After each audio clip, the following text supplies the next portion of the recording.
Chapter 1. Roy. In the East Sea, in the town of Roger Whoosh. Whoosh, whoosh, whoosh. The air was filled with the aura of blades, the sound of slicing through the air resonating like relentless waves crashing upon shore.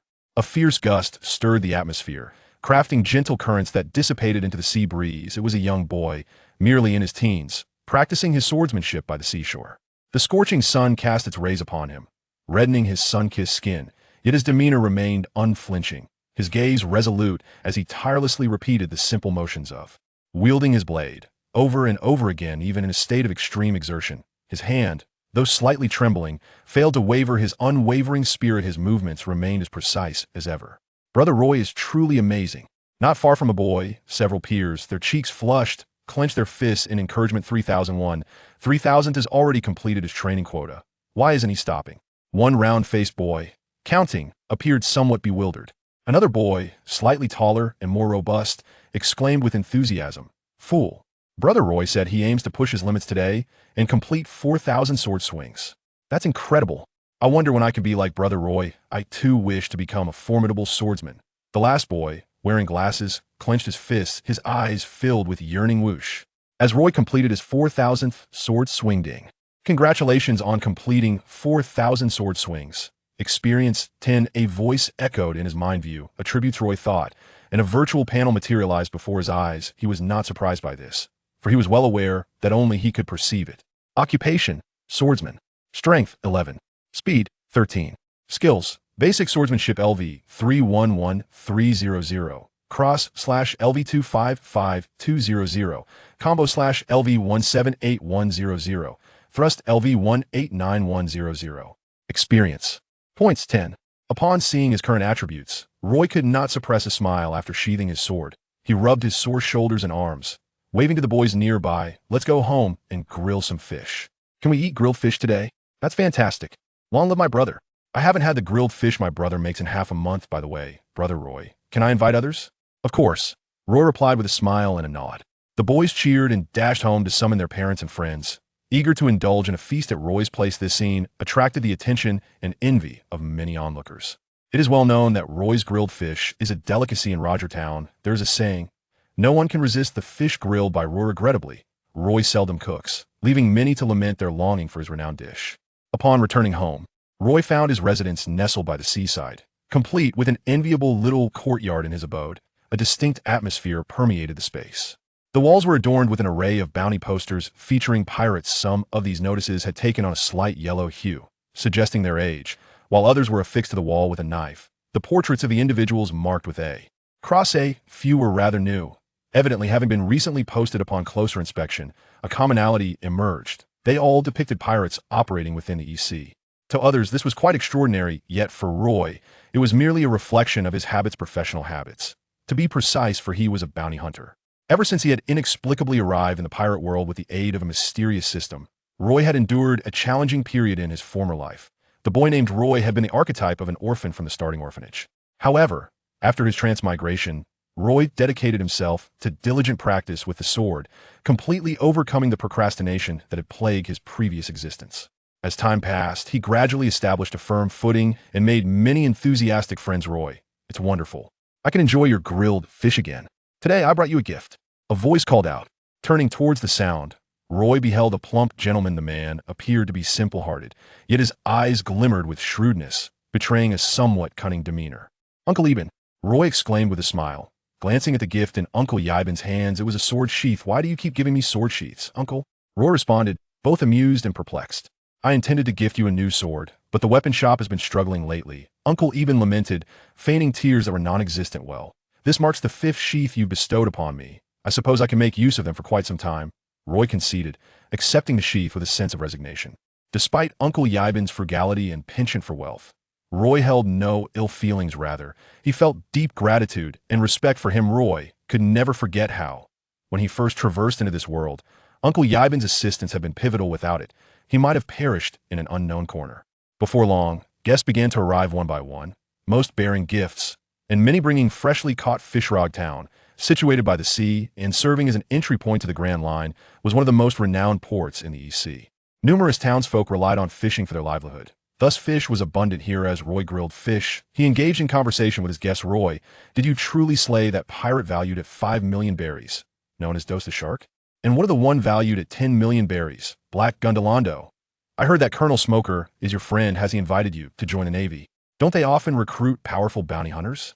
Roy, you must be quite wealthy now. The guests were thoroughly intrigued by the details of Roy's daily life. Roy had grown up alongside this child, who one day unexpectedly extricated himself from his predicament to become a bounty hunter. From that moment forth, his life underwent a profound transformation. Not only did he acquire a seaside residence, but through a series of events, he also ascended to prominence in the town of Rog. The tales of his experiences were ample fodder for gossip. Roy felt a slight headache as he listened. Suddenly, he spotted Uncle Daddy, who was drinking alone nearby, and remarked with a smile, "Isn't Uncle Daddy also a bounty hunter?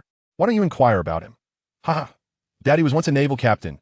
Indeed, in his youth, Daddy was the pride of Rog and an idol to many of us. When Daddy realized that the conversation had turned to him, he quickly waved his hand dismissively. "I am merely a father now." Roy, intrigued, asked Uncle Daddy, "Why did you retire from the Navy?" "With more effort. You might have already attained the rank of commander by now because my child was born," Daddy replied, taking a hearty swig of his drink. "The naval profession is fraught with peril, and I wish to be present for my child's upbringing." "You are a commendable father," Roy remarked, touched by the sentiment. After the fish barbecue feast concluded, a group of individuals voluntarily assisted Roy in cleaning up the remnants before returning to their homes. Roy watched them depart, then stood by the shore, listening to the crashing waves and gazing at the vast ocean, his expression resolute. That morning, a newspaper delivered by a seagull had published a significant piece of news. It represented a seismic event in the East Sea, heralding an unknown figure's first steps into global recognition. The newly emerging pirate force, represented by Monkey D. Luffy and his Straw Hat Pirates, had, in less than a month since their debut, defeated the Buggy Pirates, the Dragon Pirates, and the formidable Clark Pirates, thus ascending to the forefront of the East Sea now. The Navy had placed a bounty of 30 million berries on Luffy's head, marking him as one of the most sought-after pirates in the East Sea. "Luffy," Roy murmured, a smile tugging at his lips. With a swift motion towards the surging sea, he brandished his sword once more. "It seems we shall meet again soon." The following day, after completing his usual morning exercises, Roy ventured into town and entered the familiar bounty bar, only to discover an atmosphere markedly different from the norm. Upon inquiry, he learned that the Navy had detected signs of pirates in the vicinity of Rog. The previous night, Rog was renowned as the most illustrious town in the East Sea, without question. Furthermore, due to its status as the gateway to the Grand Line and certain special circumstances, it was a town heavily fortified by the Navy under the leadership of Captain Smoker. Rog had not been troubled by pirates for quite some time.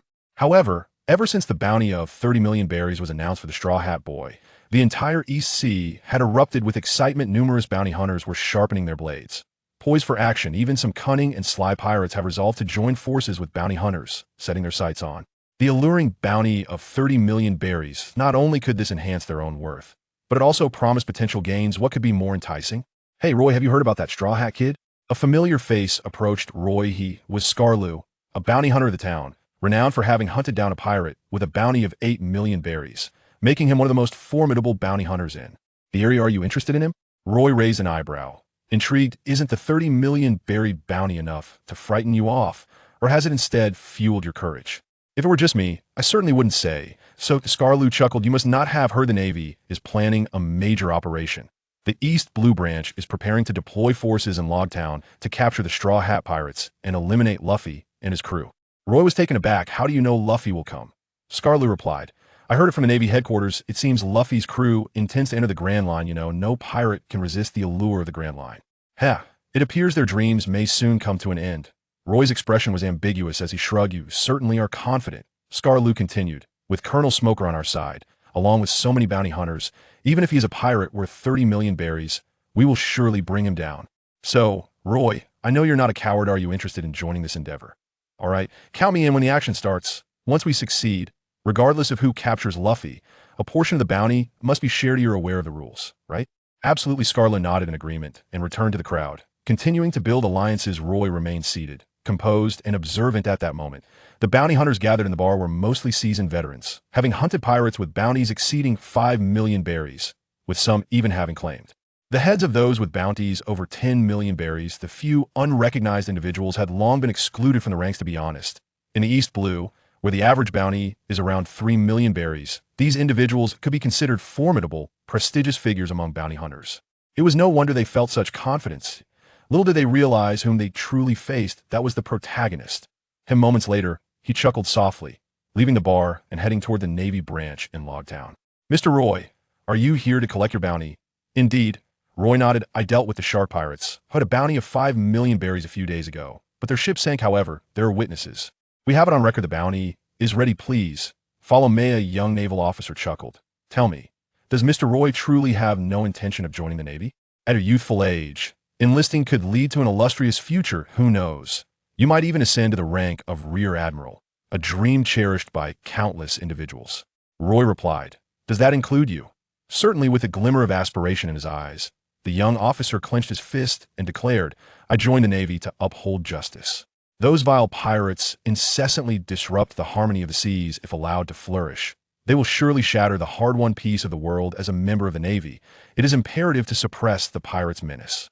Roy remarked, "If the necessity arises, I shall consider. Eagerly anticipate that day. By the way, I have heard that the Navy is mobilizing to capture the notorious Monkey D. Luffy, who has a bounty of 30 million berries." "Indeed," the young officer nodded, smiling. "If Mr. Roy is interested in this endeavor, you are welcome to join us. I am quite intrigued." Roy replied with a light chuckle, his eyes sparkling with excitement. Although he had gained recognition as a bounty hunter in Rog Town in a short span, thanks to the support of the system and his relentless efforts, as the young officer noted, this merely represented his present. His future would undoubtedly extend far beyond Ding. The system issued a mandatory task, detecting the host battle intent.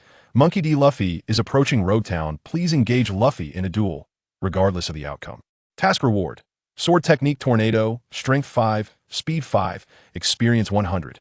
Task penalty: all attributes reduced by half. Roy furrowed his brow slightly, but soon relaxed. This task was not particularly difficult, and the rewards were exceedingly generous. However, it included the stipulation of regardless of the outcome. In other words, as long as he had a confrontation with Luffy, the task would be considered complete regardless of the outcome. Roy was well acquainted with the system's tendencies. If there was even a hint of victory possible, the phrase "regardless of the outcome" would not appear. He pondered, "Does this imply that at present I am certainly no match for Luffy?" It had been nearly a year since his arrival in this world. Through exploration, Roy had largely deciphered the workings of the system he carried with him. One could refer to it as the task system. It was categorized into daily tasks, random tasks, and mandatory tasks. The first two categories were relatively easy, devoid of penalties, yet their rewards paled in comparison to those of the latter. Typically, task rewards consisted of experience points, enhancements to physical attributes, and skills. Over the course of nearly a year, the system had issued only 3 mandatory tasks. Though he had completed each one and reaped substantial rewards, it was no surprise that Roy had been thoroughly tested each time, pushed to the brink of exhaustion. On one occasion, he had nearly met his demise in his first task. He resolved to alter his fate by learning swordsmanship. The mandatory task required him to grasp the basics within a day, and he nearly exhausted himself in the process.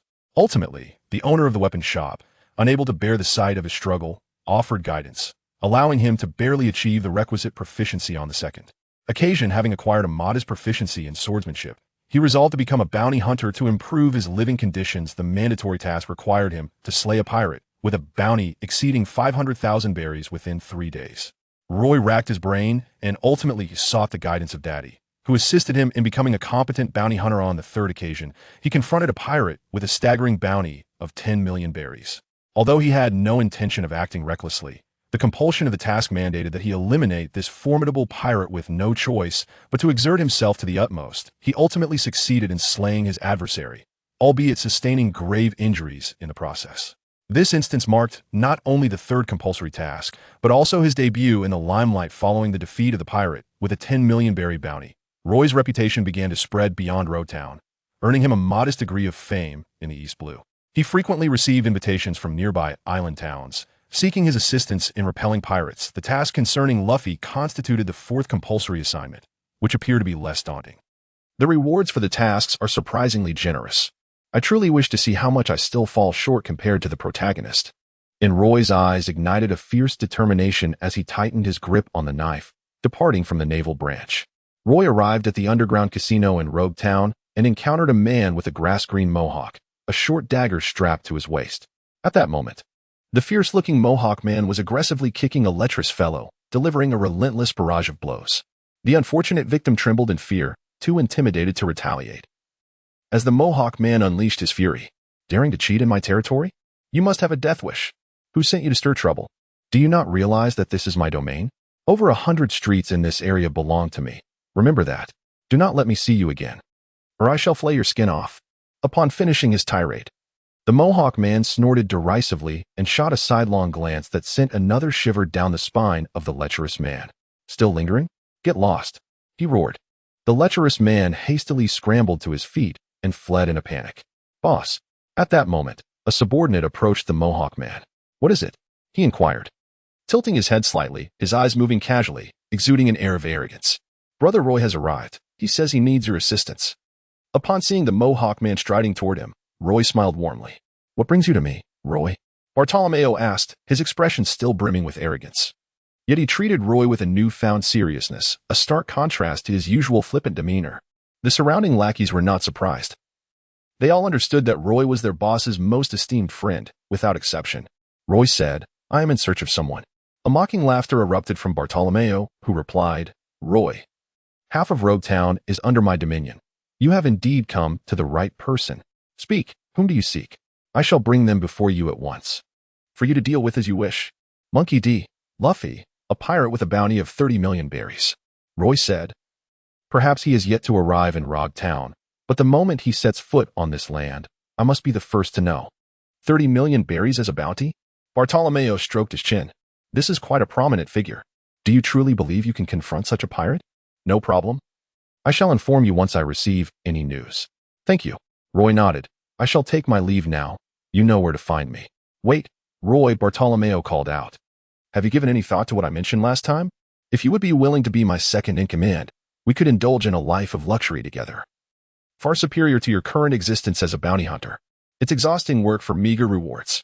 Just look at me. I have never lost a fight. And I possess a fortune. Bartle, I have made myself clear. I cannot remain in Rog Town for the rest of my days. Thus, I cannot accept your proposal. Roy replied. Very well, Bartolomeo shrugged. Should you ever need anything, do not hesitate to seek me out. We are friends. I shall never forget that you once saved my life. Of course, Roy nodded. Bartolomeo, the most formidable gang leader in Rog Town, held dominion over a territory spanning 150 streets. In Rog Town, apart from the Navy, it is unlikely that anyone would dare to provoke him. What is particularly remarkable is that in the original world of pirates, Bartolomeo was an ardent admirer of Luffy. Indeed, it was Luffy's influence that compelled Bartolomeo to set sail. Becoming a notorious newcomer with a bounty of 200 million, and striving to attain the elusive title of the #1 pirate on the real-time ranking, which he most fervently wishes to vanish. However, with Roy's emergence in the pirate world and the subsequent changes that ensue, could the gentle flutter of a butterfly's wings alter Bartolomeo's destiny? This remains an enigma. Fate is, as always, in a state of uncertainty. The Navy branch in Rog Town. Office. A young sailor hurriedly entered, saluted, and reported, Sir, we have received word of a pirate ship spotted in the harbor, likely belonging to the crew of Luffy. They have breached our defenses. Calmly, Smoker, with his bare torso revealing a well-defined set of 8 abdominal muscles, opened the window to dissipate the smoke filling the room. He donned his uniform and replied serenely, Since I have taken command of this town, have any pirates ever escaped? No, not a single one. The young sailor, overwhelmed by Smoker's commanding presence, stammered in response. 30 million. I hope he proves to be an interesting adversary and not too easily subdued. Smoker grasped his weapon. Huh? The young sailor was taken aback. Born in the East Blue, he could not fathom why his superior remained so composed in the face of a notorious pirate with a bounty of 30 million berries. He felt an overwhelming sense of anxiety, as if his heart might burst from the pressure. Just talking to myself, don't pay it too much mind. Smoker sighed and exited the room. The young sailor quickly followed, stating, Colonel, here is the bounty poster of the pirate, and should we not issue orders to the troops? No need. But considering their strength, stop being so verbose. I despise being dictated to. Could you kindly be silent? I apologize. The news of the pirate ship's appearance in the harbor swiftly reached Roy's ears. Thank you for the notification. Roy expressed his gratitude to Bartolomeo's subordinate before him. Brother Roy, are you sure you can go alone without assistance? No need, came the reply. But the opponent is a pirate with a bounty of 30 million berries. I am aware. Upon finishing his words, Roy eagerly grasped his dagger and swiftly made his way toward the harbor. His subordinate hesitated for a moment before turning back to report this matter to his leader, Bartholomew. At that moment, during his journey, Roy encountered numerous bounty hunters who shared his thoughts. Undoubtedly, these individuals were well-informed and possessed considerable prowess. Furthermore, many of them were acquaintances. A silent exchange of glances revealed their intentions, and, including Roy, they all erupted into mocking laughter, as if they had completely forgotten the agreement made moments earlier in the bounty bar. Roy, however, was acutely aware that agreements must be founded upon the premise of unparalleled strength on the part of the opposing party, compelling these hunters to unite without choice. The current situation arose from the uncertainty surrounding the true capabilities of Luffy and his crew. Many harbored doubts regarding whether Luffy's group truly warranted the extravagant bounty of 30 million berries. Some had heard whispers that, during Luffy's confrontation with the formidable Clark pirate crew in the East Sea, the world's greatest swordsman, Hawkeye, had made an appearance, suggesting that Luffy's crew might have merely stumbled upon an opportunity. Yet, few considered that even if Luffy's crew had indeed caught a break, their victories over the likes of the Clown Buggy and the Fishman Arlong could hardly be attributed to mere chance. Throughout history, there have always been those who cling to the hope of fortuitous outcomes. Nevertheless, this very uncertainty played to Roy's advantage. Roy merely sought to seize the chaos and engage in a brief confrontation with Luffy. Even a fleeting clash would suffice to fulfill his mission. Furthermore, he had never harbored the notion of defeating Luffy to claim the so-called bounty of 30 million berries. He was acutely aware that in 2 years, Luffy's bounty would soar to 1.5 billion berries, and he would be hailed as the 5th Emperor of the Seas. Who could have foreseen that the 30 million berries were merely the inception of a legend? Initially, he expected to witness the iconic scene in which the Pirate King is struck by lightning on the execution platform, but he found himself compelled to act prematurely. Roy, a fervent admirer of pirates in his past life, sighed. Sometimes, one finds themselves ensnared by circumstances. After all, this was the finest opportunity. Should the narrative unfold as anticipated, Luffy would be captured by the Navy, only to be rescued by his father, the leader of the Revolutionary Army, and subsequently escape under the protagonist's halo. In such a scenario, Roy's chances would dwindle significantly. Pursuing them later would prove far less advantageous than blocking their escape at present. Awaiting Luffy and his crew's arrival on the island, they had arrived. Wait, where are they? The bounty hunters who rushed to the port were left bewildered. Only the ship remained, devoid of any crew. The Navy simultaneously converged, yet they too found no presence aboard the pirate vessel. Regardless, let us secure the ship first. The others must scour the town. We cannot allow the pirates to escape, ordered the commanding officer. Colonel Smoker has already been dispatched. Once we locate Luffy and his crew, they are finished. Yes, the Navy echoed in unison. Seeing this, Roy felt a twinge of headache. Despite his hurried efforts, he still arrived too late. Could it be that events would unfold according to the original narrative? Regardless, he was determined to find Luffy and engage him in battle before the Navy could capture him. Roy suddenly turned around and swiftly dashed into the town. Bartolomeo swaggered down the street like a brazen young scion, with an air of arrogance that kept everyone at least 3 meters away from him, except for a young man wearing a straw hat. Boss, he is Monkey D. Luffy, the pirate with a bounty of 30 million berries. One of the lackeys exclaimed, his voice laced with anxiety. This was the very fellow who had rushed to inform Roy moments ago. What? Bartolomeo paused, a sinister grin spreading across his face. You dare tread where angels fear to go. I shall witness firsthand the prowess of the pirate with a bounty of 30 million berries. With green hair, Luffy exclaimed. What are you talking about? Oh, right. I'm lost. Could you please direct me to the execution platform? I wish to see the place where the Pirate King met his end. His excitement was palpable as he danced about. You are the Straw Hat Kid, Luffy. The pirate valued at 30 million berries? Bartolomeo inquired. Yes, that's me. Are you looking to capture me for the bounty? That won't do, for I have yet to become the Pirate King. I am destined to be the Pirate King, Luffy declared, hands on his hips, laughing heartily. He casually picked his nose and flicked his fingers, displaying an utter disregard for Bartolomeo. You insolent brat, do you underestimate me? Bartolomeo charged forward like a cheetah pouncing on its prey, his purple coat unable to conceal his robust physique. Boom. Bartolomeo's fist hurtled towards Luffy's face, the sound of the air being split resonating through the air. The surrounding townsfolk gasped, yet none moved to evade the impending clash. They merely positioned themselves at a safe distance to witness the spectacle.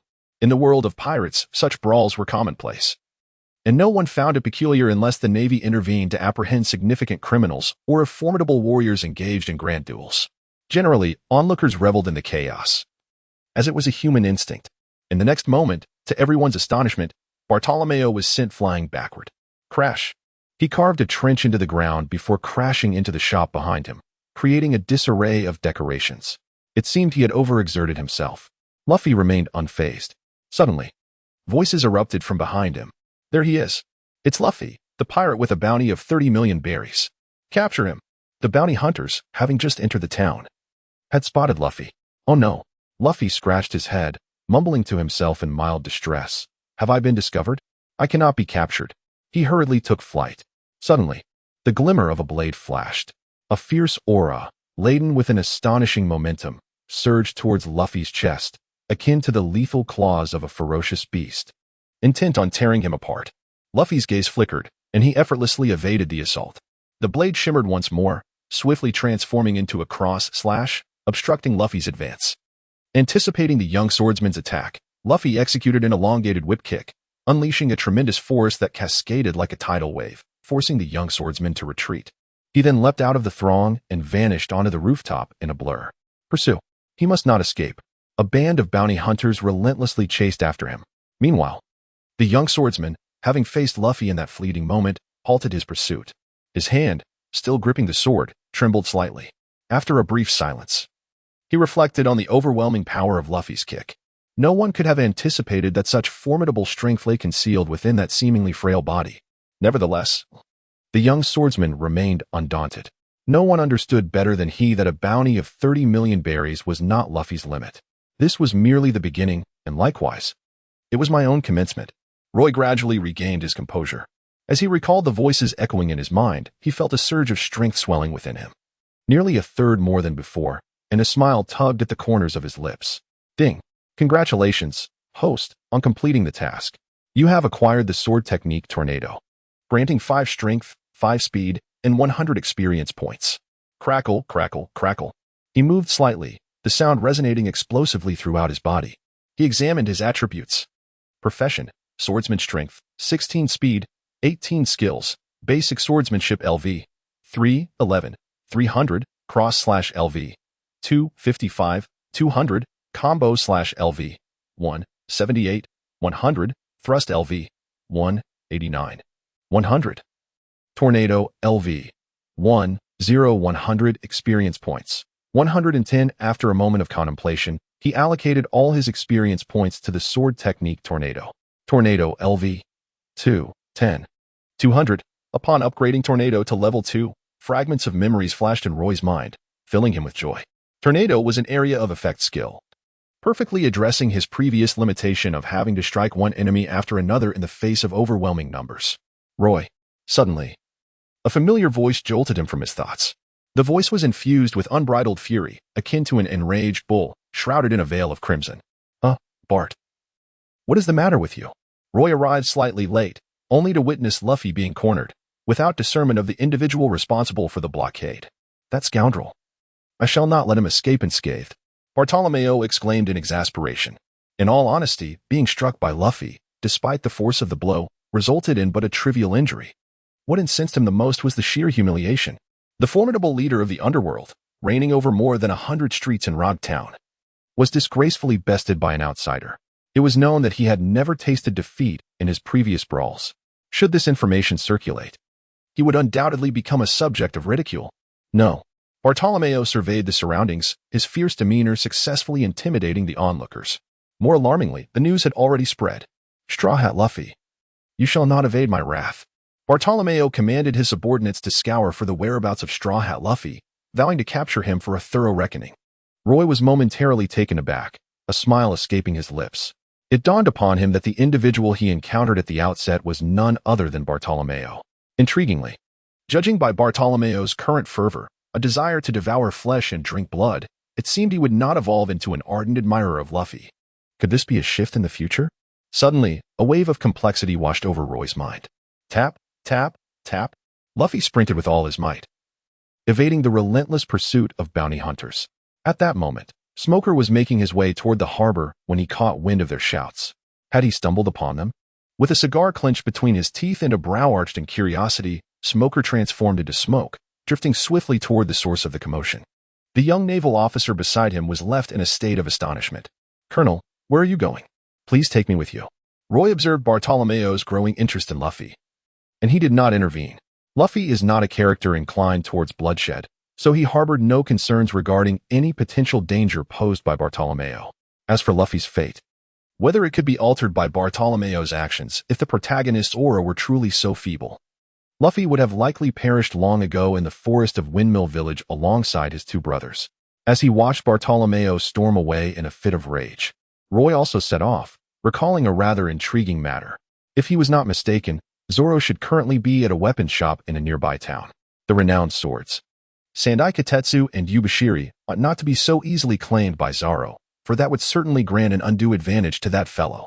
Roy had traversed this realm for quite some time, regarding it as his own possession. Had it not been for the timely reminder from Yibensong that the moment was not yet ripe, he would have long since replaced the ordinary katana in his grasp. Furthermore, having arrived in such a splendid world, it would be a disservice to neglect meeting a few of its central figures. The pirate hunter, Zoro. Roy tightened his grip on the sword. As a fellow swordsman, coupled with his previous life's understanding of Zoro, he was genuinely intrigued to witness the man who vowed to surpass Mihawk and become the greatest swordsman in the world. At the Yibensong weapon shop, this establishment had been in operation for 2 centuries. Although its business fluctuated, it remained open throughout. It may not be the most renowned shop in Rog Town, but it undoubtedly held the distinction of being the oldest weapon shop in the area. Upon Roy's arrival, he halted, his expression a tapestry of complex emotions. Before him unfolded a scene he had long yearned to witness, the iconic moment from the world of pirates. Zoro, wielding the extraordinarily sharp Sandai Katetsu, comparable to the finest blades, hurled it into the air. He extended his hand, forming a fist that intersected with the trajectory of the descending sword, allowing it to spin like a windmill in the air as it plummeted downwards. "Have you lost your mind? The Sandai Katetsu is incredibly sharp. Your hand will be severed," exclaimed Ipponmatsu in a shrill voice, utterly oblivious to Roy's presence. He and his wife gaped, their breaths caught in their throats. Beside Zoro stood a woman, short-haired, bespectacled, seemingly delicate, yet her gaze harbored an unwavering resolve. Witnessing the unfolding events, she could not intervene in time, instinctively covering her mouth, her face a canvas of disbelief. Roy was acquainted with everyone on the field: Yapansong, his wife, Dasky, the young swordsman with green algae hair, and the renowned swordsman of the East, Roronoa Zoro. Whoosh! The Sandai Katetsu descended, narrowly bypassing Zoro's arm. "I've accepted it." Zoro's lips curled into a triumphant smile. As he drew the Sandai Katetsu, an inexplicable aura of authority emanated from him, embodying the spirit of an exceptional swordsman. Yapansong and Dasky, their legs rendered powerless, collapsed onto the ground. They gazed blankly at the young swordsman before them, their astonishment beyond the capacity of words to convey. Remarkable! Even Roy could not help but utter a word of admiration. He had witnessed the Sandai Katetsu long ago. However, as a swordsman, one must possess an unwavering trust in one's weapon. It is a belief that transcends mere words and actions. Roy felt that the 3rd generation of the Demon Blade was unsuitable for him. Thus he relinquished this weapon, which could rival the esteemed Good Blade. Simultaneously, Ipponmatsu would not entrust the 3rd generation of the Demon Blade to him. Ipponmatsu was acutely aware that the 3rd generation of the Demon Blade was an accursed weapon. All who wielded it met with untimely demise, a misfortune akin to a curse. He wished not for such a fate to befall Roy. Oh! Zoro heard a sound.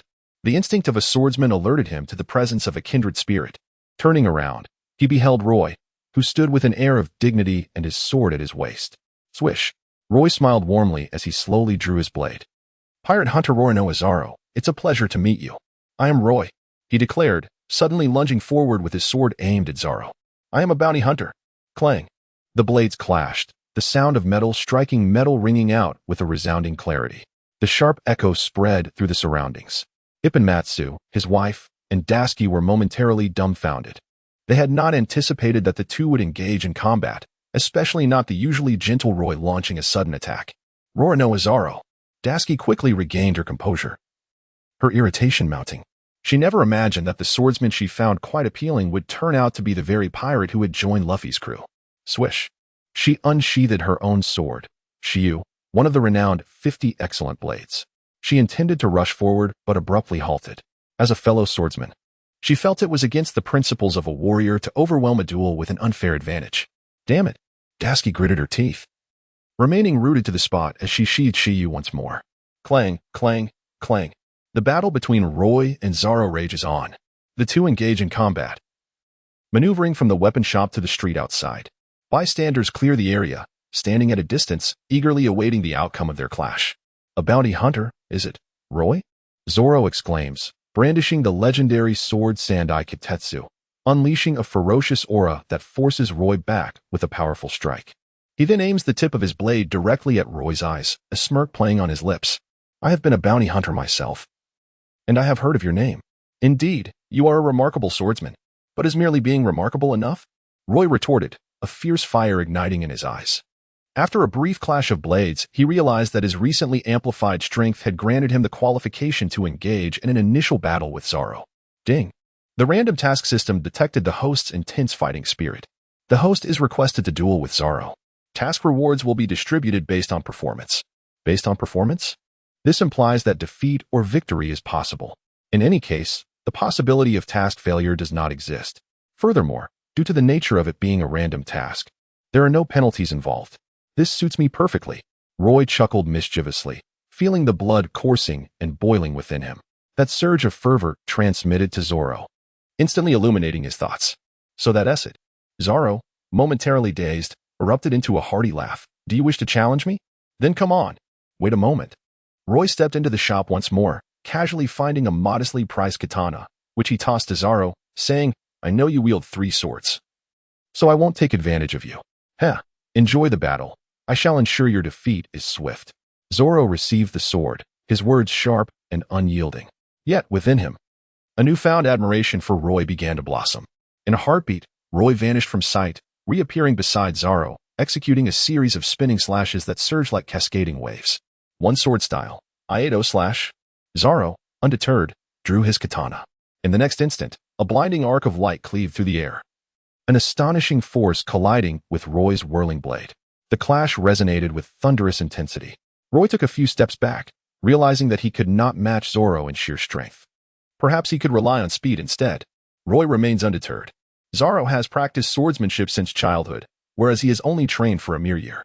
Achieving the ability to keep pace with Zoro in such a short span is nothing short of miraculous. Moreover, Roy possesses the unwavering confidence that, given a little more time, he will undoubtedly surpass Zoro. For him, Zoro is far from being the final destination, not even the legendary Mihawk. Roy felt an immense sense of pride within himself, a sentiment that mirrored the deep-rooted pride engraved in Zoro's very essence. This shared disposition elucidated Zoro's ability to swiftly comprehend Roy's thoughts during their brief confrontation. It was time to alter the strategy. Cross-slash. Roy wielded his standard katana, executing horizontal and vertical slashes that formed a cross, generating a powerful gust of air. The formidable strike descended upon Zoro with great force. This time, Zoro retracted the smile from his face, adopting a serious demeanor. He not only sensed Roy's astonishing fighting spirit, but also felt the fervent pursuit of the swordsmanship and victory in that single blow. It was truly admirable. Zoro unleashed his true abilities, engaging in a clash of strikes. Boom. At the point where the 3 blades met, a vigorous wave of air surged outward in all directions. In the weapon shop, Ipponmatsu was left in a state of astonishment. He was taken aback to realize that the child he had watched grow up had unexpectedly matured to this extent. Previously, Roy's reputation had been merely hearsay, but at this very moment, witnessing Roy's battle firsthand, he recognized that Roy had transformed into an exceptional swordsman, a man worthy of entrusting one's dreams. Beside Ipponmatsu, Dasky furrowed her brow, immersing herself in the fight. She sorrowfully acknowledged that despite being of similar age, she was utterly no match for either of these 2 formidable opponents. A man worthy of entrusting one's dreams. Roy accelerated his assault, the fervor of battle stirring within him, allowing his abilities to transcend the ordinary. Every swing of his blade and every movement exuded pressure upon Zoro, who gradually began to exert all his strength. Tornado. In Roy's hands, this technique, originally designed for mass attacks, seemed somewhat disadvantageous in this one-on-one duel, lacking the necessary force. Yet, it was precisely this style of swordsmanship that honed the speed of one's strikes. In other words, it heightened the likelihood of one's reaction falling short. Swish, swish, swish. The glimmer of blades flashed, and in an instant, countless shadows descended. The overwhelming force coalesced, and a razor-sharp blade aura materialized into a tangible whirlwind. Simultaneously, the dust and fine debris beneath Roy's feet were swept up by the gale created by the blade's shadows, rushing towards Zoro with the ferocity of a swarm. Three-sword style, demon slash. Zoro swiftly bit down on the katana in his hand, freeing his other hand to draw the celebrated sword Wado Ikamanji, achieving his most proficient and formidable stance. As the three blades aligned and moved in unison, the sword's momentum solidified, captivating the heart and soul. Behind Zoro, it appeared as though a fearsome demon, emerging from the depths of hell with a massive cleaver in hand, had manifested. The three swords formed a small triangle, effectively sealing off any path for Roy's advance from Zoro's perspective. Faced with this scene, it appeared that retreat was the only viable option for anyone. However, Roy remained unfazed. Surging forth with the whirlwind, he approached Zoro. As a skilled swordsman, one must possess unwavering confidence in their blade. Never retreat. Boom. The clash of the two titans unleashed a tremendous storm. The stone pathway beneath their feet shattered, and sharp gusts of energy erupted from their confrontation, shattering numerous objects in the vicinity. Even the walls bore deep scars from the onslaught. Clang, clang, clang.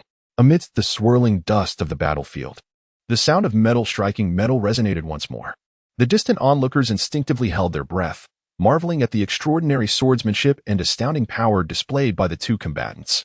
Even the most formidable experts of Rog Town had to concede the might of these warriors.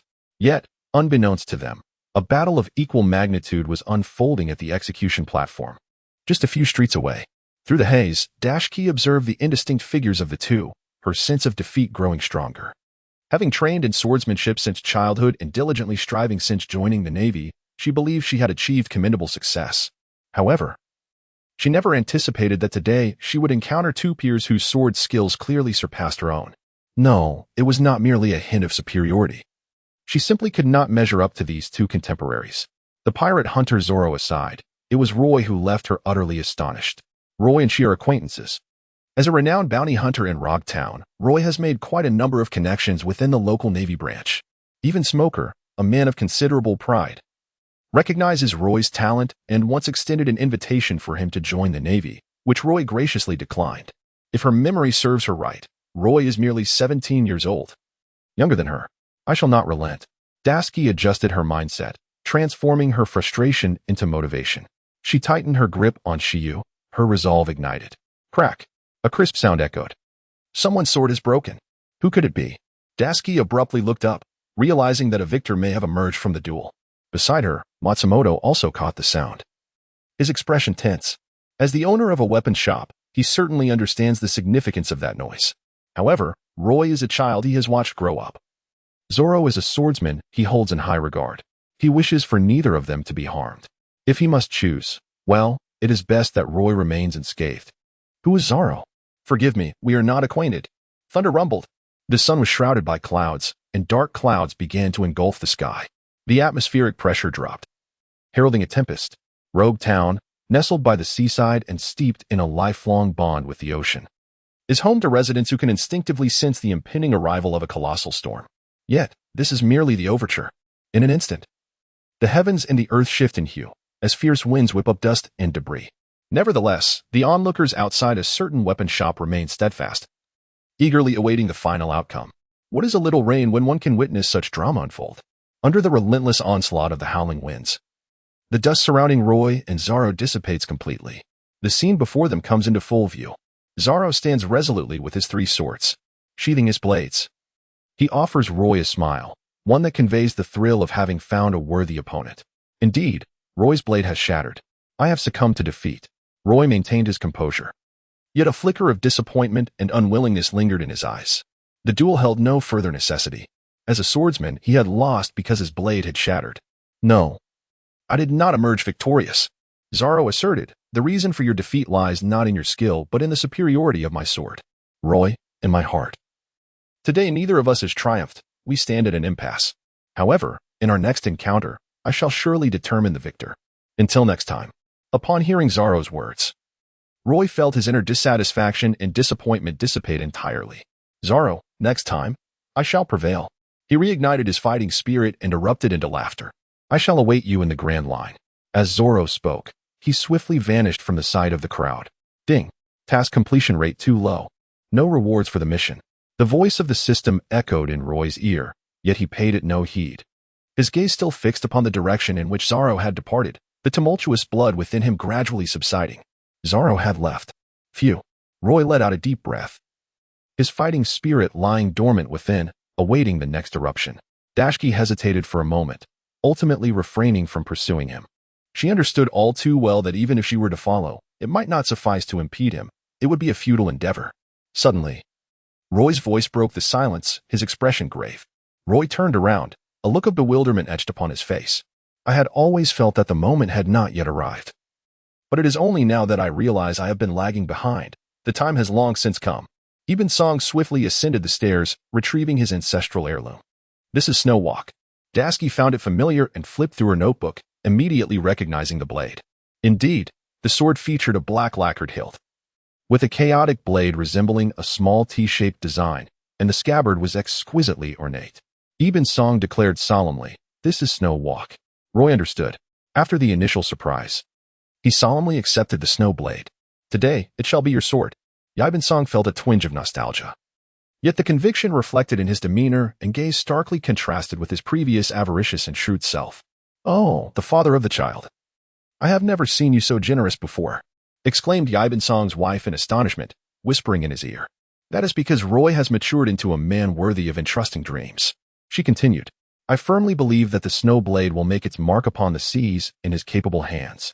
Ibn Song mused. The rain cascaded in torrents, blurring the horizon near the harbor. Two figures, a man and a woman, dashed through the downpour. "The storm is approaching. We must set sail immediately. Otherwise, once the tempest rises, we shall find ourselves unable to venture out," shouted Nami, her orange hair framing her youthful face, urgency etched across her features. Yet Sanji and Luffy had yet to arrive. Usopp, resembling a wooden puppet with his long nose, clutched a fish taller than himself, his anxiety palpable. And Zoro? That directionally challenged swordsman said he was going to buy a sword, but who knows where he has wandered off to. Never mind that. Let us board the ship and wait. They will come. Stop them. The world's most notorious criminals have arrived. Blow up the ship, quick. Not good, sir. The fuses and gunpowder have all been soaked. The explosives are rendered ineffective. What? Then prepare for battle, quickly. The naval soldiers were in disarray. Nami and Usopp reached the ship's edge, and the soldiers, left with no choice, surged forward, attempting to overwhelm the two unassuming members of the Straw Hat Pirates with sheer numbers. Suddenly, a flash of steel illuminated the scene. Before Nami and Usopp could make a move, a figure with green algae hair appeared as if by miracle. He swung his sword, slicing through the air, the wind from his movement scattering the raindrops over the naval soldiers. The soldiers fell like dominoes, utterly defenseless. "Zaro, you arrived just in time," Nami and Usopp exclaimed in delight. "Quickly, let us board the ship and prepare. As soon as Luffy and Sanji arrive, we shall set sail," Nami urged insistently. What transpired? Zaro sheathed his sword, looking bewildered, still detached from the situation. He had just concluded his duel with Roy and intended to meet Luffy, who was clamoring to see the execution platform.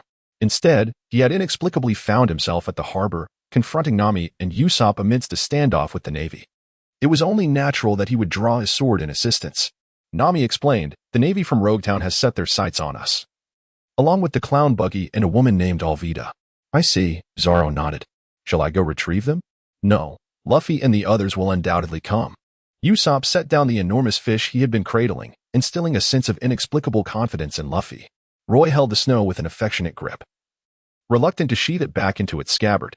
After departing from a weapon shop owned by a pine tree, Dashki was summoned by other naval soldiers to assist at the epicenter of the battle. This location served as the vital thoroughfare from the execution platform to the port. Roy watched as Dashki departed, intending to check the situation himself and join the fray. However, before he could reach his destination, he encountered Bartolomeo's subordinate, hurriedly bustling along the way. Roy inquired, "Where's Bart?" His younger brother, distraught, stammered, "Brother, the captain has been injured just moments ago." The Straw Hat Luffy was nearly executed by the clown buggy, but a bolt of lightning descended from the heavens to save him. Subsequently, the Navy surrounded the execution platform. The captain charged in to teach Luffy a lesson, only to be knocked unconscious by a single blow from him. "Knocked out?" Roy, feeling somewhat helpless, remarked. "This fellow is truly stubborn. I wonder if he is all right." His younger companion responded, "The doctor mentioned there is some concussion, but nothing serious. He just needs to rest and recuperate. Very well, Roy replied. Take good care of Bart, while I go over there to check on things. Upon finishing his words, Roy hurried towards the inevitable path leading from the execution platform to the harbor. Elder brother Roy, do take care, his younger sibling voiced with a hint of unease. Roy turned his back to the subordinate and waved his hand. He moved swiftly and upon reaching the thoroughfare, discovered a multitude of fallen Navy personnel and bounty hunters, among whom were certainly pirates as well. The most conspicuous were the clown Buggy and Alvida, both ensnared within prison shells. These two were notorious pirates of the East Sea. As a bounty hunter, Roy was well acquainted with both of them. Roy observed the constraints that hindered their actions, the prison shells encasing both of them, crafted from sea stone. The presence of the clown Buggy and the iron stick Yerlita was hardly surprising. They were merely pirates, a common sight upon the vast ocean. In contrast, the prison shells were indeed a rarity. It is important to note that these shells, made of sea stone, are classified as contraband, strictly regulated by the Navy. With minimal external circulation, the average person seldom encounters such materials. Even Roy, despite hearing much about them over the past year, was witnessing them for the first time. He then surged forward, and before him, several small dots, akin to yellow beans, became increasingly distinct. They represented Smoker, Luffy, and a cloaked figure. A cloaked figure? Roy suddenly recalled that he had consistently overlooked a certain individual.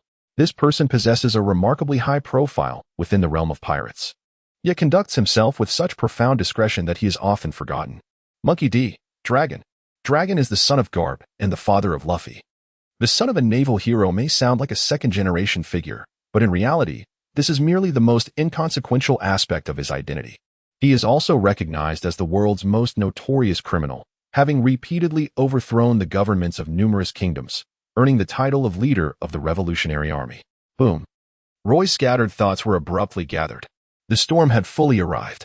A terrifying hurricane, astonishing in its ferocity, descended upon Rog Town with a thunderous roar. The exaggerated gale, nearly tangible in its force, instantaneously dispersed Smoker, who had consumed the smoke fruit and transformed into a mist. All around them, the Navy soldiers encircling the three were swept away by the hurricane, rendered immobile and staggering in disarray. Goodness! Roy was utterly astonished. It was the first time he encountered one of the paramount forces within the realm of pirates, although the specifics of Dragon's power remained elusive.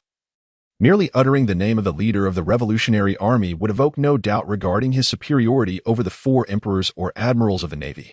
Undoubtedly, Dragon stands as one of the most formidable entities in the pirate world. With merely a casual display of his abilities, one could find themselves succumbing to his rhythm without any effort on his part. He could effortlessly subdue you without even breaking a sweat. Roy steadied himself with unwavering resolve. Yet the profound astonishment within him intensified as time passed. At that moment, Luffy was blown to Sanji's side, and together they reached the harbor.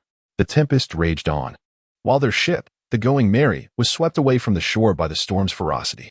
Luffy, brimming with excitement, elongated his form, showcasing the undeniable prowess of the gum-gum fruit, as his rubbery physique displayed remarkable elasticity, unleashing a force akin to bullets being fired from a chamber. Under Sanji's horrified gaze, he was propelled toward the Going Merry. Moments later, tranquility enveloped the scene. The Going Merry had departed from the harbor, becoming a mere speck upon the vast ocean, gradually diminishing in size. Dragon, why do you assist him? Smoker withdrew his gaze, directing it towards the cloaked figure braving the tempest atop the rooftop, his expression one of deep discontent. As a member of the Navy, how could he not recognize the world's most notorious criminal? What justification was there to thwart a man in pursuit of his aspirations at sea? Upon hearing this, Dragon erupted into hearty laughter. Thunder rumbled once more. As chaos erupted in the heavens, torrential rain poured down. In the blink of an eye, Dragon's figure became indistinct, vanishing from sight. Smoker's countenance was one of grave concern. Not far away, Roy let out a sigh of relief. The pressure exerted by the dragon was immense. To put it bluntly, a being of such formidable strength could effortlessly crush him with merely a pinky finger. This was particularly evident moments ago, when the dragon casually summoned a fierce gust of wind. Roy felt as though he were a fragile skiff upon the tempestuous sea, perpetually at the brink of capsizing. The looming threat hovered over him like the sword of Damocles, casting a shadow of impending doom. Such a sensation. Roy gritted his teeth, realizing his own insignificance, which only fueled his desire to strive forward. There shall be no next time. Luffy and Zoro. Roy clutched the snow tightly, his gaze resolute. When we meet again, you shall be utterly astonished. The men embarking on the voyage were resolute. Smog had departed, determined to pursue the Straw Hat pirates, disregarding all counsel, and resolutely set sail for the Grand Line. Dasky, along with a contingent of loyal Navy personnel, followed in his footsteps, boarding the warship destined for the Grand Line. The town of Roger will be governed by a new colonel dispatched by the Eastern Sea Branch of the Navy. The residents of Rog Town expressed their regret. However, during the age of exploration, no one would perceive Smoker's decision as erroneous. The people of Rog Town silently bestow their blessings upon Smoker. They sincerely wish that this young man, who has safeguarded Rog Town for so many years and grown up in its embrace, may embark on a future filled with promise. The Grand Line serves as the threshold to his radiant destiny. Smoker shall forever remain the pride of Rog Town, akin to the legendary pirate king, Joel D. Roger, who both began and concluded his journey in this very town, heralding the dawn of the age of exploration. Roger forever conquered the treacherous sea, heralding the dawn of a new world. To most, he is a hero. To the denizens of Rog Town, he is revered even more profoundly. After all was said and done, Roy ventured into Bartolomeo's territory. Along the way, he stumbled upon a discarded prison bullet, a net forged from sea prism stone. This must have been the very net that bound Buggy and Alvida. It seems these two had also managed to escape, aided by the recent gust of wind. As if orchestrated by fate itself, everything appears to unfold as if predetermined, with not a hint of alteration. The relentless march of history crushes all stones that dare to alter its course. Yet, is there truly no change? I shall set sail. Bartolomeo roared with astonishing fervor. Reclining on his bed, his head wrapped in bandages, his already fearsome visage resembled that of a malevolent spirit, albeit with an inexplicable comicality. Surrounding him, his loyal subordinates erupted in unprecedented cheers. Boss, we're setting sail. To conquer the seas and follow Joel D. Roger, we shall seek the One Piece. The treasure is ours. Boss, we shall forever follow you. The Bartolomeo crew hoisted their sails.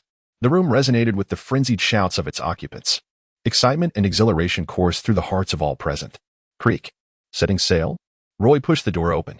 With a swift motion, the occupants of the room turned in unison. Pairs of gleaming eyes fixed upon Roy, their bloodshot, menacing gazes and fearsome visages evoking a predatory aura, yet they failed to affect him in the slightest. Brother Roy, brother. A throng of voices called out in greeting as they recognized him. Barto. Roy nodded, making his way through the crowd until he stood before Bartolomeo. Just as Bartolomeo began to speak, he was interrupted by Roy, who inquired, "Would you mind taking me along on your voyage?" Roy's words widened his eyes, and he burst into hearty laughter, the excitement in his gaze intensifying. Excellent. Bartolomeo sprang from his bed, tearing off the bandage from his head, unconcerned as he revealed the large bump created by Luffy's blow. With a clang, he unsheathed the short blade at his waist, its sharp edge reflecting a dazzling glimmer. Brothers, from this day forth, Roy shall be the second in command of the Bartolomeo Club. Brother Roy, despite his new title. The members of the Bartolomeo Club continued to address him in the same manner. Bartolomeo remained the leader. Roy is the elder brother. Bartolomeo, however, is indifferent to this.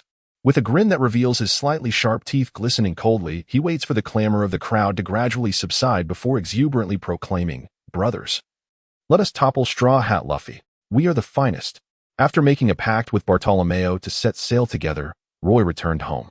He likely tidied up a bit before heading to the seaside to continue practicing his swordsmanship, a commendable habit he had cultivated over the past year. Moments later, an unexpected visitor approached him. "Uncle Daddy, what brings you here?" Roy was indeed taken by surprise. Dottie could be regarded as his senior, a mentor who had ushered him into the realm of bounty hunting. However, Dottie seldom visited him alone. He typically came along with others to indulge in his famous grilled fish. After all, Roy's culinary prowess in preparing grilled fish was renowned throughout Rog Town. An irresistible delicacy for all. "I heard you were setting sail, so I came to see you," Dottie remarked. "I suppose the news must have come from Bardo." Roy suddenly realized that Bartolomeo was the tyrant of Rog Town. In a certain sense, he was akin to Smoker within the underworld of Rog Town. Smoker had already set sail. Bartolomeo, who held a status comparable to Smoker in the criminal realm, was now the underground emperor of Rog Town. Such a figure embarking on a voyage could not remain a secret. Furthermore, with so many subordinates under Bartolomeo, it was inevitable that one of them would spill the beans. "Are you here to see me off?" Roy returned to the room, producing 2 bottles of rum. Daddy accepted one, and they clinked their glasses together. I am but a coward, Roy confessed. Daddy glanced at the snow-white blade at Roy's waist and chuckled. You are truly remarkable, Roy. We all understand that your destiny does not lie in Rog Town. Though this may be your hometown, much like GOLD, Roger, your future awaits in the boundless ocean, teeming with limitless possibilities. In my heart. You have never been a coward. Roy lifted the bottle and guzzled its contents. You surely do not know that today I was defeated. Bested by a petty pirate who bore no bounty. Dottie lamented, I suffered a crushing defeat, and at that moment, my daughter was by my side. Roy refrained from interjecting, fully aware that Daddy had not yet concluded his thoughts. The individual who bested me is the son of an old rival from over a decade ago. He is a pirate who forsook his family in pursuit of his dreams, only to find that his own son has followed in his footsteps, embracing the life of piracy as well. Daddy remained composed. Despite my consecutive defeats at the hands of these two, I do not harbor any resentment. On the contrary, I hold them in high regard. Roy said, perhaps they admire you as well. Roy understood who Daddy was referring to: Usopp and his father, Jesus Burgess. In pursuit of his dreams, Jesus Burgess forsook his family to become a warrior of the seas, the right-hand man of the red-haired Shanks. Undoubtedly, he achieved great success. Conversely, Daddy sacrificed his aspirations for the sake of his family, cherishing his lovely daughter and nurturing a blissful household. Perhaps relinquishing one's dreams requires even more courage than the former. Yibin-song has entrusted you with the snow walk. Daddy shifted the topic, draining the last sip of wine from the bottle, and said, Roy, I have watched you grow since childhood, witnessing your transformation into a true man. Pausing for a moment, he affectionately ruffled Roy's hair. Yibin-song has placed his dreams in your hands, and so have I. Roy, you must carry our dreams forward, ensuring that the world knows your name. Let them all recognize that although I, Daddy, may be a coward, I have raised a genuine warrior. I will, Roy responded earnestly, nodding. Soon after, Daddy departed. Not far from his home, Yibin-song, upon learning that Roy would set sail with Bartolomeo, chose not to visit him. In his heart, he understood that certain things remained unspoken since he entrusted the snow walk to Roy. He spent the night embracing a bottle of wine, drinking until he fell into a deep slumber, mumbling in his dreams, Snow Walk. I leave the snow walk to you. Days later, in the calm of the doldrums, a chance encounter unfolded among a group of nameless underlings. The Bartolomeo Club gathered, their ship ready and majestic, a pirate vessel worth a staggering 40 million berries. Capable of accommodating hundreds, Bartolomeo named it the Vengeance Vanguard, symbolizing his determination to seek out Luffy and avenge a past grievance. At the port, Grandma, we are leaving, cried Bartolomeo. We will call you often. Members of the club, tears streaming down their faces, bid a heartfelt farewell to a grandmotherly figure who stood only to their thighs. If Bartolomeo was the leader of the Bartolomeo Club, then Grandma was its very soul. Time and again, when the club faced challenges, it was she who offered solutions or stepped up to resolve issues. Even in Rog Town, Grandma was a prominent figure, rumored to have been a person of great stature during the era of Roger, once standing at the pinnacle and stirring the tides, only to later retreat into seclusion. Grandma. Roy approached and greeted them. Roy, you are finally setting sail. The old woman felt a deep sense of satisfaction. Undoubtedly, she was a proponent of venturing into the sea. Against the backdrop of the age of exploration, society widely believed that ambitious men were not extraordinary. Only those who dared to set sail were deemed true men. Valiant warriors worthy of the ambitions they harbored.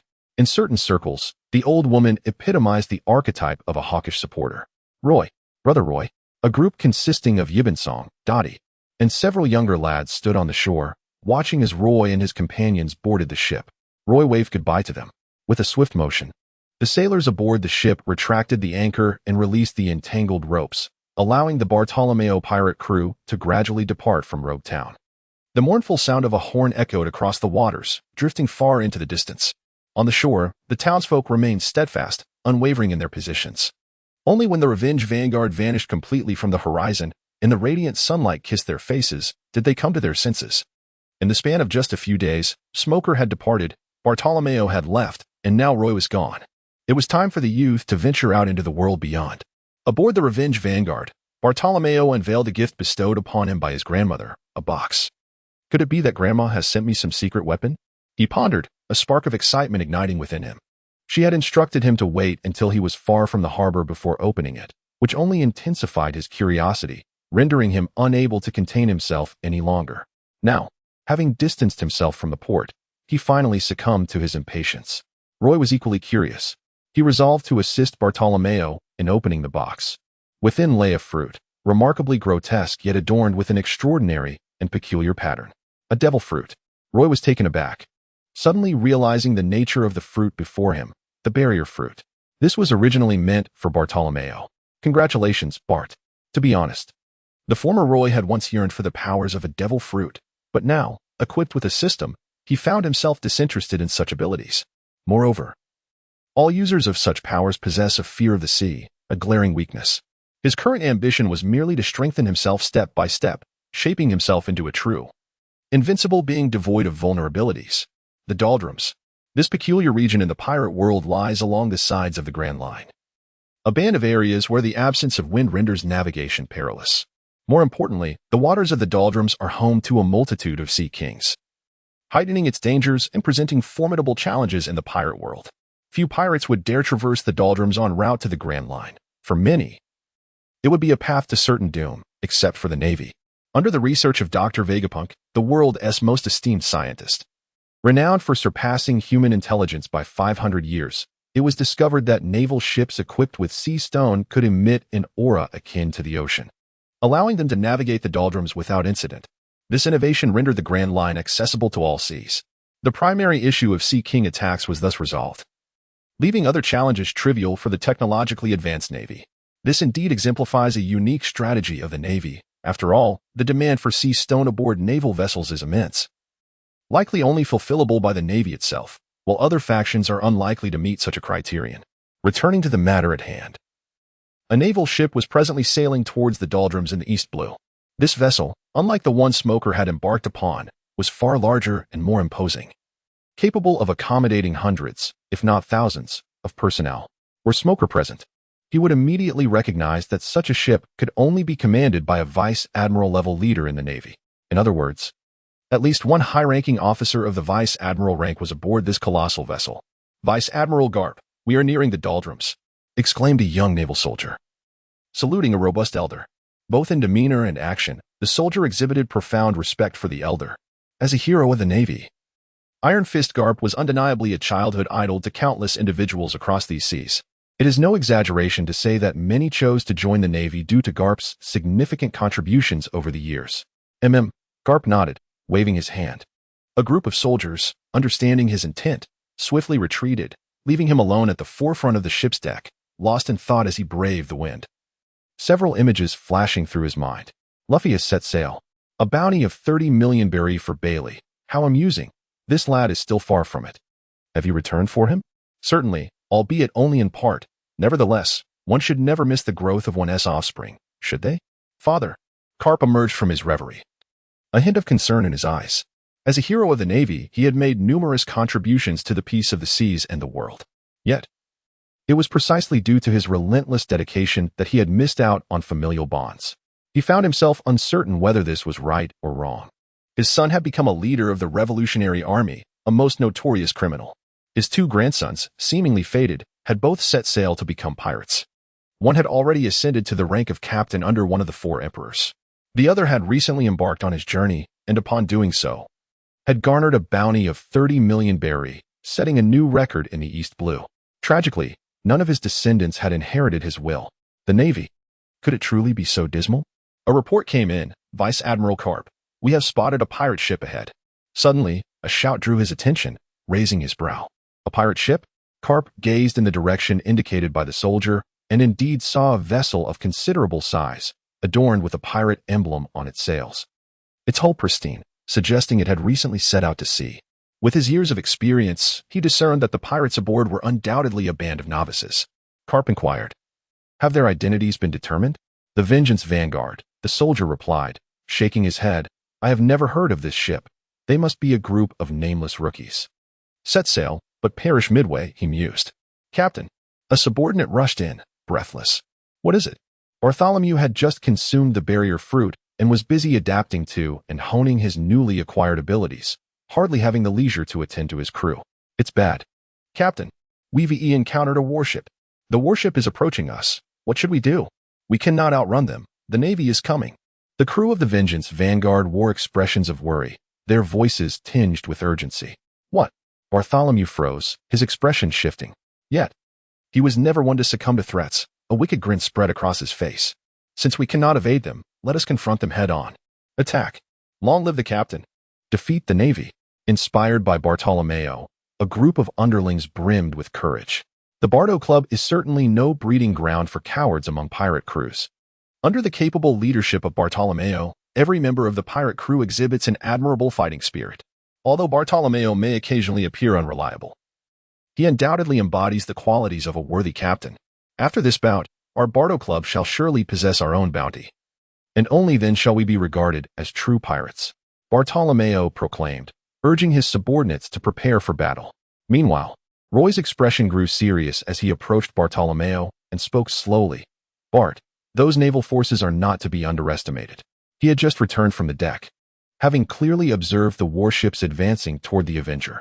As a former bounty hunter, he understood better than anyone what such vessels signified. Even Smoker could only command smaller ships. Thus, one could only imagine the caliber of naval warriors aboard this formidable battleship.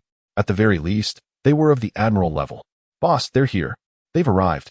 Another subordinate rushed into the room. Bartolomeo and Roy hurried to the deck, where they saw the large warship drawing near to the Avenger. The distance between them a mere 200 to 300 meters, casting a heavy pall over their spirits. This proximity was within the range of cannon fire. They were targeting us. What should we do, boss? Fight back. Bartolomeo nearly exploded with fury at the naivety of the question. What did they expect him to do? Fight back, of course. Could one evade such an assault? If it were possible to dodge, would he not do so? Was he a fool? However, the imposing warship afforded Bartolomeo no chance to voice these penetrating questions. To his astonishment, the vessel did not prepare its cannons but instead unleashed a single individual. Yes, merely one person. A robust and towering figure stood at the forefront of the ship's deck, suddenly leaping into the air. This individual descended as if a deity had graced the earth, effortlessly traversing the expanse of ocean and closing the gap between them. Boom. He landed on the deck of the Avenger with such force that he nearly breached the surface, leaving behind a significant dent. The sight left Bartolomeo and his crew utterly stunned, including both Bartolomeo and Roy. They were all taken aback. The sheer strength of this martial prowess was beyond anything they had ever heard of or witnessed. In truth, the aura emanating from this man resembled that of a primal beast. Even his gentle breaths seemed to carry the sulphurous scent reminiscent of a legendary dragon's exhalation. All present felt a chill of dread. Confronted by this figure, Roy placed a trembling hand on the hilt of his sword, struggling to draw it. Bartolomeo's expression darkened considerably. He too was overwhelmed by the man's imposing presence, forcing himself to remain composed, yet the panic within him was unmistakable. This individual had graying hair, indicating advanced age. Yet he exuded remarkable vitality. From his towering physique and the astonishing aura he radiated, it appeared that time had not taken much from him. The naval cloak draped over his back bore two grand characters: justice. Those who can don such a cloak must certainly hold the rank of at least a general. Moreover, the commander of a large warship is likely to be a vice admiral from the naval headquarters. Ah, a bunch of little rascals. Carp's gaze was filled with disdain, igniting the fury of everyone present. He stands alone. Let us charge. Forward. His subordinates rushed into action. Bartolomeo summoned his powers to create a barrier, intending to trap Carp within its confines. However, as soon as the barrier was erected, Carp sensed the imminent danger. The wielder of power, Carp, wore an enigmatic smile at the corner of his lips. Whoosh. He flickered, as if transcending the fabric of time and space, instantly appearing before Bartolomeo. His arm shrouded in the dark hue of hockey. His fist, as large as a cauldron, landed heavily upon Bartolomeo's face. Bang. Bartolomeo's visage contorted as he was propelled away like a cannonball, crashing through the ship's interior. The wooden planks collapsed. He was engulfed by a shower of splintered wood and debris, his fate uncertain, silenced forever. Boss. Bartolomeo. Roy and the gang of young followers from the club were visibly shaken. You are all that remains. Cap suddenly turned around, swinging his fist with immense force. Striking from a distance, the sheer power coalesced into a tangible wave of air, enveloping everyone in an unprecedented torrent. Boom. No one from the Bardo Club could escape. They were all swept away and fell to the ground. Only one person remained unaffected. Roy. At this moment, he finally drew his sword from the snow. With a swift motion, he brandished his blade to block, the glint of the steel illuminating the air as his sword transformed into a shield, valiantly deflecting the force of Karp's powerful punch. However, his feet carved a deep trench into the deck, testament to his utmost exertion. Drip. Beads of sweat, akin to pearls, formed on his forehead. They trickled down his face, each drop falling onto the shattered deck beneath him. Roy swallowed hard, closing his eyes for 3 seconds to dispel the fear within. His hands finally ceased their trembling as he raised his blade, aiming it at the naval veteran before him. A surge of battle fervor coursed through him, banishing panic. "Come on," the young man roared, the blood rushing through his veins, sending a tingling sensation across his scalp. However, it was no longer fear induced by his opponent. Rather, it was the exhilaration ignited by the immense pressure he faced. After all, death was merely a possibility. In this world, if one was not prepared to embrace death, why venture out to sea? Ha ha! Karp laughed heartily, the disdain in his eyes replaced by admiration.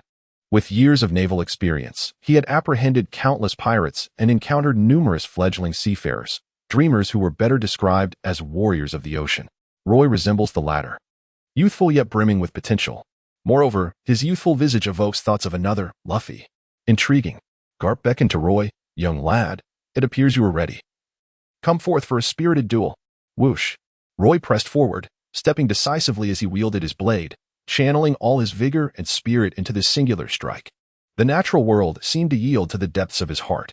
With the motion of his sword, he experienced an extraordinary sensation. The old man, cunning as ever, was caught off guard. The aura of the blade shimmered like the stars in the night sky, a brilliant flash that momentarily dazzled the eyes. Under the influence of Roy's fervent resolve, everything around him appeared to resonate, as the potent energy enveloping the snowy blade surged forth, hurtling toward Karp in the distance. As the blade's aura sliced through the air, it effortlessly cleaved a nearby iron hammer in two. A soaring strike. The essence of cutting through iron. Roy instantly grasped the situation. He had finally transcended the long-cherished bottleneck of a swordsman, emerging as a true master of the blade. In the latter half of the Grand Line, he may not be particularly noteworthy, but in the East Blue, he stood as a top-tier expert. Even in the first half of the Grand Line, known as the Paradise, he could be regarded as having some commendable skill. However, with a thunderous boom, Karp's black fist, enveloped in haki, effortlessly deflected the blade's aura. The force of the strike collided with the railings along the deck, shattering into countless shards of energy that pierced through several iron and wooden planks, reducing them to splinters. Despite his remarkable progress, Roy still appeared fragile in the presence of the Navy, resembling a stumbling child facing an athletic competitor. The outcome was undeniably predetermined. Roy's eyes widened in disbelief, his heart sinking as despair and panic resurfaced within him. Just how formidable was this individual? Roy was exceedingly eager to discover the answer. In the next instant, he found himself confronted by a towering figure, akin to a mountain, whose aged face bore a jovial smile. Although there was no trace of malice in his eyes, an overwhelming vitality radiated from him, burning fiercely like an inferno, rendering Roy momentarily speechless under the weight of his boiling blood.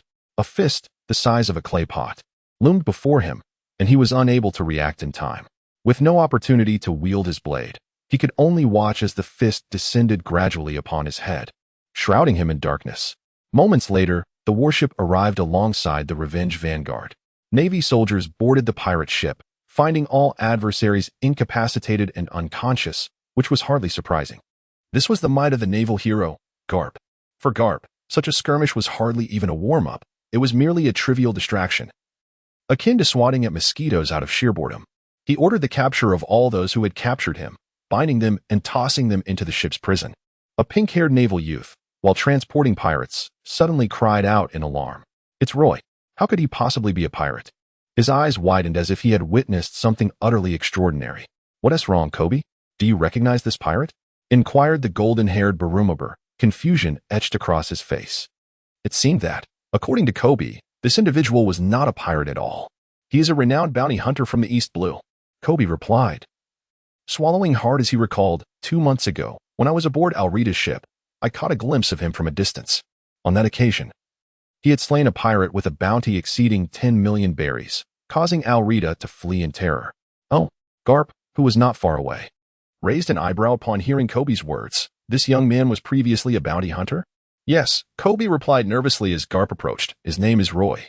A bounty hunter from Rog Town, known for having taken down numerous pirates, quite famous in the East Blue. I just don't understand how he ended up on this ship. Rog Town. Garp stroked his chin, recalling that Luffy had recently passed through that town, and his son, Dragon, had also roamed there briefly.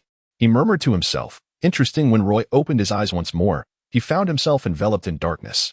However, as his vision adjusted, he realized he had been confined within a prison cell. To his surprise, he was utterly alone in the chamber. Nevertheless, it was a room of considerable size. This situation defied logic. Roy felt around him and realized that his snow coat had been confiscated. A cloud of gloom settled on his face, and his spirits dampened. Having just set sail, he was dealt such a significant blow. It was difficult for him to articulate his emotions. Roy.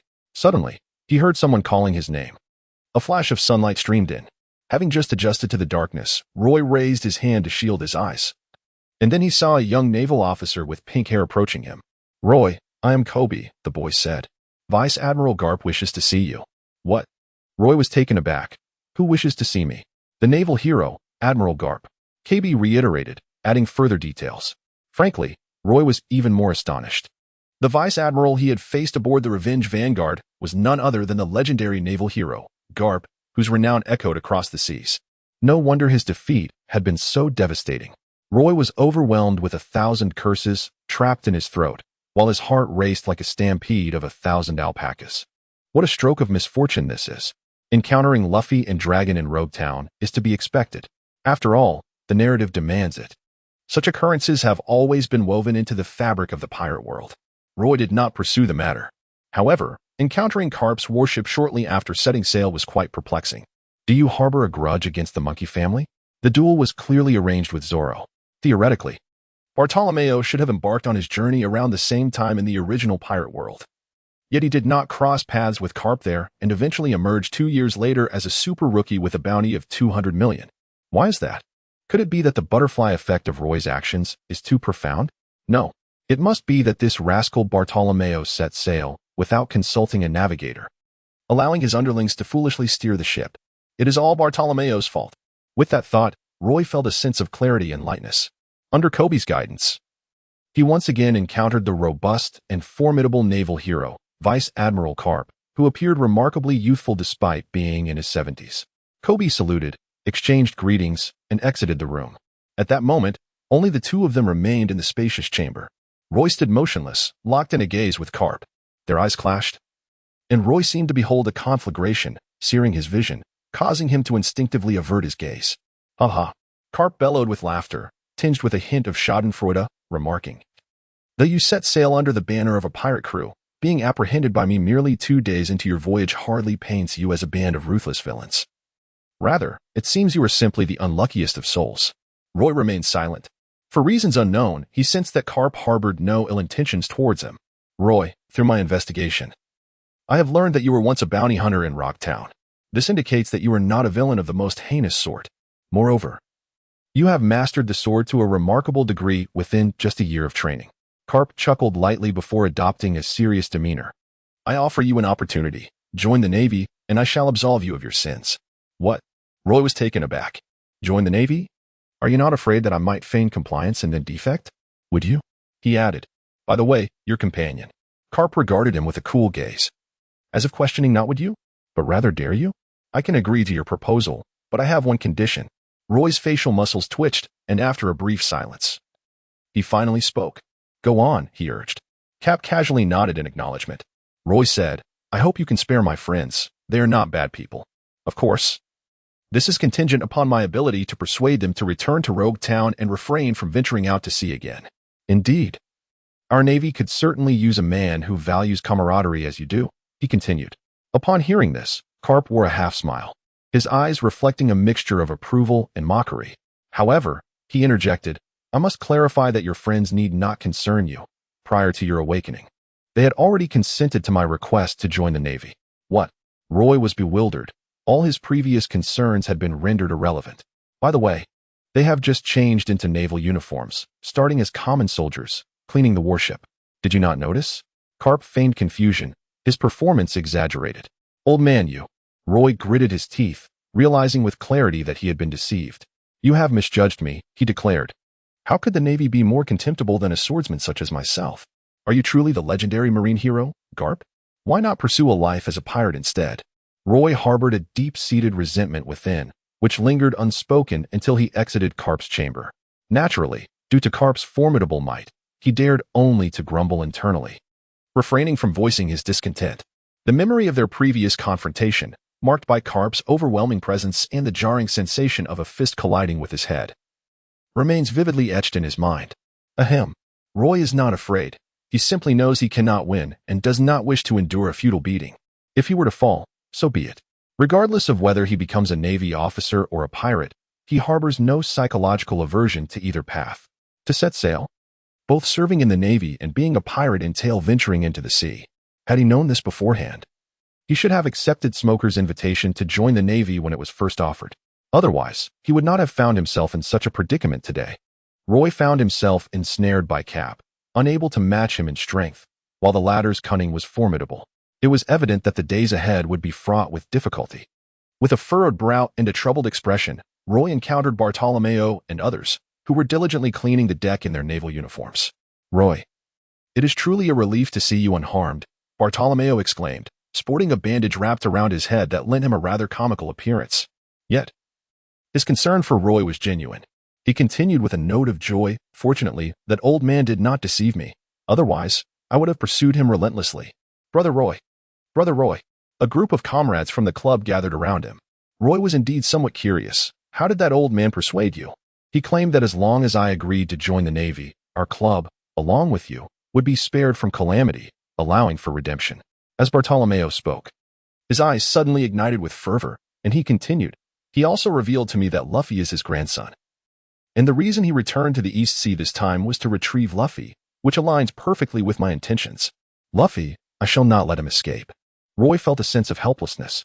He had never anticipated that Bartolomeo would be swayed by Cap naturally. He was not surprised that the Navy had swiftly uncovered the identities of himself and his companions, as well as Bartolomeo's purpose for venturing out to sea. It is undeniable that in this world, the Navy is the most formidable force possessing such capabilities. As they were conversing, KB reappeared, locating Roy and saying, "Mr. Roy, please follow me. Your clothes and belongings are ready." Roy followed closely behind Kobe as they made their way to the supply room. "Isn't Mr. Roy a bounty hunter? How did he suddenly take to the seas and become a pirate?" Kobe inquired with keen curiosity along the way. Roy remarked, "To conquer the sea is a man's ultimate aspiration, is it not?" Kobe silently nodded in agreement. After receiving his naval uniform, Roy reclaimed his sword, Snowwalk, a broad smile illuminating his face. He grasped the hilt tightly, caressing the blade with reverence, silently vowing, "Snowwalk, I shall never lose you again." A faint hum resonated, as if the sword possessed a spirit, trembling slightly in response. Shortly thereafter, Kobe and Roy parted ways. "Mr. Roy, wait a moment." Kobe hesitated, yet could not suppress his urge to call out to him before Roy's figure vanished from sight. "What is it?" Roy turned, puzzled.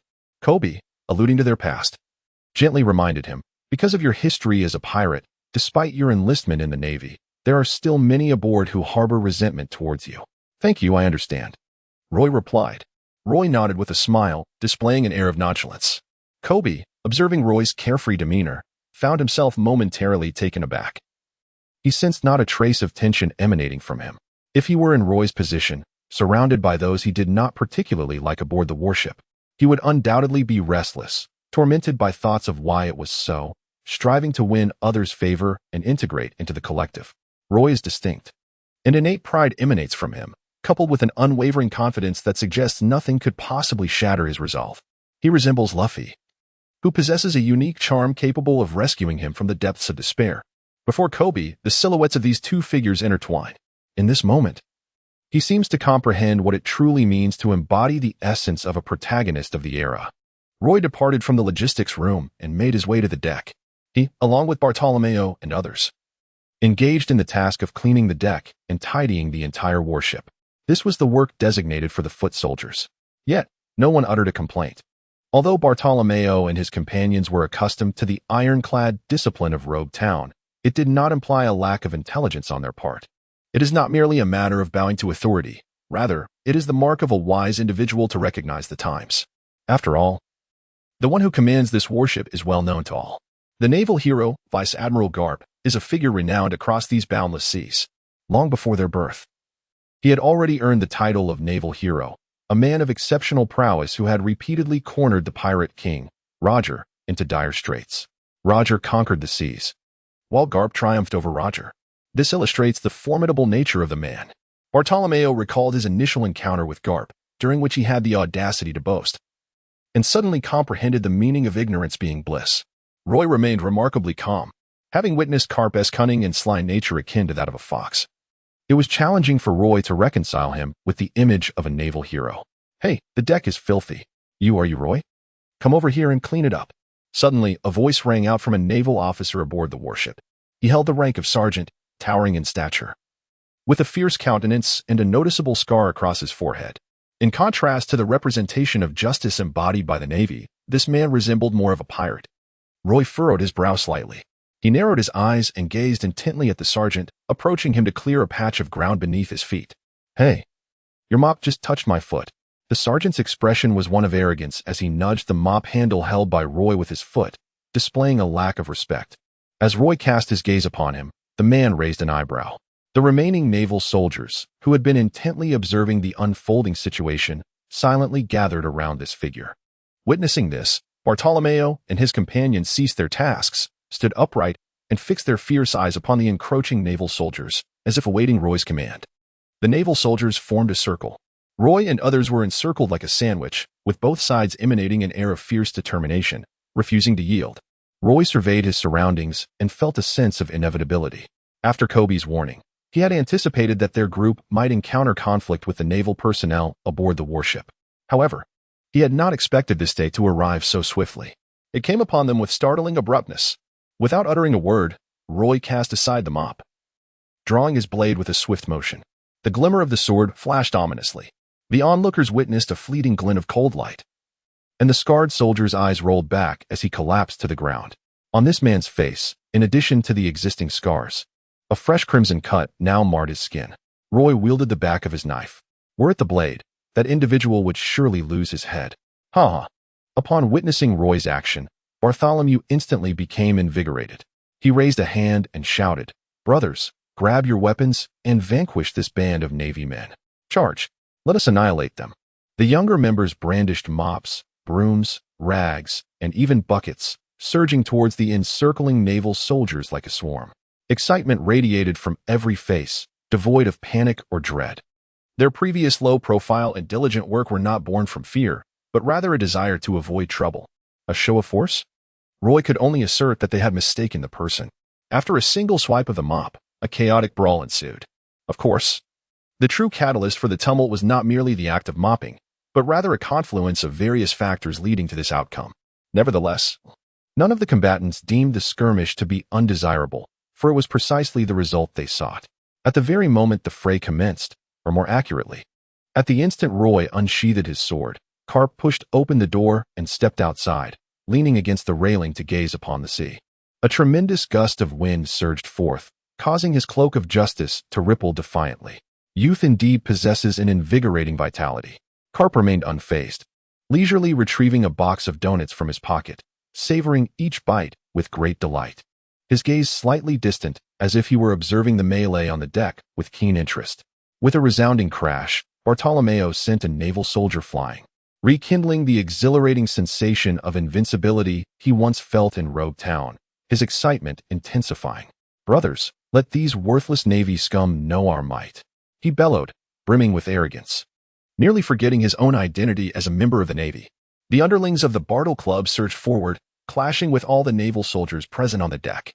Within the throng, there existed a vacuum, a battleground exclusively for Roy. Roy wielded his blade with a grace that kept all at bay. The glimmer of his sword was sharp and swift, flashing with lethal precision. Each soldier who dared to approach him fell victim to his rapid strikes, dispatched with a speed that left no room for evasion. Had he not possessed a modicum of restraint, opting to utilize the back of his blade rather than its edge, the deck would surely have been awash in a crimson tide.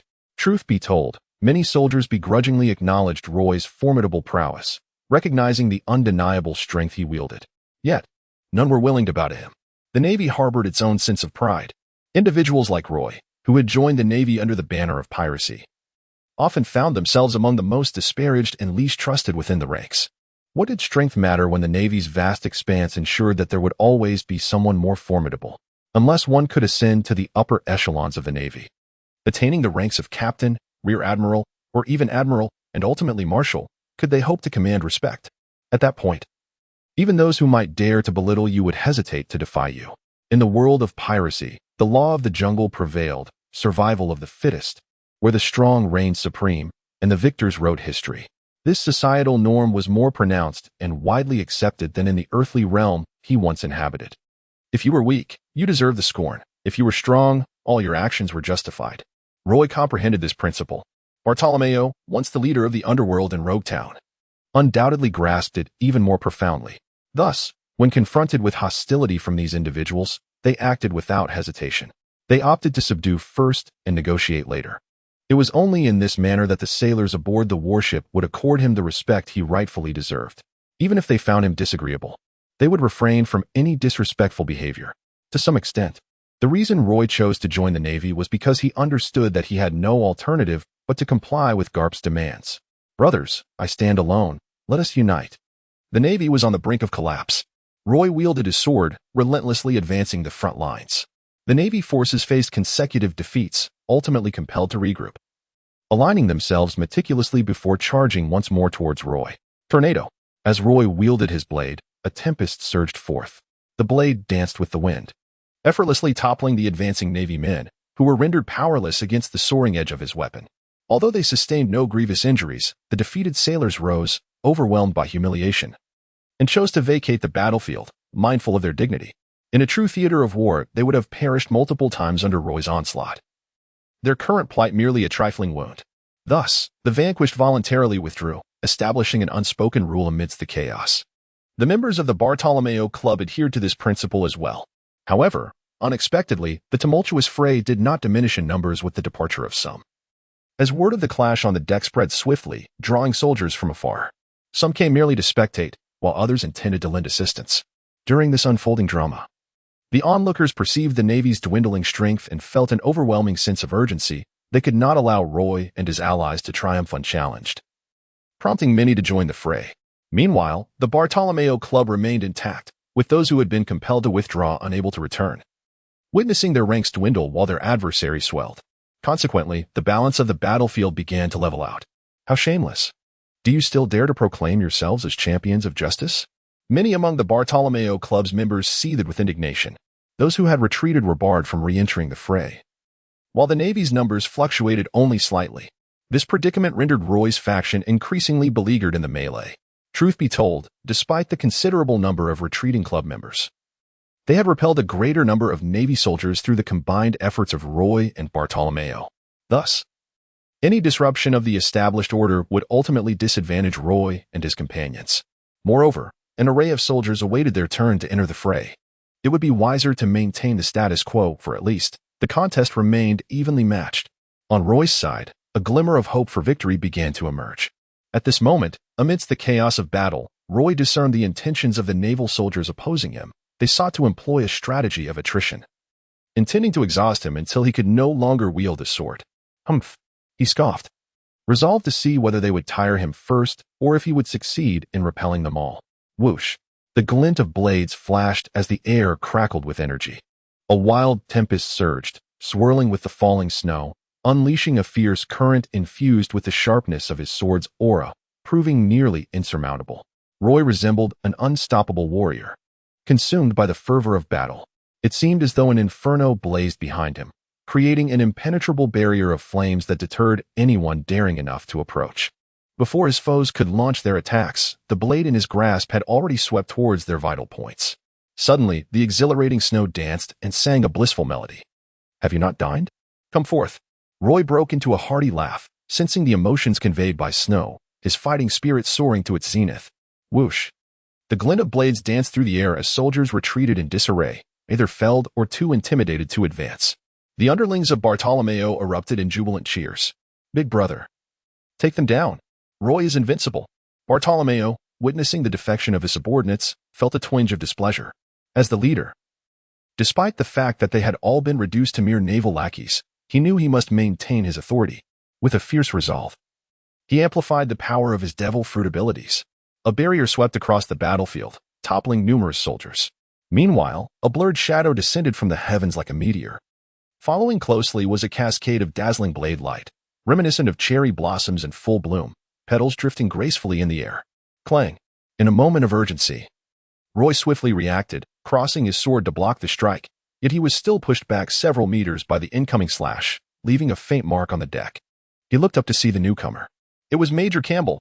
The surrounding Navy personnel were taken aback, their faces lighting up with delight. Campbell, in his 30s, boasted a handsome visage and a robust physique, his gaze sharp with the distinct intensity of a swordmaster. In his hand, he wielded an oversized katana, 3 times the width and twice the length of a standard sword, markedly different from the weapons of ordinary swordsmen. Had he been an average person, Roy would not have regarded him with much concern. However, judging by the earlier flying slash, this individual was at least a master swordsman. A formidable being who had mastered the art of cutting through iron. How intriguing! Roy adjusted his stance, raising the tip of his blade, aiming it defiantly at the fiercely spirited Campbell, unwilling to concede. After such a prolonged battle, a true master had finally emerged. With a spirited demeanor, he scoffed. Once I defeat you, no one shall dare speak against me again. What is the name of that move? He continued, laughter echoing like the most amusing jest in existence.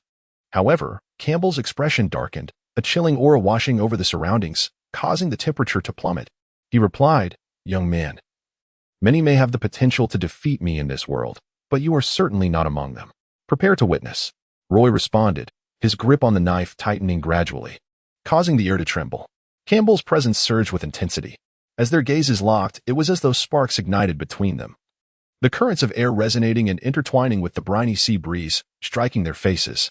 The surrounding naval soldiers, along with all members of the Bardo Club, withdrew, granting Roy and Campbell the space to engage in combat. At that moment, an unspoken consensus was reached between the two adversaries. Roy represents the Bardo Club, while Campbell stands for the Navy. The outcome of their contest signifies the victory or defeat of both parties. The system has issued a random task to conquer Campbell. Task rewards include the liberty to allocate 2 attribute points and an experience boost of 100. Roy chuckled. Upon witnessing this, Campbell mistakenly believed that Roy did not regard him with any seriousness, and an inner fury erupted within him, a fierce glint flashing in his eyes. With a thunderous roar, he suddenly leaped into the air, wielding a colossal samurai sword. The slicing strike, akin to a blade of wind, surged forth in overwhelming waves, resembling a swarm of bees as it hurtled towards Roy. Those who stood alongside Roy, whether naval officers or members of the Bardo Club, were all unmistakably gripped by terror. They hastily evaded, fearing that any delay might render them collateral damage. Yet Roy remained still, under the gaze of the onlookers. He raised his hand and unleashed a flurry of blades, conjuring a shield before him that was almost transparent, yet distinctly visible to the naked eye. A thunderous clash ensued. The collision of 2 opposing forces of energy ricocheted and dissipated. The collateral damage was not confined to the 2 engaged in battle, but rather wreaked havoc upon the ship's railings, deck, and all spectators present. The warship was left in disarray, while the observers fared even worse. Menaced by the aftershocks of the released energy, their hearts racing with trepidation as they sought refuge from the onslaught. Yet, they could not bear to turn away from the spectacle. The innate curiosity of humanity tethered their feet to the deck, rendering them immobile. "You have fought long enough. Now it is my turn." With a swift step, Roy transformed into a formidable cheetah, exuding an aura of fierce determination as he dashed forward, swiftly closing the distance to Campbell in mere moments. The space between them diminished to less than 10 meters. Cross slash. After Roy executed a cleaving slash followed by a horizontal strike, this seemingly simple maneuver unleashed an extraordinary offensive. The blade gleamed brilliantly, and the air trembled with force. The cross slash advanced with unwavering precision, dismantling Campbell's path of attack. Reluctant to retreat, Campbell was resolute in his stance. For certain swordsmen, aggression embodies the finest form of defense. To withdraw is to concede defeat. Campbell was one such warrior. The notion of surrender was absent from his lexicon. Thus, he stepped forward, blades poised against each other, relentlessly swinging his sword to erode the strength of the cross slash. Finally, he unleashed his ultimate technique, Serpent's Bite. As the cross slash diminished in potency, Campbell summoned his energy. The blade in his hand traced a twisted arc, transforming into a strike imbued with a life of its own, resembling a ferocious serpent. With its venomous fangs bared, it lunged towards Roy with lethal intent. Roy remained unperturbed. He executed a swift movement, stirring the air around him, the currents coalescing into a formidable force that concentrated upon his blade. With a whoosh, the sound of slicing through the air followed. The razor-sharp blade lunged toward the venomous serpent, its tip piercing directly into the creature's maw before twisting. The serpent shattered. Campbell's face turned to one of astonishment. He found it difficult to accept that the effort he had invested in his strike had been so effortlessly countered by his opponent. Roy would scarcely afford him any time to react. A tornado. Roy lunged forward, wielding his blade in a frenzy of aimless and chaotic slashes. Countless wind-like strikes hurtled towards Campbell with the swiftness of lightning. It echoed the adage, "Return in kind what has been dealt to you," whatever tactics Campbell employed against him. Roy mirrored in kind. However, Campbell's rank of major was not merely a title. It was earned through countless acts of valor and sacrifice. Consequently, Roy's erratic slashing failed to significantly affect him. After several intense exchanges, both combatants discerned each other's capabilities and the realms they occupied, leading them to engage in close-quarters combat. The blades met in a fierce confrontation, each narrowly grazing vital points, as the thrilling skirmish left the onlookers in astonishment. In the blink of an eye, they witnessed two figures darting about, with countless flashes of steel, the clash of blades resonating as the air surged with a tempestuous force. The sound of steel against steel echoed in a relentless rhythm as the two continued their back-and-forth duel. The expressions on Roy and Campbell's faces transformed from mutual disdain to admiration and respect, fostering a profound sense of reverence between them, regardless of who it may be. Strength alone can command respect. At this moment, Roy had already earned the admiration of everyone aboard the ship. However, in the face of victory, none were willing to concede lightly. "Roy, be cautious." Suddenly, all around, faces contorted in horror. Bartolomeo could not restrain himself from exclaiming, his expression laden with concern. Amidst the clash, Campbell took a step back and unleashed a surprising maneuver. A colossal katana sliced through the air at an astonishing angle, breaching all of Roy's defenses. Its tip aimed squarely at his chest. Whoosh! Despite the admiration, Campbell showed no mercy in combat. He struck with unrelenting force. To his astonishment, Roy did not flinch or evade. Instead, he surged forward to meet the blade head-on. Campbell's surprise flickered momentarily, and his eyes lost all semblance of turbulence. Just as the razor-sharp tip was about to pierce Roy's chest, a smile graced Roy's lips. Immediately, all present were left in a state of shock. Sizzle! A breathtaking wave of sword energy erupted from below, like a fountain, tearing through Campbell's naval uniform. Campbell's eyes widened as his previously fluid movements became sluggish. Influenced by the sword energy, his strike morphed, losing its threat against Roy. Whoosh! Even so, a few strands of Roy's hair were severed, drifting gently to the ground. In this pivotal moment of their clash, time seemed to decelerate. Campbell's breath quickened. He sensed that his heartbeat was at least 3 times its normal rate. He witnessed his blade skim past Roy's eyes, severing a lock of hair, yet Roy had never closed his eyes, remaining serene as ever. Just as the blade was poised to penetrate his chest, Campbell was momentarily frozen. A chilling sensation crept from his neck, snapping him back to reality. "I have lost." Campbell gazed at Roy, his countenance despondent. After a long pause, he finally managed to voice a question. "What was the name of that move?" The dragon raises its head. Upon completing his response, Roy sheathed his sword and stowed away the snow. During the past 2 days at sea, he had not indulged in idleness. On the contrary, he had constantly contemplated how to integrate his swordsmanship and develop more formidable techniques. Clearly, his efforts had begun to bear fruit. Ding! Congratulations, host, for accomplishing the task. Earning 2 attribute points to allocate freely and 100 experience points. Roy's lips curled into a smile. He remained composed, nodding at Campbell, acknowledging his prowess. "Indeed. You are quite impressive. We can always spar whenever you have the time." "Absolutely," Campbell replied without hesitation. It was evident that he intended to regain his honor in their future encounters. "Bravo, Brother Roy. Well done." The members of the Bardo Club raised their thumbs in admiration, their faces beaming with joy. Meanwhile, the naval soldiers appeared dejected. Campbell sheathed his katana behind him and nodded in their direction. The brawl had concluded, and the victor had been determined. However, the conflict between the Bardo Club and the Navy was merely beginning, and both sides were preparing to exchange harsh words. Suddenly, a familiar voice resonated through the crowd, causing a palpable shift in atmosphere. Well done, indeed." The faces of everyone changed, and an eerie silence enveloped the arena. Carp had arrived. A brawl on a warship was no trivial matter. It constituted a serious violation of discipline. Typically, those who transgressed faced severe penalties, with no room for leniency. Demotion, salary reductions, confinement, or even expulsion from the Navy were all possibilities. The crowd stood in silence, not daring to raise their heads. The members of the Bardo Club, having recently joined the Navy and unaware of its strict regulations, felt less anxious but still maintained a humble demeanor. Those with backgrounds in the underworld understood better than others that a wise man does not suffer immediate losses. Moreover, this familiar visage posed a threat not from rank, but from genuine strength, a man capable of delivering a single punch that could topple an entire ship. That man was Carp. "I order all of you to restore the warship within 1 day," Carp commanded, his tone imbued with an authority that brooked no dissent. Yet, the donut in his hand seemed oddly out of place. "Furthermore, you are all hereby prohibited from eating for an entire day." Having spoken, he leisurely departed. Upon witnessing this, both parties exhaled in unison, a sigh of relief escaping their lips.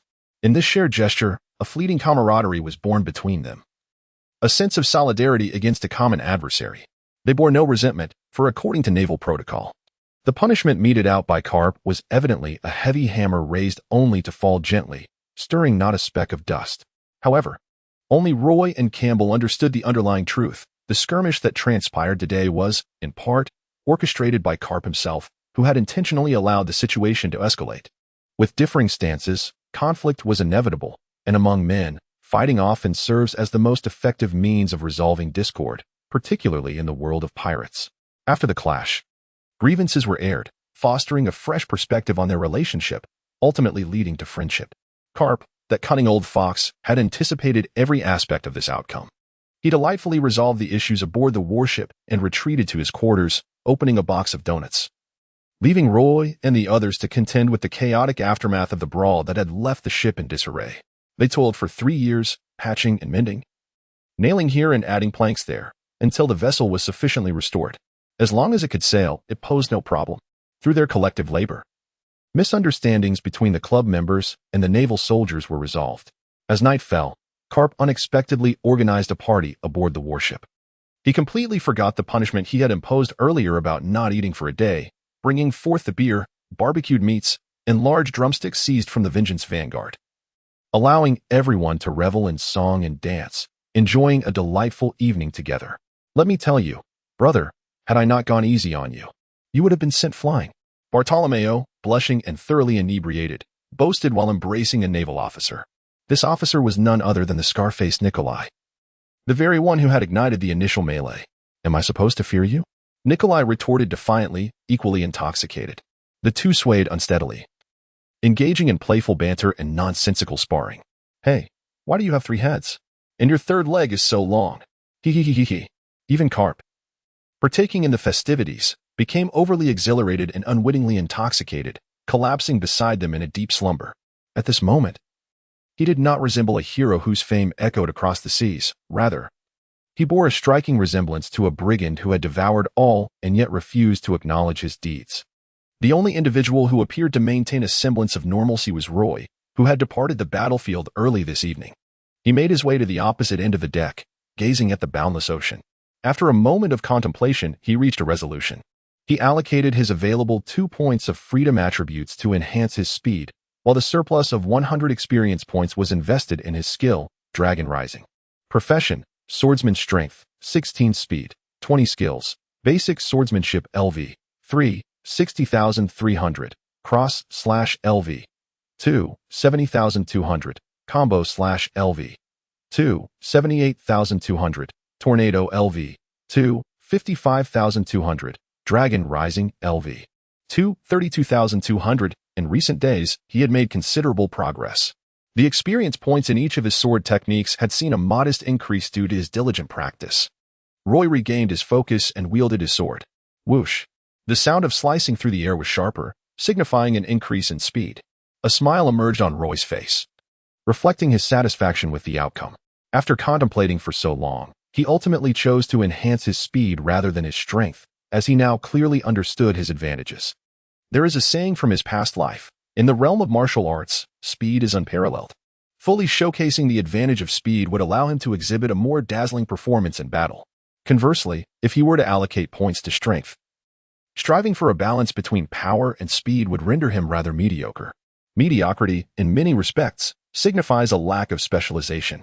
However, in most cases, reality does not align with this notion. Mediocrity is simply mediocrity. As for the newly acquired sword technique, Dragon Rising, as mentioned earlier, since setting sail these past 2 days, Roy had not indulged in idleness. Instead, he had become increasingly diligent and hardworking. Building upon the thrusting technique he was already proficient in, he engaged in thoughtful reflection, modification, and transformation, ultimately creating a unique sword technique, which decisively influenced the outcome of his duel with Campbell this morning. The Dragon Rising, although similar to a thrusting motion, the angle of the slicing attack was refreshingly innovative. It emerged from below, akin to an ambush, first targeting the lower body before enveloping the entire form. If one were not careful, it could even forcibly sever a man's most treasured limb. After elevating the Dragon Rising skill to level 2, Roy's mind brimmed with further contemplations regarding this technique, his understanding of its intricacies becoming increasingly vivid, even inspiring thoughts of how he might develop new moves in the future. Cross slash. Roy murmured softly, stroking his chin. Among the community of swordsmen in the world of pirates, the cross slash is undoubtedly a prevalent skill. Roy, relying not on mere experience, but on his diligent efforts, elevated the cross slash to level 2. Modestly speaking, he had acquired profound insights into this technique. With the addition of the spiral force, gripping his weapon, Snowwalk, he aimed at the ocean and suddenly unleashed a spiraling slash. The strike sliced through the air, erupting the sea surface and creating a miniature whirlpool, which was swiftly engulfed by the oncoming waves. This spectacle reminded Roy of the spinning tops he played with in his childhood. An inspiration struck. Combining the vivid imagery from his previous upgrade of the dragon lifting its head, he felt a surge of exhilaration. He swung Snowwalk again, targeting the sea with another cross slash. To his astonishment, the two intersecting slashes, upon leaving the warship, twirled like a whirlwind, distinctly different from the rotational sword technique, Tornado. The cross slash, enhanced by the spiral force, coalesced into a spherical form, an orb radiating an intensely sharp aura, impossible to underestimate. Thunderous roars echoed as the rotating cross slash plunged into the ocean. The seawater surged upwards, reaching heights of over 10 meters, and the briny spray splashed onto Roy's beaming face. The power of this technique had amplified more than tenfold. He named this move, cross slash, Great Top. Roy whispered to himself. Unbeknownst to him, following this utterance, the attribute panel underwent a transformation. Cross slash LV 270200 cross gyration LV 130100 Marinvondo. I have arrived.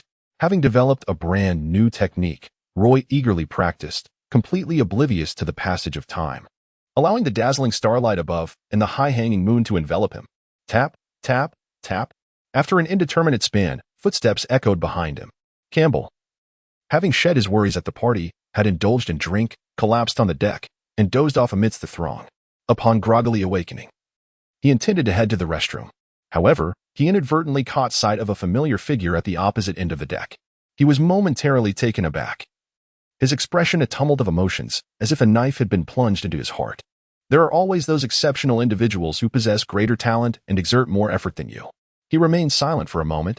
In that instant, the dizziness and confusion brought on by excessive drinking were instantly dispelled by the caress of the sea breeze. He unsheathed his oversized katana from his back and approached Roy's side. Roy cast a glance at him. Campbell paid him no mind, continuing to practice his swordplay. Although his mind had cleared, the excesses of drink still rendered his complexion slightly flushed. Upholding the dignity of a swordsman, he rigorously controlled his movements, ensuring that his strikes remained precise and unblemished, as impeccable as ever. Roy smiled, his practiced movements equally precise. The following day, the warship entered the doldrums. After several days of sailing through this perilous stretch of ocean, Roy indeed experienced a sensation distinct from his usual demeanor, an awareness of danger. Beneath the seemingly tranquil surface, immense threats lurked. After completing his daily cleaning tasks, Roy stood on the deck practicing his swordsmanship, faintly perceiving the majestic sea creatures gliding beneath the surface. The colossal silhouettes, reminiscent of mountains, instilled in him a profound sense of intimidation. Campbell informed him that each of these marine leviathans is singular, possessing unparalleled strength.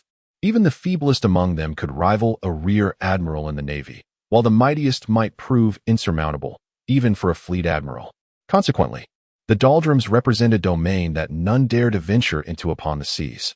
To date, only the Navy has managed to conquer this treacherous expanse. It must be acknowledged that Vegapunk is indeed an extraordinary scientist. His inventions have facilitated numerous advancements for the Navy, enhancing their operational efficiency and ensuring their supremacy across various regions of the world. Roy no longer harbors any aversion towards the prospect of joining the Navy. In a certain sense, his indifference towards becoming a pirate indicates a lack of opposition to the idea of serving in the Navy. However, there exists a significant distinction between being coerced into joining the Navy and willingly choosing to do so. Now that his internal discontent has dissipated, Roy actually finds himself rather invigorated. In the realm of piracy, despite the predominance of pirates, one cannot deny that the Navy stands as the most formidable force in this world. The pirate faction, though vast, is akin to scattered sand, achieving little in terms of cohesive action. The Navy, bolstered by the world government, is an unyielding bastion. While many may dare to defy its commands, none possess the capability to topple it. Even the legendary pirate king, Roger, could not accomplish such a feat, to be candid. If Roger had the power to vanquish the Navy and overthrow the world government, why would he have chosen to inaugurate the age of exploration and open the door to revolution? Whoosh! Roy regained his focus and delivered a swift slash. The strike materialized into a tangible force, slicing through the air and unleashing a sharp gust that brushed against the faces of those nearby. The individuals felt as though their cheeks had been grazed by a blade, leaving a stinging sensation in its wake. The soldiers standing by could not help but marvel at the spectacle. Roy's prowess is formidable enough to rival the ranks of officers within the Navy. Remarkably, he is merely 17, a prodigy. Have you not observed how even Campbell holds him in high esteem? Although Roy may presently appear as an ordinary soldier, none dare to regard him as such. Given his extraordinary talent, it will not be long before he ascends to great heights. We are on the verge of arriving at the Navy headquarters. Suddenly, Campbell approached him with a smile, saying, at that time, "You will enter the training camp as a recruit, and if you perform admirably, you may even be awarded the rank of ensign. In my cohort, the top performer in the training camp was granted the title of captain. Is that so?" Roy inquired with curiosity. "Who was it?" "Tina," Campbell replied, his eyes reflecting admiration and a hint of affection. "She is now a colonel at the Navy headquarters, recognized as the most formidable individual of our class, and widely believed to be the most likely to ascend to the rank of general first. Your praise for her is quite commendable. She must indeed be exceptional." Roy sighed softly. Having spent considerable time with Campbell, he had come to understand the essence of the man. Every swordsman who has attained the level of a sword master possesses a unique pride, and it is evident that someone capable of garnering Roy's admiration is not to be underestimated. Tina, through the haze of his memories, Roy vaguely recalled her as a character from his previous life in the world of pirates. It seemed she was a contemporary of Smoker.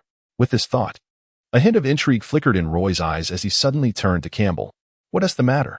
Campbell felt a chill run down his spine, sensing that Roy's expression was rather peculiar. "Roy, are you acquainted with Smog?" "Smog." Campbell instinctively drew a blade, his expression darkening as he exclaimed, "How dare you mention that scoundrel?" "Oh." Roy raised an eyebrow. "It seems you are quite familiar with him. Your relationship appears to be rather amicable." "Who has a good relationship with that scoundrel?" Campbell exclaimed, his frustration evident as he gritted his teeth. "By the way, how did you come to know that rascal Smoker? Did I not mention that we set sail from Rog Town?"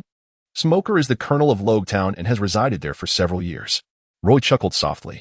Just then, the ship's horn blared, snapping them back to reality as they gazed towards the direction of the vessel. Before them lay a magnificent island. At the heart of the island stood an imposing structure, its ancient and unadorned style only accentuating its grandeur. Two large characters were embedded in the city wall, their elegant strokes seemingly glimmering with golden light, captivating countless eyes. Navy. At that moment, everyone aboard the ship collectively turned their attention forward, including Carp. After such a long absence, they had finally returned. Rarely seen without a donut in hand, Carp stood by the railing of the deck, twisting his body with an air of ease. Soon, the ship docked, and the soldiers at the base welcomed Carp back to port. "Vice Admiral Carp, welcome back." An old veteran in charge of the harbor greeted him with a nostalgic tone. Smiling, "Did you bring back any treasures this time?" "I brought back quite a few rookies. You'll be responsible for them," Carp replied with a grin. The veteran's face mirrored Carp's cheerful smile. Behind Carp, the naval soldiers, led by Campbell, gradually disembarked from the ship. Roy and the members of the Bartow Club gathered amidst the crowd, observing the extraordinary sights around them, feeling both a sense of novelty and exhilaration. Marin Vondo, I have arrived, Roy murmured softly, gazing at the magnificent structure, a smile gracing the corners of his lips. The sole requirement for early graduation. Roy and his companions were assigned to the recruits' dormitory. As naval recruits, they were required to undergo the rigorous training of the camp, with outstanding graduates being directly conferred the rank of officer. At the moment of parting, Campbell waved goodbye, while Cap offered him a faint smile. Everything was understood without words. Upon arrival at the recruits' training camp, Roy was placed in a dormitory with Bartholomew, Kirby, and Balumeb. The surroundings were rather austere, apart from 4 beds. There was not even a table or bench. Is it truly the shabby? Roy sat cross-legged on the bed, with snow resting upon his knees, feeling an overwhelming sense of tedium. When does the training camp commence? He inquired. Kobe replied, tomorrow. Roy raised an eyebrow. So early? Kobe replied. Admiral Karp mentioned that we are among the last to arrive. If it weren't for the need to attend the new recruits training camp, we wouldn't have needed to depart from the East Sea at such an early hour. He even wished to bring along more of the delightful donuts from Windmill Town. Roy was left speechless. Bartolomeo, with an exuberant demeanor, let out a hearty laugh. Regardless, tomorrow, let the naval rookie witness the might of this esteemed gentleman. At that moment, Barumaber, who was tidying up the bedding, paused, casting a peculiar glance at him. How could he speak so confidently as if he were not a rookie himself? Was it sheer foolishness? Admiral Karp, why have you chosen to recruit Roy? Campbell, during their return journey, could no longer contain the question that had been festering in his mind. Karp chuckled, as one who has been vanquished by him. Do you not see his potential? Campbell's face flushed. Admiral, that is not my intention. Karp erupted in laughter. The reason I wish to recruit Roy is that I see the shadow of a remarkable individual within him. A shadow? Campbell inquired with curiosity. Who is it? None in particular. Karp replied nonchalantly. In time, he shall undoubtedly become his own person, for they are all of that caliber. Campbell was left bewildered.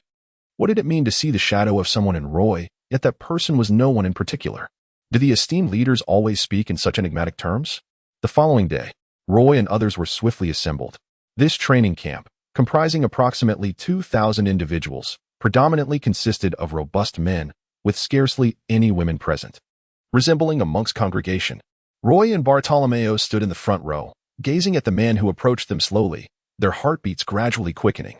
It was a primal response to the palpable sense of danger.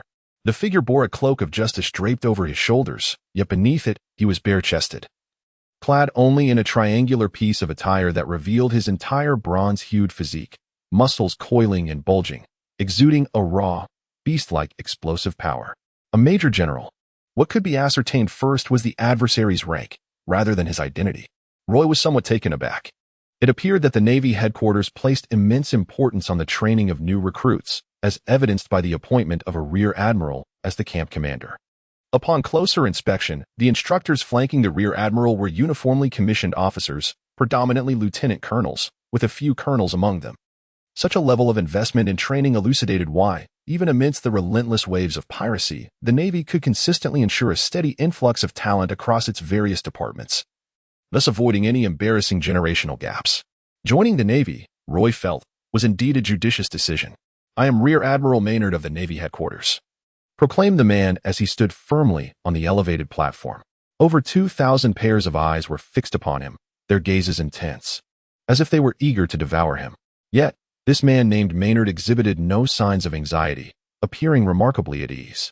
Perhaps, in his view, these mere 2,000 individuals posed less threat than a ruthless pirate. The instructors behind Maynard mirrored his demeanor, their expressions serene and untroubled. Roy was oblivious to Maynard's words, instead lost in contemplation. How many strikes would it take to vanquish this foe? He then sorrowfully realized that he lacked the prowess to do so. Most likely, the moment he approached his opponent, or even the instant he attempted to strike, he would find his skull shattered by a single blow. As a member of the front ranks of the training camp, Roy is one of the closest members to several officers at the training camp. The subtle threat that permeated the air was sufficient to make his hair stand on end, as if he were invisibly ensconced in a perilous realm, poised for an imminent assault. This tension is inevitable when confronting formidable adversaries far beyond his own capabilities, reminiscent of his obstinate encounter with Karp, where the opponent effortlessly concluded the battle with minimal exertion. Soon, the discourse came to an end, and Maynard departed. However, as he turned, his gaze swept across the front row, lingering on Roy for a moment longer, a slight smirk gracing his lips. Roy followed the members of the first two rows to an open space. "I am your instructor, Shuin." A man draped in white cloth appeared before them, tall and distinguished, adorned with a distinctive naval cap. He was one of the few colonel-level instructors previously seen alongside Maynard. Among the over 2,000 participants in the training camp, 100 members from the first two rows had been selected to form an elite class. "This is a testament to your abilities and an honor you should cherish for a lifetime." Shin continued, however. "Do you believe that the composition of the elite class will remain unchanged? It is impossible for it to remain static." He paused, posing a rhetorical question to himself. "The reason you have been grouped into the elite class at the beginning of this training is due to your solid foundation. The remaining members of the ordinary class, numbering over 2,000, will launch an assault against you elite members over the course of the next month. Should you encounter failure, you may be demoted at any moment." Roy comprehended the situation. The training camp is divided into elite and regular classes. The former maintains a count of 100, representing the top 100 participants in the entire camp. The roster of these 100 may fluctuate at any moment during subsequent evaluations. This is the essence of pressure. It is through pressure that motivation arises, fostering personal growth. "Instructor, I have a question." Roy raised his hand and said, "I have heard that training allows for early graduation. What are the requirements for this?" The atmosphere shifted as Shuin narrowed his eyes, directing his gaze towards him. A hush fell over the crowd, palpable silence enveloping the space. Everyone could sense the surging battle intent emanating from Shuin, a terrifying aura that seemed to solidify from the very essence of his fervor. "There is but one requirement for early graduation," Shuin began to speak slowly. All ears perked up, eager not to miss a single word. "That is," Shuin's gaze unwavering, fixated on Roy. "Defeat me." "Understood." Roy nodded, his expression unyielding, as if unaffected by the pressure exerted by Shuin. "Are there any further questions?" Shuin withdrew his gaze and scanned the 100 individuals present, a subtle smile playing on his lips as he added, "I would be delighted to provide answers." Silence enveloped the room. "Since there are no inquiries, let us proceed to running," Shuin declared. "You shall complete 10 laps around the entire island. Only upon finishing shall you be permitted to dine." "What?" A collective look of disbelief spread across the group. 10 laps? Surely you jest." Roy shrugged, stepping forward without uttering a word, the first to embark on the journey. "Wait for me, Roy." Bartolomeo hurriedly followed suit. "By the way," Shuin remarked, watching the 100 individuals depart in a scattered formation, a sly smile gracing his lips as he bellowed with vigor, "I forgot to mention, the last 10 will go hungry." "What? Just end me now." A chorus of disheartened voices arose, yet unwilling to yield, they instinctively quickened their pace. No one wished to find themselves among the last 10, nor did anyone desire to be surpassed by the 2,000 from the ordinary class who were deemed inferior. After completing the 10 laps, dusk was nearly upon them. From morning until evening, the 100 from the elite class found their stomachs growling with hunger. Nevertheless, there remained a handful who had yet to complete the task. Shuin was indeed adhering strictly to his earlier declaration. The last 10 would forfeit their meals. However, this did not include Roy, who had claimed victory with little doubt, drawing the attention of some who regarded him as an outlier, including the instructor Shuin. Yet, Shuin paid little mind to this, finding it rather amusing. Typically, it is the powerful outliers who are deemed worthy of guidance. And thus, the 10 laps were completed. Roy felt as though his legs no longer belonged to him. His physical condition was relatively good, at least he could still feel his legs. In stark contrast, Bartolomeo lay on the ground, his stomach nearly caving in from hunger, devoid of the strength to eat, relying on Roy to feed him. "Roy, I am truly grateful for your presence," Bartolomeo said, tears welling in his eyes, thankful to have such a good friend by his side. Looking at the others, they seemed to be suffering immensely. That devil, Shuin, even announced a gathering at 6 in the morning for further training. Is this even humane? At this rate, how long will it take to seek revenge on Luffy? Roy, witnessing this spectacle, found himself in a state of bemusement. "I shall endeavor with utmost determination." Bartolomeo, suddenly surging with an inexplicable vigor, seized the bowl from Roy's hands and voraciously consumed its contents in one swift motion. Rising to his feet, he was filled with a fervent resolve. With a swift leap akin to a carp leaping from the water, he then bent down, fervently engaging in a series of push-ups. "Luffy," he gritted his teeth, "I shall not let you escape." Roy stood in astonishment. Soon after, he approached the edge of the island, drew his sword, and practiced his swings. This was a daily ritual he adhered to, and today was no exception. Having spent considerable time in this world, he had cultivated the habit of diligence. Unlike his former self, who was plagued by laziness, he now felt discomfort if he paused for even a moment. Furthermore, upon arriving in Marin Vondo, he set a personal goal to graduate early. The standard duration for the boot camp was 1 month. However, he allowed himself a maximum of 2 weeks. After completing his daily sword practice, Roy returned to the dormitory. At that moment, Bartholomew was exerting every ounce of energy, forcing himself to finish 1,000 push-ups. He lay on his bed like a living corpse, eyes open yet seemingly asleep. Kirby and Balloomber also reclined on their beds, in a slightly better state than Bartholomew, yet still utterly drained. There was, however, one distinction. The former belonged to the elite class, while the latter was part of the standard class. What training exercises had the standard class undertaken today? Roy gazed at Kobe and the others, who appeared utterly exhausted, and inquired with curiosity, "What has rendered you so fatigued?" "We have been standing in military posture all day," Kobe replied weakly. "I nearly fainted once and was doused with a bucket of water to revive me, only to resume standing." Barumabur lamented, "I have never experienced such fatigue in my life." Roy nodded, as he seemingly grasped the distinction between the elite class and the regular class. The former primarily engaged in intensive training to hone their skills, while simultaneously contending with the pressure exerted by the latter. Conversely, the regular class focused on fortifying their willpower, fostering opportunities to encourage them in their pursuit of a position within the top 100 ranks. Though their emphases differed slightly, they ultimately shared a common goal. The following day, the 4 residents of the dormitory rose promptly at 5:30 and arrived at the training grounds by 6. This morning's session would involve both the regular and elite classes, during which they would be instructed in the renowned 6 styles of the Navy. The 6 styles represent a unique martial art comprised of 6 formidable techniques: shave, iron body, paper drawing, moonwalk, gale foot, and finger gun, each possessing tremendous power.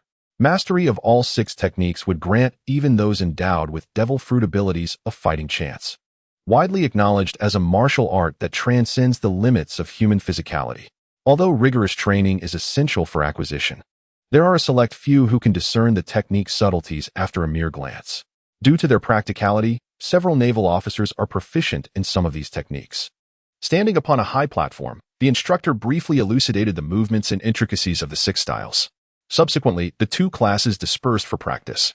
Shioen led the 100 students of the elite class to the vacant area from the previous day, where he promptly gestured for them to disperse, allowing them to practice independently or in pairs, advising them to seek his guidance should any questions arise. As soon as he finished speaking, a throng of students surged toward him, overwhelming him like a stuffed sandwich, making it difficult for him to breathe. Yet he felt compelled to fulfill his responsibilities as an instructor. Roy is not one of them. As a swordsman, the 6 forms of the Navy do not align with his combat style. However, they can serve as a point of reference. This morning, the instructor demonstrating the 6 forms reminded him that he could seamlessly incorporate the Navy's techniques into his own swordsmanship, thus crafting a unique array of swordplay techniques and maneuvers. The shave and moonwalk are mobility techniques, while gale foot and spear hand serve as offensive moves, and iron block and paper drawing function as defensive measures. Roy murmured softly, instinctively waving away the snow, lost in a reverie. Suddenly, the rhythmic sound of hurried footsteps echoed. One of the elite class students seemingly collided with him, perhaps rather thoughtlessly. To his surprise, it was not Roy who fell, but the student. Roy's thoughts were abruptly disrupted as he furrowed his brow and cast an irritated glance at the individual before him, indignantly exclaiming, "Do you not have eyes? It is you who are blocking my path." The man, enraged, retorted, "Dale, are you seeking trouble?" To Roy's surprise, Bartholomew recognized this individual. He immediately rushed over to support Roy, exuding an air of arrogance and unprovoked loyalty, scoffing, "You are clearly doing this on purpose. So what if you are?" Dale, noticing Roy's continued dismissal, seethed with anger. "I cannot stand his self-important demeanor, thinking he is exceptional just because he is graduating early. Do you believe you are impressive? I shall make it known that I am the strongest in this training camp." It seemed that he had harbored this pent-up frustration towards Roy for quite some time. Without further ado, he charged at Roy. With a swift motion, he employed the movement technique of the Navy's 6 styles, executing a shave that allowed him to appear before Roy in the blink of an eye. Bartholomew barely had time to react before he witnessed Dale's fist rise, cutting through the air like a hammer, aimed directly at Roy. Clang! Roy drew his sword to block. In a flash, he suddenly recalled the person before him. Yesterday, he had secured first place in the running laps, while this individual had been striving to surpass him midway, only to fall short and claim second place. It seemed that he had swiftly mastered the Navy's 6 styles. This fellow possessed considerable talent.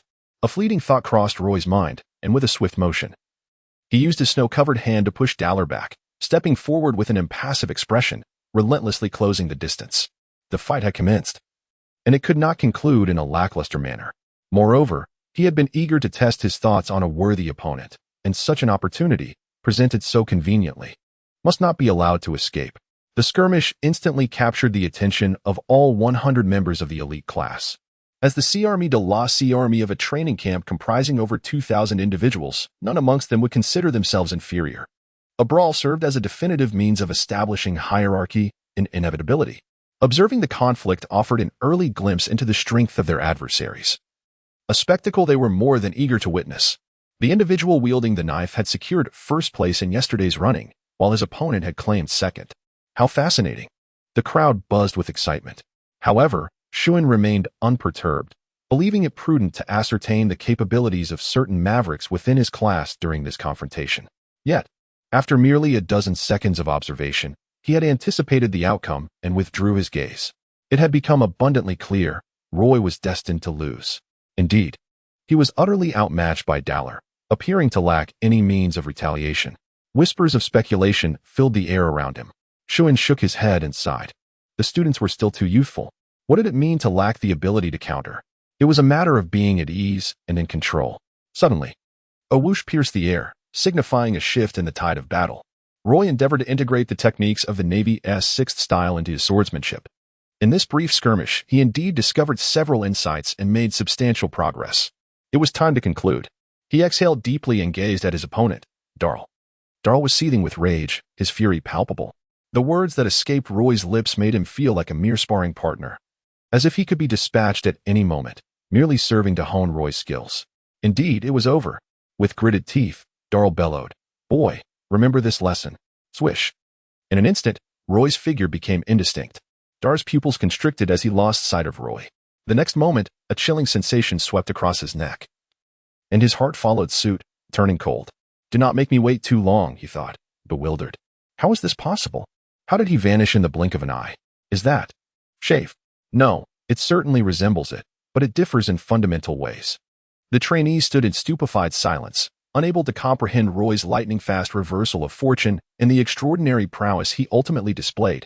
Among them, a few discerning individuals recognized Roy's true abilities, mentally escalating the perceived danger he posed by several magnitudes.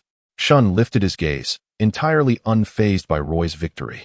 However, he was genuinely intrigued by the technique Roy had employed, which bore similarities to shave but represented a profound evolution of it.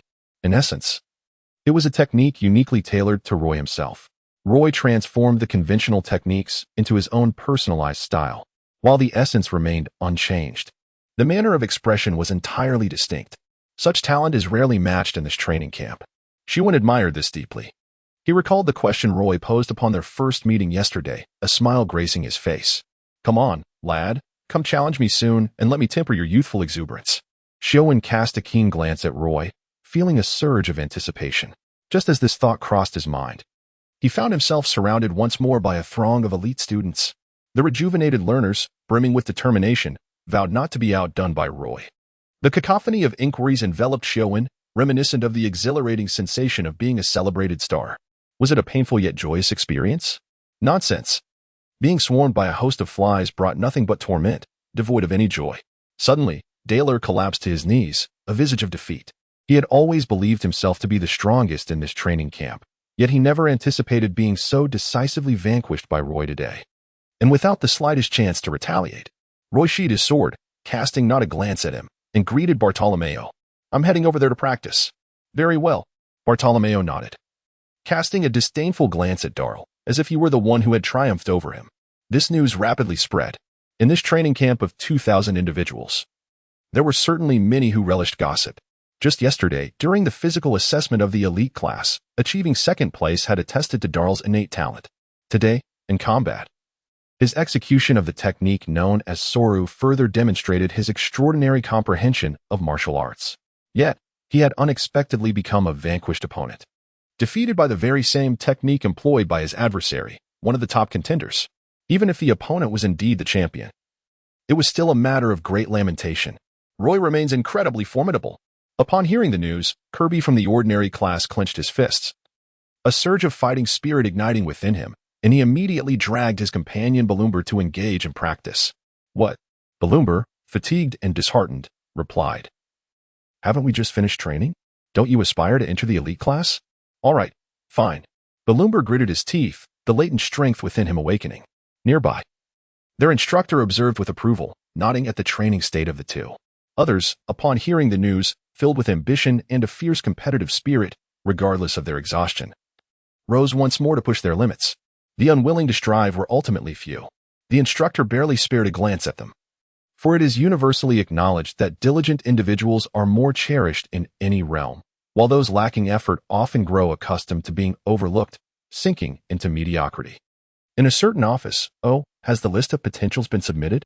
Maynard held a sheet of paper bearing several names. Elite class, Roy, Bartolomeo, Darl. And this fellow, Guerin? He stroked his chin. Ordinary class, Kirby, Balloomber, Gambia. Suddenly, the door was unceremoniously kicked open. Admiral Carp. The slight frown on Maynard's face vanished instantly upon seeing the visitor, replaced by a look of surprise, as if to say, "What brings you to my office?" Maynard. I have heard that the list for this training camp has been released. Carp, with an air of authority, extended his hand and demanded, "Let me see." Reluctantly, Maynard complied, handing over the list. Carp, a figure from the same era as his mentor Zephyr, had even been a sort of teacher to him during his time in the training camp. Thus, Maynard felt powerless to refuse Carp's request. Admiral Carp. Do you have any promising candidates in this training camp? Maynard was filled with curiosity. Over the years, only Zephyr had been training new recruits, while Garp had occasionally lent a hand, each time with an air of impatience, as if he yearned to abandon the task at any moment. Now, with Zephyr in poor health and nearly in retirement, Garp had long ceased to concern himself with the training camp. What could possibly prompt him to seek out Zephyr now? Requesting a list of promising candidates? There were indeed several noteworthy individuals.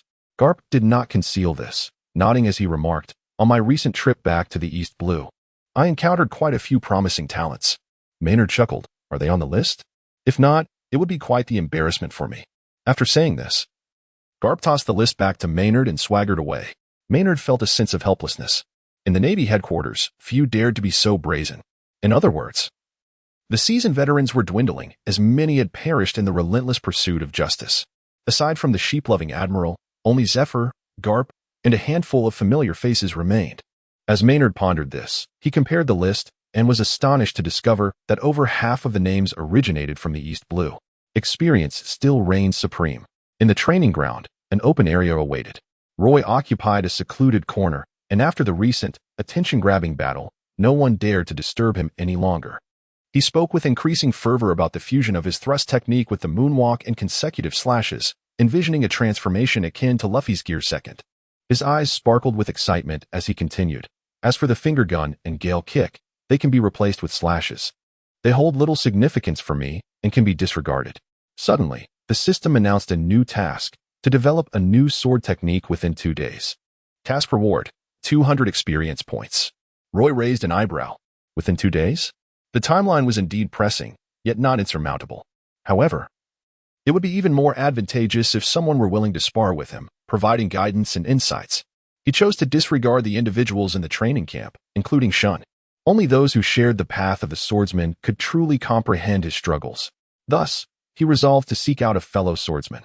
Among those he knew at the Navy headquarters, there was but one, Campbell. Upon this thought, Roy approached Shun. The students surrounding Shun, feeling the weight of Roy's earlier display of authority, instinctively parted to allow him passage.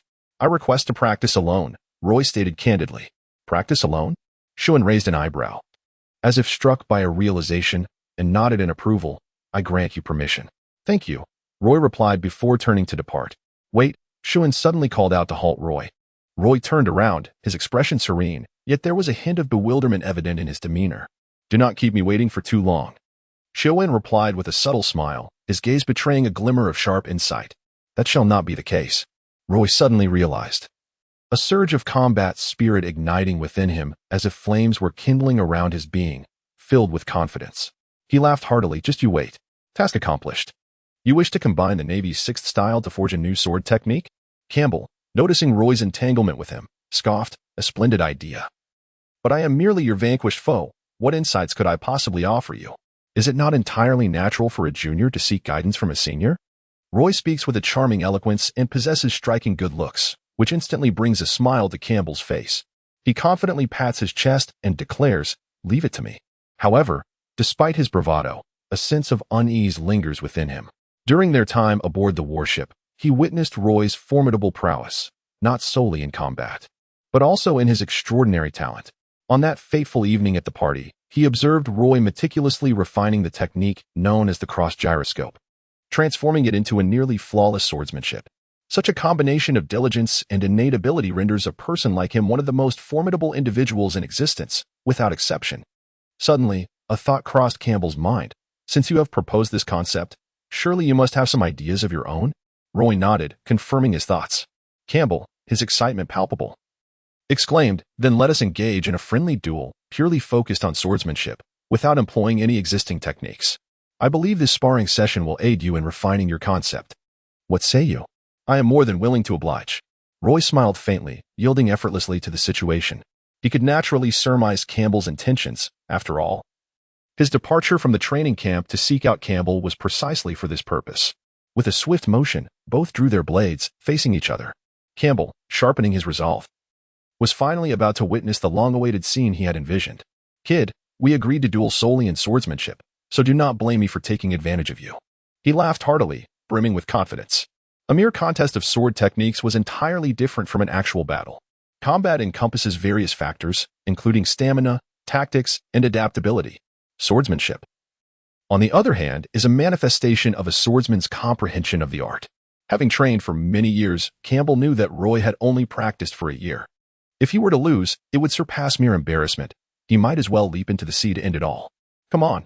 Campbell charged forward with his blade raised. Roy remained composed, his demeanor unflinching as his mind raced through fragments of the naval six-style techniques like a flickering lantern.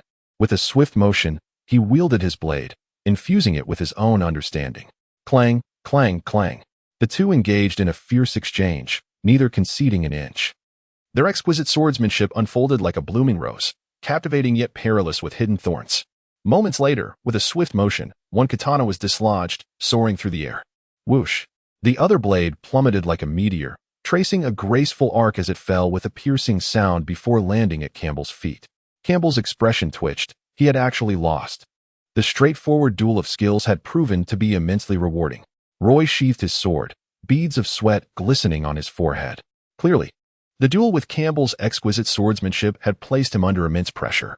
After a moment of contemplation, Roy expressed his gratitude to Campbell, then stepped aside. Facing the howling sea breeze and the surging waves, once again lost in thought, Campbell, observing his retreating figure, felt a profound sense of discouragement. Tilting his head slightly, he gazed at the relentless ocean. Should he contemplate suicide by drowning? Campbell pondered, would such a demise be excessively cruel? Perhaps it would be wiser to await a natural death. If all else fails, dying in battle would be more befitting of my temperament. I shall embark on a mission forthwith. In any case, remaining at the naval headquarters was untenable. At the training camp, in the ordinary class, a resounding crash echoed. A boy with a crimson aircraft head swung his mechanical arm, sending one trainee flying with a punch, while another lay trampled beneath his foot. He surveyed the room, his eyes filled with an audacious defiance. Who could have anticipated that this seemingly frail youth harbored such astonishing explosive power? In just 2 days, he had nearly overturned the entire ordinary class of around 2,000 students. "They are all a bunch of worthless fools," Grant scoffed, and wherever his gaze fell, everyone bowed their heads, too intimidated to meet his eyes, including Kobe and Bellum. "You worthless lot, if you ever find yourselves on the battlefield, don't let fear make you soil your trousers." Grant's disdain was palpable. "Enough, Grant. If you wish to continue this farce, you may join the advanced class." The instructor interjected. He refrained from commenting on the chaos caused by Grant, instead stating coolly, "The current top student in the advanced class is named Roy. You must have heard of him. I'm heading there now." Grant, youthful and impetuous, could hardly bear the instructor's provocation. His eyes widened in outrage as he retorted, I should already be a member of the advanced class. If it weren't for my age, how could I possibly be in the same class as these worthless fools? He glanced disdainfully at his classmates. Many who heard his words clenched their teeth in anger, yet were unable to retaliate against Grant, either having been previously bested by him or feeling inferior, thus refraining from acting recklessly. Humph! Grant sneered once more, swiftly using a technique to vanish from sight, leaving the crowd in stunned silence. The instructor offered no commentary, perhaps intentionally inciting the ire of the others towards Grant, having served as an instructor numerous times. He understood well that, generally, negative emotions could ignite a person's fighting spirit more effectively than positive ones, motivating them to strive for excellence. Observing the expressions of the students, the instructor smiled with satisfaction. It must be said, such tactics consistently yield impressive results. Even if he is a prodigy of the naval headquarters, this behavior is utterly excessive. Amidst the crowd, Kobe found himself feeling somewhat indignant, as one of the individuals ridiculed by Lant's scathing remarks. However, his inherently timid disposition made it difficult for him to muster the courage to express his righteous indignation. Despite his benevolent heart, growth is an inevitable journey, and Kobe was still traversing this path, gradually making strides. After all, he was merely 15, younger than Roy, and his abilities might not pale in comparison to those of Mr. Roy. Bayrumber swallowed hard, observing the chaotic scene before him. Those who had been struck down by Lant were writhing in agony and lamenting their fate, sending a chill through his heart. Such an arrogant and overbearing individual seemed to be a formidable challenge that only the equally talented swordsman, Roy, could contend with in the training camp. As dusk approached, this marked the third day of training camp. Roy had stood by the seaside the entire day, observing the ebb and flow of the tides. He practiced the fundamental motions of drawing a sword, yet the sparks of inspiration in his mind failed to coalesce into a coherent thought, as if something vital was missing. Suddenly, the sound of flapping wings pierced the air. Roy turned his head and was astonished to discover that fireflies thrived on the island of Malinvondo. This was a truly enchanting sight. The fireflies flickered and even fluttered their wings, dancing around Roy. Flash! They twinkled in and out of sight, each flicker more mesmerizing than the last. Suddenly, Roy shattered the shackles of his mind and contemplated how he could innovate a new form of swordsmanship. Clang! He drew his blade. Just then, Campbell approached from a distance, carrying a lunchbox. The atmosphere grew tense. Campbell halted, observing Roy from afar. His keen senses as a swordsman alerted him to the state Roy was in. Whoosh! A sonic boom resonated through the air.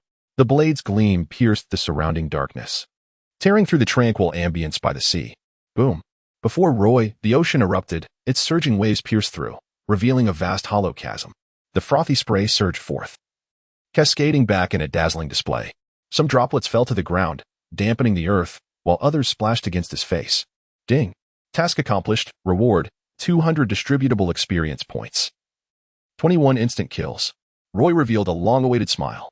Over the course of the past few days since the task was assigned, he had racked his brain tirelessly, and at last, he had produced a commendable piece of work. This technique is quite impressive. What is its name? Campbell approached with a lunchbox in hand, a look of admiration gracing his face. In just a brief afternoon, Roy had arrived at a conclusion. Such talent is truly astonishing. Starflash. Roy pondered for a moment and swiftly concluded, let us name it this. Starlight Flash? Campbell murmured. Combining the techniques of the shave and moonstep, Starlight Flash seems quite fitting. Congratulations, you have successfully created your own unique sword technique. Campbell, I am truly grateful for your assistance. Without you, this move would not have come to fruition. Roy took the lunchbox and smiled, saying, once I become the world's foremost swordsman, I shall not neglect you. At that time, you can boast to others that you once mentored the greatest swordsman in the world. Come on, kid, you have no idea how formidable Hawkeye truly is. Campbell, although pleased, could not help but smirk and counter. The world's greatest swordsman, Hawkeye Dracul Mihawk, is a renowned member of the 7 Warlords of the Sea, closely associated with the Yonko Shanks, and is even regarded by some as the man closest to the Yonko. Although Hawkeye is a pirate, it seems that Campbell, as a Navy officer, holds him in considerable esteem. Roy, however, was acutely aware that Campbell, also a swordsman, harbored an inevitable reverence in his heart for the man who resided at the pinnacle of the swordsmanship hierarchy, seated upon the most formidable throne of the art. Just wait. That day will surely come. Roy let out a soft hum. After the meal, he bid farewell to Campbell.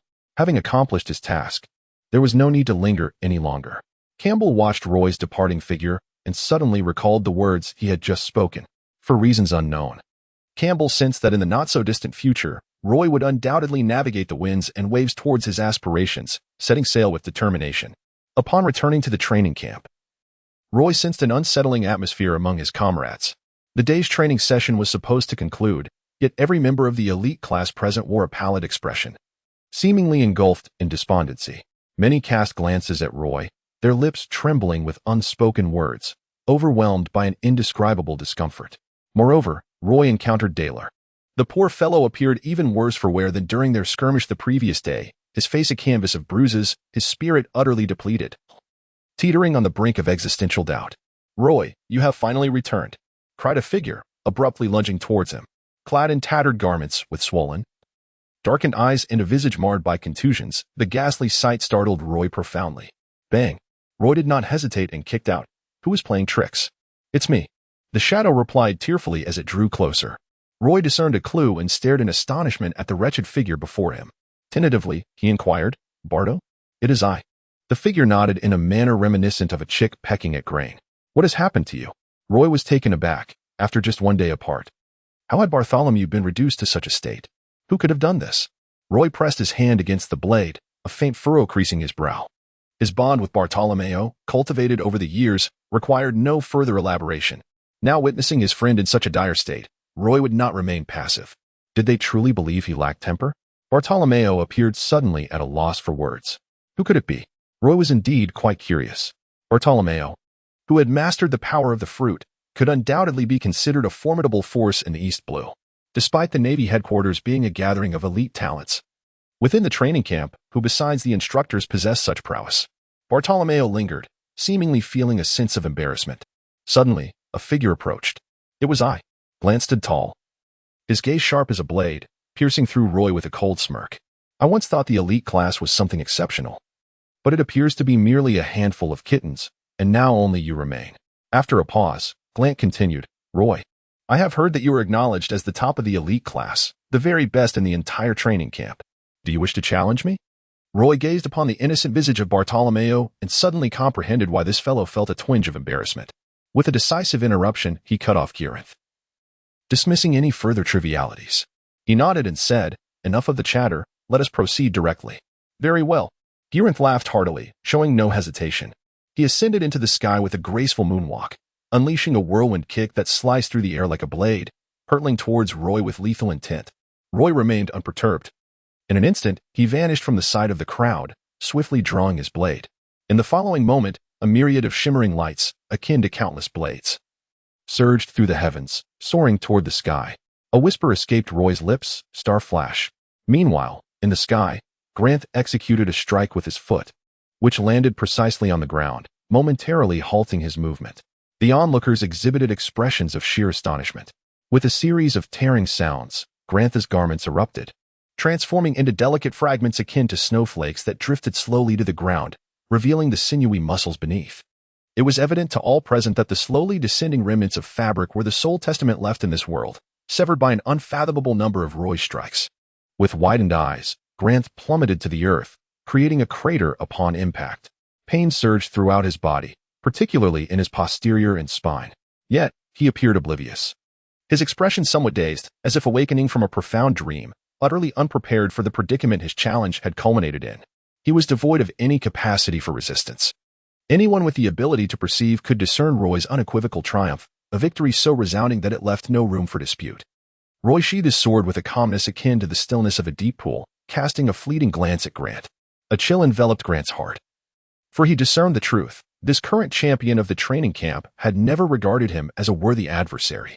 Anger ignited within him, a fierce blaze that compelled him to clench his fists until his nails pierced his skin, blood oozing forth as fire blazed in his eyes. Unyielding, an overwhelming sense of dissatisfaction coursed through him. He had yet to unleash his most formidable technique, only to be vanquished in the blink of an eye. How could he possibly accept such a fate? Nearby, Shuan observed this scene with mild astonishment. Grant, raised in the bosom of the Navy under the guidance of Admiral Akiji, was one of his esteemed disciples. Given Grant's youth, he should not have been eligible for this training camp. However, Akiji seemed to have made an exception. In light of the Admiral's endorsement, the training camp was obliged to grant Grant this opportunity. Yet, owing to his age, he was assigned to the ordinary class. For genuinely capable trainees, the distinction between the ordinary class and the elite class was negligible. Judging by Grant's performance, he undeniably possessed great potential. Unfortunately, he had encountered Roy at the outset of his journey. That mechanical arm, was it a product of cutting-edge technology? As a colonel, Shun was well-versed in various aspects of the Navy. He had taken note of Grant long ago, his left hand encircled by a heavy iron ring, eliciting a smile from him. It seemed Grant was not as simple as he appeared. An idea began to take shape in Shun's mind. Of course, he understood that a mere novice could not possibly be a disciple of Admiral Akiji. Shun then shifted his gaze back to Roy. With this young contender now entangled in the mix, it remained to be seen whether Roy could maintain his exalted status within the training camp. Days later, the training camp commenced its class division battle. Over 2,000 participants would vie once again for the top 100 positions, who would then form the new elite class, paving the way for enhanced qualifications and brighter prospects upon graduation. The group embarked on a military vessel to an island not far from Maryford. It was well known that today marked the reallocation of classes, a fierce competition for the top 100.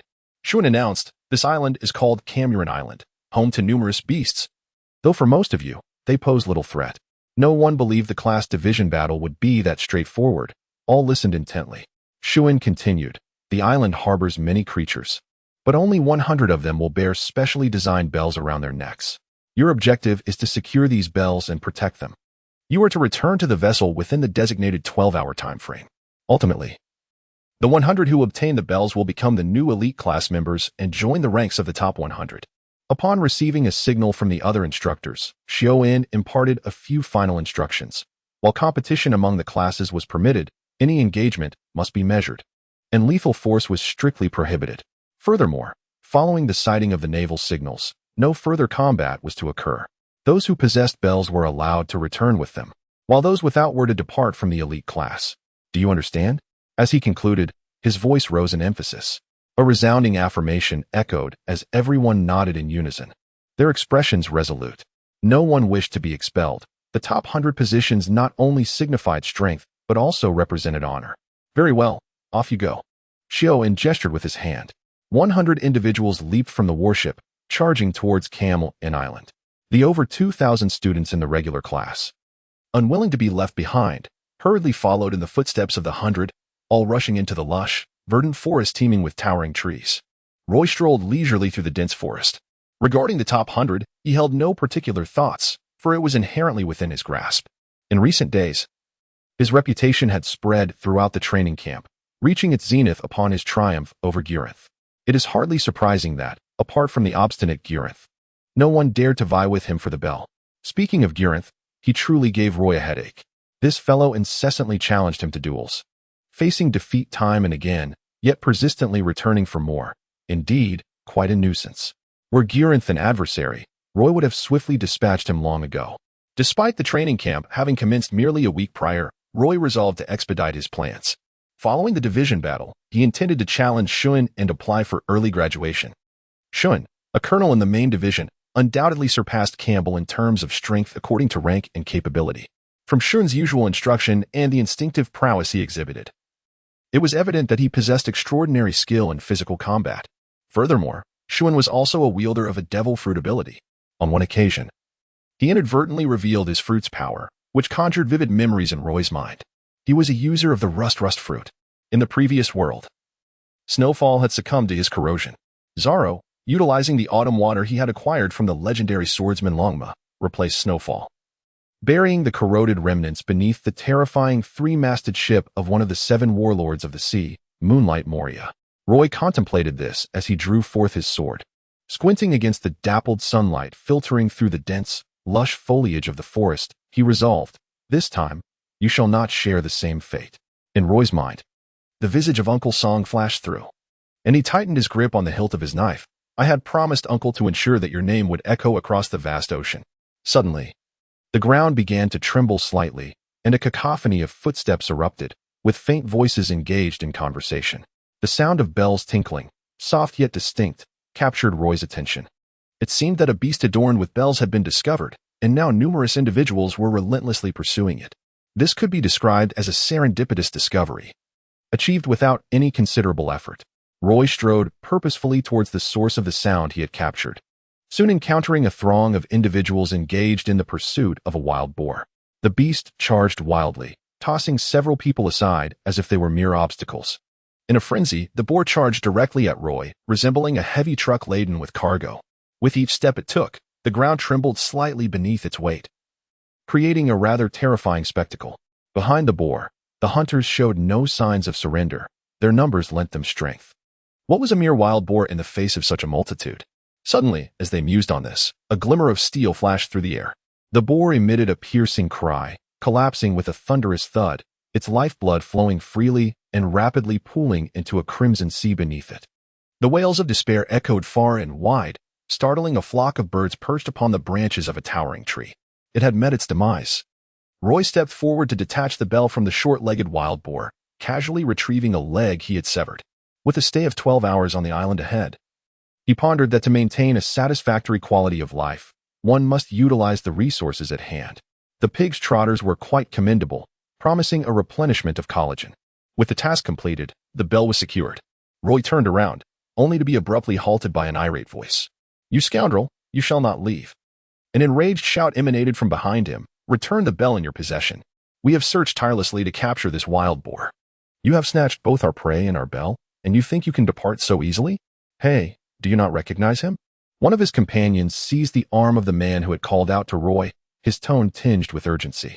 "He is Roy, the one who defeated Gillenth with a single strike." "And what of it?" The man, of average build but with a menacing countenance, flushed with fury. At that moment, his anger boiled over as he declared loudly, "We are all trainees here. No matter how formidable he is, with so many of us present, can we truly not overcome a single individual?" Once again, those words echoed in the air. Roy often felt as though he heard similar words echoing around him. However, the outcomes were seldom as splendid as anticipated. Moments later, a group of battered individuals lay strewn across the ground, their faces bruised and their clothing tattered, lamentations filling the air. Gazing at Roy's retreating figure, terror was etched upon their faces. It was utterly horrifying. He resembled a monstrous humanoid. The overwhelming flurry of blades and strikes could only be conjured by a creature of the abyss, could it not? As the class division battles continued at the training camp, at the Navy headquarters in Marineford, a peculiar sound echoed. The telephone snail stirred to life, and a male voice crackled through, imbued with palpable anxiety. "Please hold on. I shall report immediately." The messenger from Marineford stood agape, eyes wide with disbelief. He hurriedly ascended to the highest echelons of Marineford, where Admiral Sengoku's office was located. As a messenger, he enjoyed certain privileges. In the event of an emergency, he could bypass protocol and report directly to the highest authority. "Report! Report!"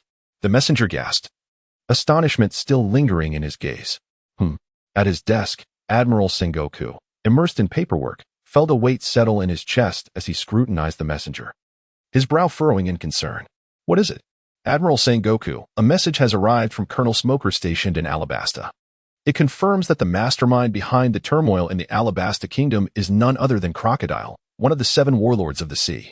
The messenger swallowed hard, gritting his teeth as he continued. "Moreover, Crocodile is the notorious leader of the criminal organization Baroque Works, codenamed Mr. Zero." "I understand," Sengoku replied, maintaining a composed demeanor as he nodded. "You may leave now." "Yes, sir." The messenger departed. Shortly thereafter, Garp arrived at the office, appearing utterly disinterested. "What now? Is there something you cannot handle as Admiral that requires my assistance?" Sengoku tossed a written report to Garp. It contained a summary, hastily compiled by the messenger, detailing the unrest in Alabasta and Crocodile's nefarious deeds as one of the 7 warlords. "That scoundrel!" Garp slammed his fist onto the desk, fury radiating from him. "How can such a fiend remain among the 7 warlords?"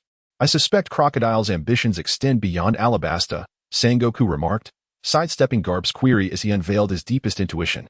"It is highly probable that Crocodile seeks the ancient weapon, Pluton. We both know that Alabasta holds clues to the whereabouts of this ancient weapon. Meanwhile, on Cambrian Island." Regardless of the astonishing news reaching the Navy headquarters, it bore no relevance to the fledgling recruits at the training camp.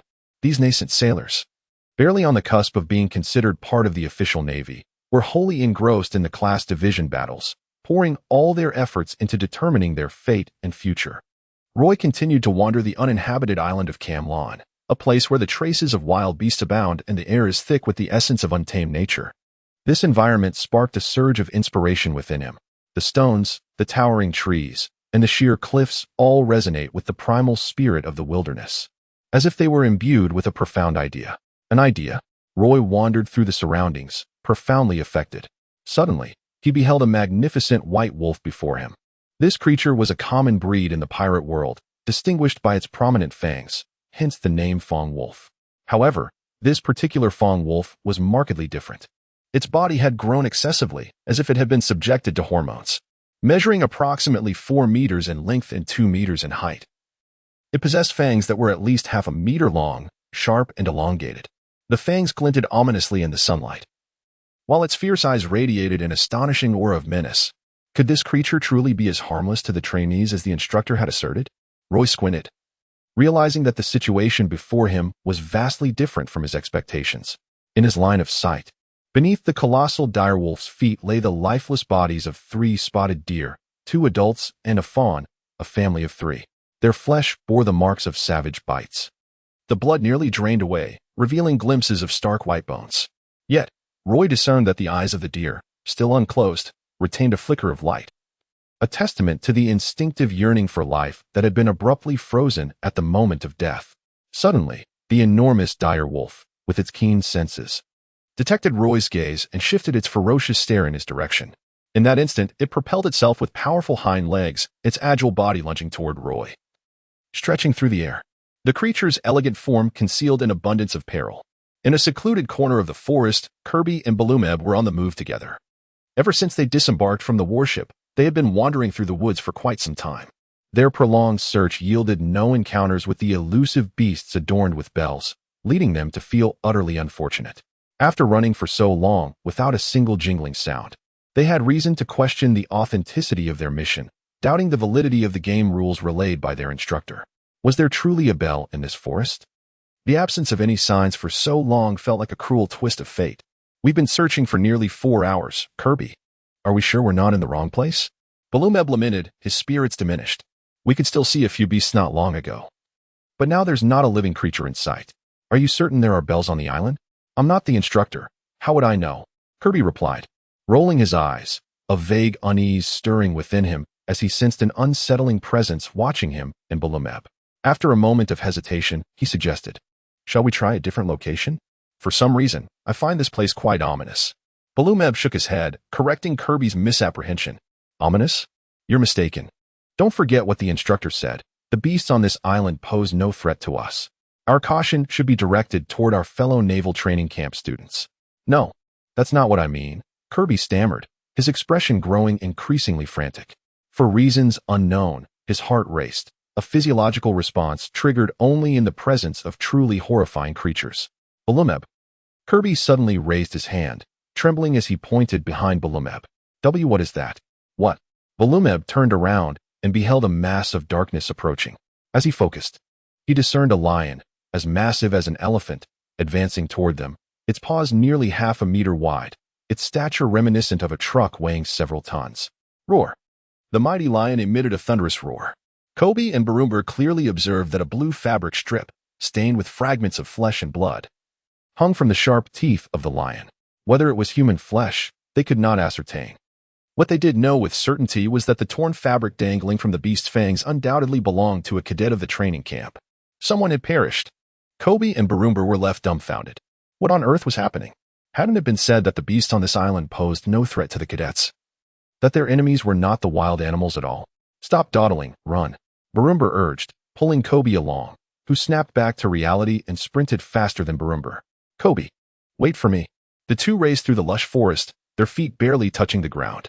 The terrifying lion, relentless in its pursuit, locked onto them, driven by an unyielding spirit.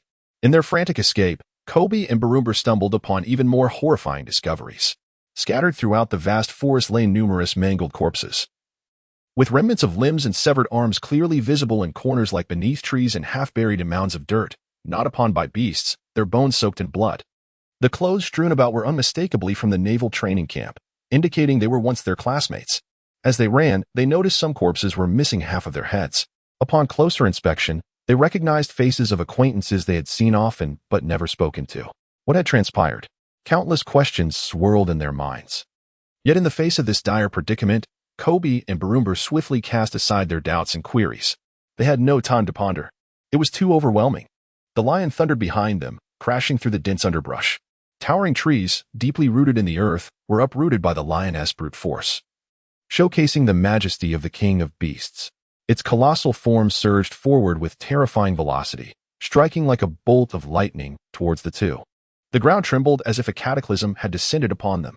The rumbling echoed in their ears, a cacophony of the lion's roars as it pursued them with primal ferocity. Help! At last, in a moment of miscalculation, Kobe and Barumber found themselves at the precipice of a cliff, with no escape. Before them loomed a towering cliff, a leap into the abyss promising death or ruin. Behind them, the fearsome lion, as massive as an elephant, yet infinitely more savage. What choice remained? The lion cared not for their inner turmoil. It bared its razor-sharp fangs, its mane billowing in the wind, and in its copper bell-like eyes, there was only a gleeful, bloodthirsty ferocity. Roar! In the next instant, the lion lunged forward. Kobe and Balumabai gritted their teeth, refusing to leap off the cliff, resolutely prepared to fight to the death. Driven into a desperate situation, the courage that lay dormant within them finally erupted in the face of life-threatening peril. To hell with it.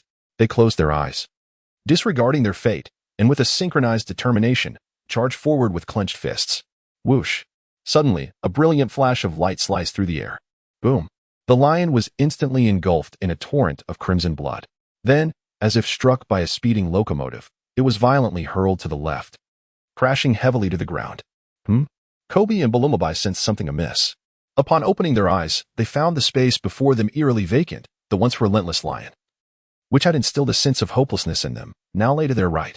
The right side of the lion's body was torn open, revealing a gruesome wound deep enough to expose bone. Blood gushed forth, a terrifying sight indeed. A sudden transformation. Mutated creatures. Let us rewind time briefly. On Camlon Island, in a secluded corner of the forest, a muscular man over 2 meters tall, bare-chested and adorned with animal tattoos, stood aloft. He swung his powerful arms, sending forth glowing specks akin to fireflies that dispersed throughout the forest. "Ha! Go forth, transform this island." He cackled menacingly. His voice was hoarse and deep, reminiscent of a devil from the depths of hell, emanating the most lethal malice. The Navy. The man's eyes ignited with a fierce, murderous intent, and the temperature around him plummeted. Through gritted teeth, he muttered, "I will eradicate you all. Children, avenge my brothers." The glowing specks that fell from his hands slowly drifted with the wind, scattering like dandelion seeds across the forest. One of these specks silently landed upon a rabbit, blissfully nibbling on wild greens. Swish! The rabbit froze momentarily, then began to tremble uncontrollably in a frenzy. The scene was utterly horrifying. The once adorable, snow-white rabbit, with its ruby-red eyes suddenly distorted, its gentle gaze replaced by unprecedented brutality. This was not the end, it was merely the beginning. The rabbit's body swelled like a balloon, its snowy fur shedding like feathers, while its once cute buck teeth transformed into sharp, menacing daggers. In an instant, the rabbit morphed into a savage beast, resembling a ferocious cheetah. Its appearance was grotesquely altered. Roar! The transformed rabbit emitted a growl that was utterly incongruous with its former self, radiating an aura of lethal intent. The air crackled with murderous energy. A seemingly innocent sparrow flitted past the treetops, oblivious to the lurking danger. The mutant rabbit, with its keen senses, propelled itself upward with an explosive thrust of its powerful legs, soaring high into the air. Its sharp incisors pierced the sparrow, devouring half of its body with a ferocity reminiscent of a skewered delicacy. With a gaping maw, the rabbit swallowed the creature whole. Drip, drip. Blood clung to its razor-like teeth, fresh droplets cascading down. The crimson liquid pooled ominously. Suddenly, the rabbit's ears perked up, as if it had sensed another unsuspecting prey nearby. With a powerful kick of its hind legs, it leaped once more, vanishing into the dense thicket without a trace. Whoosh! After Roy vanquished the colossal wolf, he surveyed his surroundings and increasingly sensed that something was amiss on this island. It was eerily silent. What should have been a vibrant forest, alive with the songs of birds and the chirping of insects, had transformed into a graveyard. What could possibly be happening? Roy, utterly perplexed, wandered through the forest, his nerves taut and muscles primed for action, ready to respond swiftly and effectively to any situation that might arise. The carefree demeanor was supplanted by a cautious vigilance. Suddenly, a terrifying roar echoed ahead, sending a jolt of alarm through him. Roy rushed over and beheld a colossal bear, towering at least 5 meters high, relentlessly pursuing several naval cadets clad in training camp uniforms, who were in a state of utter disarray and peril. Without hesitation, Roy sprang into action, the glint of his blade flashing as he engaged the colossal bear in a fierce exchange. During this brief skirmish, he quickly realized that the formidable beast was not to be trifled with. Its tough, resilient hide provided an astonishing level of defense, causing ordinary slashes to merely etch marks upon its surface, failing to breach its flesh or inflict any significant damage. Thus, he knew he had to employ his true skills. Cross, great spinning top. Roy unleashed a formidable strike, enveloping the colossal bear in a swirling cross slash, ultimately bringing the beast crashing to the ground. Are you all unharmed? After resolving the immediate threat, Roy turned his gaze towards the trainees he had rescued from the camp. They were all members of the elite class, individuals he had grown somewhat familiar with. They are dead, GIs, and the others are all gone. One of them, visibly shaken and with an expression of despair, responded to Roy's inquiry, a profound sorrow etched across their features. How could this happen? Roy furrowed his brow, lost in contemplation. Witnessing this scene, he found it increasingly perplexing why the instructor had assured them prior to their departure that the beasts on Camlon Island posed little threat to them. Unless, perhaps, the instructors had not anticipated that events would escalate to this extent. What had gone awry? Beside him, the individual whom Roy had rescued, assuming Roy was inquiring about their predicament, mustered his resolve and recounted. While we were searching for the bell, a light resembling a firefly drifted down from the sky and merged with the body of this bear, transforming it into this. A light. Roy seemed to have been awakened to a realization. There was no doubt that the mutation of the beast was intricately linked to this so-called point of light. After a moment of contemplation, he nodded to his companions and said, Camlon Island has become increasingly unusual. Numerous beasts have undergone mutations, and this class division battle may have spiraled out of control. Follow me to the docking point of the warship. Let us ascertain the situation with the instructors. No need to look any further. A familiar voice interjected. The group turned around, feeling a slight sense of relief. It was Hall, an assistant instructor from the elite class of the training camp, holding the rank of captain. Hall's presence on the island was likely due to arrangements made by the training camp, aimed at supervising and assisting the students in light of unforeseen circumstances. Colonel Schuen had just contacted me, Hall continued, stating that the warship was surrounded by a dozen near-sea kings, leaving those aboard trapped with no means of retreat. Now, regardless of the issues arising on the island, until reinforcements from headquarters arrive, we must rely solely on ourselves. What? The expressions of the group shifted slightly. It seemed that the situation was far more dire than they had initially imagined. Roy stroked his chin and remarked, since we must rely solely on ourselves, let us swiftly gather all the members of the training camp while the beast's transformations remain manageable. In times of peril, we must unite our efforts to overcome this adversity. Indeed, Hall responded, casting a glance at Roy. The beasts are formidable, yet for the sake of efficiency, we should divide our forces into 2 groups. Not an issue, Roy affirmed. Roy nodded. You all go together while I act alone. Be careful then.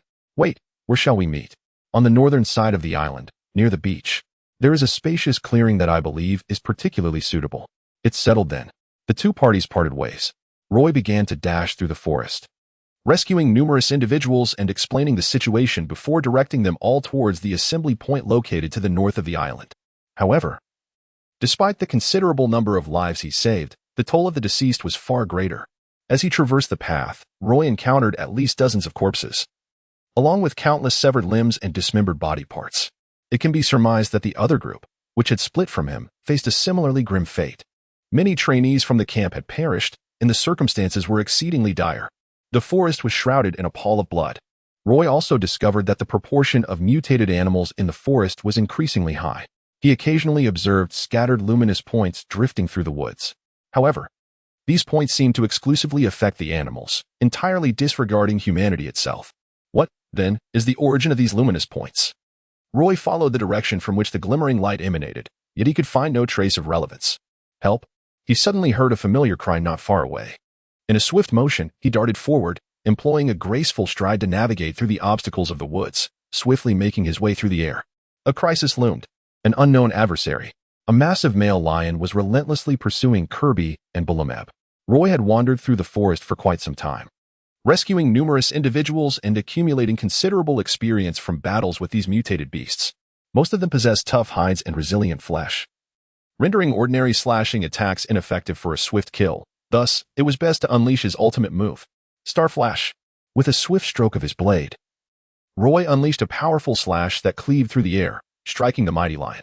The beast was sent soaring, a gaping wound appearing on its right flank, blood gushing forth. Its once ferocious gaze gradually succumbed to weakness, ultimately collapsing lifelessly to the ground. What transpired? Kobe and Balumber opened their eyes, stunned by the sight of the lion's carcass, exchanging bewildered glances. For a moment, they felt disoriented, uncertain of what had transpired. But then, their eyes fell upon Roy. "It's you." A wave of joy washed over them, dispelling all confusion. It was Roy who had come to their rescue. "Have you encountered any others?" Roy's countenance was grave, and the snow-colored blade in his hand glimmered with a chilling light, untouched by even a drop of blood from the lion, exuding an air of a formidable swordsman. "We encountered numerous corpses." Kirby swallowed hard, the panic in his eyes revealing to Roy that they were indeed not fabricating their tale. Balumber, unable to contain his curiosity, hurriedly inquired, "Brother Roy, what exactly transpired? Why have so many perished in the forest, and what is the story behind this lion? Do you know?" It appears that those individuals were mauled to death by a beast. It is certain that something unsettling has transpired on the island. Roy solemnly elaborated. "Throughout this journey, I have encountered numerous uncontrollable beasts and have rescued many individuals. However, these feral creatures have undergone certain mutations, rendering them exceedingly difficult to manage. For trainees such as yourselves, only a handful working in unison can hope to ensure their own survival. Enough of my ramblings. Follow me at once." The two, upon hearing this, hurriedly trailed behind Roy, mirroring his every step, fearful that he might vanish if they lagged even slightly. Barumbor, emerging from his state of terror, felt a flicker of anger and exclaimed, "What are the instructors? In light of such events, have they shown no response whatsoever? Do they intend to watch us perish on this island, becoming mere fertilizer for the forest? Instructors?" Roy's gaze darkened as he spoke slowly. "They are so preoccupied with their own safety that they have no time to attend to us. You must understand that until they resolve their own troubles, we must fend for ourselves." "What?" KB exclaimed in astonishment. "What on earth is happening?" "I have already informed you," Roy continued, "that numerous beasts on the island have erupted into chaos. It is as if they have ingested some form of catalyst, resulting in exaggerated transformations in every aspect, particularly their colossal size, which grants them immense strength. Simultaneously, these creatures have become frenzied and bloodthirsty, attacking anyone on sight." Roy spoke candidly. "You must have realized by now that many of our comrades in the training camp have perished along the way, a significant number becoming prey for the beasts. How could this happen?" Kobe and Balumber stared blankly, incredulous. The division battles organized by the Navy headquarters had resulted in the tragic demise of numerous training camp participants. What could be the cause? A blunder on the part of the Navy headquarters? How could such a steadfast institution falter? If I knew the reason, I would have resolved the issue myself instead of coming here to rescue you," Roy scoffed. "What about the instructors?" Kobe inquired. "Dozens of near-sea kings have surrounded the warship, leaving them trapped and at a stalemate, much like your predicament on the cliff," Roy replied. "Given the instructors' capabilities, self-preservation should not pose a significant challenge. However, eliminating those near-sea kings is exceedingly difficult." He paused before continuing. "Nevertheless, the instructors will undoubtedly use the transponder snail to contact the Navy headquarters for support. Until assistance from the headquarters arrives at Camuran Island, we must rely on ourselves. The warship would not reach Camuran Island for at least 2 hours." Kobe grasped the gravity of the situation, his voice laced with tension. "Roy, do you have any idea how many mutated and rampaging beasts are currently on the island?" "I must convey a grim truth," Roy began. "After a brief investigation, I discovered that the number of mutated beasts is not fixed. A peculiar scattering of luminous points across the island serves as the catalyst for their mutations. More importantly, these points cannot be eradicated and continue to disperse." Roymare paused for a moment and said, "Based on my understanding of the speed of light point diffusion, or rather, the rate of anomaly spread, in approximately half an hour, the entire island will be overrun by these uncontrollable beasts. That will be our most arduous time." Kirby and Barumbur widened their eyes. In that instant, they truly realized the perilous situation they were in, where their lives could be snuffed out at any moment under the menace of the mutated beasts. On Camlon Island, at the coastal docking area of the warships, a sense of dread loomed. "Damn it, These kings of the near seas are watching us. The moment we show ourselves, they will launch an attack. We cannot escape. Given that Camlon Island is uninhabited and lacks a harbor, the warships remained anchored offshore, unable to approach the land. Surrounded by the kings of the near seas, their only option for escape was the sky, though the moonwalk allows temporary flight. Did you not really believe that the kings of the near seas could not leap? They are, after all, fish. They can leap higher than you. A dozen kings of the near seas soared out of the water. Could you withstand that? Bang! In the warship's conference room, someone angrily slammed the table. Xiaoyan and the others were trapped on the ship with no way forward or backward, their faces etched with anxiety and frustration, nearly crystallizing into droplets of despair. The kings of the near seas were formidable. To put it plainly, they possessed extraordinary innate abilities, each one wielding strength comparable to that of a commissioned officer. A select few from their ranks might even rival a naval admiral. If they were not bound to the sea, they would have undoubtedly conquered the world and become its overlords. In short, surrounded by a dozen kings of the near seas. The officer-level instructors aboard the warship were genuinely troubled. To rephrase, while they could indeed maintain their safety, prolonged entrapment could eventually jeopardize their own security. Have we notified headquarters? One instructor suddenly spoke up, sighing, "We were rather complacent about this class division battle. Who could have foreseen the situation on the island? The situation of the students is dire." Xiaoyan's expression darkened as he solemnly stated, "Our personnel on the island contacted me. They reported that the beasts have undergone mutations, becoming exceedingly ferocious. Even the originally docile herbivores have been thoroughly twisted, now attacking humans with an alarming increase in strength due to their mutations. According to intelligence reports, many students have already perished on the island. Never give up. We must survive and find a way out," cursed a group of instructors through gritted teeth, their frustration palpable. They had never anticipated that what should have been a straightforward class division battle would veer so far off course, leading them into such a dead end. Are we to merely await support from headquarters? One instructor from the regular class, known for his fiery temperament, scoffed, "I will charge out immediately." But venturing outside would be a death sentence, with no chance of success whatsoever. Xiaoyan intercepted him, speaking in a grave tone. "Were it not for the sea tower stones embedded in the warships affecting our situation, we would have perished long ago. If we cannot break through the encirclement of these dozen coastal kings, any hasty decision we make will merely result in meaningless sacrifice. Everyone present, heed my words." Following this, he issued a firm command, his voice resonating with authority. "No one is to move without my orders." In attendance were 6 instructors, all of whom served as class heads in the training camp. Other instructors primarily focused on imparting knowledge, techniques, and experience, distinguishing their roles from those of the 6. Generally, the daily training tasks and leadership responsibilities fell to these 6 instructors. This included the current class battle, which was also under their purview. Among them, there was 1 colonel, 2 lieutenant colonels, and 3 majors. This lineup, while slightly more robust than mere paper, still lacked any semblance of victory or even a chance to breach the encirclement. Of the 6 instructors, 1 was the head of an advanced class, while the other 5 managed regular classes. The former was, of course, Xiaoyan. Among these 6, Xiaoyan held the highest rank and status, compelling the others to comply with his commands. In truth, these individuals were not ignorant of the situation, however. The flames of anxiety burned fiercely within them, rendering it difficult to maintain rationality. Should such a blunder lead to the annihilation of everyone in the training camp, it would not only stain their lives, but also become a lifelong regret. 2 hours. Xiaoyan inhaled deeply.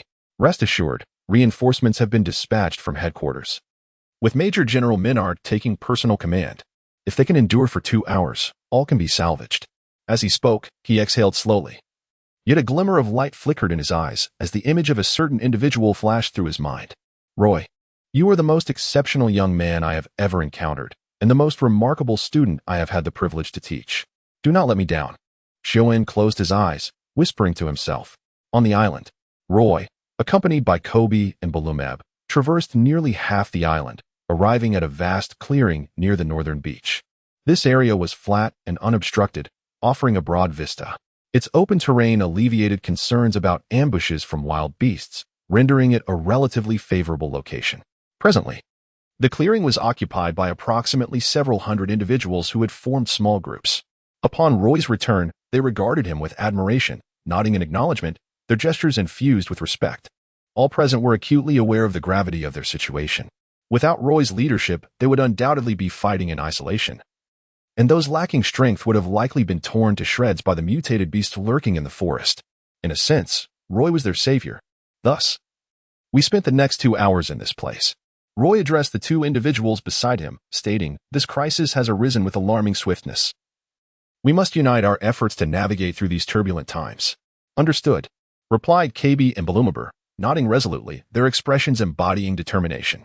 Although they were timid by nature, they did not lack courage in critical moments. Soon after, Bartolomeo approached Roy. This fortunate fellow had encountered Roy quite some time ago, and together they had explored numerous circumstances, uncovering the severe abnormalities plaguing the island and the lurking dangers.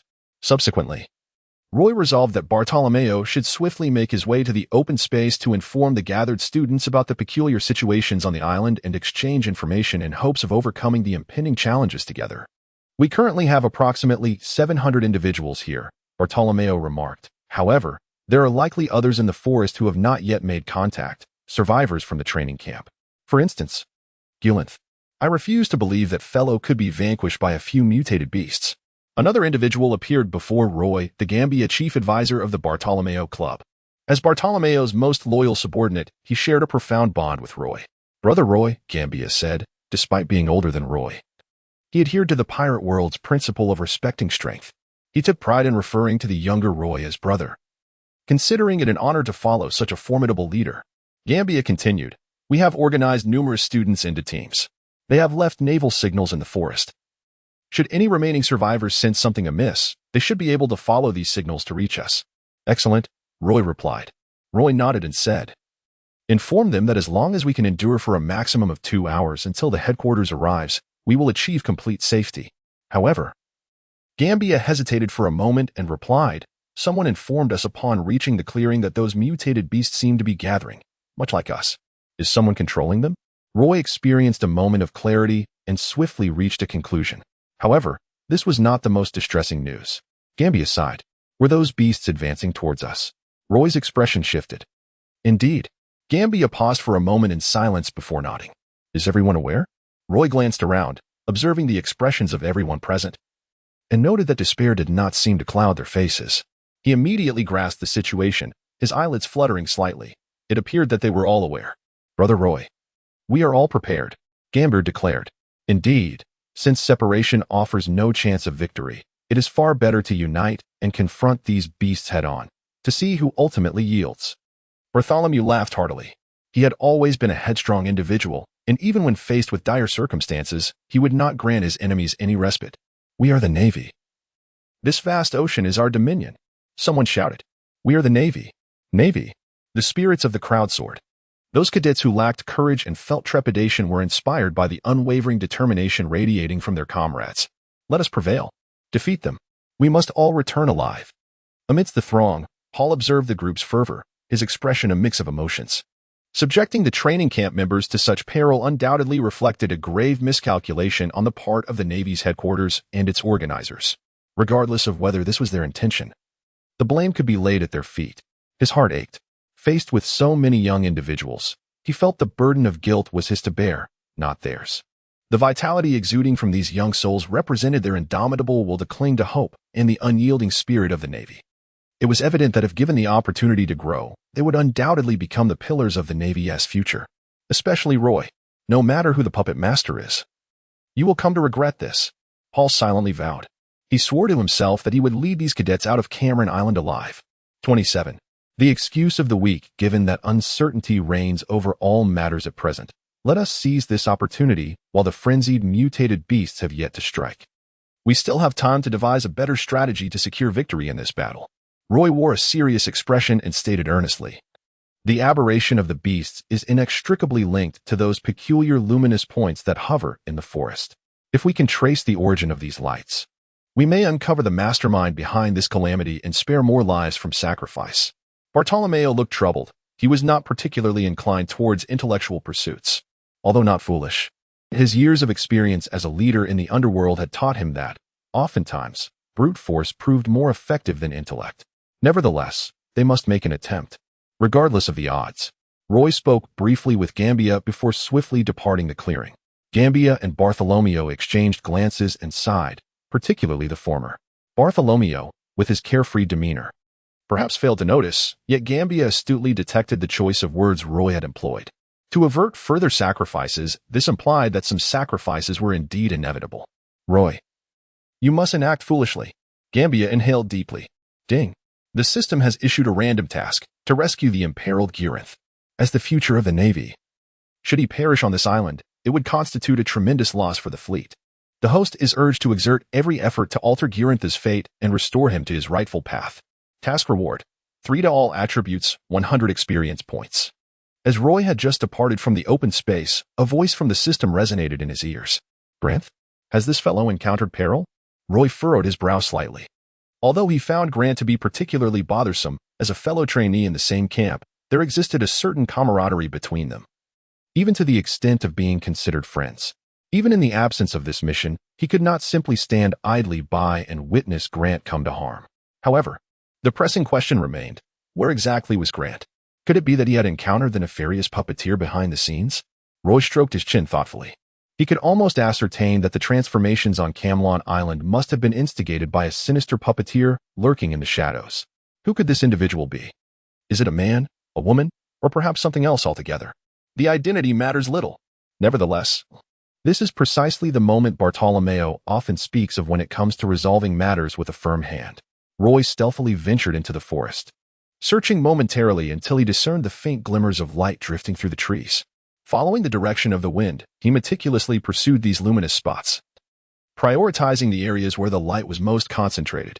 Adhering to this methodical approach, he swiftly located the source of these radiant points, which had the potential to induce mutations in the beasts. Ha ha ha ha. At last, Roy caught the distant echo of a boisterous, derisive laughter emanating from the depths of the thicket. It was a man's voice.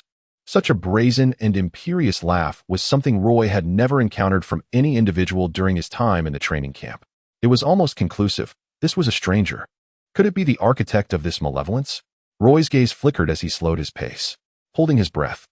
He navigated through the dense forest and beheld a robust figure standing atop a relatively broad, steep slope ahead.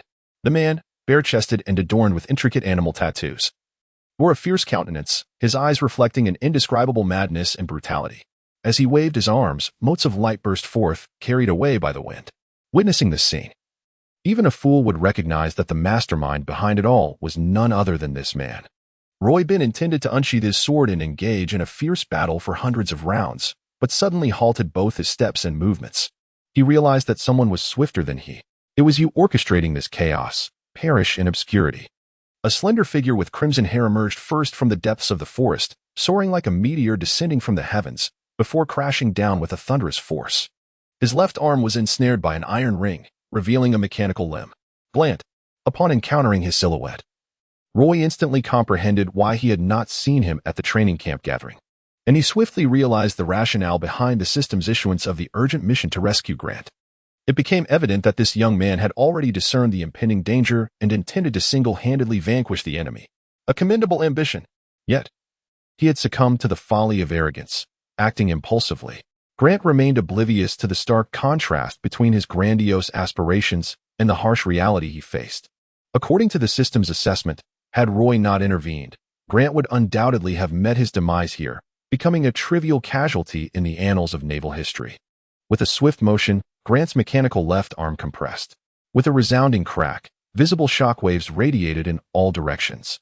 This arm, rumored within the training camp to harbor demonic power, swelled significantly before crashing down upon the man perched atop the steep slope, whose expression of pride and brutality had never wavered. Boom.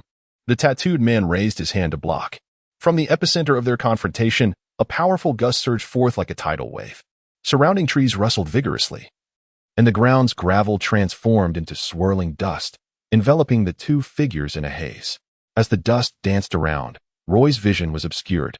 However, the sounds of battle still reached his ears. "Who are you?"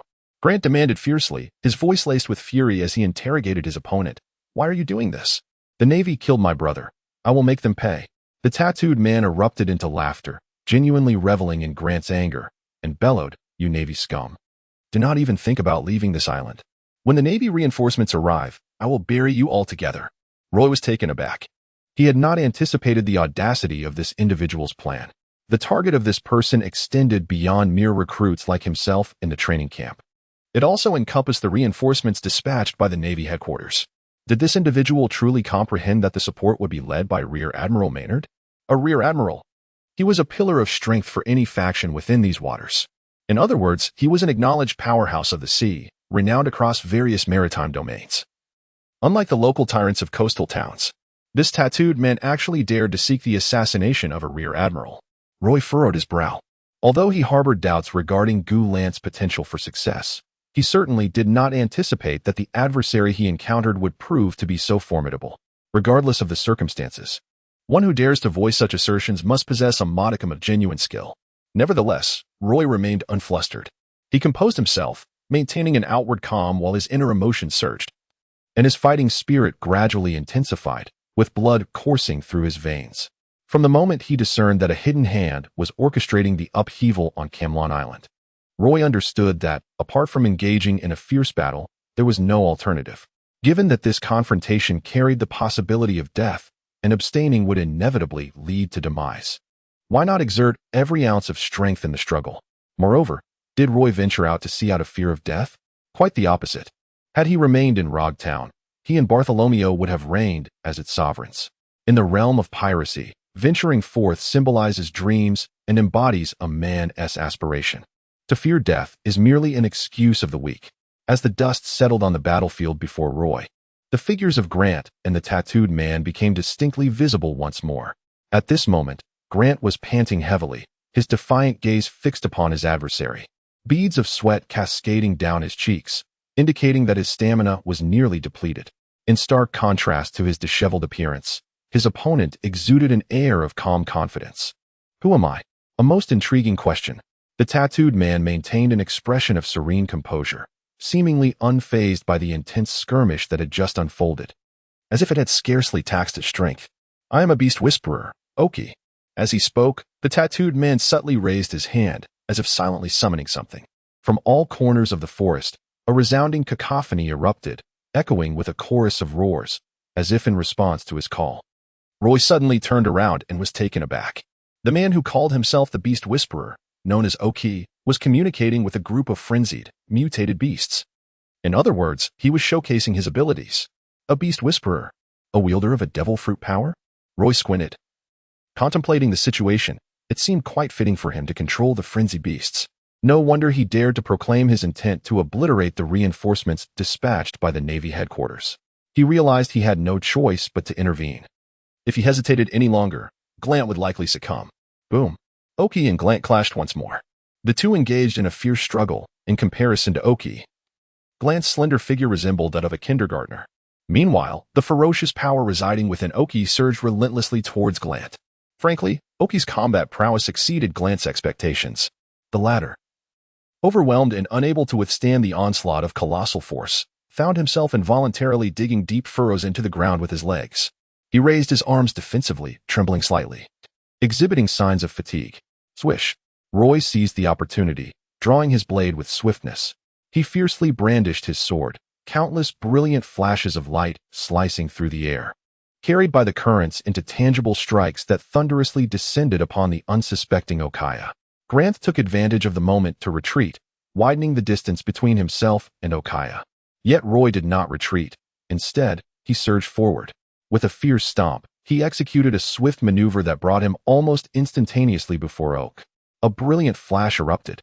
Another formidable slash cleaved through the air with the swiftness of lightning. This powerful strike transcended the considerable distance between them, hurtling toward Oak with lethal intent. Oak's eyes widened in alarm as he crossed his arms, hastily attempting to defend himself. Thud, thud, thud. Now it was his turn to be overwhelmed. The relentless barrage of slashes from Roy forced Oak to retreat in haste, his furious roars echoing in vain as he found himself utterly powerless. Upon witnessing the situation, Roy felt a sense of relief within. Although the adversary's strength was formidable, it fell short of his most pessimistic estimations.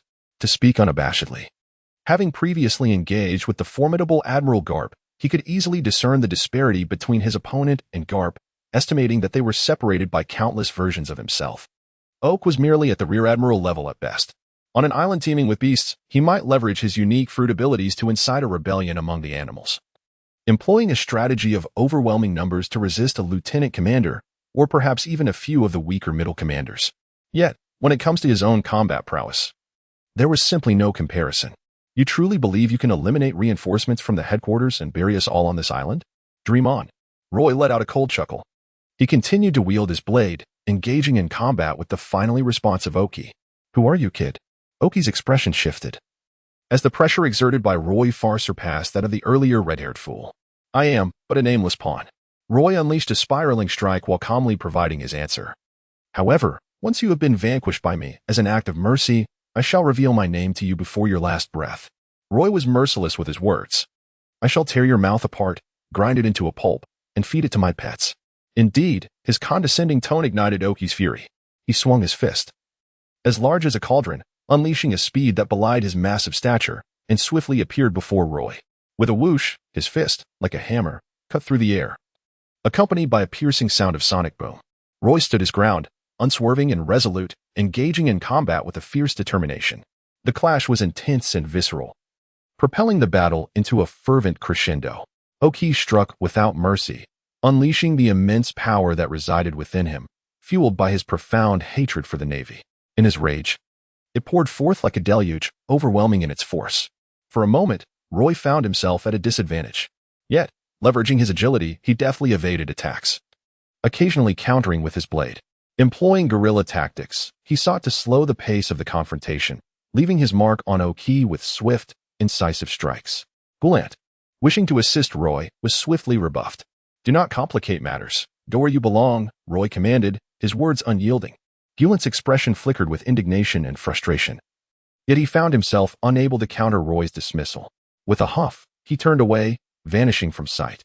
Ha ha ha, this is the Navy. Oki mocked, his laughter dripping with scorn. He then leaped back, creating distance between himself and Roy, confronting him from afar. Disdainful of Gulant's decision, he sneered, your comrade has abandoned you. Yet you cling to the Navy's banner, preaching about justice? Roy remained unfazed and remarked nonchalantly, are you deaf? It is I who finds him bothersome. Not that he wishes to depart. A flicker of amusement danced within him, for he realized he had grown stronger once more. Ding. Congratulations, host. You have saved Glant and completed a random quest, earning 3 to all attributes and 100 experience points. Profession, Swordsman Strength, 19 Speed, 23 Skills. Basic Swordsmanship LV, 360. 300, Cross Gyration LV, 130, 100, Chain/LV, 278, 200, Tornado LV, 255, 200, Rising Dragon LV, 232, 200, Starflash LV, 160, 100. Navy 6 Styles LV, 178, 100 experience points. 300 among these. Roy accumulated 200 experience points when he executed the sword technique Starflash. With the completion of the recent task, his total experience now stands at 300. This is undoubtedly a substantial figure. Since Roy entered the world of pirates, it is his first time accumulating such an impressive amount of experience points. Currently engaged in battle against formidable foes, Roy resolutely and extravagantly expends these 300 experience points. The fundamental swordsmanship skill has now reached level 4, 60,400, resulting in a noteworthy transformation in his skill set. The adage that a towering building rises from the ground holds true. Fundamental swordsmanship is undeniably a skill that every swordsman must firmly grasp, and it is a technique they will invariably employ in combat. While certain high-damage sword techniques may eventually become obsolete, the essence of fundamental swordsmanship remains eternal. This is because fundamental swordsmanship is the cornerstone of every sword technique. Without it, the birth of any sword skill would be impossible, including techniques such as Starflash and the Cross Great Euro, among others. Roy twisted his body, sensing a transformation within, a subtle smile gracing his lips. An unprecedented confidence surged within him as he lifted his gaze toward the distant Oki. The descending snowflakes danced around him as he raised his weapon, its tip aimed directly at Oki's eyes, his combat spirit reaching its zenith. In a calm yet powerful tone, he proclaimed the fiercest declaration of battle. Oki, come forth. I can hardly contain my eagerness to defeat you and put an end to this ordeal that should never have transpired. The strength of unity. Unstoppable. To the north of Camlon Island, at the naval training camp, the gathering of individuals had now exceeded 1,300. According to the statistics provided by the assistant instructor, Hall, they realized that this figure encompassed nearly all of the island's survivors. This meant that close to one-third of the training camp members had perished on Camlon Island. A profound ache gripped their hearts, an unprecedented sorrow. When he reported this grim number to Shuin and others through the telephone bug, a heavy silence fell on the other end of the line. "I understand," Shuin replied weakly before abruptly ending the call. It was as if they feared hearing any further news from Hall. Grant, you have returned." As Hall anxiously contemplated the fate of the new recruits, he was suddenly startled by the jubilant cries of his comrades. "Grant!" He turned his gaze toward the newcomer. The familiar red-haired figure, lean and determined, was none other than Grant. At that moment, he found himself surrounded by his companions. Although Grant had never been particularly well-liked, he was viewed merely as a rival. Now, united in their cause, the new recruits rejoiced at the return of their comrade, a formidable warrior. You all. Grant, who had always faced challenges alone, appeared somewhat overwhelmed by the surrounding camaraderie. However, he quickly spotted Hall and approached him without hesitation. "I have discovered the root cause of the animal's aberration," Grant stated. "Roy is currently battling him, and we must hasten to his aid." Hall's eyes widened in astonishment. "Who is it?" The individual claims to be Beast Whisperer Oki, seemingly a user of a devil fruit ability, capable of communicating with and even controlling those aberrant beasts. Beast Whisperer Oki. Hall furrowed his brow. "I have heard of him. He is a user of the Beast fruit, captain of the Beast Pirates, and once a notorious pirate with a bounty of 100 million. He was thought to have been eradicated by Admiral Akainu during a mission, yet it appears he has survived." Grant, filled with urgency, replied, "Forget about whether he is dead or alive. Roy is alone, and Oki can control that horde of aberrant beasts. We must go assist him. Oki, come forth. I can hardly wait to vanquish you and bring this calamity to a close." Roy's declaration of battle undoubtedly incensed Oki to an unprecedented degree. With a thunderous roar, Oki's fury erupted, an unparalleled energy igniting within him, manifesting his inner wrath through decisive action. The fire of his rage crystallized in his gaze, consuming the remnants of his reason. Whoosh! Roy brandished his blade, and this time it was Oki's turn to stand firm, neither dodging nor evading. The two forces collided once more, causing the earth to tremble. The once towering precipice was shattered by the reverberations unleashed from their clash. Immediately following, Oki, seemingly oblivious to the surge of power emanating from Roy, recklessly launched a fierce assault, his fists creating countless phantoms, falling upon Roy with the ferocity of a tempest. Roy wielded his blade, conjuring a shield of air. Though he remained at a disadvantage, he exhibited an admirable composure. For Okiya, such an assault was exceedingly taxing on his stamina. Moreover, having previously activated his fruit powers, his peak abilities had already diminished significantly. At this juncture, in a state of lost reason, should he exert himself to the fullest, it was only a matter of time before he succumbed to exhaustion. After enhancing his attribute points, Roy experienced a significant boost in his strength. With his basic swordsmanship elevated to level 4, his control over the rhythm of battle became remarkably precise. Under his astute judgment, it was soon time for him to reap the fruits of victory. Thunderous sounds echoed as Roy seized the opportunity, a ferocious slash cleaved through the air, its brilliance outshining the sun and obscuring Okaya's line of sight. Okaya hastily retreated. Roy swung his blade, and Snow deftly assisted in the momentum. The dragon raised its head. The sword technique, evolved from a thrust, is indeed one of the most utilized maneuvers in combat. The ground beneath Oki was suddenly pierced by a slicing strike, which clung to him like a venomous serpent, creeping up his ankle and shredding his trousers into mere strips, pitifully clinging to him in utter disarray. Following this, Roy struck again, delivering a horizontal and then a vertical slash. Cross-top spinner. The whirling blade aura descended upon Oki, unable to withstand Roy's relentless assault. Oki was momentarily dazed, standing there with much of the fire in his eyes extinguished. However, he remained undeterred. "Boy, do you think this is the end?" Oki clenched his fist and let out a furious roar toward the heavens. Thunderous sounds erupted. From all corners of the forest came the howls of wolves and the roars of tigers, responding to Oki's intangible summons. A thunderous stampede ensued as a horde of colossal mutated beasts rushed toward the battlefield, crushing countless towering trees and transforming the once lush, verdant forest into a barren wasteland. Roy's expression shifted subtly. Despite the fact that Oki had exhausted an immense amount of energy and was nearly devoid of any capacity to resist, the turmoil he had created caught Roy somewhat off guard. The beasts on the island, all stirred into a frenzy under Oki's command, had begun to converge upon the battlefield where the two stood. Roy felt quite troubled. Under the threat of death, Oki regained his composure, causing a furrow to form upon his brow. A fleeting thought crossed Roy's mind, and his furrowed brow swiftly relaxed as his gaze fixed upon Oki. Oki was a wielder of a devil fruit power. Typically, upon the demise of such a power user, the extraordinary effects they conferred upon other entities would dissipate accordingly. Indeed, you cannot be spared. Roy, with fervor, launched another fierce assault against Oki. Do you wish to slay me? Oki laughed boisterously.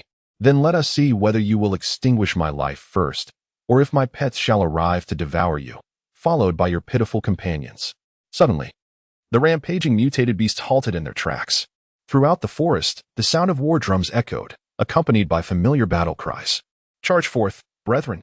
Do not allow this scoundrel to underestimate us. This mere pirate shall not bend us to his will. Grant Roy the time he needs. Our brother will surely vanquish the beast whisperer, Oki. Our task is to buy him time. We shall annihilate these beasts and avenge our fallen brothers. In the area where the beasts had risen in rebellion, roars filled with passion and the fervor of battle resounded. This was the support from the survivors of the training camp. They did not choose to wait idly, but instead took the initiative to join Roy, ready to sacrifice everything, even their lives, to bring an end to this turmoil. What? Oki gasped in disbelief, his eyes wide and teeth clenched. A pack of scoundrels. These individuals have thwarted my plans. He had intended to leave Roy with no escape, no options. Yet, these survivors from the training camp, whom he had previously dismissed as weaklings, had forged a path for Roy. Do you hear the calls of my comrades? Roy fixed his gaze upon Oki, his eyes sealing off every possible escape route. They were certainly no fools. Roy slowly declared, on this island, there exists but one scoundrel, and that is you. Prepare to meet your demise. As his words trailed off, he raised his sword to the heavens, striking with an unstoppable force that shattered the air. A soldier, brimming with elation, burst into the conference room to report, Colonel Schuin, the king of the near sea has vanished near the warship. We are safe. What? That's wonderful. Schuin exclaimed, momentarily stunned, nearly leaping with excitement. Regardless of the veracity of the news or the circumstances surrounding such a sudden turn of events, he hurriedly summoned several instructors nearby, urging, quickly, let's ascend the island for support. He understood well that the reporting soldier would neither dare nor have the audacity to deceive him. If the departure of the king of the near sea had not been confirmed, such news would never have reached his ears. Colonel, based on our long-range reconnaissance, Camlon Island is in turmoil. Numerous mutated beasts in the forest seem to be engaged in battle with the cadets. The soldier hesitated momentarily before continuing his report. Damn it. Schuin's eyes widened, and he paused briefly before gritting his teeth. Why didn't Hall report this to me sooner? Hand me the communicator. I need to speak with Hall. What are they doing? Seeking death? With a crackle, the communicator connected, and Hall's voice emerged, amidst the cacophony of battle cries from cadets and the roars of hostile beasts. Hall, what on earth is happening? Why have you engaged in combat? Schuin fumed. You reckless fool. How could you take the cadets to fight those mutated beasts? Do you not realize they have yet to graduate? Taking a deep breath, he continued. General Maynard has just informed me he is rushing here at top speed and should arrive at Camlon Island in approximately half an hour. Furthermore, the king of the near sea has just vanished from around our warship. We are preparing to lead our soldiers onto the island for rescue. Why is fighting breaking out? Schuin truly could not comprehend this turn of events. Just as the situation was nearly reversing, Hall and his team's decisions dragged the new recruits he commanded into an even darker abyss. Time was of the essence. Hall, now engaged in battle, seemed entirely dismissive of Schuin's concerns. Amidst the fray, he shouted, the puppeteer behind this is the one known as the Beast Whisperer, Oki. This is his act of vengeance. He has commanded the beasts of the island, and Roy is confronting him. We cannot remain passive. We must assist Roy in counterattacking. Colonel Schuin, if you wish to help, ascend the island immediately and cease your prattling. Pausing for a moment, he added, regardless, in my view, they have already graduated and become competent sailors. It is my lifelong honor to fight alongside these young men. Upon concluding the conversation, Hall abruptly terminated the call, exhibiting little courtesy. Engaged in the chaos of battle, Hall possessed neither the time nor the energy to accommodate his superiors. Observing this, Schuin was momentarily taken aback. The instructors beside him exchanged knowing glances, suddenly enlightened. Following Hall's remarks, they began to comprehend the unfolding events on the island in such a short span of time. They also grasped the reason behind the sudden disappearance of the Sea King near the warship. Okai was entangled in complications, In other words, due to Okai's precarious predicament, he was compelled to divide his focus.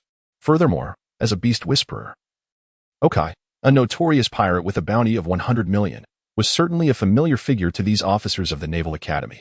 Nevertheless, despite Okai's considerable bounty, his powers, acquired through the consumption of a zoan fruit, were not exceedingly formidable. His ability to control the island's beasts was the zenith of his capabilities.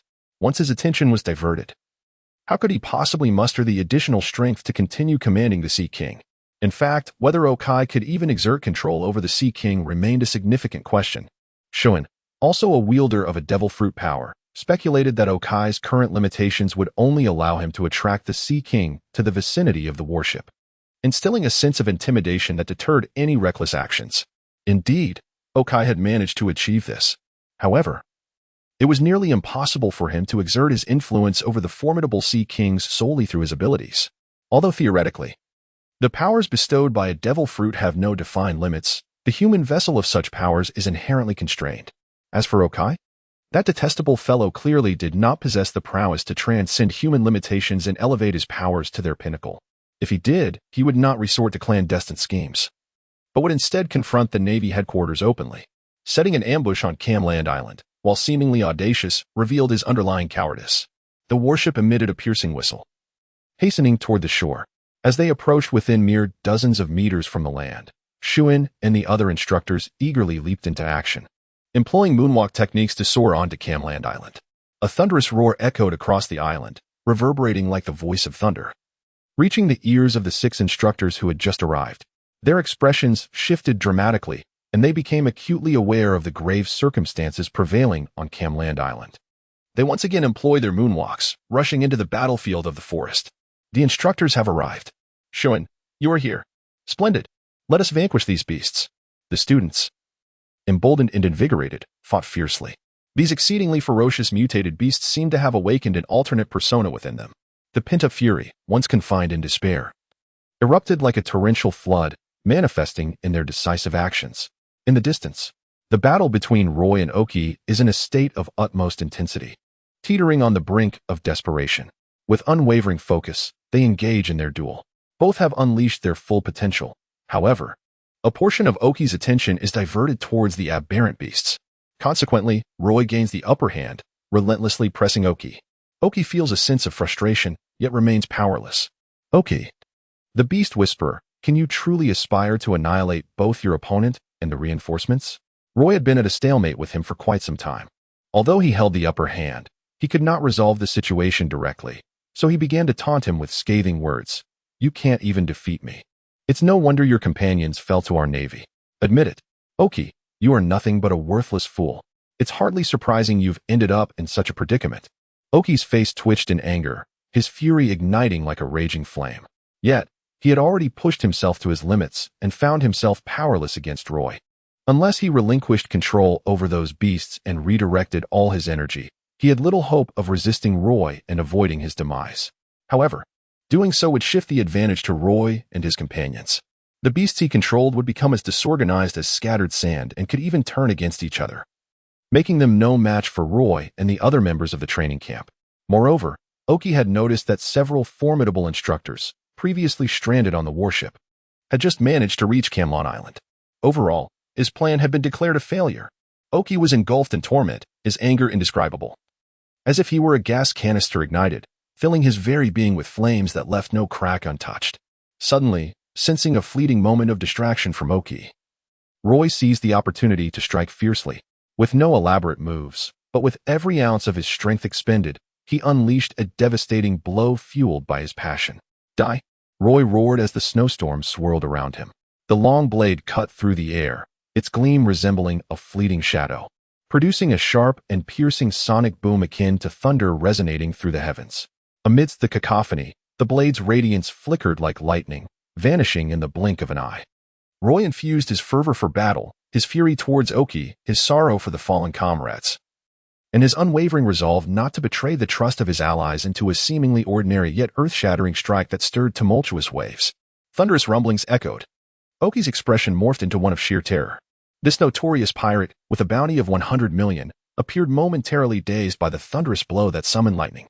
He stood transfixed, directly struck as his towering figure was propelled backward, crashing down with a resounding thud. In the next breath, the once mighty silhouette lay supine upon the concave ground, a grievous wound carved deep into his chest, exposing bone. As flesh writhed, blood gushed forth, pooling beneath him to form a river. Oki's breath grew feeble, his unwilling gaze, now listless, fixed upon Roy. An indescribable malice and hatred emanated from his waning state, faintly tinged with a semblance of plea. "No, please, do not kill me. Spare me. Roy, spare me." Oki coughed blood as Roy approached. The venomous resentment and hatred in Oki's eyes vanished without a trace, utterly supplanted by a desperate yearning for life. Roy maintained an impassive demeanor as he stepped forward, deftly grasping his blade. The tip of the knife pointed menacingly at Okaya's eyes, his tone soft and yet imbued with unwavering resolve. "Originally, advancing into the city was your rightful place, but now the decision rests with me. I deem that hell suits you far better. Go accompany my fallen comrades to their eternal rest." With a swift motion, the blade pierced Okaya's skull, and with a violent twist, blood erupted like a fountain, splattering across Roy. "It is finished. Everything has come to a close." Roy sheathed his sword, wiping the blood from his face onto his tattered clothing, and suddenly collapsed beside the lifeless body of Aki, utterly exhausted. A roar erupted from him, followed by a howl. After Aki's demise, the mutated beasts moved stiffly. Their once swollen and colossal forms shrank back to their original appearances. Yet, the trainees, who had long harbored deep-seated hatred for these creatures, swiftly ended the lives of all the beasts with a single stroke.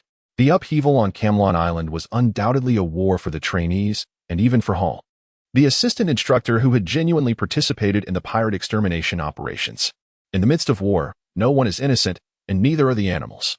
"Roy, splendid. We have triumphed." The trainees cheered exuberantly. Many fell to their knees, completely liberated, and wept openly.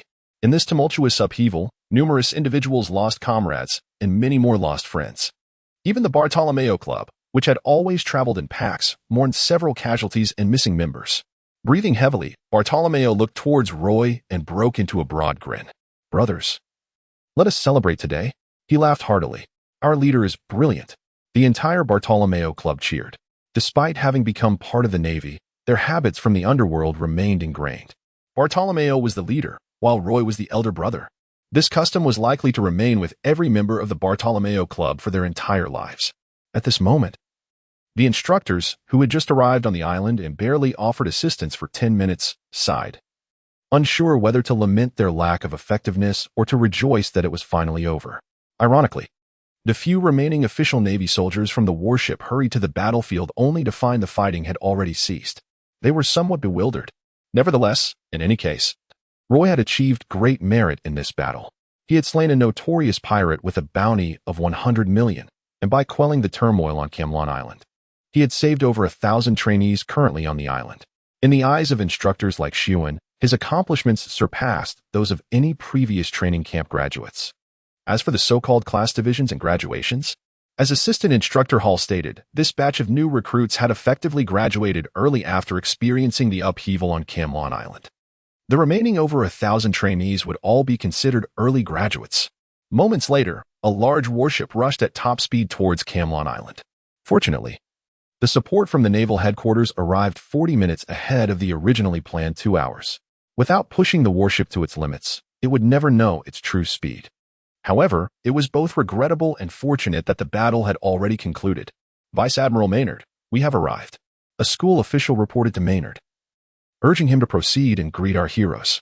Maynard had received news from Cameron Island and strode confidently off the warship to meet the members of the training camp who were on the beach, gathering the bodies of their fallen comrades alongside the instructors who welcomed him with unwavering determination in their eyes. As Vice Admiral Shuan was about to speak, he was interrupted by Maynard. Maynard bowed deeply to the camp members who were digging graves, preparing to lay the fallen to rest on the island. "I must extend my sincerest apologies on behalf of the naval headquarters," Maynard stated earnestly. "Had it not been for the blunders of the naval command, you would not have faced this crisis." After a brief pause, he continued, "However, I take immense pride in you. This embodies the spirit of the new era of the Navy. You have proven yourselves. I believe that your training need not continue any longer. On behalf of the naval headquarters, I hereby declare your graduation effective immediately." The members of the training camp exchanged glances, their eyes reflecting a mix of joy and sorrow for their fallen brothers. It is important to note that each trainee in the new recruits camp had been a top-tier student gathered from various corners of the sea, including a select few exceptional young individuals from the naval headquarters. Regardless, their future, emerging from the new recruits camp, was far more promising than that of recruits from any other place. Regrettably, they had encountered the upheaval at Cameron Island, and the detestable Oki had caused some among them to become victims. Yet, there were also reasons to celebrate. It was evident that, due to the events at Cameron Island, those who performed exceptionally would likely be awarded the rank of ensign or even commissioned officer upon graduation. This was, after all, tradition. Indeed, after surveying the group once more, Maynard spoke again. Those who had excelled would, following the naval headquarters' determination, be directly conferred the rank of ensign. Maynard paused, particularly for Roy, acknowledging his significant contributions to resolving this incident. I shall petition the Marshal of the Warring States to grant Roy the rank of Major. Upon hearing this, Shuan and the others smiled, aware that Maynard's words carried both a sense of compensation and reward. Such a talent as Roy is certainly not to be overlooked by the Navy. Only with generous rewards can the Navy truly demonstrate its appreciation for him. Brother Roy is remarkable. Absolutely splendid. Long live the Navy. The members of the training camp erupted in cheers.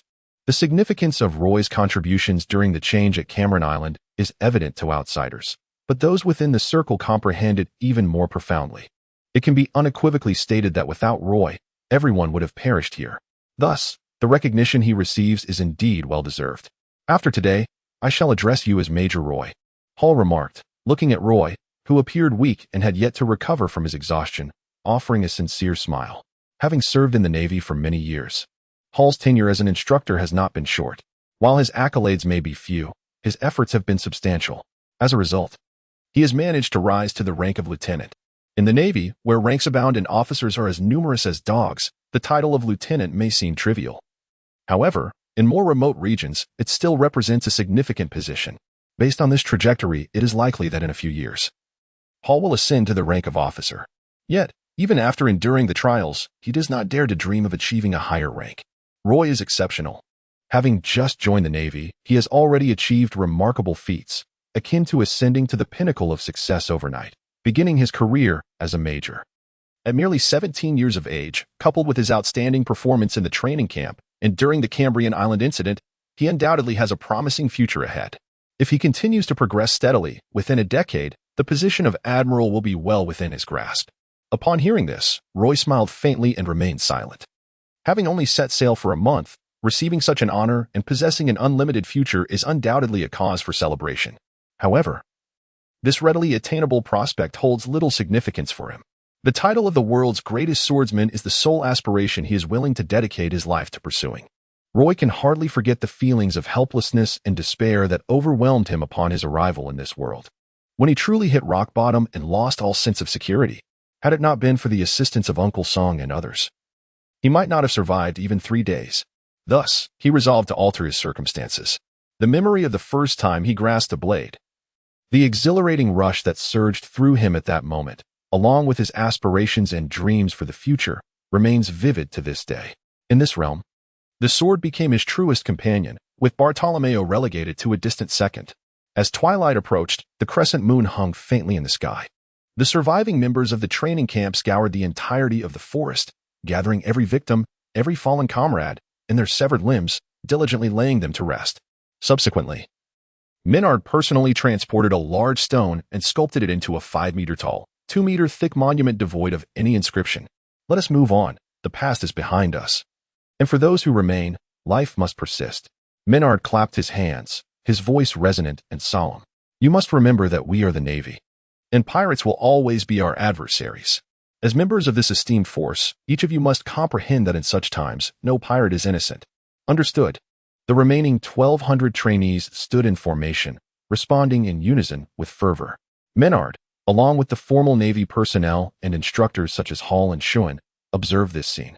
Feeling the palpable animosity against evil emanating from the youths, along with a fervent zeal that embodied the essence of a new era for the Navy, it is evident that these young individuals, transformed by the crucible of war, will inevitably grow from saplings into towering trees, providing shelter for many.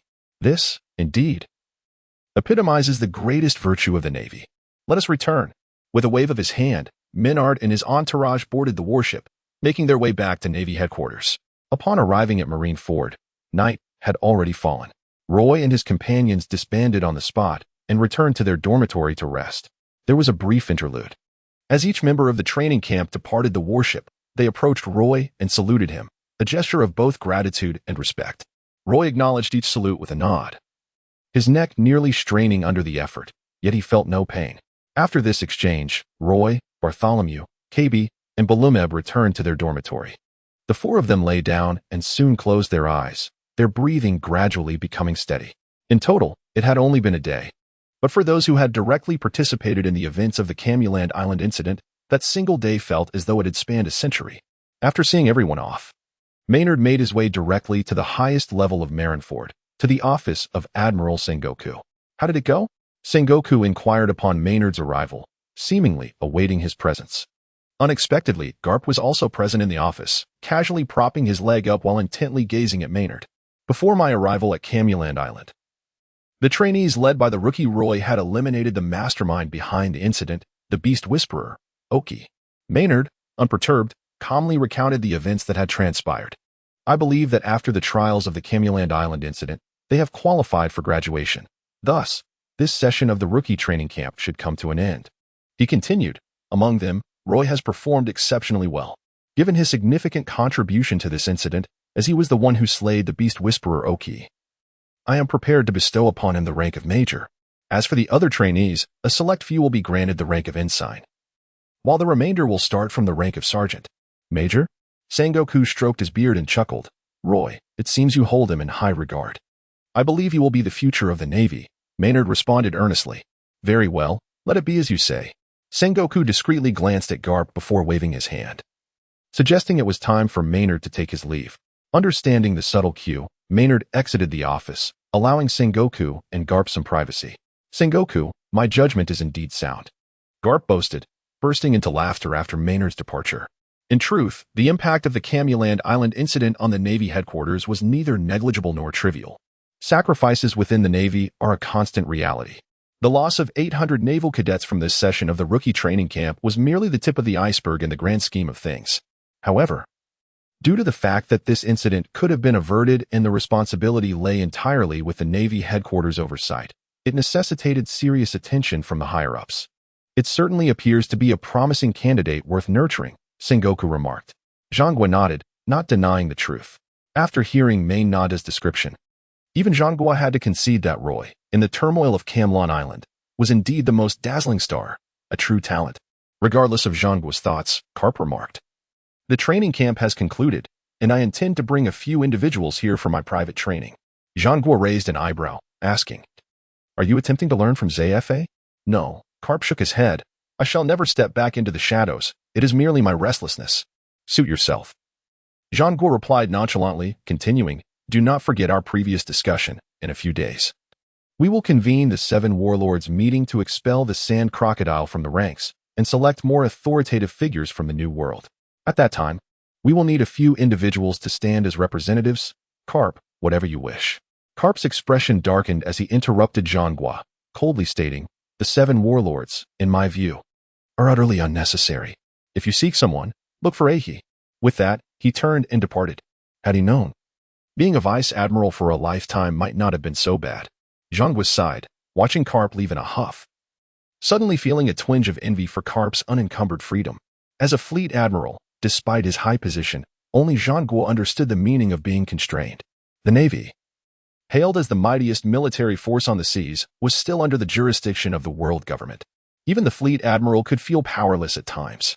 Of course, Karp was not oblivious to this. It was simply that, as a vice admiral, he was not bound by the invisible restraints of rank, allowing him to express his individuality in various aspects. The next day marked the beginning of Karp's specialized training. As the 4 residents of the Roy dormitory had just settled in, rejuvenated and ready for their morning exercises, they were summoned by Karp's men. Leaving them with no moment of respite, Karp informed them that he would personally be mentoring them for a period of time. Upon hearing this, the surrounding Navy soldiers looked on with envious eyes, consumed by jealousy, wishing they could take their place. Who among them had ever experienced such an honor? It was a rarity to hear of Karp taking the time to train new recruits. These fresh faces, having just arrived at the Navy headquarters. How could they have stumbled upon such incredible fortune? What was their background? The illegitimate child of Admiral Sengoku? The soldiers simply could not fathom it. Their confusion was understandable.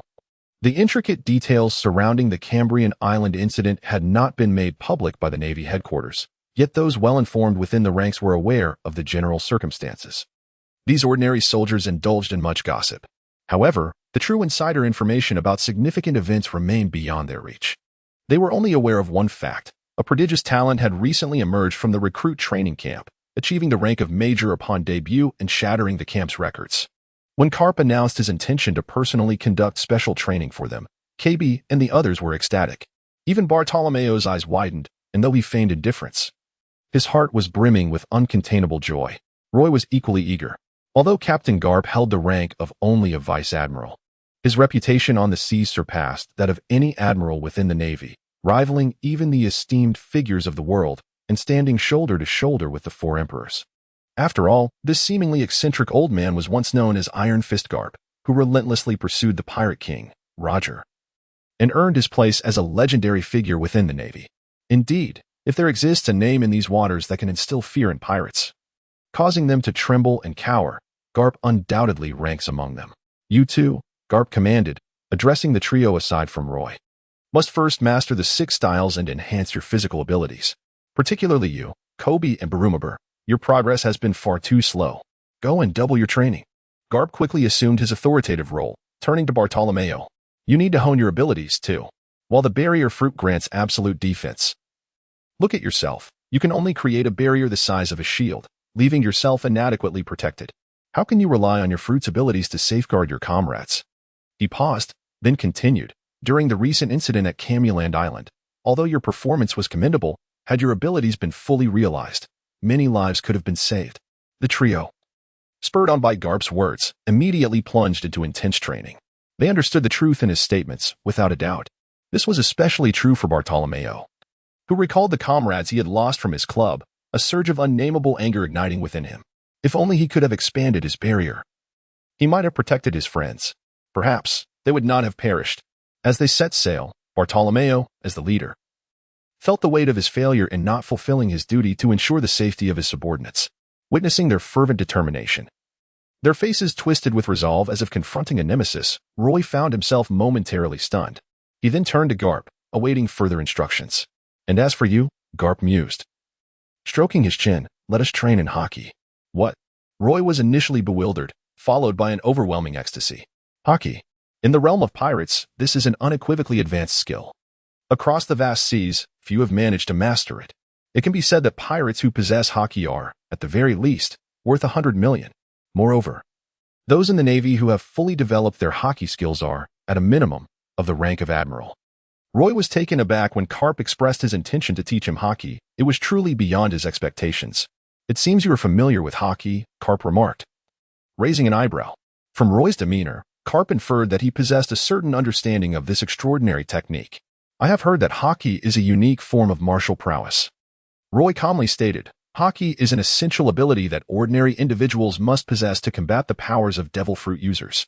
In the world of pirates, particularly in the first half of the Grand Line, those endowed with devil fruit abilities comprise a significant portion of the dominant forces. Among these, the Logia-type fruits are universally acknowledged as the most formidable. Take Smoker, for instance. Once he transforms into smoke, conventional physical attacks are utterly ineffective against him. Such entities are virtually invincible in the first half of the Grand Line.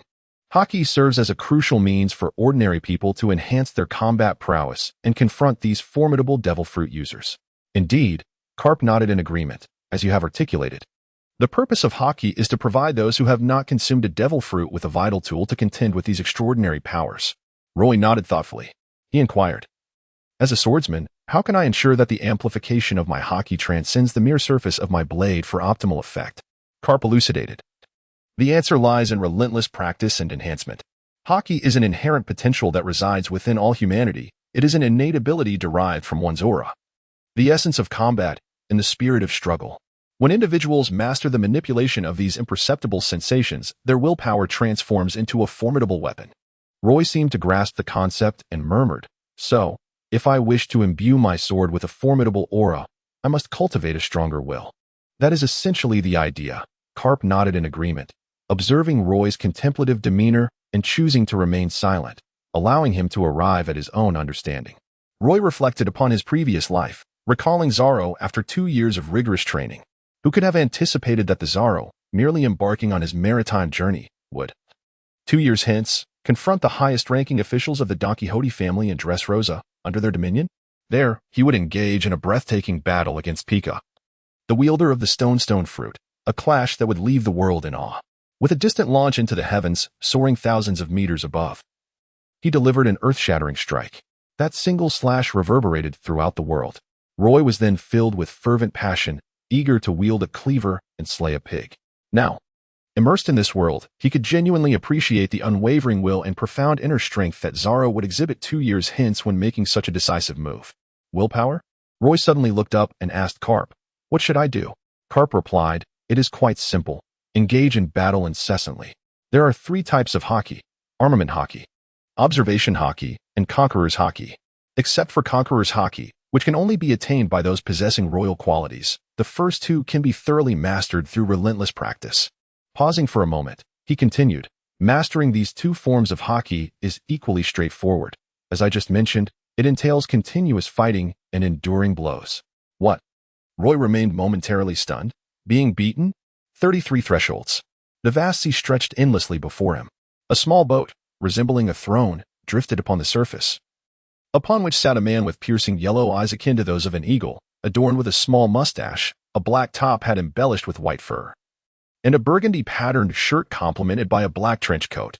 A small cross knife hung from his chest, and behind him rested the strongest black sword in the pirate world. Such distinctive attire would immediately reveal to any discerning individual that this was none other than the world's foremost swordsman, one of the 7 warlords of the sea, Dracul Mihawk. At this moment, Mihawk clutched a bounty notice just delivered by a seagull. The Straw Hat Kid, Monkey D. Luffy, with a bounty of 100 million berries. The Pirate Hunter, Rorno Azaro, with a bounty of 60 million berries. These 2 youths were indeed the true adversaries who had bested one of the 7 warlords, Crocodile. Mihawk murmured to himself. Suddenly pausing, Rorno Azaro. He recalled the young boys he had encountered in the East Blue. These youngsters had already begun to wield the power to shake the world government. How amusing, truly amusing. Mihawk burst into laughter, his mirth resonating across the ocean, boundless and unknowable in its reach. At Marine headquarters in Marineford, the world government's 5 elders issued a notification to convene a meeting of the 7 warlords. Admiral Sengoku, Vice Admiral Tsuru, and Vice Admiral Garp were instructed to proceed to the Holy Land of Mariehua. A soldier approached to report, the news being relayed in layers. Upon reaching the ears of Sengoku and his colleagues, Garp paid no mind. He had stated from the outset that he would not partake in this matter. As a hero of the Navy, he was not obliged to heed even the 5 elders should he choose otherwise. In the highest echelons of Marineford, within Sengoku's office, the Admiral and Vice Admiral Tsuru convened. "Things have been rather turbulent recently. I've just received word that Shanks has sent a messenger to contact Whitebeard. Should the 2 of the 4 emperors join forces, the ensuing chaos would be unimaginable." Sengoku sighed, his head throbbing with the weight of concern. Though Shanks is undoubtedly a formidable opponent once he takes action, he is not one to disrupt the world for mere selfish desires. What could he possibly seek from Whitebeard? Let the 5 elders grapple with that dilemma. Tsuru, her expression devoid of emotion, spoke in a hoarse voice. "The meeting of the 7 warlords is about to commence. If we do not depart soon, we shall be tardy. Wait a moment, we are short one individual." Sengoku furrowed his brow slightly and instructed Tsuru. "You go ahead to the ship and wait for me. I shall be there shortly." Having spoken, he departed from the office. Hishin, with a look of helplessness, gazed at him, aware of whom he intended to summon, and fully cognizant of the futility in attempting to rouse one who feigned slumber. At the residence of Karp, a solitary house stood by the sea, accompanied by a sandy beach at the rear and a spacious courtyard within. In the Navy headquarters, such accommodations were considered exceedingly lavish. Naturally, when measured against Karp's seniority, even the rank of admiral might not guarantee such privileges. Thud, thud, thud, thud. At that moment, 2 figures clashed repeatedly upon the beach. Nearby, Bartolomeo, KB, and Barumabur stood in astonished silence, their eyes wide as they gazed at the flickering silhouettes before them, as if witnessing an illusion. Swish, swish, swish, swish, swish. Roy wielded the snow, while the tornado enveloped him, unleashing blade-like strikes that tore through the air with a deafening sonic boom, resounding across the heavens and earth, leaving their ears ringing. Yet, Karp faced these formidable blows with effortless nonchalance, dispatching them with mere punches. Even more astonishing was the layer of black energy enveloping Karp's fists, the very essence of what he referred to as armament hockey. Is this the manifestation of hockey? KB and the others felt invigorated, their eyes darting about, fearful of missing a single movement. Over the past few days, under Karp's tutelage, they had begun to grasp the concept of hockey and training alongside Roy. Regrettably, apart from Roy, the three of them had yet to reach the threshold of hockey, forcing them to postpone their cultivation. The clang of metal on metal resonated incessantly in their ears. Roy's assault grew increasingly ferocious. He was acutely aware that his prowess fell significantly short of Karp's. Thus he felt no concern about inflicting collateral damage. He believed that a reckless charge would suffice. You three, what are you staring at? Hurry and commence your training. Once I have dealt with Roy, if you three have not met my standards, be prepared for your training regimen to double. Karp, effortlessly multitasking, reprimanded Kobe and the others while simultaneously contending with Roy. Cross, great top. Roy's gaze flickered as he seized the moment, unleashing his most formidable spiral slash. The snow-like trajectory shattered the air, stirring a visible current. The drawn blade's strike resembled a spiked sphere, its fierce vibration sending shivers down the spine. Advancing towards the seemingly unprepared Karp, a low chuckle escaped Karp's lips as he widened the coverage of his armament hockey. Confronted with the spherical assault, he appeared undaunted and reckless, extending his hand to meet the strike head-on. With a powerful grip, he seemed to seize what should have been an intangible force. Crack! The spherical slash shattered, unleashing a fierce energy that radiated in all directions. The ensuing shockwave startled the training trio of Kobe and his companions. They beheld the beach now littered with small craters, soon to be smoothed over by the encroaching waves. Karp turned his gaze toward Roy, narrowing his eyes. To his surprise, the young man had vanished amidst the fray, silent and unseen. When had this occurred?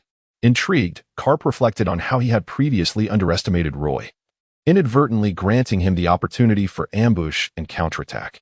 Yet, this unpredictability rendered the encounter all the more thrilling.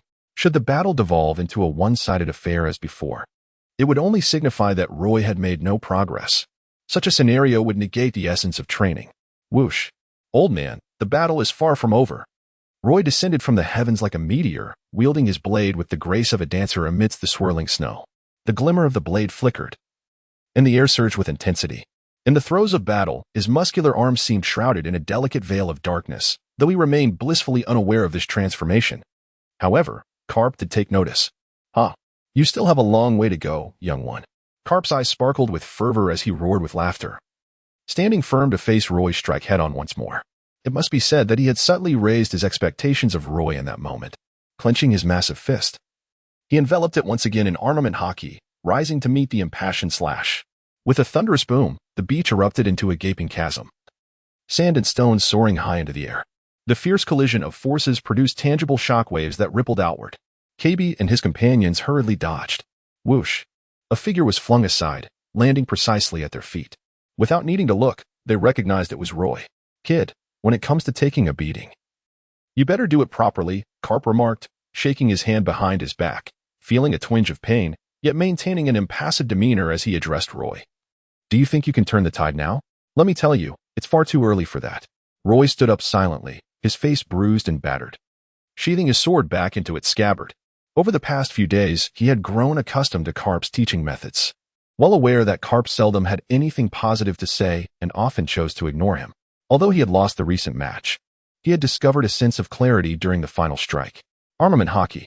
It felt as though he was merely a breath away from breaking through a thin layer of glass. What exactly was still lacking? Roy stood by the seaside, lost in quiet contemplation. Not far away, Karp observed the figures of several individuals engaged in training, his gaze lingering on Roy for a few moments longer.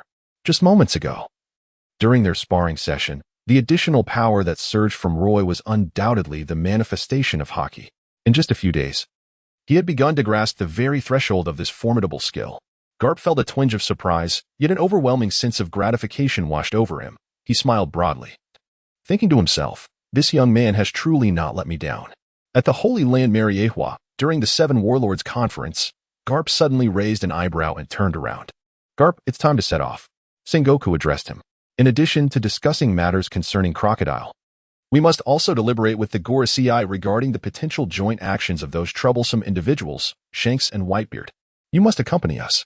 I've already stated my disinterest in participating, Garp shrugged dismissively, exclaiming with a grunt, but that rascal Shanks is indeed irksome. He knows his limits and one tea caused too much trouble. As for Whitebeard, humph, he is nearing his end. Why concern ourselves with him? I know you truly do not wish to remain at headquarters. Sengoku pondered for a moment, deciding to soften his approach.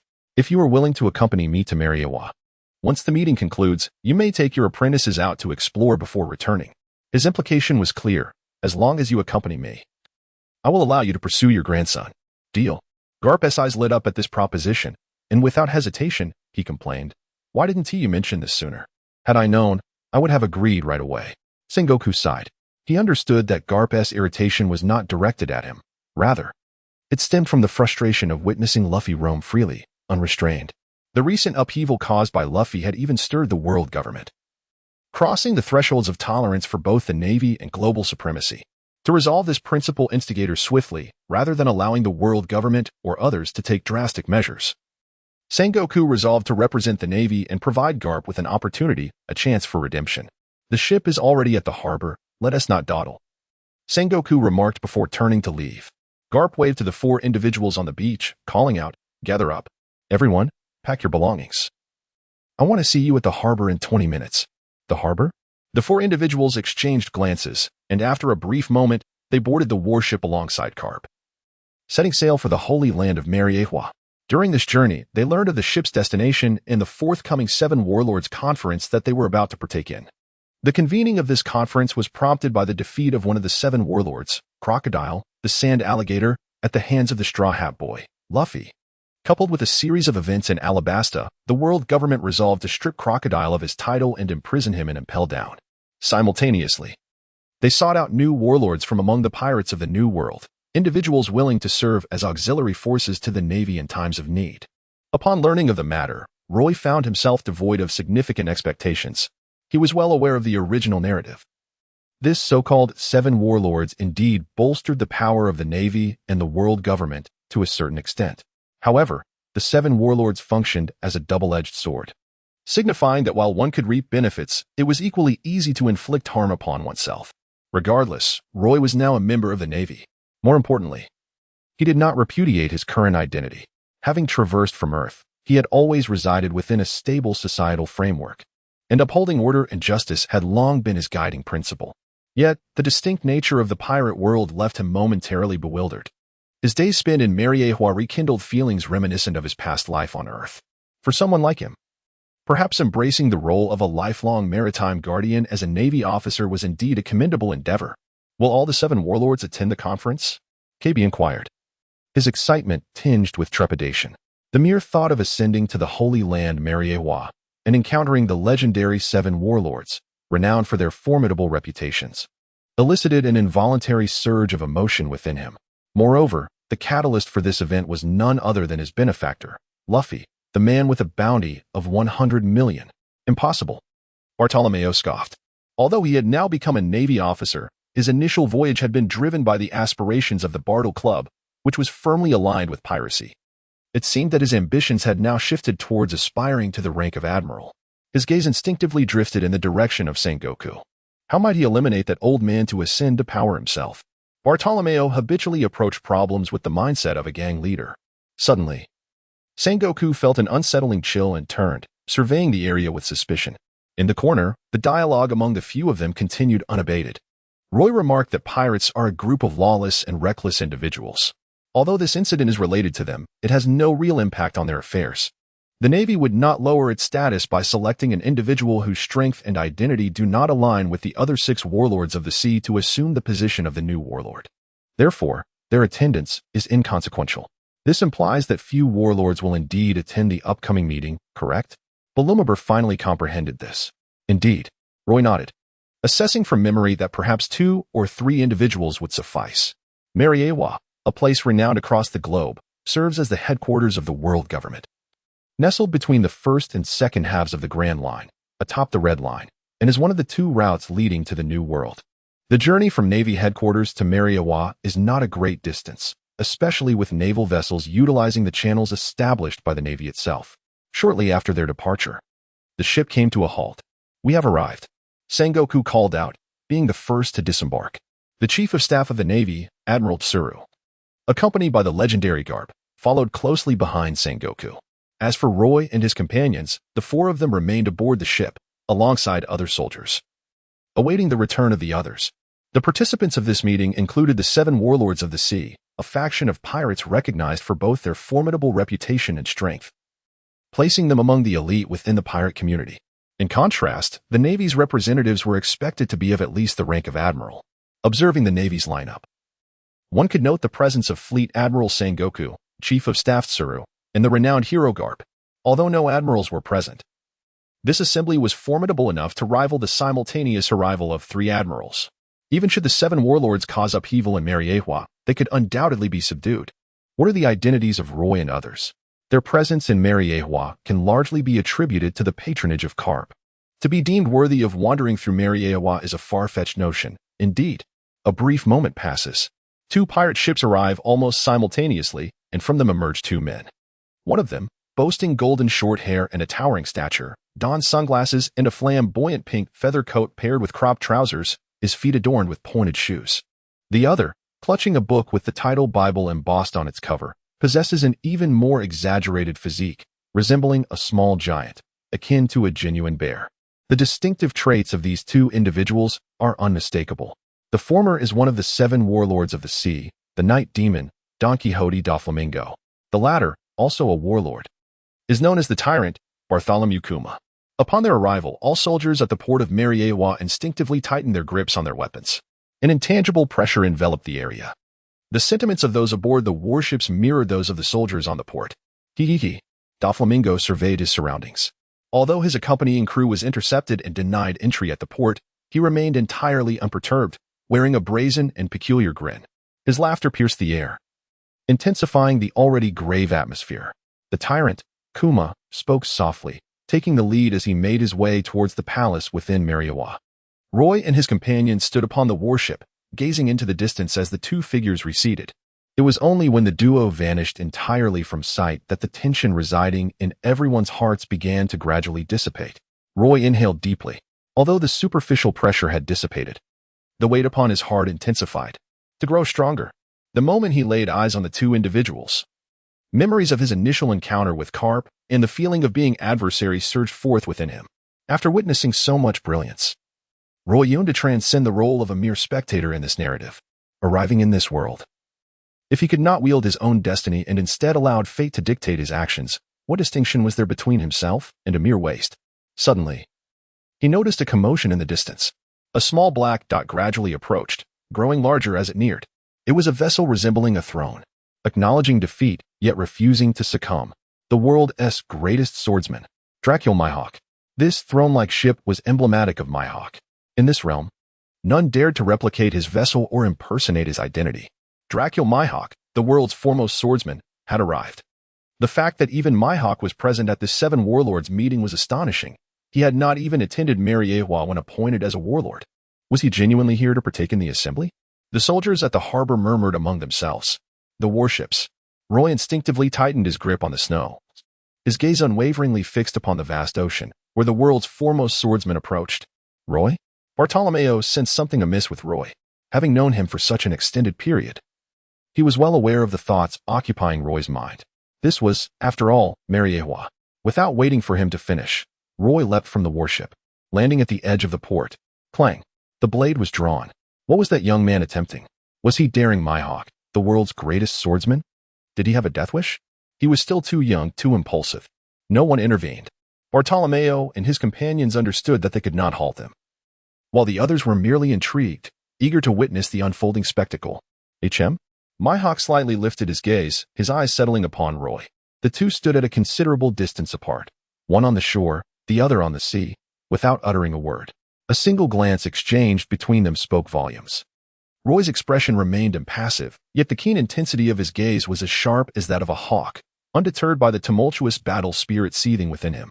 His blood coursed vigorously through his veins, and a surge of strength swelled throughout his entire being, reaching its zenith. Simultaneously, an ineffable power coalesced within him. transforming the intangible into the tangible. Intriguingly, sensing the ascent of Roy's fighting spirit, the hawk-eyed figure rose from his throne.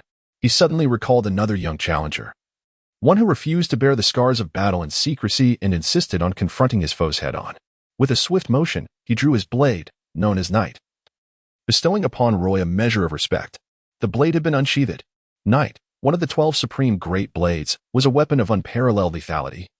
Its obsidian edge adorned with intricate patterns, the most formidable of black blades. It is well known that the hawk-eyed warrior never shuns a challenger.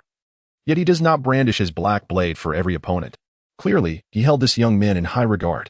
At the harbor, a crowd gasped in astonishment at the sight. They had not anticipated the hawk-eyed figure would draw his sword. Those well-informed understood that he was usually accompanied by a small crucifix dagger. While he never declined a challenge, not every challenger warranted the drawing of his mightiest blade. As the small boat gradually approached the shore, Roy's preparations grew increasingly thorough, his sharp momentum sweeping through the surroundings, causing the soldiers nearby to retreat in haste, eager to distance themselves. The expressions on their faces reflected a lack of faith in Roy's abilities.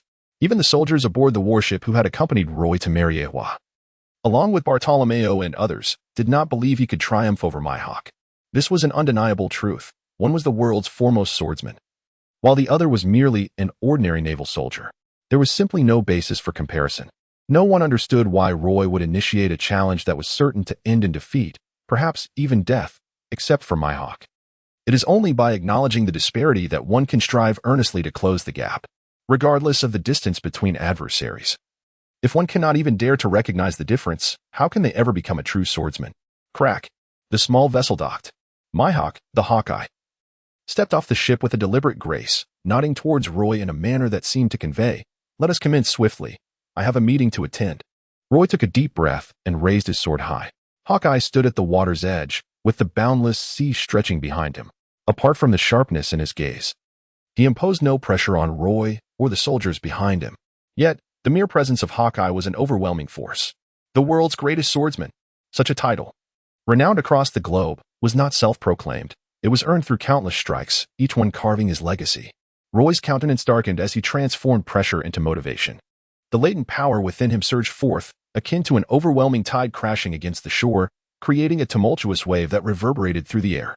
The birds surrounding Mariewa were startled into flight, fleeing from the scene. The air currents swirled, manifesting as visible ripples in the atmosphere. Unfazed, Mihawk observed with keen interest, eagerly anticipating the moment when Roy would harness his power to its zenith before proceeding with his next move. Thunderous. Roy's figure suddenly became indistinct, and he vanished from his original position. When he reappeared, he had already arrived before Hawkeye.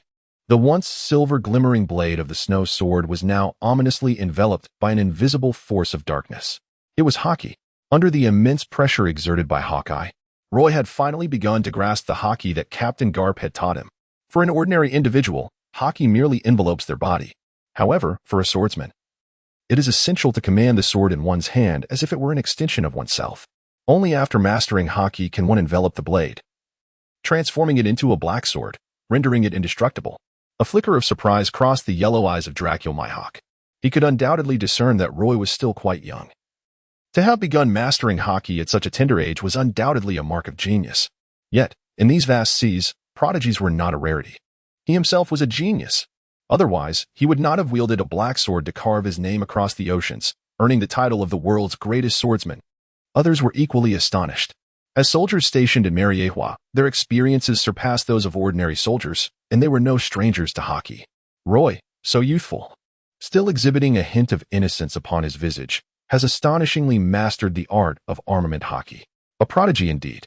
Yet what a pity, young one. I shall obliterate your confidence, shatter it into oblivion. As Mihawk spoke, his tone remained unwavering, articulating with a serene composure, as if recounting an undeniable truth. Confidence? Roy sneered. In my life, the one thing I fear the least is the destruction of my confidence. Is that so? Hawkeye stood his ground, unwavering, and with a swift motion of his wrist, he launched an offensive strike. Boom. As Hawkeye swung his blade, a solitary cloud drifted into the once clear sky, obscuring the blinding sunlight. The world dimmed considerably. This strike from Hawkeye seemed to possess an enchantment, absorbing the scant rays of sunshine that lingered in the shadowy realm. Consequently, the world was enveloped in darkness, akin to an abyss. This strike? Roy's eyes widened in disbelief as every precaution he had taken was effortlessly shattered by this simple yet flawless strike, which pierced directly through his chest. With a hissing sound, blood erupted forth, and his garments were torn asunder. The garments adorning Roy's torso were obliterated by Hawkeye, transforming into tattered strips and fragments that cascaded gracefully to the ground. A deep gash marred his chest, from which blood flowed profusely. Crack! Roy remained in a daze. The strike from Hawkeye, though imbued with boundless darkness, appeared to him as a kaleidoscope of colors, teeming with mysteries. As he regained his senses, he noticed that Hawkeye had sheathed his sword and was striding towards Mariewa. He opened his mouth, yet no words escaped his lips. Confidence? In the presence of Hawkeye, it seemed utterly futile to utter such a term. Nevertheless, recognizing the disparity only fueled his resolve to pursue with greater fervor. Roy was willing to acknowledge defeat, yet he would never concede. Hey, ultimately. Just as Hawkeye was on the verge of entering the palace, Roy found his voice. Gritting his teeth, he shouted, "My Hawk, we shall meet again." Is that so? It appears your confidence is indeed substantial. I hope that next time, you will astonish me further. Hawkeye responded with a nod, his expression remaining inscrutable, yet within a flicker of anticipation ignited. He then turned and entered the palace, disappearing from sight. With a resounding thud, the palace gates closed, sealing off the world of the two. Roy tightened his grip on the snow-covered blade, disregarding the excruciating pain from the wound in his chest, and took a deep breath. Just wait, he murmured to himself. A chime echoed, indicating the detection of the host's determination, and a main quest was issued: surpass Hawkeye and become the world's foremost swordsman. Quest rewards: all attributes increased by 50. Quest penalties: none. A main quest? Roy's lips curled slightly. The system within him did not dictate his actions, rather, it seemed to observe his will and ambitions, subsequently establishing certain future parameters for him. Upon completion of these tasks, he would naturally experience enhancements in strength in various aspects. And upon receiving rewards, he could achieve even greater advancements. It must be said that without the assistance of the system, his journey after traversing to this realm would not have been so seamless. Of course, the tasks assigned by the system were never straightforward. Some even came with penalties. Roy's journey to this point is predominantly attributed to his own actions and determination. Just wait and see, Roy murmured once more. Reaffirming his conviction, the title of the world's greatest swordsman shall inevitably be his. Shortly thereafter, his ears perked up, as if sensing something amiss. He abruptly raised his head. In the next instant, disregarding the still bleeding wound on his chest, his muscles tensed once again. With a swift motion, he brandished his blade, its glimmer illuminating the air. A ferocious slash tore through the atmosphere, aimed at the grand gates of Mariewa. The strike soared through the air with astonishing velocity, the sharpness of its force causing a tumultuous wind that swept across the faces of all present at the port, leaving them in astonishment. What could this young man be planning? An incursion into Mariewa? Challenging Mihawk was one thing, but brazenly storming Mariewa? Not even the 7 warlords of the sea would dare to undertake such audacity. Suddenly, a figure flickered, another glint of cold light appeared, blocking the strike, and subsequently manifested before the onlookers. A realization dawned upon them. Indeed, there was an intruder, but it was not Roy, or rather, it was another party. This individual attempted to stealthily infiltrate the palace of Mariewa amidst the distraction, only to be uncovered by Roy. A wave of understanding washed over the crowd, accompanied by a chill of sweat down their spines. It was fortunate that Roy had discovered this intruder, otherwise, the consequences would have been dire. Within Mariewa, officials from the world government would surely hold them accountable for their negligence. "Scoundrel, eliminate him," roared the crowd, their spirits ignited, as they surged forward in front of Roy, eager to deal with the intruder and restore some semblance of honor for the soldiers stationed at the holy site. Clang! Roy stood motionless, indifferent, gazing at the figure he had thwarted.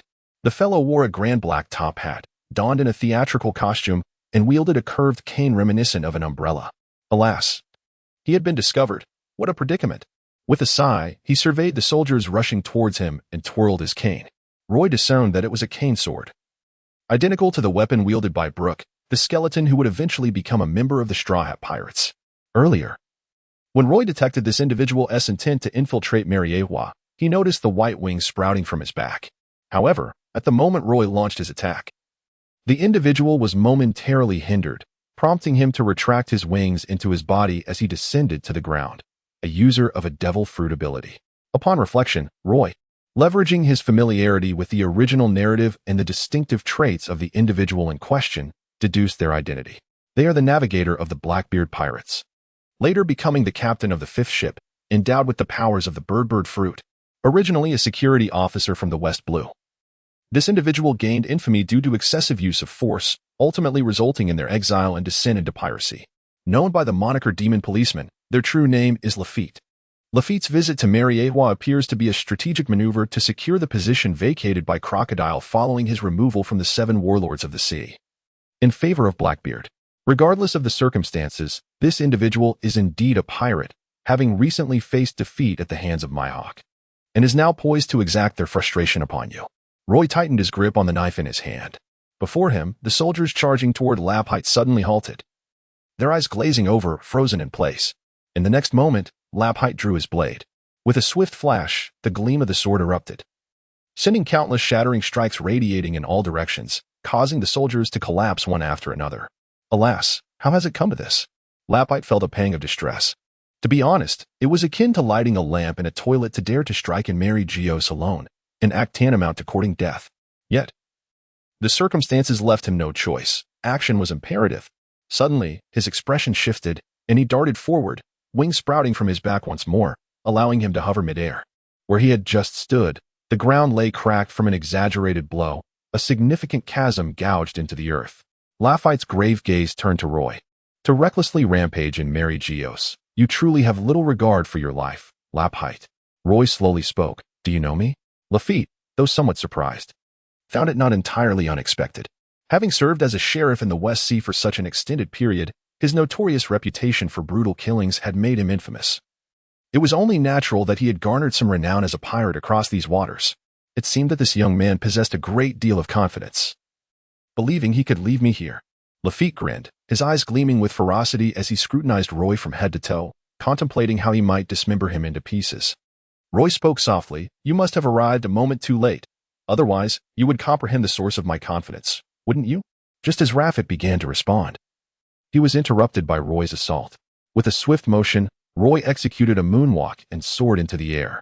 In the next instant, his body seemed to lose all strength, abruptly relaxing as he plummeted like a meteor from the heights, crashing directly towards Raffit. A wave of trepidation washed over Raffit as he felt Roy's presence locking onto him.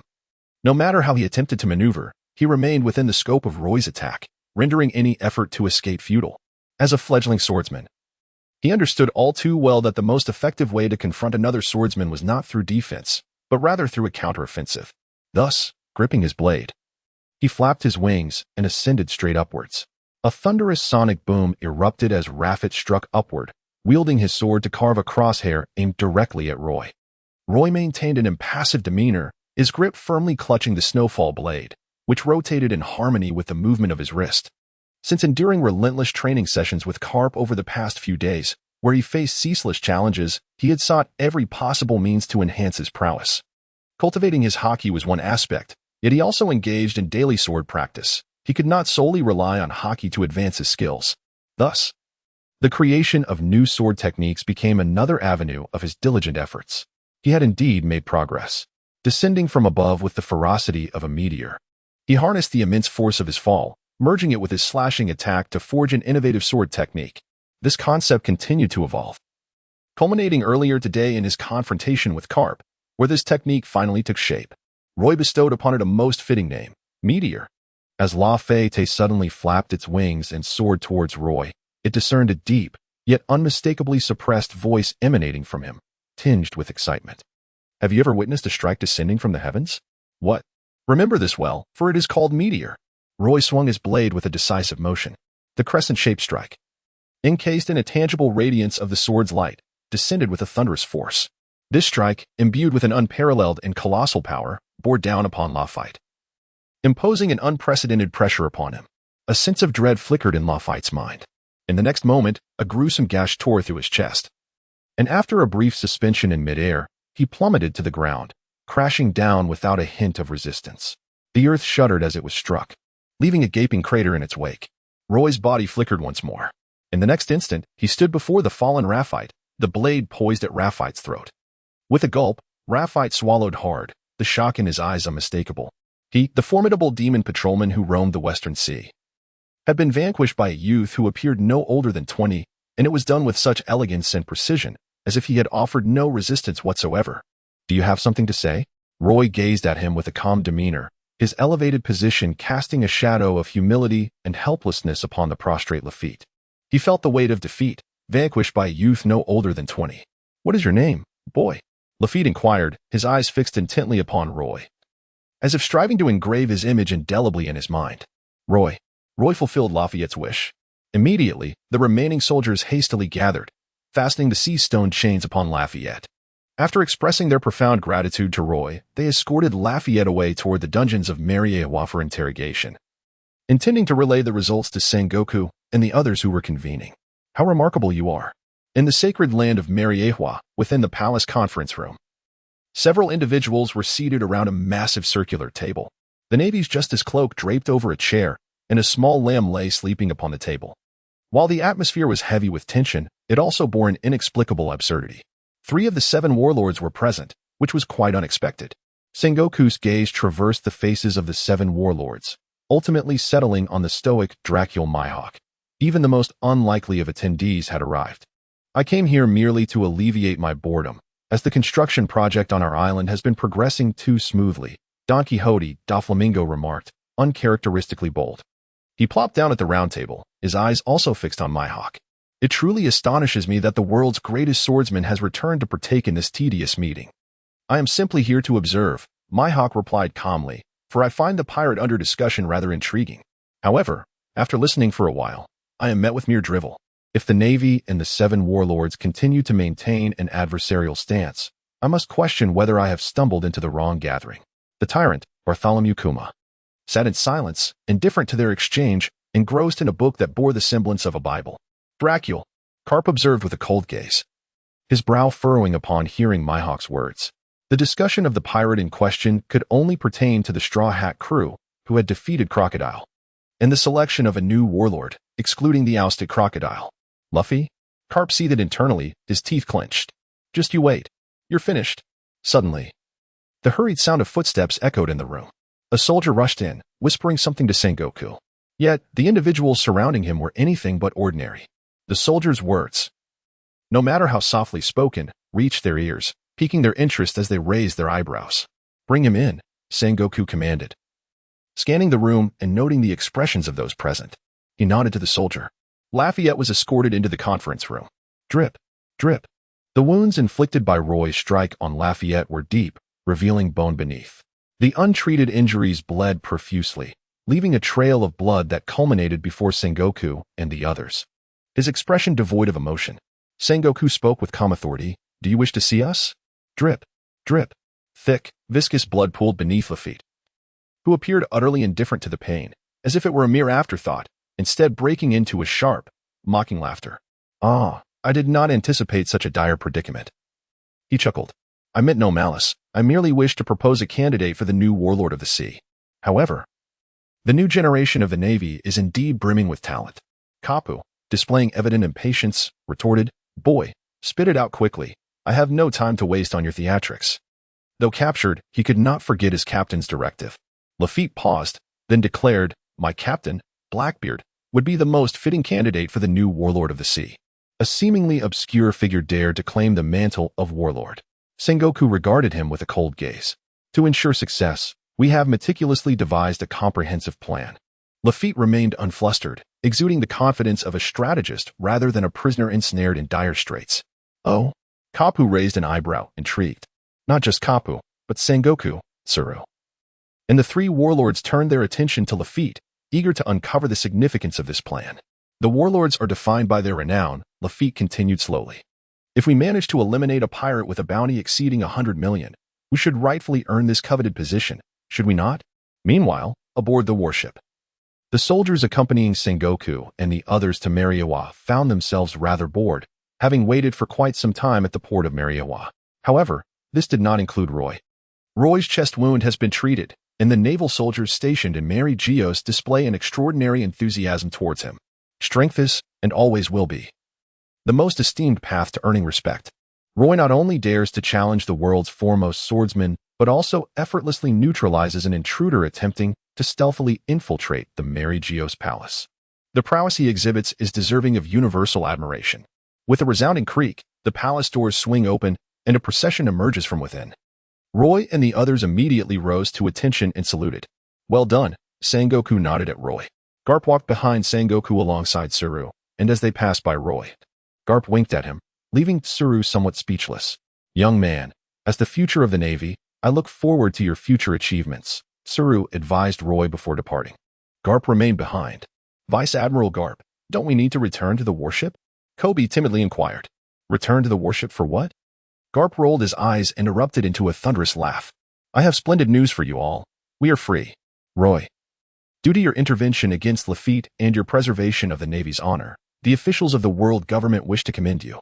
The Navy has processed the request, and with the personal approval of Admiral Sengoku, a decision has been made. Subsequently, Garp declared to Roy, "From this day forth, I shall address you as Major Roy."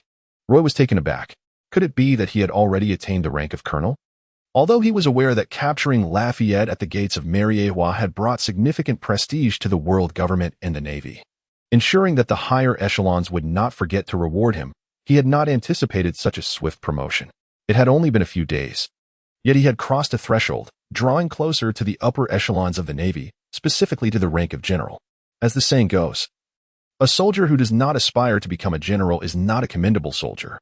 Roy's ambitions, of course, were aimed squarely at the top brass.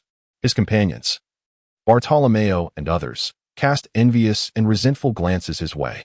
Among the three of them, despite having endured the upheaval at Cameron Island, they had only risen to the ranks of 2 sergeants and 1 warrant officer. Kirby and Barumbor belonged to the former, while Bartolomeo was the latter. There was nearly a significant disparity of 4 or 5 ranks between them. How formidable! For Roy, such accolades could not have come so effortlessly. Kirby and the others were utterly perplexed. Just moments ago, when Roy faced off against Lafitte, they had intended to assist, but upon witnessing Roy swiftly dispatch Lafitte with ease, they found themselves rooted to the spot, unable to take a single step forward. "Let us depart. There is no time for dawdling. We shall board another ship," Garp said, patting Roy on the shoulder. "In the time to come, we shall meander across the vast ocean, perhaps encounter a few pirates for you to hone your skills against." "Ah, are we not returning to headquarters?" Kirby inquired, somewhat astonished. "Returning?" Garp scoffed, casting a disapproving glare at Kirby. "You little scamp, do you wish to return to idleness?" A shiver ran down Kirby's spine, rendering him speechless. "Major Garp, what has become of that fellow? Will he be sent to impel down?" Bartolomeo interjected suddenly. His curiosity piqued regarding Lafitte's fate, a man who had once been on the verge of becoming a pirate himself. "Him? You mean Lafitte?" Garp narrowed his eyes. "That fellow should be released shortly." "What?" The group was taken aback, including Roy, though he harbored an inkling of understanding. Lafitte had struck a deal with the Navy. "Indeed," Garp succinctly explained, seemingly unconcerned. "Moreover, Lafitte poses little threat to the Navy. A mere pirate of several tens of millions in bounty can be released without consequence." "A mere several tens of millions?" Barumbor's eyes widened, a lump forming in his throat. For Garp, the naval hero who had once chased the pirate king in circles, such a bounty could indeed be deemed trivial. Yet for them, a bounty in the tens of millions represented a colossal force, one capable of easily overpowering them. Suddenly, Barumbor's gaze darted to Roy. "Oh, right. Among us, he does not include that remarkable Roy. We are all novices. So why is it that you hold the rank of lieutenant colonel while I am merely a sergeant? What accounts for your exceptional prowess?" "Those who wish to avoid punishment. Take a seat." Calvia Island. This vibrant island, strategically situated along the Grand Line, lies at the convergence of various seas, making it a hub of commercial activity. At this moment, the island's naval commander, Rear Admiral Yada, stands at the port to welcome the naval hero, Garp, aboard his approaching warship. Garp stands at the bow of the ship as it advances towards the shore. "We shall remain on Calvia Island for a day to replenish our supplies. After an extended voyage, it is time for everyone to rest on solid ground and regain their strength." He issued the command. Although the Navy has grown accustomed to the rigors of travel, it is simply impossible for humans to remain at sea indefinitely. In this vast and unpredictable ocean, resupply and rest are indispensable, allowing both the body to relax and the mind to ease its tension. At this juncture, Roy and his companions have just concluded their daily training. The warship has docked. At long last, we have returned to land. Bartolomeo feels utterly uncomfortable after his prolonged stay aboard the vessel. Roy and his companions share a similar sentiment. If departing from Rog Town is referred to as embarking upon the sea, then the journey of he, Roy, along with Kobe and Barumabur, has been rather brief, spanning merely a month thus far. During this month, they spent the majority of their time at the naval headquarters, and the actual duration spent sailing upon the ocean has indeed been limited. It will take considerable time for them to acclimatize to the vastness of the sea. Calvi Island, renowned as a bustling commercial hub, attracts merchants from all corners of the world, bringing with them local specialties that I have long heard about. Barumabur, filled with excitement, urged, "Let us hasten to disembark and explore, for Admiral Karp has granted us an entire day of respite." The group conversed animatedly as they descended from the warship and departed the port. As for Karp, he was of little concern to them prior to their arrival. It was noted that the island's commanding officer, Major Yada, was a protege of Karp, a promising junior in his own right. Upon the ship's arrival, Karp was warmly invited by Yada to tour the naval base, where an array of delightful donuts, each representing diverse flavors from across the seas, and exquisite wines awaited his palate, along with the island's esteemed chef. Clearly, Karp would not return until the following day when the ship was set to embark once more. Suddenly, Roy paused his steps. He cast a suspicious glance around, his expression somewhat peculiar, his brow furrowing slightly before quickly relaxing. "Roy, come on," Bartolomeo urged repeatedly, noticing he had fallen behind. "I'm coming." Roy nodded and strolled along the island with his companions. He did not notice that after his departure, a youth with dark circles under his eyes, donning a fuzzy winter hat adorned with leopard spots, suddenly appeared at the port, his face bearing a faint, enigmatic smile. This distinctive appearance, if Roy were present, would have allowed him to instantly recognize the identity of the individual. Trafalgar D. Waterlaw, captain of the Heart Pirates and wielder of the Ope Nomi, known as the Surgeon of Death. One of the infamous figures of the worst generation in the former world. In an ephemeral instant, Luo's figure materialized only to vanish silently the next moment. Amidst the throngs of people, none would notice the absence of one among them. Let us seek a tavern to indulge in libations. After wandering the island and witnessing the local customs, cultural nuances, as well as acrobatic and talent performances, the group found themselves yearning for more. Glancing at the sky, they realized it was still early and resolved to find a place to continue their revelry.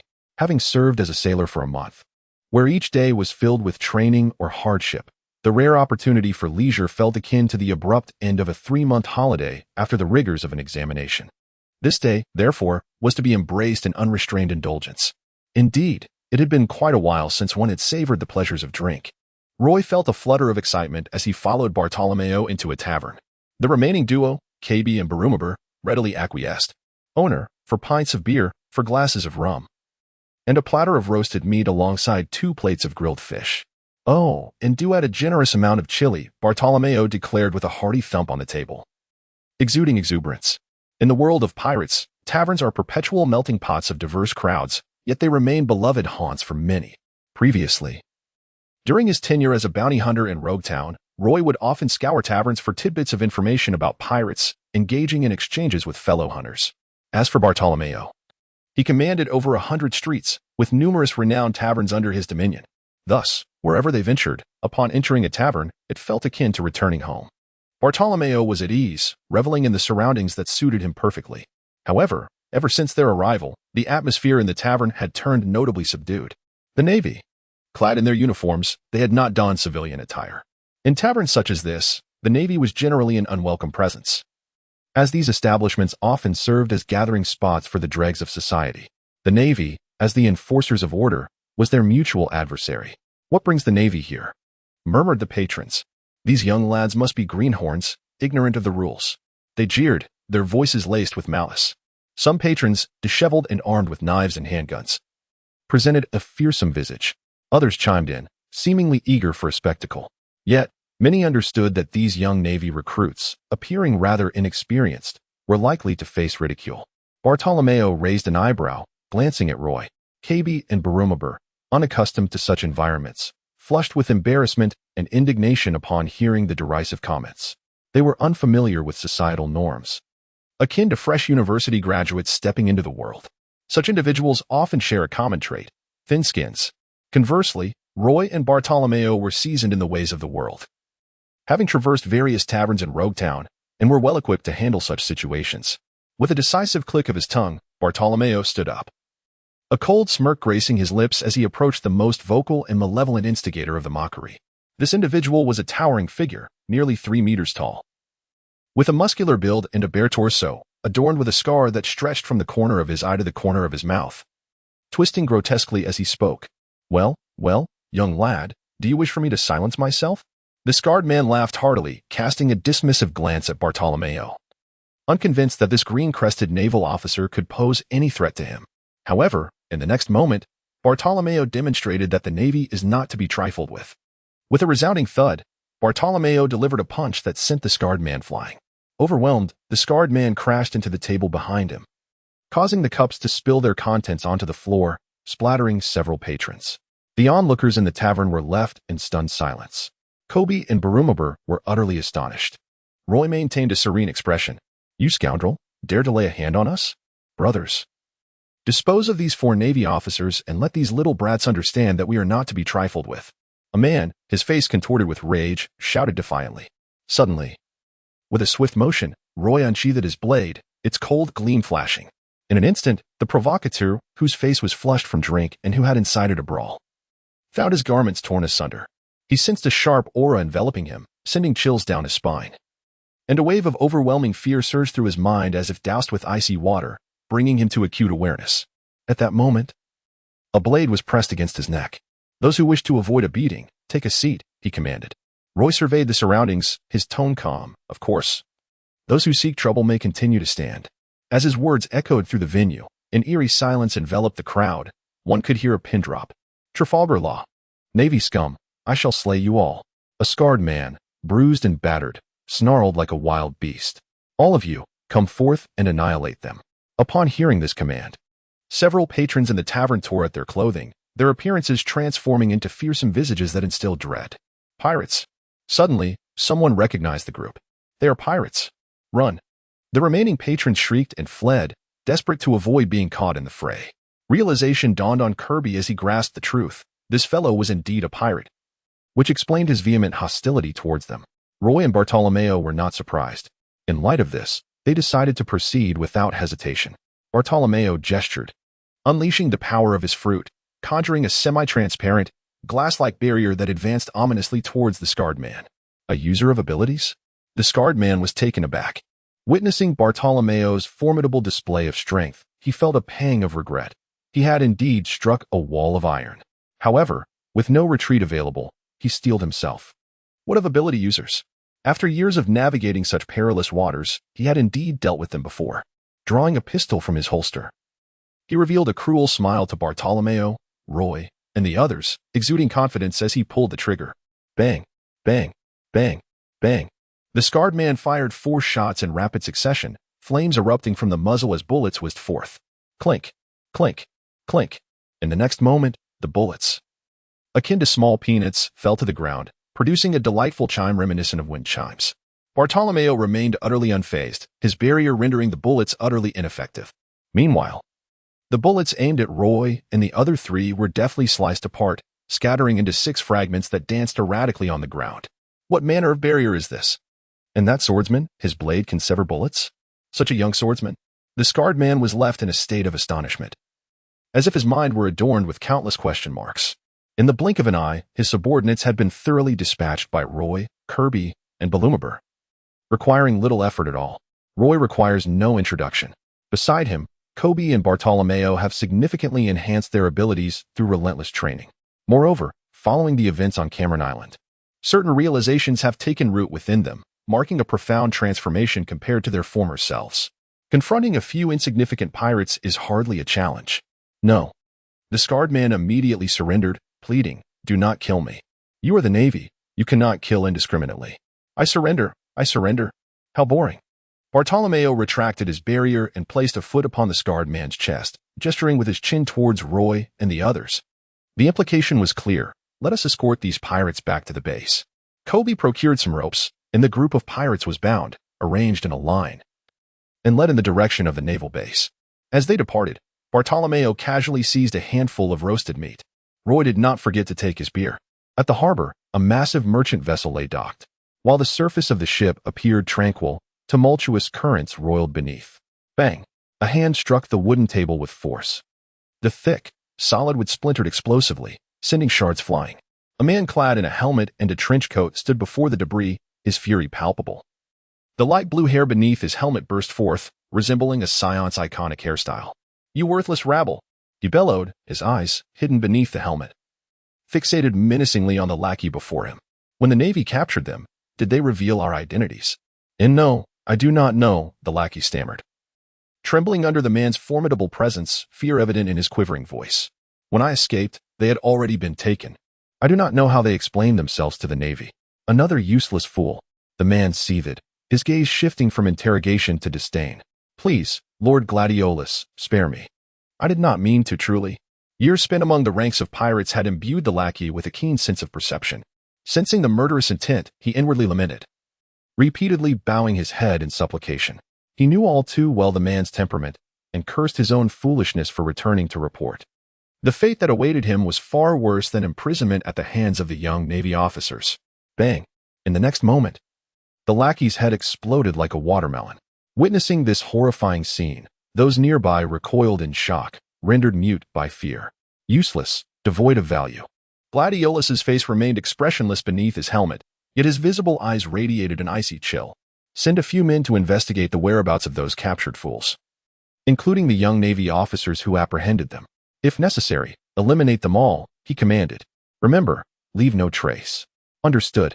The nearby individuals acknowledged, swiftly gathering a team, disguising themselves as merchants and bodyguards, and hastening towards Corvia Island. "Clean this mess up," Gladiolus added with a wave of his hand, his gaze shadowed, his brow twitching involuntarily. A sense of foreboding gnawed at him, as if something ominous loomed on the horizon. In a leisurely manner, the captain of the Red Heart Pirates, Law, strolled through Corvia Island, yet his eyes scanned the faces of every passerby with the precision of a searchlight, as if in search of someone. Suddenly, a rumble caught his attention. From a nearby tavern, a cacophony erupted. Initially indifferent, his gaze sharpened upon catching sight of the pirate leader at the forefront of the commotion. With a swift movement, he materialized outside the tavern, onto the nearby street. At this moment, the skirmish within the tavern had drawn to a close, and Roy and his companions were preparing to escort the captured pirates to the naval branch on Corvia Island. Suddenly, a figure appeared out of thin air. Adorned with a distinctive hat and sporting dark circles beneath his eyes, Roy instantly recognized the identity of the individual before him. Clang! Roy unsheathed his sword without a moment's hesitation. Beside him, Bartholomew, KB, and Balumeb were utterly bewildered. "Bartholomew, you take them away first." Roy turned his gaze back to Luo and spoke slowly, "Trafalgar Law, I did not expect to encounter you here. Since you are familiar with me, the matter becomes quite straightforward." Luo Dandan remarked, "Hand over the pirates behind you to me, and I shall ensure your safe departure." "Thus, are they your subordinates?" Roy furrowed his brow. Although this fellow, in the original world, formed amicable ties with Luffy and others, thus categorizing himself within the realm of the virtuous to some extent, in this reality, as a member of the Navy, he ought to comprehend the malevolence of pirates more than anyone else. Therefore, his allegiance stands in stark opposition to that of Law. Regardless of whether Law is indeed a good person, as long as he is a pirate, he remains an adversary. A chill gradually enveloped Roy's gaze. Frankly speaking, if those individuals behind him were indeed under Ro's command, then Ro himself could hardly be deemed virtuous. It appeared that communication with the Navy was futile. Upon hearing Roy's inquiry, Ro sighed. As a pirate, he had no intention of justifying himself to the Navy. With a commanding tone, he proclaimed, "Room. The awaited arrival may not be reinforcements, but rather a harbinger of death." In an instant, as Ro activated his devil fruit ability, a semi-transparent membrane formed, creating an inverted bowl-shaped space that expanded outward from his center, encompassing all areas he could perceive, thereby transforming them into his domain. "What sort of power is this?" Bartolomeo scratched his head. "Bart, stop rambling and quickly lead them away."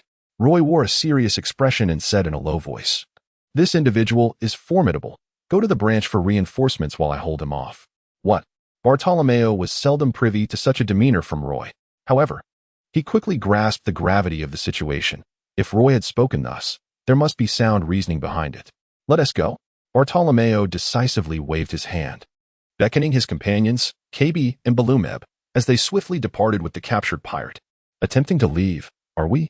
Law's demeanor remained nonchalant, with an unwavering smile gracing his lips. Yet his actions were decisive and resolute.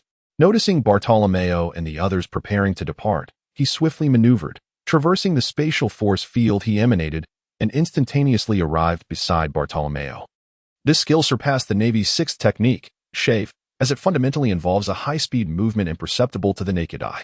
In contrast, Law's movement constituted spatial displacement, silent and seamless, embodying true teleportation. Upon witnessing this, Roy drew his sword.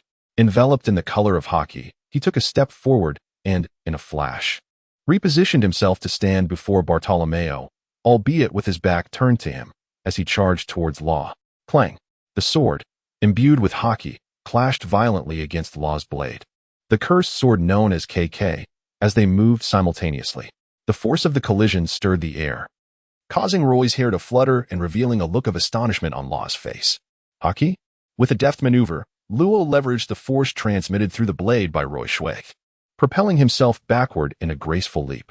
His expression shifted slightly, and rather than continuing to engage with Bartolomeo and the others, he turned his attention back to Roy. A flicker of seriousness emerging in his gaze. He sensed that this young naval officer before him possessed an uncanny understanding of his being. Indeed, as he suspected, Roy's comprehension of him was profound, perhaps even surpassing his own self-awareness.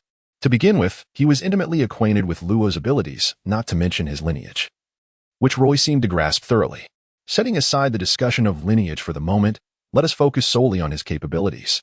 As a wielder of the surgery fruit, Trafalgar Law possesses the extraordinary ability to freely divide and combine any object within a hemisphere or global space of his own creation. At this juncture, it is imperative to underscore the significance of the surgery fruit. This particular fruit can be deemed one of the most invaluable among all devil fruits. The pinnacle of its capabilities lies in its power to bestow eternal life upon humanity through a process known as the immortality surgery. The user can grant others the gift of everlasting life, thus earning the title of the ultimate devil fruit, with a bounty exceeding that of all pirates, reaching an astounding 4 billion berries.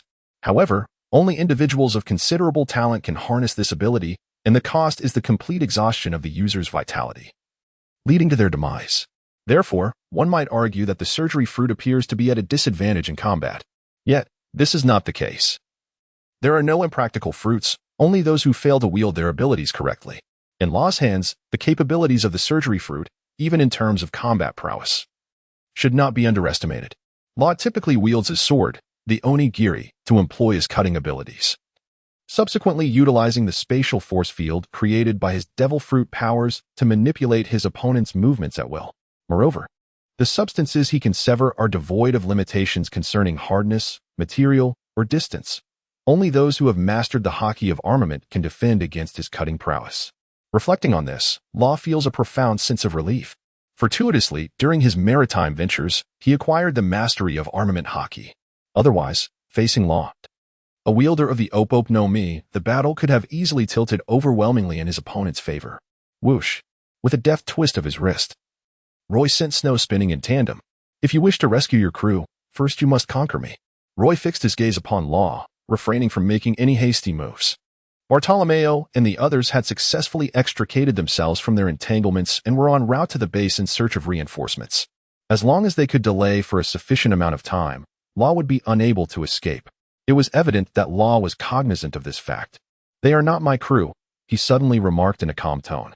However, his words caused Roy's icy countenance to falter, leaving him momentarily bewildered. "They belong to the Don Quixote family." Luo continued, "Although my identity stands in opposition to the Navy, you are at best an adversary, not an enemy. Therefore, I shall not deceive you, nor do I deem it worthy to do so. The Don Quixote family." Roy's expression shifted once more. He was well aware of Law's background and understood the enmity between Law and the Don Quixote family, or rather, between him and Doflamingo. This implies that those pirates they had captured were, in fact, Law's adversaries. If that is the case, why would you choose to rescue them? Roy furrowed his brow, feeling somewhat perplexed. "I have several inquiries that require their elucidation. However, after wandering around the island for a while, I failed to locate anyone. And by the time I did find them, they had already been apprehended by you." Luo speaks in a casual manner, downplaying the significance and sidestepping the crucial issues. "What problem is there?" Roy pressed on. "Do you believe that procrastinating grants you an advantage?" Luo revealed a smile, refraining from answering directly. She remarked, If you persist in prolonging this matter, what awaits you may not be reinforcements, but rather the news of your companion's demise.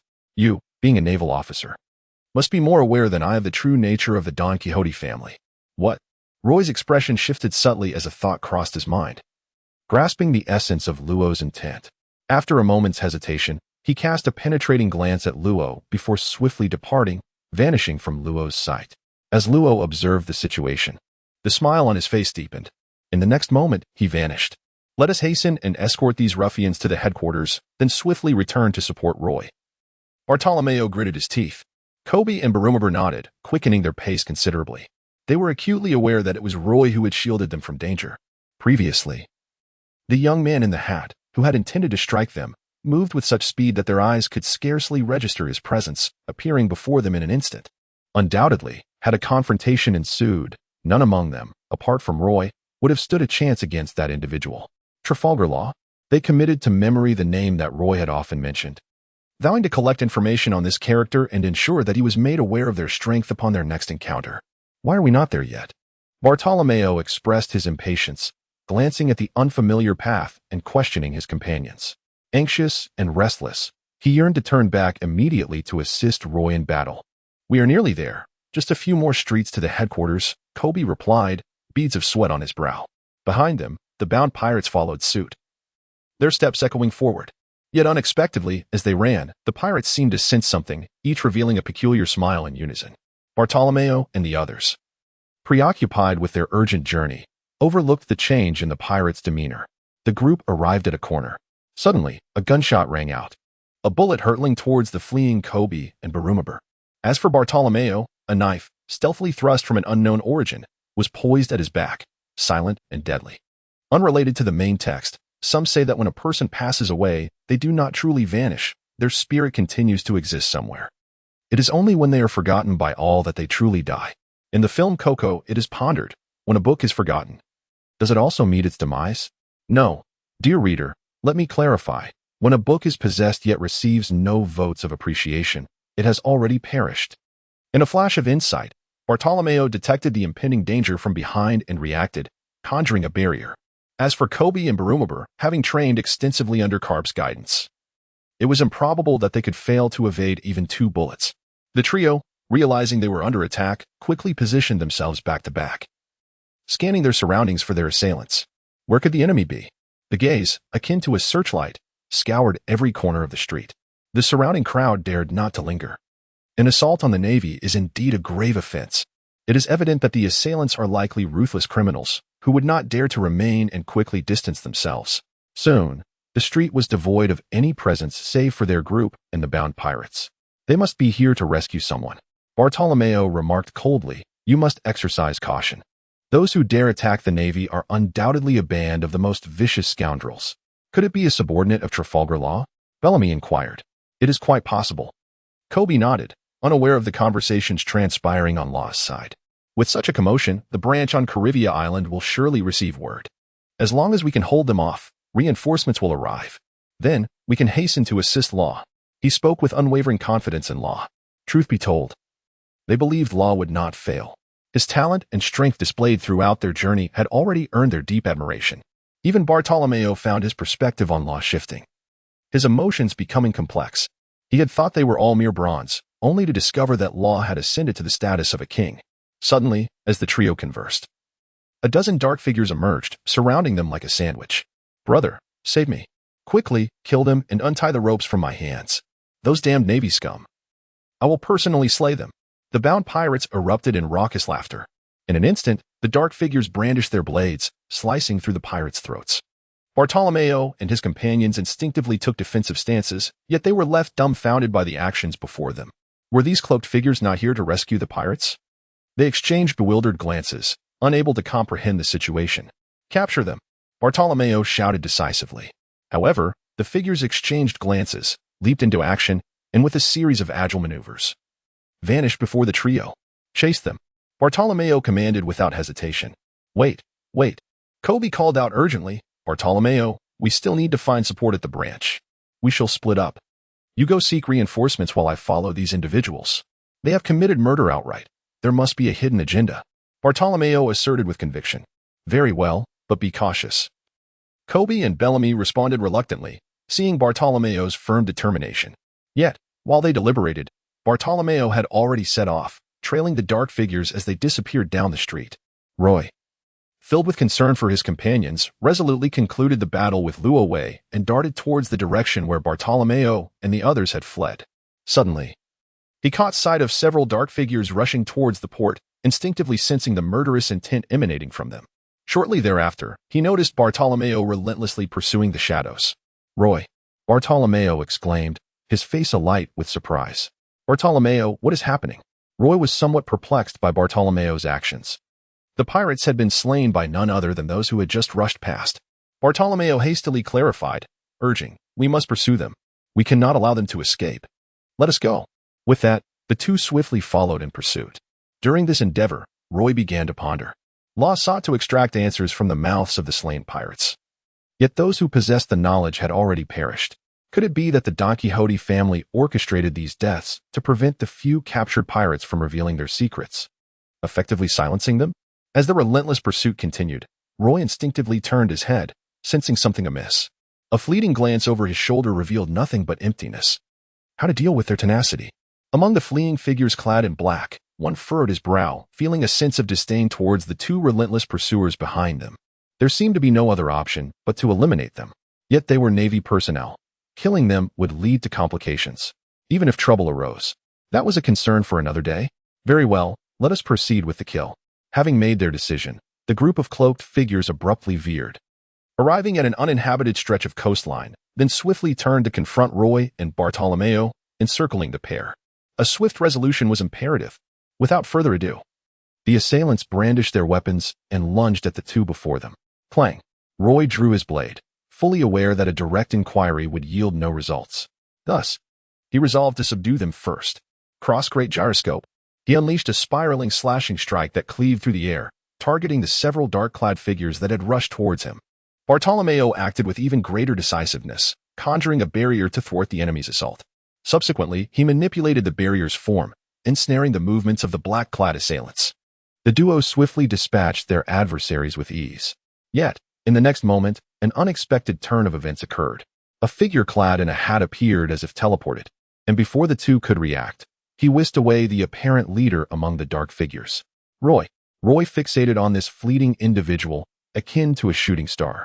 What in the world does this scoundrel intend to accomplish? Bartolomeo appeared bewildered. Are he and these shadowy figures allies? No, that cannot be the case. Roy shook his head, casting a glance at the subdued figure in black before him, and furrowed his brow, saying, these individuals should belong to the Don Quixote family. The Don Quixote family? Bartolomeo's eyes widened in disbelief. Once a formidable leader of the underworld, he was certainly no stranger to the titanic powers that governed the shadows. The Don Quixote family was a colossal entity within the underground realm, having forged alliances with numerous formidable forces upon the seas, a fact that would send shivers down anyone's spine. The patriarch of this family operated under the codename Joker. However, those well-versed in the undercurrents of information were acutely aware that this Joker was none other than the infamous Don Quixote da Flamingo, one of the 7 warlords of the sea. Bartolomeo exclaimed in astonishment, are you suggesting that we have incurred the wrath of a warlord? It is not that we have provoked a warlord, rather, it is he who has taken an interest in us. Roy's expression was frigid. How audacious to attempt an assassination of the Navy, brazenly abducting someone in their presence. The Don Quixote family has grown excessively reckless. By flaunting the rules of the underworld so openly, they are effectively slapping the Navy in the face, demonstrating a blatant disregard for their authority. However, given their stature as a powerful entity within the underworld, it is unrealistic to expect compliance. Frankly, it would be a monumental jest to regard the Don Quixote family as virtuous individuals. Their transgressions will inevitably lead to their own downfall. These individuals must be plotting something on Corvia Island. Uncovering the secret is imperative to report back to Admiral Carp. Bartolomeo, noticing Roy's grim demeanor, has surprisingly shown a moment of insight. Indeed, Roy nodded.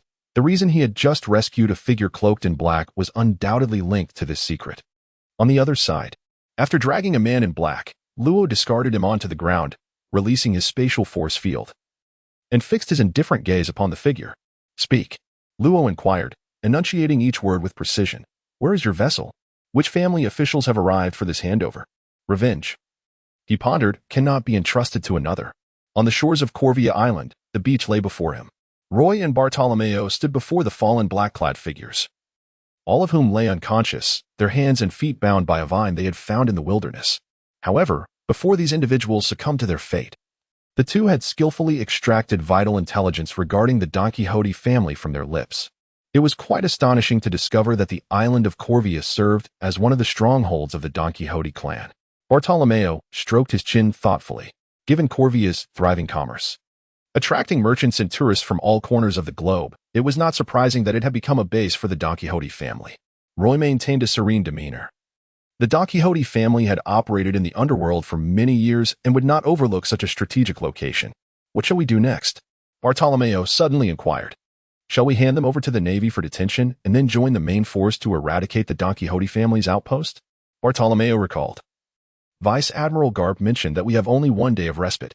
A smile blossomed on Roy's face, deepening with each passing moment. Yet the cold glint in his eyes grew ever more unsettling. The troublemakers, lurking in the shadows and resorting to underhanded tactics, are all of them. Let us not forget. We are the Navy. There is no need to seek out others. He articulated each word with precision. Moreover, how could vengeance be entrusted to another? Bartholomew grinned widely. Roy, I knew you hadn't changed a bit.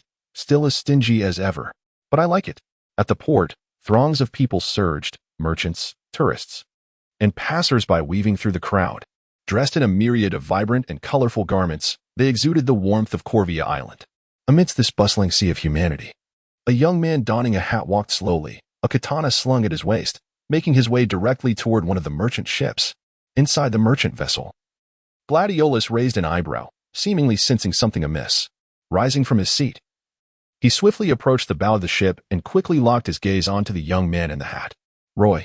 Gladiolus's lips curled into a smirk as he mouthed. Long time no see. Indeed, it had been a long time. In response, the two figures flickered in unison, soaring into the sky, only to collide with a resounding crash. A thunderous roar echoed. In the heavens, a brilliant explosion of fire erupted, reminiscent of dazzling fireworks illuminating the night, the orange-red hues seemingly eclipsing the sun above. Sparks danced like fireflies, swirling with the air. Below, the crowd sensed impending danger, erupting into screams as they frantically fled the port. What was happening? The naval soldiers stationed at the port displayed expressions of horror. They hurried forward, intending to halt the battle, but before they could approach, the oncoming shockwave mercilessly toppled them all. Reinforcements. One lieutenant raised his hand, gravely declaring, quickly, request reinforcements. Yes. The subordinate soldiers nodded in unison. Whoosh. The sound of slicing air filled the atmosphere as two figures rapidly approached. The lieutenant focused his gaze and recognized them as two fellow naval comrades. However, they appeared unfamiliar and exceedingly youthful. The lieutenant recalled that today, Vice Admiral Garp had just arrived at Corvia Island. These two might well be the promising prot-GS favored by the naval hero. Indeed, when Roy and Bartolomeo revealed their identities, the lieutenant's eyes widened in astonishment, followed by a salute. Such a young naval commander, with a boundless future ahead. You must report to Major Yada immediately. The adversaries we face belong to the Don Quixote family and should not be underestimated, Roy instructed. By the way, when you pass by the beach adjacent to the port, remember to bring back a few of the Don Quixote family's assassins. Understood. The lieutenant nodded. As for these two individuals, leave them to me. As his words settled. Before the lieutenant could respond, Roy vanished from sight, silent and swift. The lieutenant was taken aback by Roy's fleeting display of prowess. Hey, wait for me, Bartolomeo exclaimed. Momentarily stunned, then rushed forward, eager to engage in combat, resembling a ruffian. The lieutenant's expression turned peculiar. These two spoke with grandiosity and appeared filled with confidence, yet somehow exuded an air of unreliability. Whoosh. In the next moment, the lieutenant witnessed Roy draw his sword, forcefully inserting himself between the two combatants. Slash. With one swift stroke, he repelled each of them. You again! Luo experienced a slight headache. The persistent presence of this young naval officer was becoming increasingly irksome.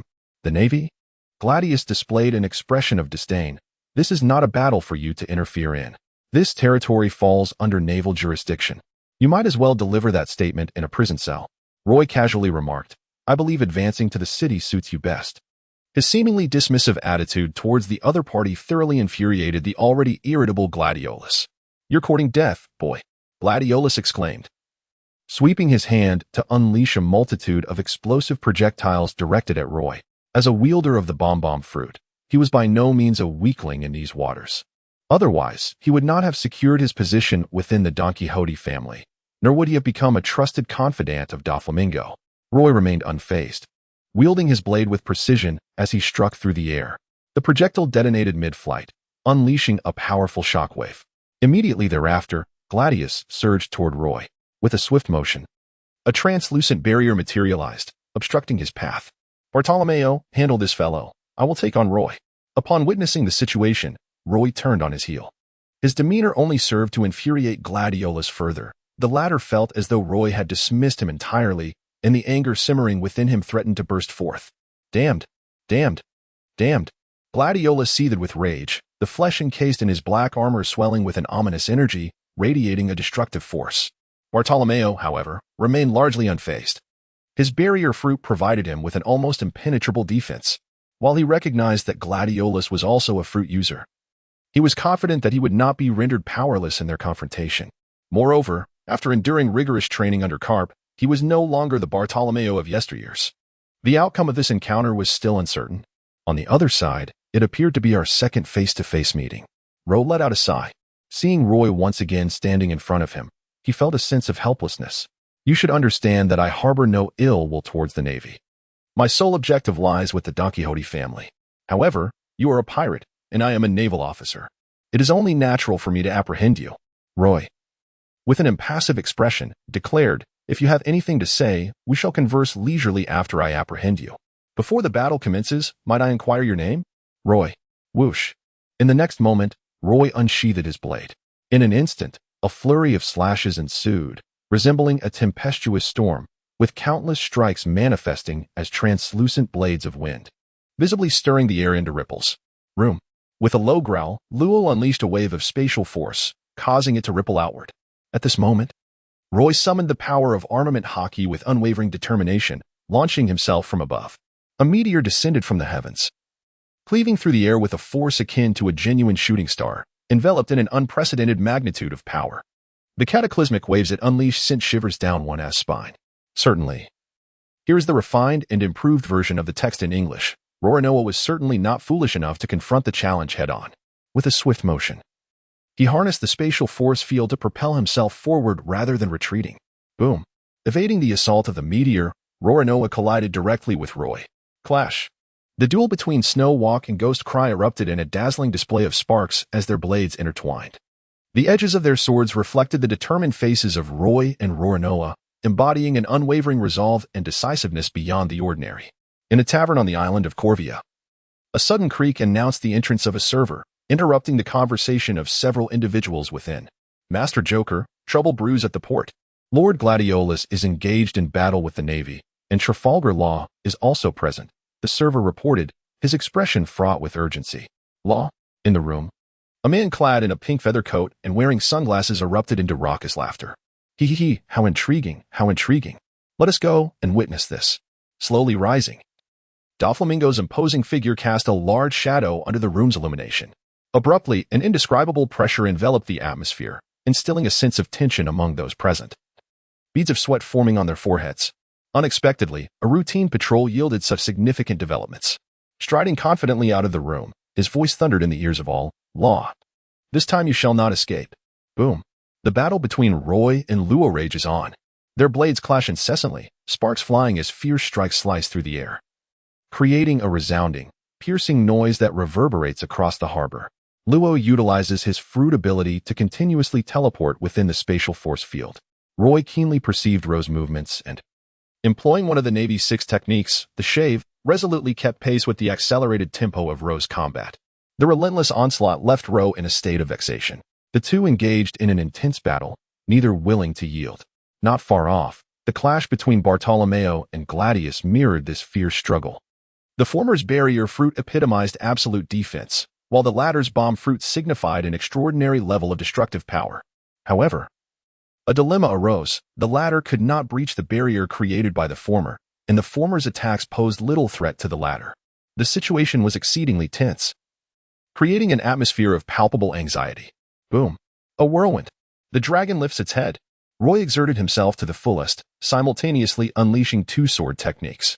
As Luo's body flickered, he deftly evaded the dragon's upward strike, yet he could not escape the far-reaching devastation of the tornado. Ding! The system issued an urgent mission to swiftly conclude the battle before the support from both sides arrived, thereby securing ultimate victory and gaining dominion. Mission rewards: 3 to all attributes and 300 experience points. At that moment, the long-forgotten sound of the system echoed in Roy's ears, and his gaze sharpened immediately. Cross Great Top. Once again, a formidable sword technique surged forth, accompanied by a myriad of flashing blades, attacking the opponent with the ferocity of a tempest. Leaving no room for survival, a relentless offensive that sent chills down the spine of onlookers. Roy, having discerned through the system's tasks that he was devoid of support from the Navy, realized that neither he nor Gladius were solitary figures. Both were backed by formidable forces. The former was the captain of the Red Heart Pirates, while the latter was an officer of the Don Quixote family, a key figure in the underworld, serving the notorious Joker, Don Quixote del Flamingo. Both individuals were far from ordinary. With a swift motion, Roy unleashed his full power to accomplish the mission. The snow danced as he wielded his sword. Enveloped in hockey, its sharpness beyond description. The air shattered as his strike descended, reverberating like thunder, a colossal sound echoing through the surroundings. Luo's expression shifted slightly. In an instant, he once again activated the power of his fruit ability. Upon witnessing the scene, Roy let out a cold laugh, swiftly discerning Ro's movements and charging forward. With a resounding clash, he intercepted Ro's figure, immediately following up with a swift spin, as if a thunderous silhouette emerged from behind. An immense force surged forth, forcefully propelling Ro into the air, sending him crashing to the ground. A thunderous roar ensued, creating a massive pit in the earth, with cracked lines resembling a spider's web. In the next moment, Ro reappeared, his expression grim. Roy's combat prowess exceeded his expectations. Given the power he exhibited at that moment, this individual was certainly no weaker than a colonel, and his strength even rivaled that of a major. Such a young lieutenant colonel is indeed remarkable. Luo had long since noticed the insignia on Roy's naval uniform, and could not help but let out a wry smile, taking a deep breath. Roy offered him no respite whatsoever. The Navy Type 6, known as the Shave, played a significant role in this confrontation. The offensive prowess of Luo pales in comparison to that of Roy. However, his mobility within the spatial force field surpasses that of Roy by a considerable margin. Were it not for T, Roy would have long been left in the dust, unable to even catch a glimpse of Luo's taillights. Rather than currently enjoying such a dominant position, whoosh, Roy wielded his blade with fervor. Regardless of which corner he found himself in, he was met with a soaring strike. The situation left Luo with a splitting headache, feeling utterly helpless. Despite being a few years older than Roy, his ability to sever fruits was nearly neutralized by Roy's mastery of armament hockey, resulting in a significant decline in his combat prowess. Realizing that this stalemate could not continue, Luo conceived a decisive strike. With a thunderous crash, he unexpectedly lunged forward, exploiting a moment of instant transmission to seize a cleverly angled approach, unleashing a devastating attack aimed at Roy. Even more astonishing to Luo was Roy's complete lack of evasion, allowing the blade to strike his chest unabated. The resounding clash of metal echoed through the air. Roy emerged unscathed, and while simultaneously launching an assault on Luo, he deftly wielded a knife, swiftly piercing through Luo's chest. After inflicting grave injury, he then brought the blade down upon the back of Luo's skull. Ro was struck unconscious, his eyes gently closing. In the fleeting moment before he succumbed to oblivion, the peculiar and mocking mutterings of Roy reached his ears. Is this lad truly deranged, or merely naive? Does he not comprehend that the hockey not only envelopes weaponry, but can also enshroud the entire body, achieving an almost impenetrable defense? TSK. This fellow possesses considerable prowess. Yet his intellect appears lacking. Rua was so infuriated that he nearly coughed up blood, almost jolted awake by his anger. The reason for the almost was that he ultimately succumbed to unconsciousness, aided by Roy's relentless efforts. Immediately thereafter, Roy turned his gaze towards Gladius. He rubbed his chest, acknowledging that while Rua's recent slash had not penetrated his hockey, it had indeed packed considerable force, leaving him slightly breathless. However, this did not hinder his participation in the battle. With a swift movement, he joined Bartolomeo in their confrontation against Gladius, teaming up to overwhelm him. Gladius, with a look of exasperation, found himself steadily retreating under the relentless assault of the two. The emergence of Roy completely compensated for Bartolomeo's shortcomings, which lay in his defensive prowess yet offensive inadequacy. In essence, the moment Roy appeared, it was almost predetermined that Gladius would face defeat. With a thunderous roar, Gladius unleashed his ultimate technique, self-detonation. His body swelled uncontrollably, transforming into a balloon-like figure, round and plump, as if filled with explosive flames. This was the absolute killing move he had developed utilizing the powers of his bomb fruit. Roy and Bartolomeo exchanged a glance, employing their tried-and-true tactics. The barrier stood resolutely before them. Roy wielded his sword with finesse, simultaneously executing his signature move, Star Flash. The blade glimmered, casting elongated shadows. Gladiolus erupted instantaneously, his hair springing forth like a coiled spring, as the power of the bomb fruit manifested before Roy and Bartolomeo, detonating like a grenade. Regrettably, Bartolomeo's barrier absorbed all the shockwaves, leaving the duo unscathed. Witnessing this, Gladiolus nearly coughed up blood. After exhausting all his energy to breach their defenses and finding himself utterly powerless, he realized that the combined assault of Roy and Bartolomeo had rendered him defenseless, with the formidable duo denying him even a moment to catch his breath. Whoosh! Roy seized the opportunity, delivering yet another decisive strike. Gladiolus fell to the ground, grievously wounded. Feeling the blood surge from his injury like a gushing spring, he let out a deep sigh. Ding! Mission accomplished. Rewards. All attributes 3, experience points 300. A prompt echoed in Roy's ear, a smile gracing his face. As he gradually navigated through the most arduous period of his journey, the frequency of the system's appearances diminished. However, each instance of a system task brought him immense rewards.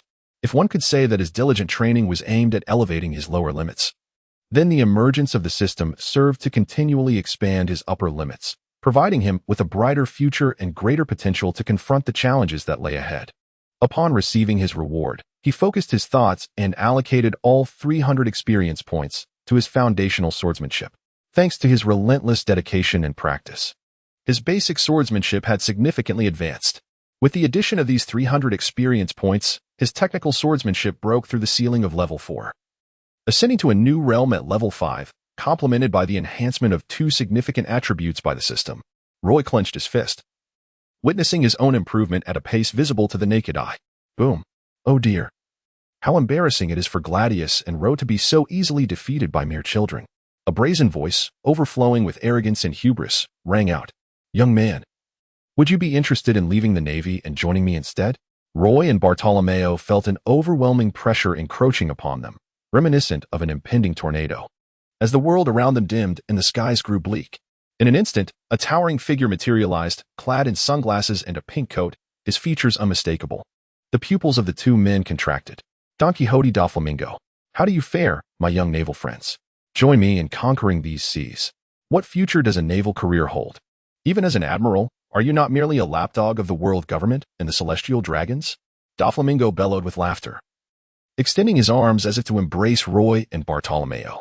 I find the naval profession to be quite suitable for me, thus I harbor no aspirations of becoming a pirate.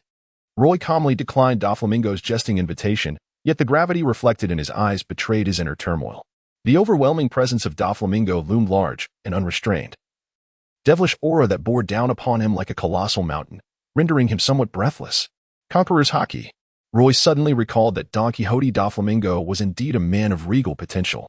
While your words stir my heart, should I betray the Navy, Old Man Carp would undoubtedly bring about my demise. Therefore, I must decline. Bartolomeo shrugged, appearing nonchalant. Yet internally he was anything but tranquil.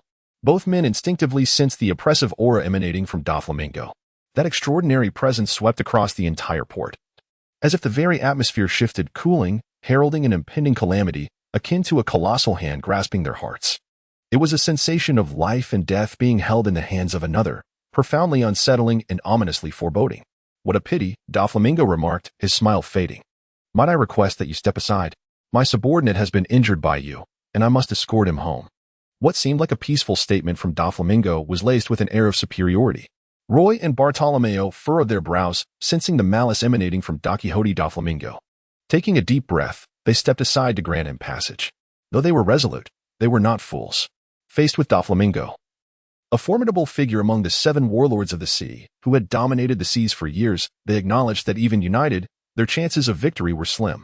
There was no need to engage him in a futile struggle. Besides, in this confrontation, the advantage lay with them, and the ultimate triumph would also belong to them, rather than to the Don Quixote family represented by Doflamingo. Continuing to clash would be counterproductive. Doflamingo approached Gladius, lifting him effortlessly as if he were a mere feather.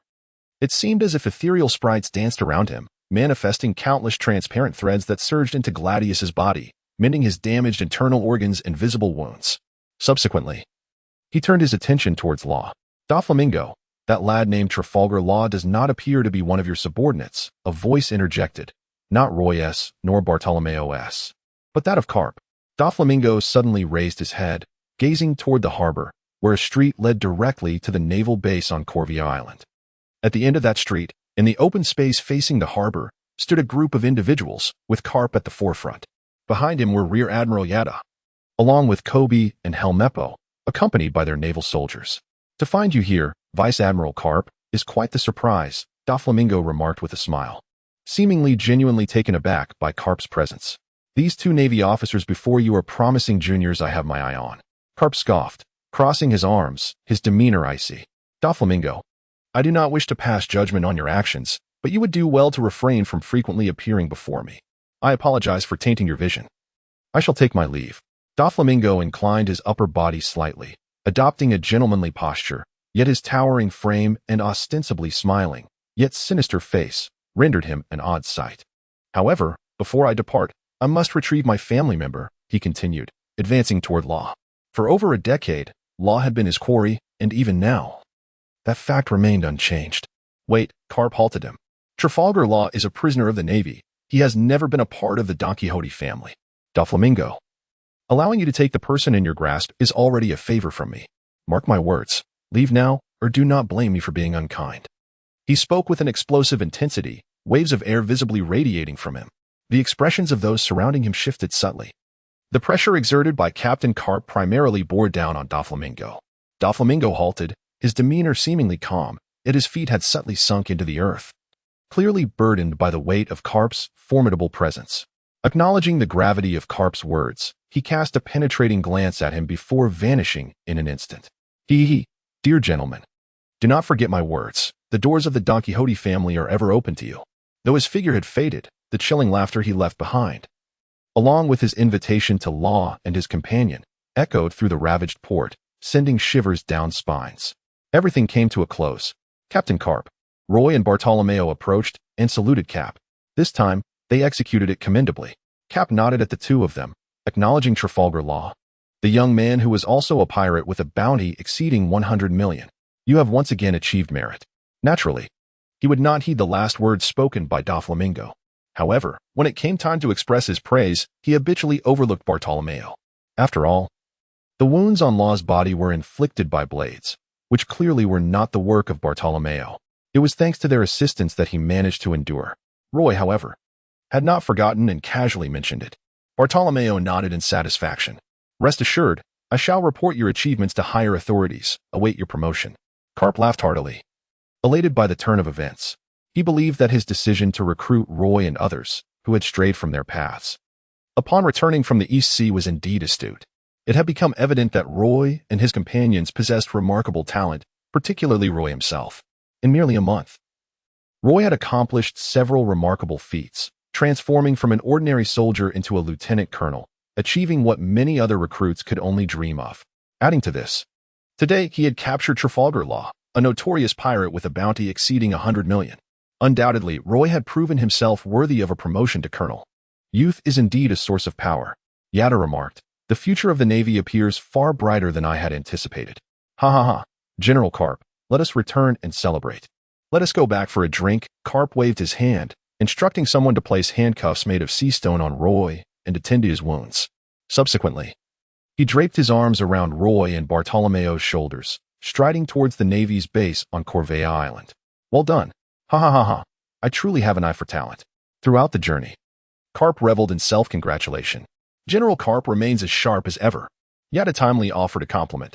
Roy's expression was peculiar, as if he had come to understand why Cap had once regarded Yada as a promising junior. The ability to articulate is indeed a talent. Upon reaching the station, the festivities commenced swiftly. Ha ha ha. Cheers, cheers. Drink to your heart's content. and no one is permitted to leave. Cap raised his goblet, continuing his boisterous laughter. The night was far from tranquil. Everyone was exceedingly joyful, feeling their journey was worthwhile. The following morning, as Cap's warship was preparing to depart from Coruvia Island, an unexpected sound emanated from the transponder snail he carried, signaling a call from Sengoku. Our informants within the red-haired pirates have alerted us that rascal Shanks has just decided to set off personally to confront the Whitebeard pirates. The two emperors of the New World will soon have their most direct encounter. Cap, you know better than I what this entails. Initially, Cap wore a look of impatience, ready to unleash a torrent of expletives, but Sengoku's words compelled him to swallow his anger. Previously, Sengoku had mentioned that Shanks had dispatched an envoy to meet Whitebeard, and Cap had been dismissive. However, the current scenario was entirely different. Shanks was now taking matters into his own hands.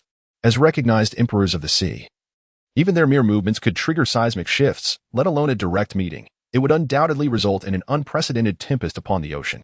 At that moment, no drop of seawater would remain untouched. What was Shanks' intention? Cap furrowed his brow. Unbeknownst to him, years had slipped by, and the once inexperienced pirate who had sailed under Roger had transformed into an influential figure whose every action could stir the very essence of the ocean. No one dared to underestimate him any longer. I don't know, Sengoku replied, pausing before continuing in a grave tone. This ocean is a triad of powers, the four emperors, the seven warlords of the sea, and the world government represented by the navy. Should this balance be disrupted, peace, order, and everything that should be will be obliterated. Cap, in light of this situation, you must return to the Navy headquarters. Marineford requires more personnel to maintain stability across the seas. Very well, I shall return immediately. Cap did not hesitate. Although he yearned to teach Luffy a lesson, the urgency and uncertainty of the situation compelled him to refrain from lingering outside. As for Luffy, setting aside the fact that he was his grandson, what could a mere boy with a bounty of only 100 million accomplish? Even after defeating one of the seven warlords, Crocodile, what tempest could he truly incite? Frankly, Luffy's capacity was still insufficient to overturn the vast ocean. The call was abruptly interrupted, and the phone bug drifted back into slumber. Beside Carp, Roy and the others, upon hearing his conversation with Sengoku, believed they were destined to return to Marineford, feeling somewhat disheartened. However, Carp suddenly spoke up, flashing a grin. Since I'm about to set sail back to Marineford, Roy, Bartolomeo, Kobe, and Balumeb, I entrust you to journey to Water City in my stead. Despite the prospect of returning shortly after departure, Carp was far from dismayed. He laughed heartily. I have just received word that rascal Luffy is en route to Water City. Boys, are you not old friends? Go capture Luffy and bring him back. I want him to cry out Grandpa before me, so he understands the meaning of respecting his elders. Ha ha ha. It will surely be quite amusing. Luffy? Upon hearing Carp's words, Bartolomeo was instantly invigorated. He would never forget the punch Luffy had thrown at him before he set sail from Rog Town. He also could not forget the goal he had set for himself when departing from Rog Town, to exact revenge on Luffy. Leave it to us, Admiral Carp, Bartolomeo proclaimed with fervor, puffing out his chest with unwavering confidence. I will definitely bring Luffy before you. Excellent. Carp nodded approvingly. Go forth. I have arranged for a small warship to be prepared for you to capture that little brat Luffy. Ha ha ha. With that, he issued commands and promptly set sail himself. I shall depart first, he said to Roy and the others. I will await your return in Marineford. Roy and his companions watched as Carp departed. It wasn't until he had vanished into the distance that they realized the surreal nature of the moment. Had they truly been abandoned? Yet, to be precise, it was not abandonment at all. Nonetheless, they felt a profound sense of satisfaction with this arrangement. Since entering the Grand Line, their experiences had been limited to Marineford, Camland Island, and Corvia Island. Among these, Marineford served merely as a base, devoid of any extraordinary occurrences, while the memories associated with Camland and Corvia were tinged with the bitterness of conflict. Now, at last, they could freely navigate the vast ocean. Although they bore the weight of a mission from Carp, the sudden embrace of freedom brought them an indescribable joy. Captain Roy, your ship is ready, announced a lieutenant, who had been stationed at the port, approaching him with utmost respect. There are ample supplies of water and provisions, along with navigational pointers to Water City. Thank you, Roy replied. Roy nodded as the four boarded the vessel. After bidding farewell to the inhabitants of Corvia Island, the small warship set sail towards the City of Water. Kirby and Balloomber were the first to join the Navy, ahead of Roy and Bartholomew. The former two had briefly studied navigation and possessed some nautical skills. ensuring they would not encounter the inexplicable misadventures that plagued Roy and his companion during their initial voyage, where their ship was inexplicably steered into a windless zone, leading to Carp's absurd situation. Furthermore, they were now part of the Navy, undeterred by the prospect of an encounter with them. As for pirates, they held even less fear. In the first half of the Grand Line, the waters known as Paradise, a bounty exceeding 100 million was considered a remarkable feat for a pirate. However, given the strength of Roy and his companions, a bounty of over 100 million posed no significant threat. They were fully capable of engaging in battle. This was precisely why Carp had allowed them to operate independently. He believed that young individuals should venture forth to better realize their ambitions and foster personal growth. In the City of Water, the Straw Hat crew, whom Carp and Roy held in high regard, found themselves embroiled in dire troubles. After setting sail, the Going Merry, which had borne them for so long, was on the verge of collapse under the strain. On their first day in the bustling City of Water, while meandering through its lively streets, Robin suddenly vanished, seemingly evaporating into thin air, leaving no trace behind. As the saying goes, misfortune seldom comes alone. As Robin went missing, Luffy, Nami, and Usopp, in their quest for the shipwright, found themselves robbed of the 200 million berries they had acquired from the Carrera Company by the Frankie family. The situation took a turn for the worse. After Luffy and the others sought vengeance for Usopp at Frankie's house, the shipwright declared that the Going Merry could no longer sail. As captain, Luffy was left with no choice but to decide on a new ship, which met with vehement opposition from Usopp. A fierce argument ensued, with neither Luffy nor Usopp able to convince the other, culminating in a duel that left Usopp defeated and, in a fit of anger, resolved to leave the Straw Hat Pirates. This series of events unfolded within a single day, adding insult to injury for the Straw Hat crew, who had previously enjoyed smooth sailing since setting out to sea. Regardless, their immediate priority was to find Robin, acquire a new ship, and set sail once more with Usopp. Luffy, with his childlike spirit, remained cheerful and optimistic. He possessed a heart befitting a true warrior. To him, setbacks were merely stepping stones to be overcome in due time. No one could defeat him, nor could anyone destroy him. This was the essence of why Luffy was so beloved in his past life as Roy. He maintained an unwavering childlike heart, trusted his companions, and never relinquished hope, inspiring everyone to envision their most ideal selves. Suddenly, Sanji rushed in, breathless, exclaiming, "I found Robin." What could possibly be wrong with finding Robin? Nami, seething with rage, landed a punch squarely on Sanji's face. Robin assassinated the mayor of Water City, Iceberg. Now the citizens and shipwrights of Water City see us as enemies, and that Frankie family is hunting us down. Sanji, unusually devoid of his usual infatuation, appeared genuinely anxious. Seeing Luffy still indulging in food, he gritted his teeth in frustration and said, "Luffy, how can you still be eating? This isn't right. Everyone, listen closely.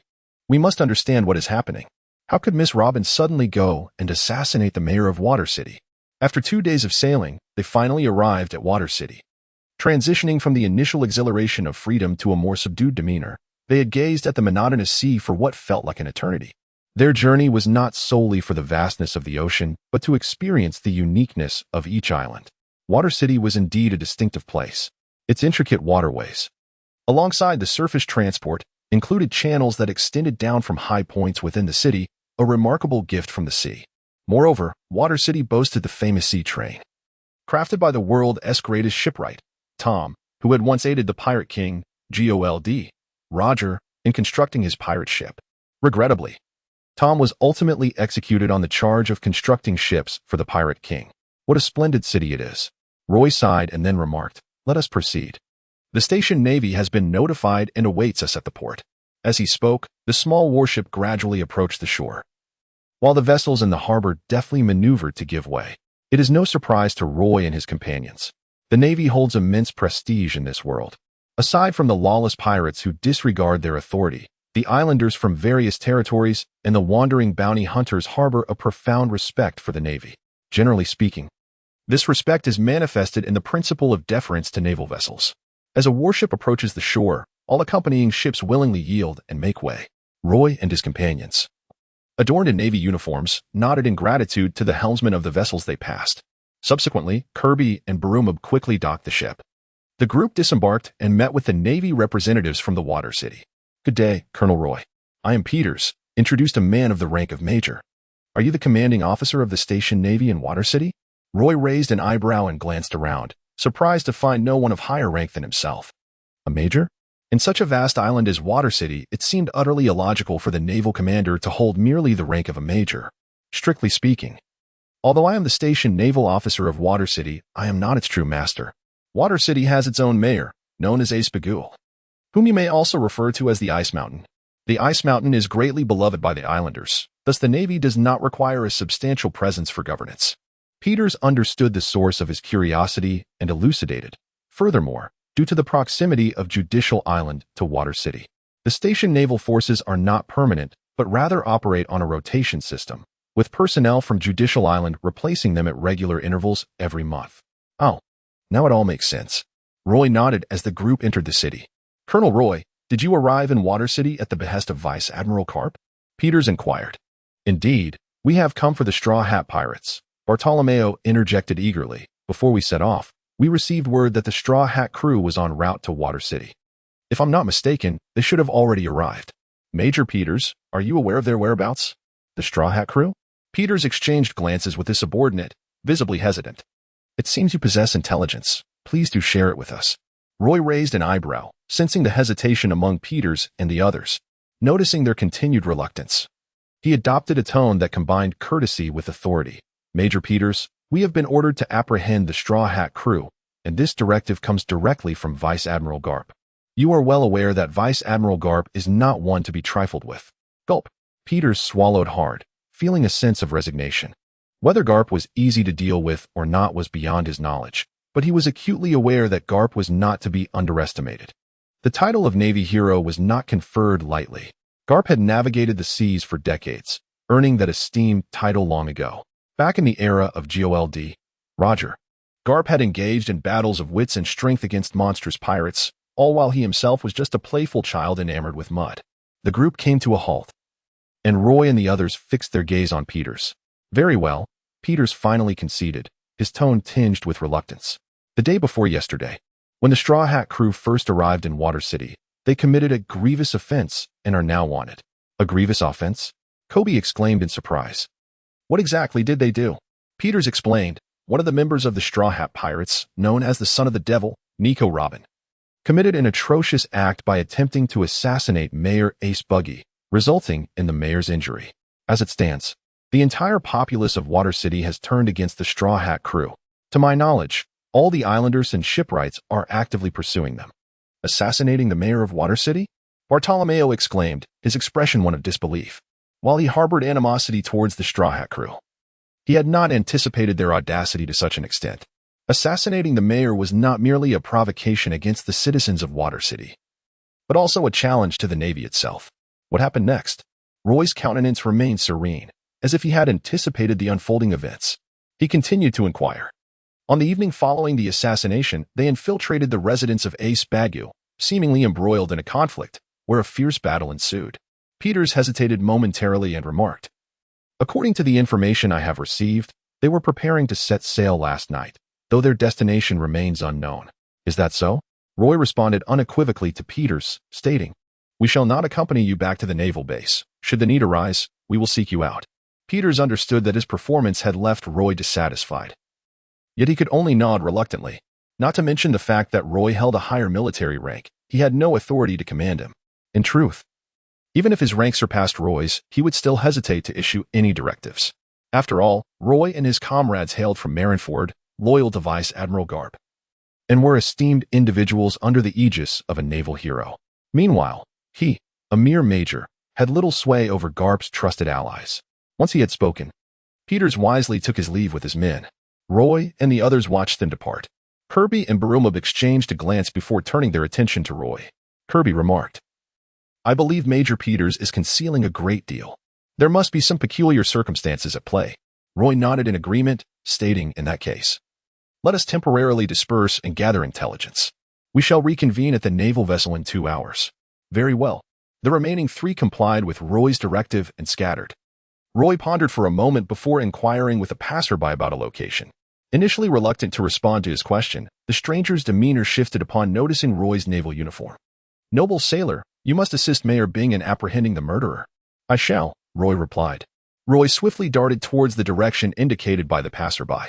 His destination was none other than the hospital where the mayor of Water City, Ice Mountain, was recuperating after his injury, arriving a moment too late.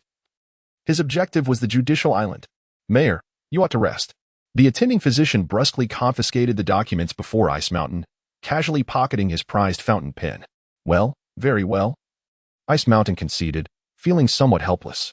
At that moment, a nurse approached with a glass of water, accompanied by medication, her voice as soothing as a gentle stream, sweetly urging, "Mayor Ice Mountain, it's time for your medication."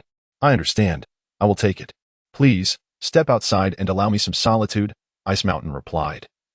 A hint of headache creeping in. The doctor and nurse exchanged glances, reluctantly nodding in agreement, granting him a semblance of privacy.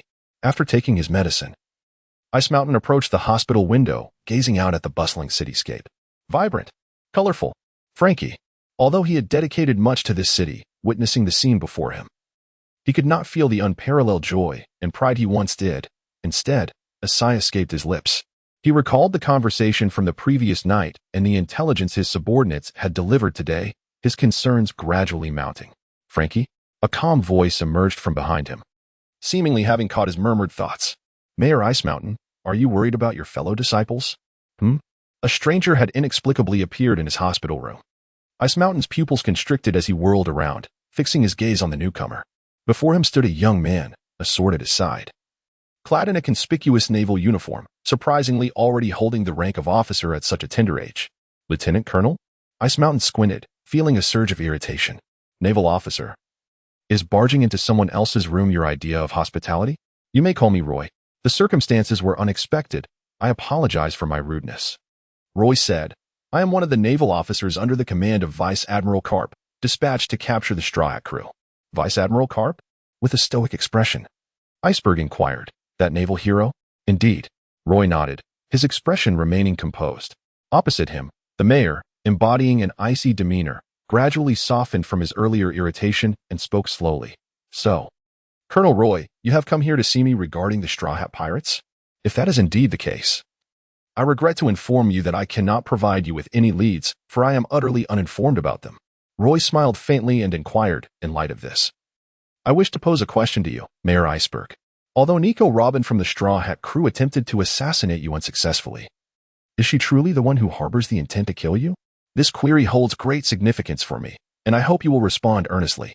A silence enveloped Iceberg. "It must be CP9, then?" As Iceberg remained reticent, Roy pressed on with fervor, stating, "The individuals who seek your demise are indeed from CP9, agents of the world government. Driven by the pursuit of the ancient weapon, Pluton, am I not correct?" "You?" Iceberg faltered, his composure slipping away. "Lastly, I ask you this. After Nico Robin was taken by CP9, alongside your fellow disciple, the cyborg Frankie, did the Straw Hat crew not pursue them?" Roy continued to press for answers. The Iceberg swallowed hard, yet remained silent. However, Roy had already gleaned the response from his demeanor. "Thank you for your reply. It appears I have indeed arrived too late, which is quite vexing." Roy exhaled deeply, and the transformation on his face was palpable, shifting from tranquility to a complex array of emotions. Whoosh! In the blink of an eye, the figure before the Iceberg vanished without a trace. At that moment, despite the clear azure skies and the brilliant sunlight streaming through the window onto the Iceberg, it felt no warmth. Instead, an inner chill enveloped it. Frankie clenched his teeth, a mixture of concern and helplessness washing over him as he tightened his fists. Ultimately, he bowed his head in despair, exclaiming, "What kind of trouble have you stirred up this time?" After inquiring about the situation, Roy discerned the unfolding narrative. The Straw Hat Pirates faced their initial confrontation with CP9, resulting in nearly their entire force being decimated. Robin and Frankie were taken to Eni's lobby to stand trial, prompting the Straw Hat crew to relentlessly pursue them. They allied with Frankie's family and stormed Eni's lobby, igniting the infamous Eni's lobby incident within the pirate world. Ultimately, the CP9 commander Spandam unleashed a devastating buster call, leading to the obliteration of Eni's lobby. The repercussions of this calamity were ultimately borne by the Straw Hat Pirates, who found themselves with a bounty exceeding 600 million. Once again shocking the world. Had Luffy and his crew already arrived at Eni's lobby? Roy hastily made his way to the location where the warship was docked, pondering to himself, if the departure occurred around midnight, then, considering the speed of the maritime vessel, the Straw Hat Pirates would likely have already reached Eni's lobby. And perhaps the battle had commenced some time ago. There was no time to waste. He took out the transponder snail and began notifying Bartolomeo and the others to return promptly, gathering at the warship with utmost urgency. Upon arriving at the warship first, he quickly located the coordinates of Eni's lobby. As soon as everyone assembled, they would set sail without delay. The journey from their current position to Eni's lobby would normally take 3 hours. However, with a full-throttle effort, they could complete it in just over an hour. In such a brief span, surely Luffy and his crew would not have managed to obliterate Eni's lobby, would they? No, it was not Luffy who ultimately destroyed Eni's lobby, but rather the foolish Commander Spandam of CP9. Roy, have you located the Straw Hat Pirates?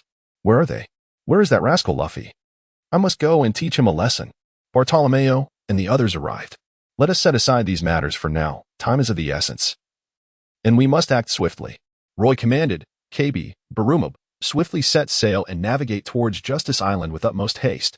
We must reach Justice Island at the fastest possible speed. Justice Island? KB exclaimed, bewildered. Why are we headed to Justice Island? Are Luffy and Zoro truly there? Indeed. Roy nodded, instructing to set the warship in motion while simultaneously providing an explanation. KB and Balumabur each took on their tasks, one to initiate the ship's operations and the other to steer. As the crew reconvened on the deck, the warship surged forth, slicing through the waves with great speed towards Judicial Island. We had arrived a moment too late. The clandestine organization of the world government, CP9, had already set their sights on the Straw Hat Pirates, with their objective being Nico Robin. In a bid to rescue Nico Robin, the Straw Hat Pirates hastened to Judicial Island, preparing to engage in battle against the Navy station there. Roy meticulously recounted the events. Luffy, as ever, remained unchanged. Kobe was momentarily taken aback. He recalled the time he worked under Alvida when he encountered Luffy, who had fortuitously drifted onto the ship from a barrel, appearing as if he had descended from the heavens. In that moment, the Luffy of yore and the Luffy he heard about from Roy astonishingly converged. It dawned on him that Luffy had never truly altered. Luffy-san, not only have you grown, but I am no longer the Kobe I once was. He clenched his fist, realizing that this young man named Luffy possessed considerable spirit. Bartolomeo unexpectedly found his perception of Luffy shifting. As a gang leader, Bartolomeo was undeniably a person of principle. He valued each of his comrades, thus could comprehend Luffy's sincere emotions towards his friends more than anyone. However, regarding the punch Luffy had thrown at him, he remained resolute in his intention to retaliate without mercy. During the Justice Island War, as Roy and his companions sped towards Justice Island aboard a warship, the island itself was embroiled in a grand conflict, instigated jointly by the Straw Hat Pirates and Frankie family. The colossal gates of Justice Island were guarded by giants towering nearly 100 meters tall. Before these giants, the Straw Hat crew appeared minuscule, yet they harbored no fear, uniting their strengths to unleash a formidable battle against the giants. Meanwhile, the CP9, who had just entered Justice Island, were far from concluding their mission. Although Robin and Frankie had become their captives, their ultimate goal was to escort these two to the hall for interrogation, extracting the design of the Pluton and its accurate translation from them. The skirmish occurring at the entrance of Justice Island was of little concern to them. In their eyes, both the Straw Hat crew and Frankie family were nothing but a disorganized rabble. How could such a motley crew possibly achieve a miracle? Yet, no one anticipated that they would indeed succeed. An hour passed. At last, Roy and his companions arrived at Justice Island with remarkable swiftness. As they approached the island, they even glimpsed some floating objects in the waters near the warship, seemingly fragments from the maritime train. Thus commenced the prologue of the Justice Island incident. The Demon Extermination Order. Roy furrowed his brow. It is evident that the terrifying decree to eradicate demons would not merely obliterate an island, but also countless innocent lives that could not evacuate in time. As a naval officer, he must naturally contemplate whether such sacrifices are justified. Given the outcome he is aware of, it is clear that this entire situation is not worth the cost.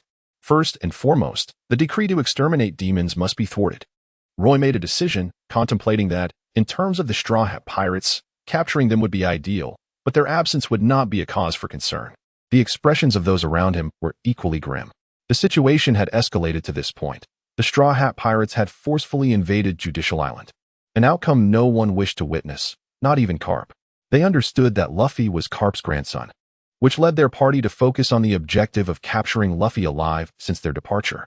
Yet, with the Straw Hats breaching Judicial Island, was the prospect of capturing them still feasible? Here, a brief elucidation is warranted. Judicial Island, also known as the Island of Eternal Day, is devoid of night and bathed in perpetual daylight, distinguishing itself as one of the most renowned and symbolic locations at sea. It is also the secretive headquarters of the world government's clandestine organization, CP9, unknown to the public. Historically, prisoners escorted to Judicial Island would traverse the desolate courts situated on the island. Ultimately, they would arrive at a colossal, frigid steel door, the Gate of Justice. Beyond this gate, there are but two destinations, the Navy headquarters and Impel Down. For Luffy to reclaim Robin from the clutches of CP9, he would likely have to pass through the Gate of Justice. The Navy headquarters and Impel Down, however, are veritable hells for pirates. In summary, prisoners traversing this gate are invariably doomed, emblematic of the world government's absolute justice. Furthermore, behind the Gate of Justice lies a unique ocean current. Following this current, the journey from the Navy headquarters to Judicial Island takes a mere 15 minutes, and vice versa. Therefore, should the Straw Hats provoke the Navy headquarters and fail to conclude the battle within that 15-minute window, they would undoubtedly meet their demise once reinforcements arrived at Judicial Island. Impel Down would likely become their final resting place. More ominously, they could face execution on Judicial Island itself. To any knowledgeable observer, it was evident that this band of pirates, forcefully breaching Judicial Island, had no chance of escape. The group fell into deep thought. Meanwhile, a warship slowly approached the shore. Upon lifting their heads, they noticed the great gates of Judicial Island were eerily deserted. However, the ground was riddled with countless craters, and the castle walls bore the colossal scars of slashes and cannon fire, indicating that a cataclysmic battle had recently transpired here. Hurry! We must do all we can to avert this conflict. Roy immediately leaped from the warship, setting foot on the land of Justice Island, and rushed towards the open gates of the island. KB and his companions hurriedly followed in his wake. However, what should we do? KB's mind was in turmoil. Confronted with Luffy's actions on Justice Island, he, as a representative of justice within the Navy, was expected to thwart or even eliminate the Straw Hat crew. Yet, how could he bring himself to do so? Luffy was the one who had rescued him from the clutches of piracy. He was also his friend. The foremost task was to halt the conflict, and ideally, to ensure the safety of both parties. Roy spoke earnestly, understanding the gravity of the situation. Even Bartolomeo refrained from expressing any desire to severely punish Luffy at this moment. Luffy, being the grandson of Garp, was under the latter's mentorship and care, which created a bond akin to that of a teacher and disciple. Should Luffy meet his demise here, they would return without a clue on how to face Garp. Of course, Roy comprehended that even without their presence, it was highly improbable that Luffy and his companions would perish in this place. Yet the crux of the matter lay in the fact that with their involvement, the unforeseen flutter of a butterfly's wings could incite untold turmoil. Such outcomes were beyond anyone's anticipation. At Judicial Island, between the courts situated at the island's end and the Judicial Tower, there existed no road, only a swaying suspension bridge. Luffy stood resolutely at the pinnacle of the court, poised to charge towards the Judicial Tower. Meanwhile, the others engaged in combat on the bridge. The battle surged into its most intense phase. The Straw Hat crew, united in their resolve, unleashed an unprecedented fervor and fighting spirit in their quest to reclaim Robin. Observing this, CP9 members were momentarily taken aback, yet their inherent pride rendered them dismissive of the Straw Hat pirates' collective efforts. A band of defeated foes, how pitiful indeed. Rob Lucci, as the de facto captain of CP9, is heralded as the most formidable and ruthless weapon of assassination in the annals of CP9, reputed to be the strongest in 800 years of Judicial Island's history. Nico Robin, it appears, they have forsaken the gifts of CP9 that you obtained at the cost of your own life. Lucci, with a stoic visage, emanates an indifference from his eyes, suggesting an unsettling detachment from all things, including his very existence. Robin was utterly unresponsive to his words. Moments ago, the Straw Hat pirates had assembled atop the courthouse, confronting CP9 on the Judicial Tower. At Luffy's command, Usopp struck the flag of the world government, boldly declaring war against them. This scene profoundly shook her. Ever since the destruction of her hometown, Ohara, she had been in flight, but it was only at this moment that she truly discovered a sense of belonging. This revelation ignited within her a fervent desire for life. She did not wish to perish. Hey, let go of Robin. Luffy bellowed from the courthouse at the edge of the island. I will take Robin and Frankie to the gates of justice. You must prevent them from crossing the suspension bridge. Under no circumstances should he interfere with our plans. Spandam, standing beside Lucci, waved his hand, and a soldier promptly dragged Robin and Frankie away. A mere pirate, how utterly foolish.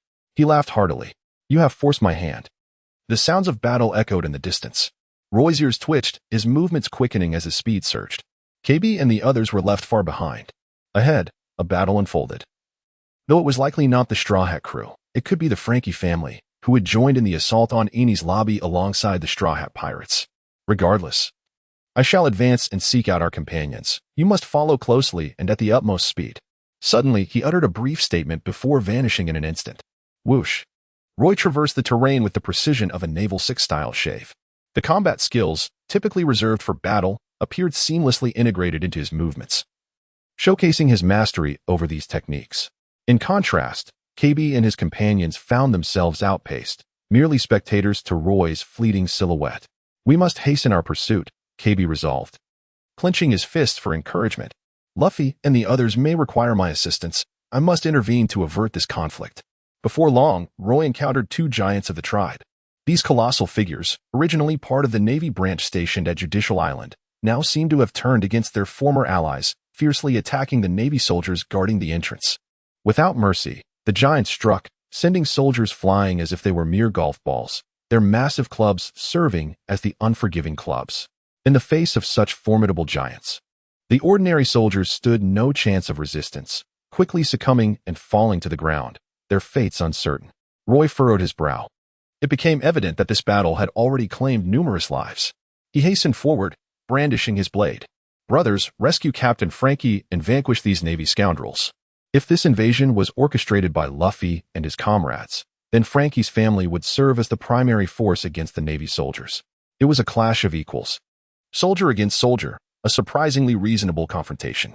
With the aid of the Sniper King, Usopp, Frankie's family successfully incited the giants, leveraging the combat prowess of the two colossal beings to establish an unprecedented advantage, trapping nearly all the Navy soldiers on Judicial Island within the uninhabited courthouse at the island's center.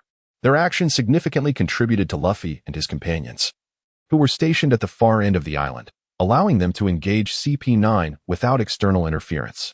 As the elite force of Judicial Island, CP9 undoubtedly held a decisive influence over the outcome of this war. The fate of their confrontation with the Straw Hat crew would essentially determine the war's victor. Shortly thereafter, upon seeing Roy clad in a Navy uniform, Frankie's family wasted no time gathering their forces and charged towards him. Tornado. Roy wielded his blade with the flat side, demonstrating a refined swordsmanship. He discerned that these individuals were not pirates. Their incursion into Judicial Island was merely provoked by CP9, thus he refrained from delivering lethal blows. With each strike from the back of his knife, he sent them flying one by one. This man is formidable. Brothers, hurry over. We cannot allow this fellow to hinder the Straw Hats at the Judicial Tower. Let us not forget, Frankie is awaiting our return. The Frankie family surged forth with renewed vigor, rallying their forces to confront Roy once again. Roy, feeling helpless, glanced around. In an instant, two enormous eyes fixated on him. Then, a rush of wind surged forth, accompanied by a piercing sonic boom, as a colossal shadow enveloped him. It was the giant's spiked club. The assailants were none other than the two giants who had almost decimated all the soldiers on the island, leaving them utterly defenseless. It seemed that only through confrontation would they allow him to pass. Roy, somewhat exasperated, exhaled deeply. He had initially intended to mediate the conflict. However, confronted by the onslaught from the Frankie family and the giants, he came to a stark realization. The Navy and the Frankie family were inherently adversarial. And now that the battle had escalated to such intensity, persuading either side was futile. Only one course of action remained. Without hesitation, he resolved to incapacitate them all first. With a swift movement, he evaded the assault of the spiked club and positioned himself before the colossal giants. With a thunderous crash, he unleashed his technique, the Cross Great Euro. A radiant arc of blade light surged forth, the sharp, slicing strike cleaving through the air, coalescing into a spinning blade of energy that descended upon the giants before him. The ground trembled as the two giants were struck by the force of the blow from the back of his sword. One of them staggered involuntarily, retreating step by step, while the other collapsed directly, crashing heavily to the ground and collapsing the surrounding unmanned courthouse. Dust and debris swirled around them. Incredible! The Navy soldiers present stood in awe at this spectacle. Who is he? A lieutenant commander? Such a youthful officer. Do we have such a lieutenant commander among us? He must be a newcomer. He surely does not belong to Judicial Island. The Navy soldiers murmured among themselves. Nevertheless, amid their chatter, they did not forget their purpose. Attack. Seize the opportunity and eliminate them. Cannons were positioned before them, aimed at the two towering giants and the surrounding Frankie family. Prepare for bombardment. A lieutenant cried out. Wait. Cease fire. Roy raised his hand and declared in a commanding voice, All soldiers, cease your bombardment. I shall handle them myself. The captain, taken aback, hesitated momentarily. Are you defying my orders? As Roy turned, his piercing gaze fixated upon the individual. No, it cannot be. The captain was taken aback, locking eyes with Roy. His vision stinging. Do not fire. Cease fire. He felt as though he had encountered a fearsome beast, as if struck by a heavy blow, stumbling backward a few steps. Gulping hard, nodding repeatedly, and gesturing to the soldiers beside him. Very well, they are all under my command. After Roy halted the naval actions, he continued to launch an assault on the Frankie family before him. Tornado. Dragon rising. Two formidable slashes cut through the air. Among them, the tornado manifested as a visible whirlwind of razor-like strikes, sweeping through like a tempest and knocking down numerous members of the Frankie family. The other slash burrowed into the earth, carving a deep chasm, and ultimately erupted beneath the feet of the Frankie family, shooting upwards like a fountain and sending them flying, only to crash back down amidst their anguished cries. Who is he? Not only the Frankie family, but even the naval forces stood in stunned silence. Such immense power. This formidable naval lieutenant. Had they encountered him before, they would surely remember. Yet, confronted with this unfamiliar visage, they racked their brains, yet could not fathom his origins. Who is this individual? Could he be reinforcements from the headquarters? However, the direction he came from was incorrect. The Gate of Justice leads to the naval headquarters, which lies on the opposite side of the front island. This unfamiliar and youthful lieutenant clearly approached from the direction of the front island. The direction is reversed. So, who on earth is he? This question became a shared enigma in the minds of the naval branch on Judicial Island and the Frankie family. Damn the Navy. At this moment, two colossal figures rose, regrouping to strike.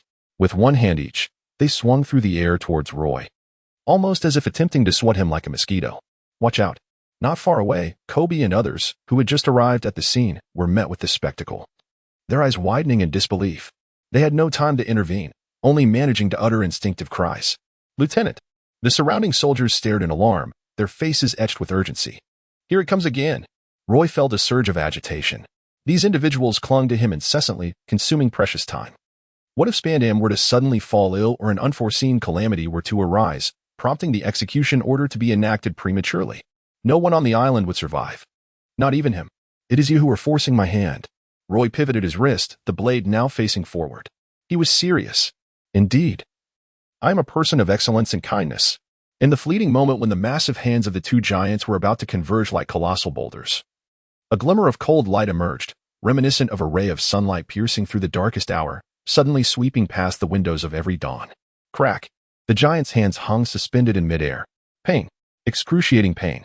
The giants simultaneously let out anguished cries. Splat. Blood gushed forth, like a spring, erupting from the palms of their hands. Yet it did not splatter onto Roy, for at that moment he had leaped into the air, approaching the two giants. He floated weightlessly, gazing upon the several hundred giants, each as large as himself, with an icy demeanor that seemed to radiate. In that instant, time appeared to stand still. The heartbeats of the two giants quickened, their thunderous pulses echoing in the ears of all present. Whoosh! Another flash of cold light, accompanied by the flickering of the blade, unleashed two fierce slashes that cleaved the heavens. Visible waves of overwhelming force materialized, spreading in all directions, swiftly traversing the space between Roy and the two giants, striking them with precision. Boom! Boom! Enormous wounds opened on the chest of the giants, and they both collapsed to the ground. This time, they did not rise again. Tap!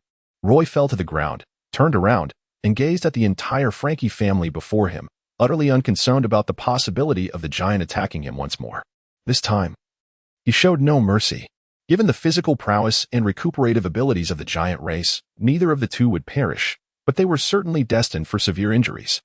Following this encounter, it was likely that these two would require a considerable period for recovery. Thud. A group of individuals nearly collapsed, letting out heartfelt groans. What manner of creature is this? The giant has fallen? The entire Frankie family lost their courage to resist Roy. All naval personnel, heed the command.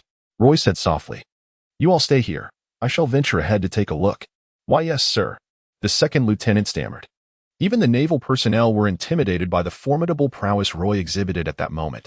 Meanwhile, on the other side, KB and his companions, who had just arrived at the battlefield, stood in astonishment, acutely aware of the chasm that lay between them and Roy. He was a giant. KB and Barumabur wore expressions of sheer shock.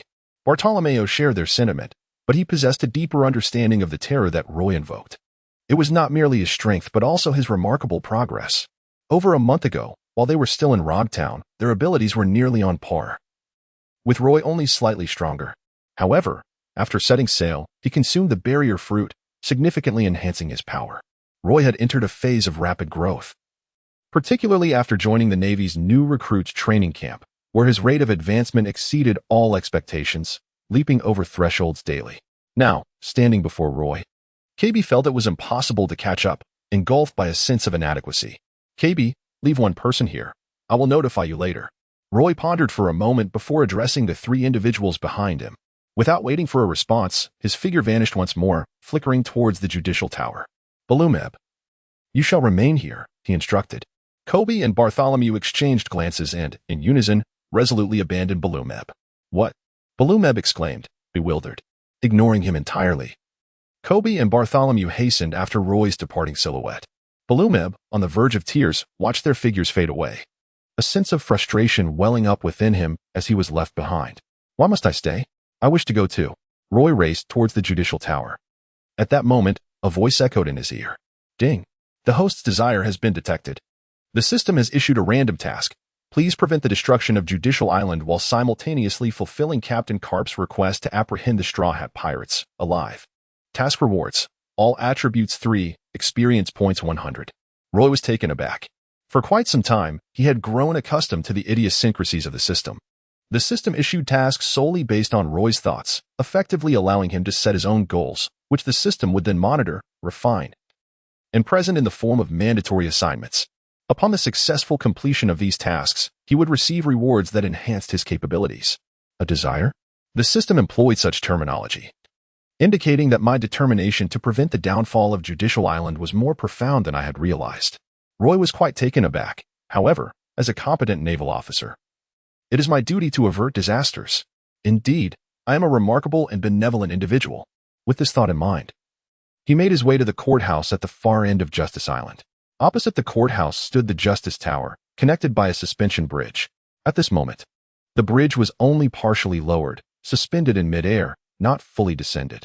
Gazing at the Justice Tower, he noticed a large gaping hole in the remnants of the locomotive from a maritime train.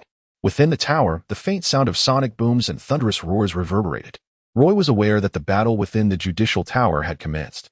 In other words, the clash between the Straw Hat Pirates and CP9 had erupted and was ongoing. The demon-slaying order was inadvertently initiated by that foolish commander, Spandam. Roy began to reminisce about the storyline. Spandam, while evacuating Robin, inadvertently stumbled upon the golden din mushy that triggered the Buster Call, consequently summoning the Navy headquarters support and leading to the annihilation of Eni's lobby. In other words, had he managed to subdue Spandam earlier, he could have averted the escalation of chaos. If Luffy and his companions were engaged in battle with CP9, then where? One might ponder, would Spandam, this almost defenseless individual, be at this moment? Roy stroked his chin, deep in contemplation. Prior to their arrival at Justice Island, Kirby had delineated the island's topography for them. It is fundamentally divided into 5 main regions: the Fore Island, the Main Island, the Justice Tower, the Bridge of Hesitation, and the Gateway of Justice. At this moment, Roy finds himself at the island's edge, facing the Justice Tower. Within the confines of the Justice Tower, the Straw Hat crew is engaged in battle with CP9. If Spandam intends to unlock the Gate of Justice and send Robin away, he must traverse the Bridge of Hesitation. For the mechanism to open the Gate of Justice lies within the second pillar of the Bridge of Hesitation. The underwater passage awaits. Roy made a judgment, his feet gliding as he executed a moonwalk, momentarily suspended in midair as he traversed the narrow expanse of the partially lowered suspension bridge. Alas, someone had caught sight of Roy's presence. These individuals hailed from the City of Water, among them the vice-captain of the Carrera Company, a skilled shipwright adept in the art of combat with ropes. What was the Frankie family up to, allowing the Navy to intrude? Barry gritted his teeth, brandishing his rope, intent on hauling the airborne Roy back to their island. Yet, at that very instant, Roy turned around. Those eyes, sharp as blades, cast a fleeting glance upon him. In an instant, Barry's body stiffened, The rope he had just thrown fell limply to the ground, lacking any force. Gulp. Barry swallowed hard, his face a mask of shock. In a single glance, he had been utterly defeated. This individual was certainly not ordinary. Another monster had arrived. Clenching his teeth, Barry attempted to dispel the fear that gripped his heart, yet the joy of their previous triumph had completely evaporated, replaced by an unprecedented sense of dread. Straw Hat Crew. Frankie, you must succeed. The interior of the judicial tower was exceedingly intricate, resembling a labyrinth. Furthermore, it housed numerous secret passages, including the individual offices of each CP9 member in the assembly hall. Of greater significance was the route from the judicial tower to the Bridge of Hesitation, which necessitated traversing a subterranean tunnel, its entrance secured by a massive iron gate. Upon careful analysis, Roy deduced that Spandam, a rather ineffectual individual devoid of combat prowess, could only be located in the underwater tunnel connecting the judicial tower and the Bridge of Hesitation. With a graceful leap, he traversed the abyssal waterfall nestled between the courthouse and the judicial tower. The geographical positioning of the judicial tower was nothing short of astounding, and its unique and advantageous terrain truly captivated Roy's attention. However, this was not the moment for sightseeing.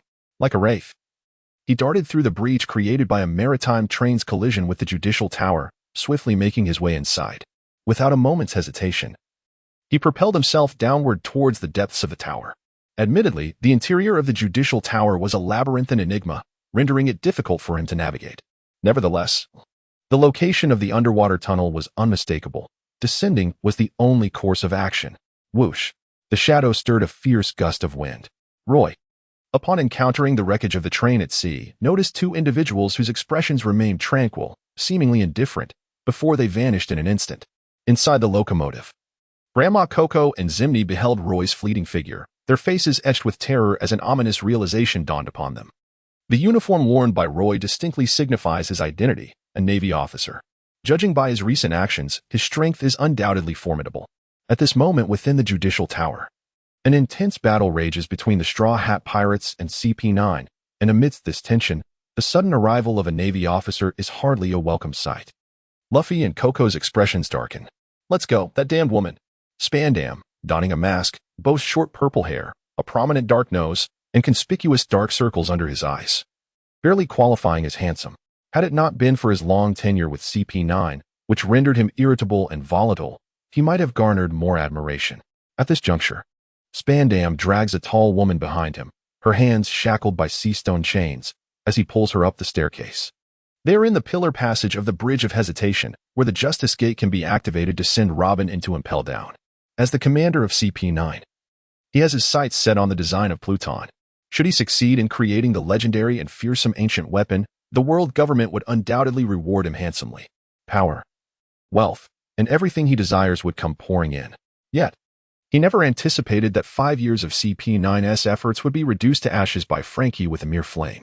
The Pluton design has been destroyed. At this point, the only way to avert blame from his superiors is to offer the lives of the entire Straw Hat crew as a sacrifice. Fortunately, he has a father who holds a high position within the world government. Although the fruits of CP9's labor have been incinerated and his ascendance has been ruthlessly severed by Frankie, he still has the Straw Hat Pirates as a foundation. He still has a chance.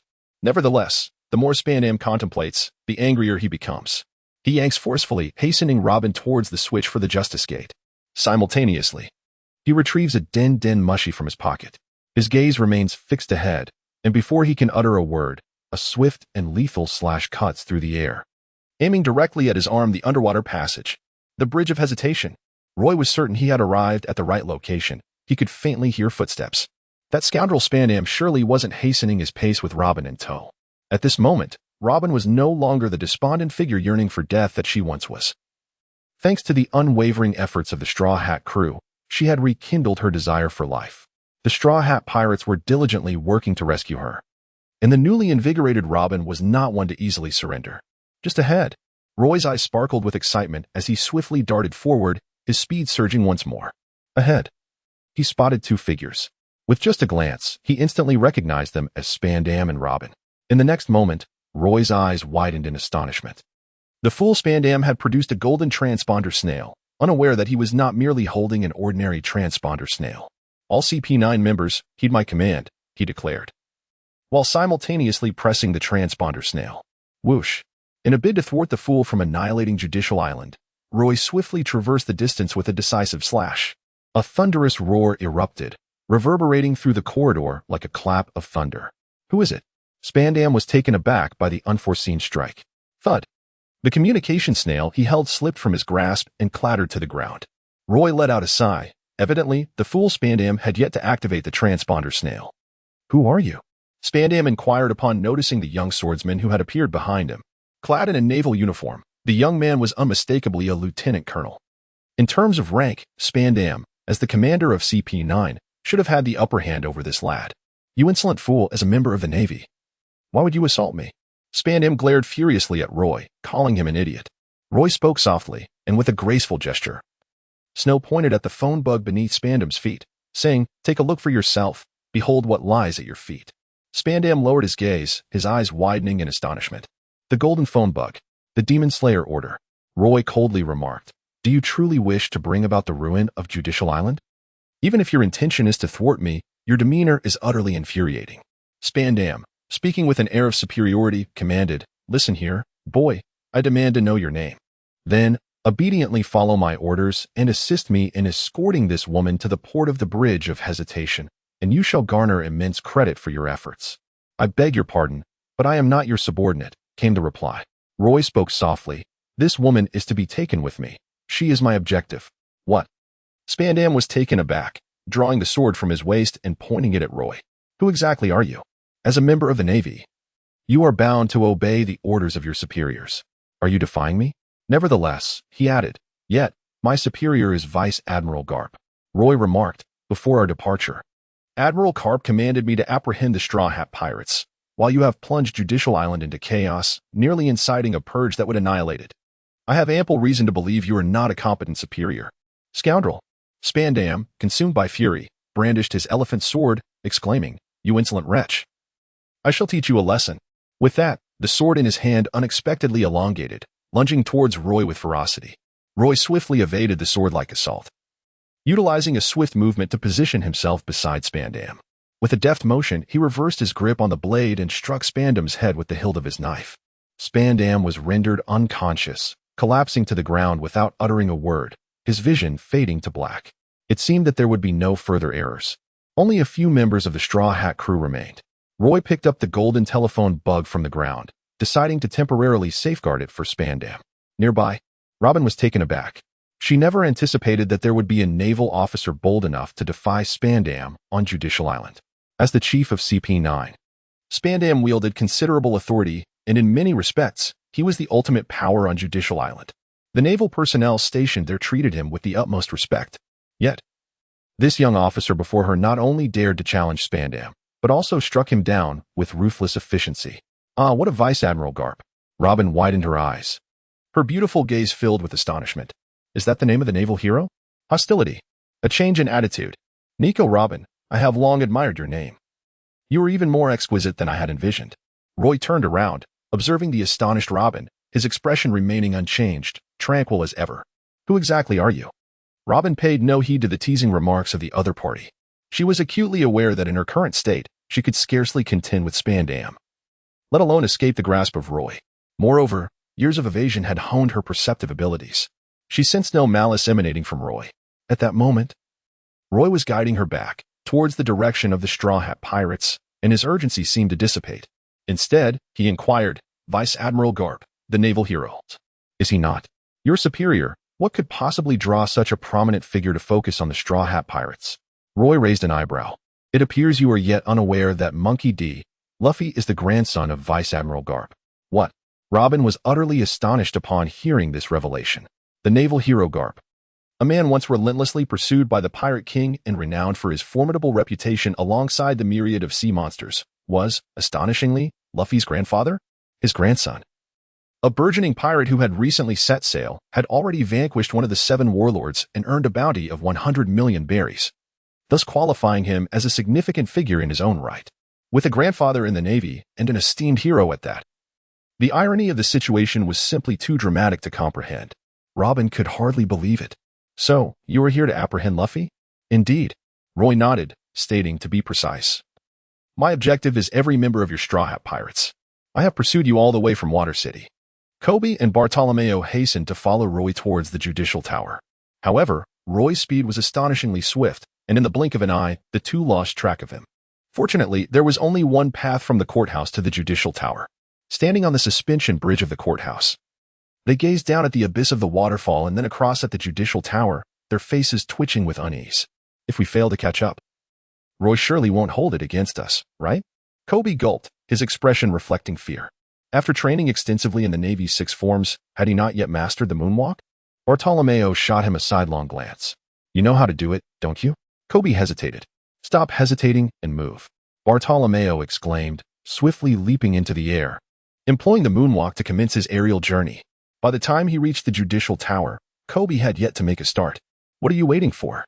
Bartolomeo called out. "Hurry up. Roy is waiting for us." In Kobe's mind, memories of when he practiced the moonwalk and fell from the sky, landing painfully, surfaced. During training, with the ground beneath him, it was inconsequential as he was resilient enough to endure a fall. But now, facing the waterfall abyss, a fall would undoubtedly mean his demise. "I'm coming." He gritted his teeth, overcoming his fear. Whoosh. He soared into the air. At that moment, someone within the Judicial Tower detected the presence of the two. It was Sanji. Initially hindered by the effects of Khalifa's bubble fruit ability, which rendered him smooth and devoid of friction, he was unable to stand.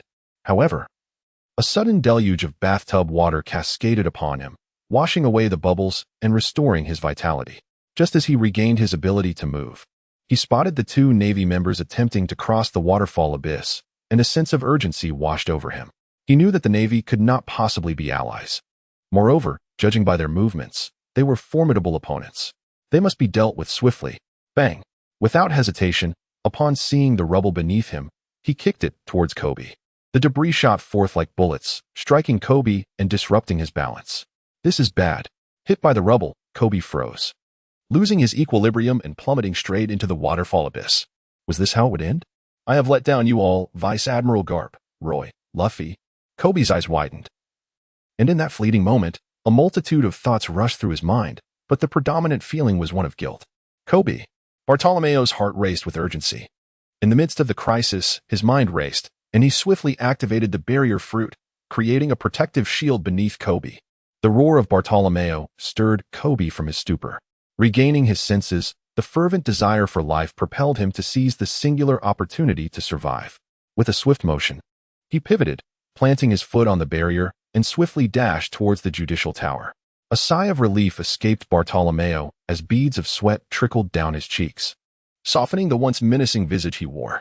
"Bartolomeo, thank you," Kobe expressed earnestly once his feet were firmly planted on the ground. Save the gratitude for later. Our immediate concern is that scoundrel who ambushed you and nearly cost you your life," Bartolomeo retorted, turning to face the golden-haired, curly-browed man before him. "You wretch. You deserve to pay." With a fierce shout, Bartolomeo charged at Sanji. "You nearly took my friend's life. We have always been adversaries, have we not?"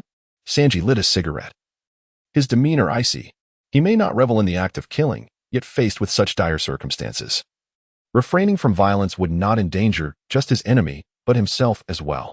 Not far off, Roy and Robin, who had just emerged from the underwater tunnel, were witness to this unfolding drama. Upon seeing Kobe plummet from the sky, Roy's heart clenched with anxiety. He genuinely feared for Kobe's life. In that instant, an overwhelming sense of guilt washed over him. Had he not brought Kobe to Judicial Island, Kobe would have undoubtedly enjoyed a brilliant future. Fortunately, at the crucial moment, Bartolomeo's quick thinking and the power of his fruit saved Kobe's life. Otherwise, Roy would have forsaken his system mission to exact vengeance on Sanji for Kobe's sake. This incident extinguished any lingering fondness Roy held for the Straw Hat Pirates. Pirates are indeed pirates, while a small fraction may not actively seek harm. Being swept along by the tides of fate, they could even be likened to adventurers. However, it is undeniable that the majority of pirates, under the guise of chasing dreams, wreak havoc upon the seas, indiscriminately slaughtering the innocent. This encapsulates the irreconcilable conflict between the Navy and the pirates. Of course, in any world, the concepts of good and evil are not absolute, but from Roy's standpoint, the Straw Hat Pirates were unequivocally foes. Roy has transformed his original perception. In his heart, due to his journey through time and familiarity with the narrative, the fondness he once held for the Straw Hat Pirates has swiftly diminished to the level of mere strangers. The reason he does not harbor negative feelings is that he genuinely understands that these individuals are not inherently malevolent. Nevertheless, it is sufficient to state that differing stances can encapsulate the reality that everyone has moments of powerlessness. Fortunately, it is not too late to alter one's perspective. Roy lowered his voice and spoke to himself. Beside him, the captive Robin vaguely caught the words he uttered, although the specific meaning eluded her. The icy demeanor reflected in Roy's eyes revealed a shift in his attitude. I cannot guarantee that you will survive until tomorrow. The ground trembled as Sanji engaged in a fierce battle with Bartolomeo, while Kobe provided support from the sidelines, his gaze fixed intently on Sanji. Freshly escaped from a life-and-death situation, Kobe's inner fury surged. Consequently, Sanji, the architect of his troubles, became the target of his frustration. Suddenly, Roy vanished, plunging into the fray. Disregarding Robin entirely. Robin is currently bound by handcuffs made of sea prism stone. As a person with abilities, she is rendered weak and feeble due to the influence of the sea prism stone, making it exceedingly difficult for her to escape, thus requiring little attention from Roy. Roy's target was Sanji. With a flash of brilliance, he unsheathed his sword and unleashed a flurry of slashes that sliced through the air. Each stroke seemingly poised to rend Sanji into pieces. Sanji's eyes widened as he sensed the imminent peril and swiftly evaded the onslaught. Bang! Bartolomeo seized the opportunity, utilizing his shave technique to appear behind Sanji, delivering a crushing blow that left Sanji's face resembling that of a pig. The impact reverberated as Sanji was driven into the ground, debris scattering in all directions. Web-like cracks radiated from the earth, spreading towards Kobe's feet. However, Kobe was not preoccupied with attacking. Instead, he looked back at Roy with astonishment. "Roy, you have arrived," he exclaimed joyfully. "You all deal with the ones inside. I shall handle things here." Roy nodded, casting a frosty glance at Sanji, and spoke with a measured tone. "Rest assured, I shall avenge you." "Excellent," Kobe readily agreed, placing his complete trust in Roy. "Then I leave it in your capable hands." Bartolomeo, upon hearing this exchange, grinned widely, his once menacing visage now appearing even more fearsome. He felt a heightened sense of confidence in Roy. While Sanji's strength might be commendable, in a realm teeming with formidable adversaries and illustrious talents, he hardly ranked as a top-tier warrior. Not only did he lack a bounty at present, but even if he possessed one, it would certainly not exceed 100 million. Bartolomeo was self-assured in his ability to confront such an opponent, let alone Roy, who was equally formidable. With a swift motion, Bartolomeo and Kobe exchanged a lingering glance with Sanji before vanishing deeper into the judicial tower. The piercing gaze they left behind unsettled Sanji, making him feel akin to meat on a chopping board during his culinary endeavors. "You scoundrel!" Sanji's expression grew grave as he scrutinized Roy, sensing an undercurrent of menace emanating from him. Though unfamiliar with Roy, he recognized Robin, the lady who stood behind him. "Miss Robin," Sanji's gaze fixed intently on her. "I shall come to your rescue." As his words fell, a ghostly figure materialized, brandishing a drawn sword, poised and emanating an overwhelming presence. It was Roy. "To dare lose focus in my presence. How utterly disrespectful." Roy approached Sanji, mercilessly raising his blade of snow and then delivering a fierce downward strike. Boom! The air shattered, as if the blow sliced through the very atmosphere. A shockwave surged forth, with visible ripples in the air cascading away from the blade. "Sanji, be cautious." Robin's pupils constricted. Even from a considerable distance, she could sense the terrifying power emanating from Roy's blade. As the strike approached, Sanji was jolted back to reality. He twisted his waist, driving his knee up to deflect the ominous slash aimed at him. However, Sanji had gravely underestimated Roy, as well as the formidable force enveloping the blade at that very moment. Swoosh! Although the strike veered slightly off course, it still landed perilously close to Sanji. Blood gushed forth like a fountain. Stumbling backward, Sanji felt the searing pain from the deep gash across his chest, exposing bone. His brows knitted tightly, he gasped for air. Yet he dared not relent for even a moment. Roy struck with such ferocity that he severely injured him. Confronted by such an adversary, Sanji, despite his poor condition, dared not let his guard down for a moment. He feared for his life. As Roy's blade descended, the chilling coldness reflected in his eyes, coupled with an overwhelming aura of murderous intent that seemed to engulf half the tower, was undeniably genuine. Sanji, fixated on Roy, was poised to speak when he suddenly saw Roy flash forward, appearing before him in a blink. Whirlwind. Countless blades of light converged, slicing like wind blades before Sanji. Boom. Boom. Boom. Having witnessed Roy's terrifying prowess, Sanji dared not confront him head-on. He leaped into the air, executing a series of frantic twists to deflect Roy's strikes. Seizing an opportunity, he delivered a powerful kick aimed at Roy's head. "Don't underestimate me, you bastard," Sanji roared, veins bulging in his neck and temples. With all his leg strength unleashed, it felt as though he wielded a colossal hammer, the astonishing force crashing down like a thunderclap. So naive. Upon witnessing this, Roy's lips curled slightly. Cross hero. With a resounding crash, he executed a powerful diagonal slash, unleashing a spinning strike that enveloped Sanji, who was charging towards him. "This is dire." To the side, Robin covered her mouth, her eyes brimming with concern for Sanji. Having navigated the seas for so many years, she could easily discern that throughout the confrontation, Roy maintained complete control of the rhythm, while Sanji was relegated to a passive role. Even Sanji's belief that he had detected a flaw in Roy's defenses and decided to launch a desperate counterattack might have been a ruse carefully orchestrated by Roy to bait him into action. With an earth-shattering roar, Sanji had no time to evade. The whirling blade struck him, tearing through his black suit and revealing the well-defined, albeit not overly exaggerated, muscles beneath. "Sanji." Robin watched as Sanji fell helplessly from the sky, his eyes glistening with unshed tears. At that moment, Sanji lay on the ground, conscious yet gasping for breath. Unable to rise due to his extreme weakness, his body was marred by countless small wounds inflicted by blades. And particularly grievous was the deep gash that stretched from his left shoulder to his waist, causing his vitality to swiftly drain away. Thud. As Sanji lay powerless on the ground, he beheld Roy approaching him with slow, deliberate steps. The sound of his footsteps was soft yet resonant, reminiscent of the chilling signal heralding the Grim Reaper's collection of souls. "Miss Robin, I am truly sorry. I fear I may not be able to bring you back to the Mary," he murmured, reclining on the ground. Tilting his head slightly to gaze at the distant figure of Robin, her face etched with anguish, as he offered her an apologetic smile. Thud. Roy remained impassive, his foot firmly planted on Sanji's chest. "Gah." Sanji coughed up a mouthful of blood, his expression twisted in agony. "You must thank the heavens. Due to certain peculiar circumstances, I shall spare your life this time," Roy remarked with a hint of disdain. "This is the price you pay for nearly taking the life of my friend. You should consider yourself fortunate that he survived. Otherwise, you would be destined for hell to accompany him." With that, he delivered a swift kick to Sanji's head, sending him flying and rendering him unconscious. "Sanji."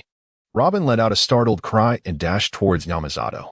Roy remained impassive, and only when Robin was about to reach Sanji did he swing his snow weapon, using the blade as a lever to strike a piece of rubble on the ground.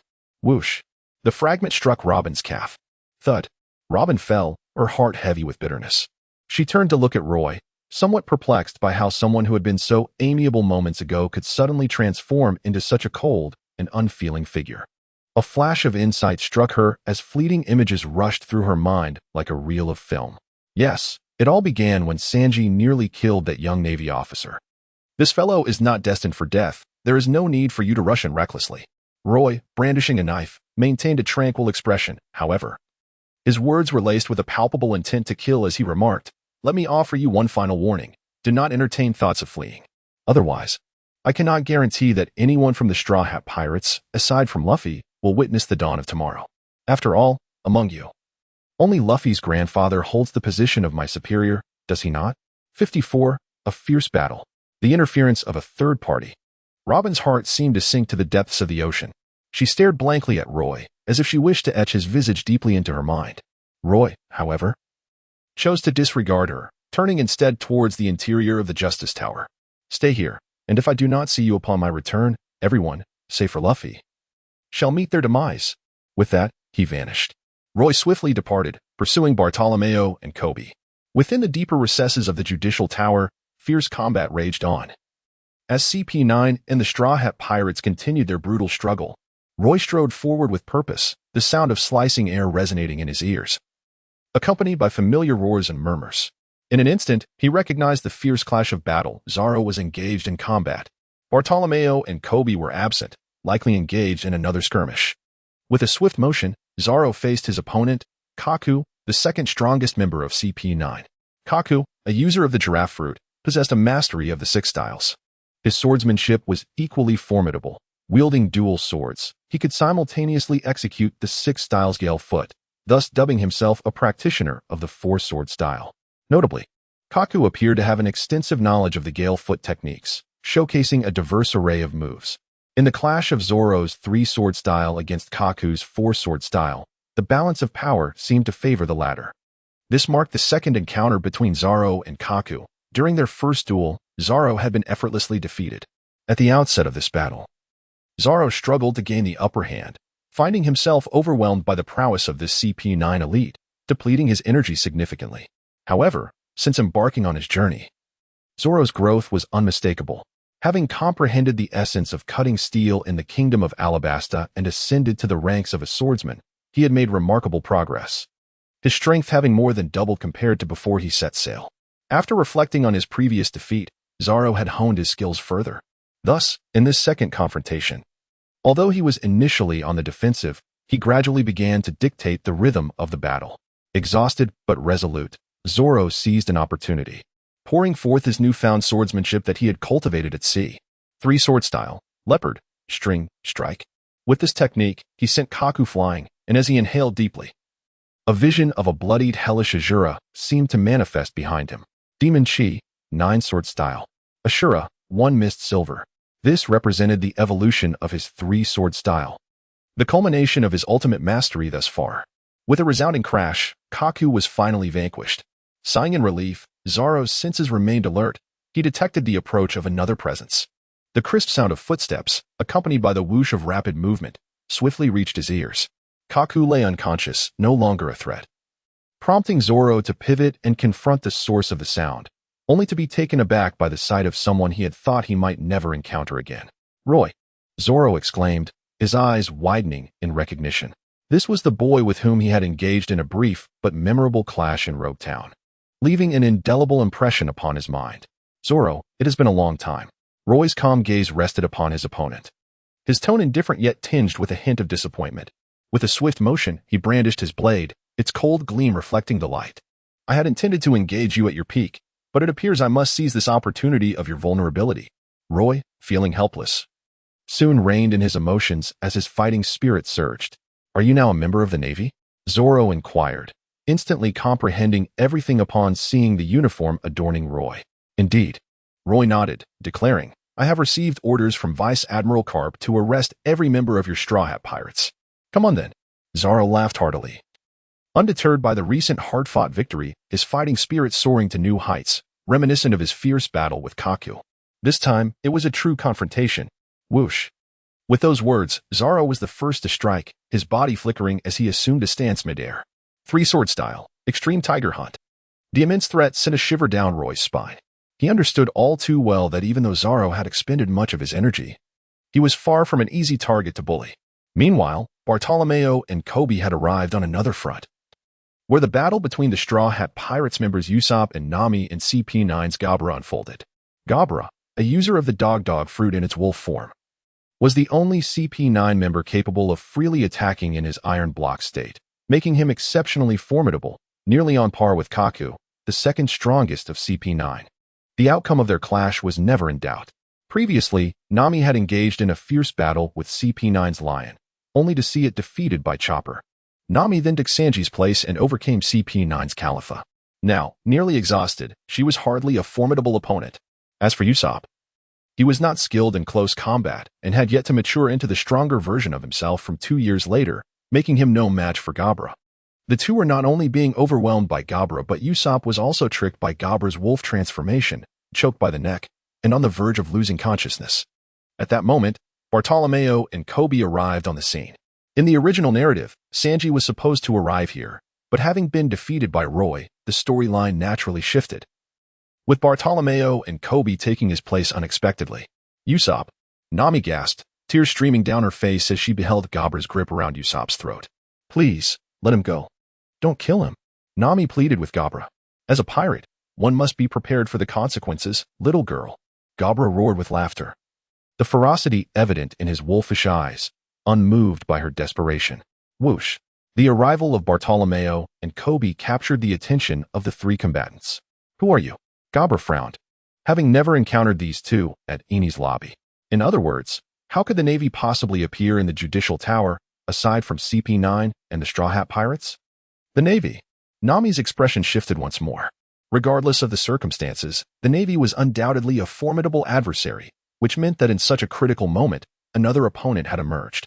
Nami felt a sense of despair. As Bartolomeo and Kobe arrived, they witnessed Gabra choking Usopp. Bartolomeo remained impassive, while Kobe felt a pang of sympathy but refrained from speaking. Bartolomeo, accustomed to the grim realities of life and death as a gang leader, stood firm. Kobe, who had once been friends with Luffy and Zoro, held a fondness for the Straw Hat Pirates due to his affection for them. However, the moment Sanji nearly killed him made him truly grasp the wisdom of his instructor. To show mercy to one's enemies is to be cruel to oneself. His anger simmered beneath the surface. As long as Luffy and Zoro were safe, he had no desire to concern himself with anyone else. We are soldiers under Vice Admiral Garp, sent to apprehend the Straw Hat Pirates. Bartolomeo regarded the CP9 before him with a calm demeanor. Though his words were far from amiable. Hand over the person you have. What? Gabra raised an eyebrow, dismissing Usopp, who was on the brink of consciousness, and tossed him aside. He then coldly regarded the two Navy officers. Boy, are you demanding I relinquish my spoils? This is an order from Vice Admiral Garp.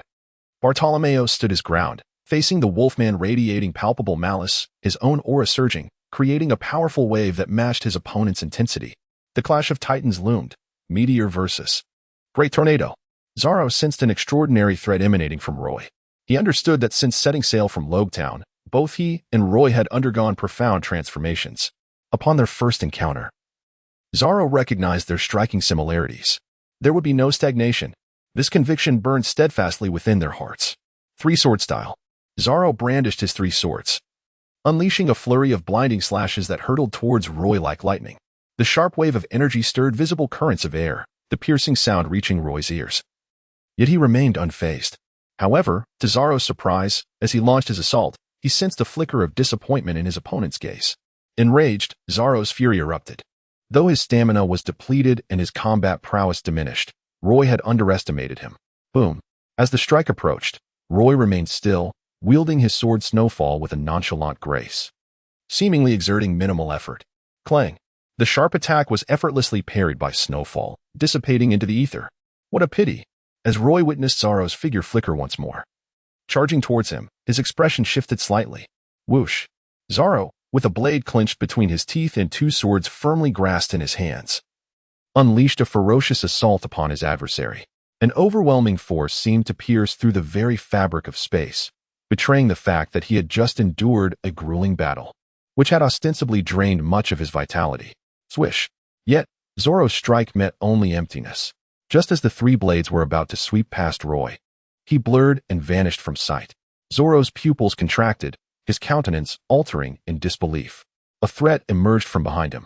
In the blink of an eye, Roy traversed through the very essence of space, suddenly appearing behind Zoro.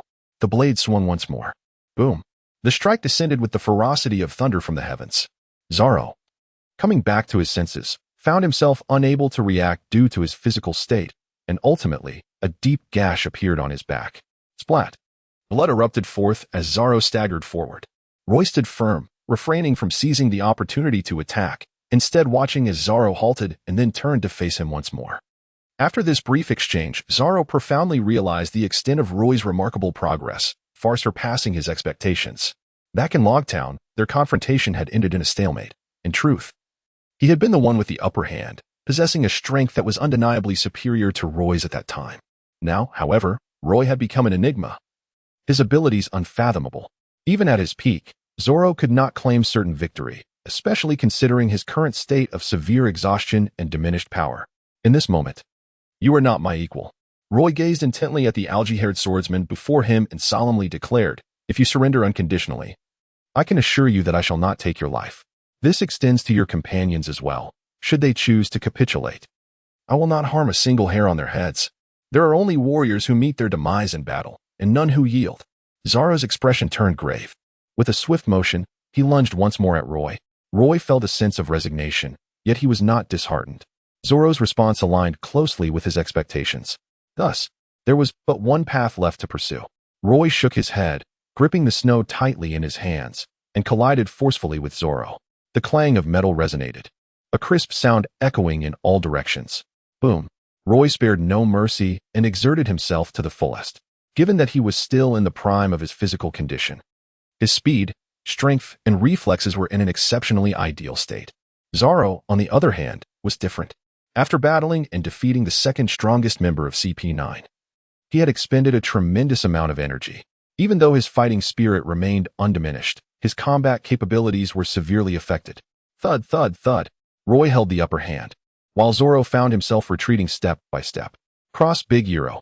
The spinning slash pierced through the air, launching a fierce assault towards Zoro, accompanied by a barrage of other techniques that struck in rapid succession. Zoro, momentarily overwhelmed, struggled to find an opportunity to counterattack. Damn it! Zoro gritted his teeth, filled with intense frustration.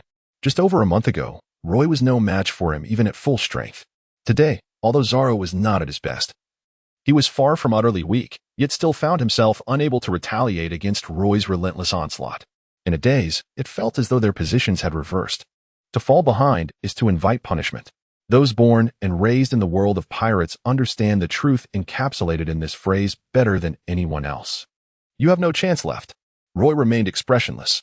Since Zoro insisted on letting victory and defeat speak for themselves, he naturally would not intentionally concede to his opponent.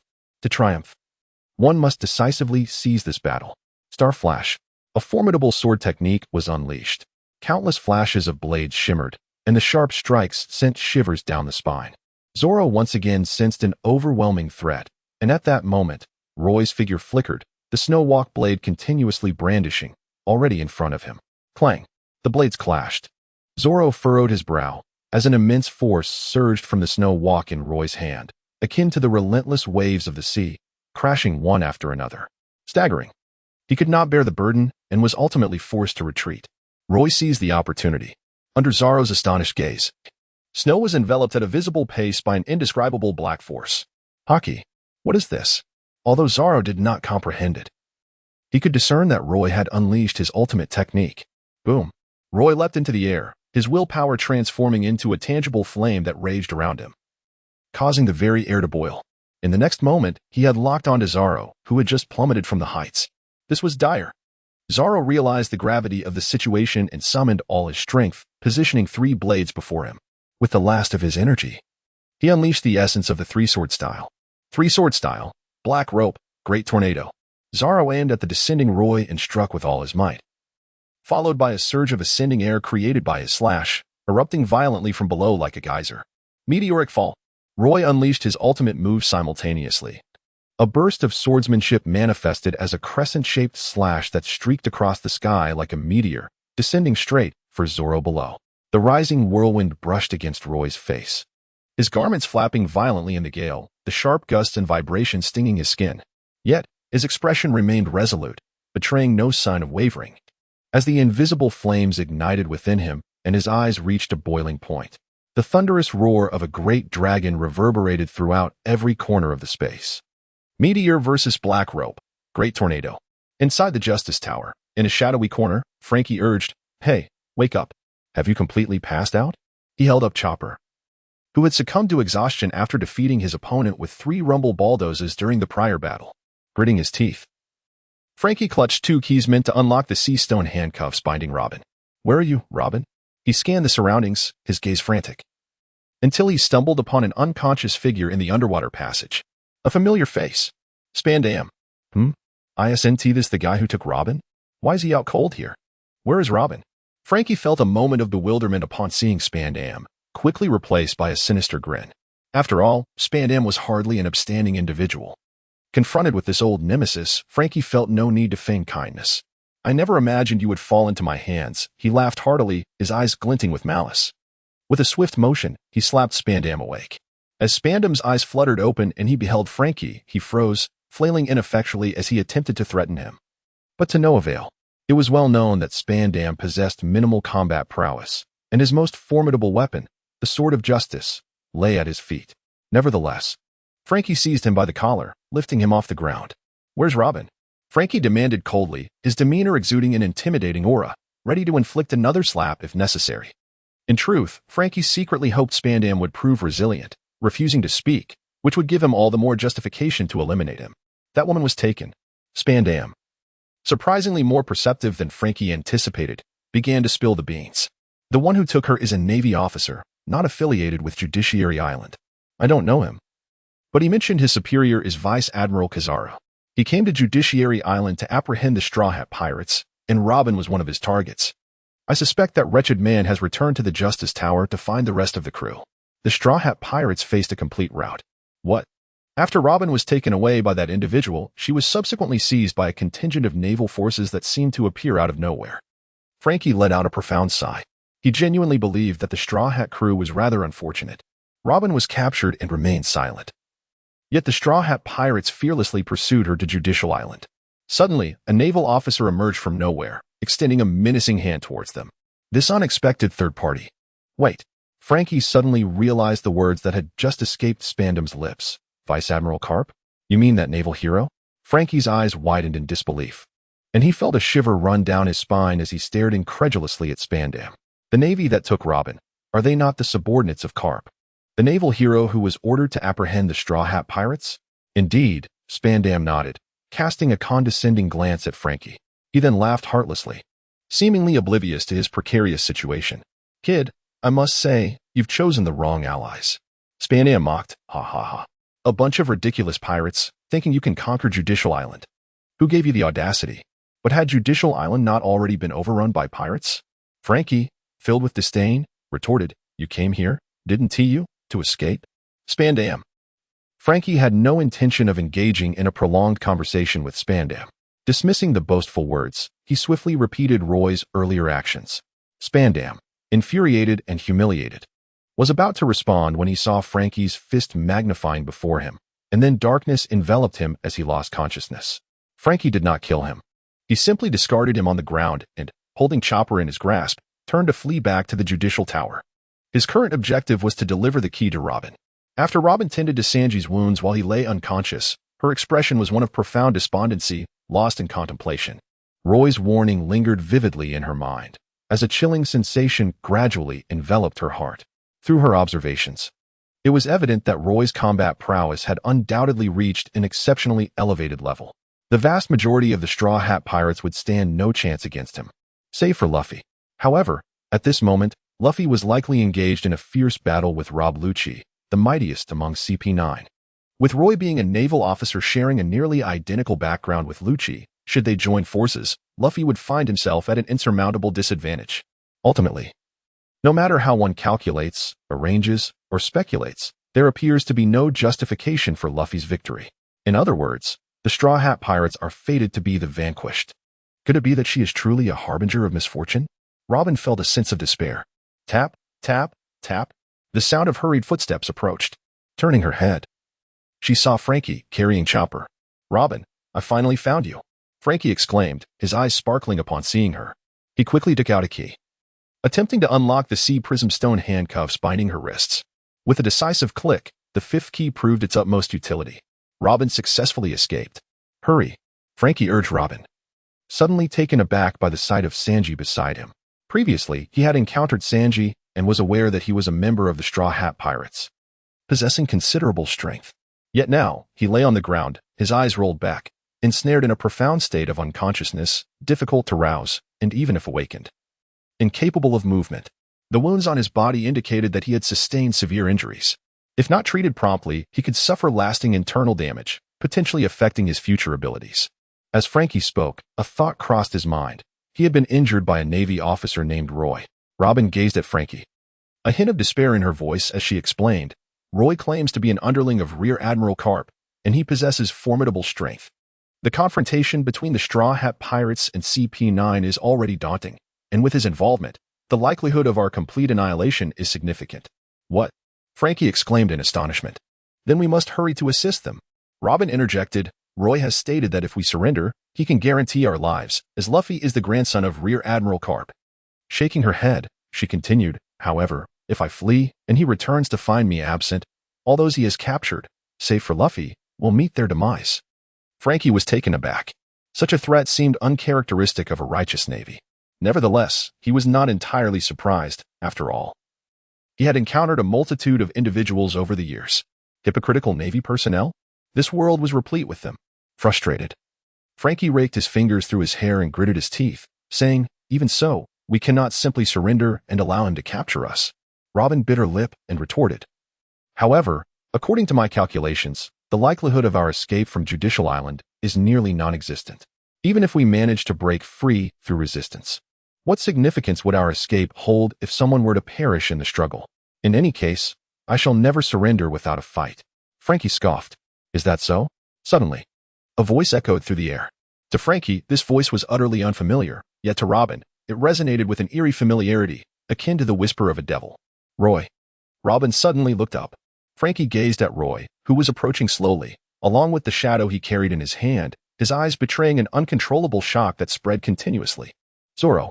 Robin covered her mouth, her voice tinged with tears. Thunderous roars. Bartolomeo was locked in fierce combat with Gabra. Kobe did not rush to join the fray. Instead, he captured Usopp, who was nearly devoid of fighting spirit, and Nami, who had little strength left. He took out a rope he always carried and bound them together. Only then did Kobe turn his gaze towards the ongoing battle, where it seemed difficult to determine a victor between Bartolomeo and Gabra in the short term. Bartolomeo. You appear to be in need of assistance, Kobe remarked with a smile. Get away. Bartolomeo shouted, remaining vigilant. I will deal with this dog shortly. Dog? Gabra seethed with fury. I am a wolf. Boom.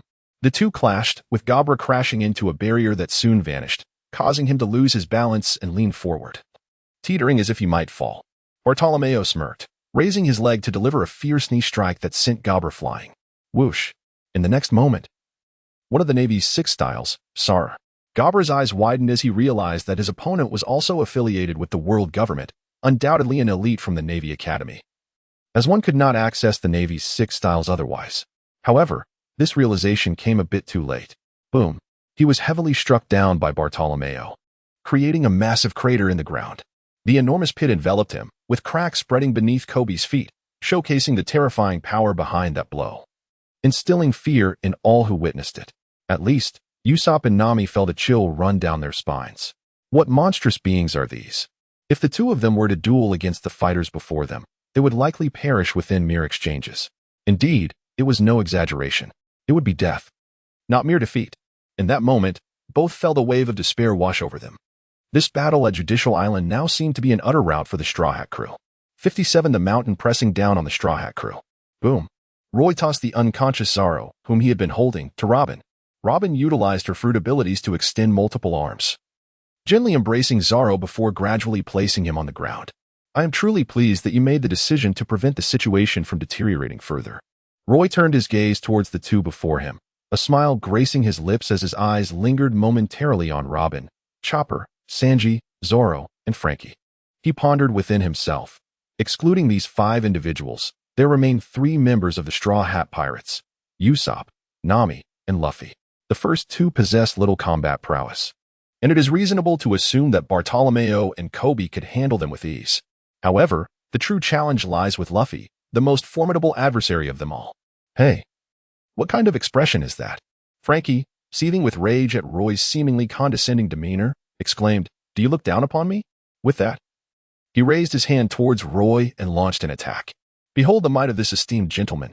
Frankie's right hand detached, splintering apart like Buggy the Clown's ability, and shot forth like a cannonball towards Roy. Whoosh.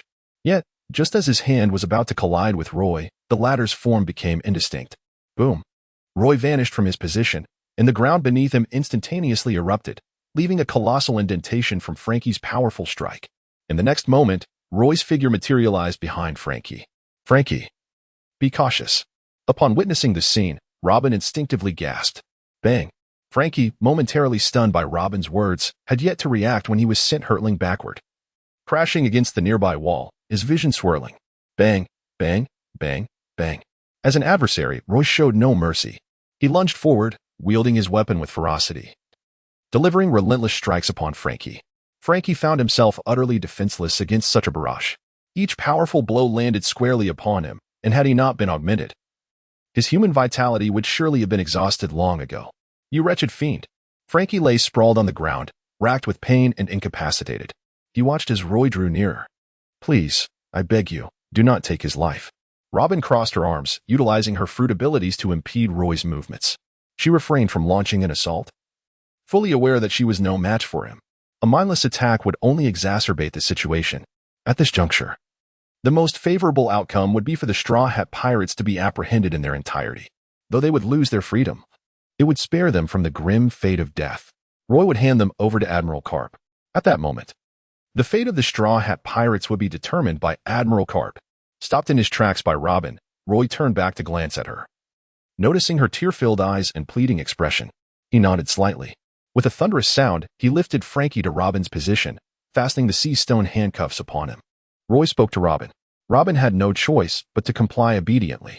Well, at worst, it's just death. You, wretch, have rendered all our previous efforts futile. Frankie, still possessing his wits but incapacitated by Roy's blows, gritted his teeth in frustration. Frankie.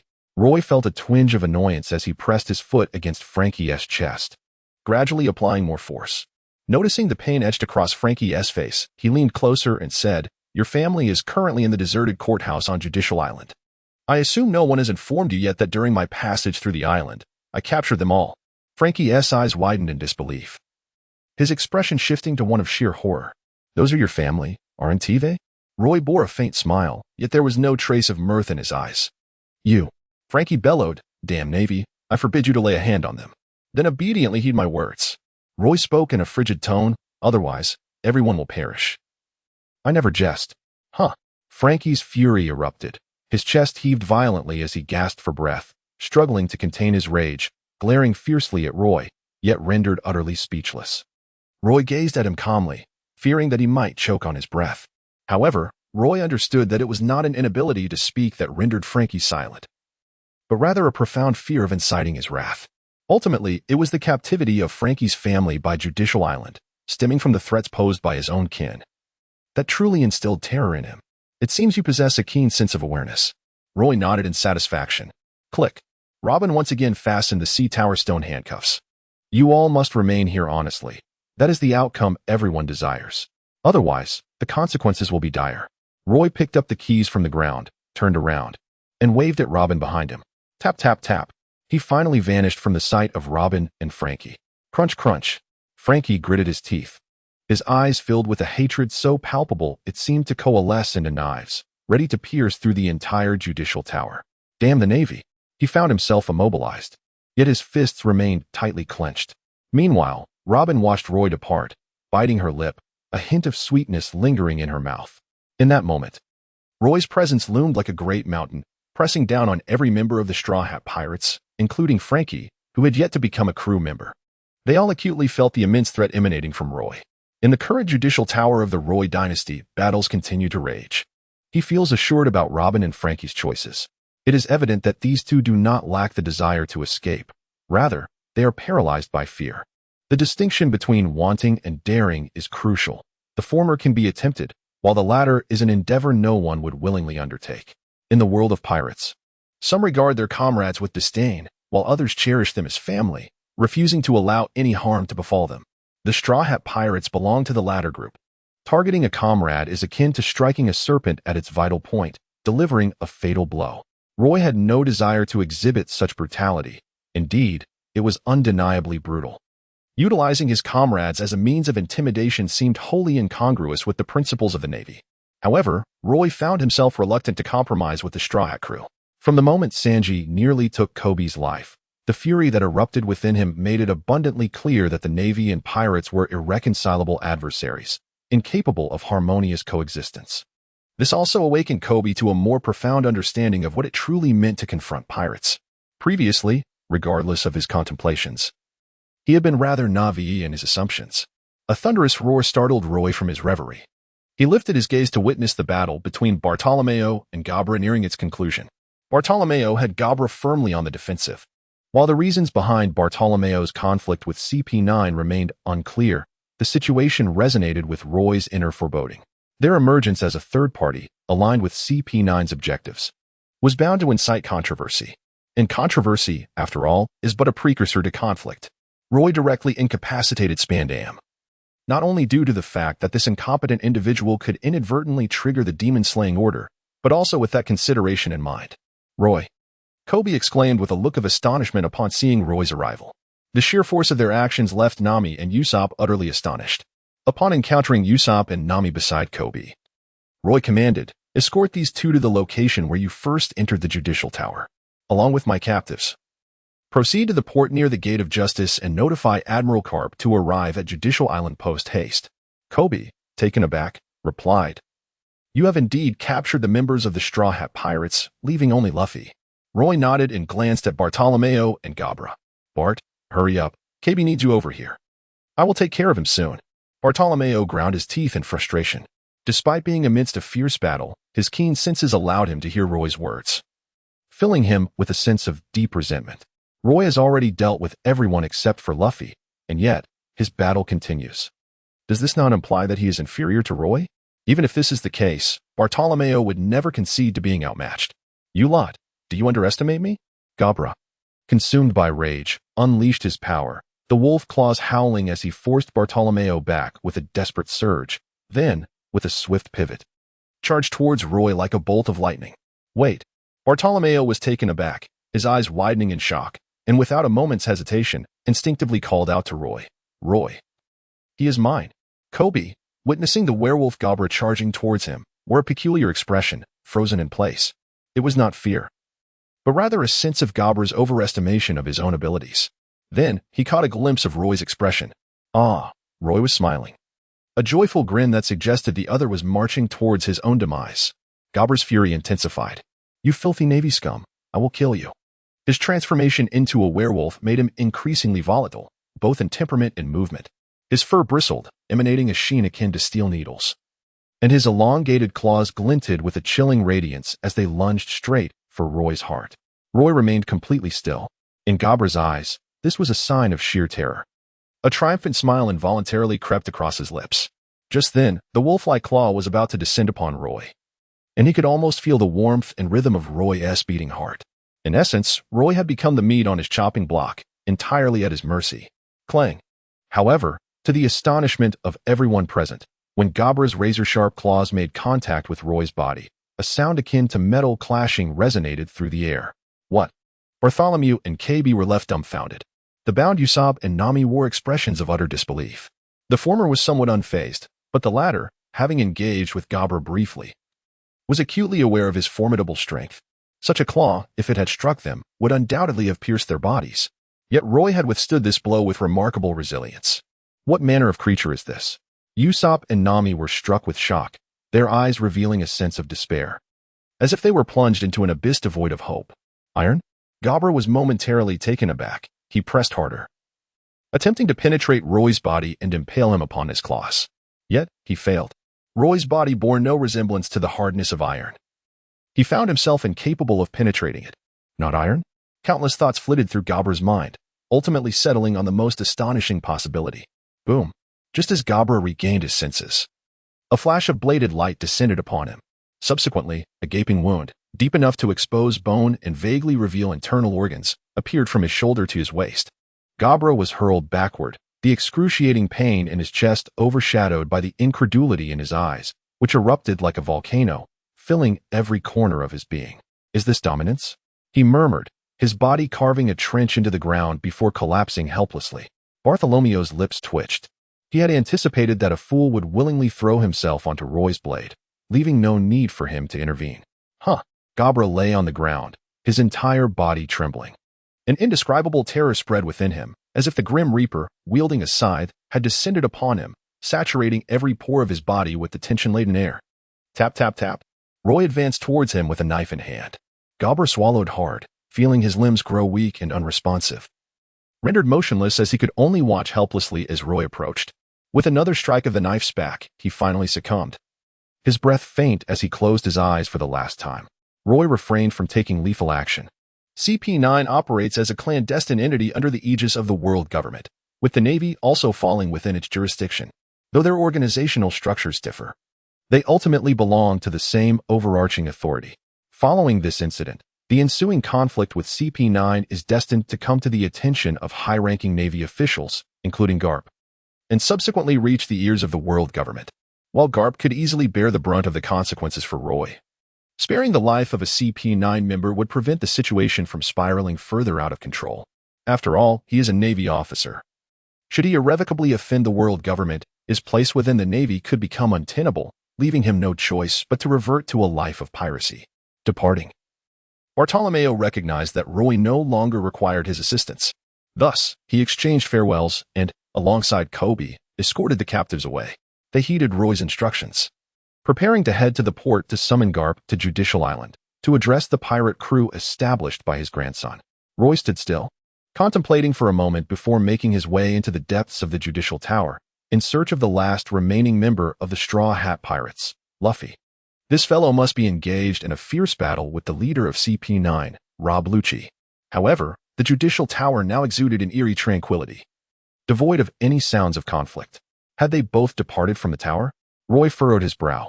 Although he was aware of the original plot, he truly could not recall such intricate details. The underwater passage and the Bridge of Hesitation. Roy murmured a few words, contemplating the battlefield positions of Luffy and Lucci, and gradually deepened his perception. The Bridge of Hesitation, the first pillar. Lucci. Luffy's body glowed crimson, his second gear fully unleashed. He thrust his hands backward and then rebounded, unleashing a flurry of heavyweight punches, each shadow resembling a hammer imbued with immense force, fiercely striking towards Lucci. Lucci, the wielder of the cat fruit, transformed into his leopard form, significantly enhancing his strength and speed, particularly the latter. Luffy's fist struggled to land a blow on him. Even if they did connect, a mere contest of strength would not guarantee Luffy's victory. The fierce clash did not lead to a swift resolution. Instead, it intensified the stalemate. Damn it! I must rescue Robin. Luffy gritted his teeth, unleashing every ounce of potential within him, determined not to grant Lucci an opportunity to retaliate. While engaging Luffy, Lucci meticulously stored energy within his body. He resembled a seasoned hunter, covertly observing his prey, poised to strike decisively at the opportune moment, leaving no chance for resistance. Thunderous roars echoed as the pillars of the Bridge of Hesitation were nearly shattered. The walls were riddled with holes, the ground marred with countless depressions. Pits of various sizes scattered about, and a web of cracks spread across the surface, reminiscent of an earthquake, leaving chaos in its wake. Roy, swiftly approaching, heard the sounds. His ears perked, and his body flickered. Form an alliance with Lucci. Pound Luffy. Both Lucci and Luffy sensed an approaching presence. Yet, their reactions were surprisingly synchronized. They remained undeterred, continuing their fierce battle, entirely focused on the fight, unaffected by Roy's arrival. Whoosh! Roy arrived at the scene. The figures of Luffy and Lucci flickered before his eyes. The two moved back and forth with lightning speed, the heavy atmosphere permeated with the scent of iron and blood, their bodies colliding with intense ferocity, showcasing their exceptional martial prowess. Fist against fist, leg against leg. The resounding thuds echoed throughout the space. The terrifying clash sent shivers down Roy's spine. Alone, he would undoubtedly feel unafraid of either opponent. However, facing both simultaneously left him with no chance of victory. Fortunately, as adversaries, Lucci and Luffy could never unite. Yet, he saw an opportunity for cooperation with Lucci. The Navy? Indeed. Upon Roy's appearance, Lucci raised an eyebrow.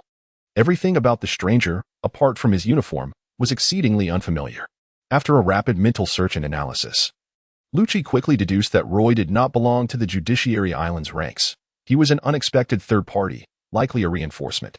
After all, he had never encountered a Navy lieutenant so youthful on Judiciary Island. Boom. Luffy and Lucci collided forcefully, then both retreated momentarily. Upon seeing Roy's attire, Luffy realized his identity, and his expression shifted, sensing impending trouble. No matter how optimistic he was, he could not believe that this suddenly appearing young Navy officer would assist a pirate like himself. The Navy and pirates are eternally opposing forces. This is an unbreakable law of the pirate world. Lieutenant Colonel, your identity? Lucci inquired, refraining from an immediate attack and instead gazing at Roy. Roy said, I am Roy, hailing from the naval headquarters, tasked with the apprehension of the Straw Hat Pirates. However, by the time we arrived in Water City, the Straw Hats had already made their way to Eni's lobby. Thus we pursued them relentlessly. Pausing for a moment, he glanced at Luffy and smiled faintly. Now, it is just you left. What does this mean? Luffy's eyes widened as he sensed an unprecedented malice emanating from Roy's words. An ominous premonition brewing within him. You shall soon understand. Roy drew his sword. You imply that while others may be less perceptive. Lucy immediately grasped the meaning hidden within Roy's words. Indeed. Roy nodded slowly and said, except for Luffy, I have captured every member of the Straw Hat Pirates, including Nico Robin. What about Spandam? Lucci realized something and scrutinized Roy. His curiosity piqued as he inquired, Robin is in his possession, isn't she? How could he allow you to take her away? She must still be unconscious in the underwater passage. Roy spoke succinctly. Yet the information he revealed brought immense relief to Lucci. Although it was their first encounter, I seldom find someone so agreeable to my eye. Lucci erupted into hearty laughter, his disdain for Spandam reaching an almost unbearable pinnacle. This sentiment was well known within Judicial Island, and indeed throughout the entirety of CP9.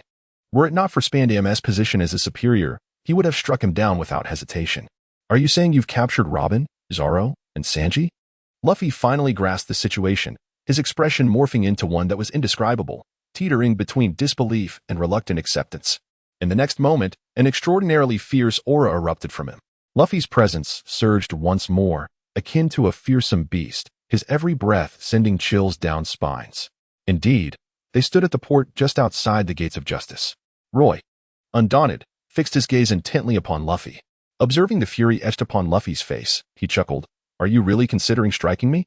Are you not concerned for the safety of your companions? Then I shall defeat you first, and subsequently rescue them. Luffy's thoughts were notably simplistic. He failed to grasp that Roy's words were a veiled threat. In an instant, he pivoted, elongating his arm and rebounding with remarkable speed. Harnessing the immense kinetic energy afforded by his rubbery form, he unleashed a ferocious assault, his fist cleaving through the air with thunderous intensity, aimed directly at Roy. Whoosh! His fist pierced through Roy's body, seemingly a successful strike.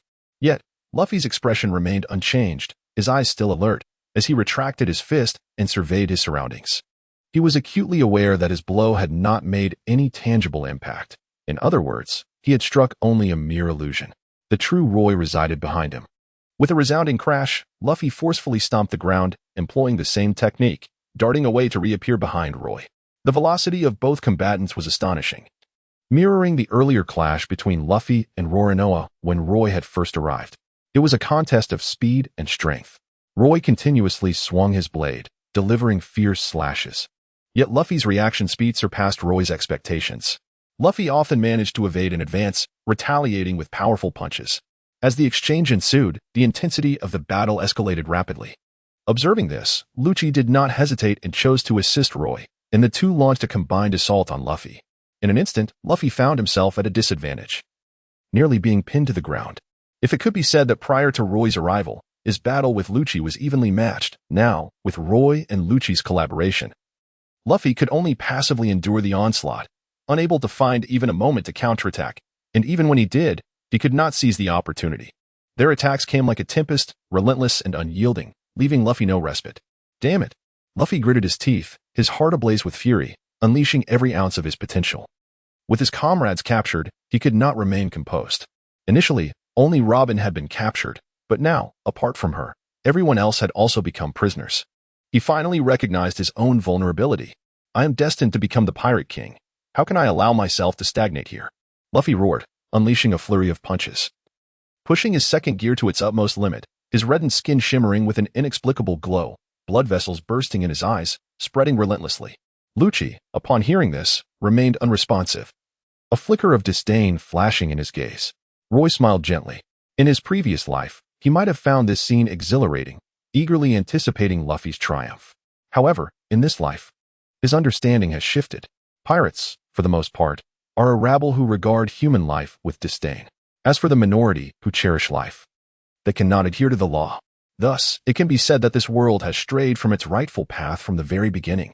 Gold, Roger, the Pirate King, is viewed by many as the most fearsome of demons, yet there are also those who regard him as a hero, a great figure. At the heart of these two perspectives lies a common core belief. Roger cannot be regarded as a virtuous individual by the masses, including Luffy.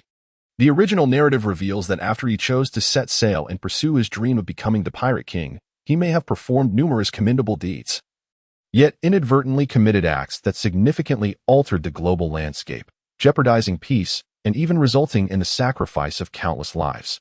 Luffy possesses a noble side, which he predominantly embodies.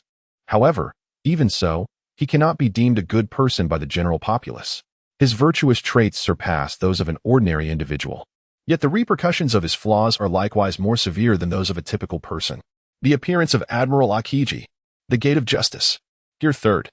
Luffy placed his hand near his mouth and took a deep breath. His body underwent a transformation, his arm expanding like a balloon, his fist becoming a colossal entity. Akin to a formidable hill, which he swung backward before propelling it forward like a bullet from a gun, striking forcefully at Lucci and Rob Lucci. The giant pistol, Year 3rd, Luffy's ultimate technique, is now his most powerful move. Whoosh. The two had already braced themselves, evading the tremendous blow with agility. As Lucci dodged, he quickly grasped the principle behind this punch, expressing a degree of admiration. Although he scoffed at some of Luffy's actions and methods, he could not help but commend Luffy's cleverness demonstrated in battle, exhibiting a wisdom that belied his apparent folly. The gum-gum fruit. It is well known that the fruit which transforms a person into a rubber human seems to offer little advantage in combat. However, Luffy has elevated this ability to extraordinary heights through his physical techniques and insights. Given Luffy's displayed prowess, 100 million is far from his limit. What a pity, Lucci remarked, bending his legs and launching himself. Transforming into his leopard form, he surged to peak speed, vanishing in an instant and appearing before Luffy as if traversing through space. Gritting his teeth, Luffy prepared to counter with a punch. Yet, his hastily gathered force was no match for Lucci's fully charged knee strike. Boom. Luffy was propelled backward by the immense force, hurtling uncontrollably away. Taking advantage of the moment, Roy charged forward, wielding his weapon with a flourish, unleashing a spherical spiral slash that enveloped Luffy entirely. Cross, Great Top. Faced with the ferocious and razor-sharp onslaught, Luffy found himself unable to defend, too late to react. The fabric of his upper clothing was shredded by the blade's aura, revealing his muscles. Though not exaggerated, they were sinewy and powerful. His iconic straw hat remained steadfastly secured behind him, fiercely protected. With a thunderous crash, Luffy collided with the wall behind him, nearly breaching the pillar. Coughing violently, he expelled blood, indicating his dire condition. Despite having pushed his potential to its utmost limits and his strength to the brink, he was still unable to contend with the two adversaries before him. A sense of disappointment washed over him, yet the flame of his fighting spirit continued to blaze, never extinguished. It is undeniable that Roy and Lucci, working in tandem, exerted their overwhelming strength to suppress Luffy with authority.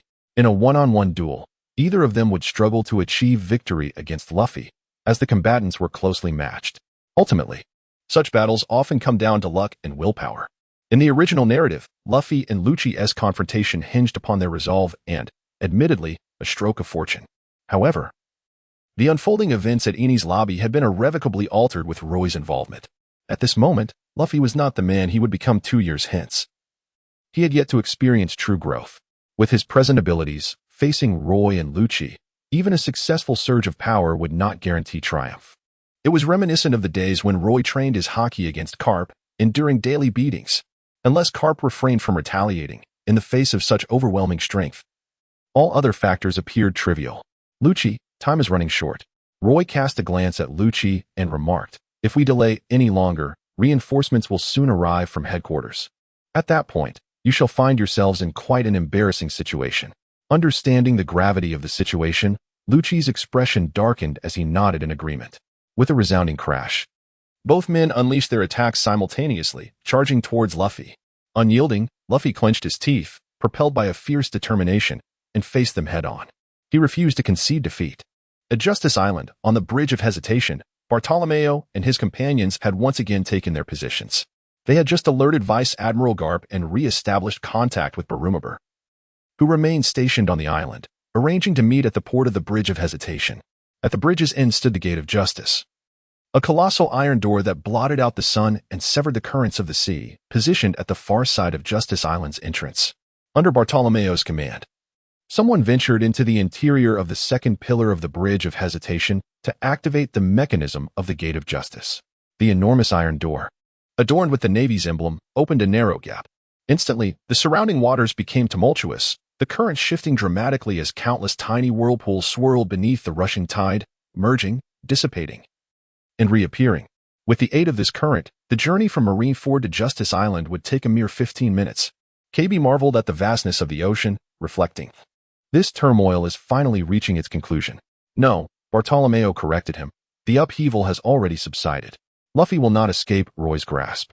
At this point, a pang of regret struck him. I should have accompanied Roy to find Luffy and teach that scoundrel a lesson.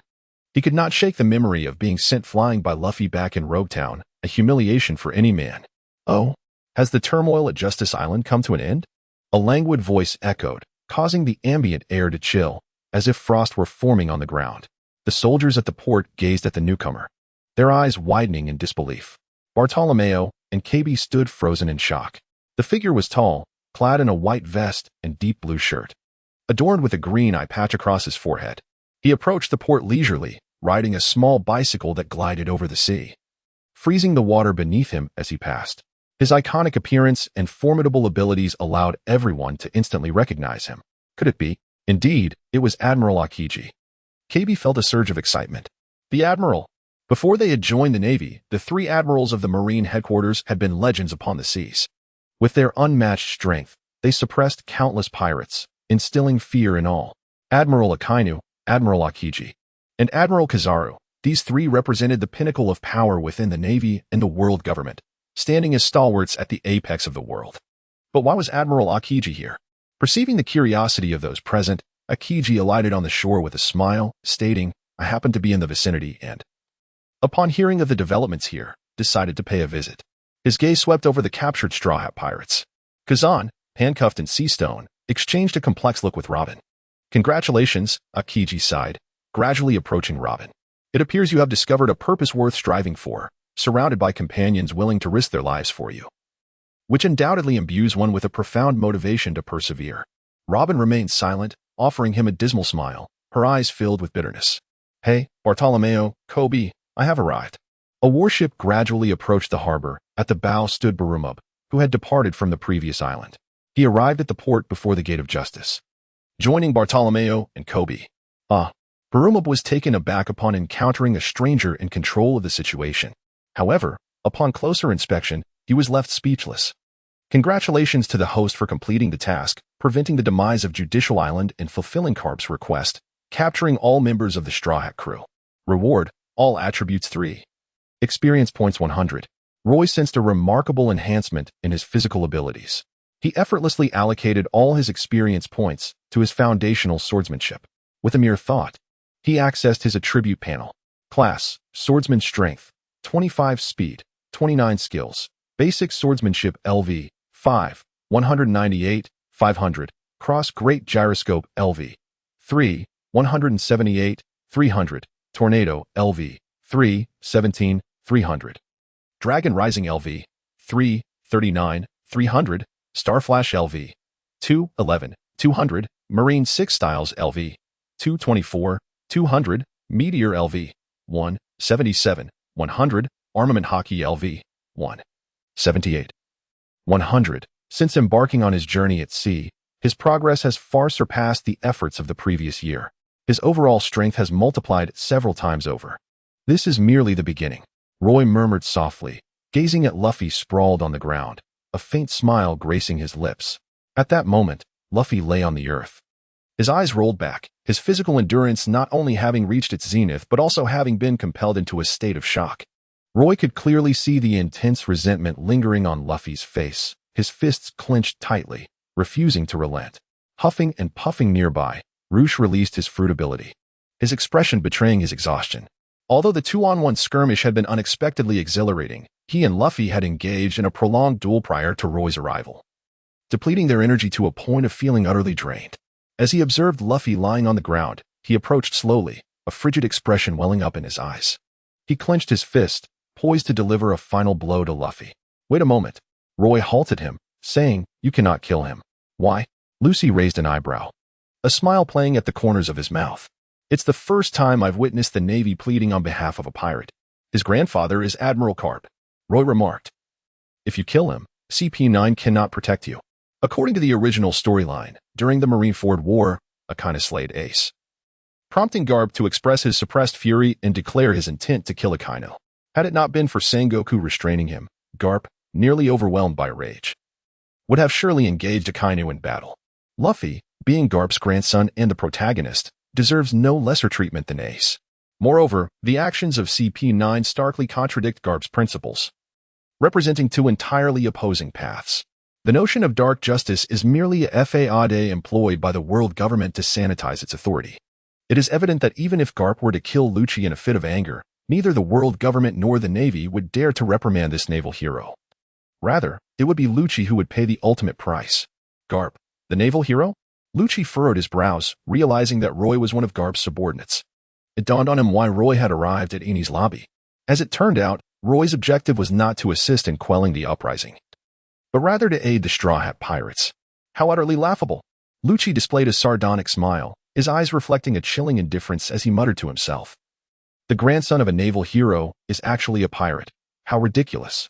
Not only is the grandson of a naval hero a pirate, but his son is also the leader of the Revolutionary Army, deemed the world's most notorious criminal. Furthermore, he has another grandson, the 2nd Division commander under Whitebeard. Fire Fist Ace. Now, it was Roy who regarded him with a bemused expression, stating, if you were to kill him, even if you sever ties with the world government and distance yourself from the Navy, you would find no refuge. You will discover that the world forms a peculiar circle. No matter where you hide, you cannot escape the grasp of those within the circle. Lucci's lips twitched. Despite his usual composure, the revelation of such secrets left him unsettled. A naval hero, a revolutionary leader, and a 2nd Division commander of the Whitebeard Pirates. These are the 3 generations of a single family. In comparison to the former, Luffy, it appears, is the most unfortunate among this formidable lineage. What manner of family is this? Lucci was inexplicably astonished. Despite his many years within CP9, he had never encountered such revelations. It is widely known that the CP series directly under the world government is divided into CP1 through CP8. Although CP9 and CP0 also belong to this series, they remain obscure and clandestine organizations. To some extent, they can be likened to the FBI and CIA of a certain nation in Roy's past, sharing overlapping functions yet wielding distinctly different authorities. However, while CP9 serves as a secret intelligence agency directly under the world government, it does not handle the most profound secrets of the world. Rather, it deals with superficial information. The true guardians of the world's most confidential intelligence, endowed with the authority to manage related affairs, are the even more elevated CP0. CP0 represents the apex of the world government's covert intelligence operations, overseeing CP1 to CP9. Among its ranks are individuals whose strength rivals that of Marine admirals. Celebrated as the most formidable shields of the celestial dragons, representing the pinnacle of global power. Beyond the Marines, this is where the true essence of the world government lies. Crack. Lucci clenched his fist, a deep sense of resentment swelling within him. At last, he comprehended why Spandam harbored such an insatiable thirst for power. Only by rising to greater heights could one evade manipulation, shield oneself from being silenced, and attain a vantage point from which one is revered. Just wait. Lowering his voice, Lucci cast a profound glance at Luffy before fixing his gaze on Roy and commanding, take him away. His words carried an undercurrent of unrest. Lucci, as a newly acquainted friend, allow me to offer you a piece of advice. Roy lifted Luffy effortlessly. Lucci remarked, speak. In my opinion, CP0 is far more suited for your capabilities than CP9. I advise you to rid yourself of that fool Spandam at the earliest opportunity. After all, the reason I knocked him out was not merely due to his annoyance, but because he nearly fumbled and triggered the Buster Call, which would have obliterated Judicial Island. Roy spoke as he handed over the golden transponder snail, which he had seized from Spandam, to Lucci, winking with an expression that conveyed a mutual understanding between them. Lucci's eyes widened in astonishment as he accepted the golden snail, bursting into laughter. I'll remember this, Roy. I shall repay you for your kindness. The golden transponder snail was the key to activating the demon-slaying order. Originally in the possession of Akiji, it had been temporarily entrusted to Spandam. However, the twist of fate was that Spandam had somehow lost the golden snail amidst the chaos instigated by the Straw Hat Pirates. Now, with the snail passing from Roy to Lucci, it implied that Lucci was more dependable than Spandam, even though Spandam's father held a high-ranking position within the world government. The stark reality could not mask such a significant flaw. Losing the transponder snail was an egregious blunder, even if Spandam attempted to shift the blame onto Roy. It merely highlighted his own inability to safeguard the golden snail. Furthermore, with the formidable carp backing Roy, there was ample justification for Roy to retaliate against Spandam, alleging that he nearly triggered the demon-slaying order out of concern and suspicion, thus seizing the golden snail, which was ultimately returned to Lucci. In this way, Spandam would face utter humiliation, and Lucci would consequently gain a more refined pathway and opportunity for advancement. With the golden transponder snail in hand, Lucci parted ways with Roy. Instead of heading towards the port before the Gate of Justice, he returned to the Judicial Tower to locate his comrades within CP9. There, He discovered Spandam still unconscious in the underground passage. After contacting the military doctor, he stood atop the judicial tower, pondering for a moment before retrieving a small transponder snail and dialing a number. As the strongest individual within CP9 in 8 centuries, and with considerable confidence from many, how could he lack a network of connections? If it were not for Spandam's solid connections, having directly inherited his father Spandam's position, Lucci would have been the true master of CP9, rather than merely its de facto leader. He had endured Spandam for a long time, waiting for the right moment to oust him. Today was the final day. The sound of a whistle echoed across the sea. A warship sailed through the Gate of Justice, navigating the unique currents at an incredible speed. At the bow stood a seemingly middle-aged man, tall and robust, clad in a navy coat, exuding an aura of righteousness, with a hearty smile that belied his 70-plus years. This man was, of course, Garp. "Ah, Kazan, you're here too?" As the warship had yet to fully dock, Garp, unable to contain his exuberant spirit, leapt into the air amidst the astonished gazes of a crowd at the port. He soared at least 50 meters high before landing on the solid ground before the Gate of Justice. A tremendous gust of wind followed his descent, sweeping through the assembly and leaving them in a state of bewilderment. Garp stood firmly, skillfully absorbing the impact of his landing, despite the force with which he descended. The ground bore not even the slightest indentation, showcasing his unparalleled mastery over his own strength. Vice Admiral Garp." The soldiers were filled with utmost respect. The naval hero, even the highest-ranking admiral present, was a junior to Garp. Master Garp. It was widely known that the 3 admirals of the Navy were all former Vice Admiral Zephyr's disciples. However, while Akiji had studied under Zephyr, he had also trained under Garp for a time, making him a sort of half-disciple of Garp. "Akiji, I've been working myself to the bone at headquarters. And you're out here loafing around. Hasn't Sengoku been pushing you? Truly, it's quite disrespectful to the elderly," Garp exclaimed, a mix of irritation and exasperation evident in his tone as he spotted Akiji. "Is it really wise to speak ill of the fleet admiral like that?" Akiji replied, rubbing the back of his head, looking rather disheveled as if just awakening from slumber and engaging Garp in casual conversation. Suddenly, they both turned to see a young naval officer approaching, dragging along a disheveled man wearing a straw hat. This man was undoubtedly Law, and in his grasp was none other than Luffy. "Master Garp, that kid must be your grandson, right?" Akiji squinted his eyes and remarked slowly. "He broke into Eni's lobby, damaging much of the island's infrastructure. I heard he even put a hole in the judicial tower. TSK, he truly lives up to being your grandson. The trouble he has caused is quite significant." Ha ha ha ha. Garp appeared unfazed, instead bursting into hearty laughter, pride radiating from him as he said, "Akiji, you're absolutely right. Luffy is indeed a spirited child." Spirited?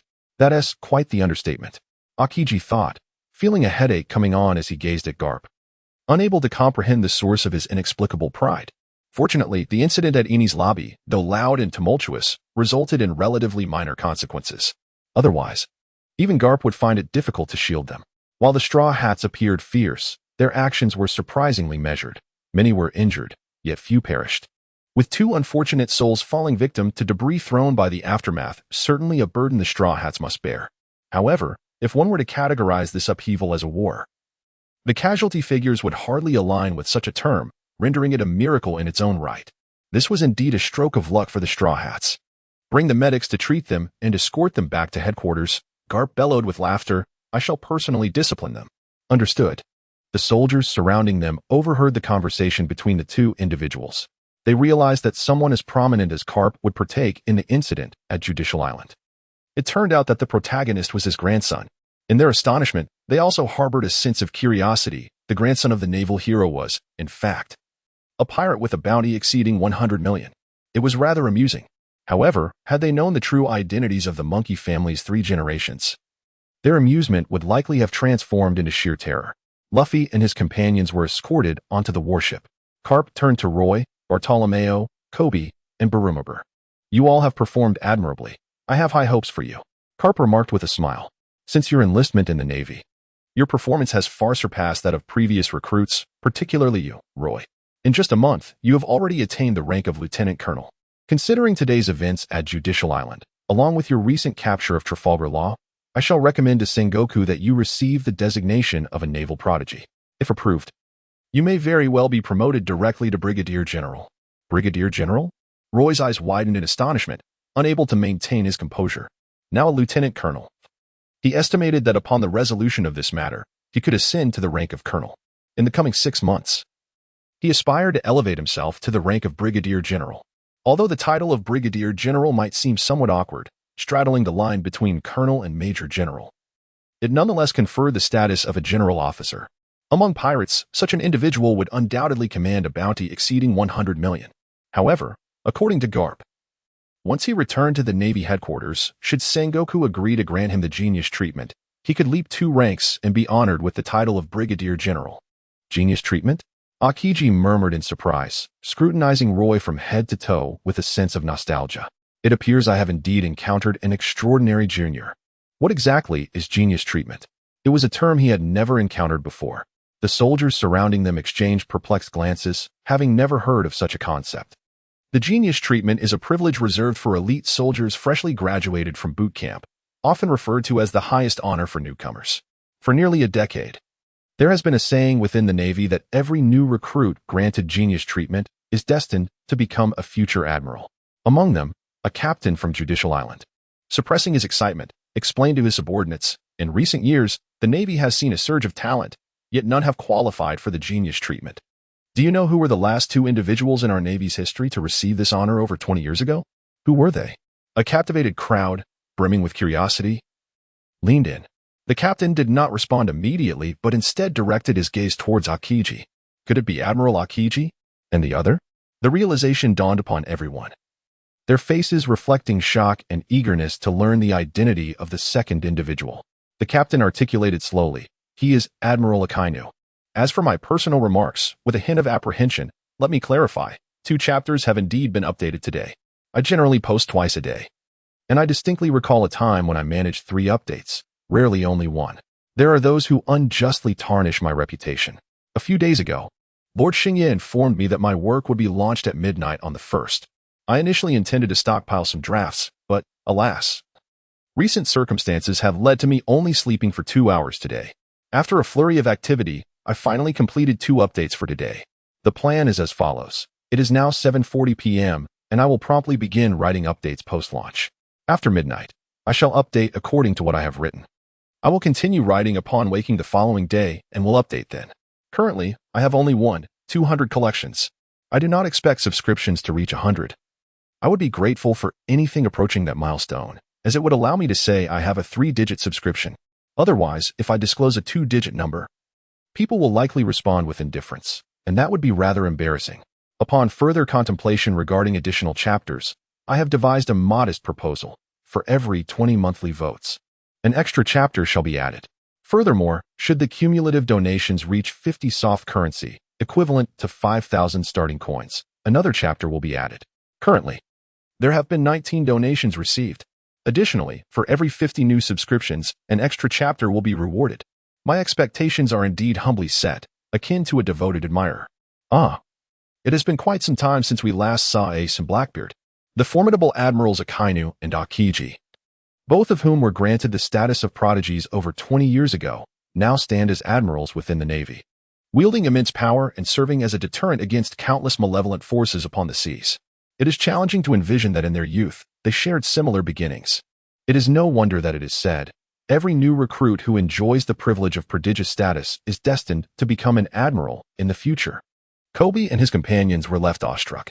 Not only they, but the surrounding soldiers also displayed expressions of shock, gazing at Roy not with envy or jealousy, but with profound admiration. When the disparity between oneself and another is as vast as an abyss, one's perception shifts from envy to deep reverence. This was the sentiment shared by those soldiers. Kobe and his comrades, however, felt a touch different. They were engulfed in a sense of surrealism.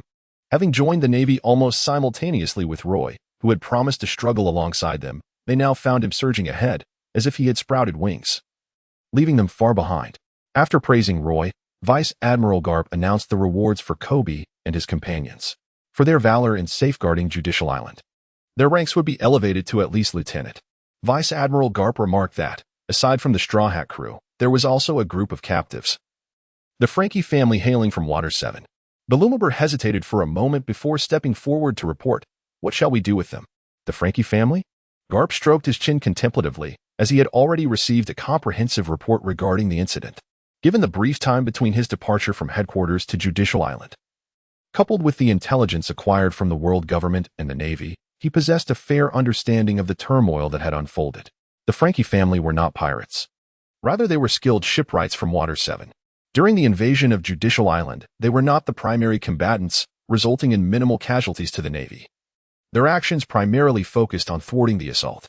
Despite their seemingly hostile demeanor, their actual impact was not as severe. "I have a suggestion," Akiji interjected suddenly.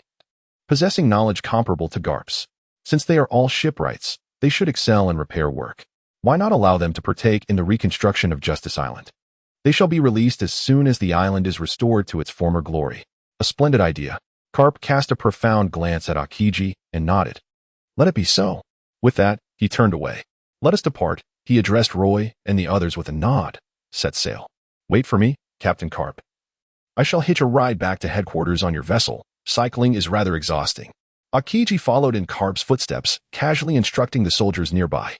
"Please bring my bicycle aboard and prepare a reclining chair for me." "Understood." The soldiers responded with great enthusiasm. To the ordinary soldiers, an admiral is akin to a global superstar, the idol of countless Navy personnel. How could one not be thrilled to converse with such an icon? Roy and others followed closely behind. All soldiers salute. The captain affiliated with Justice Island bowed deeply to the warship.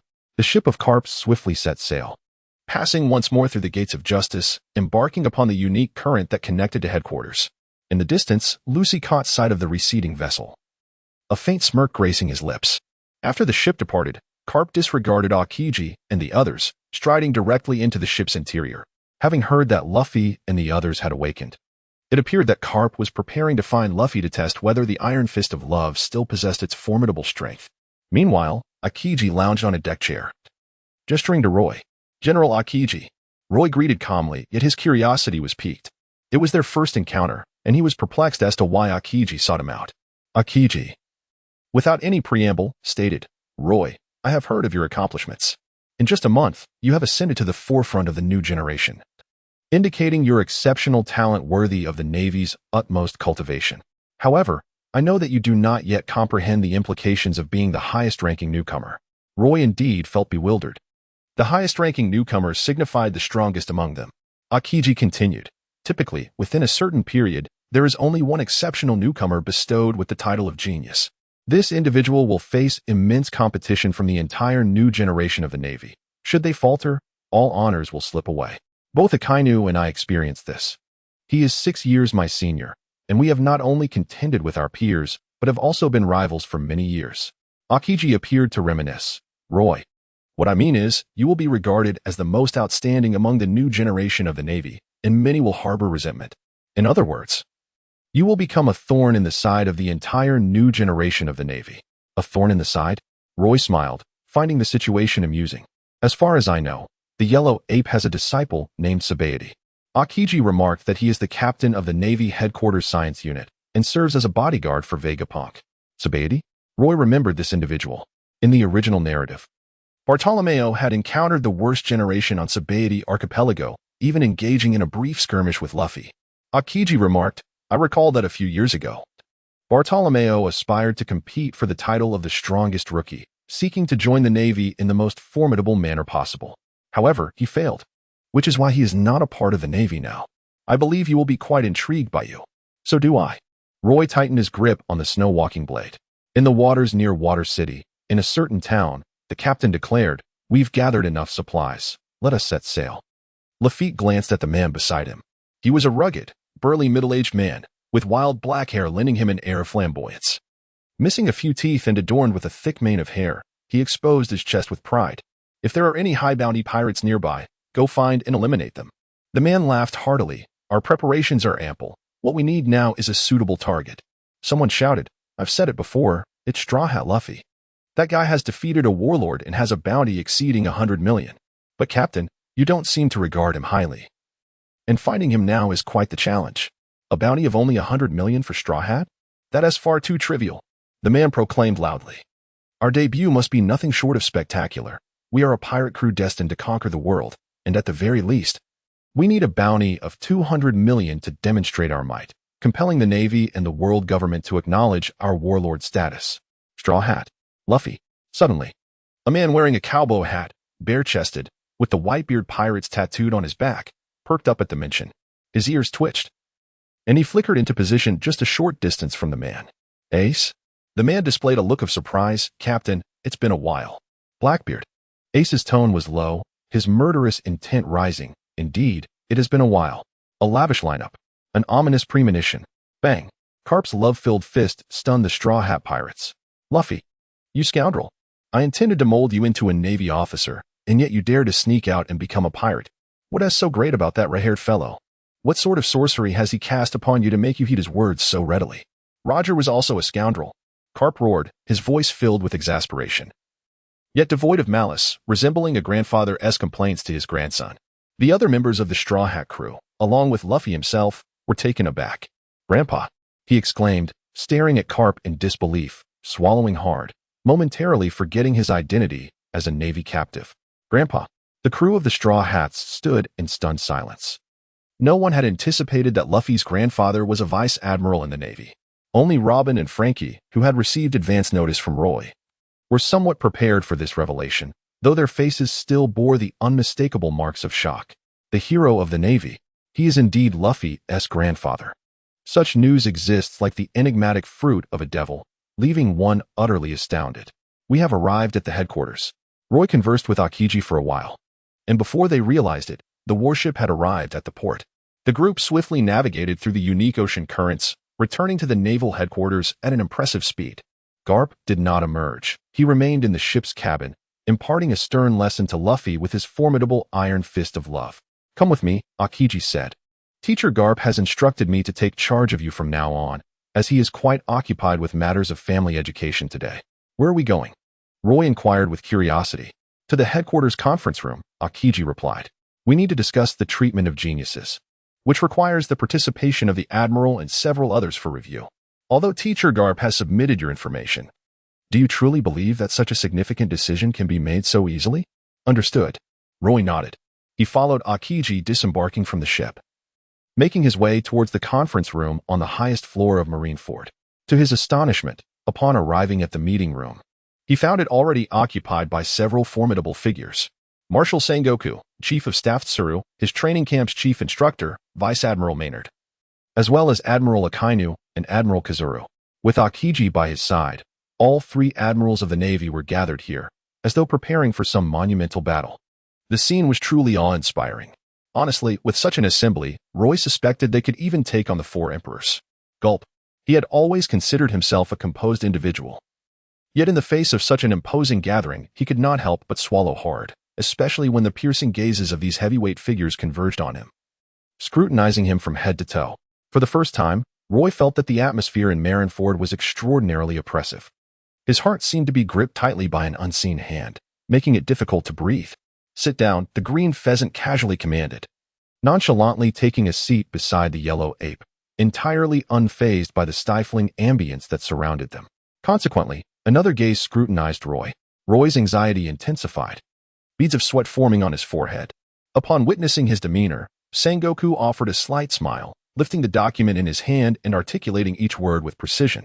At 17, Roy had transitioned from being a bounty hunter in Rog Town to a pirate for a mere 2 days before being captured and recruited by Carp into the Navy. It had been 43 days since then. He had graduated from the recruit training camp with top honors. During a factional battle in the training camp, he had encountered the upheaval at Camuland Island, where he vanquished the instigator, the beast whisperer Oki, earning the rank of major. Subsequently, he apprehended Lafitte of the Blackbeard pirates, who aimed to infiltrate the holy land of Mariehua, thereby preserving the reputation of the Navy and the world government, which elevated him to lieutenant colonel. Following his deployment with Carp, he captured Trafalgar Law on Corvia Island and defeated members of the Don Quixote family, confronting the formidable Don Quixote da Flamingo directly. After the resolution of the Corvia incident, by Carp's command, he set sail to arrest the Straw Hat pirates. Just over half an hour ago, he had thwarted the riot at Judicial Island, capturing the Straw Hat crew. Pausing momentarily, a subtle smile graced Sengoku's lips. The few individuals present remained composed, yet internally they were filled with admiration. This was an almost flawless resume. For a newly enlisted sailor, no one had ever displayed a performance as remarkable as Roy's. Since the Navy's inception, there had been none, and perhaps there would not be any after today. While for these seasoned veterans who navigated the seas and had engaged in countless battles, having ended numerous evils, this brief experience as a recruit might seem trivial. None among them would dare claim that their own rookie period in the Navy had surpassed Roy's exemplary performance. That was the crux of the matter. "You are the finest new recruit I have encountered to date," Sengoku stated. "In light of this, I have no objections to Carp's proposal." He then glanced at those nearby. "Cranes, I share the same sentiment." "Maynard, I second that." The three admirals remained silent. However, for them, silence often signified agreement. "Then it is settled," Sengoku nodded, inquiring. "I trust Akiji has impressed upon you the significance of being treated as a genius?" Roy nodded, acknowledging his understanding. "Let us not dwell on the matter of the strongest rookie for now," remarked Zhangguo. "Firstly, as a new recruit who has been bestowed with the privilege reserved for prodigies, you will serve as a representative of the new generation of the Navy in numerous respects. In other words, your every action may be documented by the press and scrutinized by both the Navy and the public. Therefore, I sincerely hope that you will exercise prudence in your words and actions, steadfastly upholding the principles of justice. Do you comprehend?" Roy nodded, his anxiety palpable. Yet at this moment, his expression turned solemn as he grasped the immense weight of the title bestowed upon him. The strongest rookie, a prodigy bearing the burdens of expectation. "Indeed, your prowess has been sufficiently evidenced by your achievements, and your record as a novice is remarkably impressive. Although you are youthful, your age serves as a compelling argument, making you an ideal candidate, precisely as Garp has stated." Sengoku displayed resolute decisiveness, devoid of the hesitance Garp had alluded to, and proclaimed, "Henceforth, you shall hold the rank of Rear Admiral in the Navy headquarters." This solidified Roy's standing within the new generation of the Navy, marking him as a prime candidate of the highest order among the rookies. As the proceedings concluded, Akainu, with an impassive demeanor, nodded at Roy and exited the conference room first, stating he had matters to attend to. "Well, I shall take my leave as well," Kizaru yawned, stretching his limbs. "With age, I find myself perpetually weary." Akiji, finding the atmosphere rather dull, followed suit and departed. Suddenly, a soldier hurriedly entered. Marshal Sengoku," the communications officer exclaimed, breathlessly delivering urgent news. "The Blackbeard pirates have captured Port Gas D. Ace, the commander of the 2nd Division of the Whitebeard Pirates. They intend to present Ace as a gift to the Navy, as Blackbeard's objective is to recruit him as one of the warlords of the sea." "What?" Sengoku gasped in astonishment. Ace, Akainu, and Kizaru, who had only just stepped out, halted in their tracks. Akiji, still within the confines of the meeting room, was taken aback by the shocking revelation, turning to behold Sengoku, whose eyes widened in disbelief. The significance of Ace's identity was unmistakable to them. He was yet another grandson of Garp. However, only a select few were aware of Ace's true lineage, which bore far greater weight. He was the bloodline of the pirate king, Joel D. Roger. "Poor Gas D. Ace," Sengoku murmured, recalling the implications of raising Ace under Garp's guardianship, and an immediate headache ensued. In that instant, time seemed to freeze, enveloping the conference room in a profound silence. The atmosphere thickened, as if the very air had solidified. Collective breaths turned heavy and frantic, echoing in the stillness. "Blackbeard wishes for us to send personnel to facilitate the transfer of Ace to Impel Down, while simultaneously adhering to our agreement to designate him as one of the warlords of the sea." The communications officer's words pierced the tense silence, glancing towards Sengoku. Akainu and Kizaru remained motionless, while Akiji leaned against the doorway, awaiting Sengoku's verdict. Within the room, Sengoku, Crane, and Minard, all masters of observation hockey, were acutely aware of one another's intentions. Sengoku narrowed his eyes, suddenly shifting his gaze towards Roy. Roy locked eyes with Sengoku, an ominous premonition settling between them. "Flee. The Golden Mary advances." Sengoku spoke slowly. "You must be aware that Fire Fist Ace is also the grandson of Garp." This did not resemble a question, but rather a statement. It was as if he were merely presenting this fact to Roy. Indifferent to whether he was already cognizant of it, the response he might offer held no significance. Roy felt a sudden tension, his neck stiffening as he anticipated the words about to be uttered. Leaning against the doorframe, Akiji wore a smile, yet deep within his eyes lay a profound concern. "Since you have brought Luffy back, you shall proceed to make contact with Blackbeard and then bring back his other grandson," Sengoku stated, not allowing Roy the chance to voice any objections. This was presented as an assessment from the headquarters. Meeting Sengoku's gaze, Roy found himself unable to utter any words of refusal. The level of trust exhibited by Sengoku towards him was unmistakable. To decline this challenge would be tantamount to deeming himself unworthy of the title of genius, unworthy of being labeled the strongest recruit. Would Sengoku and the others still be so swift in their decision regarding the bestowal of genius status upon him if he were to shy away from this test?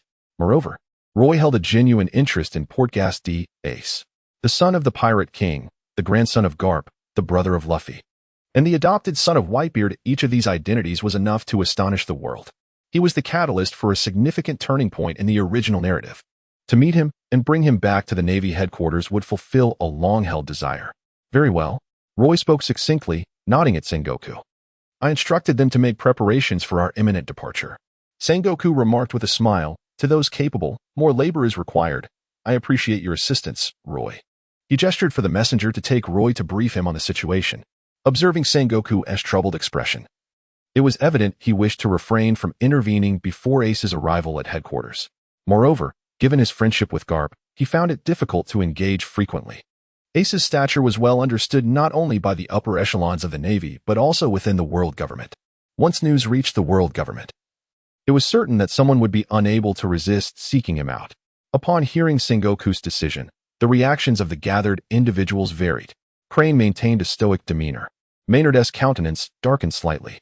Akiji sighed softly before departing the conference room. Akainu and Kizuru exchanged glances, recognizing the complexity and resolve reflected in each other's eyes. Everyone was acutely aware that Ace was a volatile force. As the son of the Pirate King and the grandson of Garp, he was undeniably one of the most formidable figures in the world, the adopted son of Whitebeard. Mishandling the situation could ignite an explosion that would reverberate throughout the world. Yet, only Roy comprehended that, barring unforeseen events, a battle that would astonish the world and alter its very fabric was on the verge of unfolding. This conflict would undoubtedly be etched into history alongside the name of Portgas D. Ace. To attribute the onset of this war solely to Ace would be a misinterpretation. It was rather an inevitability of the era. He found it futile to impede it, choosing instead to be a mere observer of this epic.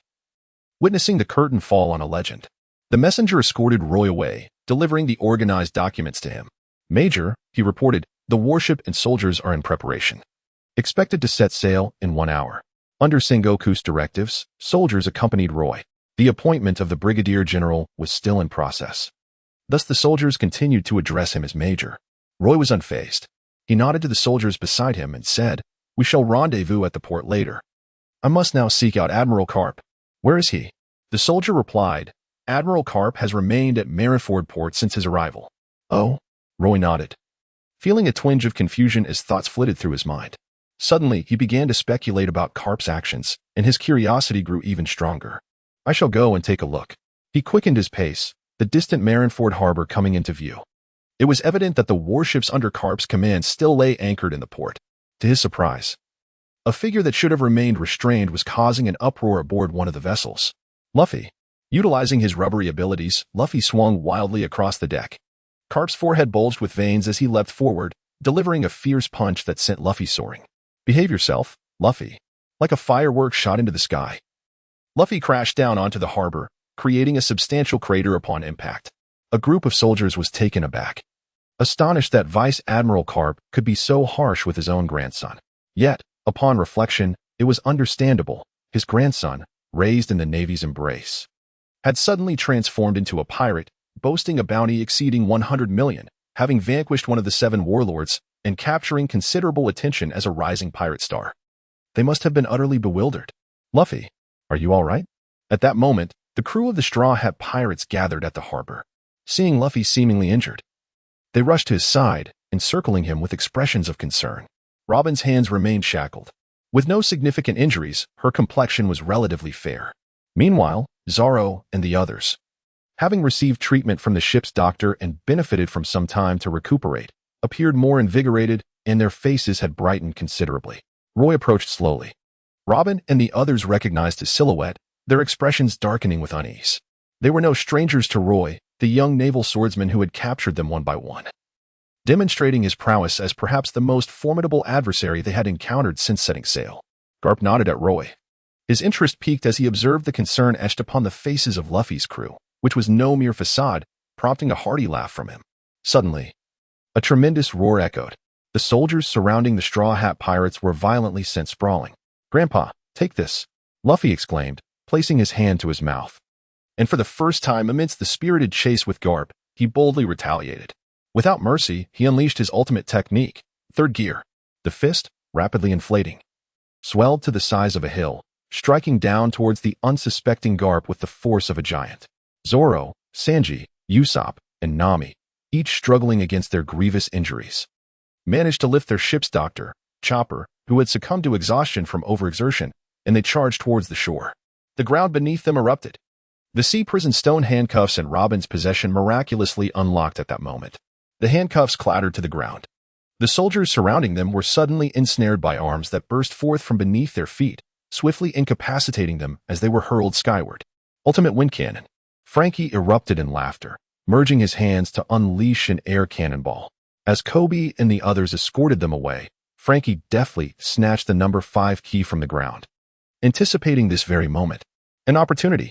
Luffy's grandfather is Vice Admiral Garp. As long as Garp refrains from being too harsh, they stand a genuine chance of escaping the Navy headquarters. While Luffy and Garp engaged in a playful chase aboard the warship, their apparent concern was merely a ruse to break free from the soldiers' encirclement and venture closer to the coast with greater freedom. Boom. Suddenly, a sailboat emerged from the depths of the sea. The bow bore the visage of a ram's head. And although the ship's body appeared rudimentary and on the brink of disrepair, the scars of battle were unmistakable. The Going Merry. Usopp was in tears. Luffy and the others could hardly contain their laughter, filled with confidence. A ship? How could this vessel possibly surface from the ocean's depths? Kobe and the others, who had been observing intently, were left utterly bewildered. It was the ship's spirit. Roy approached them, having overheard their perplexity, and remarked, "The Going Merry is indeed a vessel of dreams. What a pity." "Why is it a pity?" they inquired. "The ship's spirit exists in symbiosis with the vessel itself. This ship is, in many respects, quite ordinary. Although it has given rise to a ship spirit after so many years of sailing, it can no longer endure for much longer." Before he could finish his thought, the Straw Hat Pirates, seizing the moment with unparalleled swiftness, broke through the blockade set by the soldiers and Garp, arriving at the location of the Merry in mere seconds. Under unprecedented pressure, the crew unleashed a potential that had previously remained dormant. A group of them boarded the ship. Whoosh! Driven by the ship spirit, the Going Merry surged forth at a speed surpassing that of a warship, instantly departing the harbor. Roy stood still, his gaze fixed upon Garp. How audacious this fellow was, daring to strike even his grandfather. Garp, although furious, betrayed no sign of anger in his eyes. Instead, a smile played upon his lips, reminiscent of a benevolent grandfather resigned to his grandson's antics. "Bring me the cannonballs," Garp exclaimed, extending his hand with a hearty laugh. "I shall sink them." Roy squinted his eyes and let out a sigh. He bore no resentment towards Garp for intentionally allowing Luffy to escape. After all, Garp was still a grandfather at heart. As for Luffy, in many respects, he hardly posed a genuine threat. What truly concerned him was the potential fury that would erupt when Garp learned of Ace's capture, and the possibility that the world government and the Navy might impose the death penalty upon him. Target: Fire Fist Ace. Luffy had successfully fled. The Golden Merry, burning with the fervor of life, swiftly departed from the waters surrounding Marineford with the Straw Hat Pirates aboard. Garp's cannon fire had failed to impede Luffy's departure. Although Luffy and his crew were injured, mere cannonballs were insufficient to stop them. Marineford was a gathering place for formidable warriors, a veritable assembly of heroes. Many who witnessed the scene, fully aware of the truth, refrained from intervening in Garp's affairs out of respect for him. From a broader perspective, a pirate with a bounty exceeding 100 million hardly seemed as significant as he appeared. The Navy's attention ought to be directed towards the 4 emperors and the 7 warlords instead. Is it truly wise for Vice Admiral Garp to let Luffy and the others go? Bartolomeo expressed his discontent. He had been eagerly awaiting the moment when Garp would indulge himself, allowing him to land a punch on Luffy in retribution for the blow received in Rog Town, dismissing Luffy's identity as Garp's grandson entirely. Yet, Garp had allowed Luffy to escape. Indeed, anyone with eyes could see that Luffy's flight was inextricably linked to Garp's leniency. If Garp had been serious, a pirate with a bounty exceeding 100 million would never have been able to flee from the Navy headquarters. Did he truly believe Marineford was made of paper? Were the Admiral and the 3 Vice Admirals mere puppets? Wouldn't that be a slap in the face to the Navy? Haha, such trifles matter not, Garp waved dismissively, wearing a nonchalant expression. Although he has become a pirate, that lad has found a goal to strive towards, which is commendable. Despite being hailed as a hero of the Navy, Garp did not share Akainu's extreme disdain for the existence of pirates. His past interactions with the Pirate King, Gold. Roger, as both adversary and ally, as well as his decision to adopt Roger's son, illustrate that Garp does not view all pirates as inherently evil. He merely detests those who are utterly depraved, self-serving, and ruthless. After all, this is a world where dreams reign supreme. Some individuals set sail in pursuit of their aspirations. Such individuals ought not to be extinguished in their infancy. If one were to categorize the entirety of the Navy, it would essentially fall into two major factions. The first, akin to Garp, represents a neutral stance. The second, epitomized by Akainu, embodies the hawkish ideology. The distinction between the two is indeed profound. Roy currently holds no definitive stance. However, to outsiders, as a subordinate of Admiral Garp who values him, he essentially embodies the representative figure of the neutral faction among the new generation. Admiral Garp. I have something to report to you. Once the clamor of the port subsided, Roy approached Garp. What is it? Garp inquired, puzzled. Do Sengoku and the others disagree with my proposal? No, Marshal Sengoku and the others have already agreed. What I wish to convey is... Royton gazed into Garp's eyes and solemnly declared, the captain of the 2nd Division of the Whitebeard Pirates, the man known as Fire Fist, Portasti, Ace, has been captured by the Blackbeard Pirates on Banero Island. Garp's eyes widened in disbelief. The Blackbeard Pirates demanded that the Navy fulfill their prior agreement, offering the transfer of Fire Fist Ace in exchange for the title of Warlord of the Sea. Roy, while observing Garp's expression, continued, after receiving this news. Admiral Sengoku entrusted me with the mission of heading to Banero Island to hand over Fire Fist Ace to the Blackbeard Pirates. He hopes that I, as the strongest recruit of the new generation of the Navy, can bring Ace back. Garp remained silent, his countenance shifting from the joy he felt when Luffy escaped to an intense solemnity. Go, he said, taking a deep breath, and spoke to Roy in a grave tone. You must bring Ace back. Understood. Roy nodded, fully aware that Garp was speaking earnestly. Although Garp occasionally displayed a whimsical and capricious demeanor, he was certainly not a man lacking in discernment. After all, it was solely through his prowess that he had risen to the status of a naval hero. Deep within, he possessed a profound sense of righteousness. Ultimately, it was indisputable that he would align himself with the Navy. Fire Fist Ace represented a coveted seat among the 7 warlords of the sea. Should he be rescued or, due to the Navy's inadequate protection, fall victim to an adversary, it would be the Navy that suffered the humiliation, not the Blackbeard Pirates. This burden could only be borne by the Navy. In summary, while Fire Fist Ace, as a character of significant but not paramount stature, had gained considerable weight due to his various affiliations, he did not reach the highest echelons. However, due to his unique position and the extraordinary circumstances, coupled with the scrutiny of heavyweight figures from the Navy, the world government, and even the 4 emperors of the sea, his actions were elevated to an unimaginable level of importance. Thus, Ace must be safely and successfully retrieved to Marineford. There could be no room for error. Roy, go forth and bring Ace back to me. Garp spoke slowly, patting Roy on the shoulder and reiterating his previous command before turning away. Heading toward the office of Admiral Sengoku. Sengoku would surely have another headache on his hands. As Roy watched Garp depart, a soldier approached him respectfully, stating, the warship is prepared. Very well, we shall set sail at once, Roy replied. Roy nodded. Roy, are you going to apprehend the 2nd commander of the Whitebeard Pirates? Portasti. Ace? A bounty of 550 million berries, he is quite a significant figure. Bartolomeo and the others exchanged glances. It is not an arrest. It is a handover with Blackbeard, Roy clarified. I shall return swiftly. As they spoke, they arrived at the far end of the port. They paused before the prepared warship, where their new recruits training camp commander, Admiral Maynard, approached with a sense of urgency, accompanied by a group. Maynard held a document in his hand. Roy, by the directive of Fleet Admiral Sengoku, I hereby announce that you are now a Rear Admiral of the Navy Headquarters and have been granted the title of Prodigy, recognized as the strongest recruit of the new generation. With a smile, Maynard presented Roy with a certificate of appointment resembling an award. I hope you can shoulder this responsibility and spread the name of justice to every corner of the seas. The soldiers nearby widened their eyes.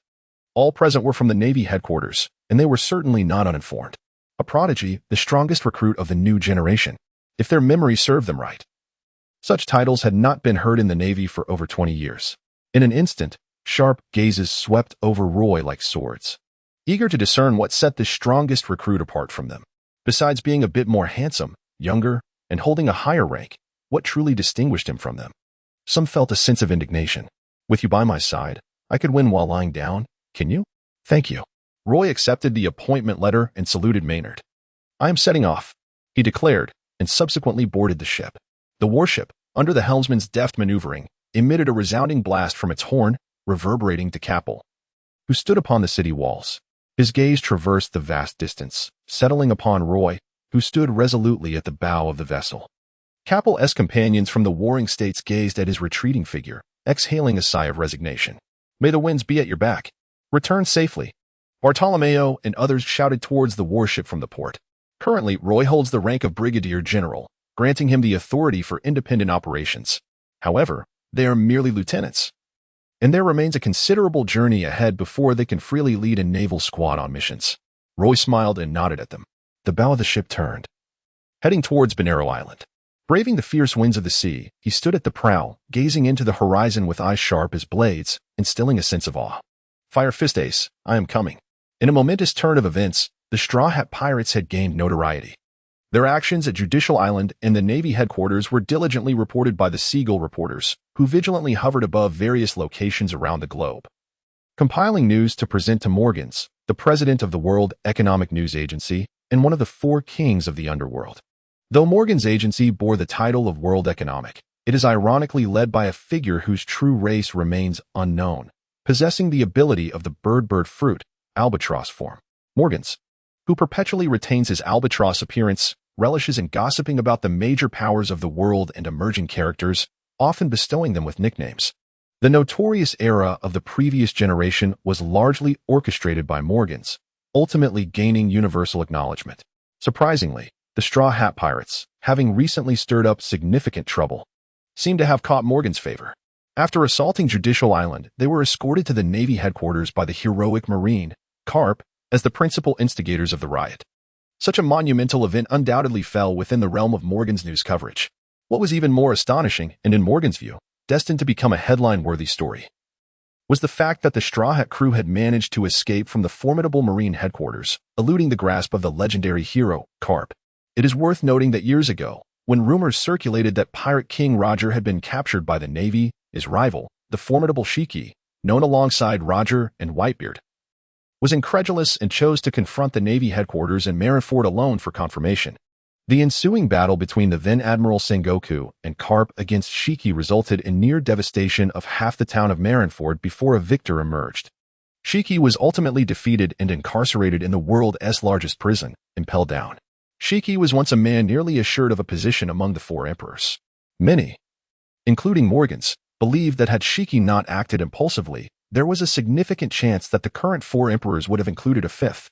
Regrettably, after his escape from Impel Down, Shiki learned of Roger's demise, losing his longtime rival and seemingly his impetus for ambition, leading him to age prematurely, devoid of the once mighty spirit that characterized him. At long last, a pirate crew had escaped from the Navy headquarters, shattering its undefeated record. This feat was undoubtedly more sensational than Shiki's escape from Impel Down. While Impel Down is recognized as the world's largest prison, it pales in comparison to Marineford, where the fleet admiral, the three admirals, and the legendary marine heroes reside. Moreover, the actions of the Golden Lion vividly illustrate that the terror of Impel Down pales in comparison to that of Marineford. He may have escaped from Impel Down, yet he could not evade Marineford. Naturally, discerning individuals recognize that the Golden Lion's reluctance to flee from Marineford plays a significant role in this narrative.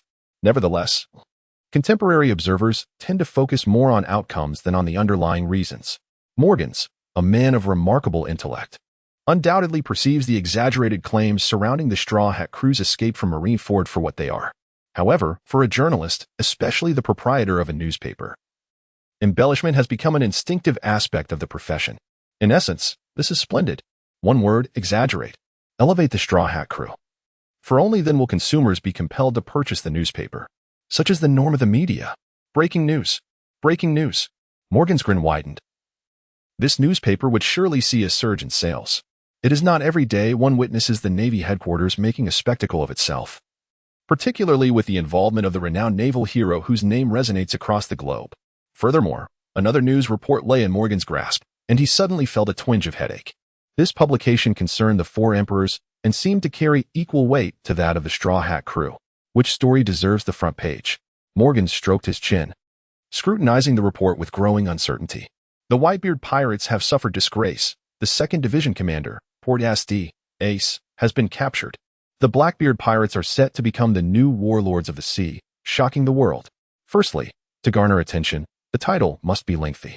Secondly, to gain traction, one must learn to ride the waves of trending topics. Whitebeard is universally acknowledged as the strongest man in the world, and mightiest, Ace, as his 2nd Division commander and adopted son, provides a perfectly reasonable angle for this buzz. Morgans continued to deliberate. The more he contemplated, the more he felt that these two stories were indeed neck and neck. Editor, great news, great news. The essence of humanity is that of a parrot. The essence of a seagull is rather similar. A seagull reporter flapped its wings, hastily entering through the window and hovering uncertainly before Morgans. While humans cannot comprehend the language of seagulls, Morgans, being a bird himself, certainly understands. This is precisely why he can command seagulls and establish the World Economic News Agency. What news? Morgans furrowed his brow, uncertain whether to feel joy or sorrow. Judging by the seagull reporter's demeanor, it was evident that the information it bore must also be front-page worthy. Such an abundance of headline news, which is typically rare, now presents itself threefold. How shall I navigate this conundrum? Morgans found himself ensnared in a delightful dilemma. Editor, precise intelligence from the East Blue reveals that mightiest, Ace, and Monkey D. Luffy are brothers. The seagull squawked excitedly, its wings flapping in sheer exuberance, almost losing its balance and plummeting to the ground. What? Morgan's eyes sparkled with excitement. The front page was ready. This news was simply splendid. An idea sparked in his mind. The judicial island, currently undergoing reconstruction, witnessed the Frankie family passively yet actively participating in the efforts. Good news. Good news. Suddenly, someone burst into the crowd, clutching a newspaper. Absolute nonsense. The captain has been captured and taken to Marineford. They're doomed. No, the newspaper stated. The Straw Hat captain and his crew have escaped. And so has Frankie. They have fled from Marineford. What? Remarkable. Hooray. A throng of people stood momentarily stunned before snatching the newspaper and erupting in cheers. Not far away, within the chambers of the judicial tower, Lucci gazed at the newspaper in his hands, a cold smirk curling at the corners of his lips. Beside him, Spandam trembled in fear, convinced that Lucci was about to exact his revenge once again. Meanwhile, a warship sailed across the vast ocean, a seagull soaring from afar. Dropping a newspaper, Roy still handed the seagull 100 berries, then picked up the newspaper beneath his feet, from which a stack of wanted posters floated out. Several of these posters featured individuals whose faces struck him as remarkably familiar. After all, they were the very individuals he had apprehended not long ago. Monkey D. Luffy. Bounty of 300 million. Pirate Hunter Zoro. Bounty of 120 million. Roy murmured softly, discovering that every member of the Straw Hat Pirates, including Frankie, had been placed on the Navy's bounty list. He then picked up the newspaper and was taken aback by the bold headline. The most fearsome brothers in history, Fire Fist Ace and Straw Hat Luffy. The article detailed Luffy's escape from the Navy headquarters, justifying the Navy's decision to raise Luffy's bounty. Although many in Marineford allowed Luffy to flee out of respect for Garp, the dignity of the Navy headquarters must be upheld. Increasing the bounty serves as a means to maintain that dignity. If one defies authority, the pursuit intensifies. While the world is rife with pirates, the bounty hunters born from this chaos cannot be dismissed as entirely inept. The front page, aside from news about Luffy, also reported Ace's capture by Blackbeard, who intended to hand him over to the Navy and the world government in exchange for a position among the 7 warlords. More significantly, it revealed the brotherly connection between Ace and Luffy, thus establishing the legacy of the most formidable brothers in history. Roy quickly glanced over the information, releasing a sigh of relief. Although the brotherly ties between Luffy and Ace had been revealed, the nature of Garp's relationship with them remained a secret to the public, including Ace's true identity. Thus, this newspaper, in a certain sense, was somewhat reserved in its disclosures. It remained uncertain whether Morgans, the president of the news agency, was genuinely unaware or merely feigning ignorance. Roy was too apathetic to ponder extensively. "Brigadier Roy, we have arrived." Suddenly, a soldier approached to report. "Understood. Prepare the sea stone handcuffs, and the rest should organize their gear and be ready for battle. After all, the adversaries are formidable pirates, and the possibility of confrontation cannot be dismissed." Roy suddenly lifted his head, gazing at the expanse of the sea before him, and imparted a few instructions to the signaling officer. "Understood," replied the officer, his expression solemn as he nodded vigorously. 68. Our first encounter.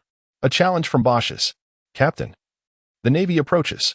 The captain, known as the fighting champion, Bosch's, observed a distant speck on the horizon, gradually becoming clearer. He turned to his companion, Blackbeard, with a sly grin and declared, "After today, we shall be recognized as the 7 warlords of the sea. This is merely the beginning." Blackbeard surveyed the crew, casting a glance at Bosch's and the others, and proclaimed loudly, "Lads, our ambition is to seize the world and become its sovereign rulers." Suddenly, Lafitte appeared troubled, his countenance darkening as he seethed with palpable animosity. "That fellow at the bow is the one who captured me in Mariewa." "Oh?" Blackbeard followed Lafitte's gaze, spotting a young boy. "Lafitte, you were bested by a mere child? How utterly disgraceful." Bosch's erupted in laughter at Lafitte's expense. Their relationship was fraught with tension. Despite being comrades, Bosch's, with his boisterous demeanor, often viewed Lafitte as a treacherous snake. Lafitte, in turn, found Bosch's to be nothing but a muscle-bound fool. They frequently exchanged barbs, though under Blackbeard's watchful eye, they maintained a semblance of restraint and had never come to blows. "Humph!" Lafitte's anger flared. But then he seemed to reconsider, choosing instead to glare at Bosch's with a look that dared him to take action. Bosch's, known for his impulsive temperament, felt a surge of frustration. "Must I refrain from confronting Lafitte? Can that detestable navy still not be dealt with?" The more he contemplated, the angrier he became. Stepping forward to position himself closer to the sea, awaiting the arrival of the warship, he chuckled darkly. Blackbeard allowed Bosch's to act as he wished, remaining silent. "Captain, should we collaborate with the Navy? Won't provoking them anger them further?" Van Oka, the sniper of the Blackbeard pirates and the most composed among them, inquired. For steadiness was an essential trait for a marksman. "Not a concern," Blackbeard responded nonchalantly. "If Bosch's wishes to play, let him entertain himself. The Navy won't sever their dealings with us over a mere skirmish. They need us, and they also require my former captain, Fire Fist Ace." As he spoke, Van Oka glanced at Ace, bound and unconscious on the ground, and nodded toward Blackbeard. "Your wisdom is unparalleled, Captain." Since Blackbeard harbors no concerns, he finds no reason for anxiety. Furthermore, Blackbeard is correct. The Navy will not cease its dealings with him due to a single assault. Van Oka pondered this and cast a glance at Lafayette. As an exceptional marksman, he keenly perceived the cold smirk and a hint of schadenfreude reflected in Lafayette's eyes, as if he had grasped something profound. He then lifted his gaze towards the warship. The figure of the young naval swordsman standing at the bow became increasingly vivid in their sight. Could it truly be this youth who had bested Lafayette? Van Oka could not suppress his astonishment. Immediately afterward, when the distinctive emblem on Roy's naval uniform caught Van Oka's eye, he could scarcely maintain his composure, his face betraying an expression of utter disbelief. A rear admiral. Such a young rear admiral. Is this lad not yet 20 years of age? Lafayette stood equally stunned. It appeared that Bosch's was destined for misfortune. Blackbeard lowered his voice, letting out a low chuckle of amusement at the unfolding spectacle.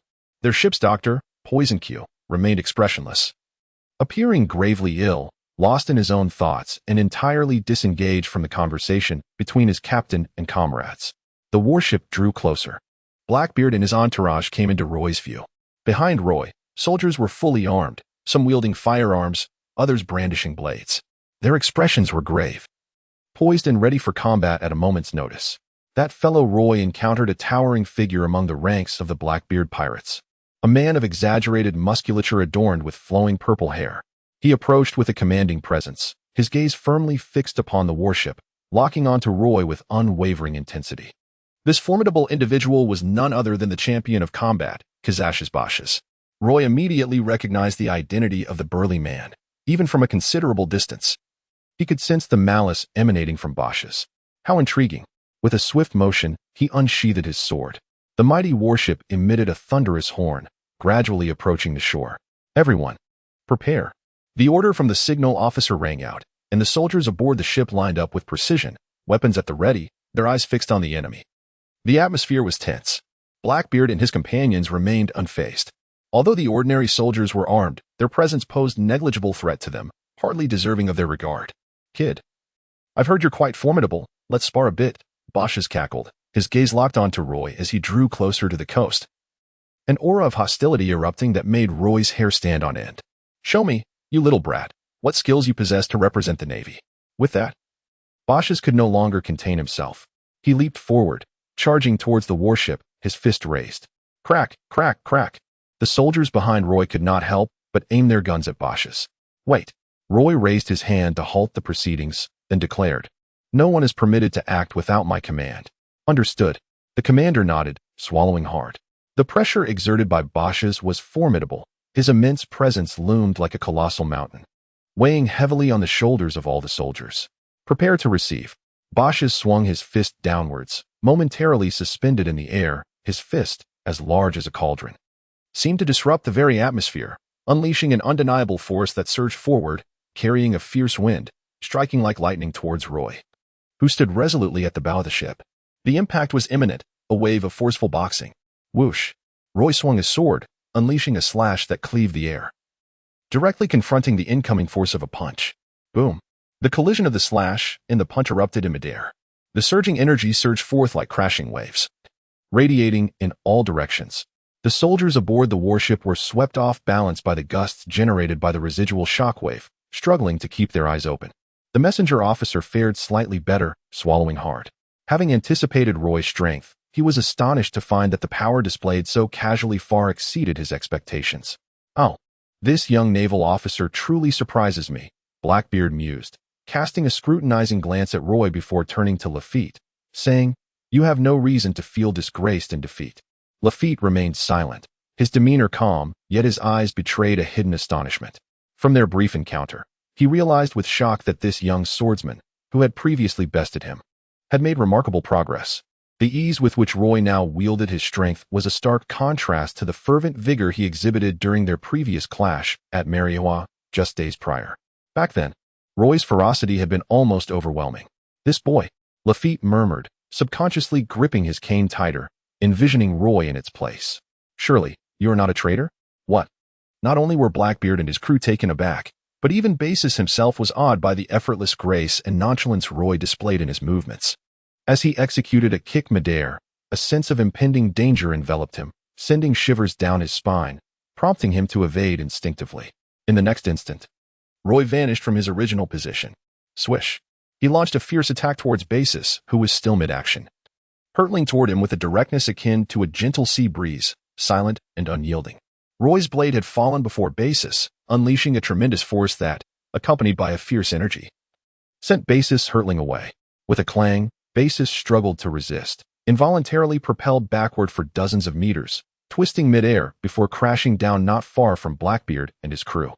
The ground trembled with a resounding boom, as if an earthquake had struck, fissures spreading like a spider's web in all directions, reaching the very feet of Blackbeard and his companions.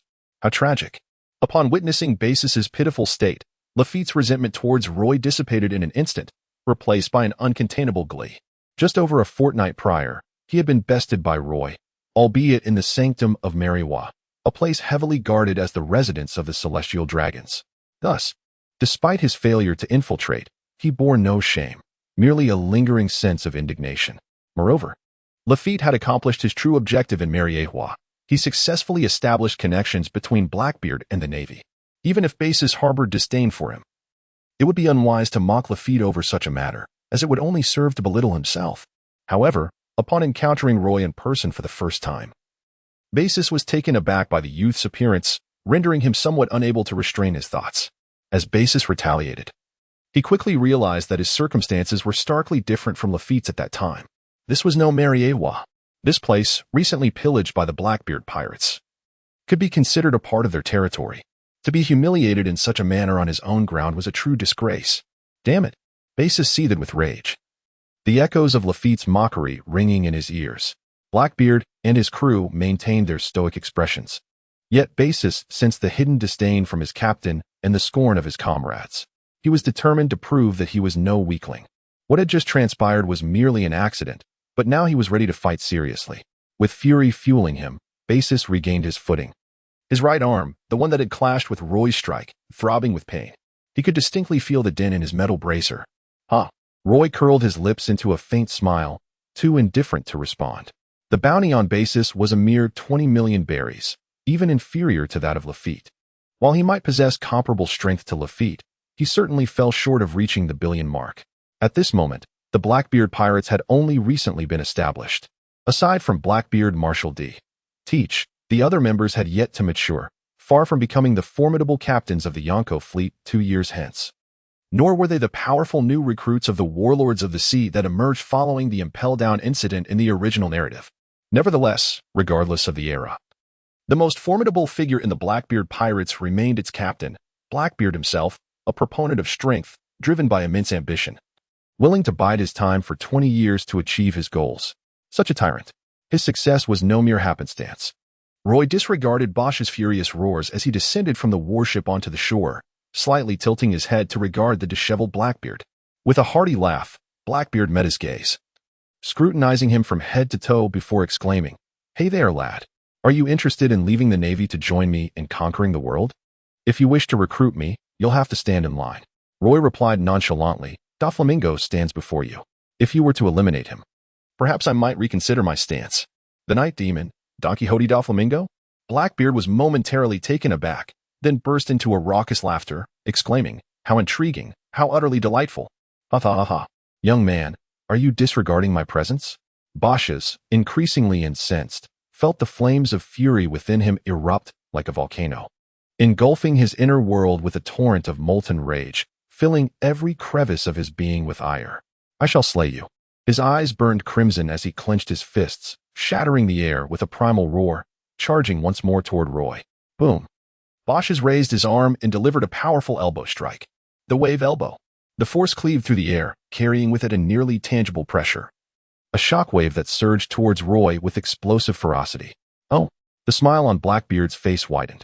He fixed his gaze upon Roy, seemingly eager to see how he would respond. He harbored no concern for Bosch's fate. Clang. Roy brandished his blade, pausing momentarily in contemplation, the corners of his lips curling upwards as he resolved to test the waters against Basis. Whoosh. In an instant, the glimmer of his knife danced through the air, producing a myriad of blade illusions that pierced the void. The 100 blades, tornado. This was a newly devised technique of his, an enhancement built upon the foundation of a whirlwind, resulting in an assault that posed a greater threat in both power and precision to his adversaries. The wind-like slashes came in relentless succession, a torrent that surged like an unending coastline, directly confronting Basis's elbow strike. Boom. Countless cuts shattered the elbow attack entirely. Subsequently, the tornado formed by the strikes descended heavily upon the fully ensnared Basis.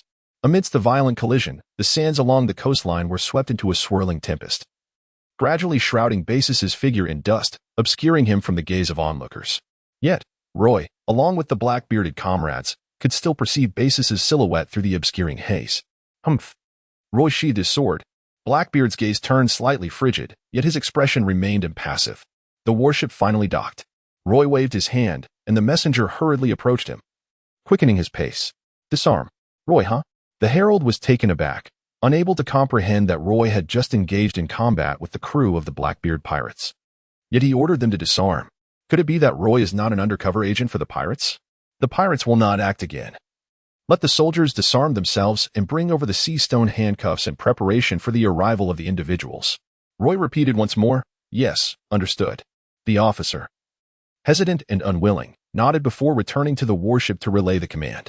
Shortly thereafter, several soldiers emerged, bearing sea stone handcuffs and shackles.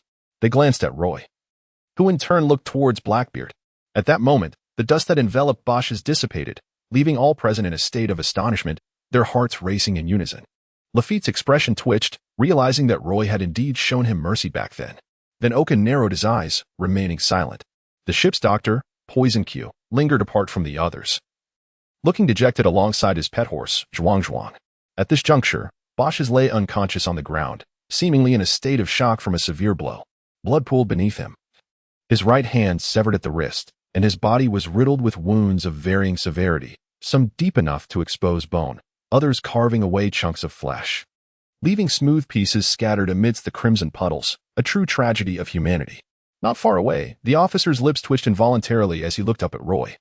Unable to comprehend the situation, his heart nearly leaping from his chest. You've reduced him to this state, and you still expect us to disarm? Are you truly a traitor? P.S. The 100 subscriptions will lead to additional updates. It feels rather disheartening.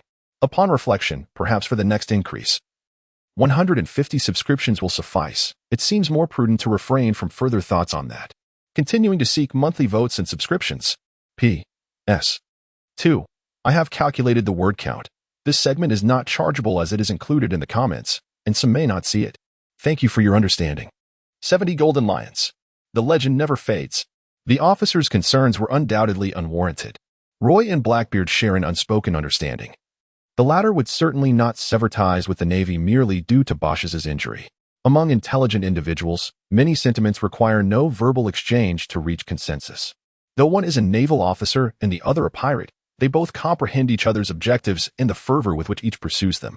Blackbeard, well-versed in naval affairs, recognizes that Roy will, by all means, prevent Ace's escape and will not jeopardize the transaction. The grievous injury to Bosch serves merely as a show of strength, a demonstration orchestrated by Blackbeard's own crew. Blackbeard must swallow his pride. Moreover, he is not truly angered. Observing Roy with keen interest, he increasingly perceives him as a talent worthy of joining the Blackbeard pirates. What a splendid addition that would be.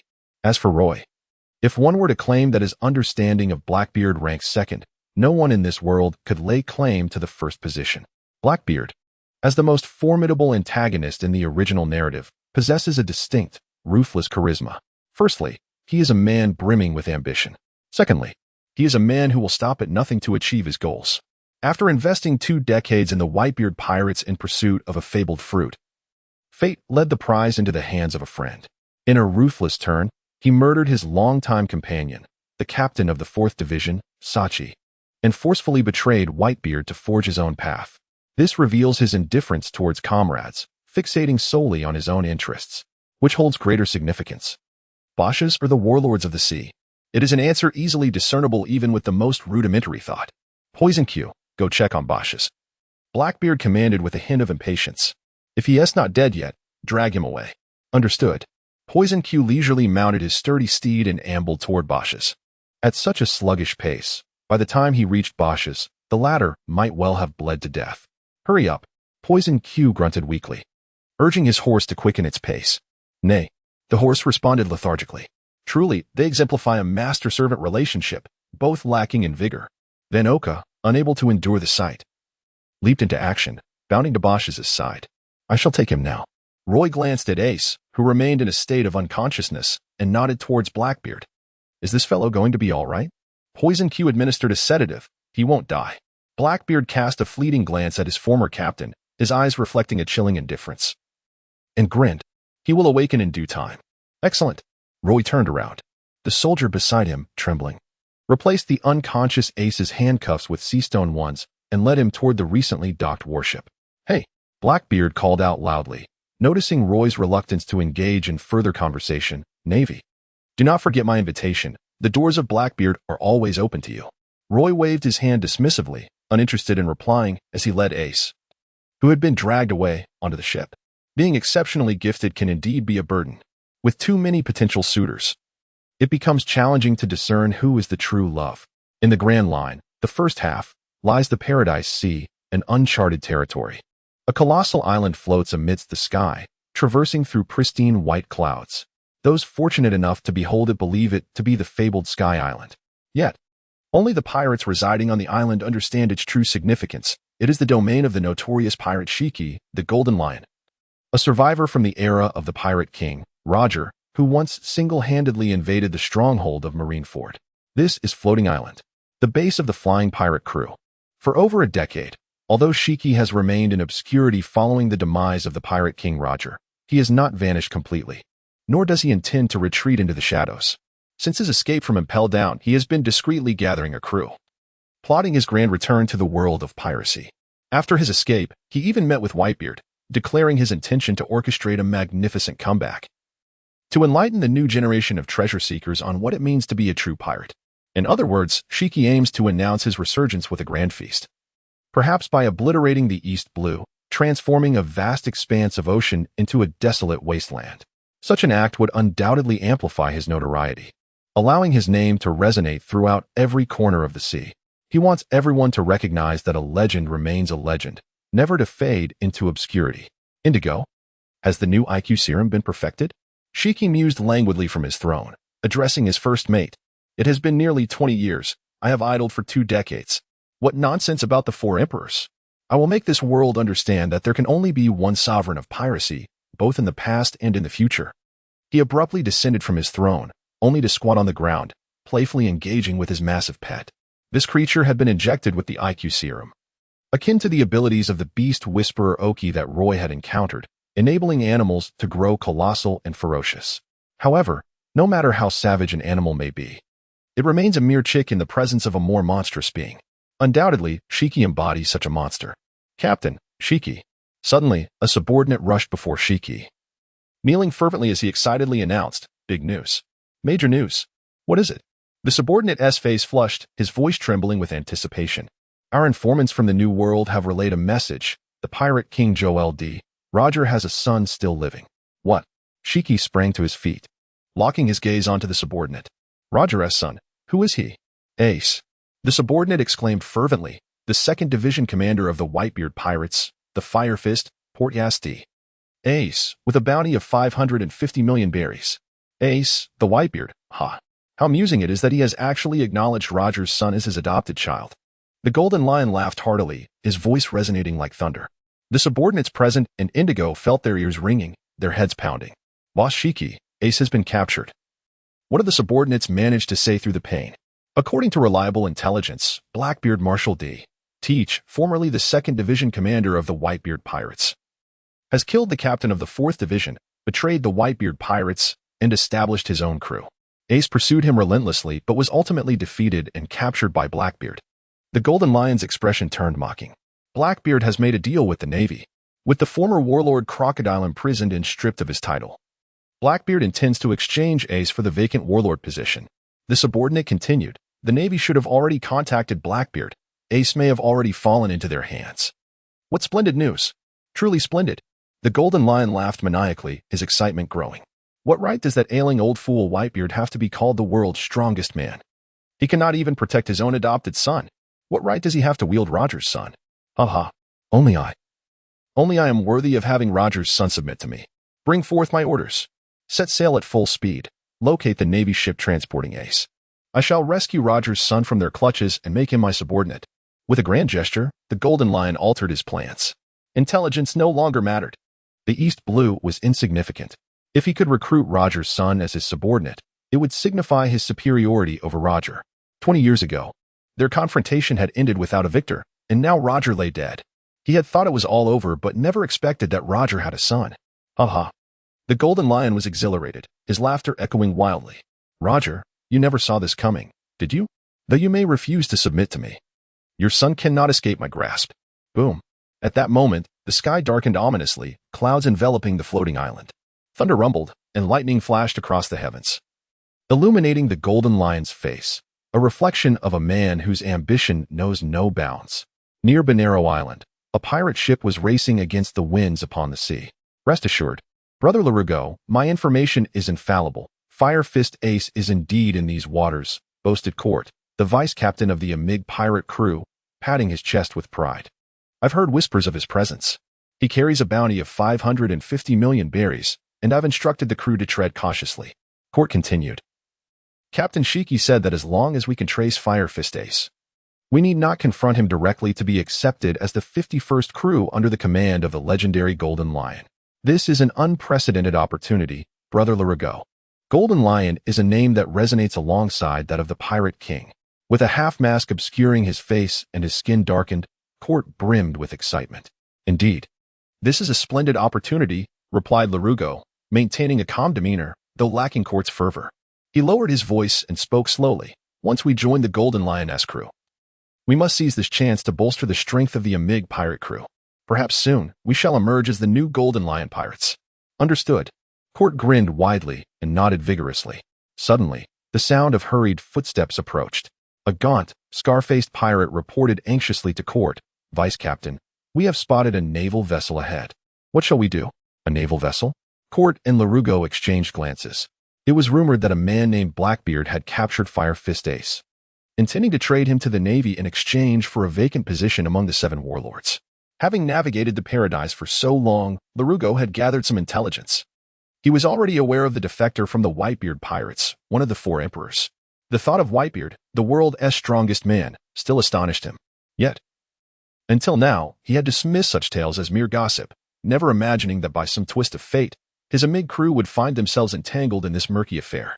Curiosity piqued. Larugo wondered why the Golden Lion would insert himself into this conflict. Was he planning to engage Whitebeard through Fire Fist Ace? A clash of 2 legends. Could he seize this opportunity for personal gain? His mind raced, and his eyes gleamed with ambition. This information must be credible, he contemplated, nodding at Court. That naval vessel ahead is likely escorting Ace. And what of us? Court hesitated.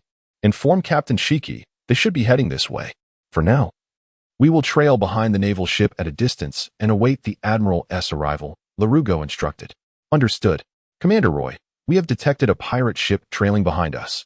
The messenger approached Roy and reported, our primary mission is to escort Ace. If they do not provoke trouble themselves, we need not concern ourselves with them for the time being. Roy nodded. I share the same sentiment. However, the messenger's expression was peculiar as he remarked, we have discovered that the pirate crew seems to have been trailing us all along, which raises some concerns. Roy furrowed his brow, sensing something amiss. Pirates and the Navy exist in a natural state of opposition. Generally speaking, most pirates would not deliberately provoke the Navy, as it is a path leading to their demise. Even the warlords of the sea and the 4 emperors would not recklessly incite the Navy without reason. It is widely understood that naval vessels symbolize the Navy's might. And at this very moment, a pirate ship had the audacity to linger behind a warship. Was this not a touch overly audacious? Roy's expression shifted subtly. Could it be that someone is aware of Ace's presence on this warship and intends to mount a rescue? Whitebeard? Which pirate crew could it be? The distance is too great to discern clearly.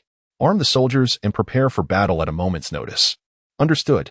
After Roy issued his orders, a heavy atmosphere enveloped the warship. Simultaneously, he instructed the helmsman to reduce the speed of their voyage, observing how the pirate ship would respond. Brother Larugo, the Navy has discovered us, Kurt exclaimed, a touch of anxiety in his voice. Is that so? Larugo rose from his seat, unfazed, merely sighing. It seems an inevitable battle awaits us. The sound of strings resonated as his fingers glided over the ukulele, producing a melodious tune.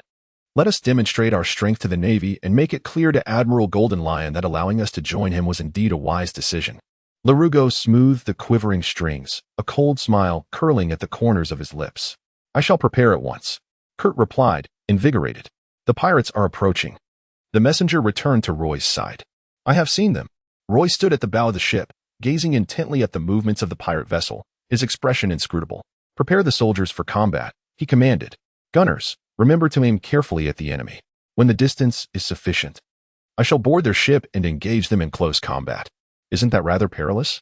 The signal officer inquired, a hint of concern in his voice. Though aware of Roy's exceptional prowess, the uncertainty surrounding the identity of the pirate crew raised alarms. Such recklessness could lead to dire consequences, potentially costing him his life. Fear not, Roy replied, unfazed. Roy remarked, the true masters reside in the New World. This place is merely a paradise. Implicitly, he suggested that in the first half of the Grand Line, his capabilities were certainly on par with those top-tier experts who commanded bounties in the hundreds of millions. In fact, he had indeed transformed significantly since joining the Navy just over a month ago. Moreover, he had not ceased his rigorous training during this time, mastering the use of hockey with increasing finesse. As long as he did not encounter those erratic experts who roamed the early seas, he felt no fear of any challenger. Furthermore, even in the event of an unfavorable confrontation, retreat would pose no problem. Charge. As the pirate ship entered the Navy ship's attack range, the signal officer issued a command, and the gunners unleashed a barrage of ferocious cannon fire. Counterattack. The members of the Amig pirate crew swiftly responded. Having anticipated this moment under Rarugo's orders, both sides unleashed a torrent of firepower, fierce and relentless. Suddenly, Rarugo spotted a figure leap from the Navy ship. Soaring into the sky, seemingly ascending among the clouds, transforming into a colossal bird with invisible wings, propelled by the air itself. That guy? Rarugo's expression shifted. He realized he had underestimated the Navy's strength. However, with the situation at hand, he felt no trepidation, after all. He had sailed the seas long enough to have encountered countless foes, including many formidable opponents. Even a vice admiral had once fallen to him. His net fruit boasted a capture rate of 120. Ordinarily, it could release sticky nets, while consuming iron allowed him to unleash iron nets, drinking boiling water produced vapor nets. Devouring flames emitted fiery nets, and he could even transform his entire body into a net, rendering physical strikes ineffective. Having navigated the vast seas for so long, one would not attract the attention of the Golden Lion without possessing genuine skill. "Gunners, take aim," Kurt quickly commanded, disregarding the distant Navy ship. Hoping to bring down the young Navy officer rapidly approaching their pirate vessel with cannon fire, thunderous booms erupted in the sky. A flash of light brighter than the sun glimmered, followed by a tremendous roar, as brilliant flames exploded like fireworks. Boom! Amidst the astonished gazes of the pirates aboard their ship, a figure burst through the flames, descending with a resounding crash that shattered the sturdy deck, fracturing the patterns beneath. Upon closer inspection, it revealed a youthful Navy officer wielding a sword, his features still carrying a hint of boyishness. Overwhelmed them. "Rarugo, surrender." "This kid." Coat gulped, his throat dry. The entrance of the young Navy officer, seemingly unperturbed by the explosions, startled him. Captain Rarugo, ever astute, was quicker than those around him to notice a detail, and his pupils constricted. "A commander? Such youth carries significant weight. Don't just stand there. Everyone, move. Eliminate him." His face twitched, his gaze turned menacing. With a swift call, he lunged forward, aiming to strike Roy before him. Whoosh! Rarugo raised his hand, unleashing a net woven from a unique material that descended upon Roy like an overwhelming shroud. This was the manifestation of his fruit ability. Roy's gaze flickered, suddenly cognizant of the identity before him. It was Rarugo of the Amig Pirates. If memory served correctly, this individual was a subordinate of the infamous Golden Lion. In the original narrative, he had crossed paths with Luffy and his companions, yet he had met his demise within a mere 3 episodes. However, despite his minor status, his prowess was not to be underestimated. He had, through the cunning application of his devil fruit abilities, achieved unexpected victories, consecutively besting Luffy, Zoro, and Sanji, before ultimately succumbing to Luffy's Gear Third. As thoughts swirled in his mind, a vast net surged towards Roy. A smile crept upon Larugo's lips. No matter who it was, anyone daring to underestimate him would inevitably face a fatal counterattack. Over the years, in these waters known as Paradise, though his name remained obscure, he had stealthily honed his skills. Anyone with even a slight knowledge of him understood his capabilities. The string fruit, a quintessential weapon for the underhanded, effective, and uncompromising. Swish! The blade glimmered, and Roy's countenance remained composed, his movements astonishingly swift. In the next instant, Larugo's eyes widened in disbelief. He could hardly fathom that Roy had managed to dismantle his intricate net assault in the most improbable manner. Roy has shattered the intricate web. How is this possible? Larugo clenched his fist, gritting his teeth in impotent fury. He had unwavering confidence in his fruit. For many years, no one had been able to penetrate his multifaceted net. How did Roy accomplish this? Flame multiple nets. He relentlessly continued his assault, roaring loudly as he unleashed one fiery net after another from his body, aiming to ensnare Roy and restrict his movements. However, based on the original narrative, Roy was well aware of his opponent's capabilities and would not underestimate him. He fortified his will and activated his haki. A wise man once stated, "Strategically disdain your opponent, but tactically regard them with utmost seriousness."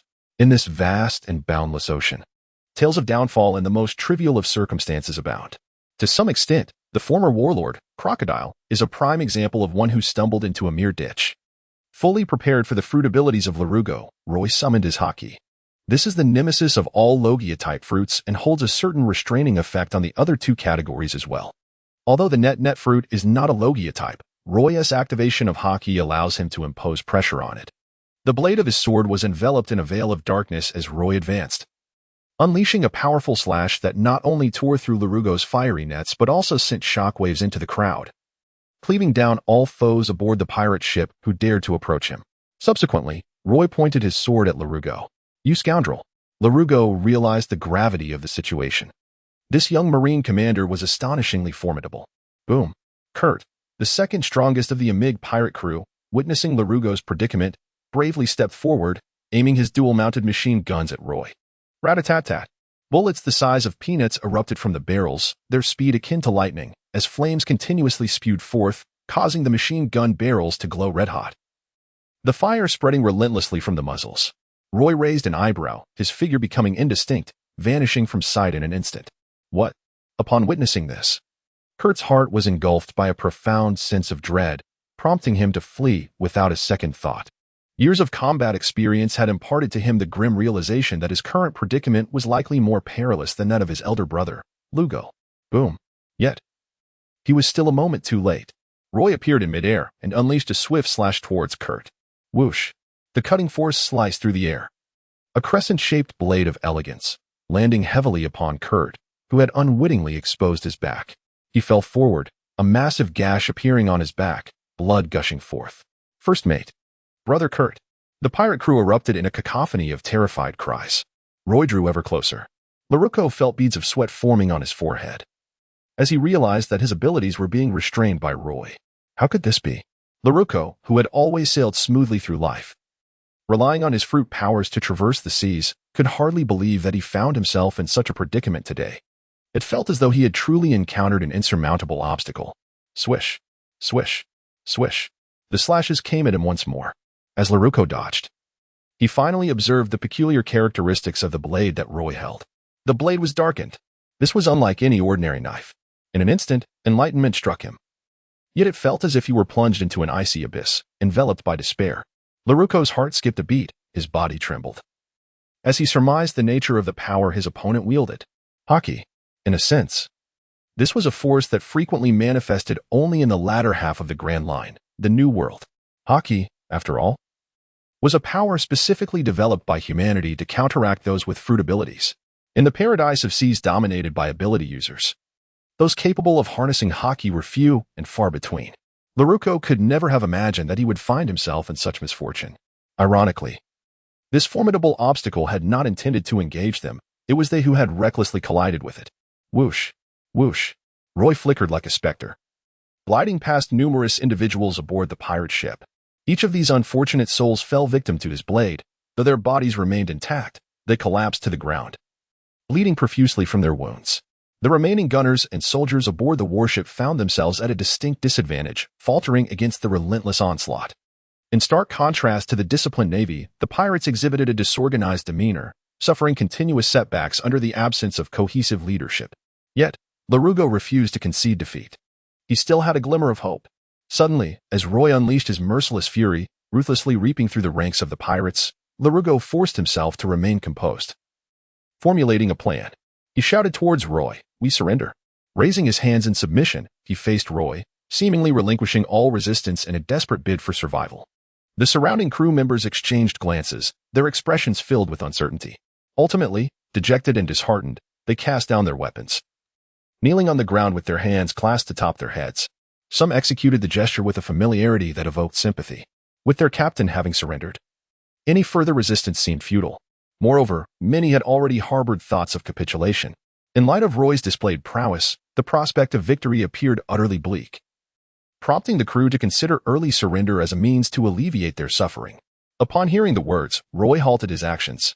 With his sword in hand, he turned to face Larugo, his expression stoic and his eyes indifferent. Confirming that Larugo genuinely intended to surrender, Roy slightly raised his hand, signaling the warship behind him. "Cease the attack! Cease the attack!" The officer with the magnifying glass recognized Roy's gesture, his face lighting up with joy as he called out several times. On the pirate ship, Larugo breathed a sigh of relief upon witnessing this. Just as he was about to speak, Roy interjected, "You are a user of the net fruit, are you not? I am aware of your identity, Captain Larugo of the Amig pirate crew. Pray tell, why did you assault the warship? What audacity drives you to confront the Navy?" With a swift motion, the blade glimmered, its tip pointed directly at Larugo's eye. Tick-tock, tick-tock. Larugo's pupils constricted, beads of sweat cascading down his forehead. The ominous threat of death enveloped him, and he realized that despite his youth, the opponent before him was far from easily deceived. A grave crisis loomed. The Golden Lion approaches. "You seem rather hesitant?" Roy, with the keen intuition of a swordsman, astutely perceived the mental state of Larugo. Akin to a child caught by a parent indulging in forbidden sweets, desperately concocting a fib. Whoosh. The snowstorm sliced through the air, severing Larugo's head in two. a few strands of hair delicately drifting down. The sea breeze swept in, and Larugo felt a chill on his head, engulfed by despair. I am balding. It is for Ace, Fire Fist Ace. Yet, being bald, I have my reasons. Larugo declared, I have heard that he has been handed over to the Navy by Blackbeard. I intend to rescue Ace from their clutches and seek refuge with Whitebeard in the New World, becoming part of his fleet. The term Four Emperors resonates with an intimidating gravity across these waters. Indeed, the allure of the Four Emperors for pirates is as irresistible as treasure to treasure hunters, leaving no room for rejection. If I could join Whitebeard through Fire Fist Ace, what does it matter if I utterly offend the Navy? If successful, the risk is undoubtedly worth it, is it not? Roy revealed a cold smile, increasingly convinced that Larugo was merely deceiving people, with Ace by his side, aligning himself with the formidable Whitebeard. It must be said, Larugo's excuse was remarkably flawless, devoid of any discernible flaws. However, Larugo would forever remain oblivious to the fact that Roy, well versed in the original narrative, understood his true identity better than anyone else. He was one of the captains under the command of the Golden Lion. Nevertheless, Larugo did not entirely lie. His objective was indeed the fiery Ace. Whoosh! Under Larugo's astonished gaze, a flash of steel darted through the air as Roy swung his blade towards Larugo. Captain! Brother! The crew members of the Amigo pirates exclaimed in alarm. Boom! The strike was unleashed, slicing past Larugo's ear and severing a small piece before crashing into the ship's mast. The mast fell straight down, crashing violently onto the deck. The thunderous sound reverberated, causing hearts to race. I possess little patience, Larugo. You would do well to contemplate your response carefully. Roy's eyes glinted with a cold light as he spoke, as the captain under the Golden Lion. Do you truly believe that the Whitebeard would spare you? I shall ask you one final time, what is your interest in Ace? Lies are akin to an inflated balloon, easily punctured by a mere pin. Larugo's eyes widened in astonishment. How could the Amig pirates, having just gained the Golden Lion's approval, be discovered by the Navy? The Navy's intelligence sources are truly terrifying. Larugo, unable to continue deceiving, responded with a hint of despair, I do not know. Lord Golden Lion commanded us to seek out Ace's whereabouts and report back to him. Roy's expression shifted slightly as he interjected, Wait. Have you already disclosed the location of the warship to Golden Lion? Laluo remained silent, yet a hint of derision lingered deep within his eyes. Scoundrel! Roy suddenly comprehended the reason behind Larugo's surrender, to buy time. With a grim determination, he seized the moment, denying Larugo any further chance of survival. And with a swift stroke, severed his head. Blood gushed forth like a fountain. Brother! Kurt bellowed in fury, forcing himself to rise, staggering as he charged towards Roy, only to be met with another furious strike that cleaved him in two. Thick, viscous blood splattered across the deck of the pirate ship. At that moment, the warship arrived alongside the pirate vessel, and soldiers hurriedly constructed a bridge to board the ship. As the soldiers set foot on the pirate ship, they witnessed Roy in a fit of rage, slaying his foes. Some were taken aback, though it was hardly surprising. Capturing pirates was standard procedure for the Navy, and eliminating them was even more commonplace. Everyone, retreat. Upon witnessing the soldiers' actions, Roy issued a sharp command. The situation is dire. Pay no heed to these pirates and swiftly depart from this maritime zone. What?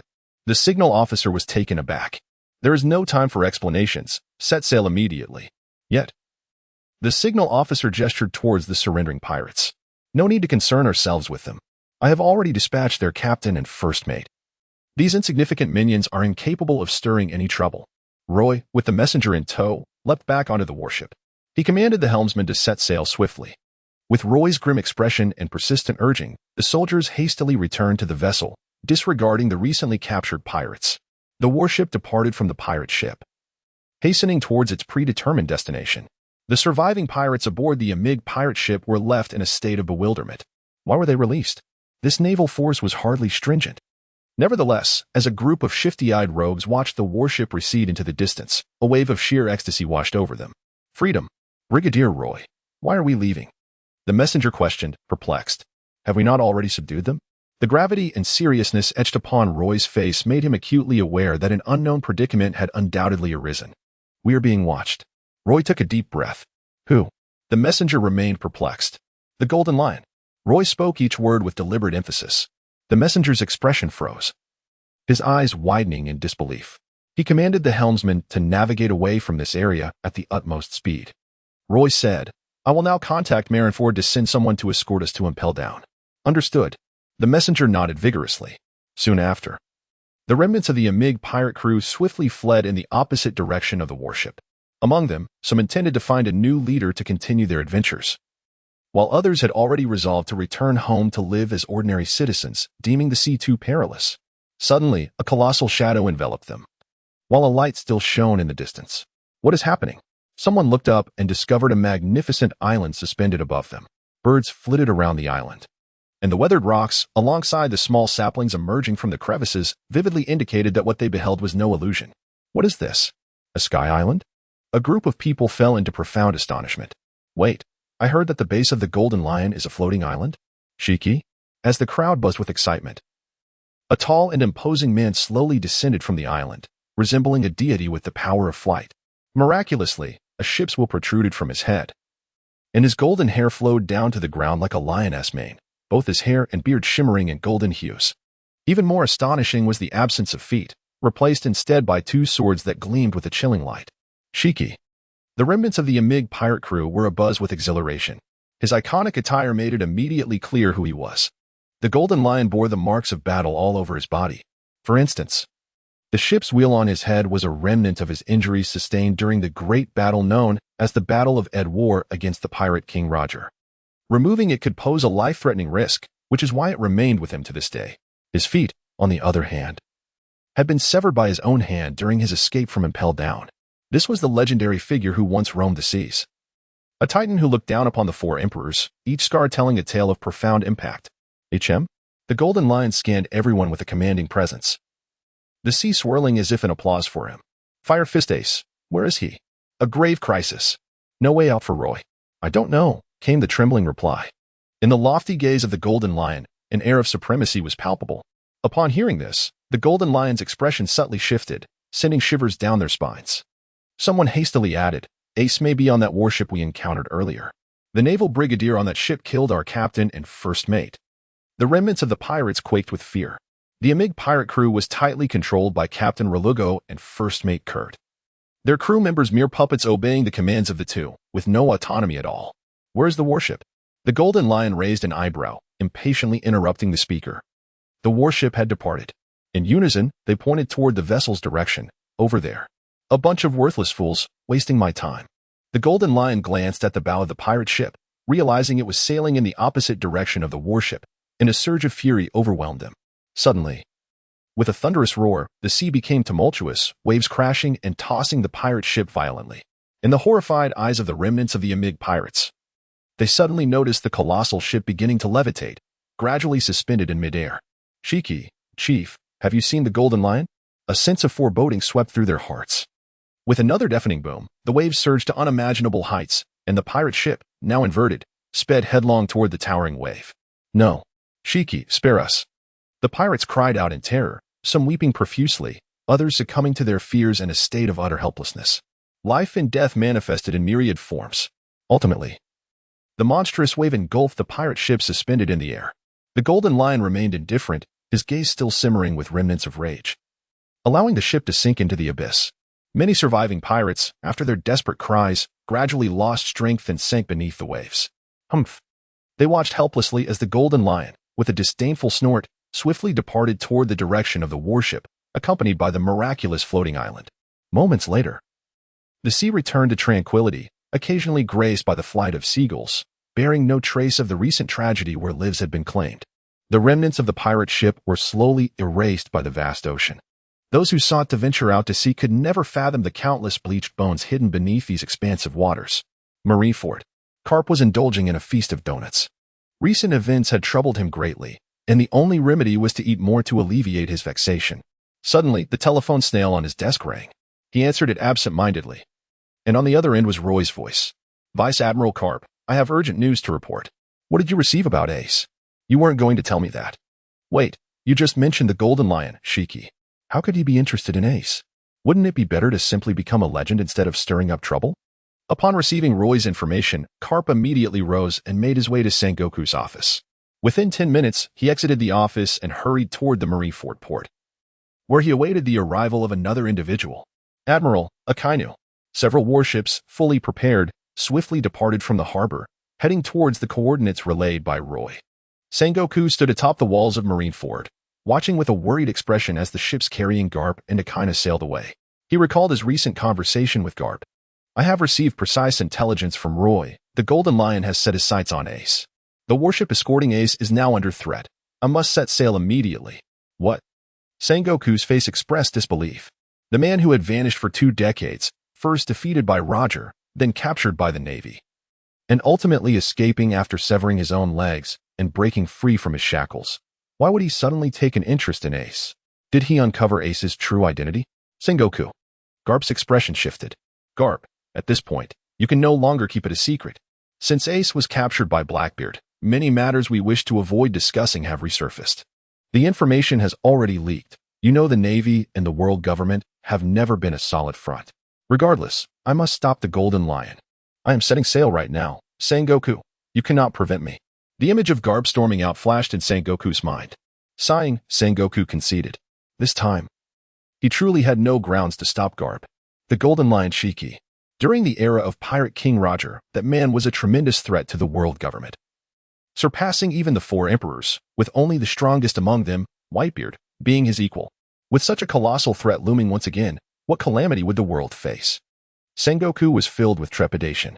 Roy, we are approximately a day's journey from Impel Down, and it will take at least half a day to reach the designated location from Marineford. Will that man, the Golden Lion, truly come? The signal officer, Rupert, was extremely anxious. He was 30 years old, having been born in the town of Marineford and naturally growing up to become a member of the Navy. Nearly 20 years ago, the Golden Lion attacked Marineford, devastating half of the town. At that time, he was merely 10 years old, one of the witnesses. The cataclysmic power of the Golden Lion, even the residuals of Sengoku and Garp's fierce battle, could annihilate an ordinary strongman. That earth-shattering scene was etched deeply in his memory, difficult to forget, instilling in him an indescribable fear of the Golden Lion, akin to a childhood trauma. Regardless of whether he comes or not, we must consider this possibility. There is no need for excessive worry. I have already notified headquarters. Vice Admiral Garp and Admiral Akainu are on their way. As long as we ensure safety during this half-day, we need not fear the Golden Lion thereafter. Roy had just heard Rupert mention this matter and, dismissing his anxiety and panic, furrowed his brow in contemplation of what to do next. The target of the Golden Lion was Ace. If the warship were to encounter him, it would spell disaster.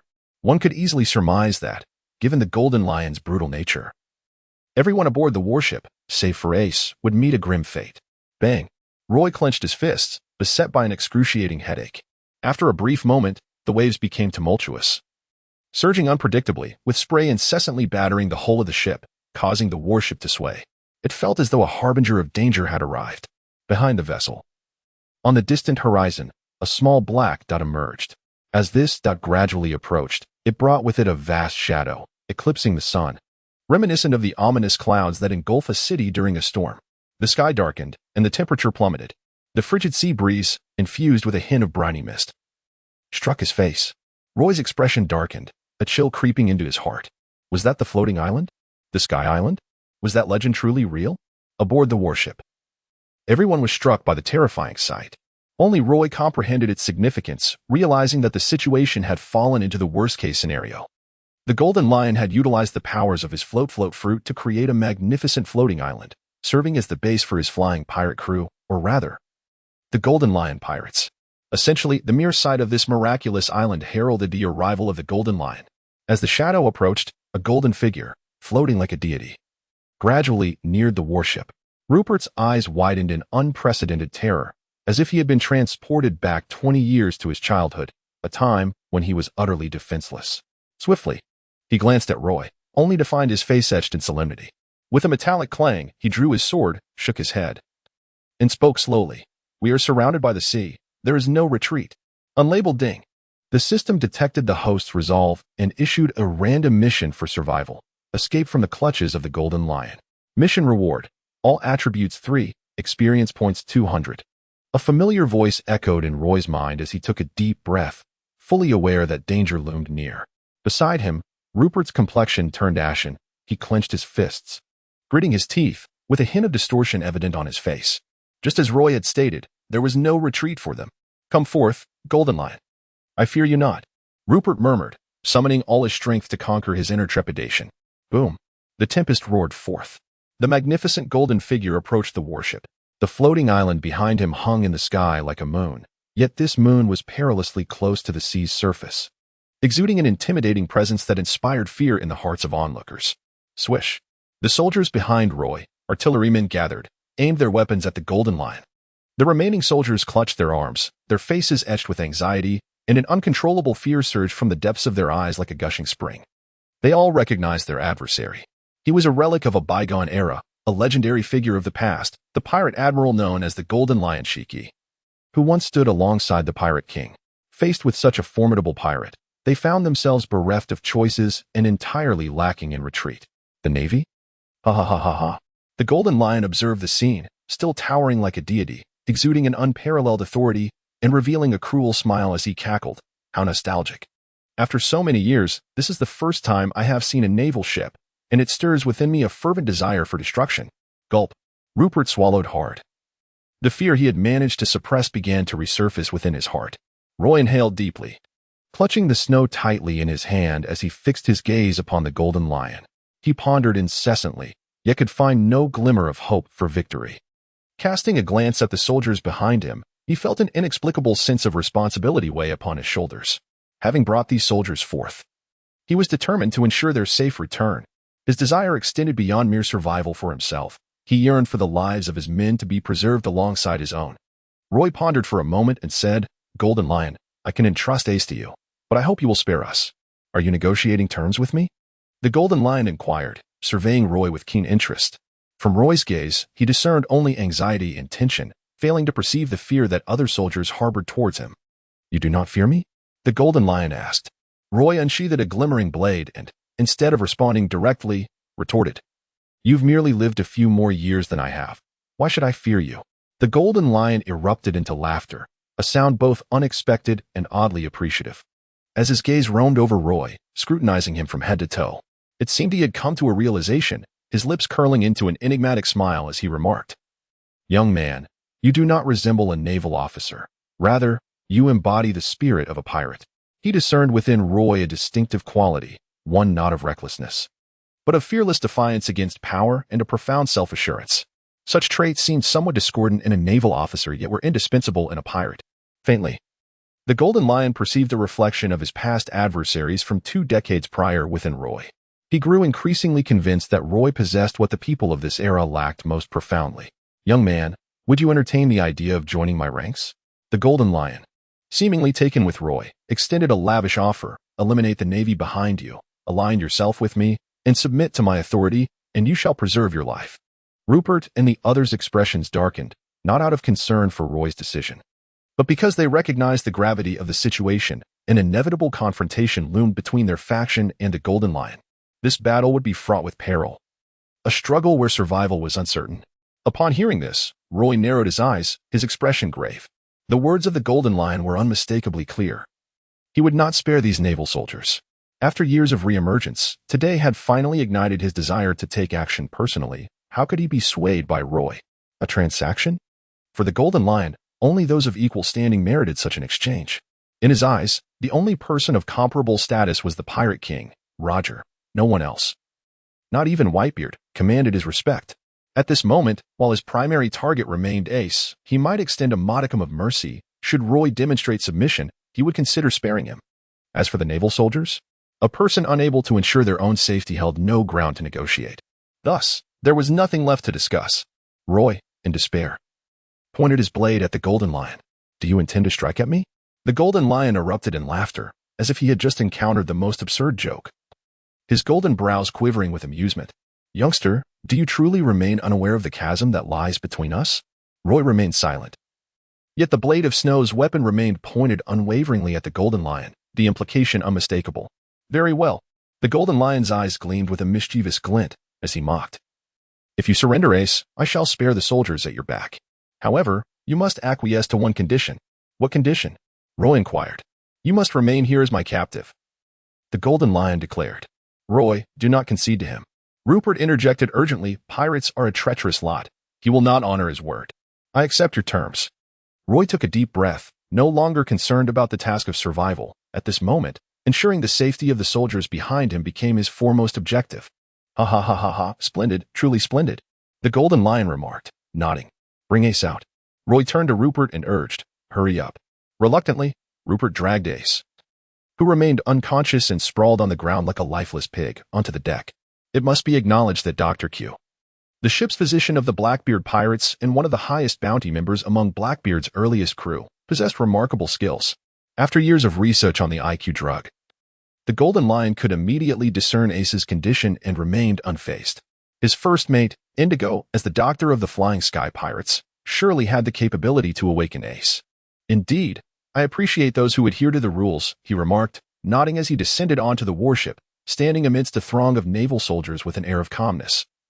Yet his movements exuded a wild arrogance. Unperturbed by the potential threat from the surrounding navy, his audacious demeanor incited both frustration and helplessness in others. Effortlessly, he lifted the unconscious Ace and approached Roy, tugging at the collar of Roy's garment to elevate both of them into the sky. Brigadier General! Roy, Brigadier General! The soldiers could not suppress their exclamations, their eyes filled with profound concern. You must leave at once. Roy nodded to the soldiers aboard the warship. Let us depart. Rupert, gritting his teeth, commanded the helmsman to set the ship in motion. I ordered you to sail.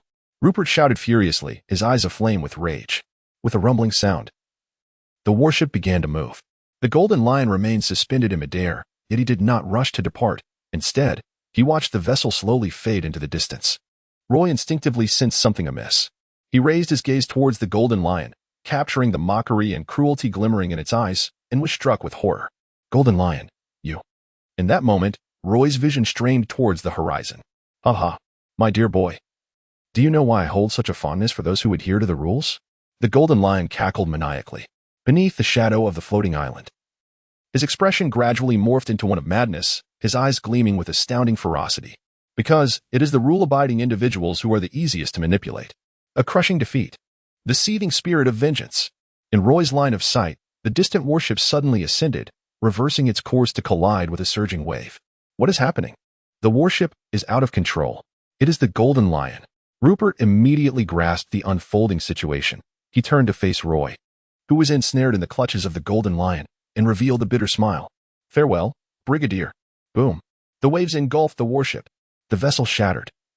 A massive breach opening as seawater surged in, gradually leading to its disintegration. Soldiers were scattered by the onslaught of the waves. Some choked on the water and vanished from sight. Under the Golden Lion's command, the tumultuous waters formed a towering wave, enveloping all the soldiers who had fallen from the ship, gradually sinking them into the depths of the sea. It is over. Perhaps it is for the best.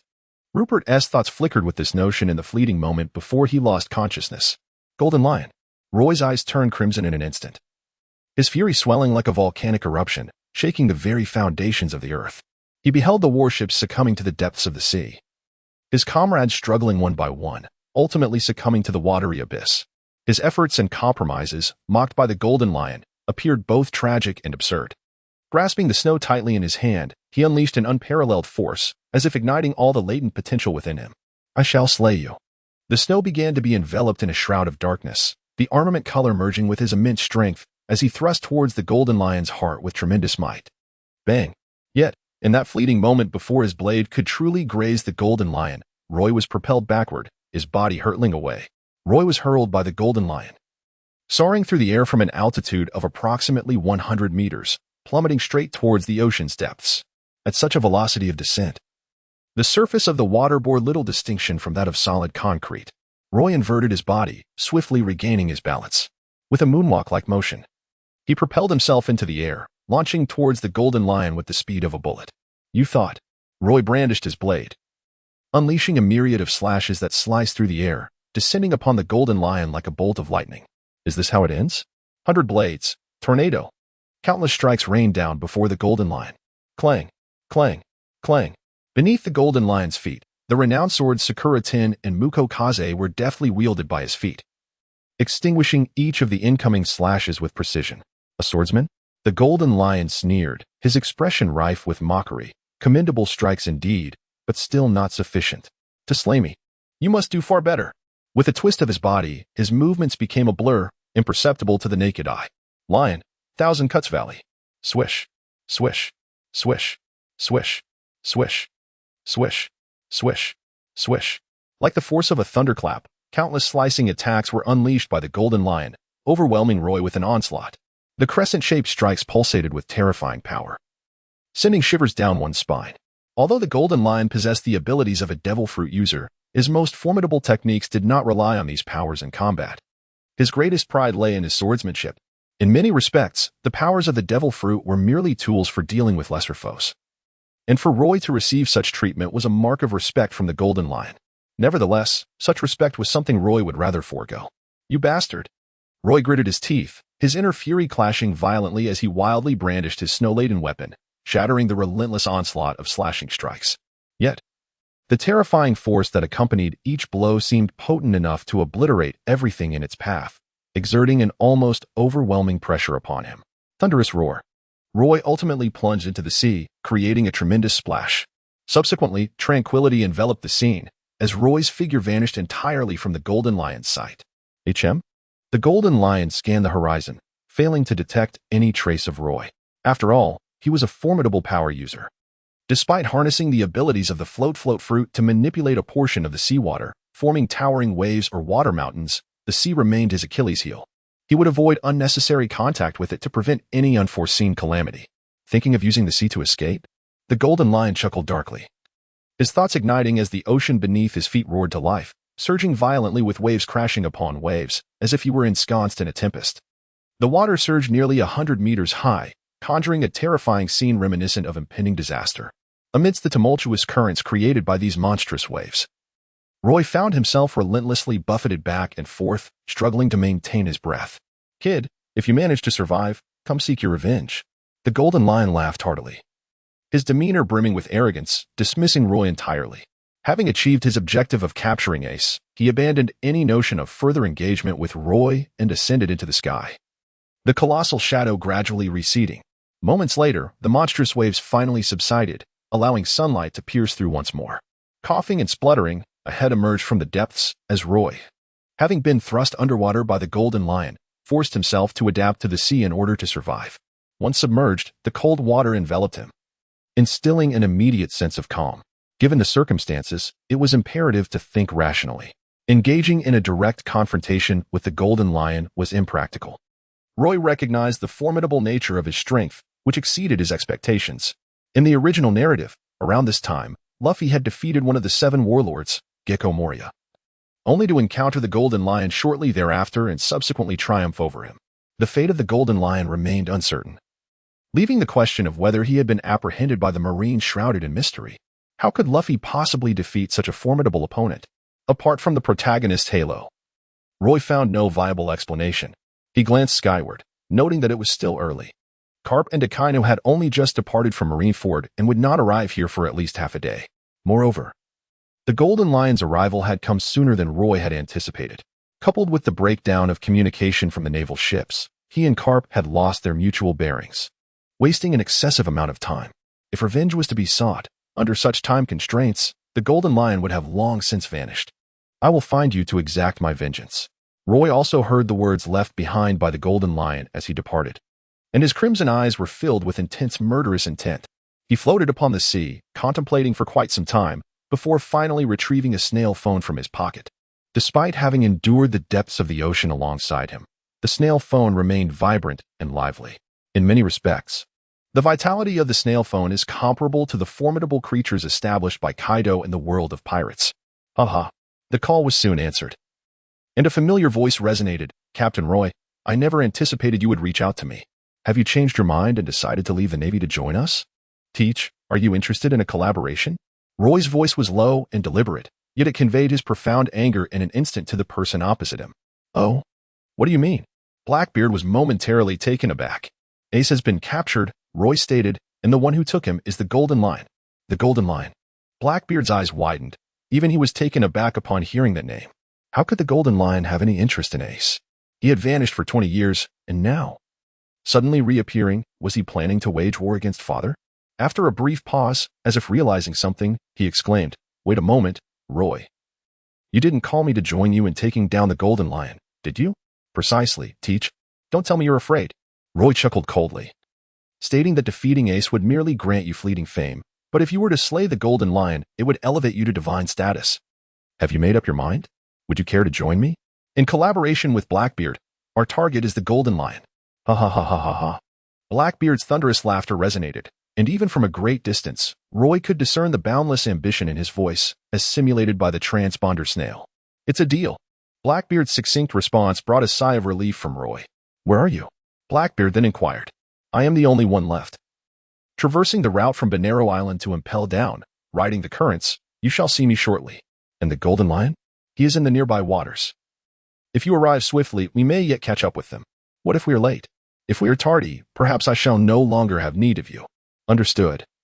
It will take no more than half an hour. Gurgle. The call ended, and the transponder snail resumed its slumber. Roy's body trembled as he surged into the air above the sea, employing the moon step technique to traverse the waters. He sheathed the snowwalk blade in his scabbard and hastened towards the direction of Banana Island, eager to reunite with Blackbeard. Although utilizing the moon step for such a long journey was exceedingly exhausting, Roy could not afford to dwell on the fatigue. His quest for vengeance would not be delayed. The reason he sought collaboration with Blackbeard was that, in his pursuit of revenge against the Golden Lion, Blackbeard was the most suitable ally. The likes of Carp were simply too distant, and more importantly, they might not agree to launch a direct assault on the Golden Lion. The Navy headquarters had to consider the broader implications. If they could not decisively eliminate their adversary, the threat of the enemy lurking in the shadows would only escalate. However, postponing action against the Golden Lion did not align with Roy's intentions. Adhering to the Navy's regulations felt overly constraining, prompting Roy to temporarily cast aside his naval identity. With Carp and the others absent, he began to devise his own strategies to resolve the situation. Thus, Blackbeard emerged as his most formidable ally.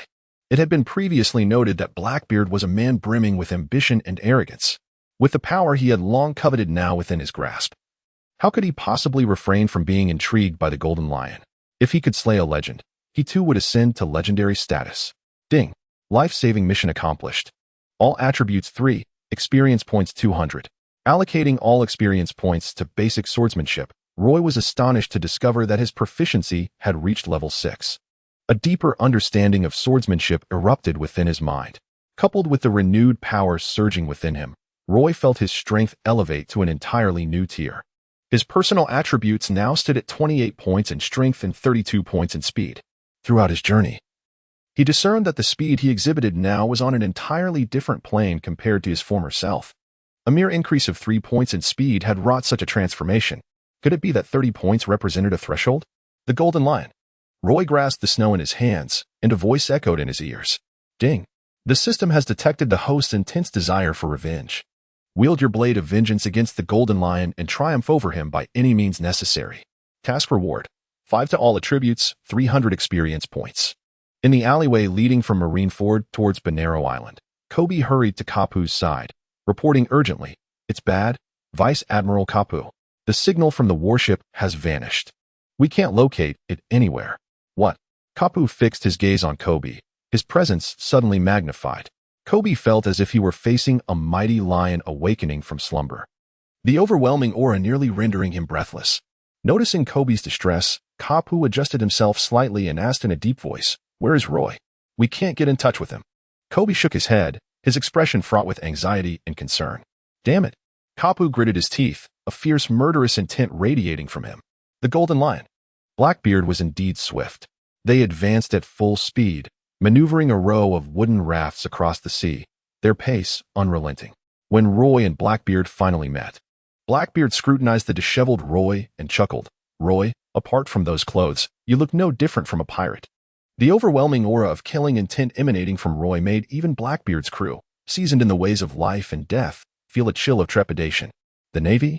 In all his years, Blackbeard had never encountered a Navy officer with such an exaggerated air of menace. Enough with the pleasantries. Roy stood upon Blackbeard's raft, seething with frustration. Is this flimsy contraption truly your means to pursue the Golden Lion? How could such a rickety raft ever hope to catch up with his floating island? Blackbeard, taken aback, replied, Floating island? The Golden Lion Shiki possesses the powers of the float fruit, enabling him to levitate objects, excluding himself, and command them at will. With his abilities, he has elevated an entire island into the sky, establishing it as his stronghold. Royton paused for a moment and remarked that this was indeed the reason for his prolonged disappearance. Almost no one had managed to uncover his whereabouts.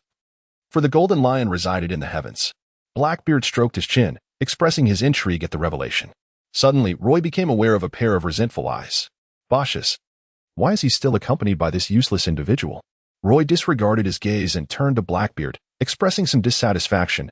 How much combat power does this fellow have left? Roy. Bosch's bellowed. Swish. Roy heard the sound and instantly turned his gaze back to Bosch's, a cold smile playing at the corners of his lips. Though his expression appeared calm, beneath the surface, a tempest of rage surged within him, an invisible aura of lethal intent permeating the air.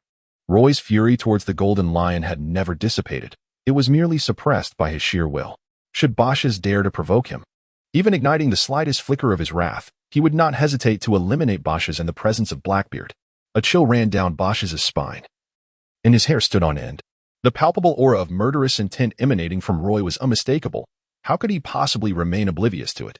Upon further scrutiny of Blackbeard and his companions, it became evident that they exhibited not anger, but rather an intriguing fascination as they fixated on Roy and myself. Seemingly filled with anticipation, Bosch's expression shifted subtly as he dared not meet Roy's gaze. A worthless being is indeed a worthless being. Roy smirked. Where's the Gold Lion? Blackbeard, witnessing the situation calm down, cast a sideways glance at Basis.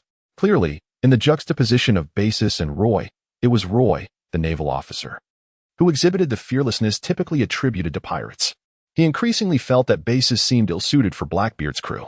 It is noteworthy that aboard this wooden raft, the entire Blackbeard pirate crew had gathered, while Roy stood alone. Roy finds himself in a position of vulnerability. Yet, even under such circumstances, Bosch's dares not confront Roy directly, revealing his cowardice. Blackbeard's growing displeasure towards Bosch's becomes increasingly palpable. Bosch's, sensing Blackbeard's discontent, conceals the resentment simmering in his eyes, his fists tightly clenched in a ball. Roy was far from a fool. He was acutely aware of Basis's intentions and remained composed. He resolved to wait until the group arrived at the floating island, seizing an opportunity to eliminate him first, thus preventing any clandestine schemes from unfolding. Onward to the island. That tasteless Blackbeard, once a bounty hunter. He understood the nature of pirates better than anyone. When collaborating with pirates, one must not approach the partnership with ordinary standards, nor should one apply naval principles to the realm of piracy. In the world of pirates, strength is revered above all, and pirates are the epitome of that admiration. As long as you exhibit greater fortitude than the pirates and demonstrate superior power, their respect will naturally follow, compelling them to heed your commands willingly.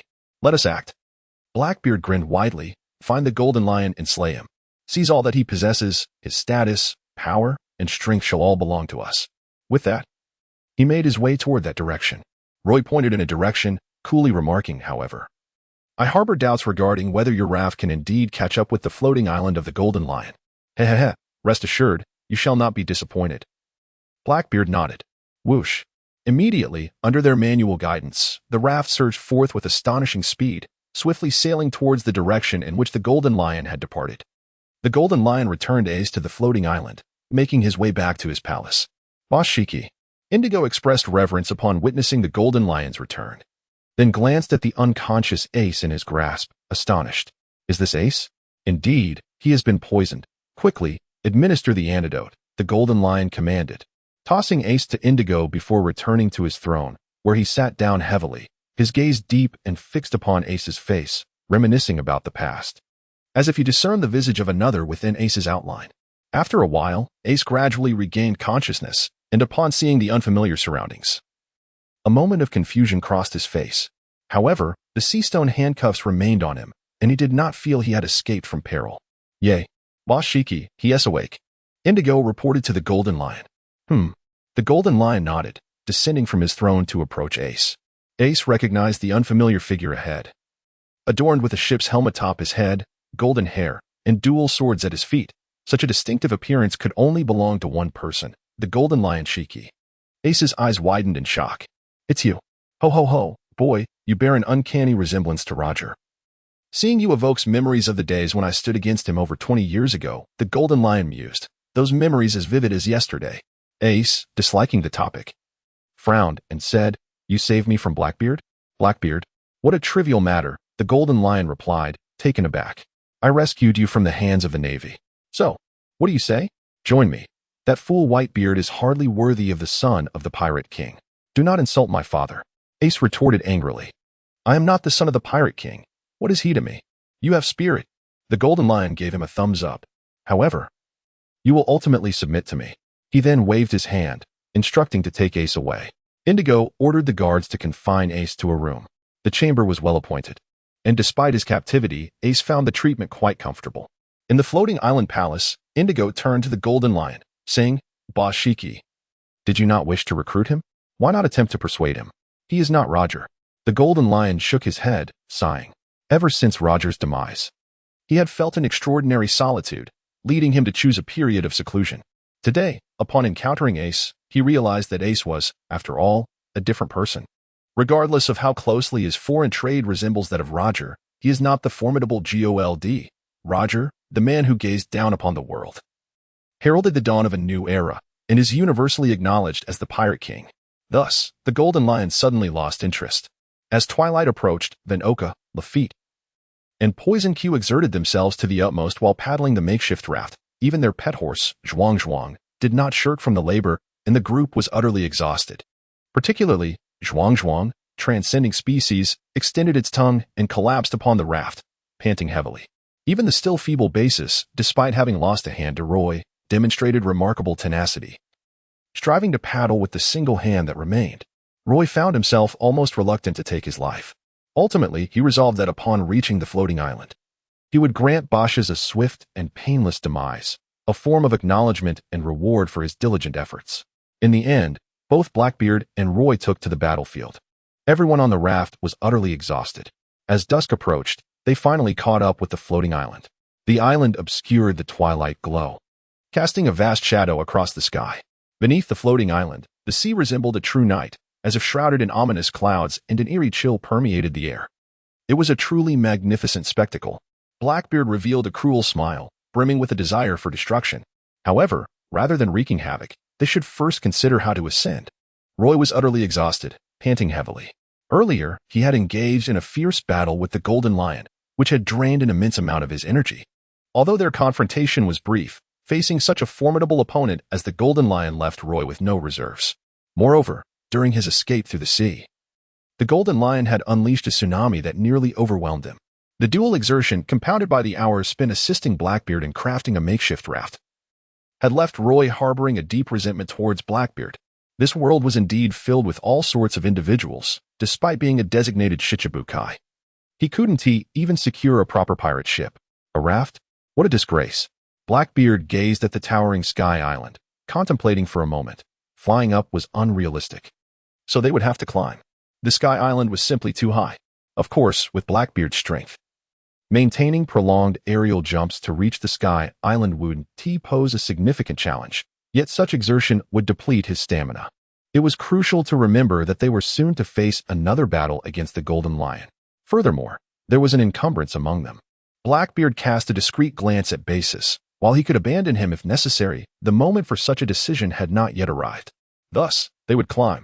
Roy acquiesced to the proposal, allowing himself to both ascend and rest simultaneously. For these exceptionally skilled individuals aboard the raft, if climbing and scaling mountains were to pose any difficulties, Blackbeard would hardly hold them in high regard. With a swift motion, Poison Q carried his horse. Van Oka bore Bosch's, while Lafitte, Blackbeard, and Roy remained unencumbered. The group surged forward, leaping towards the floating island, grasping the rocks beneath the island, and swiftly climbing upwards, showcasing their extraordinary physical prowess. Such seemingly simple climbing maneuvers were indeed effortless for them. As they ascended while regaining their energy, within a mere half hour, they reached the surface of the floating island. Standing aloft, they gazed down upon the sea, embodying a spirit that seemed to engulf the mountains and stretch for miles. Unbeknownst to them, in the jungle behind their party, a pair of eyes glimmered with a crimson hue, fixated upon them with a cruel intent, as if perceiving them as prey. Caven, 2 chapters will be updated tonight. I had initially penned nearly 2,000 words, but felt something was amiss, so I scrapped it to rewrite. I primarily wish to avoid filler chapters. However, necessary transitions are unavoidable, leaving me at a loss for how to proceed. My mind is devoid of imagery, so I shall take my time and update later tonight. 79. Decapitating Bosch's. A nighttime foray into the palace. Roar. A black and white striped gibbon suddenly leapt from the jungle.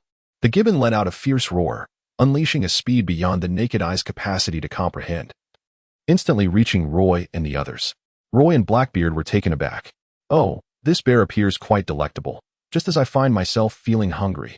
Blackbeard, far from being startled, instead felt a spark of excitement as he raised his hand to seize the long-armed bear. However, in a moment of carelessness, he was struck down by the immense force emanating from the bear's fist, crashing heavily into the ground. Boom! The earth cracked as Blackbeard found himself in a sunken pit. His head spinning, Blackbeard, with his toughened skin and robust physique, was certainly not injured by such a blow. Yet, he was utterly bewildered. A question mark seemingly hovering above his forehead. How could this long-armed bear possess such strength? Even among the vast ocean, it could command a bounty nearing 10 million. The crew, including Captain Lafitte, were equally astonished. They were well aware of Blackbeard's prowess, and though he had been momentarily caught off guard, it was evident that no ordinary bear could achieve such a feat. Could this unknown species of long-armed bear be the dominant creature of this island? Suddenly, a flash of steel glimmered. Just as Blackbeard's crew was engulfed in uncertainty and curiosity, Roy, disinterested in a gradual exploration with them, swiftly beheaded the long-armed bear. The creatures of Floating Island were indeed formidable. Roy remarked that this was related to a certain scheme of the Golden Lion, and that the creatures on the island had all been artificially modified. Thus, it became clear to Blackbeard and his crew, who no longer doubted Roy's words. After all, he was a prodigy within the Navy and naturally privy to certain classified information. The Blackbeard pirates had only recently formed, and especially for Captain Blackbeard, who had just defected from the Whitebeard pirates, he had not yet established a comprehensive network of intelligence. Consequently, many pieces of information remained beyond his grasp, leaving him to discover them only in hindsight. Suddenly, a rustling sound emerged from the leaves. Roy and his companions' expressions subtly shifted as they abruptly turned to face the jungle behind them, from which several individuals emerged. "Ah, my brothers, what brings you here? Ha. I suppose you're here to relieve yourselves as well." The newcomers were robust, their faces flushed and reeking of alcohol. "Come, we are all here to honor Big Boss Shurji. Today, he is hosting a grand feast. Let us drink to our heart's content." "A gathering? Spare us the pretense." We all heeded Big Boss Shurji's summons to converge on this island. "Which pirate crew do you belong to?" Blackbeard was about to speak, but Roy interjected, "Amigo. We are the Amigo pirates." "Oh, so you are the newly joined brothers. I have heard of you. Big Boss Shurji has high hopes for your crew." The others suddenly understood. "My brothers, we have just arrived on the island. Why is Big Boss Shurji holding a feast today?" Roy narrowed his eyes in contemplation. The drunken pirate, with an air of exuberance, declared, "Today, Captain Shiki rescued Ace of the Whitebeard pirates from the grasp of the Marines." According to Captain Shiki, Ace is the son of the pirate king Gold. Roger, this is indeed splendid news.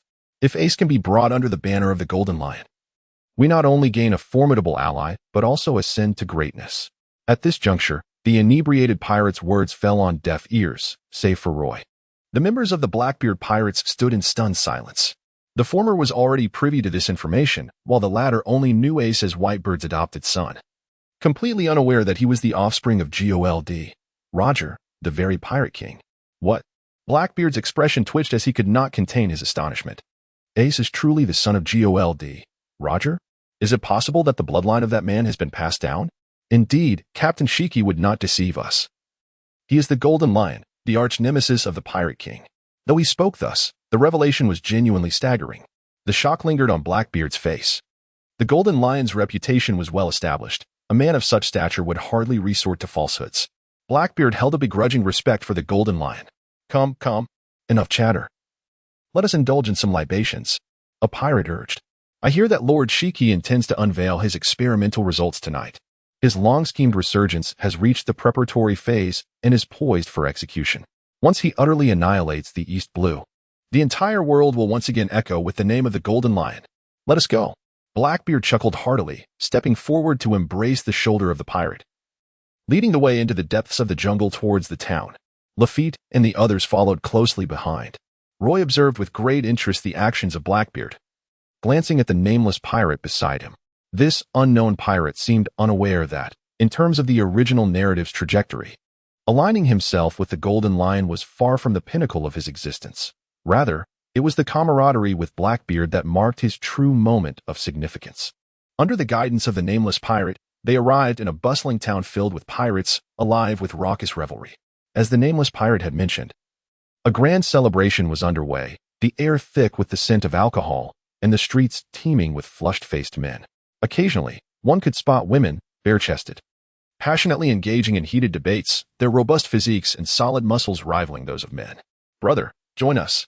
Come, drink." The nameless pirate casually seized several cups from a nearby woman, handing them to Roy and his companions, before heartily downing his own. Gulp, gulp. Blackbeard clinked his cup with his. Roy and his companions were equally undeterred. With a robust capacity for alcohol, they urged one another to continue. "Excellent." Blackbeard laughed heartily, reveling in his element, swiftly integrating into the pirate camaraderie. A pirate at heart, he had spent many years within the Whitebeard pirates, making him more attuned to this environment than anyone else. Roy followed closely behind Blackbeard, akin to a strategist of the pirate crew trailing the captain. "Hey, Roy. Go elsewhere and stop bothering me." Blackbeard, seemingly a tad impatient, turned his head and spoke curtly. "Whatever it is, we shall discuss it after the party concludes." "Understood, Captain." Roy nodded, turned away, and a subtle smile graced his lips. Once again, the two sensed an unspoken understanding between them. "Ha ha ha, continue, continue." Blackbeard laughed heartily, engaging with the pirates beside him in merriment, drinking and playing games with unrestrained joy. Meanwhile, the other members of the Blackbeard pirates, prompted by their captain's veiled hints, dispersed in all directions around the town, gathering information while observing the defenses. Only Basis moved silently towards the opposite side of the town, heading in the direction of the palace. There resided the Golden Lion Shiki, who ruled over this floating island he had constructed with an air of regal authority. Blackbeard. Basis gritted his teeth, fury igniting within him at the mere thought of the events that had transpired. He had been gravely injured by Roy, even losing an arm. And though his body remained weak, he was not entirely incapacitated after receiving treatment from Toxic Q. However, Toxic Q had informed Basis that in order to expedite his recovery, he had sacrificed a significant portion of his potential and lifespan, leading to a drastic reduction in his remaining years. This ignited a profound hatred within Basis. What enraged him further was the indifference of his pirate crew, including Blackbeard, who showed no sympathy for his plight and instead praised the very individual who had dealt him such a devastating blow. Even Lafitte seemed more eager than Blackbeard for that person to join their ranks. That was the Navy. Hatred, not only for Roy but also for Blackbeard. "How dare they insult me in such a manner? You shall all perish." Basis's gaze turned blood-red, his murderous intent palpable, instilling fear in anyone who laid eyes upon him. Suddenly, a voice interrupted from behind. "Basis, where do you intend to go?" "That direction seems to lead to the palace, the domain of the Golden Lion." "You can't possibly be seeking your own demise, can you?" Basis faltered, his expression shifting. To him, it was a voice he could never forget, even if reduced to ashes. "Roy." Basis turned around, took a deep breath to suppress the venomous resentment boiling within him, and dared not meet Roy's gaze, lowering his eyes as he replied, "I was to aware this led to the palace. I merely intended to take a look." With that, he prepared to return to the town. "Is that so?" Roy watched as Bosch's departed, letting out a sigh. What a pity. Hearing Roy's sigh, Bosch's felt a sudden jolt of unease, unable to comprehend the implications of Roy's words. Yet instinctively sensing a chilling aura, as if enveloped by an overwhelming intent to kill, sending shivers down his spine. "I must say, what a pity." Suddenly, Roy approached Bosch's once more and spoke slowly. "I had assumed you were planning to betray the Blackbeard pirates, intending to assist that scoundrel in purging his ranks. If that were the case, it would certainly make my explanations to Blackbeard much simpler." Bosch's finally recognized the gravity of the situation, fully grasping Roy's meaning. From the very beginning, Roy had no intention of letting him go. "Roy, you cannot kill me." Basis swallowed hard and said, "Captain Blackbeard will not spare you." "Blackbeard?" Roy curled his lip in disdain. "That fellow is likely more inclined to eliminate you, this burden, than I am. Do you truly believe I intend to take your life?" While Blackbeard and his crew remain utterly oblivious. "What?" Bosch's widened his eyes in horror. In a flash, the blade glinted, and blood erupted forth. With a weak and feeble state, Bosch's stood no chance of resistance. A deep gash appeared on his neck, and blood swiftly gushed from his throat. With his windpipe severed, Bosch's was rendered speechless, his vitality rapidly dissipating. He fixed Roy with a gaze filled with resentment, his eyes locking in a final expression of profound regret and unwillingness. This scene unfolded at the outskirts of the town, nearly reaching the desolate wilderness bordering the jungle. The area was sparsely populated, and no one noticed his plight, even as the viscous blood pooled around his upper body and feet. In this floating island, the death of a few individuals was an all too common occurrence. All were pirates, accustomed to viewing life and death with indifference, should a scuffle result in an accidental demise. Who would dare seek justice from the likes of the Golden Lion? As Bosch's took his last breath, Roy let out a cold laugh. Stepping over the lifeless body as he made his way toward Bosch's intended destination, the palace of the Golden Lion. Before long, Bosch's corpse was discovered by an individual who, with an air of calm, summoned several servants from the island to dig a grave and enter him beneath the earth. Subsequently, they departed, leaving behind an atmosphere as if nothing had transpired. Only the still wet bloodstains on the ground bore witness to the recent, albeit unremarkable, skirmish. After a brief journey, Roy finally beheld the vast expanse of the palace, reminiscent of a smaller, otherworldly forbidden city. Even in such an extraordinary realm, erecting a structure of this magnitude is no simple feat. It is easy to imagine how the ordinary inhabitants of the island have suffered at the hands of the Golden Lion. The mere thought of the Golden Lion reveling within the palace stoked the flames of anger within Roy. The haunting images of his fallen naval brothers echoed in his mind. Yet, ultimately, calmness prevailed. He knew he was no match for the Golden Lion. Roy understands better than anyone that to combat the Golden Lion, one must harness the formidable power of Blackbeard. The ability to effortlessly defeat the bounty of 550 million on Ace signifies that Blackbeard's strength has undoubtedly reached an extraordinary level.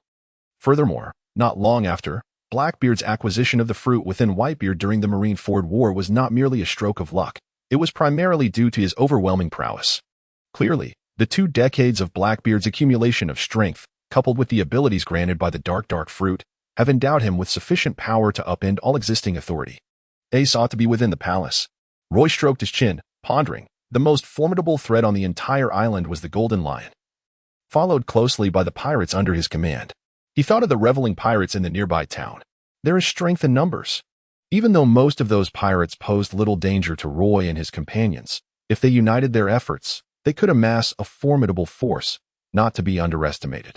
It became evident that separating the Golden Lion from the pirates was essential for effectively confronting the impending battle. What course of action should he take? Howl. Tonight marked the full moon, and faintly, from the nearby forest, the howls of a wolf pack echoed against the night sky. Roy's eyes sparkled with a flicker of inspiration. Yet his immediate focus remained on the exploration of the palace. He temporarily set aside his thoughts and swiftly entered the grand structure.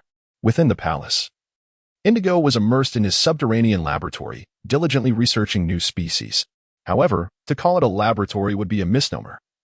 It resembled a vast menagerie housing an array of peculiar creatures. There were blue-furred lions, colossal wolves adorned with wings, birds with oversized heads, and brown bears whose arms dragged along the ground, among others. These extraordinary animals, having undergone evolution through Indigo's concoctions, possessed remarkable abilities. For instance, the blue-furred lion boasted incredible strength, the giant wolf could soar through the skies, the round-headed bird consumed anything and digested it effortlessly, and the brown bear's arms, though seemingly limp and devoid of bone, could harden instantaneously like iron. Countless such creatures were the fruits of Indigo's years of dedicated research. Undoubtedly, should these beings be unleashed upon the East Sea, augmented with pharmaceutical enhancements to awaken their bloodthirsty instincts, they would inevitably incite a tempest of carnage. The upheaval of the East Sea was no mere jest. The palace was patrolled by numerous guards, all loyal subordinates of the Golden Lion. Although Roy was unafraid, he preferred not to alarm the unsuspecting, deftly evading detection while cloaked in shadows, occasionally casting his gaze towards the surveillance bugs nestled in the corners. He found himself somewhat disoriented. The palace, vast enough to accommodate thousands, was surprisingly sparsely populated, leaving many areas desolate. The various pirates attending the Grand Assembly were relegated to the nearby town for lodging, as the palace was reserved solely for the Golden Lion and his trusted confidants. Suddenly, Roy's ears perked up. He perceived the distant howls of some creature, accompanied by a subtle tremor beneath his feet. Yet, this could not be an earthquake, for this was a floating island. What quakes could possibly occur here? Pressing his ear to the ground, a flicker of excitement coursed through him. Something lay beneath. Roy confirmed this point and searched the vicinity for a considerable time before finally discovering the switch. Before him unfolded a deep and narrow passageway. Descending the staircase of the shadowy corridor, he gradually caught sight of a glimmer of light. Accompanying this was a cacophony of formidable roars, the howls of wolves, the barks of dogs, the calls of birds, the roars of tigers, and the growls of bears, all converging into a symphony of animal sounds. Roy was taken aback. He vaguely surmised the location he had stumbled upon, the research base of the Golden Lion. With his knowledge of the original narrative, He comprehended the nefarious intentions of the Golden Lion, who planned to unleash these evolved, bloodthirsty beasts into the East Sea. This audacious act was aimed at resurrecting his infamous name across the ocean, coercing the Navy into submission. In this intricate scheme, the animals were undoubtedly the most pivotal element. The Golden Lion had evidently completed the animal segment of his plan. All that remained was to launch an assault on the East Sea, wreaking havoc upon the homeland of his long-deceased rival, the Pirate King. These creatures. Roy narrowed his eyes, instinctively tightening his grip on the snow in his hands. He would never forget that he too emerged from the town of Roger. In his homeland, the East Sea, he received considerable care from Uncle Ibn Song, the bounty hunter Dottie, and the old woman from the Bartle Club. These evolved creatures may not pose a threat to the strong. Yet the detrimental effects of mass production and catalysis far outweigh the rampant piracy. After all, pirates retain a semblance of humanity, while these forcibly catalyzed animals are driven solely by their primal instincts. Who dares? An impatient voice echoed within the subterranean space. I have already warned you not to disturb me. Is this place one that you rabble can enter freely? Should anything go amiss? Can you bear the wrath of Boss Shurji? The peculiar sound of footsteps reverberated through the enclosed underground chamber. Roy instantly discerned the identity of the individual before him, Indigo, a combatant of the Flying Sky Pirates, serving as both the first mate and ship's doctor. Indigo was also the principal developer of the IQ Serum, a substance that catalyzes the evolution of animals. After years of meticulous research, this remarkable potion has reached a level of refinement, and under Indigo's expertise, it has unlocked several evolutionary forms for various creatures. In a certain light, one could regard Indigo as a formidable biologist. However, a villain remains a villain. Roy harbored no fondness for the Golden Lion, and consequently, he felt a similar disdain for the individual in question. A sudden spark of inspiration illuminated his mind, and as he surveyed his surroundings, the thought crystallized into a coherent plan. As Indigo drew near, Roy swiftly maneuvered to his side. With a single, decisive stroke, a brilliant flash of steel erupted forth, unleashing an intense wave of energy that reverberated through the subterranean space, sending shivers down one's spine. Indigo sensed the looming peril, his expression shifting dramatically. As a prominent member of the Flying Sky Pirates, one of the Golden Lion's most trusted subordinates, he was not without his skills. However, years of research on IQ potions, coupled with a life of luxury and ease, had significantly diminished his combat prowess. The outcome was inevitable, despite his timely reaction. He could not evade the sudden strike and was struck with precision. With a splatter of blood, he staggered back, desperately creating distance. Although wounded, he narrowly avoided a fatal blow. Yet, there was no time to tend to his injury. His gaze remained fixed on Roy. Who are you? Indigo's words were laced with intense fury, a desire to see Roy suffer for his transgression. As the Golden Lion's confidant, his temperament was far from mild. I am the one who will end your life. Roy had no intention of engaging in idle chatter with Indigo. On this island, the only person he held in regard was the Golden Lion. Everyone else was beneath his notice, for he possessed the means to do so. With a remarkable strength attribute of 28 points and an impressive speed attribute of 32 points, his prowess had reached unprecedented heights.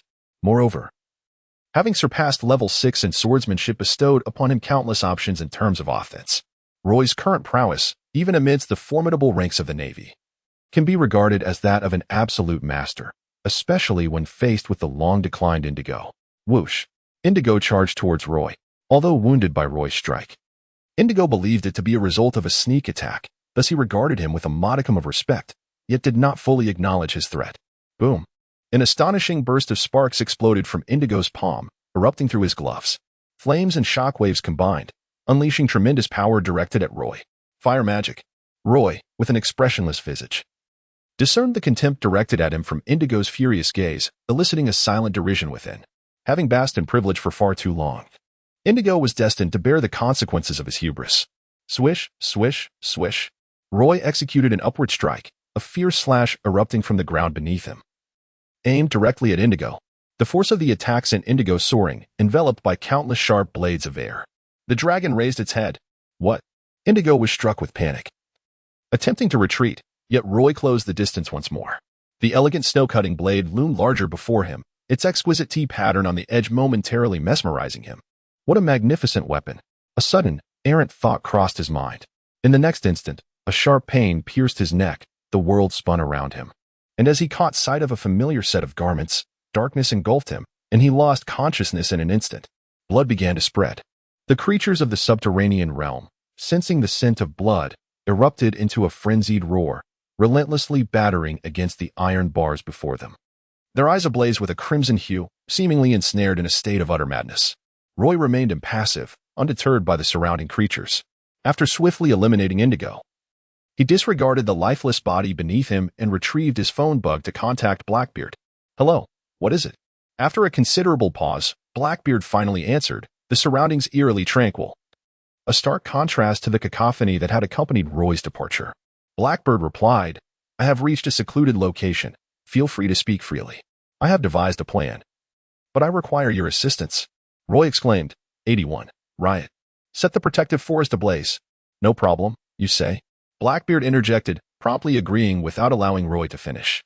At this moment, their objectives aligned, and it was only natural for them to assist one another. Roy remarked that the island's fauna had all been transformed by the Golden Lion. Yet there exists a peculiar tree known as daft green, which emanates a unique fragrance that safeguards the town from the onslaught of mutated creatures. Surrounding both the town and the palace is a protective forest formed by these daft green trees. Blackbeard's eyes glimmered with understanding as he immediately grasped Roy's forthcoming words. "As you might surmise, we can dismantle the protective forest encircling the town and palace, utilizing the animals to divert the Golden Lion and the pirates' attention. Allowing us to concentrate on the battle," Roy stated. "I am currently within the palace, so the town is in your hands. All right, once we secure the town, we shall rendezvous at the palace. Do not forget, the Golden Lion is mine." Blackbeard chuckled ominously, his eyes gleaming with a cold light. "Roy, no problem. Through mutual cooperation, both parties have granted each other ample trust. Nevertheless, vigilance is still paramount, for their opposing identities are well understood by both." After ending the call, Roy looked up, observing the creatures confined in their cages. Their ferocious and bloodthirsty demeanor elicited a cold smirk at the corners of his lips. "Golden Lion, your demise is imminent."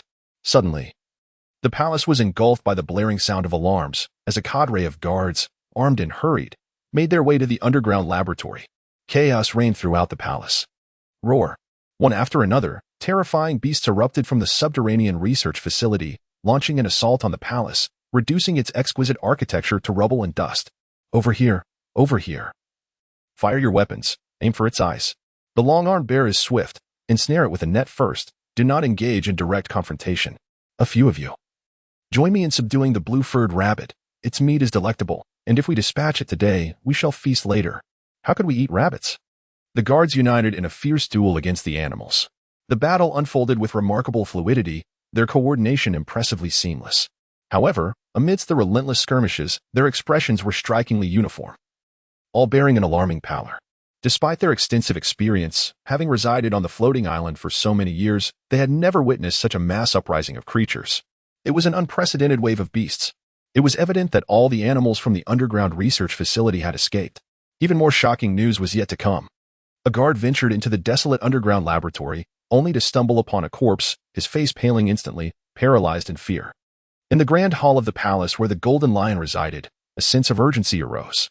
"My Lord Shurji, there has been a disturbance in the underground laboratory. All the beasts have escaped." "What?" The Golden Lion sprang to his feet, casting a cold glare at the messenger, demanding, "What transpired? Where is Indigo? What is he doing?" "My Lord Indigo," the guard swallowed hard, trembling under the Golden Lion's formidable presence, stammering, "He is dead. We discovered his corpse in the underground laboratory." "Scoundrel! Who is responsible?" The Golden Lion seethed with rage, emanating a palpable aura that stirred the very air, causing dust to swirl about. "No, we do not know. Go investigate." The Golden Lion struck the guard, sending him reeling. "Hurry and find out. If the culprit is not apprehended, you shall all meet your demise." "Understood." The guard hastily sprang to his feet, not even pausing to wipe the blood from his lips, fleeing the scene, fearful of lingering in the presence of the Golden Lion. Roy, upon hearing the commotion from the palace, realized that the animals had commenced their uproar. His objective lay in the clumsy trees encircling the palace. The patrolling guards were drawn away by the tumult within, providing Roy with a secure opportunity to proceed. However, he remained vigilant as he stealthily navigated through the shadows until he reached the grove of clumsy trees. With a swift stroke of his blade, he felled one tree after another, the sound echoing with a resounding crash. Suddenly he paused, a peculiar expression crossing his face. "Why am I cutting down trees? Once felled, the scent won't dissipate, and the animals will still dare not enter." Should I not just burn them directly? How foolish of me. Outside the town where the pirates gathered. The location was notably peculiar, bordered by desert on one side and jungle on the other. Blackbeard stood at the boundary between the two, convening with his crew. All members of the Blackbeard pirate crew assembled, save for the missing Basis. Captain, Basis has vanished. We cannot reach him, Lafitte reported to Blackbeard, his demeanor somewhat hesitant. Understood. Blackbeard replied, his expression unperturbed, a sinister grin spreading across his face. Forget about Basis, our current target is the protective forest. We shall set those clumsy trees ablaze, allowing the mutated animals to swarm into the town and wreak havoc, before proceeding to the palace where the Golden Lion resides to find Roy. He paused momentarily. At that point, it will be the Golden Lion's demise. Understood. Lafitte and the others exchanged glances, harboring their suspicions regarding Basis's fate. Yet, they refrained from voicing their thoughts, burying their concerns deep within, and instead revealing expressions of anticipation and frenzy. Hunt down the Golden Lion. Though this was Blackbeard's decree, none opposed it. Rather, they felt an insatiable eagerness brewing within. Pirates are a lawless lot, disregarding authority. Their mantra is to attain their objectives by any means necessary. The Golden Lion, a figure who once dominated an era. If they could slay such a legend, they too would ascend to legendary status. The forest was ablaze. The protective grove was on fire. Quick, we must extinguish it. If the flames continue to spread, the entire forest will be consumed. And then the animals from the jungle will come this way, sealing the palace's fate. Damn it, who is behind this? I will not rest until I find out. The guards quickly disowned the fire within the grove and hurriedly divided their efforts. One team continued to manage the riotous animals within the palace, while another rushed to the fire's origin in the grove. Upon arrival, they spotted a fleeting figure, strange and unfamiliar. You scoundrel, do not flee. It must be him who set the fire. Brothers, do not let him escape. Without a moment to spare, the group forsook the burning grove and pursued the shadowy antagonist. Swish, swish, swish. The gleam of blades flashed as strikes rained down in relentless succession. The pursuing guards widened their eyes, their movements abruptly halting as they exchanged glances, revealing expressions of bitter resignation. With a thunderous roar, blood erupted forth, and a multitude succumbed to unconsciousness, pooling crimson beneath them. Meanwhile, the figures they had been chasing swiftly vanished into the shadows. By igniting a few more fires and enticing some creatures from the forest to wreak havoc within the palace, they could await the arrival of the Blackbeard and join forces to hunt the Golden Lion. Roy whispered to himself, tightening his grip on the knife, his eyes ablaze with murderous intent. Chaos ensued as Blackbeard's judgment unfolded. The flames surged higher, showing no signs of being extinguished. A new group, sensing something amiss, rushed toward the scene, only to be met with a gruesome sight of bodies strewn across the ground, leaving them utterly speechless. Who could be responsible for this? Scoundrel. I shall take revenge upon him. A wave of fury coursed through the group, their fists clenched tightly. However, the overwhelming blaze forced them to abandon the dead, and they hastily raced to quell the inferno. Yet, their efforts proved futile. They were far too slow, having already eliminated the firefighters. Roy's earlier actions had left these individuals arriving at the scene too late, as the fire had escalated to a near unquenchable state. Unless a fruit bearer with relevant abilities appeared, the likelihood of extinguishing the flames in a short span was nearly impossible. At that moment, the protective forest had been breached in several places, creating vulnerabilities from all directions. Should any creatures from the surrounding jungle infiltrate the palace, it would undoubtedly lead to an uncontainable conflict. Suddenly, as the group battled the flames, the ground trembled violently, resembling an earthquake. What was happening? An earthquake? How could that be? Wait, could it be? The group turned their gaze toward the jungle beyond the fire, where a massive shadow loomed, advancing rapidly. An ominous premonition spread within their hearts. After Roy set several fires, he wandered through the jungle for a while before locating the gathering point of the wolf pack. With his eyes gleaming, he charged towards the Wolf King, only to be sent into a frenzy by a swarm of wolves. Awoo! The Wolf King howled, and a throng of colossal wolves surged forward like a locomotive, uprooting the earth as they advanced, toppling towering trees one after another. Roy's lips twitched in surprise, a sensation bordering on fright. Instead of engaging in a fierce battle with the wolf pack, he swiftly turned and fled towards the palace, a cold, mocking laughter echoing in his heart. Moments later, he noticed the once blazing inferno had diminished, indicating that the palace guards had regained their composure. However, Roy remained unfazed, for a greater surprise followed closely behind him. The wolf pack, in their relentless pursuit, had attracted numerous other creatures from the jungle. As apex predators, wolves were seldom challenged by any being, and their current rampage incited not merely localized skirmishes, but chaos throughout the entire jungle. Under Roy's guidance, this turmoil surged directly towards the palace of the Golden Lion. Boom! The ground trembled as Roy sprinted forward, the wolves in hot pursuit. Particularly the Wolf King, with its fiery crimson gaze, fixated on Roy, who had shamelessly thrust a blade into its rear. This was a battle for dignity. The humans were destined for demise. It was the wolf pack, relentlessly pursuing a single individual. Who was this man? At the breach of the fire-engulfed protective forest, the guards, frantically battling the flames, were struck with astonishment, their eyes widening instinctively. As they witnessed Roy's rapid approach, realization dawned upon them. It was him. He was the scoundrel. Eliminate him. The guards charged forward, intent on blocking Roy at the breach. Roy remained unfazed. How could a mere group of minions, only capable of rushing in to extinguish flames, possibly impede his advance? Whoosh! The glimmering blades danced through the air, and a tempest of lethal shadows descended, unleashing a whirlwind that struck with the swiftness of lightning upon the approaching guards. Splat! Blood splattered as the hapless figures collapsed, silenced forevermore. Roy once again infiltrated the palace. At this moment, the palace was in utter disarray, with shattered walls and debris strewn about. The once exquisite structure had succumbed to devastation, with numerous animal carcasses littering the ground, alongside the bodies of pirates who had once served as palace guards. The tremendous commotion roused the Golden Lion, who could not tolerate such chaos within his domain. He immediately stepped out of the hall, ascending to a vantage point to survey the scene, his gaze locking onto Roy. It was a familiar figure. It is you. The Golden Lion's eyes widened in fury, brimming with wrath. Not far away, Roy's body stiffened, a chill creeping through him as he slowly raised his gaze to behold the Golden Lion perched atop the pinnacle of the palace. That towering, majestic figure was indelibly etched into his memory, impossible to forget. In an instant, it ignited the flames of vengeance within him. Who would have thought you could survive? But it matters not. Your fate remains unchanged, and this time, fortune shall not favor you. The Golden Lion scoffed, his form flickering as if traversing through dimensions, instantly arriving beside Roy. Prepare to meet your demise. He soared before Roy, wielding two renowned blades that danced through the air, unleashing a dazzling torrent of light that tore through the atmosphere with the ferocity of thunder, assailing Roy with relentless fury. Frantic blade dance. It was as if the fabric of space itself had shattered, delivering an immense threat to Roy, causing his hairs to stand on end. Countless strikes surged towards him, only to dissipate into nothingness against Roy's valiant resistance. The Golden Lion was taken aback. In just half a day's absence, Roy's combat prowess had significantly surpassed his expectations. After Roy repelled the assault of the Golden Lion, he swiftly evaded his position, darting away as if in flight, heading towards the palace's exterior, the direction of the pirate town. Did he think he could escape? The Golden Lion's gaze was cold and penetrating as he watched Roy retreat.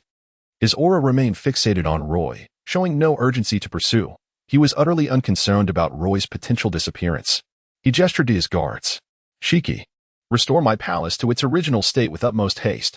I wish to see it as I remember it when I bring that lad back. Understood.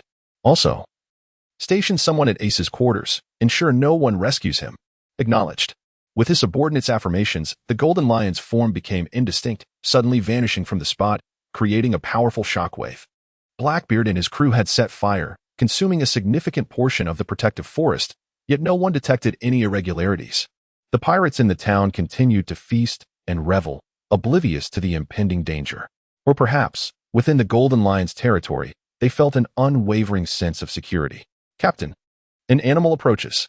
Then Oka, with his remarkable eyesight, spotted a lithe, nearly 2-meter-tall mantis, its arms wielding like blades, as it felled trees in the jungle. The firelight seemed to attract the mantis, known for its aggressive nature and love for combat, which swiftly flew toward them. Excellent. Splendid. Blackbeard chuckled heartily, a sinister glint in his eyes. Let us depart. The pirate town will soon fall into chaos due to the animal uprising. Under his command, the previously inconspicuous Poison Q played a pivotal role once more, utilizing the unique plants he had gathered from the island. Poison Q concocted a powder that emitted a remarkably enticing aroma for animals. Sprinkling this powder around the town would undoubtedly incite tremendous disorder. It is worth noting that Blackbeard had once been felled by a long-armed bear, more aware than anyone present of the formidable strength possessed by the creatures of Floating Island. It was evident that few among the pirates in the town could stand alone against these mutated animals, which had become both feral and powerful through evolution. Having spoken, Blackbeard led his companions, including Lafitte, towards the palace. With agile leaps, they swiftly traversed the path between the town and the palace, gazing upward to discern the astonishing flames erupting from the palace's edge. The inferno is magnificent. Ha ha ha, that lad Roy has done splendidly. Blackbeard's admiration for Roy grew. Though their acquaintance had been brief, he could see that Roy possessed qualities starkly different from those of the Navy as he remembered. This trait indicated that Roy would never stubbornly adhere to the path of the Navy. Thus, he is not in a hurry to recruit Roy at present. Perhaps, before long, Roy will naturally extricate himself from the Navy's control and stand alongside him in the same camp. 2 decades of waiting have forged the formidable Blackbeard of today. This illustrates that in matters of personal interest, Blackbeard's patience surpasses that of anyone else. Fate. Blackbeard versus the Golden Lion. Roy finds himself in a perilous predicament. He hastens away from the palace, yet the Golden Lion relentlessly pursues him. Their speed is nothing short of astonishing, akin to lightning. As they traverse the jungles and deserts that lie between the palace and the town, their velocity, seemingly breaking the sound barrier, propels them forward in a straight line, carving a profound furrow into the earth like a tractor. The Golden Lion looming behind Roy posed a tremendous threat, launching sudden strikes that compelled him to dodge left and right. Despite the swift movements of both adversaries, their occasional collisions forced them to engage in a tumultuous dance of combat. Roy found himself struggling to defend against the relentless onslaught, deploying an array of techniques merely to maintain his precarious position and resist the formidable and enraged Golden Lion. "You are finished, young one," the Golden Lion bellowed, his eyes gleaming with menace and fury. "Daring to lay a hand on me is the gravest mistake of your existence. I shall return these words to you in due time." Roy's indifferent response belied the precariousness of his situation, yet he remained unperturbed. For the figures of Blackbeard and his entourage were already within his line of sight, advancing toward the palace. Upon encountering the imposing silhouette of Roy suspended in the air, Blackbeard's eyes sparkled with fervor. "Golden Lion, indeed it is you," he exclaimed, his gaze fixed intently upon his counterpart as an overwhelming aura surged forth, sweeping across the realm and closing the distance to the Golden Lion. This newly appointed warlord of the sea finally unveiled his most astonishing brilliance at this exhilarating moment. Having spent 2 decades within the Whitebeard pirates, Blackbeard had previously encountered this legendary pirate figure, leaving an indelible impression upon him, even if only in passing. The audacity that seemed to consume the world sparked a profound interest in Blackbeard for this iconic individual, an interest that had persisted for 20 long years. As previously mentioned, Blackbeard possessed an extraordinary patience for matters that piqued his curiosity. This intertwining of interest and patience, perhaps compounded by the force of ambition, ignited within him when Roy proposed a collaboration to eliminate the Golden Lion. To vanquish a legendary figure, what could be more fitting for a pirate's exploits? And who might you be? The Golden Lion's gaze shifted from Roy to the formidable presence of Blackbeard, who exuded an aura that resonated with a palpable threat, unmistakably extraordinary. "I am Blackbeard, a pirate," he declared. "This is not our first encounter, Golden Lion. Over 20 years ago, I laid eyes upon you within the Whitebeard pirates." "Oh?" The Golden Lion's expression remained impassive as he recalled Blackbeard's origins. He scrutinized Blackbeard with keen interest, his gaze traversing the man before him. "You are the one who betrayed the old man Whitebeard and captured Ace." "Indeed, that is I." Blackbeard laughed heartily. "It is truly an honor that the illustrious Golden Lion has heard of my name. Do you intend to kill me?" The Golden Lion, perceiving the murderous intent radiating from Blackbeard, instantly grasped his adversary's intentions. He averted his gaze, sneering, "It is truly lamentable to witness the Navy collaborating with pirates. Who would have thought that 2 decades could lead to such degradation? How pitiful." "Degradation?" Blackbeard remained unfazed, boldly declaring, "Golden Lion, this is not degradation, this is progress. You have been absent for 20 years, abandoned by the tides of time. The current you is no longer the formidable pirate who once fought with the Pirate King. You are now but a complacent warlord, reminiscing about the glories of yesteryear." "Blackbeard, who grants you the audacity to judge me so?" The Golden Lion's fury ignited, a tempest of rage surging within him, yearning to rend Blackbeard limb from limb. "I, for one, lack nothing in the realm of courage." Blackbeard and the Golden Lion confronted each other fiercely, the latter being provoked by a series of piercing words, nearly forgetting the initial anger stirred by Roy. "A palace? Though it may be destroyed, it can be rebuilt. Yet, when dignity is insulted, vengeance can only be satisfied through bloodshed."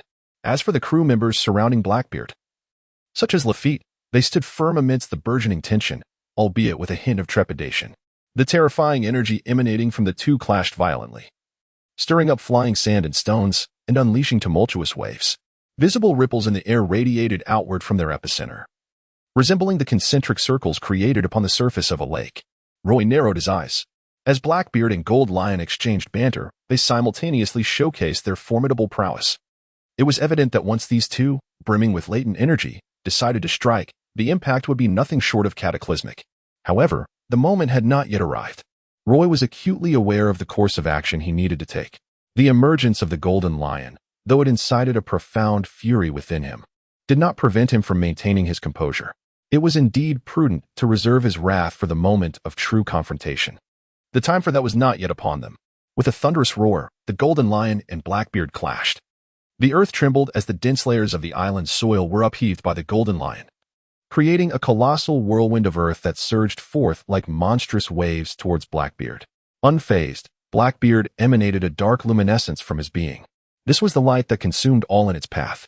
An indescribable, terrifying force radiated from the shadows, sending chills down the spines of all who beheld it. "Get away!" the captain shouted, his indifference to kinship evaporating in the face of danger. "We must flee." Lafitte and the others, struck with horror, had no time for further words as they swiftly dodged in all directions, desperate to avoid the ominous dark light unleashed by Blackbeard. Roy would not dare to approach any closer.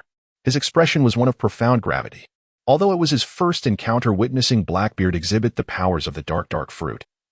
His knowledge of the original narrative rendered him acutely aware of its formidable nature. The dark fruit possesses the ability to consume all, even the powers of other devil fruits.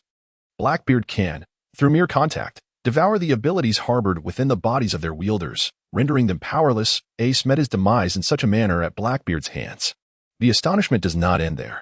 During the climactic battle at Marineford, following Whitebeard's death, Blackbeard directly extracted the powers of the Quake fruit from Whitebeard's corpse, becoming the first known wielder of two devil fruits in history. Subsequently, the Whitebeard pirates disbanded, while the Blackbeard pirates ascended, seizing a substantial portion of the Whitebeard pirates' territory, swiftly establishing a new pirate dynasty and heralding the era of the new Yonko, Blackbeard. In essence, this is the tale of an ambitious individual who, upon acquiring power, seeks to conquer the world. Blackbeard embodies this ambition and should not be underestimated. Initially, the Navy, led by figures such as Sengoku and Garp, regarded Blackbeard with disdain. Lacking insight into his burgeoning threat, they remained blissfully ignorant of the fact that this contempt would ultimately transform into a resounding slap across their faces, leaving an indelible mark. Only Shanks, one of the four emperors, had foreseen the unfolding events, as the scar over his eye serves as a reminder of the mark Blackbeard left upon him. Yet, Shanks found himself powerless to intervene. He understood that should he engage in matters concerning Blackbeard, Whitebeard would feel his pride insulted and would not remain idle. A conflict between the red-haired pirates and the Whitebeard pirates would be contrary to Shanks' own intentions, so he opted to let events transpire as they would. However, Shanks could not have anticipated the situation would spiral into such an exaggerated state. Behind the scenes, it seemed as though a hand named Fate was relentlessly propelling events forward. In the face of overwhelming circumstances, one is often left without agency. Any external force daring to intervene would be mercilessly crushed into oblivion by the hand of Fate. Yet Fate could not foresee the entrance of a butterfly named Roy, who silently entered this world. With the flutter of this butterfly's wings, the global landscape may undergo unpredictable changes, rendering the future uncertain once more. Back to the palace. /Scarido. Boom.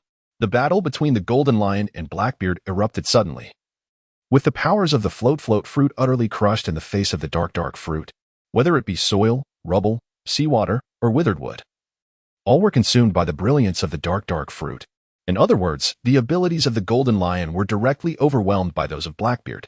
This exemplifies the formidable nature of the dark fruit. Sensing the peril, the Golden Lion chose to hover high above, maintaining a considerable distance from Blackbeard, occasionally using his fruit abilities to harass, but primarily engaging with the two renowned swords at his feet, unleashing a powerful offensive with his extraordinary swordsmanship honed over the years. Not far off, Law and the remaining members of Blackbeard's crew refrained from intervening in the fierce clash between the two titans. The time was not yet right. Their confrontation had only just begun, and the involvement of a third party could complicate matters, making it uncertain whether they would be assisting or hindering. Moreover, Blackbeard likely did not require their aid. As Blackbeard held the Golden Lion at bay, Law found it difficult to intervene. After a moment of contemplation, he resolved to return to the palace to seize the moment. He glanced at Lafitte and the others, then swiftly made his way back towards the palace. Lafitte and the others hesitated briefly before deciding to follow Law's lead. Inside the Golden Lion's palace, there surely lay numerous treasures and secrets waiting to be claimed. If they could secure them all, their captain Blackbeard would undoubtedly be pleased. As for the outcome of the battle, their concern was not absent. Rather, it stemmed from their immense confidence in Blackbeard. Their captain was no ordinary man. His ambition ensured that he would not rest on his laurels. What did it matter to face a legendary figure like the Golden Lion? Blackbeard had already betrayed the equally renowned Whitebird. What was one more adversary in the grand scheme of things? Lafitte and his companions held a pragmatic view. In this era, emerging pirates with even a hint of fame were bold figures unafraid of authority. For them, rather than cowering before these legendary remnants of a bygone age, hunting them down was far more exhilarating. Roy and Raph had arrived at the palace, one after the other. The former charged directly into the palace courtyard, swiftly dispatching a rampaging beast with a single stroke of his blade. He then seized a guard who had no time to resist, placing the edge of his weapon against the man's throat, and inquired coolly, "Where is Ace?" In the room ahead."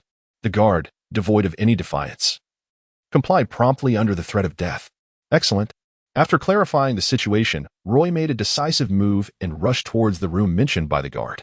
Lafayette and the others were momentarily taken aback.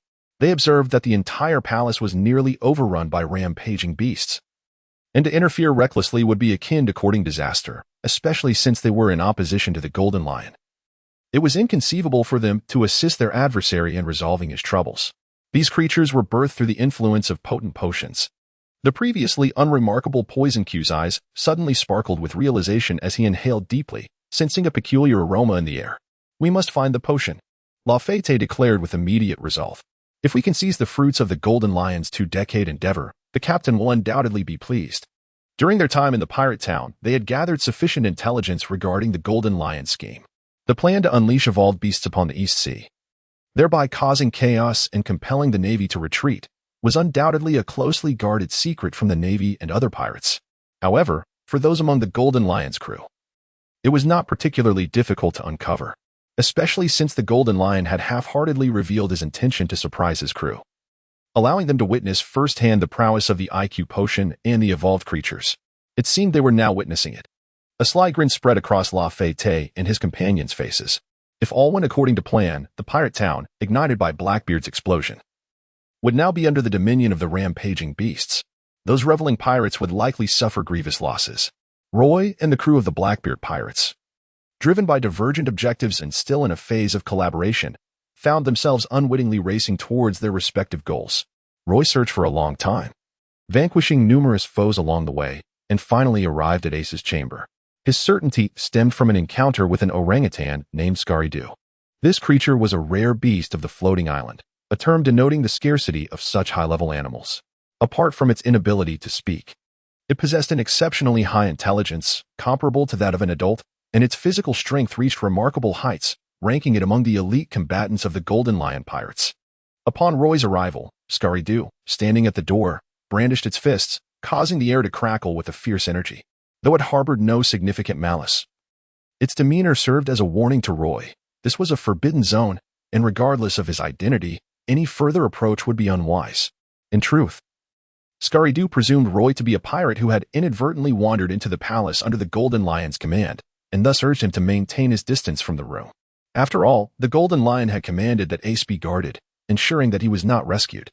As one of the most trusted combat crew members of the Golden Lion, Scaridu would never entrust such a vital task to anyone else. It could never have anticipated that the very architect of this chaotic scenario would dare to appear before it. Roy's footsteps were relentless, drawing ever closer. Scaridu sensed impending danger, realizing that the swordsman rushing towards the room bore an aura not of a comrade, but rather of an adversary. "Yubo!" Scaridu bellowed, fist clenched. Regardless of Roy's identity, he resolved to confront him first. With a force akin to striking a bull from behind a mountain, a formidable power coalesced into a tangible momentum, shattering the air as it surged forth, racing towards the approaching Roy. In the very instant Scaridu's fist was about to connect, Roy anticipated the move. Star Flash!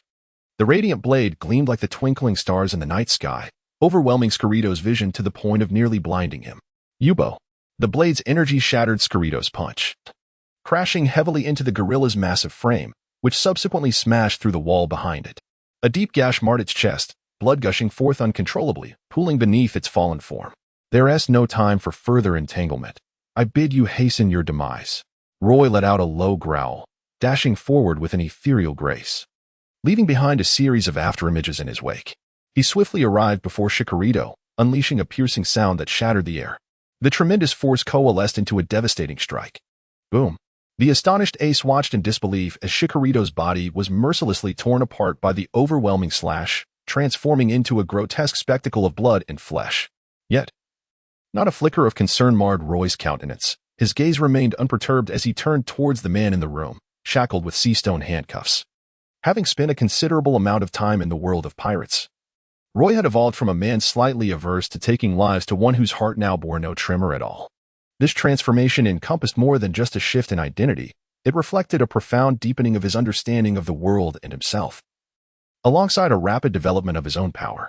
This realm, seemingly peaceful yet rife with undercurrents of chaos, was a testament to the harsh realities of survival of the fittest, vividly portrayed by the myriad of individuals inhabiting it. If one were to replace the navy and world government with dynasties, the various great pirates with sects, and the 4 emperors and 7 warlords with feudal lords, while perceiving the so-called great treasure as a secret to ascension, it would resemble a fantastical narrative cloaked in a different guise. The protagonist, Luffy, embodies the archetype of the invincible hero, blessed with a formidable background, sweeping through the world with ease. Returning to the matter at hand, after dispatching Shikarito, Roy turned his attention to Ace. By now, Ace had regained consciousness from his stupor. He regarded Roy with a stoic expression, as if indifferent to the notion of life and death, instead scrutinizing Roy with a curious interest. "Who are you?" Ace inquired. "I am Roy. Details will follow, but for now, consider me your reluctant savior. If you wish to escape the clutches of the Golden Lion, then come with me." Roy replied, "Can you truly rescue me?" Ace raised an eyebrow. "That is the Golden Lion you speak of. Are you not afraid of inciting his wrath?"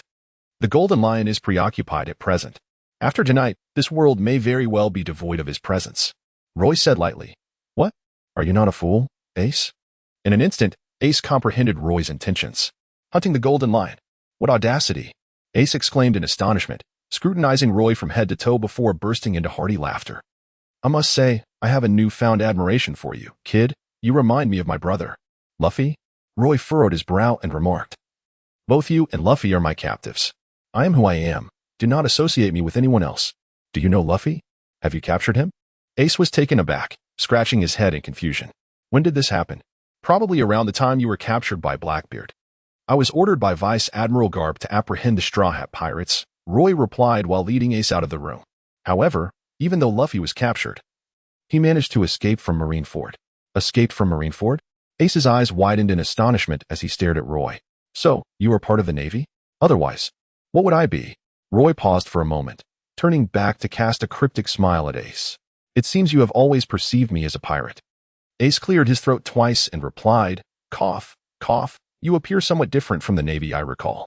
Although he had come to understand Roy's true identity, Ace remained unfazed. For him, being in the clutches of the Golden Lion was no different from falling into the hands of the Navy, if given a choice. He would undoubtedly prefer the latter. After all, his grandfather, Garp, was part of the Navy, providing him with a semblance of protection within their ranks. Hadn't he, even his brother, Luffy, miraculously escaped from Marineford after being captured by the Navy? That place was a fortress, more perilous than Impel Down. To suggest that Garp had not played a covert role in that escape would be utterly implausible to him. As Ace followed Roy, he noticed the transformations within the palace and was astonished to see the rampaging animals. He could not help but bombard Roy with questions.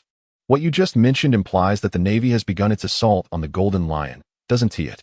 Surely, your intentions extend beyond merely rescuing me, right? By the way, has my grandfather, Vice Admiral Garp, arrived as well?" "No, on this island. I am likely the only Navy presence," Roy responded slowly, reflecting on his fallen comrades, tightening his grip on the snow-covered dagger, a fierce determination glinting in his eyes. "What?" Ace exclaimed, his eyes widening in disbelief. "Are you the only one? Do you intend to hunt the Golden Lion all by yourself?" He fixed Roy with an incredulous gaze. as if questioning the sanity of either himself or Roy. Of course, I am not alone. There are a few others involved. And you should be quite familiar with the primary mission. Roy cast a deep glance at Ace. Who? Ace's expression shifted slightly, as if he surmised something. And his gaze towards Roy was no longer as amicable as before. It is he. In the jungle battlefield, the atmosphere was charged with tension. Ho ho ho ho ho. Blackbeard, you appear to be rather unimpressive. The golden lion hovered in midair, unleashing wave after wave of terrifying sword energy that transformed into crescent-shaped, elegant slashes. Imbued with a dreadful force, akin to meteors plummeting towards the earth, Blackbeard, in a state of frantic evasion, caused the ground to crack with fissures typically seen during earthquakes. These cracks, resembling spider webs, spread outwards for hundreds of meters.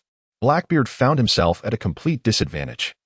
Unable to exhibit even a hint of the upper hand he had previously held during their clash of abilities. In terms of individual strength, Blackbeard was undoubtedly formidable. Yet the Golden Lion's extensive combat experience allowed him to adeptly exploit his advantages. He levitated in the air, asserting dominion over the aerial space, leaving Blackbeard powerless against him. After all, Blackbeard could not remain airborne indefinitely. Just wait. Blackbeard lowered his head slightly, his eyes glinting with a ferocious light as he licked his lips.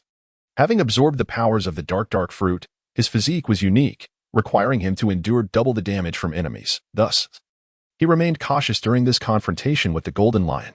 Consequently, although he appeared to be retreating in a state of disarray, relentlessly pursued and pummeled by the Golden Lion, he had, in fact, not sustained any grievous injuries. One could even assert that everything was well within Blackbeard's control. Feigning weakness, he planned to strike back decisively. Faced with the formidable Golden Lion, Blackbeard could not rely solely on brute strength and was compelled to consider tactical effectiveness. Nevertheless, should victory be within reach, it would all be worthwhile. Roy departed from the palace with Ace by his side. As they made their way, many who caught sight of them were struck with trepidation. The subordinates of the Golden Lion, ever mindful of their legendary captain's command, charged towards them with fervor, intent on wresting Ace from Roy's grasp, as if prepared to lay down their lives for the endeavor. Consequently, they met their demise. To put it rather dramatically, Roy's hands were stained with blood this night. In the span of a single evening, the lives he had taken or indirectly caused to perish surely exceeded the total bounty heads he had claimed during his tenure as a bounty hunter in Rog Town. Nevertheless, Roy harbored no regrets. Were there truly any virtuous souls among the pirates under the Golden Lion's banner? Not every notorious pirate embarks solely in pursuit of treasure and dreams. Many are lawless ruffians, engaging in indiscriminate plunder. Ace followed closely behind Roy, his expression a tapestry of complex emotions. Witnessing Roy's unflinching demeanor as he dispatched foes from start to finish quickened Ace's heartbeat.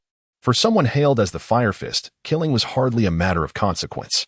After all, the title he bore as the captain of the 2nd Division of the Whitebeard Pirates was forged through battles of life and death. Yet, in Ace's eyes, Roy, as a member of the Navy, seemed to entirely disregard the principles that governed their ranks. The personality exhibited by Roy is unlike that of a naval officer. Rather, it resembles that of a pirate. This leaves Ace perplexed, especially considering that Roy is willing to collaborate with that individual. Oh, it seems we have taken a wrong turn. Roy paused in his tracks, gazing at the barren mountains behind the palace, his hand stroking his chin. It appeared to be a mining site of the floating island. This mine served as the foundation for the opulent lifestyle of the Golden Lion. The miners within were men seized from the only town on the floating island. Regardless of age or vitality, all, save for women, had been reduced to the status of slaves under the Golden Lion's dominion. This circumstance starkly illustrated the Golden Lion's brutal and merciless nature. Roy recalled the original storyline. He was aware that the Golden Lion's initial scheme was to annihilate the only town on this island through the evolved creatures, thereby showcasing his monumental achievements over the past 2 decades to the captains and crews of his numerous fleets. Such a callous disregard for life, reveling in the act of slaughter, epitomized the essence of tyranny. In truth, he could very well be regarded as a tyrant of the seas. Moreover, 2 decades of plotting had exacerbated the cruelty festering within the Golden Lion. Through years of meticulous research, he had gained unprecedented control over those rampaging, formidable beasts, undoubtedly positioning himself with the greatest potential to realize his ambitions. Roy turned his gaze towards the Golden Lion, suddenly glancing back into the distance. Even from afar, he could witness the fierce clash between the Golden Lion and Blackbeard continuing unabated. The battle raged with such intensity that it obscured the heavens and dimmed the sun and moon. Terrifying waves of power manifested as sonic-like ripples, spreading outward in all directions. Simultaneously, clouds of dust and smoke enveloped the island in a swirling dance. Ace's expression darkened. He had sensed the commotion from afar and suspected the identities of the combatants. Let us venture closer and observe.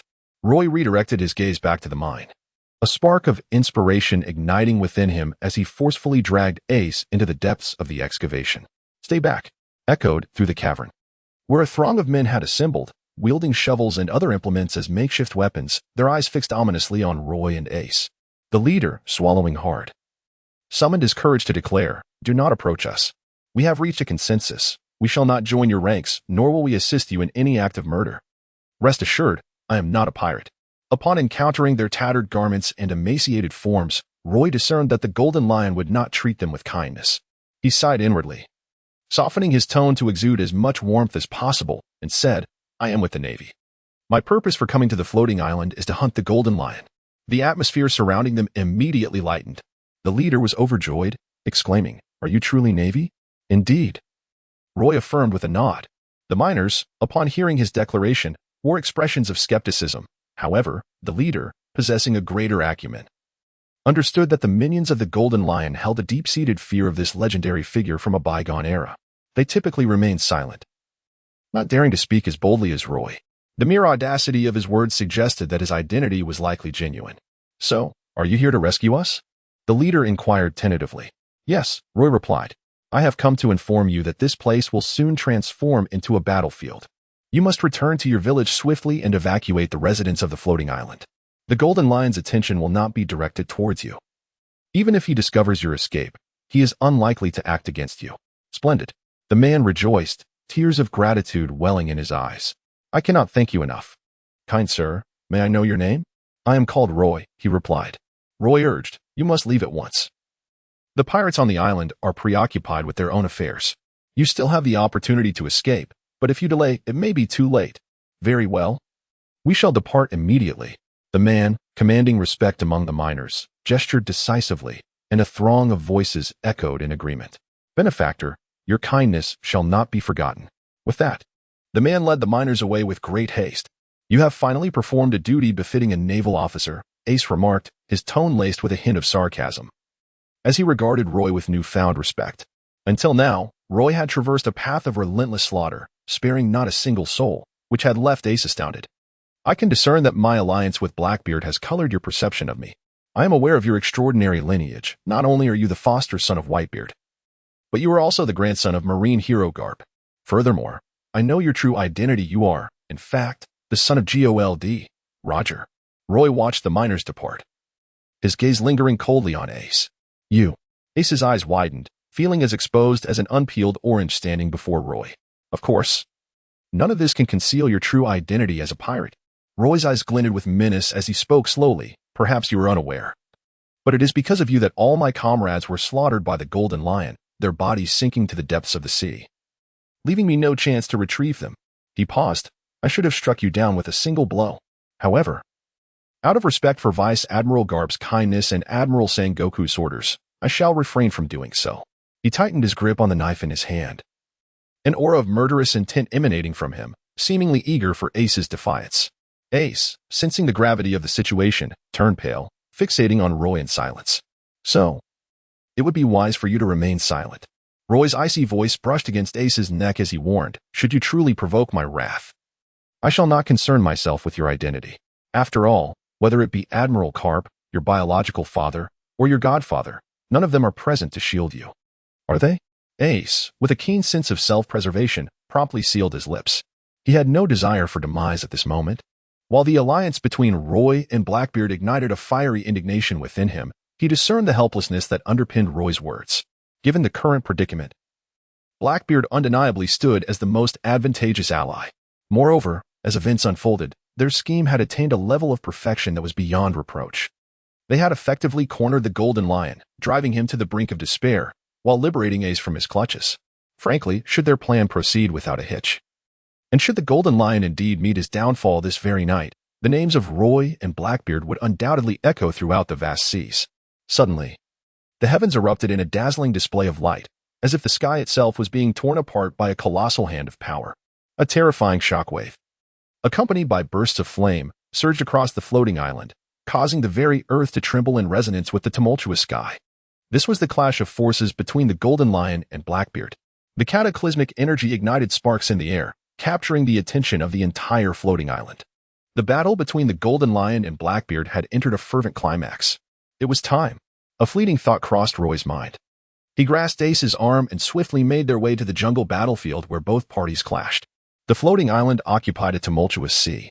A thunderous roar reverberated through the sky, catching the attention of Admiral Karp. "There are formidable warriors engaged in battle over there," he remarked. Standing on the deck of the warship, Akainu fully unleashed his observation haki, sensing the astonishing fluctuations of power from afar. "It appears we have tracked the enemy's whereabouts," he informed Karp. The battle in the sky darkened Karp's expression as he quickly thought of one individual. "Let us go," he commanded, nodding to Akainu before instructing the helmsman. "Steer hard to the right, full speed ahead." "Understood," the helmsman replied. Karp mused that the combatants must be none other than. Akainu hesitated momentarily. "It's him." Karp gazed out at the sea, his attention fixed on the ominous sky shrouded in clouds. With a grim tone, he clenched his massive fist, murmuring to himself, "Since you have already become a legend, wouldn't it be wiser to lie low? It seems you have failed to realize that this is no longer 20 years ago." "Gold Lion, stray dog, life reclaimed. You intend to venture into the battlefield of those two? Are you mad, boy?" Ace stared at Roy in shock. Disbelief etched across his face. With a bounty of 550 million berries, he was undeniably among the elite of these waters. Even in this boundless sea, he stood as a remarkable figure. Yet, despite his prowess, he was merely halfway up the world's hierarchical ladder, one of the few qualified to gaze up at the summit. However, such pride was rendered worthless after Blackbeard effortlessly defeated him. Now, Blackbeard's fierce confrontation with the legendary pirate Gold Lion served as undeniable proof of his strength, positioning him firmly in the upper echelons of the world. Meanwhile, Gold Lion, who was engaged in combat with Blackbeard and was successfully suppressing him, commanded an unparalleled reputation. Merely his name was sufficient to convey his formidable might. What is Roy, after all? Merely a humble naval brigadier. Ace, of course, can discern the extent of Roy's prowess. Having witnessed his capabilities on numerous occasions, it is impossible for him to remain unaware of Roy's approximate standing. At best, he ranks within the middle tier of the global hierarchy, perhaps even below that, merely grazing the slopes of mediocrity. At the very least, Ace possesses a firm confidence. If he were to free himself from the shackles of Seastone, Roy would undoubtedly be no match for him. Are you truly preparing to venture into their battleground, merely to meet your demise? Ace's eyes widened in disbelief. Did I not instruct you to speak less? Roy retorted to Ace, his expression impassive, yet he effectively silenced Ace. Very well, if you wish to court death, I shall not impede your path. Ace seethed with frustration, although certain actions of Roy's irked him. He grasped the gravity of the situation. It was due to him that all of Roy's comrades had met a valiant demise, which filled him with a profound sense of guilt. Thus, he tempered his irritation and offered a word of caution. However, Roy dismissed his goodwill entirely. Fine. If you were so eager to embrace death, then go ahead. Ace's teeth ground together in anger as he glared fiercely at Roy. Roy remained unperturbed, seemingly oblivious to his surroundings, as he deftly maneuvered Ace in his grasp, propelling forward with the swiftness of lightning towards the scarred jungle. Soon, upon nearing the battleground where Blackbeard and Gold Lion clashed, he found it increasingly difficult to maintain his composure, his face betraying a look of astonishment. Ace, too, was taken aback, his expression shifting as he grasped the true magnitude of their strength. The prowess of both Blackbeard and Gold Lion far exceeded his expectations. Before them, the battlefield was transformed into desolation, the earth shattered inch by inch, reminiscent of the aftermath of a cataclysmic earthquake. Even more astonishing were the terrifying slashes that carved chasms into the ground, as if the jungle had been plowed through countless times. The ancient trees, which had stood for innumerable years, were uprooted and ground to dust by the residual force of their confrontation. A dense web of cracks spread for thousands of meters, extending right to Roy's feet. This land was an entirely different realm from what Roy had previously encountered. Despite this, are you still determined to engage in battle? Ace glared at Roy with a grim expression. Although I harbor no fondness for you, are you truly resolved to walk into your demise? Demise? Roy inhaled sharply, a cold smile gracing his lips. If I were afraid of death, do you truly believe you would encounter me here on Floating Island? Ace fell silent, perceiving the madness flickering within Roy's eyes. It was not merely the flames of vengeance that burned there, but also a defiance and disdain for authority. You resemble a pirate more than I do at this moment. After a brief pause, Ace gazed deeply into Roy's eyes. Perhaps. Roy cast Ace aside, disregarding him entirely, and drew forth the snow in his hand, fixating intently on the two figures colliding in the sky. Gradually, he became oblivious to his surroundings, allowing the flames of his inner spirit to engulf his entire being, as extraordinary strength surged through his limbs and bones. He focused his mind, and with each passing moment, his movements grew increasingly steady. Ace stood in a daze, observing Roy's demeanor, vaguely sensing that he had entered a peculiar state. Yet only Roy himself comprehended the significance of this moment. He activated life restoration, igniting his full potential, even at the cost of his own life, entering a fervent state to elevate his existing combat prowess. Life restoration is one of the advanced skills in the world of pirates, enabling one to exert control over their body, hair, and internal organs. In essence, once consciousness is infused, one can freely manipulate any part of themselves. It is an enhancement of the Marine 6 styles. Roy had mastered the 6 forms long ago, yet he struggled to grasp the life restoration that came with the upgrade of the 6 forms. It seemed as though there was a thin membrane that he found difficult to penetrate. Roy had always struggled to comprehend the reason behind his predicament, but now clarity has dawned upon him. It is due to the will, or rather the consciousness, which had not been sufficiently potent. Without an adequately robust will, how could one possibly infuse their consciousness into the very essence of their being? At this pivotal moment, after encountering the Golden Lion, the flames of vengeance within Roy ignited to their fullest intensity. His resolve erupted like dynamite, propelling him through barriers and leading him to the realization of life's resurgence. As he naturally infused his consciousness into his body, he discovered a remarkable enhancement in his prowess. This revelation instantaneously unveiled the most effective application of life's resurgence to stimulate the latent potential within his body, unleashing a force that was previously deemed insufferable and unattainable. Now, I find my combat capabilities have at least doubled. Roy was in excellent spirits. His eyes sparkled with intensity as he fixated on the sky, skillfully manipulating a colossal stone that descended with great force upon the Blackbeard's Golden Lion. Whoosh! A wave of energy surged forth, and in an instant, he vanished into thin air. HM? The Golden Lion sensed imminent danger and swiftly evaded a lethal slash. The blade, shrouded in a deep ebony hue and enveloped in haki, was indeed a formidable weapon. As a master swordsman of unparalleled caliber, the Golden Lion instantly recognized it as the renowned Snowfall, one of the legendary blades. He was all too familiar with its previous wielder, one of the Navy men he had once mercilessly trampled. So, it is indeed you. The figure of Roy appeared before the Golden Lion, provoking a hearty laughter that echoed majestically, seemingly resonating throughout the entirety of the floating island. Youngster, you truly astonish me. How dare you make a move against me? The Golden Lion sneered. Have you forgotten? Not long ago, it was I who cast you into the sea, and who pursued you like a wretched stray dog. Even if I am a stray dog, Roy retorted, do you not realize, Golden Lion, that at this moment, you are even inferior to a stray dog? Roy struck once more. The Golden Lion evaded, his countenance icy as he fixed his gaze upon Roy. Your floating island teeters on the brink of ruin, and you find yourself in peril, witnessing your adversary wreak havoc within your very own domain. Do you truly believe? Roy wielded his blade, executing a swift reverse slash that collided fiercely with the Golden Lion. He then roared, Golden Lion, do you truly believe that you resemble a wretched dog less than a mangy cur? The astonishment from Carp and Akainu was palpable. 100 blades, tornado, star flash, meteor. An array of formidable sword techniques flourished in Roy's hands, as a 3-meter-long blade aura sliced through the air with a sonic boom, reminiscent of thunderclaps in the heavens, crashing down upon the two renowned swords at the Golden Lion's feet. Though the Golden Lion managed to deflect the attack, he was forced to stagger backward several meters. You little brat. The Golden Lion's gaze towards Roy shifted subtly. In a mere half-day, Roy's strength had surged remarkably. From initially being ruthlessly trampled to now being able to exchange blows in such a brief span, how had this young man achieved such a transformation? Nevertheless, to defeat him, it was still insufficient, far from enough. Earth Dragon Spiral, Stone Shatter. With a swift motion of his hand, the ground morphed into a soaring waterfall, the soil swirling upward hundreds of meters into the sky, transforming into two terrifying giant hands that descended upon Roy like a sandwich, intent on flattening him into a pulp. Break for me. Roy stood majestically above the heavens, his feet poised in a moonwalk, as he beheld the torrents of earth crashing down on either side of him.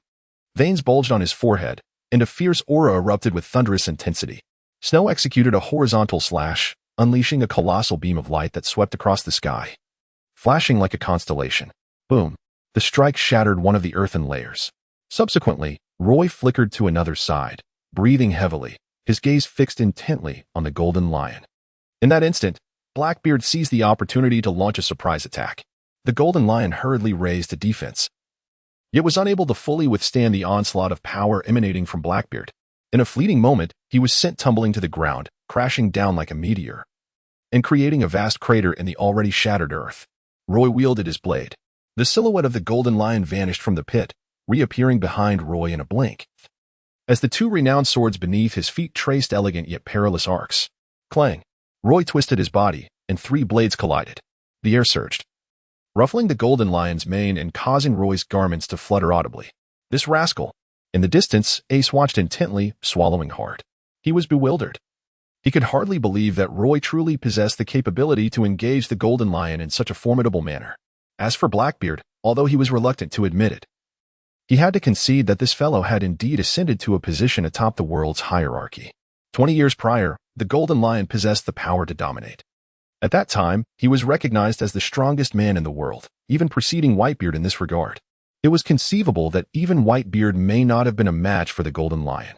However, after 2 decades of neglect, having ruled as a warlord, the golden lion had long since lost the vigor of his youth. Though he still brimmed with passion, he was no longer the formidable golden lion of yore. The golden lion should simply remain grounded. Blackbeard laughed heartily, the blood at the corner of his mouth betraying no weakness, but rather enhancing his aura of valor. Dark energy erupted, coalescing into tendrils that shot toward the golden lion at lightning speed, ensnaring his form. Dark water. This was one of Blackbeard's applications of his fruit's formidable power. It drew the abilities of other users toward himself, rendering their devil fruit powers entirely ineffective upon contact. Additionally, dark water could absorb fruit-based attacks, albeit only those of limited scope. Whoosh! The golden lion found himself helplessly drawn toward Blackbeard. What is happening? The golden lion's expression shifted as he realized his fruit abilities had been sealed. He was being pulled into the air, devoid of any buoyancy. To put it simply, he could no longer soar. Boom! Blackbeard aimed a colossal fist, the size of a cooking pot, and compacted it, shattering the air. With the force of 1,000 thunderclaps, it struck the golden lion's face with devastating impact. The golden lion spat out a mouthful of blood, losing several teeth, as his body was hurled away like a mere sack of sand.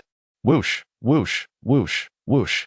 Upon witnessing the scene, Roy's gaze flickered, and with a determined grip on Snow, an explosive surge of power coursed through him, fueled by the revival of life.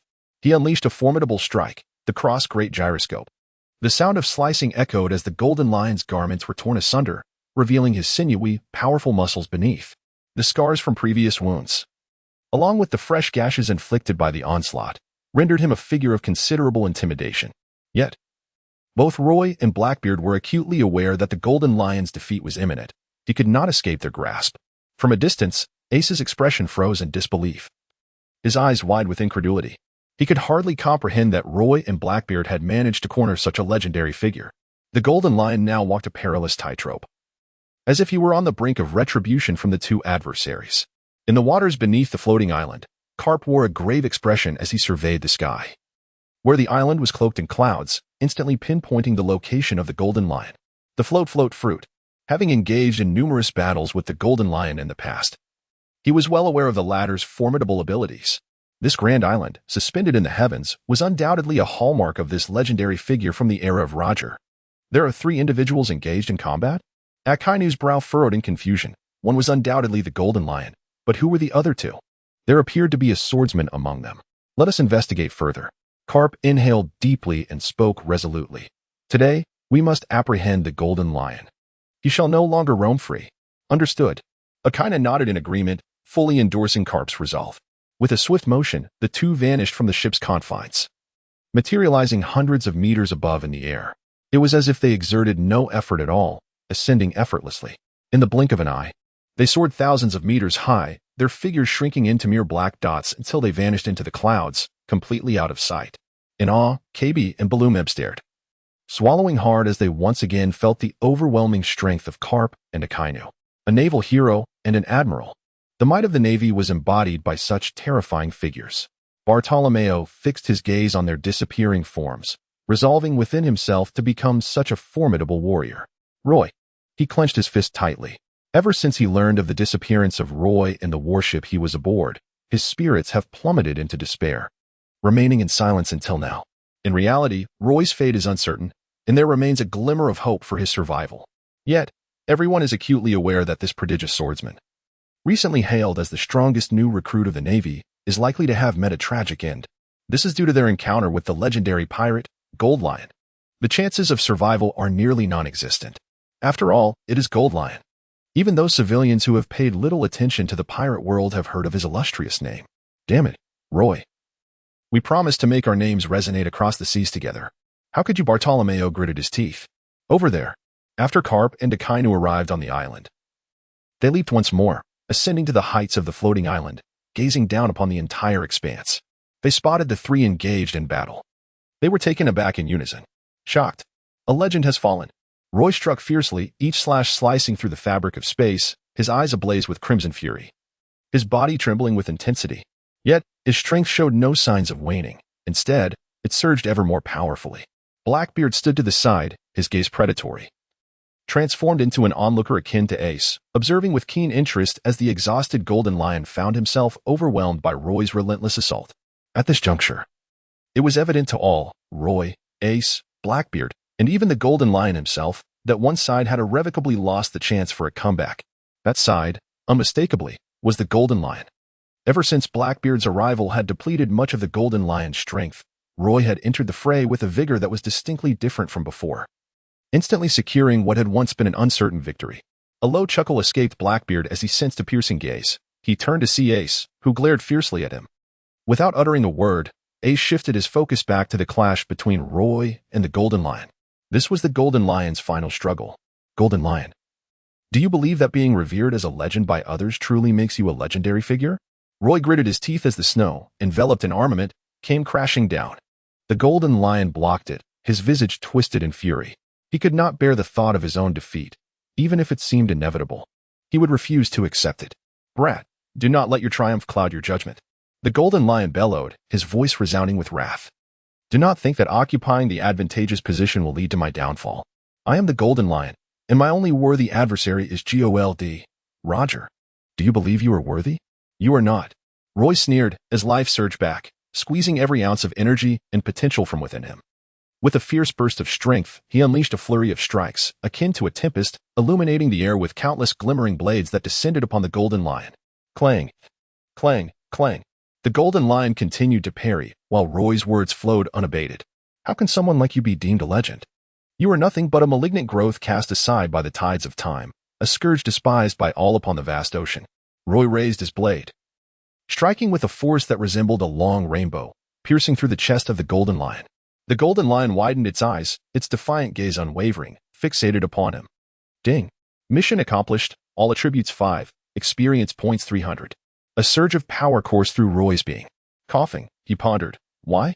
The Golden Lion coughed twice, lowered his gaze to the snow walker blade that had pierced his heart, and suddenly spoke. What do you mean by why? Roy locked eyes with the Golden Lion. Why meddle in matters that do not concern you? The Golden Lion replied slowly. I can see that you harbor a profound hatred towards me, and your intentions extend beyond mere revenge. Although you are a naval officer, you possess qualities that are often absent in your kind. Were you a pirate? You would undoubtedly be a grand pirate, much like myself. So, I ask you, why are you so determined to thwart my endeavors at all costs? Why? Roy murmured softly, a multitude of faces from Rog Town flickering in his mind. Yibbonsong, Dottie, Grandma, and so forth.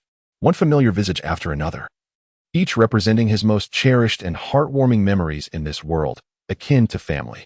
For you must never, under any circumstances, lay a hand against the East Sea. Roy sneered, enunciating each word. The most unfortunate coincidence is that I share the same hometown as the Pirate King, Gold. Roger. So, it seems I have once again been bested by a man hailing from the East Blue. In the eyes of the Golden Lion, Roy's figure suddenly overlapped with that of Roger from his memories. His body gradually weakened, ultimately collapsing with a resounding thud. Blackbeard and Ace, witnessing this scene, inhaled deeply, as if lamenting the passing of a legend. Roy's decisive strike extinguished the final glimmers of the Roger era. It is easy to imagine that when the news of the Golden Lion's demise reverberates through the seas, Roy's name will accompany this momentous tidings, echoing in every corner of the world. Simultaneously, the Golden Lion's name will once again be invoked by the world. However, this mention will inevitably differ from the previous sentiments held by the Golden Lion himself, for he has now become the most exquisite backdrop rather than the leading protagonist. This time, the spotlight falls upon a rather unexpected figure. Swish. In that instant, two silhouettes abruptly appeared above the floating island. That lad is still alive. Carp, intrigued, recalled that during the clash of the three, a particular aura had suddenly vanished. He then cast his gaze over the entire island, his attention swiftly fixating on Roy. A look of pleasant surprise evident on his face. Roy is indeed the promising new generation of the Navy. At this moment, witnessing Roy's survival against the onslaught of the Golden Lion not only attests to his valor, but also signifies that his future is boundless. Vice Admiral Carp, you seem to have overlooked a crucial matter. Akainu paused, momentarily taken aback. Even he could not hide his astonishment at the scene before him. Was that the Golden Lion? Carp's gaze shifted, capturing the imposing figure lying before Roy. With golden hair reminiscent of a lion's mane, two renowned swords at its feet, and the iconic ship's wheel embedded in its head, along with that familiar visage, a face Carp could never forget. Roy had defeated the Golden Lion. His voice was somewhat hoarse, tinged with disbelief. Not merely defeated, but slain. Akainu intoned, his voice grave. He could sense that the Golden Lion's heart had ceased to beat, yet Carp, in his overwhelming shock, chose to overlook this fact. Slain? How could that be? Carp swallowed hard. Nevertheless, the reality compelled him to concede that, indeed, as Akainu had stated, the Golden Lion was dead. His gaze fixated on Blackbeard, who was not far from Roy. Simultaneously, Carp also discerned Ace's presence. Suddenly, everything fell into place. So that was it. Both Carp and Akainu were not fools, even without Roy's explicit account. The clues at the scene allowed them to surmise the course of events. It was simply that Roy and Blackbeard had joined forces to eliminate the Golden Lion, extinguishing the final vestige of his existence in this world. Boom. After the Golden Lion's demise, the entire island began to crumble. This had once been a floating island constructed from the Golden Lion's powers, but with his death, the abilities of the float fruit naturally dissipated. The immense island, bereft of its buoyant support, plummeted into the sea with a thunderous crash. Roy was jolted awake by the thunderous sounds of the island, and upon sensing a familiar presence, he immediately looked up to see two well-known figures in the distance. Blackbeard also noticed Carp and Akainu hovering in the air. The Navy. Blackbeard's pupils constricted. The legendary Navy hero Carp. The Admiral Akainu. These two were certainly not nameless individuals, though Blackbeard was not foolish enough to overlook their identities. He was acutely aware that despite his arrogant demeanor and self-proclaimed strength, he lacked the confidence to triumph against the combined assault of these two formidable foes. However, he found solace in the fact that he was currently allied with the Navy as a member of the 7 Warlords of the Sea. A cryptic smile played at the corners of Blackbeard's lips. Gulp. Grandpa.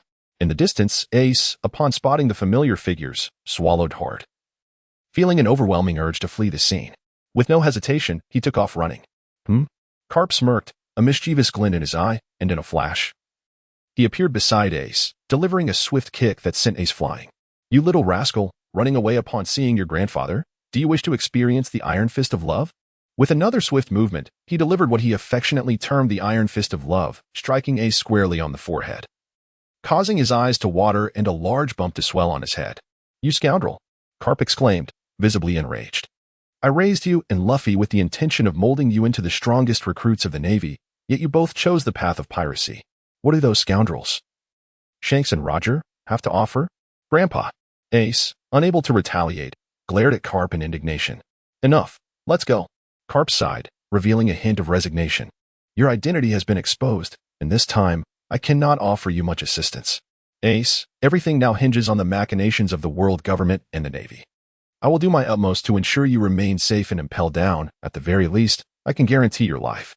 He sensed the differing opinions within the world government and Navy regarding Ace's fate, and it was a precarious situation. Ordinarily, as the 2nd Division commander of the Whitebeard Pirates and the adopted son of Whitebeard, the Navy and the world government would not consider executing Ace, as it would sever ties with Whitebeard completely. However, this time, the higher-ups in the world government, the Gorosei, seemed to hold a contrasting viewpoint. Moreover, There were conflicting opinions within the Navy regarding Ace's treatment. The clash of these two forces could yield unpredictable consequences. Carp, caught in the vortex of this turmoil, could not guarantee Ace's safety, but he was determined to do everything in his power to protect him. Understood. Ace lowered his gaze, sensing Carp's helplessness, and sighed inwardly. Swallowing his words, Carp then took him and led him to Roy's side. Let us depart. We cannot linger on this island, Kapu remarked. Blackbeard stood beside Law, casting a glance at Kapu, a silent grin spreading across his face. Having traversed the seas for many years, Blackbeard had undoubtedly encountered Kapu on multiple occasions. The naval hero, who had relentlessly pursued the Pirate King and even adopted the son of the Pirate King, left an indelible impression on him. Although we have arrived late, we were fortunate to witness a remarkable scene, Akaina scoffed, casting a penetrating gaze at Blackbeard before addressing Kapu. We must retrieve the body of the Golden Lion. Do as you wish, Kapu replied, and with a flicker of movement, he vanished alongside Ace. Captain, the floating island is about to collapse. Run. The crew of the Blackbeard pirates suddenly emerged from the direction of the palace. Panic etched on the faces of Lafitte and others as they leaped in midair, fearing a fall to the ground. At that moment, the floating island began its rapid descent, the alarming anomaly leaving them in utter shock. Yet, the outcome of the Golden Lion's defeat was all too predictable. After all, if not for the loss of the buoyancy granted by the float fruit's powers, how could the floating island plummet from such heights? We must leave. Roy nodded at Blackbeard, vanishing with the corpse of the Golden Lion. With a graceful leap, he ascended into the sky, his ears twitching as his gaze shifted. He paused for a moment, catching sight of a group of individuals soaring through the air. They were the inhabitants of the floating island, their arms adorned with wings.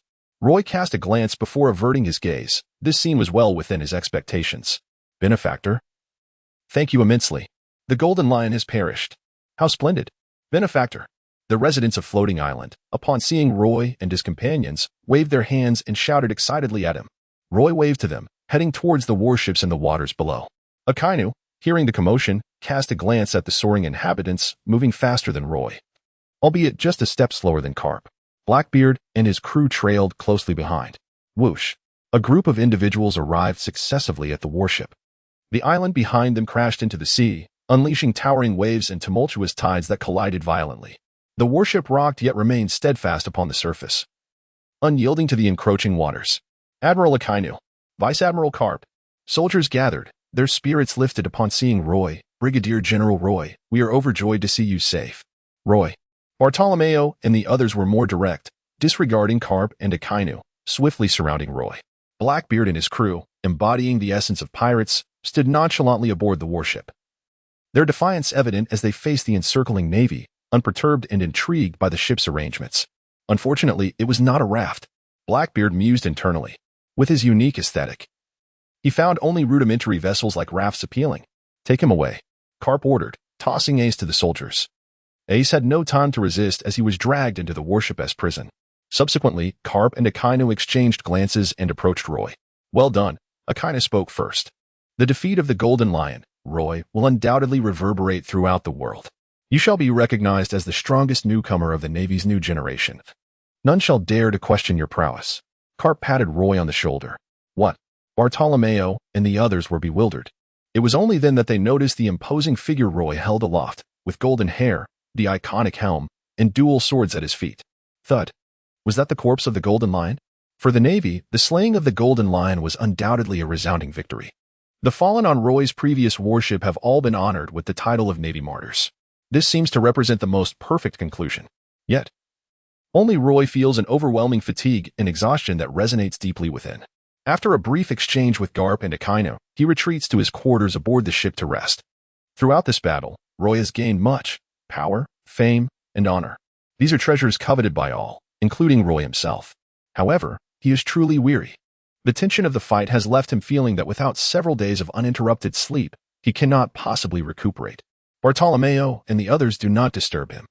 Blackbeard watches Roy depart, thriving aboard the ship. Although the soldiers eye him warily, he feels no threat whatsoever. Instead, he casually approaches Bartolomeo and his companions to engage in conversation. Upon learning that Bartolomeo and Roy are close friends, Blackbeard becomes even more amiable. Garp and Akainu, uninterested in Blackbeard, relay the intelligence obtained from Roy, detailing the entirety of the encounter with the Golden Lion, to Sengoku via the transponder snail. Sengoku ponders for a moment, offers a few words of caution, and then ends the call, yet the astonishment in his eyes remains undeniable. The Golden Lion is dead. The man who once rivaled the Pirate King Gold, Roger, is now a permanent memory of the ages. In many respects, this marks an extraordinarily impactful success born of cooperation between the Navy and pirates. Blackbeard, a warlord of the sea? Sengoku muses, reporting the news to the world government. Upon receiving the information, the intelligence personnel immediately relay it to the five elders, who then disseminate it through certain channels to Morgans, the president of the World Economic News Agency and one of the four emperors of the underworld. As Morgans absorbs the shocking news, he is engulfed in extreme elation, bouncing around his room in a frenzy of excitement. Sales. This is all about sales. The news will spread across the globe. Reactions from all corners. Shock. The death of the maritime lion signifies the end of an era. Roy and Blackbeard, the Navy and pirates, the most successful collaboration of the great age of exploration. The lengthy headline captures the attention of many. When readers delve into the details of the article, almost everyone is left astounded. The younger generation, those 20 and under, may take it in stride, but those over 20 and 30 are truly plunged into a state of profound horror. The Golden Lion is dead. The image depicts the lifeless body of the Golden Lion, his eyes wide open, still brimming with profound resentment and death. The newspaper provides the answer. The Golden Lion was slain by a young naval officer and a newly appointed warlord of the sea. Accompanying the text are two starkly contrasting visages, one youthful, the other rugged. The former represents the Navy, while the latter embodies piracy. In the age of exploration ignited by Roger, the joint effort to eliminate the Golden Lion stands as an epitome of collaboration between pirates and the Navy, a notion that is not only acceptable but rather expected. Indeed, the Golden Lion held such a stature, once a peer to Whitebeard, who has since risen to become one of the four emperors of the sea. The Golden Lion was on the brink of being recognized as another emperor before his disappearance, having once been heralded as the strongest man in the world. Such a formidable figure has met his demise. He fell at the hands of an inconspicuous naval officer and a newly minted warlord of the sea. A mere fledgling in the piratical realm. Astonishing. On the perilous island of Krykonna, numerous knife-wielding creatures roam, thriving in the primordial wilderness. Their innate wildness and survival instincts compel them to battle, honing their lethal skills through relentless combat. The once mighty Mihawk gleaned much from these ferocious beings. Within the island's solitary castle, a seagull swoops down, delivering a newspaper before snatching a 100 berry coin from a basket hanging on the balcony and flapping away. Roy, Blackbeard. Moments later, Mihawk arrives at the balcony and casually picks up the newspaper. Upon glancing at the headline, he is momentarily taken aback. His gaze then shifts to several photographs on the page, disregarding Blackbeard and the Golden Lion, instead fixating on the youthful figure whose singular image exudes a piercing sword intent. Intriguing. A subtle smile graces Mihawk's lips, revealing a trace of aloofness. Have you accomplished such a feat in just a few short days, young man? He recalls the boy who, at the Shichibukai conference at Mariehua, had foolishly challenged him, the world's greatest swordsman. The Golden Lion, your death was not in vain. With a decisive snap, Mihawk closes the newspaper and gazes into the distance. In the new world, within the domain ruled by Whitebeard, an uproar ensues. I want a drink. Whitebeard bellows. Old man, you mustn't drink now. What is the point of a life without liquor? I might as well be dead. Whitebeard's fury surges, causing those around him to tremble. Only a few captains and the two nurses who tend to him dare to continue their pleas for moderation. Old man, old man. Big news. Suddenly, a pirate crew member rushes in, clutching a newspaper. All eyes were fixed upon him, causing his heart to tremble with fear. What news? Marco, the 1st Division captain of the Whitebeard pirates, raised an eyebrow. He stepped forward to draw attention. Addressing the pirate crew member who had come to deliver the message, hand me the newspaper. The crew member, trembling, handed over the newspaper. Marco skimmed through it, his eyes widening in shock, the expression of horror evident to everyone present. What on earth has transpired? The others were curious. Marco. Even Whitebeard spoke up. His gaze, like thunder, fell upon Marco. It appeared gentle yet bore down with immense pressure. Father. Marco's voice was hoarse, each word deliberate as he slowly stated, the Golden Lion is dead. Moreover, his demise is connected to that traitor, Blackbeard. Upon uttering these words, silence enveloped the room. The red-haired pirates. Blackbeard. Shanks clenched the newspaper tightly in his hand. The image of the Golden Lion in his memory grew increasingly blurred. Having once been an apprentice on the Pirate King's ship, He was certainly no stranger to Roger's nemesis, the Golden Lion. Has that lion finally fallen into eternal silence? Shanks sighed. The remaining two emperors of the sea, the Beast Pirates and the Big Mom Pirates, received the news and exchanged cold smiles. The Golden Lion. As one of the protagonists vying for a new era, they had long since looked down upon the rulers of the old age. The figure of the Golden Lion and the legendary tales he left behind had already faded away with Roger's death, becoming but a whisper in the wind. In this era, they were the true main characters. The Grand Line, the Paradise, the Triangular Zone. This area is renowned as one of the most terrifying regions of the sea. More than one person has sworn that genuine spirits dwell within these waters. The Straw Hat Pirates happened to sail into this area. Nami haggled with a seagull, ultimately purchasing a newspaper for 100 berries. While sailing the seas, long periods without contact with anyone but comrades rendered one nearly blind to the world. If they neglected the news, arriving on an island would be akin to being lost. Nami unfolded the newspaper, her eyes widening at the photos within. The Golden Lion. Roy, Blackbeard. Nami recalled that young Navy officer who had annihilated the entire Straw Hat crew at Eni's lobby. Due to that officer's overwhelming assault, their once smooth operation led them to be captured at the Navy headquarters, Marineford. For pirates, that place was undoubtedly the most dreadful. Had it not been for the timely rescue by the Going Merry and the quiet assistance from Luffy's grandfather, they would never have escaped Marineford. Has this man truly become that terrifying? Nami swallowed hard as she relayed the news to her companions. Upon seeing the photograph of Roy in the newspaper, Zoro silently rose and made his way to the deck, coming to a halt. Zoro, what are you doing? Nami inquired with curiosity. Training. Zoro replied in a deep voice, a glimmer of determination flashing in his eyes. I cannot allow myself to be outdone by him. In East Blue, at Rog Town, there stood a venerable weapon shop, Ibn Song, which had been in operation for 2 centuries. Incredible! Absolutely incredible! Roy has done it, exclaimed Uncle Ibn, nearly fainting with excitement. His wife, standing nearby, rolled her eyes and could not help but deliver a playful punch to him. Fool, you've been shouting for 2 hours. Isn't it exactly what you wished for that Roy achieved all this? Indeed, Roy has succeeded. Ha ha ha ha. Uncle Ibn, undeterred, continued to revel in his exuberance, unable to contain his joy as he danced about. The thought of his ancestral treasure, the Snowwalk blade, becoming the weapon that vanquished the legendary pirate, Gold Lion, filled him with an unstoppable urge. How I longed to set sail. In the waters of Impel Down, naval ships lay anchored. Roy awoke, feeling invigorated. The fatigue that had weighed heavily on his spirit seemed to vanish entirely from his very bones. He stepped out of the room. Brigadier Roy, Admiral Carp is awaiting your presence on the deck, informed the soldier stationed at the door. Understood. Roy nodded, although he was uncertain about the purpose of Admiral Garp's summons. However, it was evident that as a recently celebrated hero of the Navy for vanquishing the infamous Golden Lion, this encounter could not bode ill. Wishing everyone a joyous Mid-Autumn festival. Upon completing this passage, I find myself grappling with a query regarding the storyline involving the Golden Lion. Subscriptions have seen a significant decline, which is particularly noticeable given their already modest numbers. I wonder if it is due to the quality of my writing or some other issue. I initially believed my work to be satisfactory, yet now I find myself questioning my capabilities. Might anyone share their thoughts in the comments or in the chapter discussion? Arrival at Impel Down. Headquarters rewards. Admiral Garp. Roy arrived and greeted Carp with a cheerful exclamation. You have come. Carp stood at the bow of the ship, facing the wind, and smiled at him while offering 2 exquisite swords. Sakura Tin, Muko Kaze. These 2 renowned blades, of considerable worth, were the prized weapons of the Golden Lion and could be considered one of his spoils of war. Roy felt a profound appreciation for the 2 exquisite swords before him, though he refrained from expressing any overt desire. After a moment's hesitation, he gazed at Carp. These are your spoils, he remarked. Carp handed the swords to Roy, asserting, as a swordsman, you are in greater need of them than anyone else. It is prudent to have a couple of spare blades. Thank you, Admiral.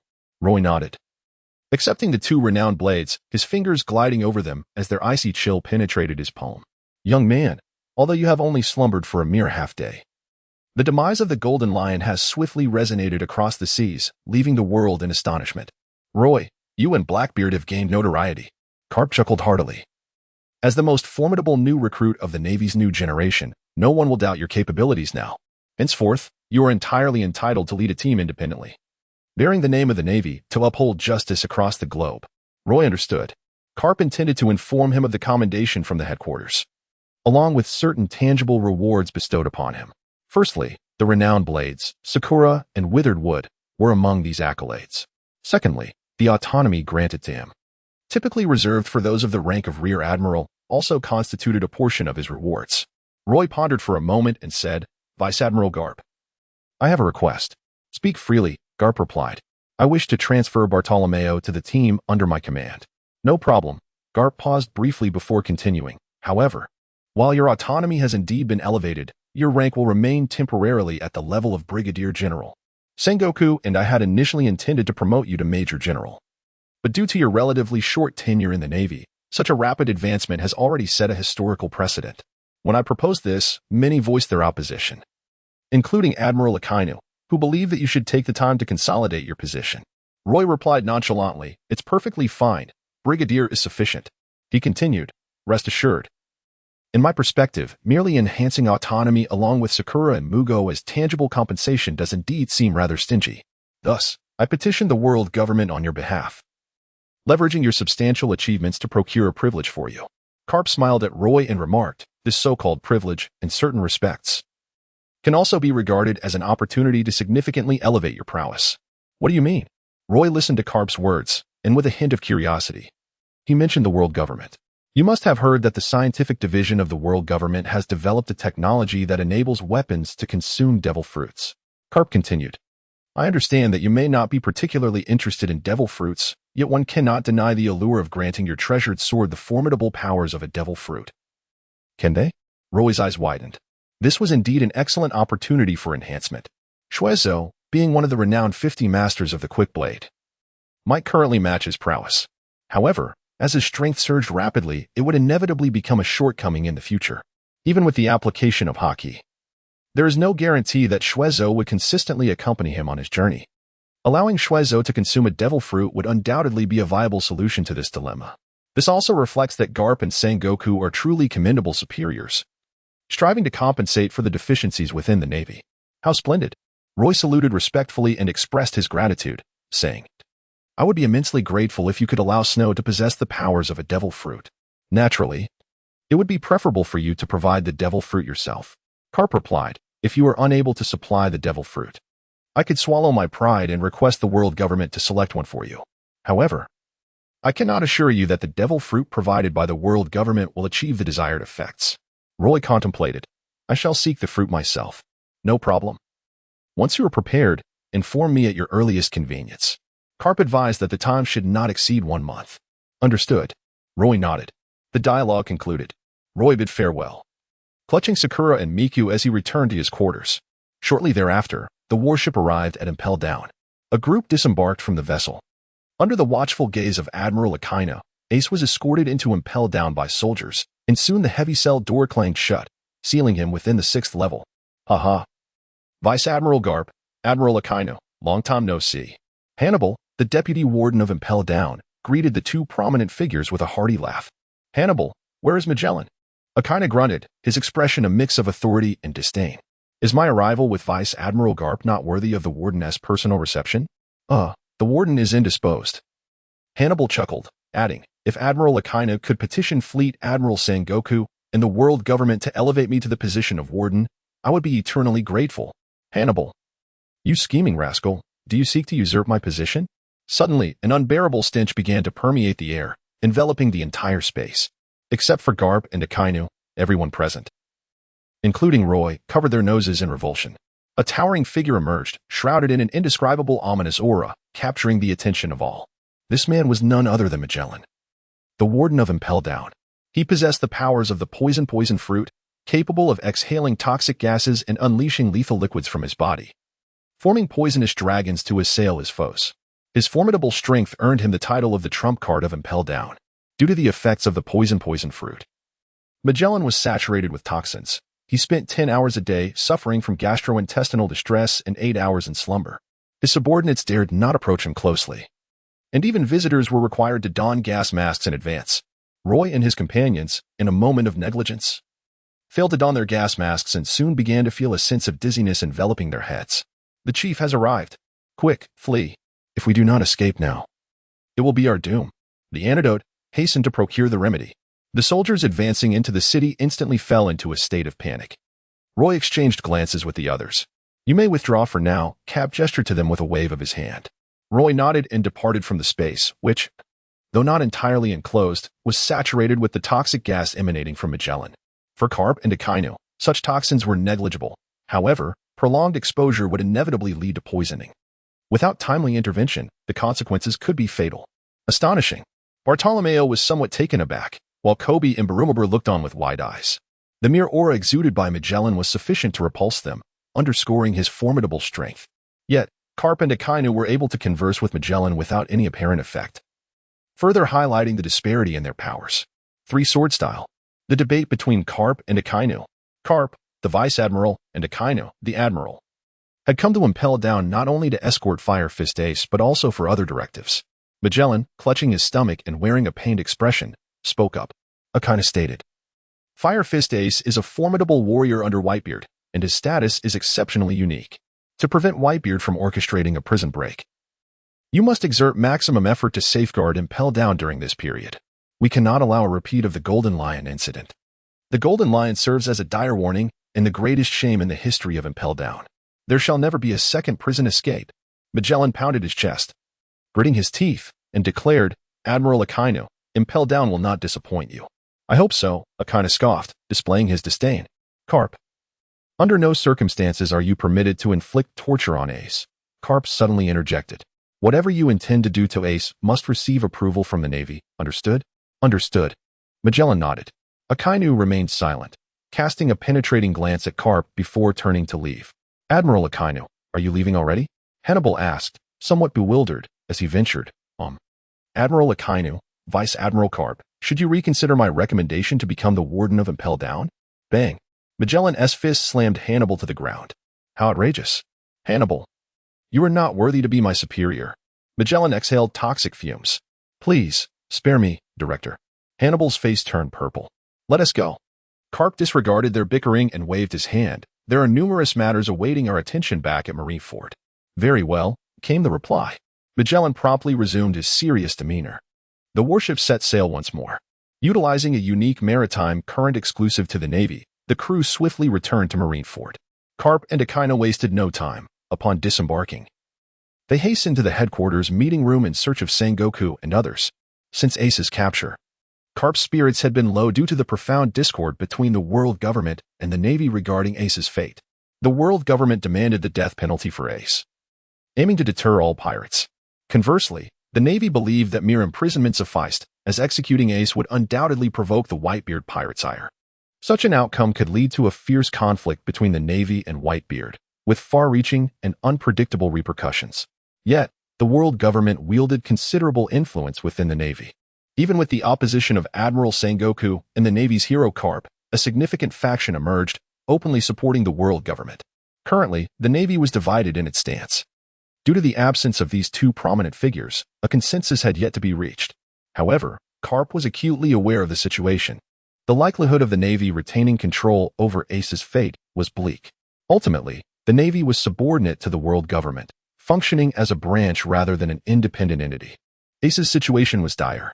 Carp could even surmise the internal dynamics within the Navy. Kazara remained neutral, Akiji held a balanced position, Sengoku, and he opposed the prevailing sentiment, while Akainu and the majority staunchly advocated for absolute justice, aligning with the world government. Thus, a confrontation between the Navy and the Whitebeard pirates seemed inevitable. After 2 decades of tranquility, the simmering undercurrents had finally reached a boiling point. Sighing, Carp lamented, "Snow, Sakuju, Makoro." Roy stroked his chin, his expression slightly peculiar. He now possessed 3 exquisite blades, each a treasure of considerable worth, and it seemed almost a disservice to himself not to engage in a 3-sword style with them. However, as a swordsman, Roy understood better than anyone that whether one employed a single sword, a pair, or 3, it was merely a matter of choice. Among these styles, none reigned supreme. The distinction lay solely within the individual. Thus, proficient in the single sword technique, Roy did not harbor disdain for the 3-sword style. Rather, he felt a burgeoning sense of anticipation. It was time to cultivate an entirely new swordsmanship. With this thought ignited, he took his 3 blades to the beach. Arriving at his usual sandy clearing, with a piece of snow in his mouth, he grasped the Sakura tin and Mukukage in either hand. striking a pose reminiscent of Zorro. As he contemplated, his hands began to mimic the movements. Tornado. He experimentally unleashed a tornado using all three swords. In an instant, a powerful gust erupted. A barrage of slashes surged forth, crashing against the tumultuous sea, directly assaulting the roaring waves. Boom. The slashes pierced through the waves, creating a sizable chasm. Quite intriguing, Roy murmured softly, concentrating intently on his sword practice. Meanwhile, in the conference room of Marineford, a loud bang echoed. I vehemently disagree. If the Navy engages in conflict with the Whitebeard pirates, it will only serve to benefit other pirate factions, Carp exclaimed, slamming his palm on the table in anger. We all know that executing Ace brings no advantage to the Navy. Yet why does the world government insist on his death? Is it not because Ace is the son of Roger? Why should his son bear the sins of his father's past transgressions? Do you all truly consider this justice? Let us not forget, Ace is a pirate. Suddenly, Akainu interjected, rising from his seat, hands firmly planted on the table. His gaze piercing as he addressed Carp with a solemn tone. Vice Admiral Carp, you raised Ace, and we are all aware of the bond you share with him. As you stated, the mistakes of the pirate king Roger should not be attributed to Ace. However, once he set sail, he chose not to join the Navy, but rather embrace the life of a pirate, aligning himself with Whitebeard. This irrevocably brands him as a man steeped in sin. Carp retorted fiercely, is his guilt solely defined by his status as a pirate? This world may appear pristine on the surface, yet it harbors countless individuals steeped in filth. What heinous acts has Ace committed to warrant the death penalty? Akainu remained undeterred, asserting, regardless of his lineage as the son of the Pirate King, his mere affiliation with Whitebeard is sufficient grounds for his demise. The two stood as representatives of their respective factions, their debate effectively encapsulating the outcome of the meeting. Yet, it was evident to all that Carp was at a disadvantage. As Akainu had articulated, Ace's identity as a pirate had become an indelible stain upon him. At this juncture, Sengoku rubbed his temples in exasperation, stating, we must send someone to engage Ace. If he is willing to align himself with the Navy and the world government, becoming one of the 7 warlords of the sea, he could secure his life and even emerge as a symbolic figure for the Navy. Otherwise, he cast a glance at his old friend Carp, sighing heavily. If Ace refuses, Carp, there is no way you can protect him. Mission: hunt down the sea hero Jinbei. The internal naval meeting concluded on a rather disheartening note. Nonetheless, Carp acquiesced to Sengoku's proposal and set off for Impel Down the following day, intending to have a serious conversation with Ace. Upon his return that evening, Carp appeared despondent. He refrained from seeking out Sengoku and instead indulged in a bout of heavy drinking in his quarters. However, Sengoku, Akainu, and others, who had been anxiously awaiting news, understood the implications of his demeanor. Consequently, Sengoku, representing the Navy, once again issued a summons through the newspaper for the 7 warlords of the sea. Cloaked in the guise of a meeting to be held in Marineford, the true message conveyed to all the warlords was that their presence in Marineford was mandatory, with those who failed to comply facing expulsion from the Navy. This time, the Navy was evidently taking a hard stance, clearly preparing for a significant move. Those who laid eyes on the newspaper recognized the shift, and the astute began to murmur among themselves, recalling the Navy's recent capture of Ace, the 2nd Division captain under Whitebeard, from the clutches of Blackbeard. It was becoming apparent that the Navy intended to confront Whitebeard head-on. Many remained perplexed by the reasons behind such a drastic change in the Navy's stance. Although they were at a loss, they could sense the gathering storm in the seas, the whirlpool of tension growing ever larger. Among the most bewildered was Blackbeard himself. He had arrived in Marineford aboard a warship, spending half a day in the town as a pirate, before constructing a makeshift raft and eagerly setting sail once more. After merely 2 days at sea, he found himself hastily returning. What was occurring?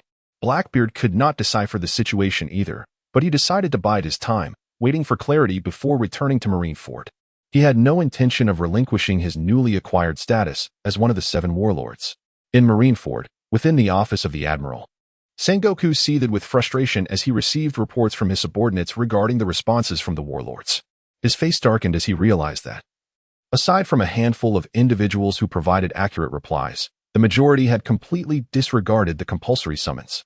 Notably, Jinbei, the fishman, had surmised the Navy's intentions upon hearing of Ace's arrest and had even persuaded the Navy to release Ace to avert a conflict with the Whitebeard pirates. This infuriated Sengoku beyond measure. Just a band of pirates. Did they truly believe they could act with impunity? Sengoku clenched his fist in anger. With Ace's capture, many speculated that the Navy was gearing up for war against Whitebeard, and it was only natural that some chose not to engage in opposition, Akina coldly remarked. Yet their choices deviate from the original agreement with the Navy. If they do not intend to stand by the Navy in critical moments, then the Navy has no need for a host of disobedient allies. It is imperative that these self-important pirates are made to recognize the true might of the Navy once more. In the Warring States period, Akina understood the implications and nodded. Instructing, passed down the order to remove Jinbei from the position of Warlord of the Sea.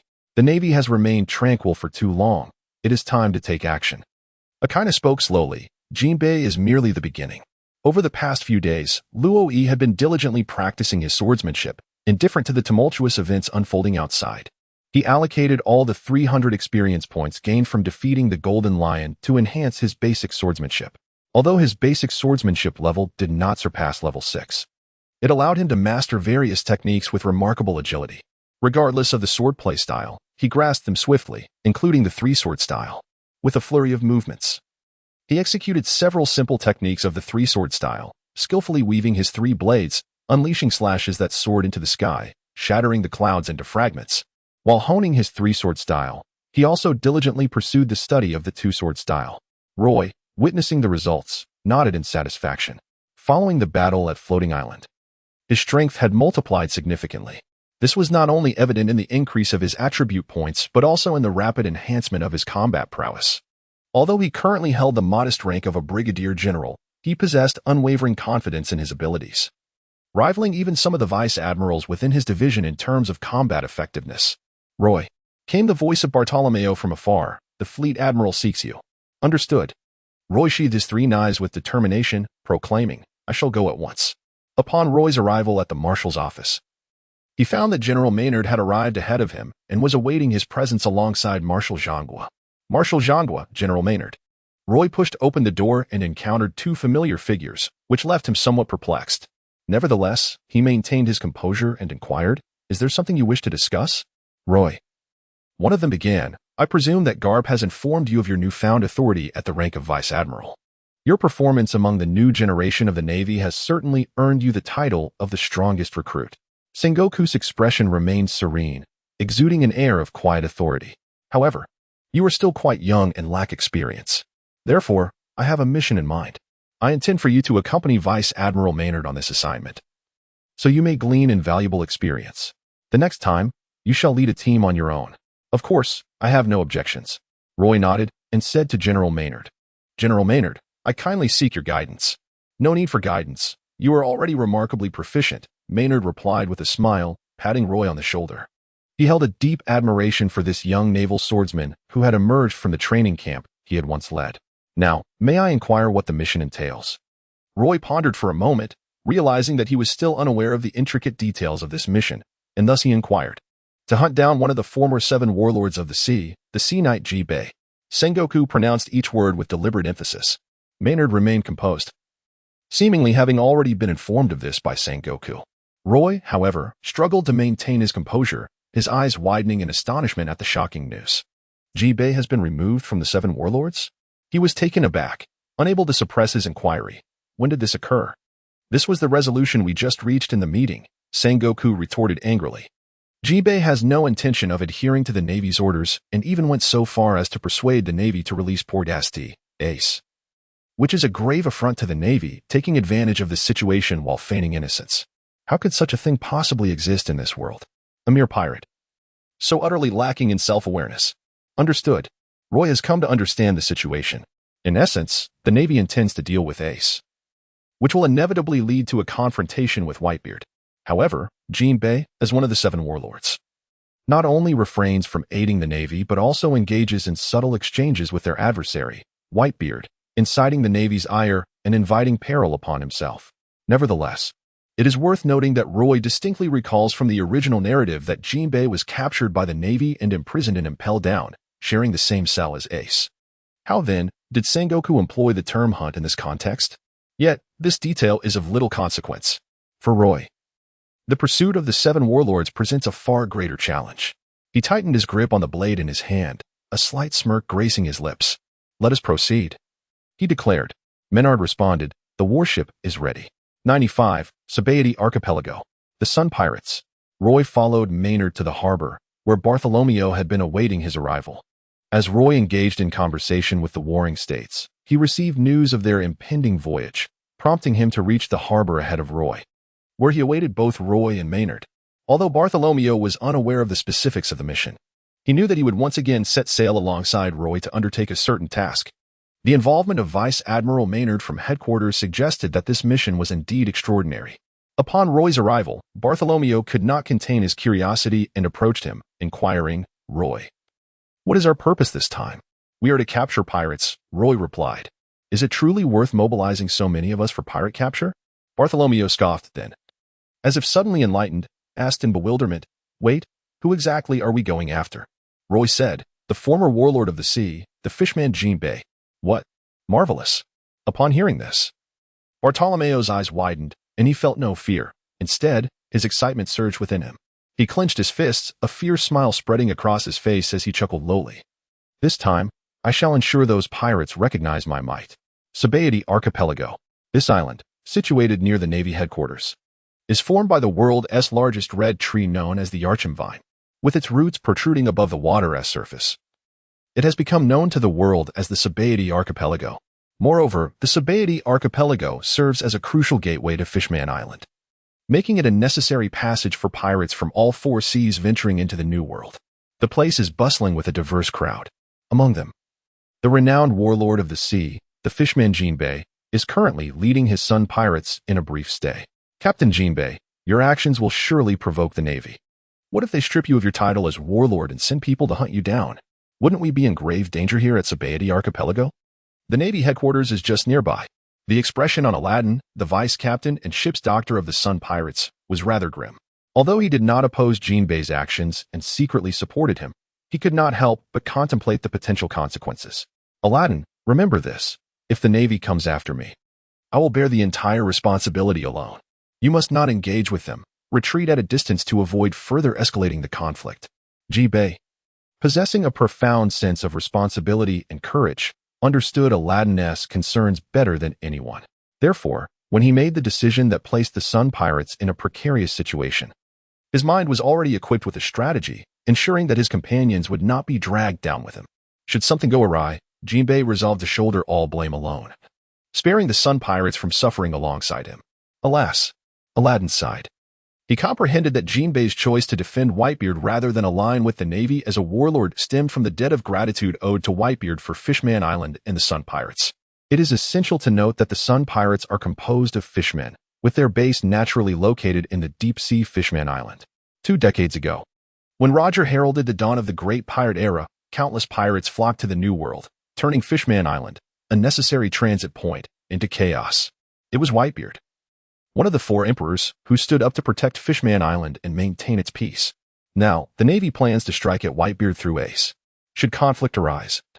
Given Whitebeard's frail and ailing state, the consequences could be dire. Ace is a friend of the Sun Pirates. Whitebeard is a benefactor to the Sun Pirates. Regardless, Jinbei, a man of both courage and loyalty, cannot bear to witness the Whitebeard pirates ensnared in such perilous and inescapable circumstances. The only resolution Jinbei envisions is the cessation of this war, for which he is prepared to exert every effort. Consequently, Aladdin not only harbors no objections, but also wholeheartedly supports Jinbei's course of action. To him, the title of Warlord of the Sea amounts to little more than a mere label. In these vast oceans, righteousness and honor are the quintessential traits that define a man. Jinbei, sensing Aladdin's sentiments, feels a twinge of helplessness. He does not wish to adopt such a resolute stance, yet the situation has reached a critical juncture. One side comprises the Navy, while the other is Whitebeard, leaving him unable to remain an observer. Frankly speaking, severing ties with the Navy would yield no benefits for Fishman Island or the Fishman Pirates. However, the undercurrents that have surged for 2 decades in these waters seem unable to suppress the impending upheaval. The rise of a new generation has provoked even the 4 emperors to feel the challenge posed by the forces of this era. In this moment, the Navy chooses to transform into a sharp blade, tearing through the facade of tranquility. Jinbei's clarity of mind and judgment of the situation surpass those of the average person. He perceives the future developments with acute awareness. Following the capture of Port Gas D. Ace, the Navy's headquarters has been increasingly active, hinting at a potential move against Whitebeard. The man behind Ace, Jinbei, closely acquainted with Whitebeard, understands the nature of the man all too well. Whitebeard's temperament would never tolerate such a level of provocation from the Navy. If this continues, a confrontation between the Navy and Whitebeard is inevitable, regardless of who emerges victorious. This battle will spell disaster for the vastness of the sea. In truth, Jinbei harbors a foreboding sense that this conflict may culminate in Whitebeard's demise. The aging Whitebeard is no longer the vigorous figure he once was, his health is deteriorating, and his once mighty combat prowess has waned. The title of the world's strongest man belongs to a bygone era. Nevertheless, Whitebeard must not perish. Jinbei clenches his fists, determination etched across his features. Even if he finds himself ensnared, he must confront the Navy and elucidate the consequences, making it clear that war cannot lead to peace. His motive extends beyond the pursuit of tranquility. It is also to prevent Whitebeard from facing a life-threatening crisis. This is the compassion of Jinbei, the Sea Knight. Suddenly, a crew member from the Fishman Pirates dashes into the captain's meeting room, his visage betraying a sense of urgency. Upon seeing Jinbei and Aladdin, he exclaims, "Captain Jinbei." "Vice Captain Aladdin, trouble is brewing. The Navy is approaching us with great fervor, and it appears they intend to strike." "What?" Aladdin's expression shifts with alarm. They arrived so swiftly. This was anticipated. Jinbei rises, speaking slowly. "Aladdin, you must take the crew and leave at once. Allow me to face the Navy alone. It will suffice." "No." Aladdin swiftly interjected. "We are a united team, Jinbei. You have done nothing wrong. The Sun Pirates shall stand by you through thick and thin." "You do not comprehend. Matters are not so straightforward." Jinbei attempted to reason further. "No more words, Captain Jinbei." "I shall not abandon you," Aladdin interrupted, resolutely asserting his stance. "We shall not falter either, Captain Jinbei. We will stand by you unwaveringly." A group of Sun Pirates suddenly burst through the door, their expressions resolute as they shouted in unison, their eyes fixed intently on Jinbei.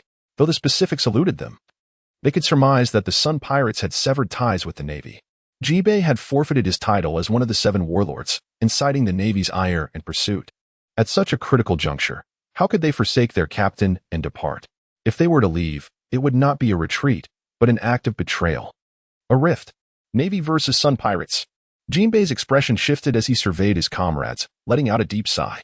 He commanded, "Brothers, do not push yourselves. Should the situation turn dire, I will hold off the Navy while you make your escape. Rest assured, if you are not present, it will not be difficult for me to flee." "Understood." The crew responded in unison. Having spoken, they armed themselves and exited the room, following Jinbei down the ship. On the deck, they gazed out towards the approaching Navy forces from the shores of Sabaody Archipelago. "Everyone, prepare yourselves," Aladdin bellowed. "Understood." The crew nodded in agreement. Along their path, confronted by the formidable Navy, the residents of Sabaody Archipelago dared not approach, retreating instead.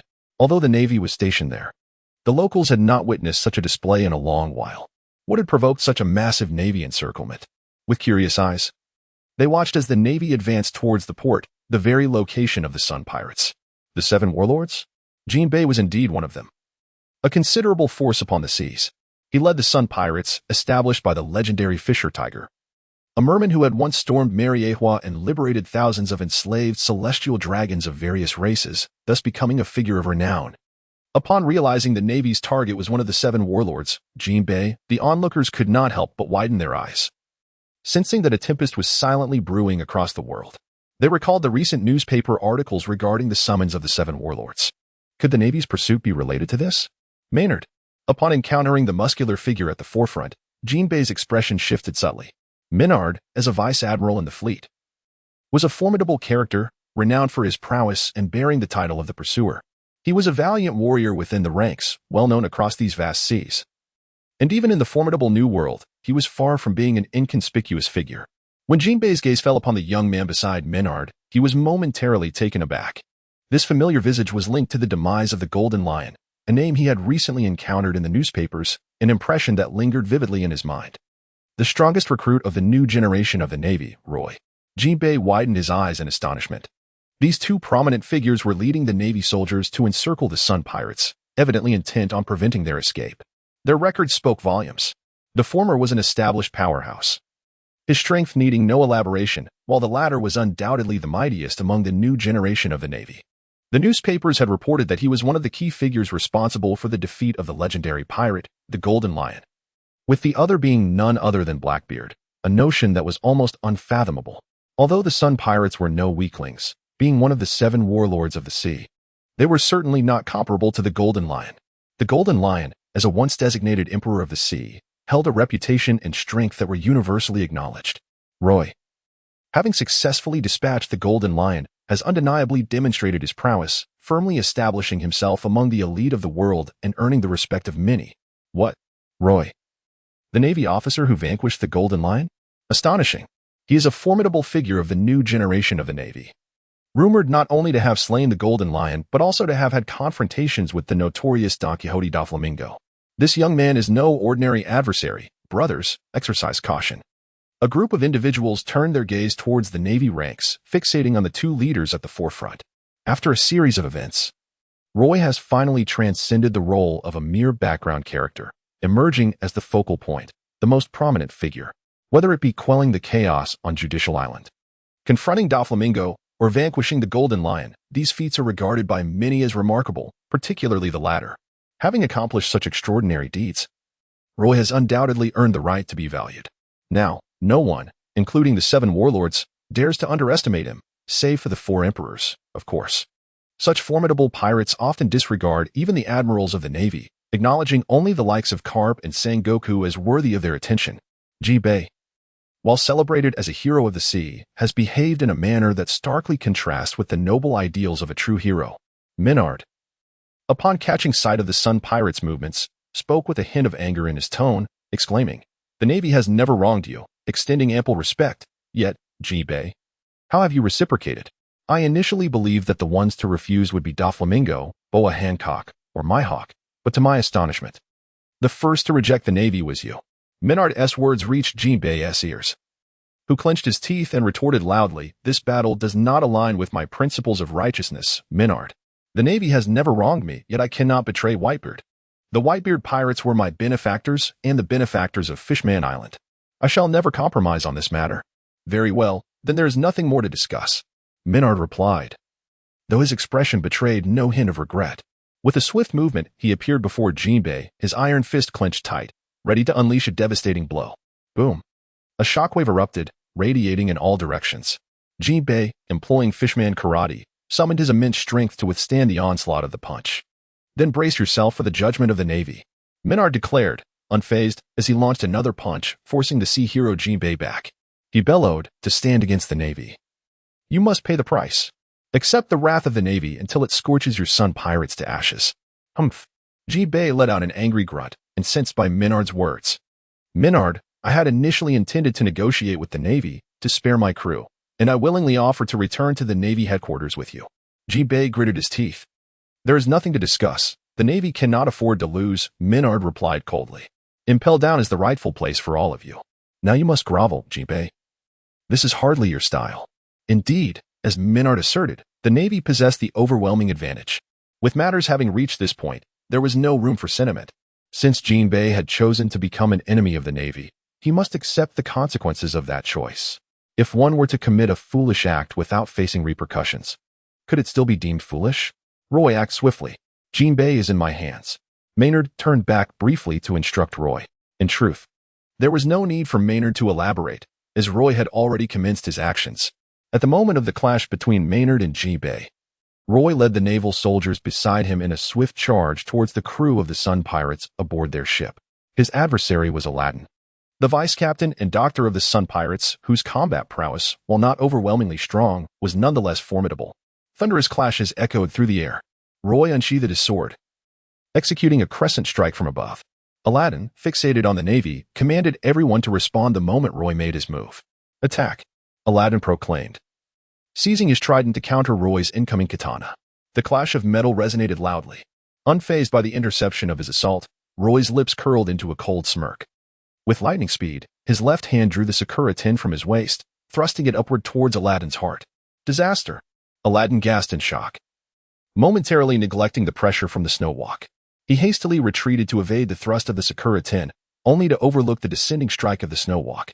A sharp sound pierced the air as blood gushed forth, staining the ground a vivid crimson. In but a fleeting encounter, Aladdin was overmatched by Roy and gravely wounded. The onlookers were left in astonishment. Intense battle. Furious Ji-Bei. First mate. Aladdin, brother, Are you all right? A throng of subordinates, unable to contain their concern, posed their questions.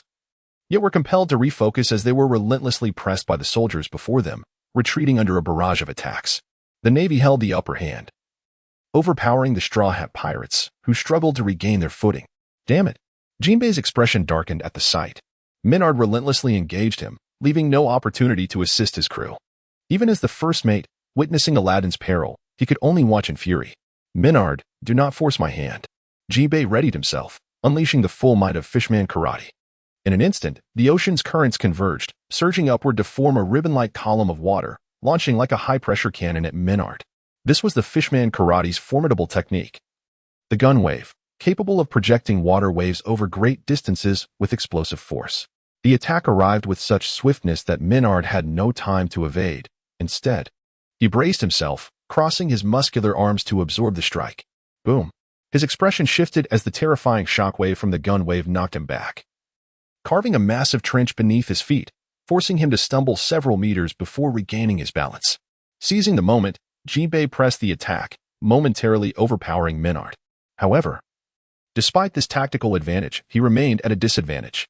As the strongest fighter of the Straw Hat pirates, Jinbei found his crew's battle against the Navy slipping into dire straits.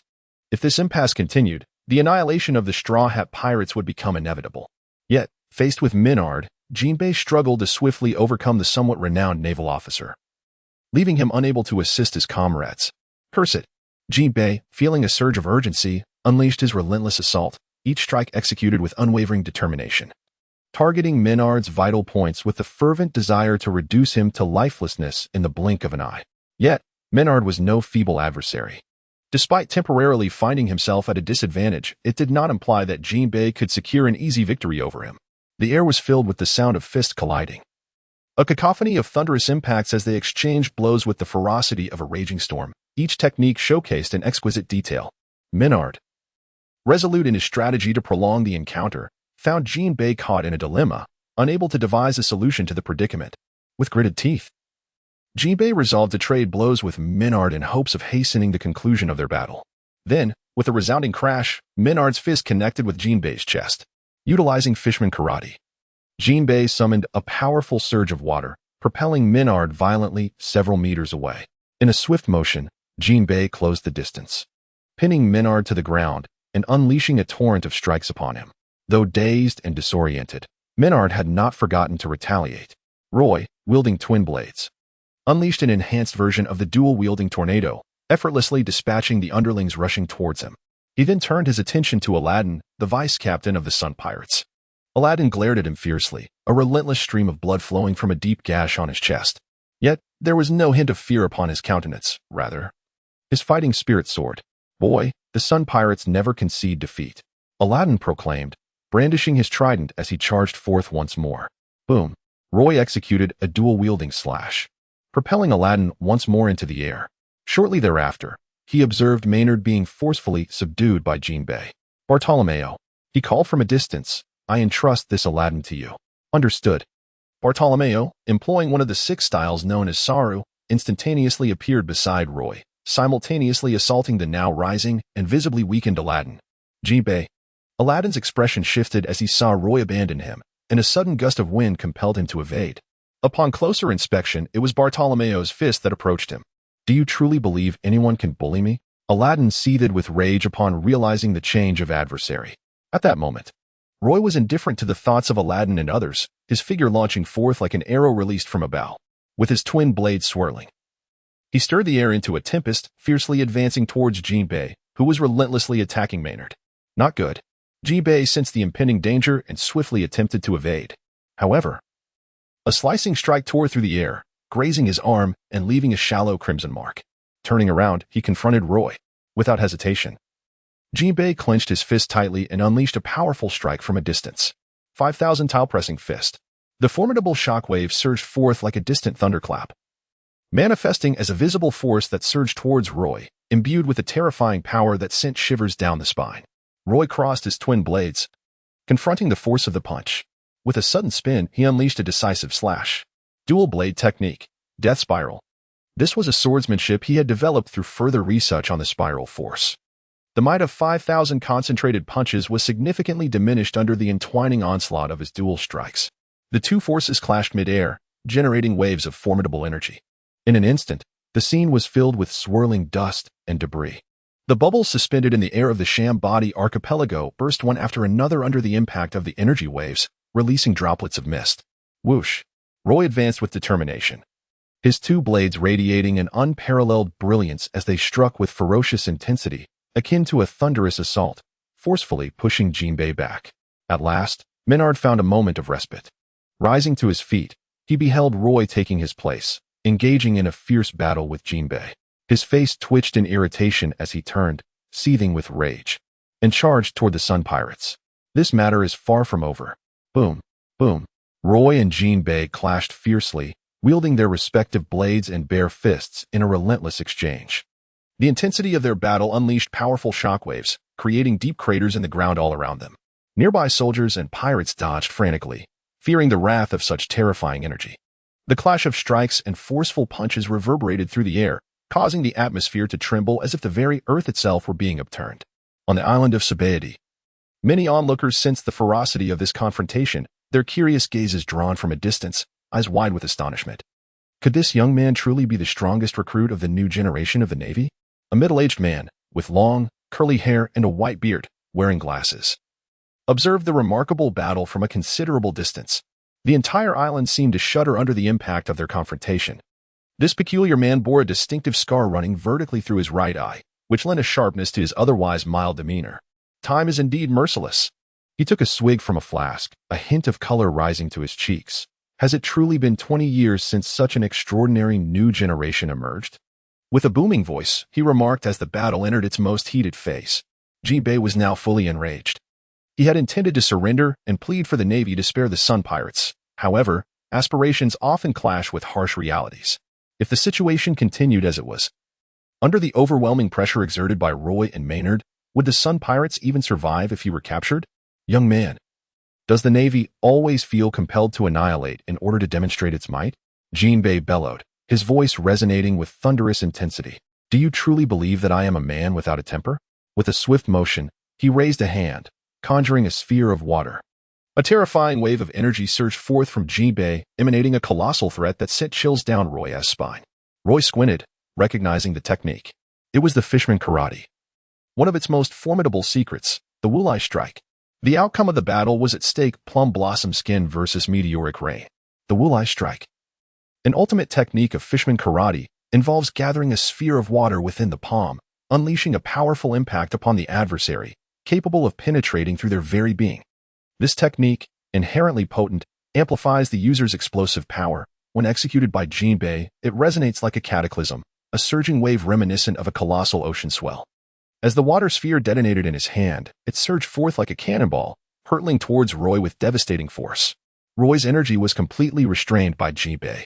He raised the two blades in his hands, crossing them in a brilliant slash, reminiscent of fireworks illuminating the night sky. A cascade of blade shadows coalesced into a wondrous tableau, yet exuded an unprecedented aura of danger. The dual sword technique, Chaotic Blossoms, unleashed two strikes that appeared to overlap. However, upon closer inspection, it became evident that the two slashes were inextricably intertwined, forming a crescent shape. Whoosh! The crescent sliced through the air, sparks flying as it met Jinbei's shockwave. Boom! A thunderous blast of energy surged forth, uprooting the earth and leaving a circular pit in the space between the two combatants. Jinbei's expression darkened.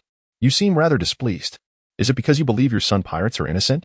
Roy slowly opened his mouth, raising his blade towards Jinbei, the steel glinting with a chilling light. A solemn atmosphere quietly enveloped the scene, accompanied by the slowly descending dust. The two locked eyes, their gazes meeting as if sparks were crackling in the air. If one possesses the audacity to partake in this game, why lack the courage to see it through? Roy smirked. The Navy has bestowed upon you the honors you deserve and the power you covet, yet you refuse to fulfill your obligations. Where in the world is such a windfall found? Jinbei, benefiting yet feigning innocence, this is not the conduct of a sea warrior. Furthermore, annihilation? Observing the growing discomfort on Jinbei's face, Roy scoffed and continued, You are mistaken. This is not annihilation. This is the Navy coming to collect what is owed to you. Jinbei, brace yourself. Otherwise, you shall submit to the downfall of the Sun Pirates. With that, Roy's form blurred and vanished in an instant. Boom. He collided once more with Jinbei. The Sun Pirates found themselves ensnared by the Navy's encirclement, unable to flee. With their captain Jinbei detained by Roy, they were powerless to mount a formidable counterattack. Meanwhile, First Mate Aladdin was engaged in a fierce skirmish with an unknown adversary sporting a green comb atop his head, mirroring Jinbei's predicament, unable to provide assistance. The most disheartening reality for the Sun Pirates was the absence of their skilled fighters. While the Navy had unleashed a formidable warrior, Captain Menard, upon realizing that his opponent had been claimed by Roy, he furiously traversed to another battlefield. Scanning the area, he was astonished to find that he had no adversaries left. After a moment's contemplation, he plunged into the throng of pirates, dispatching them with ease, overwhelming them with a single punch each. Menard suddenly found this sensation rather delightful. Aha! He kicked a pirate away, exuding ferocity akin to a challenger relishing in the sweetness of victory. Damn it! Aladdin observed the dire straits of the Sun Pirates. Yet he and Jinbei were unable to disengage, his heart filled with anxiety and helplessness. The green-combed foe before him was more formidable than he had anticipated. The barrier fruit, the azure shield conjured by the comb-headed adversary, could defend against all his assaults, while he could not fully withstand the onslaught in return. Coupled with the severe injuries inflicted by Roy, Aladdin's condition worsened. All hands, retreat. Retreat. Aladdin gritted his teeth, humiliation flashing in his eyes as he made a decisive proclamation. Split up and flee. Do not look back. Jinbei and I will hold the Navy at bay for you. Big brother. Aladdin, how can we abandon you and Captain Jinbei? Go now. Aladdin's visage twisted in rage as he scanned his comrades. The crew members lowered their heads, fists clenched. Suddenly, one among them spoke with a stinging sense of humiliation. Let us go. We cannot all perish here. Captain, we will surely come to rescue you. As he spoke, the crew of the Sun Pirates scattered in all directions, pursued by soldiers.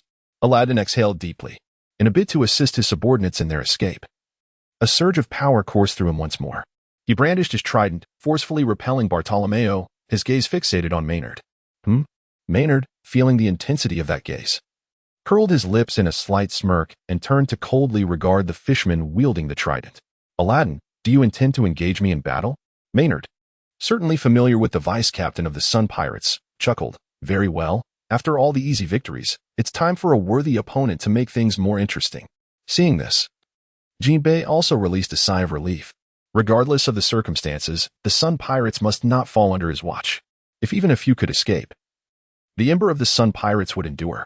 A single spark can ignite a prairie fire. As long as that spark remains, the Sun Pirates will never truly perish.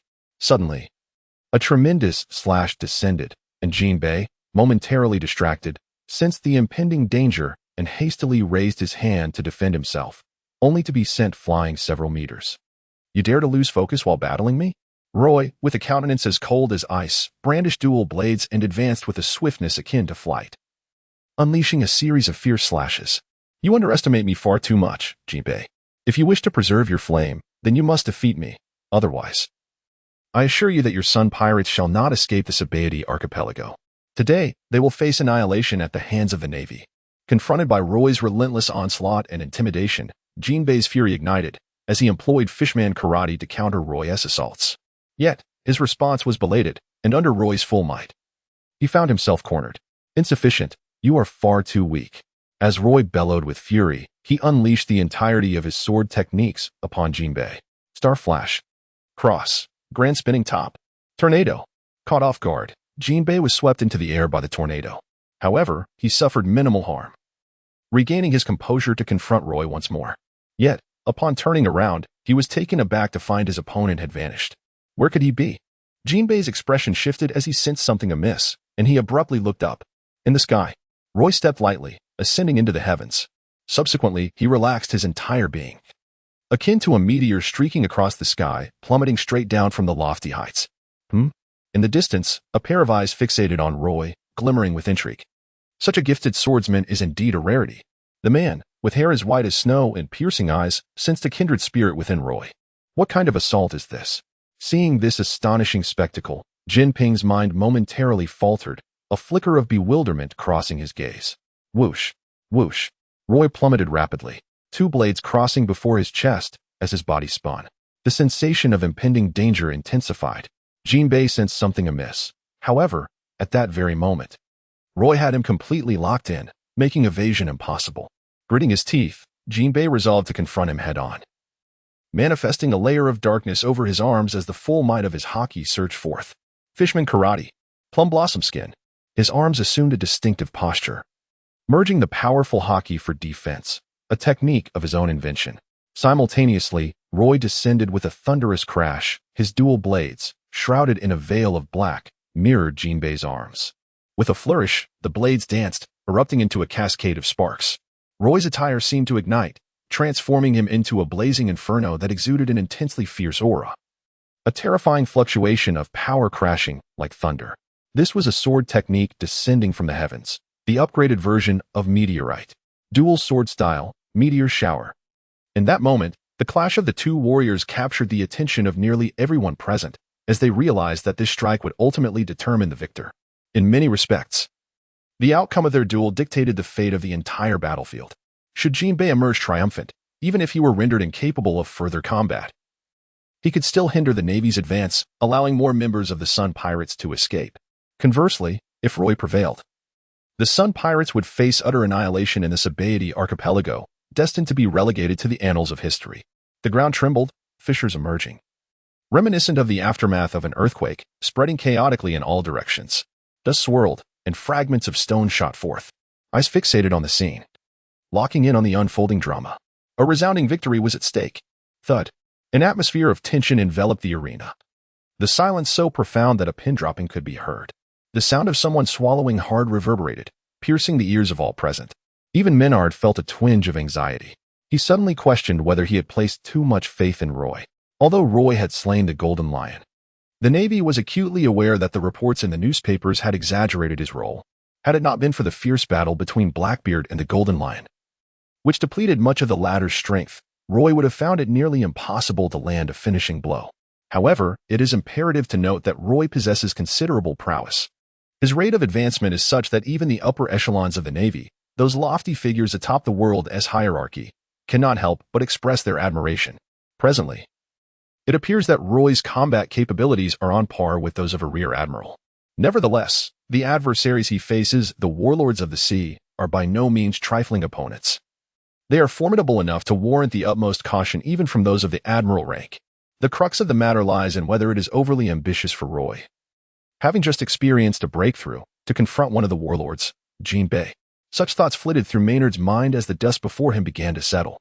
The obscured scene gradually sharpened into focus for all present. Maynard widened his eyes, beholding a gaunt figure standing tall like a mighty mountain at the center of the tableau. Wielding two swords, unmistakably recognizable. It was Brigadier General Roy. Majestic. Invincible Navy. The faces of the Navy personnel flushed with excitement, their fervor erupting into jubilant cries. Their morale soaring. In stark contrast, the remaining members of the Sun Pirates appeared dejected, their expressions reflecting disbelief, their spirits considerably diminished. Aladdin stood frozen. Bang. The trident soared skyward, embedding itself into the ground, while simultaneously, Aladdin was propelled away. Maynard retracted his fist and chuckled. At that moment, he shook his head, the doubts that had plagued him evaporating entirely, replaced by a sense of triumph. I knew it all along. Roy is formidable. Jinbei's eyes rolled back. His body drenched in blood, his breath weak, and he collapsed to the ground unconscious. A warrior of his caliber, nearly akin to a half-monster, possesses an exceptionally strong vitality. Even though he was defeated by Roy's blade, if Roy were not to deliver a finishing blow, based solely on his injuries, he would currently be out of immediate mortal danger. Roy contemplated for a moment and refrained from delivering the final blow.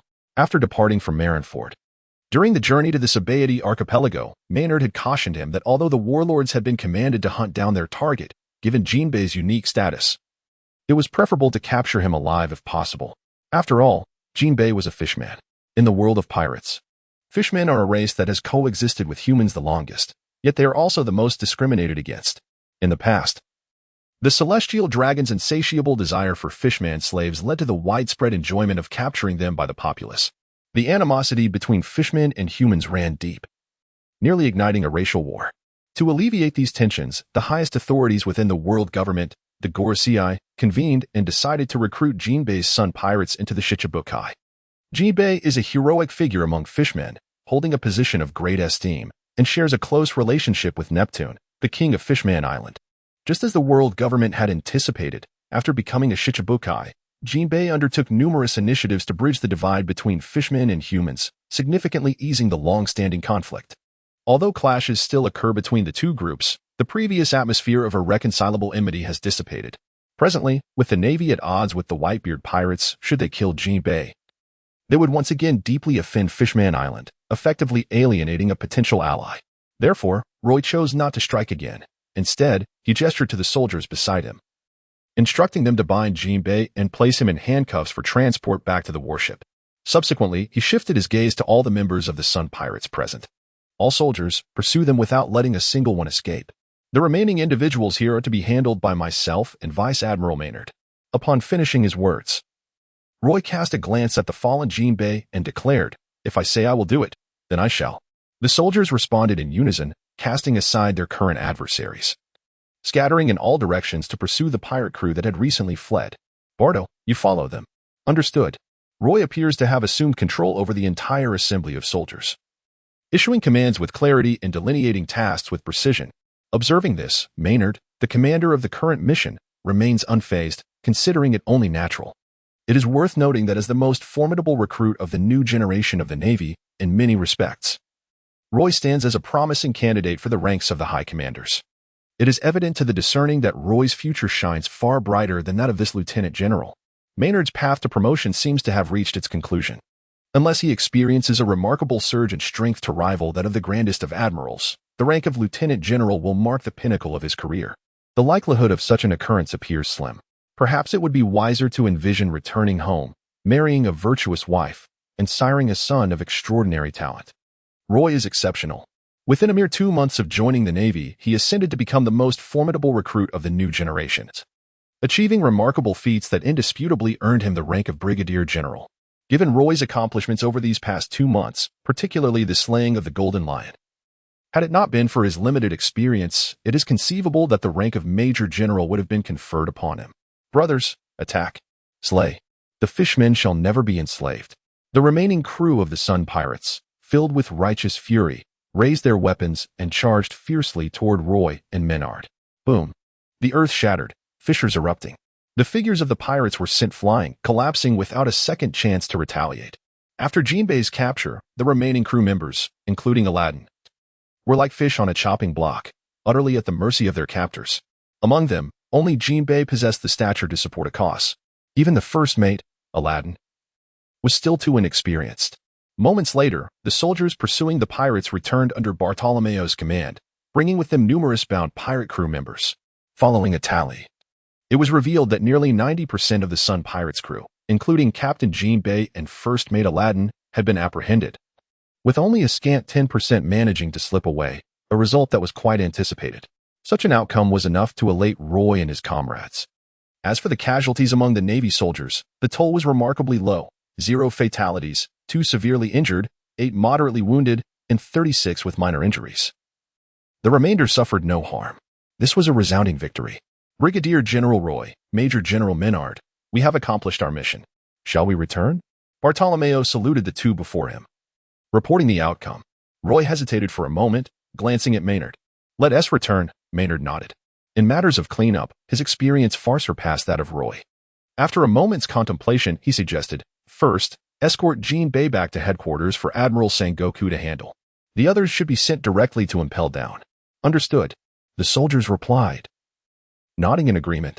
Unbeknownst to them, as they encircled the Sun Pirates, an individual stood at a higher vantage point, fervently snapping photographs with a camera. The focus was primarily on Roy and the unconscious Jinbei. With the battle concluded, this person stealthily departed, sprinting towards the local newspaper office in Sabaody Archipelago. What a scoop. Clearly, he was a journalist, his expression brimming with exhilaration, his eyes sparkling with excitement. The Navy's assault on the 7 warlords. The highlight being that Roy, the most formidable recruit of the new generation, after slaying the Golden Lion, had now turned his blade upon the Sea Knight Jinbei. A sensational story indeed. 100 headlines. The journey to the New World.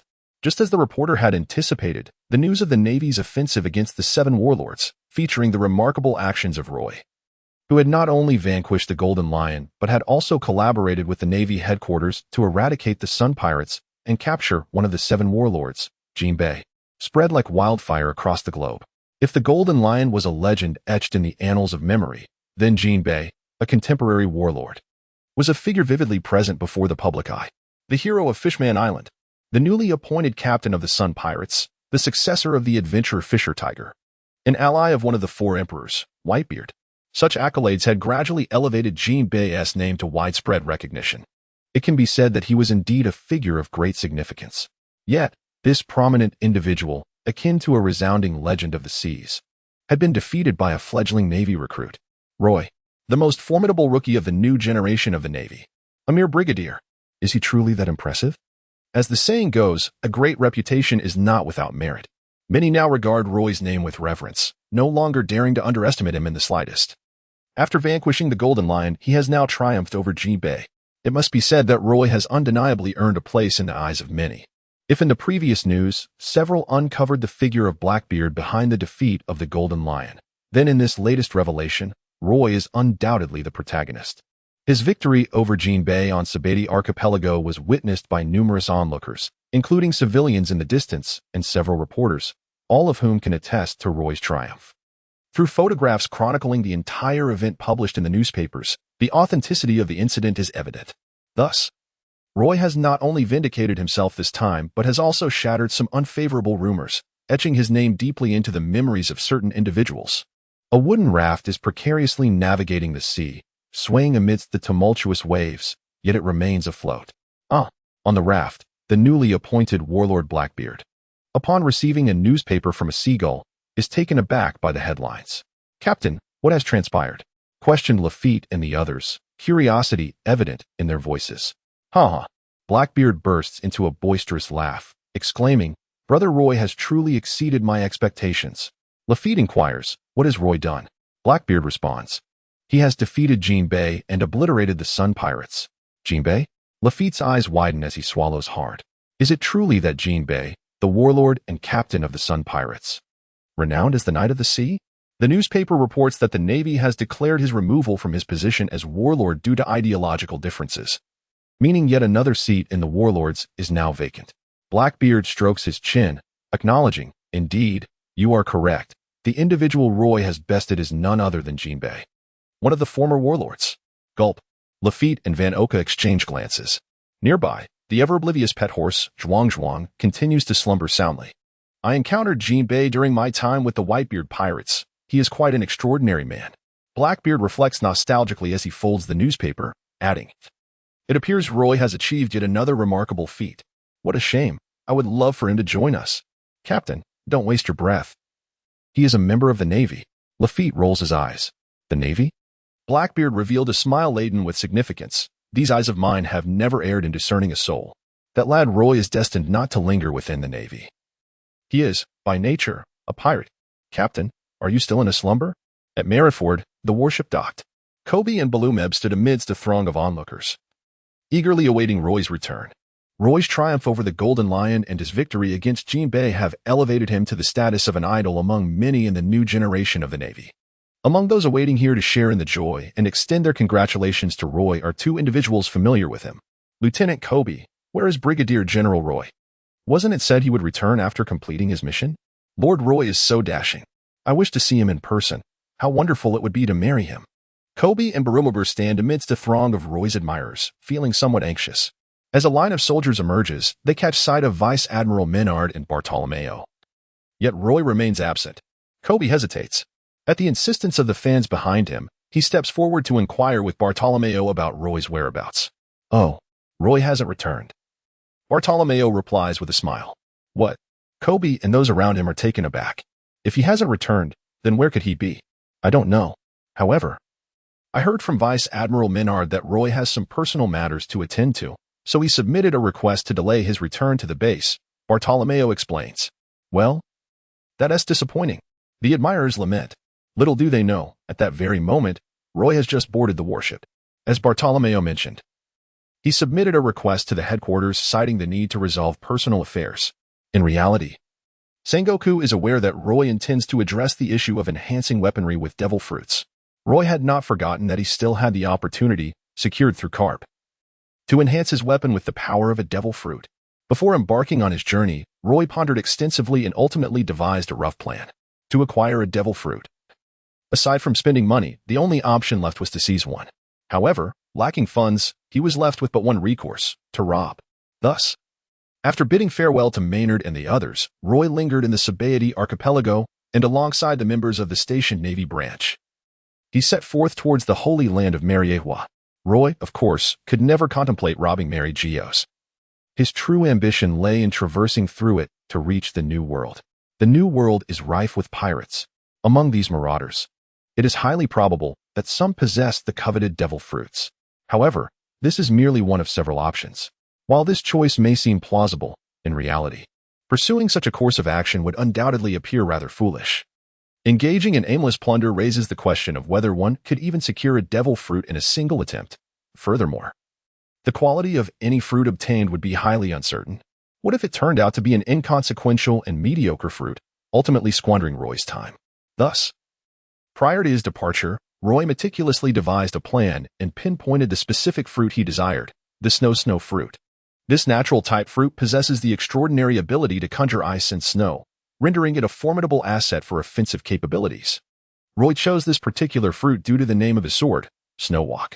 The name is so enchanting that it would be a pity not to find a devil fruit that complements it. He stood at the bow of the ship, facing the wind, a subtle smile gracing his lips. Roy's plan stems from the previously heard technique of transferring devil fruits. In the world of pirates, there exists a widely recognized belief. Upon the death of a user endowed with extraordinary abilities, the devil that conferred these powers will randomly transfer to a nearby fruit, transforming it into a devil fruit. The scientific community has validated this notion and developed the technique for transferring devil fruits. They have cultivated a particular type of fruit such that if one were to slay the ability user in its vicinity, the user's powers would subsequently transfer to the specially cultivated fruit, thus rendering it a devil fruit. Consequently, with this technique, upon entering the New World, Roy would no longer need to engage in aimless plundering. He merely has to focus on his intended target to seize their powers. As for the technical aspects, he entrusted this task to Carp, who assured him that he would find assistance en route to Mariewa. In summary, Monet, the user of the snow fruit, has become his target. Now, let us discuss Monet. This woman belongs to the Don Quixote family. She is one of the 7 warlords of the sea, known as the Knight Yasha, and serves under Don Quixote da Flamingo. There is no need to elaborate on da Flamingo. He is not only a significant figure among pirates but also the sovereign of the underworld.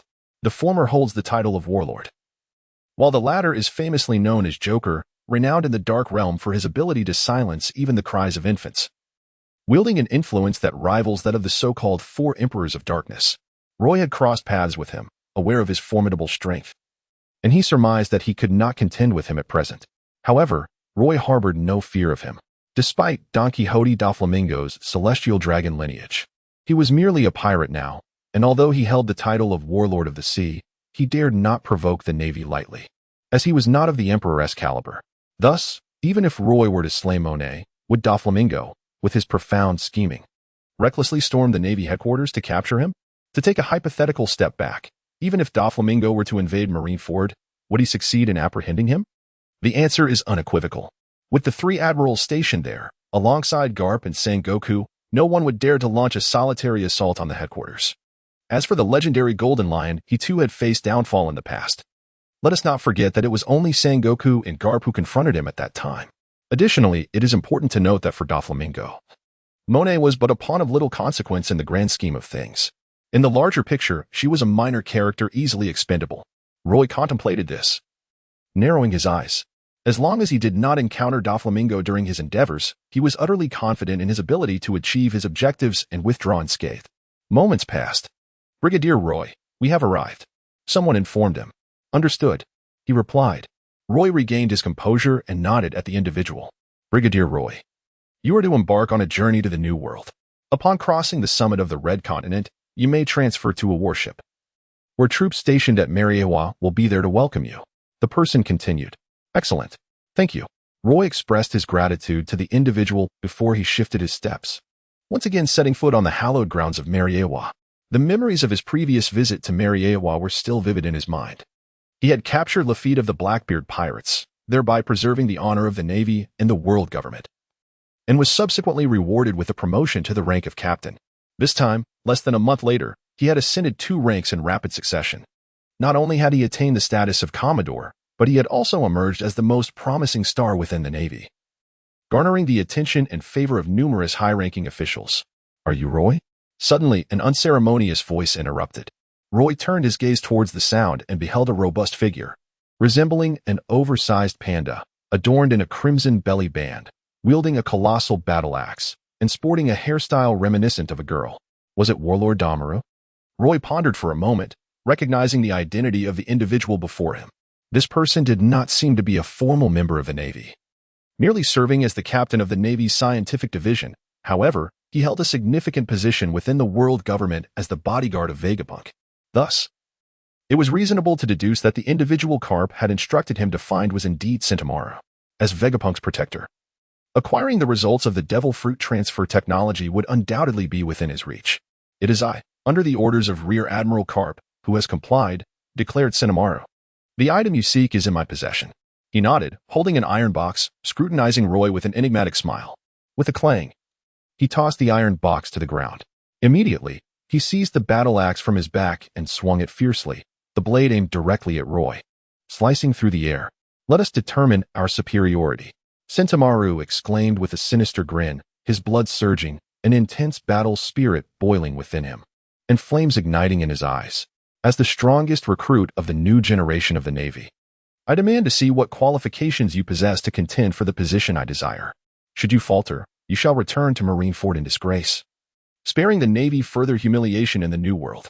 As his words echoed, Sentomaru's body flickered, moving with a speed that surpassed lightning, creating powerful shockwaves that swept in all directions. The battle axe, imbued with tremendous force, descended with a thunderous strike. Roy unsheathed his sword, confronting Jean Tamara head-on. A thunderous roar erupted. The shockwave radiated outward from the two, creating a tempest that sent nearby soldiers staggering, forcing them to retreat in fear. Had Lord Jean Tamaru truly engaged with Brigadier General Roy?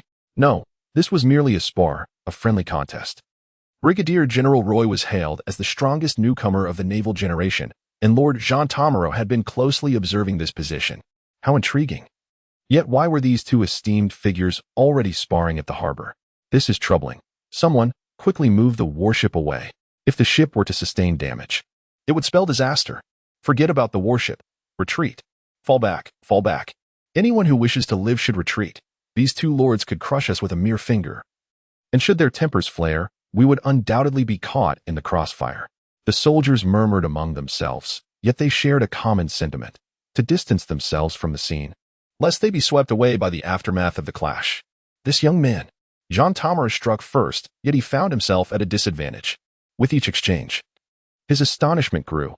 Recalling Roy's various achievements since his debut, he had initially assumed they were exaggerated, only to discover that the young man indeed possessed remarkable skill.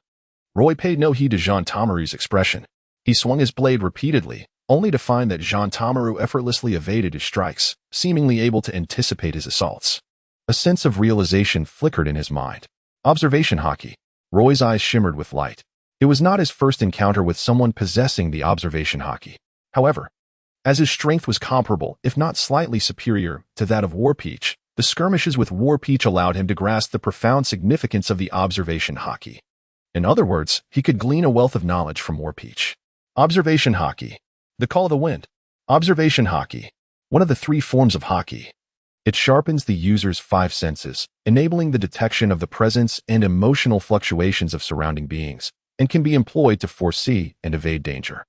The more advanced form of observation haki can listen to the sounds of all things and even foresee the future. Like the armament haki, this is an extraordinary ability, a special power that humanity masters only by honing their instincts to the utmost. During his battle with Warpeach, Roy was able to articulate a clear summary of his understanding of observation haki. "Are you observing me?" Warpeach noted Roy's subtle movements during the fight, his gaze turning peculiar, followed by a mischievous smile. "You possess quite the insight. Yet, do you think you can grasp observation haki so easily without truly respecting my prowess?" With that, Warpeach suddenly accelerated, swinging his axe with ferocity, causing the air to explode. A fierce gale erupted. The sharp waves surged forth, a terrifying force enveloping the battle axe, akin to a roaring prehistoric beast, striking at Roy with unmatched ferocity. Battle axe, storm. Such a formidable offensive truly signifies your regard for me. Roy murmured softly, a mysterious smile gracing his lips. With lightning speed, Snow tightened his grip and executed a vertical slash. Cross great top. Whoosh. Boom.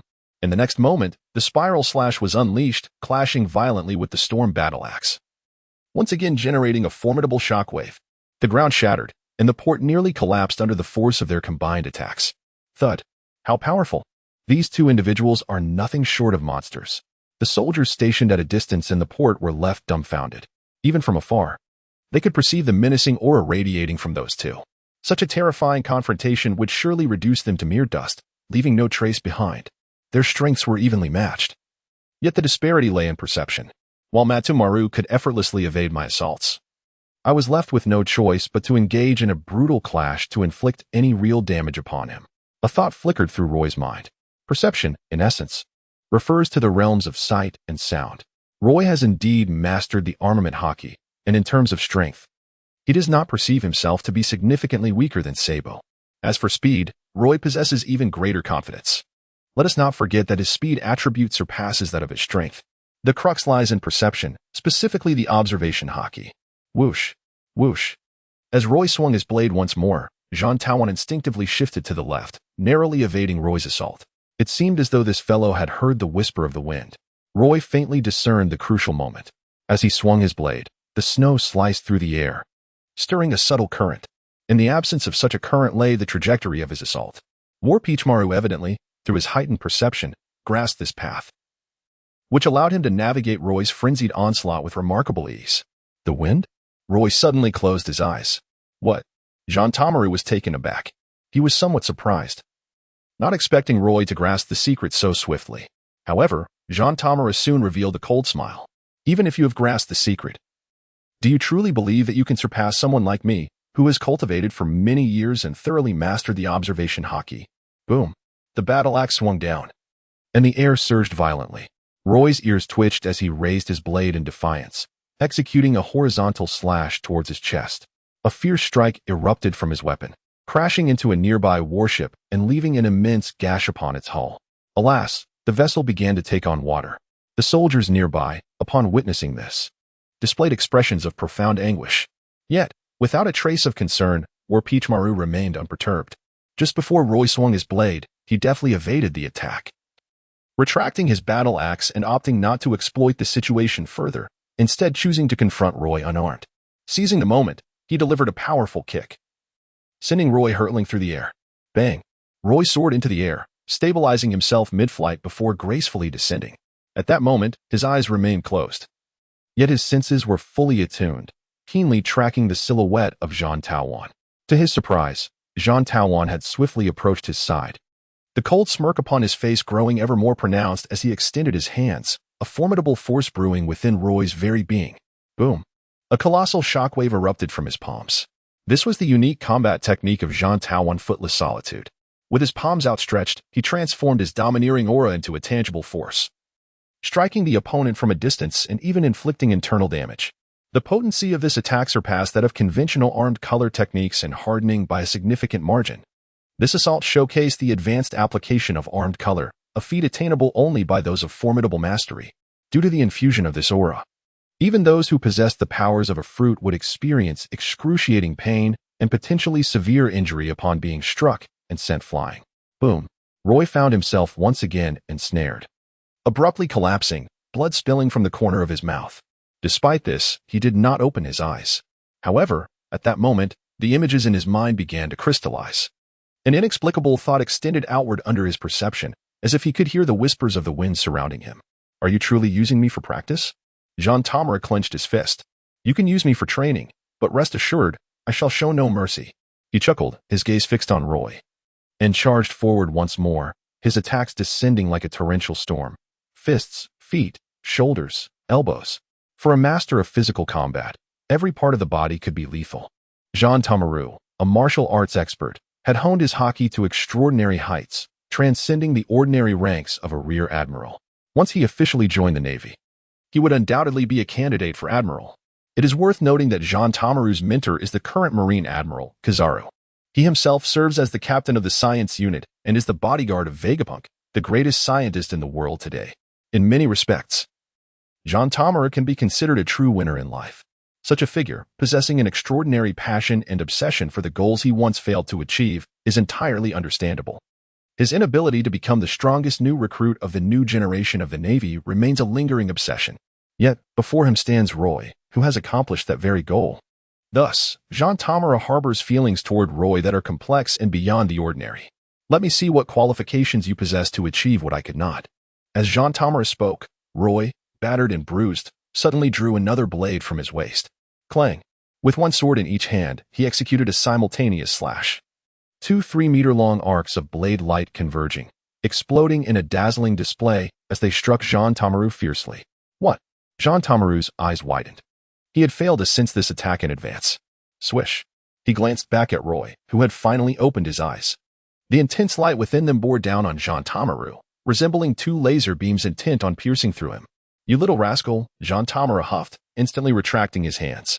He approached the iron box he had previously held, picked it up, and tossed it to Roy, saying, "No more fighting, it's not interesting. Truly, it's not interesting." With that, he turned and departed. Roy found himself somewhat bewildered, baring his teeth in frustration. "You just left? I hadn't even fought back yet."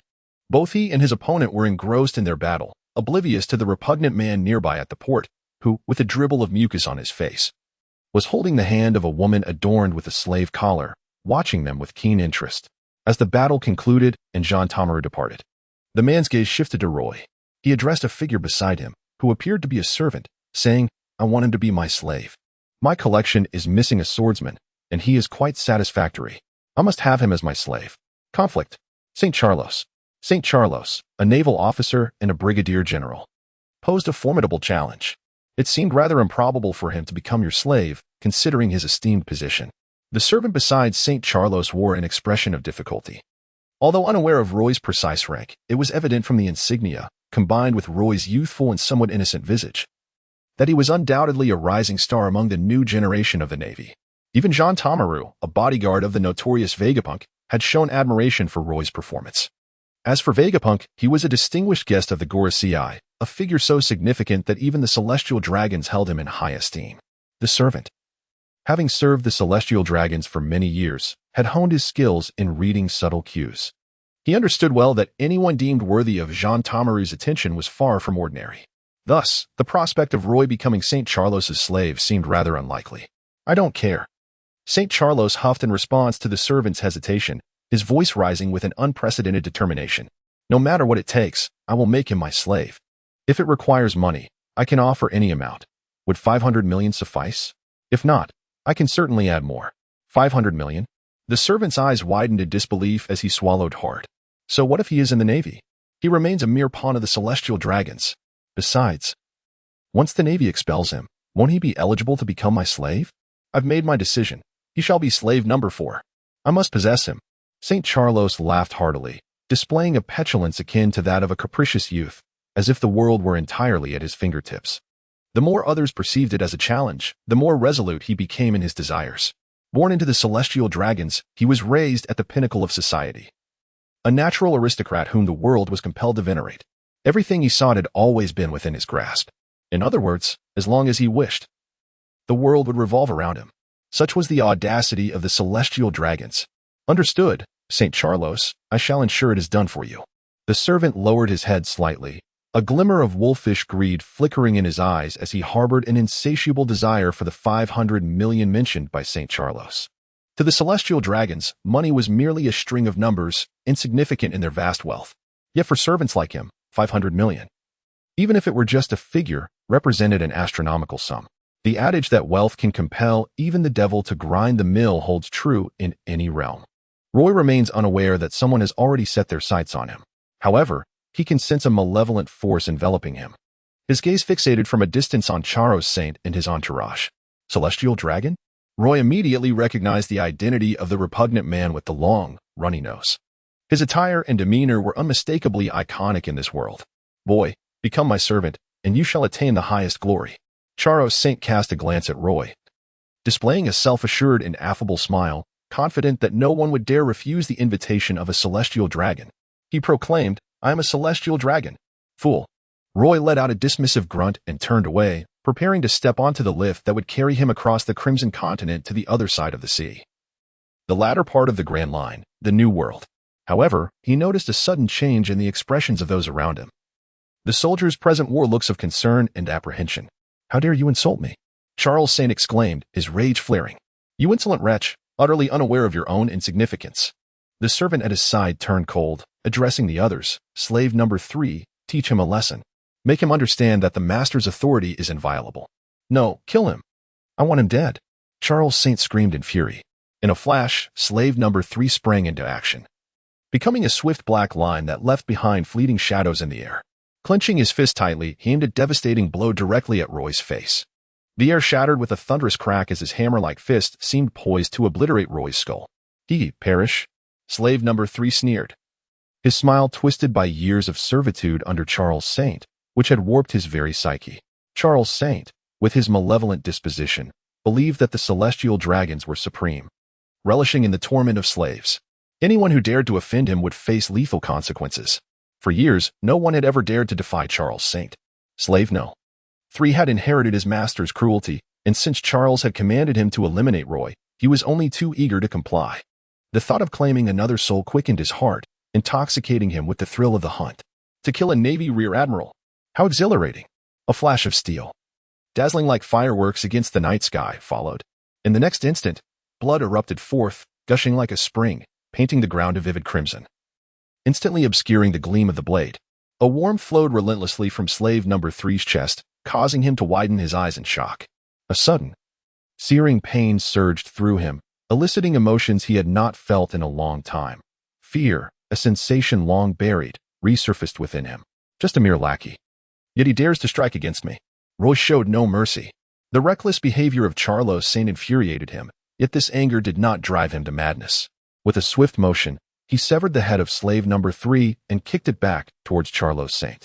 The head, wide-eyed and still bearing the marks of terror, rolled several times on the ground before coming to rest before Charles Saint and his entourage.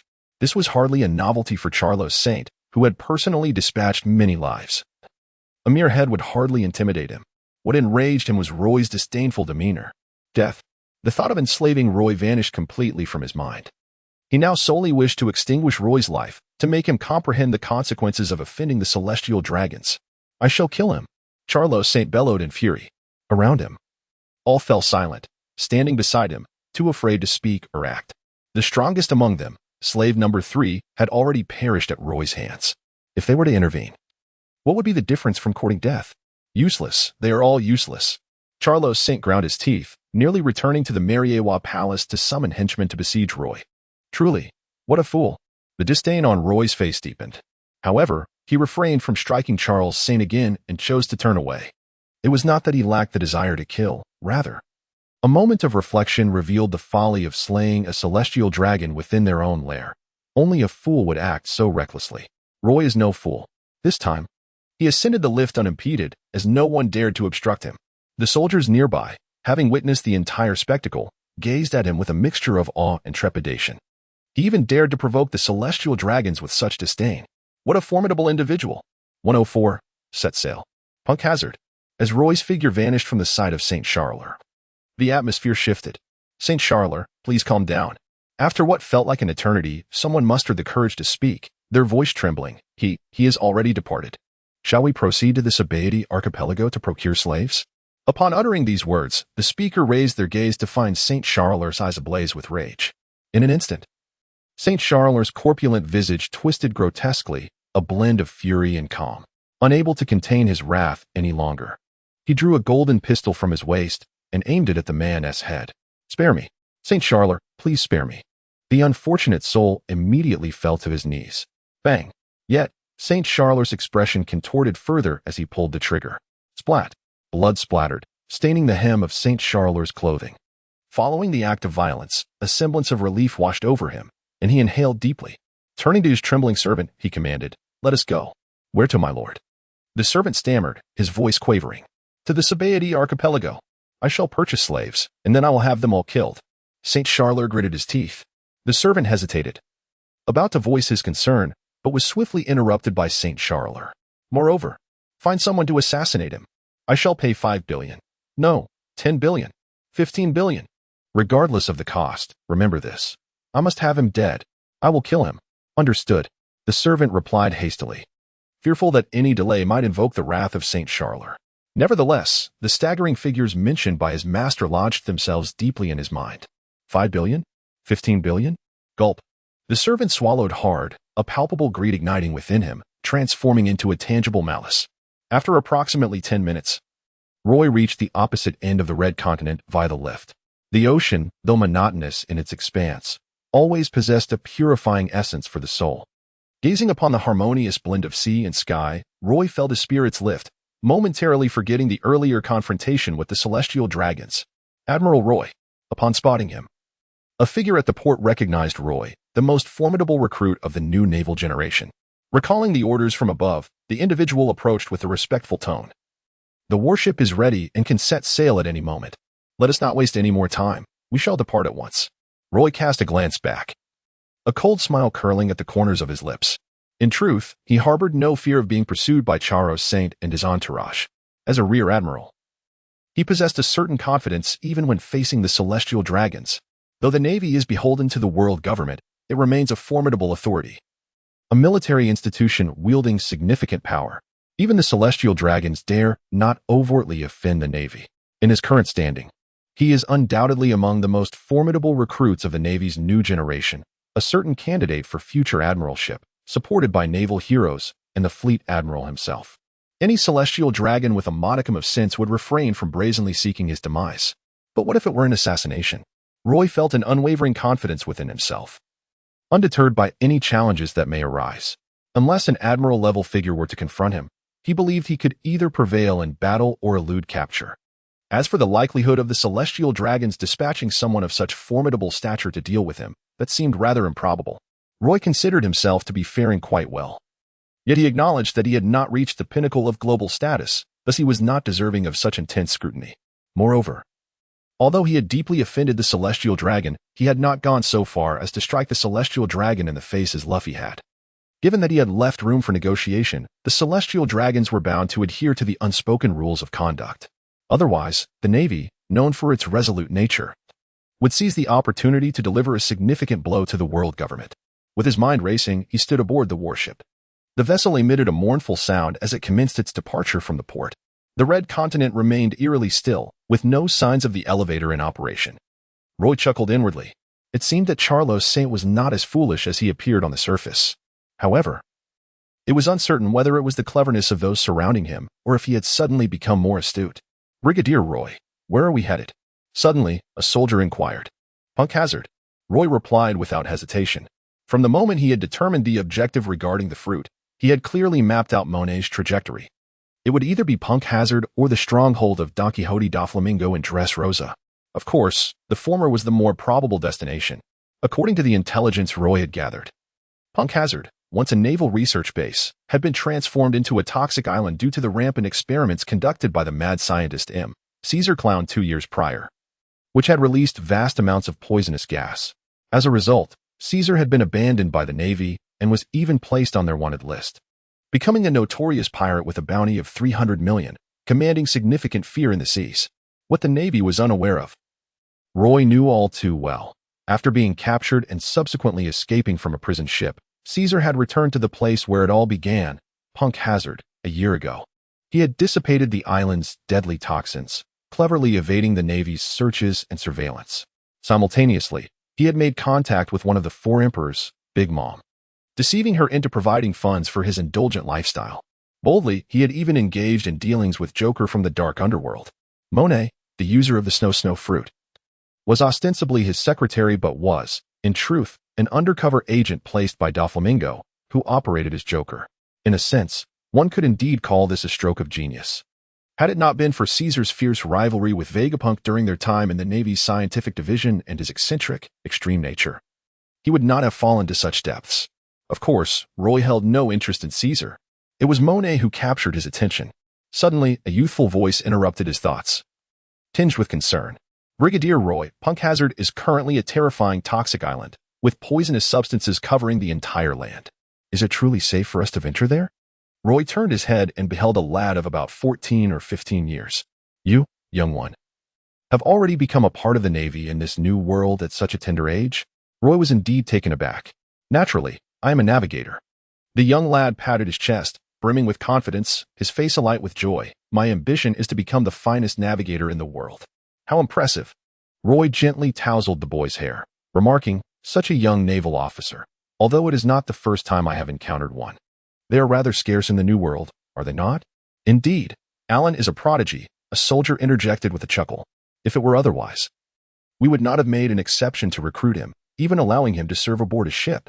Admiral Roy, you are not much older than I am, Alan retorted. A hint of defiance in his tone. He had perused all of Roy's reports and was aware that this young naval genius, despite having attained the rank of Rear Admiral, was merely 17 years of age. Ha, we are all prodigies. Roy chuckled. Brigadier Roy, you have yet to enlighten me as to why you wish to venture to that accursed island. Alan pressed on with tenacity. That island has been rendered desolate for 2 years due to a toxic gas leak caused by the mad scientist Caesar's experiments. Not a single blade of grass thrives there. And no one dares to set foot on the cursed lands of Pankhazard. What compels you to journey to such a forsaken place? Because I have someone to find there. Roy replied. Roy was unafraid to reveal his intentions, remarking with profound significance, the current Pankhazard will surely astonish you. What? Roy's words left the soldiers somewhat perplexed. Yet they did not dwell on it too much. Roy smiled faintly, deftly diverting the conversation to engage in light chatter with the soldiers. Internally, he felt remarkably at ease, unconcerned about his ability to achieve his objectives upon reaching Pankhazard. It is essential to note that Pankhazard of the present does not resemble that of 2 years hence. Thus far, Caesar's transformation of Pankhazard has only been underway for a mere year, and even with Monet at his side, there are scarcely any formidable foes. Even if he were to venture forth alone, he harbors the confidence to dispatch Monet and depart unscathed. Accompanying the warship on this journey merely serves as a convenient means of transportation. Naturally, once the party arrives at Pankhazard, should the soldiers aboard the warship notice abnormalities on the island, they would not perceive it as happenstance but rather conclude that the eradication of the illicit forces on Pankhazard is the very mission that brought Roy to this new world. After Roy successfully eliminates the threats on Pankhazard, the higher-ups would attribute his success to mere fortune, suggesting he fortuitously stumbled upon clues related to Pankhazard, or that he inadvertently achieved a commendable feat. The lack of communication between the ranks effectively conceals Roy's vast knowledge and capabilities, which is the primary reason he feels no trepidation in speaking candidly with the soldiers. In the depths of Dressrosa, at the royal palace, once the residence of the ruler Riku, the infamous Don Quixote Doflamingo, one of the 7 warlords of the sea, approached King Riku one day, employing underhanded tactics. He smeared the king's reputation across the nation, rendering him a symbol of tyranny and folly.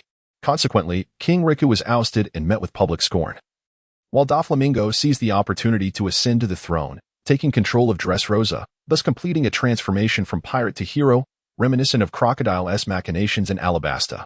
Simultaneously, with King Riku's downfall, neighboring nations of Dressrosa plunged into turmoil, allowing the Don Quixote family to profit handsomely from arms dealing and the trade of devil fruits, thereby enriching Dressrosa and solidifying Doflamingo's status. At first glance, Dressrosa appeared to flourish, with a promising future ahead. In reality, however, Doflamingo had established a base of operations within the unseen depths of Dressrosa, constructing factories that leveraged the world's most advanced technology to manufacture artificial zoan-type devil fruits. Through clandestine channels and his identity as Joker, he engaged in dealings with Kaido. Only a select few were aware of the lurking dangers that had never truly departed from Dressrosa. Suddenly, the phone bug rang. Doflamingo answered the call, and a voice emerged from the other end. Doflamingo, there is something you must assist me with. The tone was resolute, each word deliberate. Oh? Doflamingo chuckled peculiarly, a barely perceptible chill crossing his face as he spoke in a low tone. What gives you the right to command me? Turner, do not presume that your years spent in the company of the celestial dragons elevate you to their ranks. You are merely a lackey, inferior even to the Navy. Doflamingo, I do not wish to engage in trivialities with you, yet this time, your assistance is imperative. Turner spoke slowly. Charles Saint intends to eliminate a certain individual. Should you carry out this task, the monetary reward will be boundless, and you may even gain the friendship of Charles Saint. Have you not longed to reclaim your status as a celestial dragon? If you succeed in this endeavor, Charles Saint will undoubtedly offer you the utmost support at a critical juncture. As Doflamingo narrowed his eyes, he recognized, as Turner had articulated, that this was a monumental opportunity. He was born to reign, a celestial dragon destined to gaze down upon the world, yet his foolish father chose to take him away from Mariewa, resulting in a childhood shrouded in darkness. Although he currently wielded considerable power, capable of commanding the elements at will, the identity of a celestial dragon would afford him even greater advantages, enabling him to take control of the world with the same ease with which he governed Dressrosa. The question remained, to become the Pirate King or to rule the world. Doflamingo's intentions had been clear from the outset. Upon returning to Mariewa at the age of 10 after executing his father, yearning to reclaim his identity as a celestial dragon, he was cast out by those who rejected his claim. In that moment, a singular thought took root within him, quietly blossoming into a towering ambition. He envisioned the downfall of the celestial dragons, with himself as their successor. Even if he could not achieve this goal, he would become a harbinger of destruction, upending the world in chaos. With a swift mind, Doflamingo readily acquiesced. "Tell me, Turner, what must I do?" "Roy," Turner replied. "He is the strongest recruit of the new generation of the Navy, the one who killed the Golden Lion and defeated the Merman Bay. He has offended Charles Saint. If you eliminate him, we will have fulfilled our transaction. I will emphasize your role to Charles Saint, and it will be your time to act." "Indeed." Doflamingo nodded decisively. "Let it be so." As the call ended, Turner, clutching the receiver, wore a grim expression. He had anticipated Doflamingo's response but had not expected him to remain so composed, devoid of any visible excitement. To Turner, the prospect of reclaiming his celestial dragon status should have been a long-desired dream for Doflamingo. How could he remain so unfazed in the face of such a long-held aspiration? It was as if he regarded the identity of a celestial dragon with disdain. "This man grows increasingly formidable," Turner murmured to himself. Suddenly, a familiar voice echoed from outside. "Charles Saint." Turner's expression instantly transformed into one of obsequiousness as he hastily opened the door to greet a rotund figure, exclaiming, "My lord, I have found a trustworthy individual. That fellow Roy will not survive for much longer. You shall soon receive news of his demise." "Excellent. I have great faith in you," boomed Charles, his laughter echoing as he fixed a penetrating gaze upon Turner, which gradually darkened. "However, Turner, do not let me down. Over the years, you have been the most to my liking, which is why you have managed to survive until now. Do you understand?" "Yes, I understand perfectly," Turner replied, nodding fervently. Meanwhile, far away in Dressrosa, Doflamingo's eyes glimmered with an unusual intensity. Roy. His memory was exceptional, and he swiftly recalled the individual he had encountered before. On the island of Corvia, Roy had captured the user of the surgery fruit, Trafalgar Law, and had also vanquished his family member, the user of the bomb fruit, Gladius, who served under the command of the Spade Pirates. From what he had witnessed, Roy was indeed remarkable. Recently, the newspapers had caught the attention of Don Quixote Doflamingo, who found himself greatly intrigued by this rising star of the Navy. To his astonishment, this fellow had managed to offend the celestial dragons. How amusing, truly amusing. A glimmer of anticipation sparkled in Doflamingo's eyes. "Roy, how would you feel when you realize that the celestial dragons seek to annihilate you? The Navy serves as the protector of the celestial dragon regime, yet at this very moment, a celestial dragon yearned to extinguish a brilliant new star within the Navy. What a ludicrous affair." Doflamingo mused, a slight smirk curling at the corners of his lips as he beckoned the guards at the door. The guards promptly approached him, their expressions respectful as they awaited his orders. "Have someone gather information on the Navy's rising star, Roy, who has been frequently mentioned in the recent newspapers. Additionally, I wish to know his current whereabouts," Doflamingo commanded, pausing momentarily to add, "Make haste." "Understood." The guard nodded and swiftly exited, relaying the instructions to others within the palace. Inside a room filled with Din Mushy, intelligence officers, upon receiving the guard's message, exhibited expressions of urgency, refusing to delay as they immediately began dialing the Din Mushy to disseminate Doflamingo's orders across the vast seas. Moments later, a message was returned. After organizing the information, an intelligence officer hastily approached Doflamingo's chamber, seeking an audience with him. "Come in," Doflamingo nodded, reclining with a nonchalant demeanor. "Speak. I wish to know everything I seek." 106. Virgo. G. Phi Branch Base. Doflamingo declared with curiosity. If Roy were to learn of the celestial dragon's intention to take his life, what emotions would he experience? Had Roy been privy to Doflamingo's intentions, he would have assured him that he had anticipated St. Charles's actions all along and found no surprise in them. It was merely his own indulgence. Ahead lies Punk Hazard. With a glimmer of determination in his eyes, Alan remarked to Roy, however, We must first report to the G5 branch. Our warship requires some provisions before we can set sail for Punk Hazard. After all, it is a perilous island, and we cannot approach it carelessly. As a navigator, Alan provided the most standard response. Roy found no objection to the idea.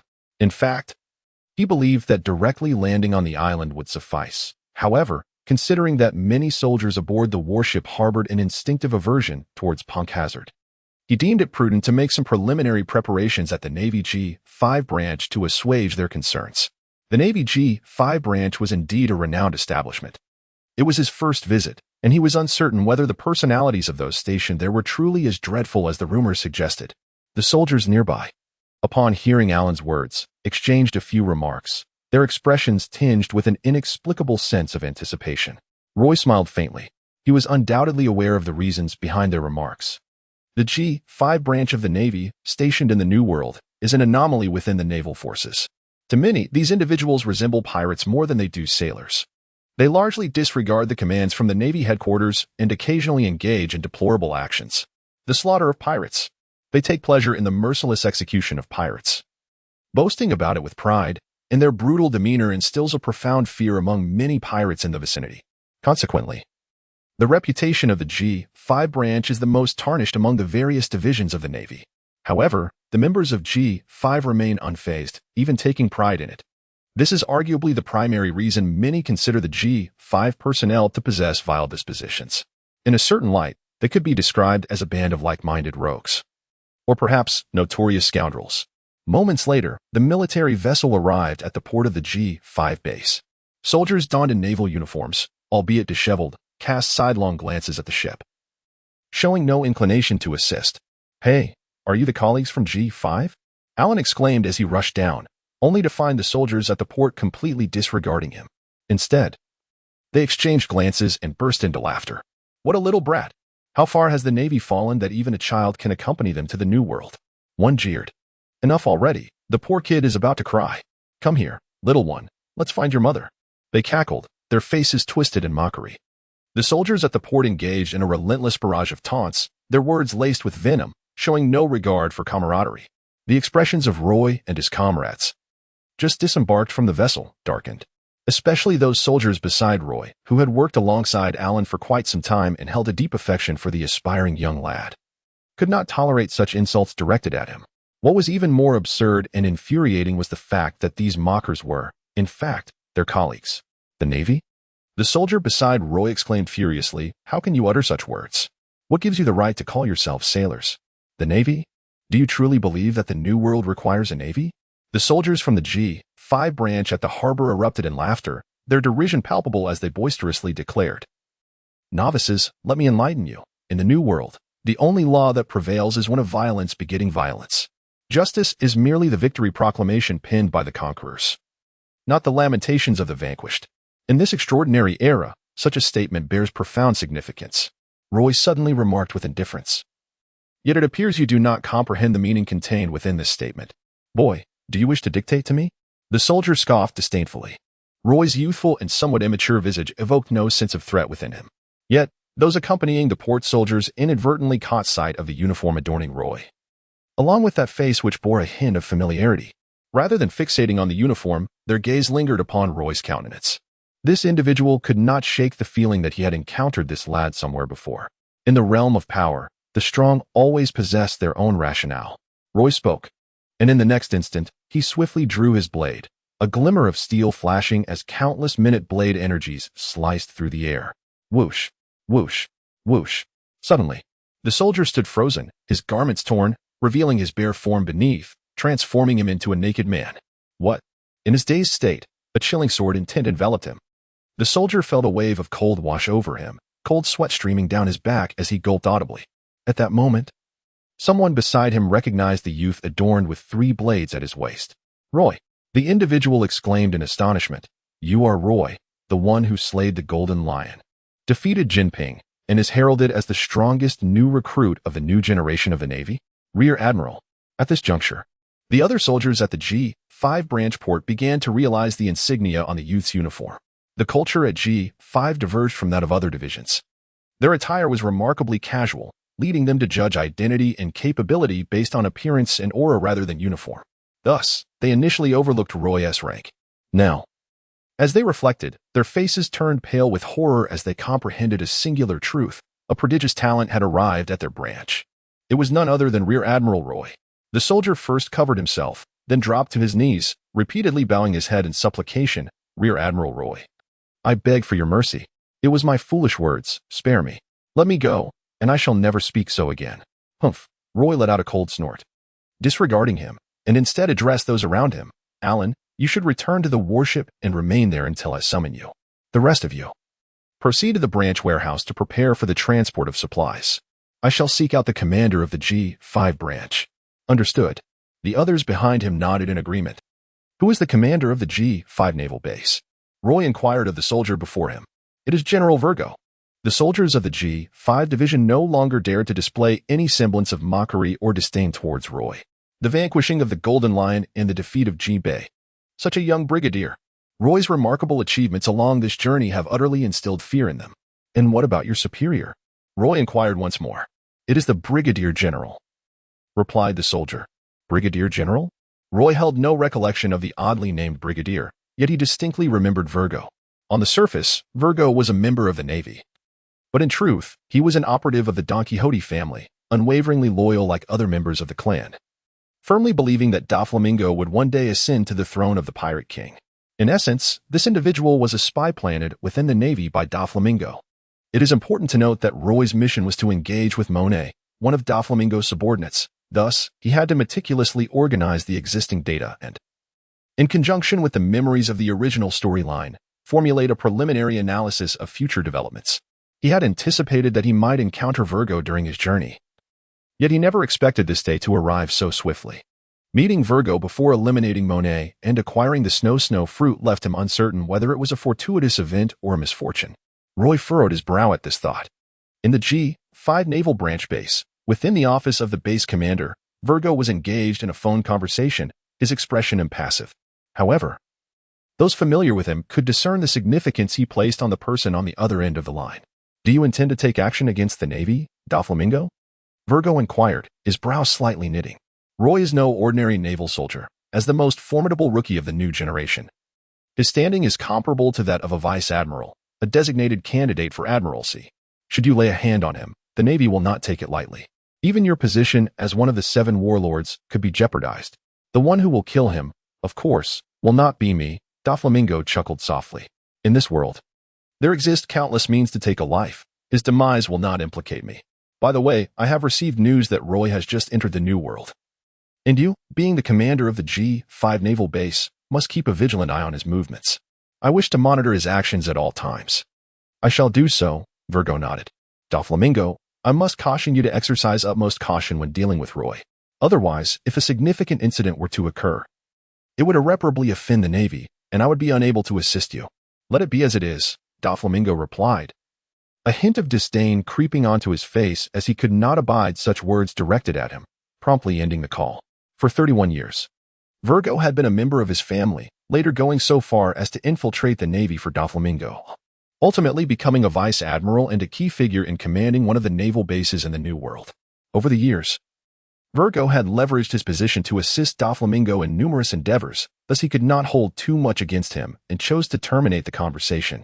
This young man, Virgo thought with a sense of helplessness.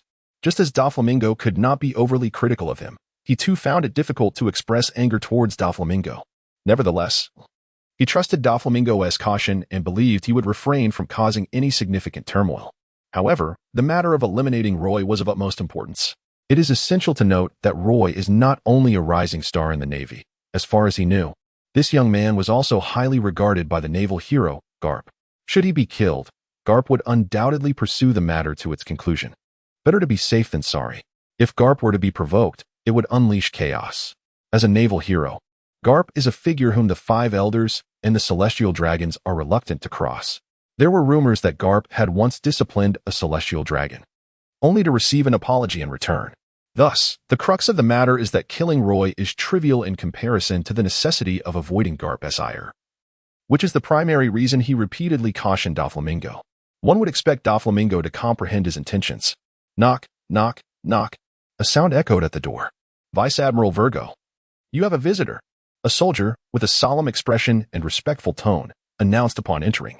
"It is Brigadier General Roy from headquarters." "Roy?" Virgo was momentarily taken aback. For it was indeed true that speaking of the devil summoned him forth. Just as he had mentioned this individual to Doflamingo, he appeared before him. A development that genuinely caught Virgo off guard.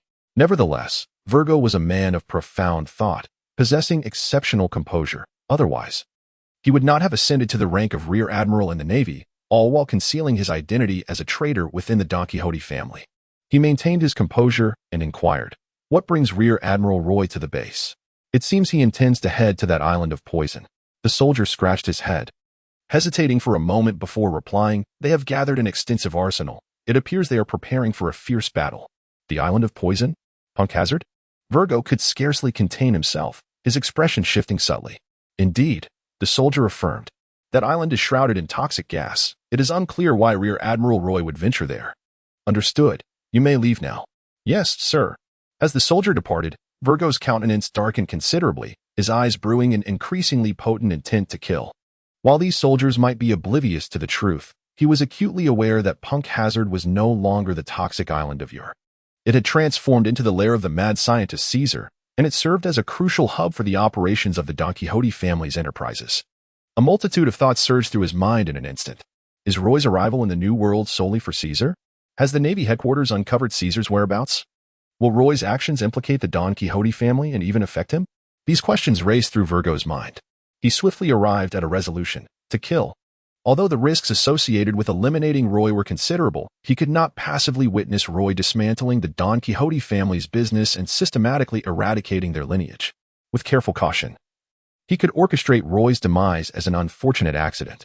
Moreover, he could conveniently shift the blame onto Caesar. After all, Caesar was already a wanted criminal and would not mind an added, more terrifying accomplishment to his record. Virgo's eyes glinted with cold determination as he picked up the snail phone, dialing Doflamingo's number once more. In the New World, at the Navy's G5 branch base. In the port, a formidable man with a robust physique, a fearsome countenance, and a full beard was examining Roy with great interest, scrutinizing him from head to toe. "The Navy's rising star, Roy?" The bearded man chuckled. "I have heard much about you. I am a Brigadier General under Vice Admiral Virgo at the G5 branch. It is a pleasure to meet you." Roy nodded. He had heard from the younger ones that Brigadier Roy was heading to Pankasad. Yet the purpose of his journey remained a mystery. With a sly grin, he added with an air of intimidation, "The island is shrouded in toxic gas. Do you not regard the lives of our comrades? My mission does not require your oversight." Roy originally bore an expressionless visage, but upon hearing those words, his countenance swiftly darkened. With a sardonic chuckle, he retorted without a hint of courtesy. He discerned the malice lurking beneath the surface. Although unacquainted with the individual, the tone of his speech suggested that he was likely cut from the same cloth as Virgil. Roy felt a twinge of regret. Had he known that Virgo was the leader of the G5 branch, he would not have dispatched the warship to replenish supplies there. Unfortunately, his knowledge was limited to characters who had significant appearances or were notably formidable. He lacked insight into those like Virgo, who met an untimely end upon their introduction. This unexpected revelation had exposed his intentions, leaving Virgo unaware of the ensuing actions. The Brigadier General from the naval headquarters was indeed a different breed. His expression was frosty, a smile that did not reach his eyes. As soon as Roy arrived at the G5 branch, he admonished his subordinates. In his view, it was merely a demonstration of authority. As a recognized rogue brigadier, he was unlike other officers, guided by the principle of retribution. He intended to deal a harsh blow to Roy, only to be met with a resounding slap in return, leaving him speechless. Has the sarcasm been fully expressed? Roy cast a fleeting glance at him and said, "Once you are done, you may leave." "Do you truly believe this is the Navy headquarters?" With a menacing grin, he swiftly drew his sidearm from his waist and barked in a fierce tone, "This is the G5 branch. This is my territory. Depart at once." Suddenly, a gentle voice emerged from behind him. Roy turned his head and beheld an unfamiliar visage adorned in the uniform of a rear admiral. Upon recognizing the newcomer, his expression subtly shifted, and he quickly displayed a demeanor of respect, lowering his head as he addressed Rear Admiral Virgo. "This is a naval base, not a pirate stronghold. One must be cautious with their words." After delivering his admonishment, Virgo turned his gaze towards Roy and smiled, saying, "Brigadier General Roy, I am Virgo, the commanding officer of the G5 branch base. It is a pleasure to make your acquaintance." He was draped in the Navy's emblematic cloak of justice, complemented by a checkered overcoat and sported sunglasses, with lightning-like sideburns framing his face. Tall in stature, he exuded a gentle smile. Rear Admiral Virgo. Upon hearing the self-introduction of the other party, Roy was about to speak when he was interrupted by Virgo. There is no need to address me as Admiral. You may simply call me Mr. Virgo, he stated. I have heard that you are heading to Punk Hazard. Do you require the assistance of the G5 branch? Punk Hazard is a treacherous island, shrouded in toxic gas. Should one venture there carelessly, one might indeed encounter the perilous conditions spoken of by Rear Admiral, which would be a disservice to the soldiers you command. No, that will not be necessary. Roy firmly declined, asserting, I can resolve this matter. Some tasks must be undertaken solely by myself. I hope you can understand, General Virgo. Hearing Roy still refer to him as General Virgo, the latter's expression remained unchanged. Yet a barely perceptible chill flickered in the depths of his gaze. Virgo discerned that Roy held a certain wariness towards him, suspecting that he might have inadvertently revealed his true nature. As a traitor within the Don Quixote family, if Virgo had not possessed a keen sense of awareness, he would have long succumbed to the perils of exposure and the brutalities of power struggles. His ruthless disposition had been pivotal in securing his ascent to the rank of Rear Admiral, which was nearly the zenith of his aspirations. As for the positions of Admiral, or even Marshal, those were realms he dared not even contemplate. Despite possessing the might of an admiral, he refrained from vying for such a position, as he would inevitably fail the Navy's rigorous scrutiny. Should the Navy pursue their inquiries to the end, his true identity would be laid bare. After all, many years ago, he had been a member of the Don Quixote family, closely associated with Don Quixote da Flamingo. Very well then. In a flash of realization, Virgo regained his composure and smiled at Roy, saying, Brigadier General Roy, I wish you safe travels. Thank you. Roy cast a deep glance at Virgo. Soon, soldiers from the warship, armed and donned in gas masks, returned. After the group reboarded the vessel, it set sail once more, gradually distancing itself from the G5 branch base, vanishing from the sight of Virgo and his companions at the harbor. As the warship disappeared, Virgo's expression shifted dramatically. When Vice Admiral Pankasad opened his mouth to speak, he caught a glimpse of the look in Virgo's eyes, sending a chill down his spine and causing him to swallow nervously, a surge of apprehension rising within him. Without further ado, Virgo calmly instructed, prepare to set sail immediately via an alternate route and proceed to Pankasad with utmost speed. Understood, Pankasad replied, momentarily taken aback. Although he had his reservations about Roy, he did not anticipate Virgo's decisiveness in allowing him to accompany them. Vice Admiral, are you going as well? Pankasad hesitated before asking. Less chatter, Virgo replied darkly. I will lead this operation. Ensure you bring along a reliable group of brothers. With that, he lifted his gaze towards the horizon where Roy's warship had vanished. That young man would never realize that the moment he arrived at Pankasad would mark the end of his life. Cold words escaped Virgo's lips.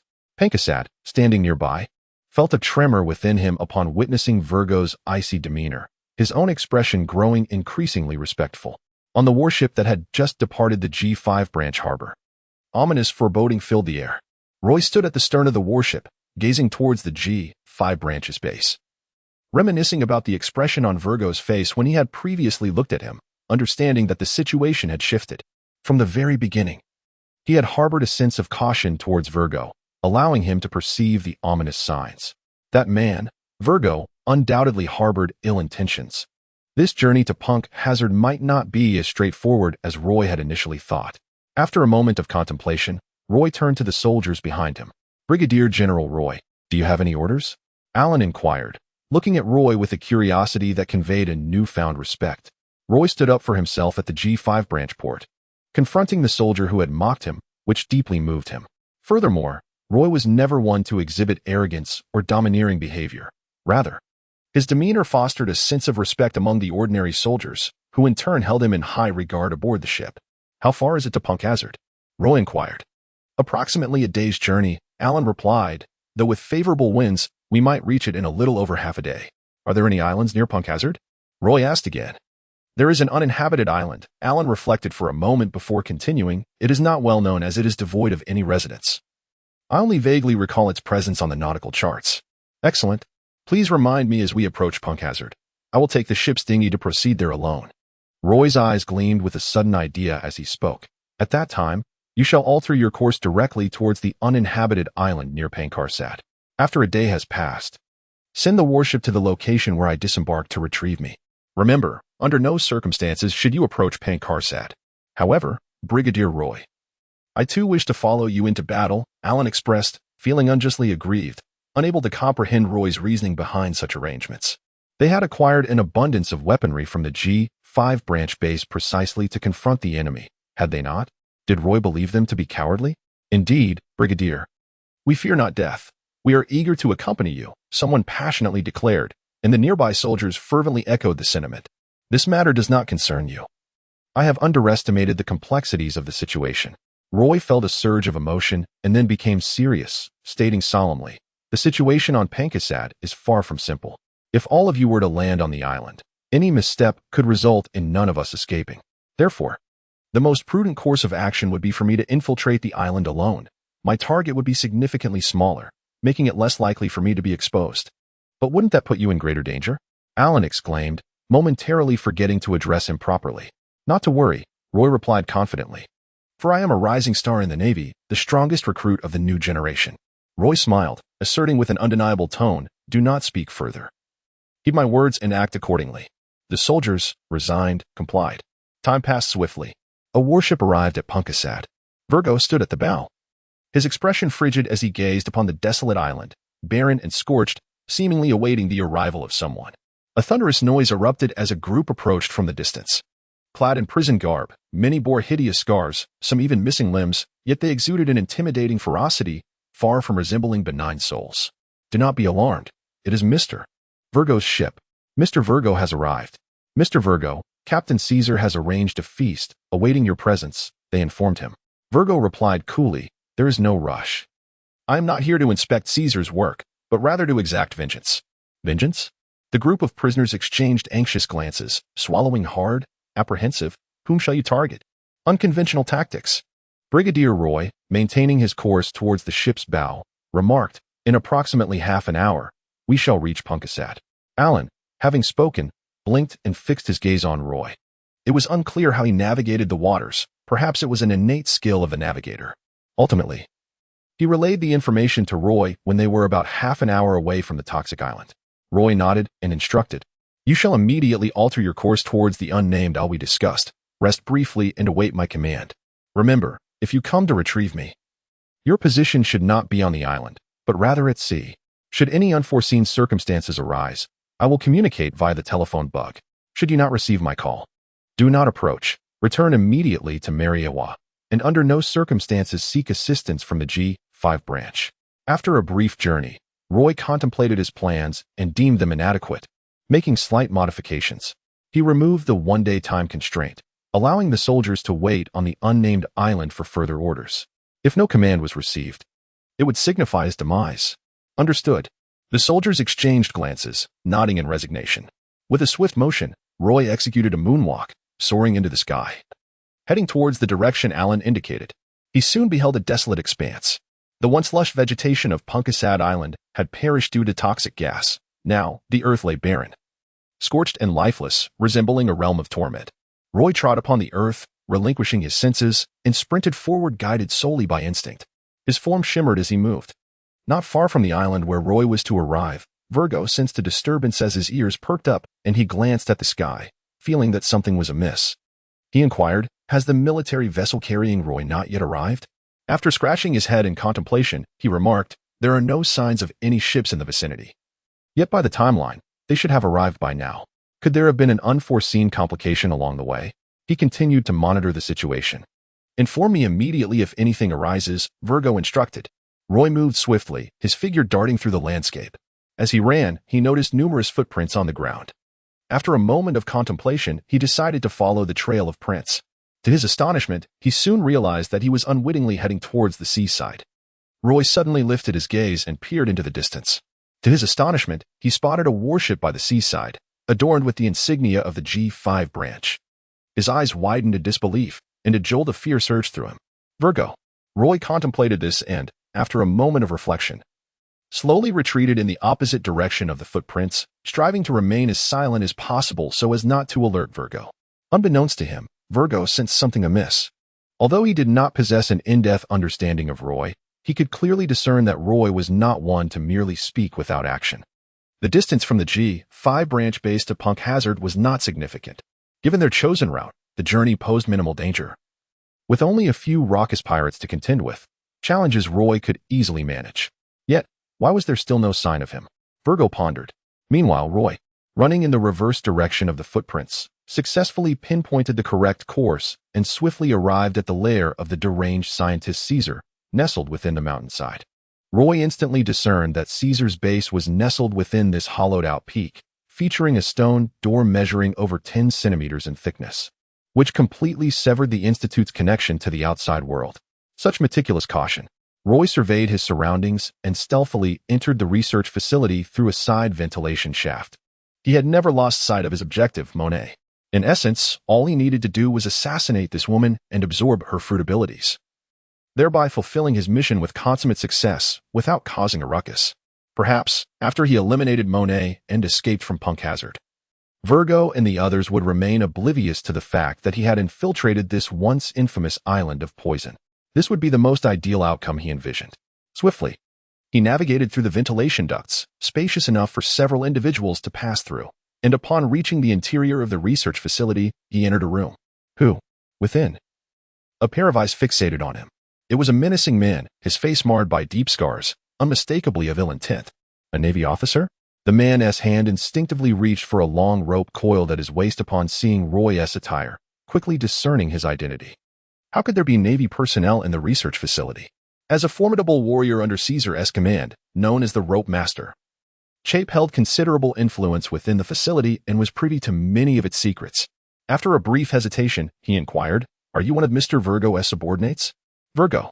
Roy's gaze flickered with a chill, increasingly convinced that the warship he had glimpsed by the seaside belonged to the subordinates, led by Virgo.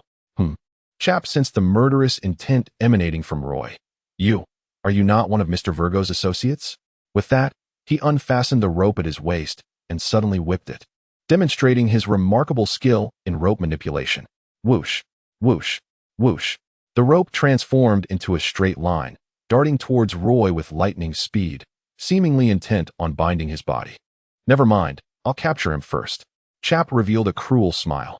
After all, even if he is mistakenly killed, Mr. Virgo would never fall out with Boss Caesar. Roy remained expressionless. Upon witnessing Chape's advance, he did not betray the slightest hint of fear. With a swift motion, just as the rope was about to descend upon him, he swung his blade. The rope was severed into several segments with a swift whoosh. What? Chape was left dumbfounded. Before he could finish his sentence, Roy's form blurred. And in the next instant, he appeared directly before him, his neck suddenly chilled. A beautifully curved katana was now pressed against his throat. Gulp. He swallowed hard and stammered. You, young man, what are your intentions? If you kill me, you cannot escape. Roy scrutinized him from head to toe and slowly inquired, "Where is Monet?" Chape was taken aback. "Miss Monet?" Upon hearing this, Roy felt a surge of joy within him. This indicated that his conjecture was indeed correct. Monet was truly in Pancarsat.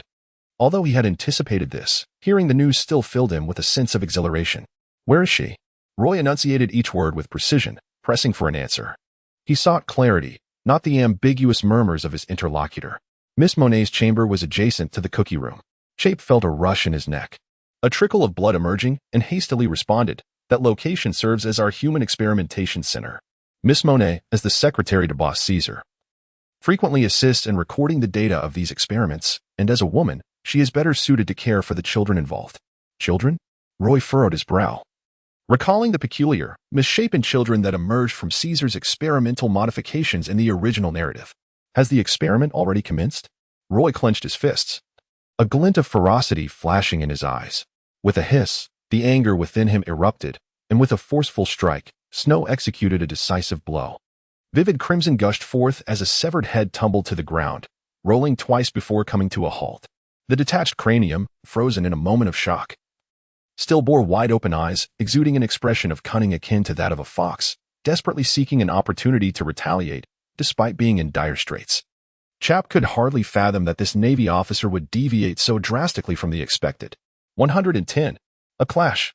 Roy sheathed his knife and meticulously searched the room, discovering a distribution map of the research within. He committed it to memory, changed into a different set of clothes, and stepped outside. The research facility, or rather, Caesar's stronghold, was nestled within the mountains, offering a vast expanse of space. Following the internal pathways of the base, guided by the map etched in his mind, he swiftly located the room referred to by Chape as the Cookie Room. This chamber housed the children abducted by Caesar during the past year since his return to Punk Hazard.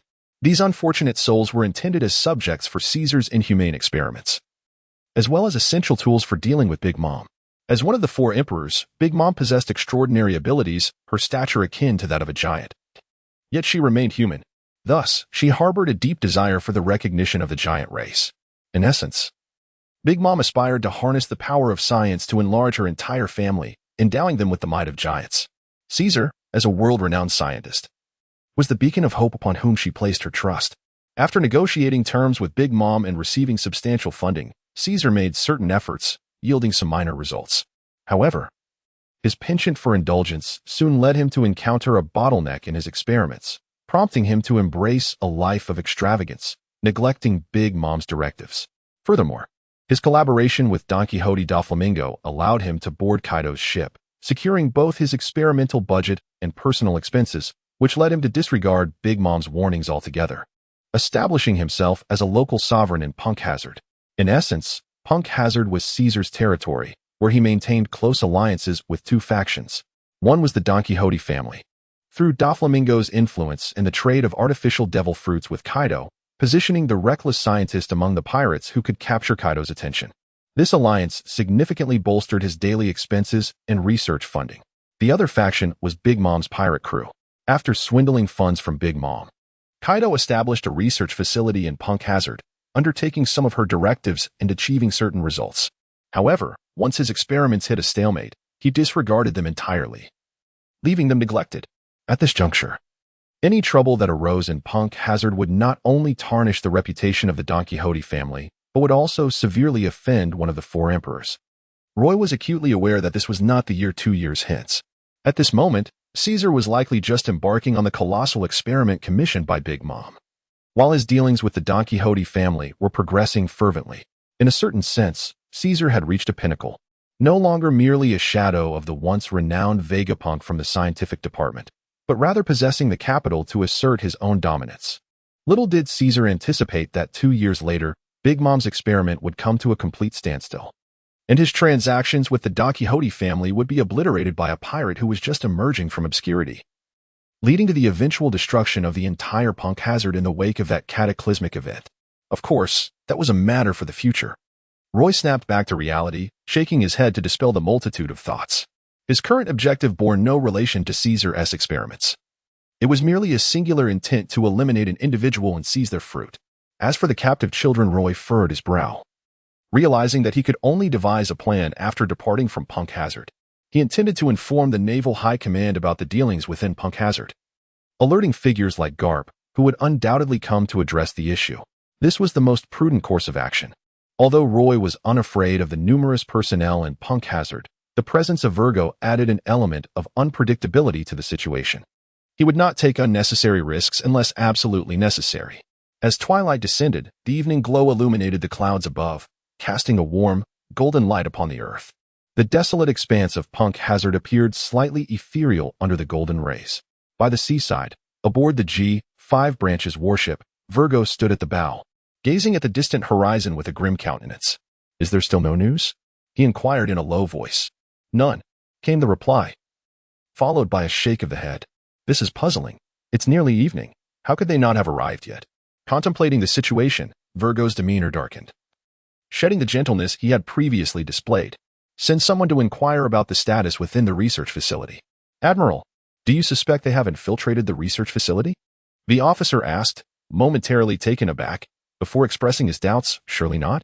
Just go and find out," Virgo replied, his expression unchanged, yet his eyes betrayed a deepening impatience.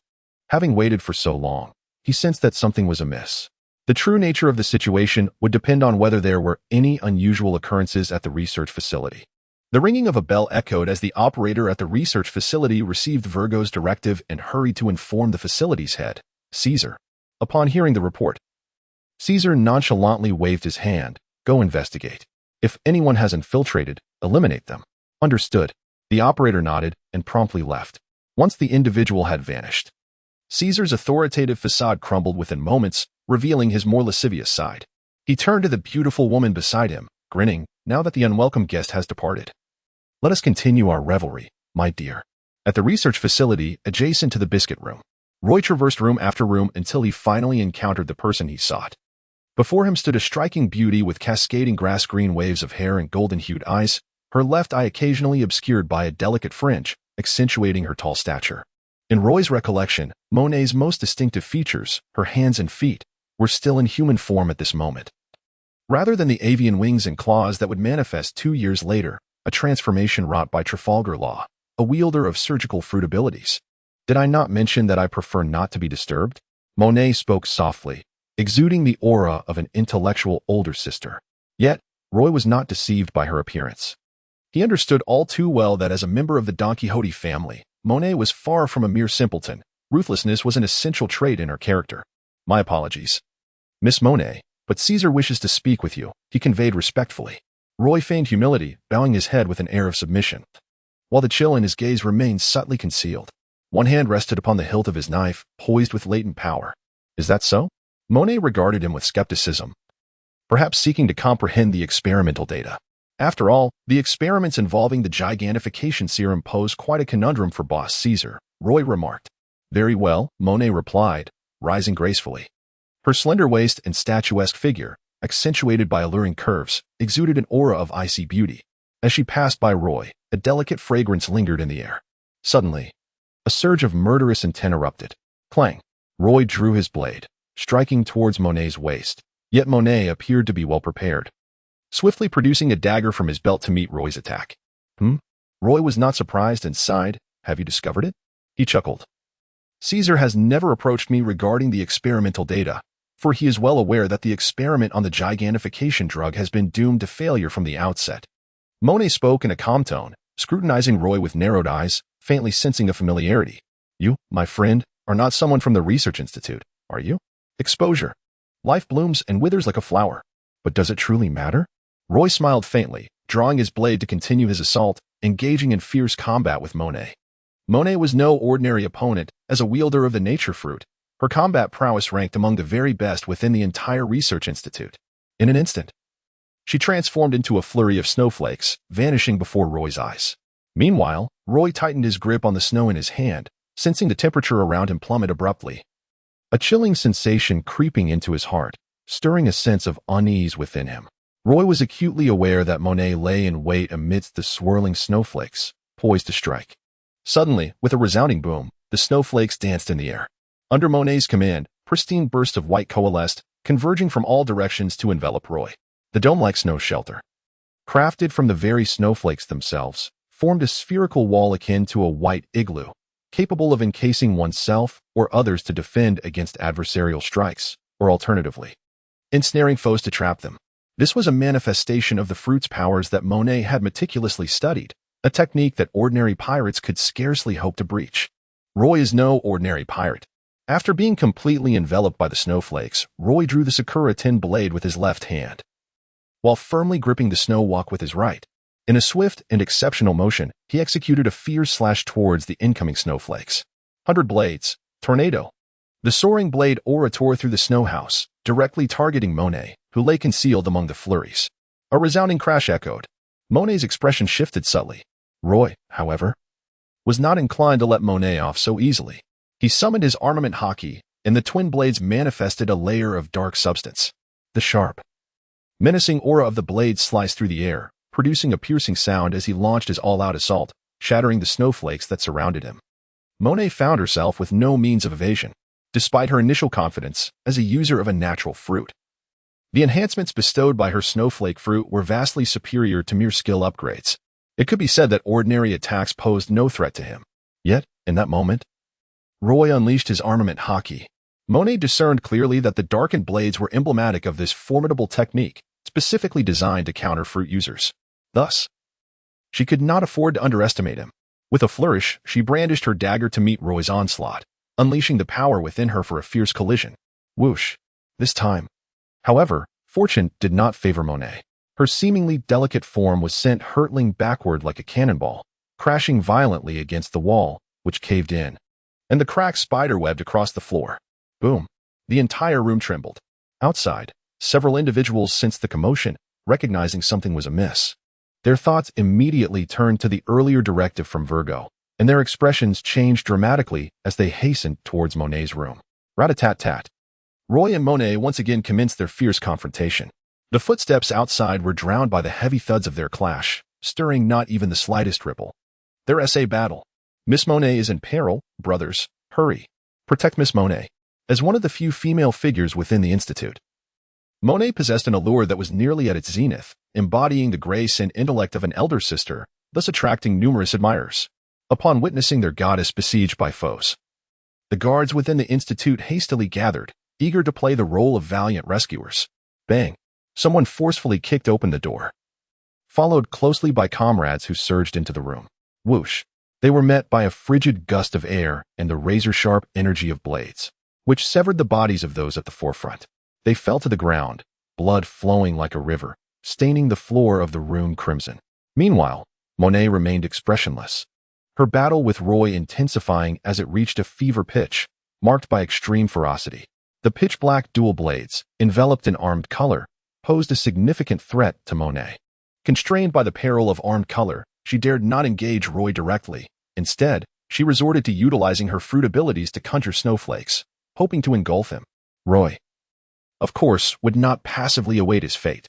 He maintained an intense offensive, relentlessly pressing against Monet without showing any mercy due to her femininity. In the world of pirates, opponents who are granted leniency seldom learn gratitude. It is the ruthless destruction of beauty that is the customary practice. Cross tornado. Roy dispatched the swirling snowflakes with his spiral strikes.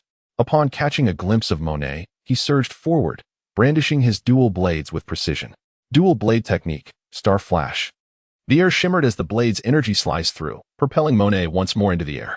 The fabric of her garment tore asunder at her chest, revealing her delicate skin, before she collided forcefully with the wall behind her. Miss Monet, we have come to rescue you. At that moment, the guards at the entrance gaped in horror, hastening forward to save their beloved goddess. Roy unleashed a flurry of blade energy, rendering his adversaries utterly defenseless. Blood splattered as they fell to the ground, lifeless. Shifting his gaze, he continued to fixate on Monet. You wretched creature. Monet, with tattered garments concealing her form, had blood trickling from the corner of her mouth. A beauty akin to a delicate flower, she evoked deep sympathy.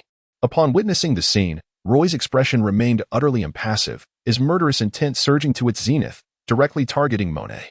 He gripped two blades tightly in his hands, a cold smirk curling at the corners of his lips. Punk has it, by the seaside. Mr. Virgo. There has been an incident at the Research Institute. Someone has breached the premises, and Miss Monet is in peril. Mr. Virgo, it's dire. The Institute requires immediate assistance. The personnel at the Institute hurriedly rushed to inform Virgo. Understood. I will go ahead. You all follow closely behind, Virgo responded, a glint of icy resolve flickering in his eyes. In an instant, he darted forward, moving with a ghostly swiftness towards the direction of the Research Institute. A weight settled heavily in his heart. This was a sight he dreaded most. However, he had not anticipated that Roy, that audacious lad, would dare to infiltrate Punk Hazard alone. Truly audacious. Virgo clenched his fists, a murderous aura emanating from his gaze. At the Research Institute, in Monet's chamber, she fixed her gaze on Roy's face, astonishment etched upon her features. You are Roy, the most formidable recruit of the naval new generation. Despite his change of attire, Roy's visage had frequently graced the pages of newspapers, rendering him far from a stranger to someone like Monet, who keenly followed intelligence. With the two exquisite blades in Roy's possession, she had definitively identified him. Who would have thought you would dare to venture into Punk Hazard alone? Monet remarked coolly, wiping the blood from her lips. Though your strength is commendable, you remain exceedingly impulsive. Let us dispense with the trivialities. Roy raised his blade, speaking calmly. Regardless of the circumstances, you shall meet your demise today. With a thunderous roar, he leapt into the air, intertwining with snow and cherry blossoms, unleashing a staggering force that sent gusts of wind swirling, scattering flurries of snowflakes in every direction. Monet, with no avenue for escape, braced herself for a direct confrontation. The air was punctuated by the sickening sound of blood bursting forth in the chamber, a macabre bloom of crimson. Flowers bloom and wither, such is the law of nature. So too is the cycle of human life. Miss Monet. The guards, witnessing this harrowing scene unfold before their eyes, were struck with profound shock, their expressions reflecting sheer horror. Chaos erupted. With the Dragon Slayer, Virgo launched an assault. Blood blossomed like flowers, only to extinguish in an instant. A vibrant life was abruptly snuffed out. In a research facility where women were a rare presence, the goddess revered by many was thus slain by Roy, collapsing heavily to the ground, never to awaken again. Resembling a sleeping beauty, everyone except Roy watched in agony, their eyes widening in disbelief, a fiery rage igniting within them, overwhelming their senses and obliterating any trace of rationality. Anger surged, empowering them, as fear of Roy vanished without a trace. A group of them cried out, brandishing their weapons, charging towards Roy. Roy remained unperturbed. With a swift motion, he effortlessly dealt with a group of insignificant lackeys, requiring not even a fraction of his full strength. Ultimately, it was the battle with Monet that had not drained him significantly. In the realm of life and death struggles, unless the adversaries were truly evenly matched, it was not a war of attrition, but rather a contest of who could be more ruthless. Roy had mastered the ability of armament hockey and had gained a preliminary understanding of observation hockey. The combination of these two formidable powers made it relatively effortless for him to confront an ordinary Logia user. Yet, the ensuing commotion reverberated throughout the entire research facility, a situation he found himself unable to avoid. At this moment, his greatest concern was not the lackeys within the research institute, but rather Virgo, who was still stationed by the seaside. As a vice admiral, Virgo's strength had been officially validated by the Navy, coupled with the information from Roy's own memories. It was evident that Virgo was also a master of armament hockey and possibly possessed an even more advanced form of it, rendering him a fearsome adversary. This was the root of Roy's trepidation. Bang, bang, bang. The minions posed no resistance. Driven solely by fervor and impulse, their prospects were bleak. They fell beneath Roy's blade. Subsequently, he burst through the door and, guided by the layout etched in his memory, fled towards the exterior of the research facility. As he ran, he hastily opened the iron box strapped to his waist. A fleeting glance brought a subtle smirk to his lips. The devil fruit. He had succeeded. Now, he simply needed to escape Punk Hazard and report the situation there to Navy headquarters, ensuring that the place would undoubtedly face a cataclysmic reckoning. His only fear was whether he could make his escape. Additionally, he worried that once he did flee, Punk Hazard and Caesar, prioritizing their safety, might initiate an immediate evacuation, regardless of the consequences. However, that was a matter for another time. Roy, weary of overthinking, quickened his pace, prioritizing distance. Behind him, a group of individuals receded further away. Yet in an instant, another throng obstructed his path, impeding his progress. Alas, Roy felt a slight headache as he withdrew the snow blade from its sheath once again. Thud. Thud. Thud. At that moment, the door to Caesar's room was firmly shut. A subordinate hastily knocked, his face etched with urgency and despair. Boss Caesar, something dreadful has occurred. The research institute has been breached, and Miss Monet has been murdered. Boss Caesar, are you listening? It's an emergency, danger is imminent. With a creak, the door finally opened. Caesar, disheveled and half-draped in his attire, had his buttons misaligned and lipstick smudged across his face, revealing an expression of utter bewilderment. What did you say? The research institute has been infiltrated? Then came the harrowing revelation, Miss Monet has been killed. Caesar was completely taken aback. Monet's death?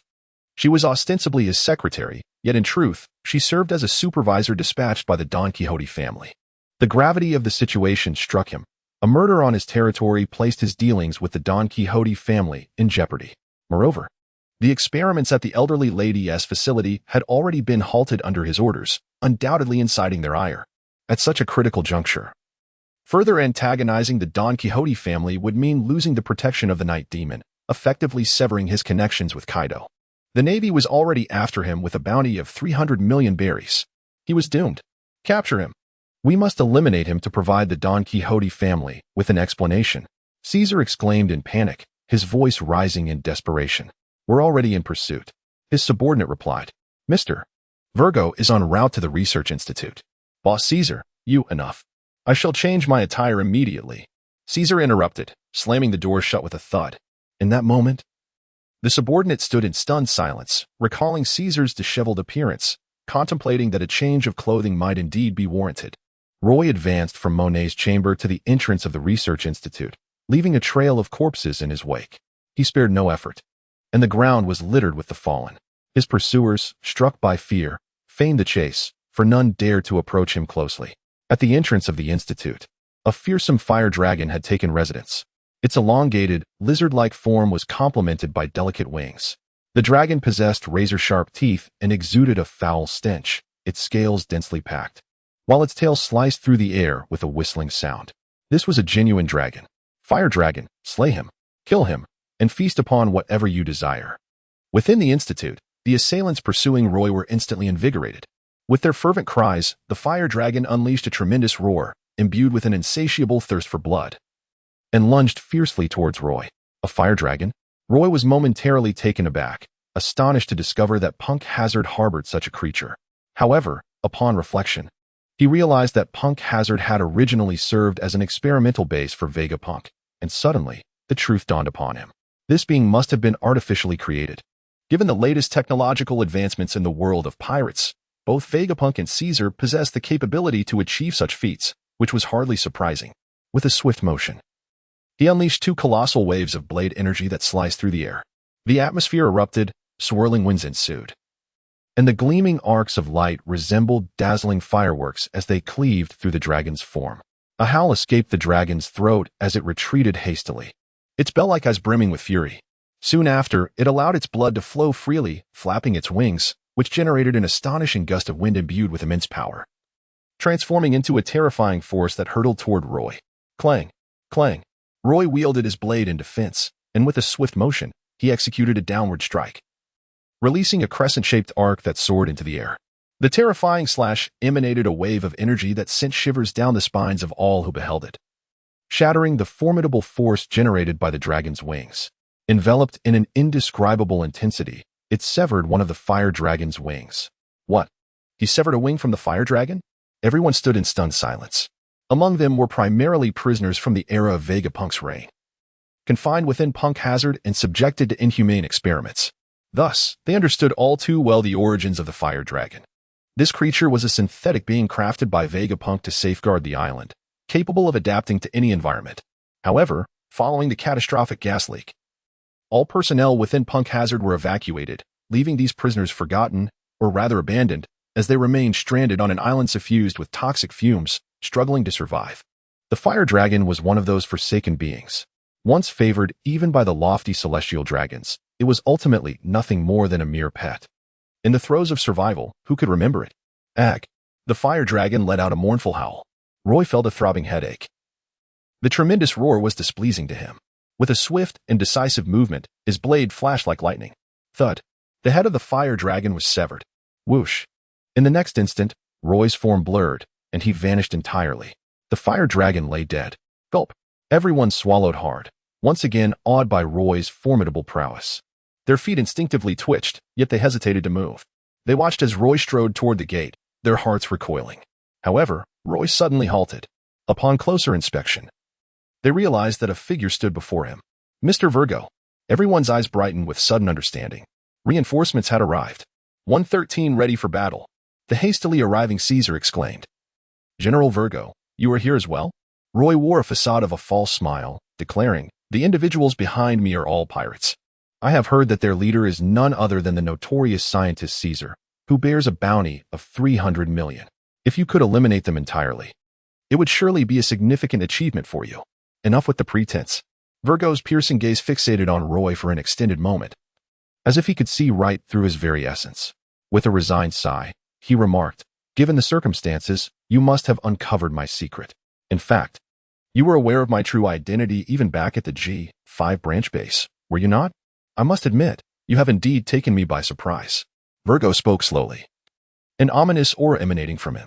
Upon receiving news of the research facility's breach, he had hastened to this location, although he was still unaware of Monet's demise.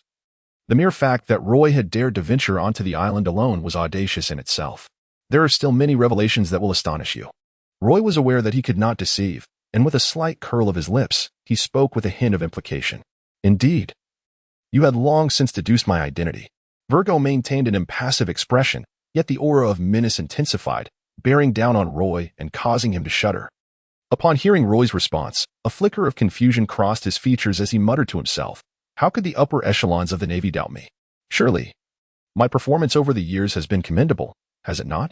In this new world, Could there truly be anyone who could surpass my efforts? Unbeknownst to him, there exists a category of individuals known as traversers. After muttering a few words, Virgo's tone sharpened, each word cutting like a blade as he coldly declared, "Roy, you will come to regret this." Regret? I have never looked back on my actions, regardless of the outcome. Roy let out a cold snort, clearly sensing the murderous intent emanating from Virgo as he tightly gripped his knife. Virgo, the current punk hazard has been established under your indulgence, has it not? Those innocent children were lured into punk hazard right before your very eyes. Your true identity should be that of a member of the Don Quixote family, a subordinate of Doflamingo. Am I correct? With the truth laid bare, Roy decided to strike fiercely, tearing away the veil shrouding the reality, leaving no room for concealment. To be frank, the threat posed by Virgo was immense. If these words could instill a sense of caution in Virgo, it would suffice to achieve his aim. However, Virgo would certainly not adhere to conventional methods.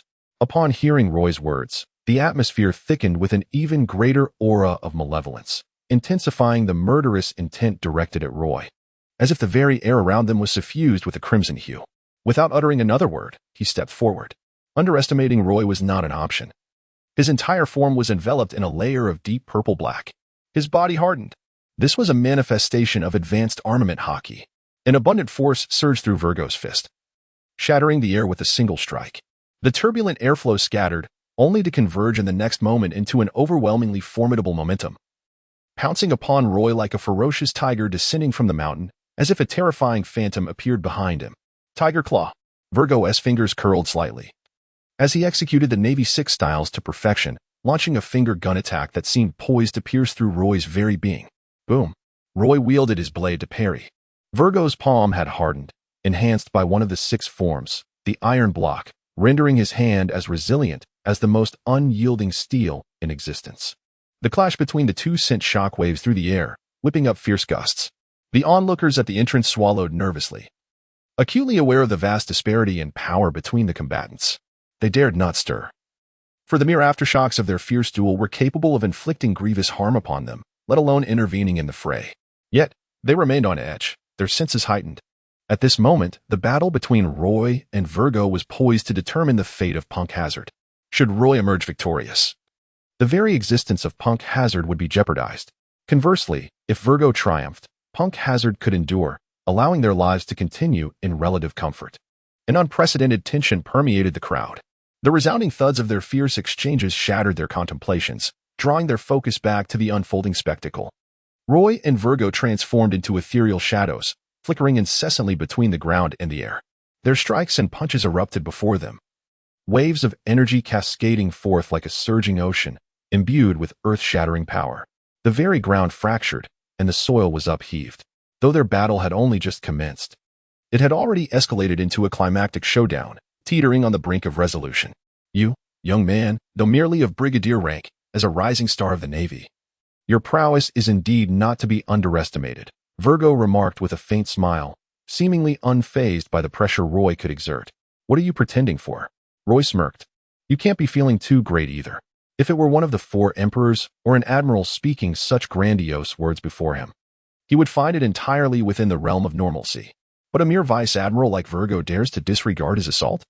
Does he truly believe that every vice admiral possesses the caliber of someone like Garp? I can hardly be bothered to engage in idle chatter with you. As his words fell, Roy brandished his twin blades and leapt forward, unleashing a flurry of slashes that filled Virgo's line of sight with a chaotic storm of strikes. Virgo summoned all his strength to parry, shattering the majority of the incoming attacks, and then utilized his hardened body to absorb the remaining blows, colliding with Roy in a fierce clash. A thrust. Roy suddenly changed his tactics, directing the tip of his blade towards Virgo's heart. Virgo's expression shifted slightly. With a swift step, he leapt back, creating distance between himself and Roy. A resounding boom echoed through the air. Roy executed a sudden and elegant maneuver, carving a graceful arc in midair. The blade shimmered ominously, accompanied by an overwhelming force that surged through his entire being as a soaring slash hurtled directly towards Virgo. At the entrance of the research facility, the expressions of all the henchmen shifted dramatically. What appeared to be an ordinary strike concealed a terrifying surge of power that sent shivers down their spines, akin to facing the scythe of death itself. Rendering their efforts futile, they could only await their grim fate. This strike, Virgo's eyes widened in alarm, realizing the gravity of the situation. The rhythm of the battle was dictated by Roy, placing him undeniably at a disadvantage. Confronted with Roy's full-force assault, the consequences were unpredictable. Come on. Yet, having navigated the treacherous seas for many years, he had encountered life-and-death scenarios before. Each time, he had narrowly escaped. Confidence was never in short supply. Come on. Once more murmuring, the deep purple hue of his aura radiated brighter, his hardened muscles gleaming with a metallic sheen. Ghost bamboo. He swung the bamboo flute in his hand. After infusing it with advanced haki and spinning it at high speed, the accumulated centrifugal force, combined with its formidable density, would unleash a devastating blunt impact upon his opponent. Thunderous. The clash between the slash and the bamboo flute erupted with a reverberating roar, akin to an explosion. A torrent of air surged, raising a storm of yellow dust that engulfed the entire entrance of the research facility, obscuring everyone's vision. What transpired? Was anyone captured? A shrill voice pierced the chaos. Just in time, the leader of the research facility, Caesar, hurriedly arrived. 40 votes for an update. Subscriptions are dismal, barely reaching an average of 200.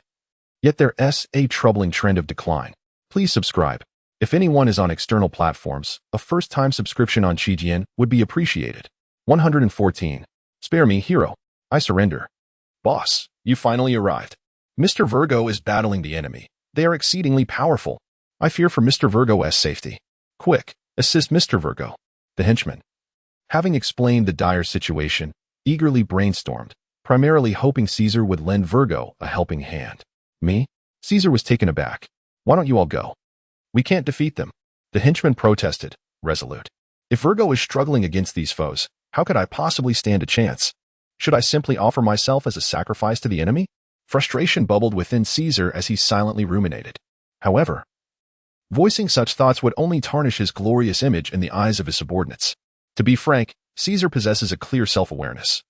Unlike many other pirates who are often blinded by their own hubris, he is acutely aware that his bounty, though substantial, is somewhat inflated. Despite being a user of the gas fruit, the 300 million berry reward he commands is primarily a testament to his scientific prowess. In essence, the world government and the Navy recognize his potential to inflict significant devastation upon the world, yet they do not acknowledge his inherent strength. Caesar finds this reasoning quite valid, as it aligns with his own thoughts. As a formidable pirate, he certainly possesses a degree of combat ability, which cannot be deemed weak. Several pirates with bounties exceeding 100 million, and even approaching 200 million, may not necessarily be his match. However, 300 million represents a formidable threshold. His combat capabilities reach upwards of 200 million, yet he remains distanced from the 300 million mark. At this moment, confronted by the fierce battle unfolding before him, the terrifying waves of power emanating from their clash, coupled with the destruction wrought upon their surroundings, instills within him an indescribable sense of trepidation. These two individuals are far stronger than he had anticipated. Boom. A robust figure was launched through the air like a cannonball, hurtling directly towards him. Another figure wielding a blade sword like an arrow, swiftly catching up to the former, dual swords gleaming as a terrifying slash erupted in a dazzling display. This soul-chilling strike approached the entrance of the research facility, causing everyone to feel a prickling sensation at the nape of their necks and their legs to weaken. Get out of the way. Amidst the startled cries of an unknown subordinate, everyone promptly sought shelter. Boom. The ground suddenly caved in, resembling a pit created by the heavens, as fissures spread in a seismic pattern in all directions. Caesar and his companions felt as though the entire island was trembling. A look of astonishment adorned everyone's faces. You scoundrel! Virgo sprang to his feet, facing the oncoming assault from Roy, continuing to channel his armament haki to harden his body in a desperate defense. Mr. Virgo, that fellow killed Miss Monet. Avenge her. Caesar could not help but shout. Those around him sighed in unison, nearly bursting into a lament. Caesar's combat instincts clearly paled in comparison to his scientific genius. At such a moment, uttering words that could dampen morale left Virgo momentarily stunned, his eyes widening in disbelief. Go join that woman. Roy let out a cold chuckle, his hands clenched tightly as two blades whirled within his grasp, generating a multitude of sparks through friction with the air. Hiss, hiss, hiss. The dual-wielding meteor shower of fiery strikes pierced through the very fabric of space, akin to the molten lava of a volcanic eruption, harboring temperatures that transcended human comprehension. The surrounding air warped under the searing heat, giving rise to wisps of white smoke. What? Virgo clenched his fist, Snapping back to reality, his countenance twisting into a sinister grimace. Do not be so overconfident, boy. After all, you are merely a rookie. I am not one of those insignificant small fry you have bested. I am Virgo. The onslaught of strikes descended upon Virgo, overwhelming him like a torrential flood, cascading forth to engulf him entirely. Small fry? Upon encountering the swaying figure of Virgo, Roy could not help but smirk. Have even the Golden Lion and Jinbei been reduced to mere shrimp in your words? With a resounding thud, Virgo's eyes rolled back. And in the final moment of his descent, he seemed to grasp the gravity of the situation. The young naval officer before him was the very one who had slain the Golden Lion and vanquished Jinbei. He could not be regarded merely as a novice. Am I truly relegated to the role of a mere backdrop? Virgo revealed a bitter smile before succumbing to unconsciousness. Roy stared intently at Virgo for several seconds. Realizing that he had truly lost consciousness, the tension in his mind began to ease as he paused to catch his breath, refraining from rushing forward to deliver a finishing blow. Instead, he cast his gaze towards Caesar and his companions at the entrance of the research institute. Caesar's underlings instinctively recoiled. Caesar himself, slow to comprehend the situation, turned to glance back and was struck with disbelief. You all, he stammered. Boss, we rely on you. Boss, you must defeat him. Once again save Punk Hazard. Boss, you are our savior. His subordinates, in unison, rallied around Caesar, offering him words of encouragement. As for action, well, that could wait. Their moral support was already quite sufficient. Caesar began to speak, only to be interrupted once more by his followers. Go for it, boss. We can only count on you now. Upon hearing their words, Caesar clenched his teeth, feeling cornered to the point where inaction seemed impossible. He glanced at Roy, noticing the young Navy soldier, panting and drenched in sweat, and suddenly felt a surge of opportunity. Thus, he boldly stepped forward. Watch closely, my underlings. I shall vanquish him and demonstrate the might of Caesar. With a sharp laugh, Caesar bravely transformed into a plume of gas, swirling elegantly through the air. Roy gazed at him with keen interest. Before him, Caesar gathered the gas he produced within his body into his lungs, then unleashed a linear jet of gas, a manifestation of his unique skill, the gas spray gun. This energy beam attack rendered his offensive technique spectacular, though their potency was by no means negligible. Generally speaking, the force of the gas spray gun was sufficient to obliterate an opponent's body, capable of melting steel and incinerating bone. However, he was contending with Roy. Whoosh. Despite having expended much of his strength, dealing with someone like Caesar was hardly a challenge. Caesar's combat ability paled in comparison to the scientific prowess he wielded, especially considering that his reliance primarily stemmed from the powers of the gas fruit. Roy wielded his twin blades, their dark sheen glinting ominously as he crouched and sprang forth. Evading the onslaught of the gas spray, his armament imbued with hockey, he charged towards Caesar. A moment of bewilderment struck Caesar as he realized the critical issue. Roy appeared unscathed despite Virgo's attempts to incapacitate him. With a swift motion, two blades, enveloped in hockey, hurtled toward him. Panic gripped Caesar's heart. Gritting his teeth, just as the dual blades were poised to cleave through his vaporous form, he drew in a deep breath, his voice erupting in desperation. Spare me, O hero. I surrender. Suddenly, the blades halted mere inches from Caesar's face. Although still enveloped in gas, he could distinctly sense the chilling sharpness emanating from the blades of Snow and Sakura. With a gulp, Caesar acknowledged his inferiority before Roy. To avoid a painful fate, he resolutely opted for capitulation. Surrender? Boss. We too shall surrender. Within the confines of the laboratory, a group of subordinates exchanged glances before collectively making the same decision. Roy was somewhat at a loss for words as he surveyed the surroundings, noticing that the expressions on the faces of these individuals mirrored that of Caesar. Truly, it was a case of birds of a feather flock together. He returned to his normal form. Roy's gaze swept the area, and he discovered a pair of sea-stone handcuffs on Virgo, which were now fastened to Caesar. Caesar, dejected and despondent, dared not utter a word. Just then, the sound of hurried footsteps echoed. A group of individuals clad in naval uniforms rushed towards them. Upon arriving at the entrance of the research facility, they were met with the sight of Caesar and others, as well as the fallen Virgo, prompting a subtle change in their expressions. Brigadier General Roy, what has transpired? What has happened to Vice Admiral Virgo? Inquisitive and concerned, the officers from the G5 branch, who served under Virgo, displayed an appropriate level of worry. Roy cast a cold glance at him, declaring, Admiral Virgo is a traitor to the Navy. What? Guido's expression shifted dramatically, a fleeting glimmer of murderous intent flashing in his eyes as he retorted, This is impossible. Admiral Virgo has made countless contributions to the Navy. How could he possibly be a traitor? You and Virgo are cut from the same cloth. Naturally, you would defend him. Roy's gaze swept past, including the naval soldiers behind him, his tone heavy and infused with a cutting intensity. And you, all of you, are the disgrace of the Navy. With that, Brigadier General Roy seemed to declare his intention to oppose our G5 branch. Turning his head, he revealed a sinister smile and drew his weapon from his side. In his speech, he employed a term, G5 branch, suggesting a distinction between the G5 and the entire Navy. Truly obstinate. Roy witnessed the actions of Go-To and shook his head. Caesar and the others sighed inwardly, casting pitying glances towards Go-To. Roy, if you could merely turn a blind eye, that would suffice. Yet you insist on playing the hero. Look at your current predicament. To aspire to heroism, one must possess the means to survive the struggle. Go-To brandished his weapon, the sound of slicing air resonating throughout the space. He charged towards Roy like a locomotive in a 100-meter dash, a fierce power intertwined within, intent on transforming Roy into a mist of blood. Humph.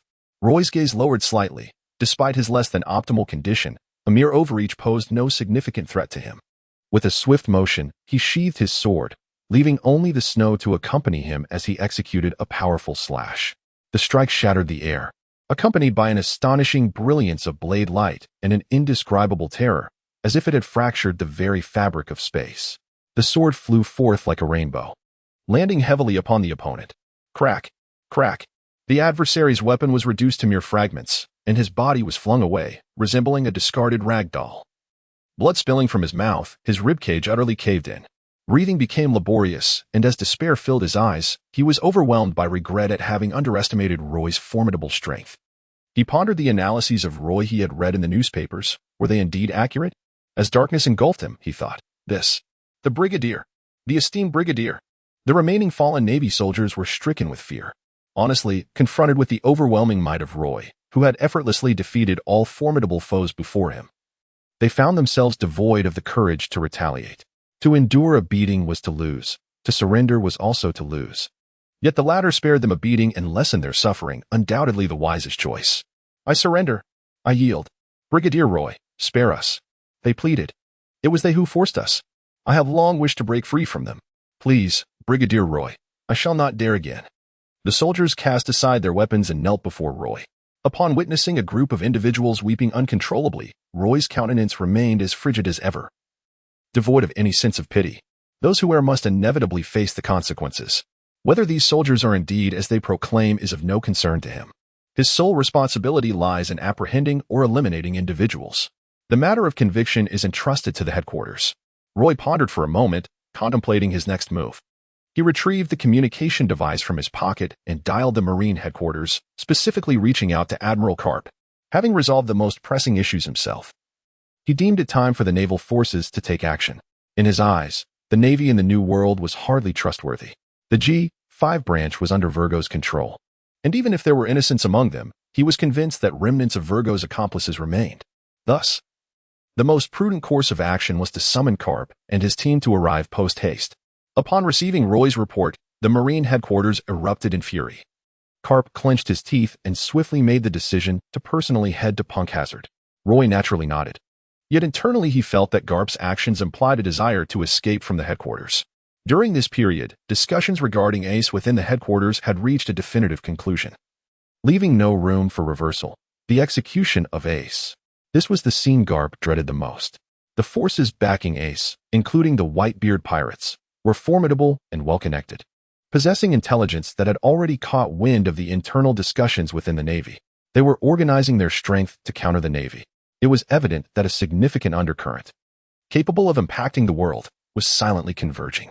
Karp was utterly exhausted. He sought a temporary respite from this distressing reality, and the news from Roy presented him with the opportunity he needed. Without hesitation, he informed Sengoku and organized his fleet to set sail for Mariewa, aiming to traverse the Red Line and reach Punkhazard. In Marineford, Sengoku watched Karp depart, letting out a deep sigh. Although Ace was Karp's grandson by adoption, his affection for Ace was akin to that of a biological grandfather, given Karp's character. Ace was to be executed by the Navy. Karp, being a prominent figure within the Navy, found himself powerless to intervene. Sengoku empathized with Karp's feelings, unwilling to witness his old friend's suffering. Yet there was no way to avert this fate. Even Sengoku, as fleet admiral, felt helpless. "Let him go," Sengoku murmured as he watched Garp's ship recede into the distance. "The farther he goes, the better." Roy, having notified Garp, once again activated the communication device to inform Alan and the others, who had just departed from Punk Hazard, to reverse their course and return. Frankly, Roy had never anticipated that plans could be so swiftly upended. His covert infiltration had transformed into a direct confrontation. After eliminating Monet, he expended every ounce of his energy, cutting through the entire research facility, ultimately vanquishing Virgo and dealing with Caesar and the others. This series of battles imposed immense strain upon him. While the ordeal seemed brief, it had drained him completely, and now, as he suddenly relaxed, he felt as though he might stumble with each step. Roy took a deep breath, steadied himself, and refrained from hasty action. He cast a sweeping gaze around, his eyes imbued with a profound intensity. Caesar and the others trembled slightly, sensing the formidable killing intent emanating from Roy's stare. They dared not speak or provoke him, fearful that any misstep might incite his wrath and result in their swift demise. Roy gazed intently at them, exerting pressure while discreetly gathering his strength. They trembled in silence, not uttering a word, paralyzed by fear. Moments passed. Roy felt a significant recovery and, after a moment of contemplation, addressed Caesar before him. "Take me to the research facility. Especially to those children you have captured. Release them at once." Caesar, visibly agitated, exclaimed, "I shall go immediately." With his hands bound in sea-stone handcuffs and an expression of weakness, he turned to his subordinates in a feeble manner and instructed, quickly, "Let this naval hero to liberate those children." With a sycophantic demeanor, he added, "In truth, I wish to avoid this course of action. It is Big Mom who compels me. She is the supreme emperor of the New World, and I, a mere petty pirate, would not dare defy her will. Please, esteemed naval officer, have mercy on me. There are many valuable items in the research facility that only I know the whereabouts of." "Are you attempting to bribe me?" Roy inquired, his expression one of skepticism as he scrutinized Caesar. "And no, I would never," Caesar stammered, chuckling nervously as he sensed the disdain and murderous intent in Roy's eyes. Realizing that further negotiation was futile, he quickly asserted, "Those items are yours. They're your spoils of war. The entirety of Punk Hazard is yours for the taking. I, Caesar, am certainly not a miser."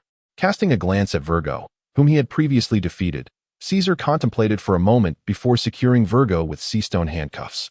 Although sea-stone is a bane to those with special abilities, its formidable hardness proves to be a significant restraint even against some stronger individuals, making it more difficult to escape than ordinary steel chains. For the severely injured Virgo, the sea-stone handcuffs would suffice to bind him. Having settled this matter, he led Caesar back into the research facility, first liberating the children from the cookie room. The children, bewildered, surrounded them, unable to comprehend the suddenness of their newfound freedom. These children varied in stature, with the tallest exceeding 3 meters and the shortest standing at 1.80 meters, yet their youthful faces starkly contrasted with their sizes. Clearly victims altered by Caesar's experiments. What a travesty! Roy tightened his grip on the knife and cast a penetrating gaze at Caesar.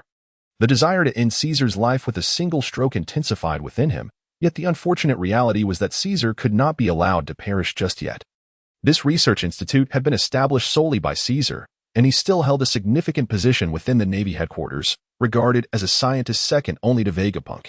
Furthermore, given Caesar's extensive knowledge and mastery of various scientific technologies, he would undoubtedly be a prominent figure wherever he might go. Garp had expressly instructed him not to take Caesar's life unless absolutely necessary, as preserving Caesar's existence would serve a greater purpose. Given Caesar's temperament, if he were to survive, he would naturally refrain from courting death. Would these children ever return to their former selves? Roy's tone was frigid. "Of course," Caesar replied. "They have all consumed a particular concoction, yet this specific elixir requires prolonged usage to manifest its effects, accompanied by the perilous side effect of addiction. Ceasing its intake abruptly would wreak havoc upon them. Thus, it is imperative to combine the antidote with the special potion, allowing time to erode the anomalies within them." "Where is the antidote?" Roy inquired. "The antidote has yet to be developed," Caesar chuckled, observing the darkening expression on Roy's face. He hastily continued, however, "I have already conceived a plan. Soon, my esteemed naval officer, grant me an opportunity for redemption, and I shall endeavor to devise the antidote with utmost urgency." Roy nodded. "Do not address me as Admiral. I am simply Roy." "Roy?" Caesar paused, finding the name strangely familiar. Behind him, One of his subordinates exclaimed. Is he the naval prodigy who felled Gold Lion Shiki and vanquished the sea warrior Jinbei? It seems you are all acquainted with me, Roy acknowledged with a nod. Felled Gold Lion Shiki? Vanquished sea warrior Jinbei? Caesar, who had little interest in news but a penchant for charming ladies, was taken aback. Though not young, he had witnessed the era of the pirate king, Gold Roger, when he was approximately Roy's age. Gold Roger, Gold Lion Shiki. These were legends of a bygone era, figures he had always looked up to. Yet now, the formidable Gold Lion, who once ruled the seas, was dead. Slain by the seemingly youthful naval officer before him? Could this truly be the case? Boss, the photographs of Gold Lion's corpse have been actively disclosed by the Navy. It is indeed true, one of his subordinates gulped, and among those who personally took down Gold Lion is the Navy's supernova, Roy, a mere 17-year-old. You are truly Roy? Caesar fixed his gaze intently on Roy. Indeed, Gold Lion is truly dead. With this very blade, I pierced his heart. Watching his life slipped away from him, Roy drew his sword, casting a curious glance at Caesar. Caesar and his companions instinctively trembled, falling silent in trepidation, fearful that Roy, in an unexpected shift of mood, might thrust the dagger that had slain the Golden Lion into their hearts. Where could that be? Roy allowed the children to roam freely, yet cautioned them not to venture beyond the confines of the cookie house. He reminded them that he would soon take them home, lest they become lost. The children obediently agreed and remained inside the cookie house, engaging in playful games. Roy continued to meander through the research institute. As he ambled along, he stumbled upon a tightly shut door, its lock appearing exceptionally sophisticated. Curiosity piqued, he mused to himself. Such a secure lock suggests that this place must be quite remarkable. That door led to the warehouse. Before Caesar could utter a word, his companion interjected, once the artificial fruits are produced, we organize them in the warehouse and then sell them in bulk to the Don Quixote family. Caesar opened his mouth in surprise, but promptly closed it again. Artificial fruits. A fleeting thought crossed Roy's mind. He abruptly turned to Caesar, inquiring, you, who once collaborated with Vegapunk, must possess knowledge of the technique that enables weapons to consume devil fruits, correct? Indeed, I am well versed in that technique, Caesar replied. His enthusiasm ignited as he delved into his area of expertise. I even have successful experimental records. The ability for weapons to absorb devil fruits is intrinsically linked to the lineage factor. By imbuing weapons with life through this lineage factor, they can acquire the capacity to devour devil fruits, much like living creatures. Lineage factor? Roy stroked his chin, having indeed heard of this term. This contraption was a proud invention of Vegapunk, and while Roy was unaware of its specific function, its name alone in the realm of science suggested it must be a groundbreaking discovery of monumental significance. At this moment, through Caesar's implication, he gathered an essential insight, bestowing life upon metal. This was the crucial key to how weapons could consume devil fruits and acquire their formidable powers. Suddenly, an epiphany struck Roy, and he inquired of Caesar, if my memory serves me correctly, artificial fruits are also intricately linked to the lineage factors, are they not? Indeed.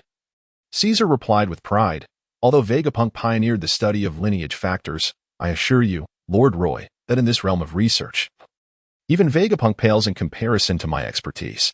Roy naturally disregarded the honorifics that Caesar bestowed upon him, a faint smile dancing at the corners of his lips as he remarked, if that is the case, you surely would not mind allowing me to witness how the weapon consumes the devil fruit, would you? Caesar scratched his head, momentarily taken aback, however. We only possess artificial fruits here. These synthetic fruits do not guarantee 100% success. Should there be a failure, the weapon would also sustain damage, making recovery quite difficult. At present, I cannot assure you of the experiment's absolute success, unless this fruit poses no issues. I have it right here. Roy shook the iron box he carried with him, causing the lid to pop open, revealing a fruit adorned with intricate patterns before Caesar's eyes. With a remarkable memory, Caesar quickly deduced the identity of the fruit, his eyes widening in a moment of realization. This was the snow fruit. He inhaled sharply, understanding everything in an instant. It turns out that Roy was not targeting him, but rather the snow fruit. No wonder Roy has only killed one person to date. And that person was not him, nor even the traitorous Marine Virgo, but rather Monet, who seemed to have been quietly going about her business, yet met an untimely demise. Why you? Caesar stammered, struggling to find his words. What? Roy maintained a facade of amusement, questioning, are you truly suggesting that you are inferior to Vegapunk? Despite your ability to research artificial fruits, you are utterly incapable of fulfilling my request? How is that possible? Caesar's eyes widened in fury, and he retorted, I shall demonstrate it to you this very moment. Beside him, his subordinate sighed in exasperation. In the dialogue with Doflamingo, the puppeteer behind the scenes, Caesar was incited by Roy's provocation, rolling up his sleeves, ready to act. In Caesar's worldview, he could accept others' opinions about him, but he could not abide being compared unfavorably to Vegapunk. A glance into his tumultuous past reveals that his descent into piracy was largely due to his naivety and lack of foresight, which allowed Vegapunk to emerge in his life unchallenged. Originally, Caesar was a key member of the scientific force, entrusted with overseeing experimental projects independently, a position of considerable prestige, even respected by the upper echelons of the Navy. However, since Vegapunk allied with the government, Caesar found himself consistently overshadowed and increasingly resentful. This animosity manifested in his increasingly reckless behavior, as he opposed Vegapunk at every turn. When Vegapunk proposed one direction, Caesar insisted on the opposite, ultimately leading to an irreversible disaster in an experiment he oversaw, resulting in Punk Hazard being engulfed in toxic gas and transforming into a nearly lifeless toxic wasteland. As the project head, Caesar was unceremoniously abandoned by the world government, becoming a pirate with a bounty of 300 million berries. Meanwhile, Vegapunk relocated to continue his research, ascending to the status of the world's greatest scientist, while Caesar became a fugitive, perpetually captured and escaping. The two men forged diverging destinies, deepening Caesar's disdain for Vegapunk. From Roy's perspective, Caesar was merely seeking trouble, deserving of his fate. However, this was of little concern to Roy. He did not regard Caesar as a good person and had no intention of persuading him otherwise. As long as Caesar complied, Roy had no qualms about preserving his life, knowing that ultimately Caesar could not evade capture. Nevertheless, after hearing Caesar's account of the lineage factors, Roy recognized that Caesar possessed undeniable talent. If Caesar could swiftly acquire the abilities of the snow fruit through a sword, it would spare him the need to call in favors from Carp, preserving that opportunity for the future. In the world of pirates, strength reigns supreme, lives are expendable, and the strong command respect. This realm is but a grander reflection of the animal kingdom. Without power, one lacks agency over their own existence and is relegated to the whims of the formidable. If Roy desires to strengthen himself swiftly, he need not cling to opportunities that present themselves. There is no need to push them away. Soon, Alan and his companions arrived at Punk Hazard. Upon encountering the bound members of the G5 branch, they were left in stunned silence. The revelation that these comrades were traitors incited a furious uproar, rendering them speechless. Navy traitors. These 4 words, regardless of context, denote a role that faces universal disdain. With the assistance of Alan and others, Punk Hazard swiftly fell entirely under the control of Roy and his associates. After approximately half a day's time, a gurgling sound emerged. While awaiting Carp's arrival, Roy's transponder snail began to ring. He raised an eyebrow. This transponder snail had been retrieved from Virgo. Roy understood that Virgo's true identity was that of a high-ranking officer within the Don Quixote family, a trusted subordinate of Doflamingo. This phone was clearly not standard equipment within the Navy, leaving only the communication channel between Virgo and Doflamingo. Doflamingo? Roy squinted his eyes and pondered for a moment before finally answering the incessant ringing of his phone. Why did it take you so long to pick up? The voice of Doflamingo came through, tinged with a hint of impatience. What is the situation? Has that brat Roy kicked the bucket yet? Oh. Roy opened his mouth in silence, revealing a look of astonishment. Don Quixote Doflamingo intends to kill me? This truly seems rather peculiar. While there is indeed some animosity between Doflamingo and him, is it really sufficient reason for Doflamingo to seek his demise simply because he defeated the bomb fruit user, Gladius, and subsequently seized the much-coveted op fruit before Doflamingo could? Surely, Doflamingo cannot be so petty. This does not imply that Doflamingo is magnanimous. However, given his profound and enigmatic nature, he is accustomed to concealing his strength. Unless absolutely necessary, he would not act with such impulsiveness. Roy is not an easily vanquished individual, not only considering Roy's own formidable strength, but also his status as a Navy supernova and a favored disciple of Carp. These two significant identities indicate that his demise would undoubtedly provoke a tremendous upheaval. Once Roy meets his demise, the dignity of the Navy will be tarnished, and the one who brings about his death will not go unpunished. Should the investigation lead to Don Quixote Doflamingo, his position as a warlord of the sea will be jeopardized. Stripped of his official protection, he will undoubtedly become the target of the Navy's relentless pursuit, as well as the fierce vengeance of the numerous enemies he has made since his rise to power. Why would Doflamingo suddenly wish to eliminate me? Roy was indeed curious. Though unafraid, the inherently gossipy nature of humanity compelled him to seek the truth. The prolonged silence finally alerted Doflamingo, the voice on the other end of the phone. To the unusual tension, he abruptly spoke, his words slicing through the stillness like a razor-sharp claw. "Who are you?" Doflamingo's inquiry snapped Roy back to reality. What a pity. Roy feigned a sigh, lamenting that even those who wished to take his life could not discern his true identity. Does this not indicate my utter failure as a person? Roy? Doflamingo murmured, suddenly enlightened, his tone devoid of any inflection. It appears, then, that Virgo has already been exposed. From his words, there was not a trace of anger regarding Virgo's arrest. Roy understood that Doflamingo was, at his core, a merciless individual, and thus found no surprise in his current reaction. Instead, he expressed a keen interest by retorting, "Why do you wish to kill me? Is it significant?" "Of course it is significant.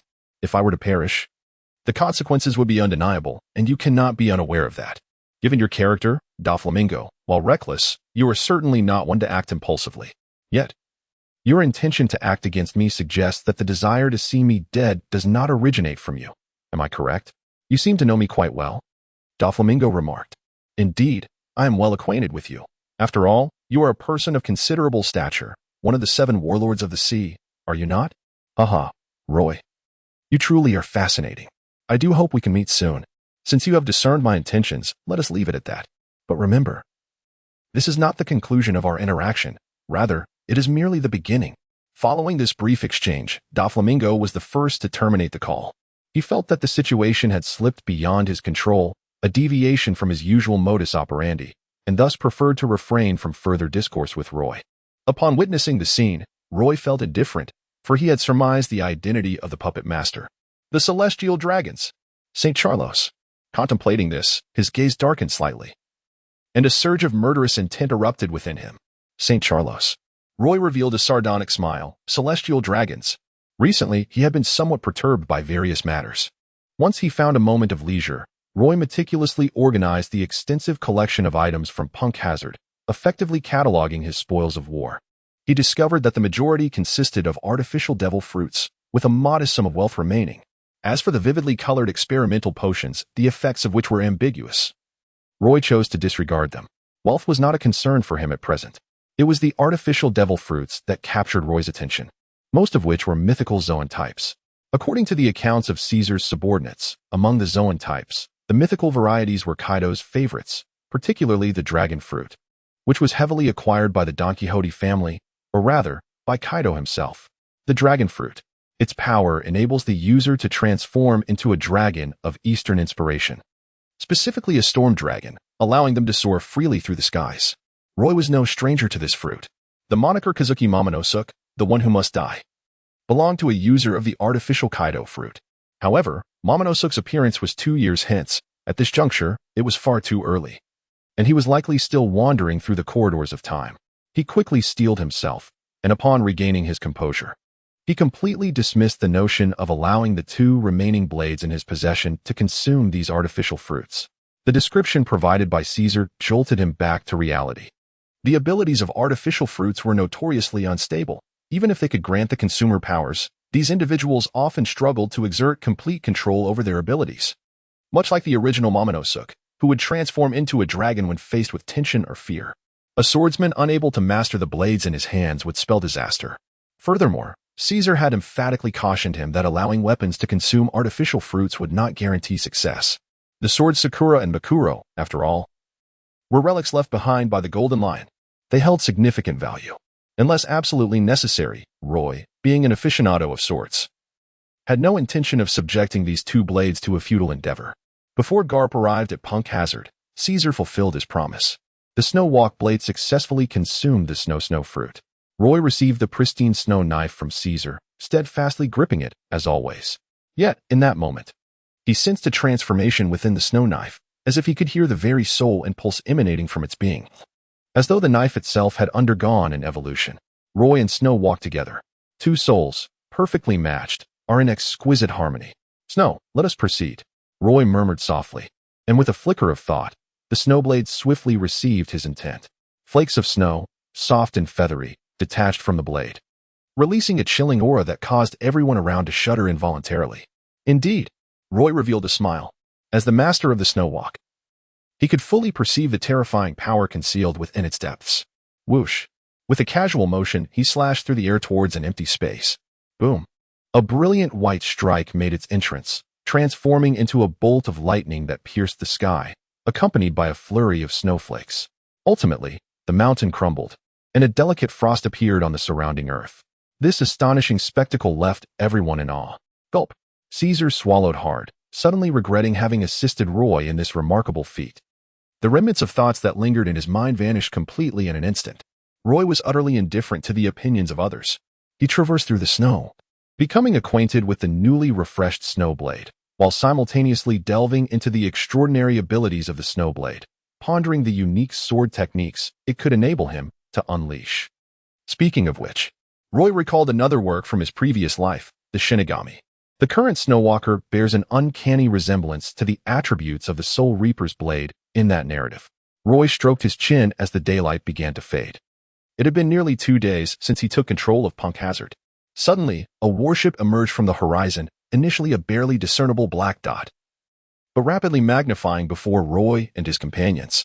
Through the foremost figure of the canine head, Roy instantly recognized it as Karp's warship. At last, it has arrived. Roy sheathed his sword, a slight smile gracing his lips as he stood by the shore, awaiting Karp's arrival. Moments later, Karp disembarked, surveying the surroundings. Upon noticing all the captives he had taken, his gaze lingered on Virgo for a few seconds. Observing the distressed expression on Virgo's face, he shifted his focus and let out a hearty laugh. I will relay this matter in its entirety to Sengoku. Rest assured, what you do shall not be diminished. His words carried an implicit meaning. Finally, his gaze settled on Caesar. Karp was somewhat familiar with this mad scientist, who had once been a pivotal figure within the scientific ranks. Caesar's standing in the world government was not insignificant. Karp couldn't help but reflect inwardly. Roy is an enigma, oscillating between being a harbinger of misfortune and a bearer of fortune. Wherever he ventures, calamity seems to follow. Yet he possesses an uncanny ability to resolve numerous dilemmas for the Navy. The recent Punk Hazard incident underscores this duality, while his apprehension of Caesar is noteworthy. It is the capture of Virgo, a notorious traitor within the Navy, that truly astonishes. To think that the commander of the G5 branch could be a turncoat. Who would dare believe such a staggering revelation? Should this shocking truth circulate, it would undoubtedly tarnish the Navy's reputation and incite the wrath of the world government. Fortunately, Roy managed to detain Virgo and swiftly secured the information, preventing it from reaching the media. Roy, I received word on my way here that you have crossed paths with the celestial dragons. Karp suddenly fixed his gaze upon Roy. Roy was momentarily taken aback, but soon smiled and replied, Vice Admiral Karp, I have never been one to instigate trouble.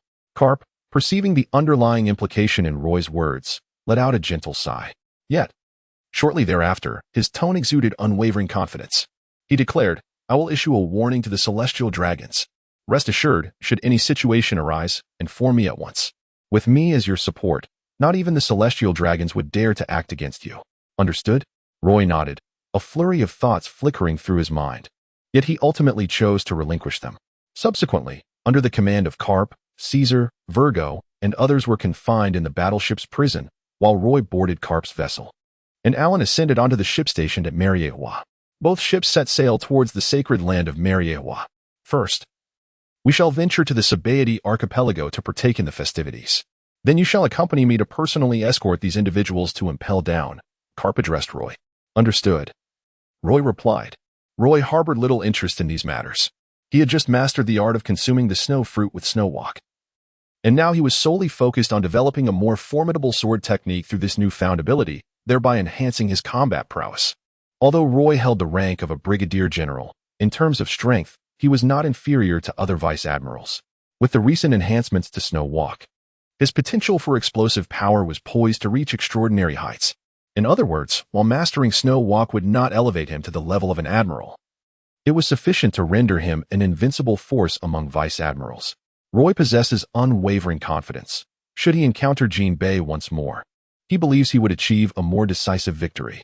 Furthermore, even in the face of the resurrected Golden Lion, he feels equipped to engage in battle, even without the alliance of Blackbeard. As for the Sabaody archipelago, Roy pursed his lips. At that moment, a seagull swooped down from the sky, leisurely delivering a newspaper to him. The 119 Pirates Supernovas. Unyielding Celestial Dragons. The Notorious Era. The 10 supernovas among the pirate community, the newly appointed warlord of the sea.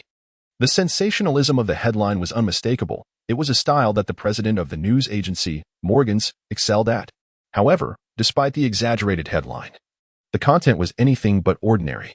The newspaper listed 10 pirate supernovas, along with the newly appointed warlord of the sea, Blackbeard, none of whom were to be underestimated. In the world of pirates, a hierarchy exists based on bounty, where those with bounties below 100 million are mere underlings. A bounty exceeding 100 million is sufficient to earn the title of a major pirate. Above the major pirates lies the warlord of the sea, strictly speaking. Though there are only 7 warlords, the number of pirates qualifying for this title far exceeds 7. Beyond the warlords stand the few legendary figures reigning over the vast seas. They are the 4 emperors of the New World. Only 4 can hold the title of emperor, with no room for more. Any pirate daring to claim equality with the emperors would not only face severe repercussions from the navy, but would also be crushed by the emperors themselves. Even some legends from the previous era would hesitate to casually bestow upon themselves the title of the 5th emperor. At this moment, the 10 supernovas featured in the newspaper were relatively new to the seas, yet they had achieved bounties exceeding 100 million in a remarkably short span. The highest bounty belonged to Eustace Kidd, standing at 315 million berries as the captain of the Kidd Pirates. Following closely was the protagonist, Luffy, with a bounty of 300 million berries as the captain of the Straw Hat Pirates. Even the lowest among them, Urich, commanded a bounty of 108 million berries. 10 supernovas? Roy, however, did not scrutinize it closely. Being somewhat familiar with the plot, he hesitated as he gazed at the number, and then suddenly realized. Indeed, Trafalgar D. Water Law had been captured by him. It was only natural that the original 11 supernovas had now dwindled to 10. However, although Blackbeard was not classified as a supernova, he was nonetheless included among the notorious generation, which genuinely surprised Roy. After years of his career, how could Blackbeard still be considered part of the new generation of pirates? What was Morgan's thinking? In his past life, Roy had not delved into this question, but now it felt rather awkward to confront. The notorious generation. Kong sighed, then clenched his fists, rage surging within him. That brat Luffy, how could he be classified among this so-called notorious generation? That scoundrel Morgan's. Did he not wear his glasses when he wrote this nonsense? Kong's tone was resolute, then shifted. This time, I will not let him go. After playing around for so long, it is high time he faced the consequences. So you admit that you intentionally let Luffy go last time? Moreover, your trip to Sabaody Archipelago was solely to intercept Luffy, was it not? Roy discerned Cap's intentions with a sense of resignation. Undoubtedly, the Sabaody Archipelago was abuzz with activity. The simultaneous arrival of the 10 supernovas from the new generation of pirates sparked an extraordinary inspiration in Morgan's, leading to the widespread acclaim of the worst generation. Originally, Morgan's envisioned the worst generation to consist of 11 members. However, the notorious new pirate Trafalgar Law was apprehended by the Navy, thereby reducing the count to 10. As for Blackbeard, despite having been in the scene for some time, he only recently established his pirate crew. Moreover, after betraying the Whitebeard pirates, Blackbeard seemed to be rejuvenated. He swiftly defeated Portgas D. Ace, the captain of the 2nd Division of the Whitebeard pirates, and, in collaboration with the Navy's new star Roy, he vanquished the legendary figure of the previous era, the Golden Lion, thus securing his place among the elite pirates and becoming the new warlord of the sea. Such remarkable achievements compelled Morgan's to extend a special favor to him, both to boost sales and to create a sensational headline. It must be noted that, within the current pirate community, Blackbeard's meteoric rise paralleled that of Roy in the Navy, with both ascending together, even having instances of collaboration that yielded impressive results. This era was indeed more captivating than the last. The great age of exploration, initiated by Pirate King Roger, had reached its zenith 2 decades later. At this moment, the 10 supernovas gathered on the Sabaody Archipelago attracted global attention following Morgan's newspaper revelations. The Navy, in response, vowed to apprehend these 10 supernovas on the archipelago. As for Blackbeard, now a warlord, he was free from Navy troubles and eagerly anticipated the unfolding drama. Of course, he had not set foot on the Sabaody Archipelago. Instead, receiving real-time updates from his informants on the island, the Navy had already commenced its operations. in a tavern on a distant island. Blackbeard raised his glass with his companions. Let us toast to those little rascals. Ha ha ha ha ha. The worst generation, Captain, we are part of it too. Indeed. Blackbeard bellowed with laughter. The worst generation, 10 supernovas, and me, Blackbeard. Heh, I will make it known that among these 11, I alone am sufficient to uphold an entire era. I, Blackbeard, require no one else's support. I am the epitome of wickedness. Cheers. Cheers. Meanwhile, on the Sabaody archipelago, while the entire island was in an uproar over the 10 supernovas, some remained indifferent, immersed in their own era. In a luxurious private box at the auction house, Celestial Dragon Saint Charlos glared furiously at his servant. With a resounding slap, Charos Saint, unable to contain his fury, struck the servant before him, leaving his face swollen. Following this, he unleashed a torrent of punches and kicks, his violent actions reflecting the tempest of rage within him. What transpired? As he continued to assault, Charos Saint bellowed. You promised me. You said that wretched naval officer would perish. I made it abundantly clear that I would kill him. Yet he remains alive. And now my father has cautioned me against provoking the Navy. Turner, what on earth is your method of operation? With each blow, the man before him became drenched in blood. Yet he curled into a ball, trembling in fear, begging for mercy. Charos Saint, grant me another chance. Turner, do not presume that your tenure with me affords you the privilege of bargaining. Charos Saint admonished vehemently, his gaze laced with indifference. To him, the man before him appeared not as a human, but as a mere dog, subject to his whims. Just one more opportunity, Turner implored, repeatedly bowing his head until it appeared as though his skull might fracture, a desperate yearning for life igniting an unprecedented strength within him. Charos Saint, I assure you, this time I will not disappoint. Even if it costs me my life, that naval officer will learn the dire consequences of insulting the celestial dragons. Humph. Charos Saint relented. Then I shall grant you another chance. Remember, this is your final opportunity. If he does not die, then you shall meet your own demise. A looming threat. A monumental crisis has arrived. Upon returning to the Sabaody archipelago, Roy's mood was markedly different from before. Previously, he was a key player in the attempt to capture G Bay, with an obligation to contribute and no room for laziness. This time, however, he was merely accompanying Carp in the pursuit of Luffy. Not a protagonist nor even a supporting character, merely an observer. Upon the naval ship's arrival at the Sabaody archipelago, Carp led a contingent of soldiers towards the location indicated in the intelligence, where Luffy and his companions awaited. Roy had no intention of involving himself in Carp's personal affairs. Although Carp invited him to accompany him on an apprehension mission, Roy pondered the request and graciously declined. Carp did not press the matter. He sensed that Roy had undertaken numerous tasks in quick succession and was exhibiting signs of fatigue. Thus, he advised Roy to take a well-deserved rest. Roy watched as Carp and the others departed, then descended from the military vessel, intending to meander alone on the island. Bartolomeo, KB, and Barumabur had been taken away by Carp, leaving him with little to occupy his time. Thus, he thought it better to explore. As he wandered, he arrived at Area 13, where he stumbled upon a bar. The sign read, Shachi's Bar. Shachi. Roy stroked his chin, intrigued as he pushed the door open. Inside, amidst swirling smoke, was a woman of captivating allure, her figure voluptuous, with faint lines at the corners of her eyes. Despite her skin's enduring delicacy, it was evident that she had seen many seasons. Boss, a pint of beer, please, Roy declared, placing his knife upon the table. Ah, a guest has arrived. The proprietor, casting a few curious glances at Roy, broke into a smile, seemingly recognizing him. He brought forth a glass of beer, exclaiming, Who would have thought a sailor would grace my bar?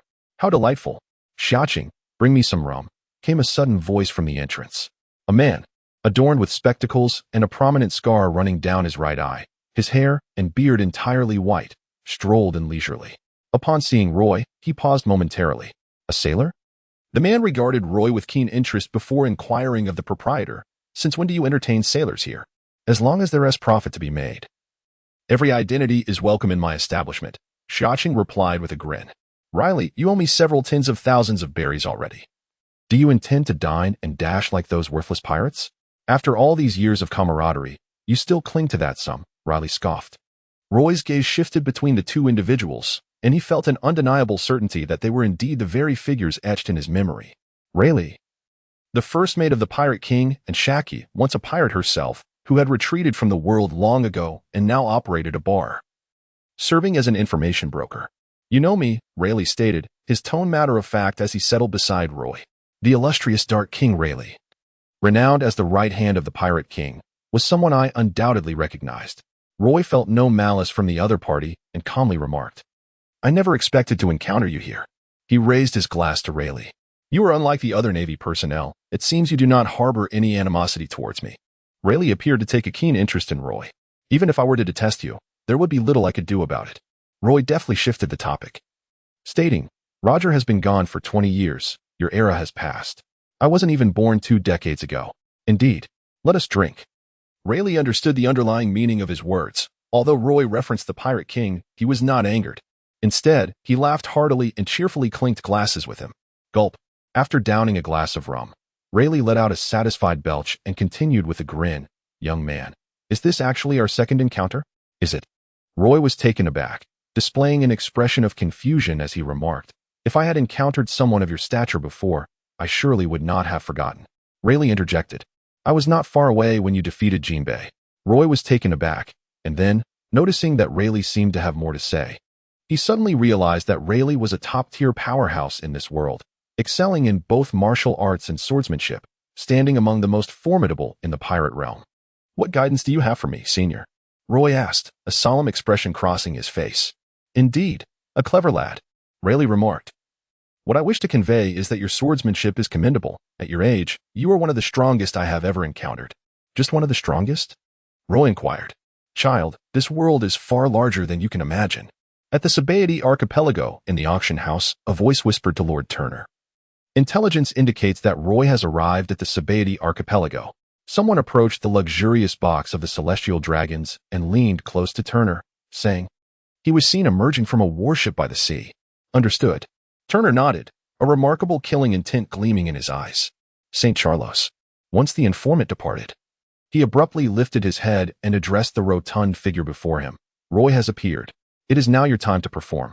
Without lifting his gaze from the auction items, St. Charlos replied in a detached tone, Do not disappoint me again, Turner. Although his words bore no emotion, Turner's heart trembled violently. I understand. Turner gritted his teeth and declared, St. Charlos, I will not let you down. After concluding his conversation with Rayleigh, Roy, deep in thought, slowly departed from Shacky's bar, making his way towards the warship by the sea. Inside the bar, Shacky and Rayleigh shared a drink. Do you hold him in high regard? Shacky inquired, lighting a cigarette. I have never seen you so optimistic about someone, especially a member of the Navy. The Navy? Rayleigh chuckled, a hint of sarcasm in his smile. Taking a deep drag from his cigarette, Shacky was enveloped in smoke, and Roy's smile flashed in his mind, leading him to suddenly understand Rayleigh's thoughts. Do you believe Roy will not remain in the Navy for long? Shacky asked. It is not merely my belief. Anyone who sees him would sense the same, Rayleigh replied. You may not know, but after our first encounter with Roy, I went home and gathered quite a bit of information about him. When it comes to intelligence, you may surpass me, but in terms of intuition, you cannot match mine. Huh. Shacky rolled his eyes at him. Soon after, Roy returned to the warship, where a group of soldiers fixated on him, their expressions fraught with tension. What transpired? He sensed an unsettling atmosphere. Why do you all appear so peculiar? Alan, why are you collapsed on the ground? Roy, my lord, there are bombs aboard the warship. The fear etched on Alan's face crystallized into tears, revealing a ghastly smile. Bombs on the warship? Roy widened his eyes, his brow furrowed in confusion. How could this be? In an instant, he expanded his senses, detecting a profound malevolence. However, this malice was skillfully concealed, indicating the presence of a master. Otherwise, he would have identified the individual the moment he arrived at the warship, rather than inquiring of Alan and the others. Today marks your demise, Roy. A low growl detonated in his ear. Shortly thereafter, a figure, not particularly tall and somewhat slight of build, emerged within Roy's line of sight. This individual possessed tousled brown hair and piercing crimson eyes, complemented by a scar at the corner of his mouth, exuding a fierce and predatory aura that suggested anything but benevolence. You? Roy hesitated for a moment, his mind flickering through numerous images, ultimately settling on a face that was not entirely unfamiliar. A servant of the celestial dragons? Roy's expression immediately turned cold as he slowly drew his blade. It is you. Put down your weapon, or I shall detonate the bomb, and your companions will perish here. Turner revealed a sinister grin, his teeth clenched, his face contorted in agony. The fire in his eyes blazed with a fervor that betrayed an overwhelming hatred for Roy. Driven to an extreme by the coercion of St. Charles, he had no alternative. It was either Roy's demise or his own. The choice was all too clear. That fool Doflamingo, incapable of handling even a mere brigadier, how foolish I was to have trusted him. Seeing Roy remain still, Turner spat out venomously, but this time, I will take matters into my own hands, boy. You cannot escape. Regardless of the outcome, you will pay the price today. Oh, Roy raised an eyebrow. So it appears that the one orchestrating events behind the scenes is you? His tone remained composed, yet it sent a chill deep within Turner, as though he were being scrutinized by a leviathan beneath the waves. Did he still dare to threaten me? Turner bristled at Roy's calm demeanor, as if he were of no consequence. Anger surged within him. He swiftly drew a firearm from his waist and aimed it at a nearby soldier, pulling the trigger without hesitation. The soldier's face was etched with sheer terror. No, Alan exclaimed, his eyes wide with horror. Bang! The bullet erupted from the chamber. Roy remained expressionless, seemingly dismissive of Turner. Upon witnessing his movement, in a flash, Roy swiftly raised his blade, delivering a downward strike that cleaved through the air. The blade's energy intertwining and obliterating the bullet. Clang! The bullet fell to the ground. Phew! The surrounding soldiers collectively exhaled in relief. Humph! The madness in Turner's eyes remained undiminished, and in the next moment, he continuously pulled the trigger. Block. Let us see how many bullets you can deflect.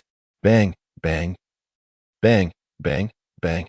He fired in rapid succession, the bullets ejecting from the chamber as if they were free, swift as lightning, with flames erupting from the muzzle. The bullets relentlessly surged toward the soldiers nearby. Take cover. As Roy shouted, his expression was one of urgency. While conventional firearms posed no threat to him, they represented a significant danger to the ordinary soldiers aboard the warship. A moment's carelessness could endanger lives. Moreover, according to Turner, this scattershot approach to shooting made it exceedingly difficult for Roy to attend to each individual. The crux of the matter lay in the fact that he could not intercept every single bullet. His prowess had not yet ascended to such heights. Damn it! Roy fixed a fierce glare upon Turner, his instincts urging him to act with unrestrained fury, to rend Turner into countless pieces. Yet, as this thought surfaced, it was swiftly extinguished. In truth, the specter of the bomb mentioned by Alan compelled him to suppress his impulsive urges. With a swift motion, he drew forth Sakura and Muga, channeling his swordsmanship into a tempestuous whirlwind, unleashing a myriad of precise slashes. Thunderous sounds reverberated as the onslaught swept through, deflecting a significant number of bullets, yet still, several soldiers fell, struck by gunfire. The air was filled with the sickening sound of blood splattering, as numerous soldiers lay gravely wounded on the ground. Damn it! Roy grasped the knife tightly, flames igniting in his eyes. You scoundrel! He exclaimed. Turner erupted in laughter. Huh? You dare to strike at me? The bombs aboard this warship are under my control. If you wish for everyone to perish alongside you, then come. Come and kill me. No one will escape. The bombs, you say? Roy's lips curled into a cold smirk as he sheathed Sakura 10, subsequently drawing forth Snowwalk. He conveyed his intent to Snowwalk. With a swift motion, Snowwalk unleashed a flurry of snowflakes, enveloping the entire warship in an instant with an icy chill. A delicate frost rapidly coated the vessel, and as Snowwalk intensified its output, even the seawater in contact with the ship appeared to freeze. What is this? Turner was momentarily astonished. Soon, a realization dawned upon him, understanding Roy's objective. You intend to freeze my explosives, do you? Turner scoffed, displaying a terrifying grin, seemingly unperturbed by the potential blast's repercussions, as he pressed down hard on the remote in his hand. Click! A wave of panic surged among the soldiers, their faces reflecting deep-seated fear as they yearned to leap from the warship, terrified that in the next moment they would be engulfed in flames, meeting an untimely demise. Roy's heart skipped a beat. He was uncertain whether his actions could prevent the bomb from detonating. However, he had no alternative course of action. After a brief moment, silence enveloped the scene. Not even a spark emerged, let alone an explosion. Damn it! Turner pressed the detonator several times, then forcefully hurled it to the ground, glaring fiercely at the soldiers surrounding him. Do not presume that the absence of an explosion grants you freedom from my control. Turner was well aware that Roy was behind this trickery. Roy's recent actions have evidently disrupted the ignition of the bomb. Clenching his fists, he thought, just wait, kid. It's not only you who will perish today. Everyone shall meet their demise. Moreover, I have already dispatched individuals to seal off the port. Even if you all perish here, no one will ever know that your deaths are at my hands. The influence of the celestial dragons is truly formidable. Upon hearing this, Roy's lips curled into a smirk. He surveyed the area and realized that there were indeed few individuals near the naval port. Suddenly, a group of men clad in black emerged from seemingly nowhere, shouldering rocket-like firearms, aiming them at Roy and his companions. I have declared that everyone shall perish. Turner appeared to have anticipated this very scenario. Perhaps he had prepared multiple contingencies to ensure that Roy would not escape. As he had proclaimed, his intent was unequivocal. Roy must pay the price, no matter the cost. Follow my command. Open fire. With a swift motion, Turner raised his hand, his figure becoming indistinct, vanishing into the warship. Do not even think of fleeing. Roy pursued without hesitation, leaving behind a command. All soldiers aboard the warship, flee at once. Depart from this place with utmost urgency. Those who escape must inform Vice Admiral Karp, conveying that the celestial dragons intend to slaughter the Navy. Let him take charge on our behalf. A chorus of understanding resonated among them, and they swiftly dispersed. In this critical moment, they recognized that remaining on the battlefield would only hinder Roy. Clearly, the two sides were not on the same level. Roy faced a reality that was fundamentally different from theirs. Come on, this way, Alan. A veteran beckoned to Alan, dragging the young sailor away from the warship, swiftly disappearing into the distance. Follow me. I shall lead you to avenge. With remarkable speed, Turner darted through the besieged docks, with Roy hot on his heels, pursuing him like a cat chasing a mouse. As a subordinate of the celestial dragons, Turner was undoubtedly one of those who conspired against him. It was entirely possible that the schemes directed at him were concocted by this very individual, and Roy had no intention of letting him escape easily. Even if he were to eliminate Turner, the celestial dragons would merely respond with greater fury. Continuing to face their wrath would yield no change. It would only exacerbate the conflict with Charlos. In his heart, Roy would find a twisted satisfaction in further igniting the flames of animosity. Heh. Turner sprinted away, then suddenly pivoted to confront Roy, a devious smile creeping across his face. Upon witnessing this scene, Roy felt a sudden tension in his temples, an ominous premonition surfacing within him. He abruptly slammed on the brakes, halting his advance. Thunderous sounds erupted as the cloaked figures, engaged in combat with the naval soldiers, swiftly redirected their firearms, all aiming at Roy's position before pulling the triggers in unison. In the next moment, tongues of fire erupted from the muzzles, and the projectiles soared forth, transforming into straight lines that hurtled towards Roy from all directions. Whoosh! Roy wielded dual blades, executing a series of strikes that sliced through the air, shattering the incoming projectiles mid-flight. The flames erupted from their metallic shells, accompanied by a billowing cloud of black smoke. Observing this, Turner crouched momentarily before launching himself through the fire and smoke. With fists clenched tightly, he generated a force that shattered the very air around him, unleashing a formidable power that bore down on Roy like an enormous iron hammer, intent on reducing him to mere pulp. Humph!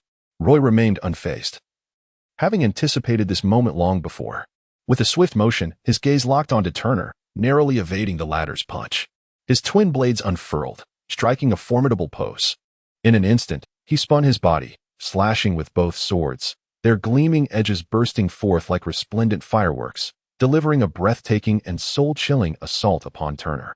The dual-wielding technique, Death's Embrace, unleashed a singular, piercing blade of energy that, as if possessed by a will of its own, entwined itself around Turner's form, shredding his garments and leaving a series of crimson lacerations upon his flesh, with blood surging forth uncontrollably. Agonizing pain exploded within his body. Cursed be this fate. Turner's expression contorted in agony, his entire being trembling as he summoned his strength to dispel the blade's energy. His visage shifting once more as he hastily sought to flee. Thunderous echoes resonated in the aftermath. Roy continued his relentless assault. Suddenly, a vast chasm appeared where Turner once stood, carved out by the onslaught of slicing energy, resembling a celestial pit. What? The cloaked observers, who had been discreetly watching the duel, stood in astonishment. They had not anticipated that their formidable leader, Turner, who had always seemed invincible in their memories, was now being dominated by such a youthful naval officer. Though Turner was a servant of the celestial dragons, he was no ordinary individual. Once a notorious gang leader in the West Sea, these dark-clad figures were his subordinates, constituting a covert force under his discreet control. After venturing into piracy, he even forged connections with one of the current 7 warlords of the sea, Don Quixote da Flamingo. Despite becoming a slave to the celestial dragons, Turner's life did not darken. Rather, It reached new heights. With his agile mind, he garnered the favor of St. Charlos. Benefiting from the power of others, Turner thrived in his circumstances. And with the support of his former influence, he served the celestial dragons exceptionally well, growing increasingly carefree, convinced that even as a pirate, he could rival the so-called Seven Warlords. He entertained grandiose fantasies, believing that once he usurped St. Charlos, he could ascend to the level of the Four Emperors, commanding the navy and becoming the supreme ruler of the pirate world. However, everything changed upon encountering Roy. His illusions shattered. In a fit of rage, St. Charlos's fury left Turner scrambling, as all his meticulously arranged plans were effortlessly dismantled by Roy, ultimately cornering Turner with no escape. Turner could not afford to forget the warning from St. Charlos. He understood better than anyone the celestial dragon's capriciousness.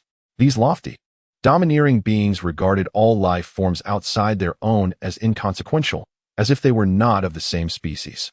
The celestial dragons generally believed themselves to be inherently superior beings, born to rule. St. Charlos, whom he served, epitomized the most brutal aspects of the celestial dragon's nature. Turner was acutely aware that should he fail to fulfill St. Charlos's ambitions, he would be sacrificed to quell the dragon's wrath. No. Turner gritted his teeth. His expression contorted with determination. I cannot falter at this juncture. His fists clenched tightly, his body inflated like a balloon, as if he had summoned some secret technique. His previously slender form instantly transformed into a towering giant, standing 3 meters tall. With a thunderous roar, he charged at Roy like a cannonball, colliding with him like a locomotive. Roy's expression shifted slightly, yet he did not dwell on it for long. He decisively transitioned to a single blade technique, substituting his weapon for the snow blade. His patience waned, compelling him to swiftly conclude the battle and put an end to this unnecessary tumult. Boom.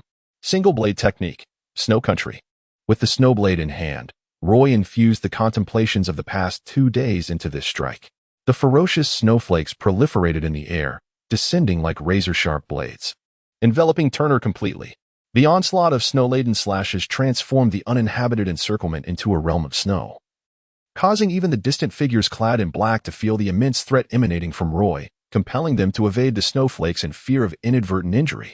Sizzle, sizzle, sizzle. Blood, mingling with the white snowflakes, stained the vast expanse of white crimson. Beside him, the black-clad individuals, once under Turner's command, paled once more in horror. The strength exhibited by Roy repeatedly imposed immense pressure on them. All the figures clad in black felt as if they were confronting an invincible adversary, their every effort seemingly futile, yielding nothing but despair. Damn it! The black-clad individuals made a resolute decision, not to flee, but to capture the soldier before them as a hostage to preserve their own lives. An old veteran, attempting to escape the encirclement, along with a young sailor being dragged along, was halted by a black-clad figure wielding a firearm. Damn it! The veteran's expression darkened, his demeanor gravely serious. Aware of the dire situation, he urged the young sailor, Alan, you must go. You are still young. Hurry and leave this place. No, I cannot abandon you. Alan, resolute in his stubbornness, found it impossible to convince himself to depart. Damn it, you fool, now is not the time for your obstinacy. The veteran, filled with urgency, pressed on. Staying here will only hinder our escape.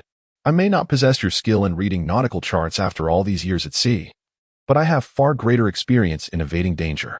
Quickly leave. Do not concern yourself with us. Brigadier General Roy is still here. He will not allow us to come to harm. But, no buts. Just go. Their exchange echoed as the black-clad figures, smirking, drew nearer, their lethal weaponry resembling rockets. Since you refuse to flee, then let neither of you escape. With a sinister grin, the black-clad figure pulled the trigger, the searing muzzle once again engulfed in flame. Boom. The shell barreled toward them, bearing an unmatched, terrifying force that instilled profound fear and panic within both the veteran and Alan. Run. The veteran gritted his teeth, unleashing the potential within him. Courage surged through his weary limbs, rekindling their strength. He swiftly hurled Alan away, then turned to confront the impending shell, arms outstretched, his expression defiant and resolute. As long as I am here, you shall not harm him. Boom.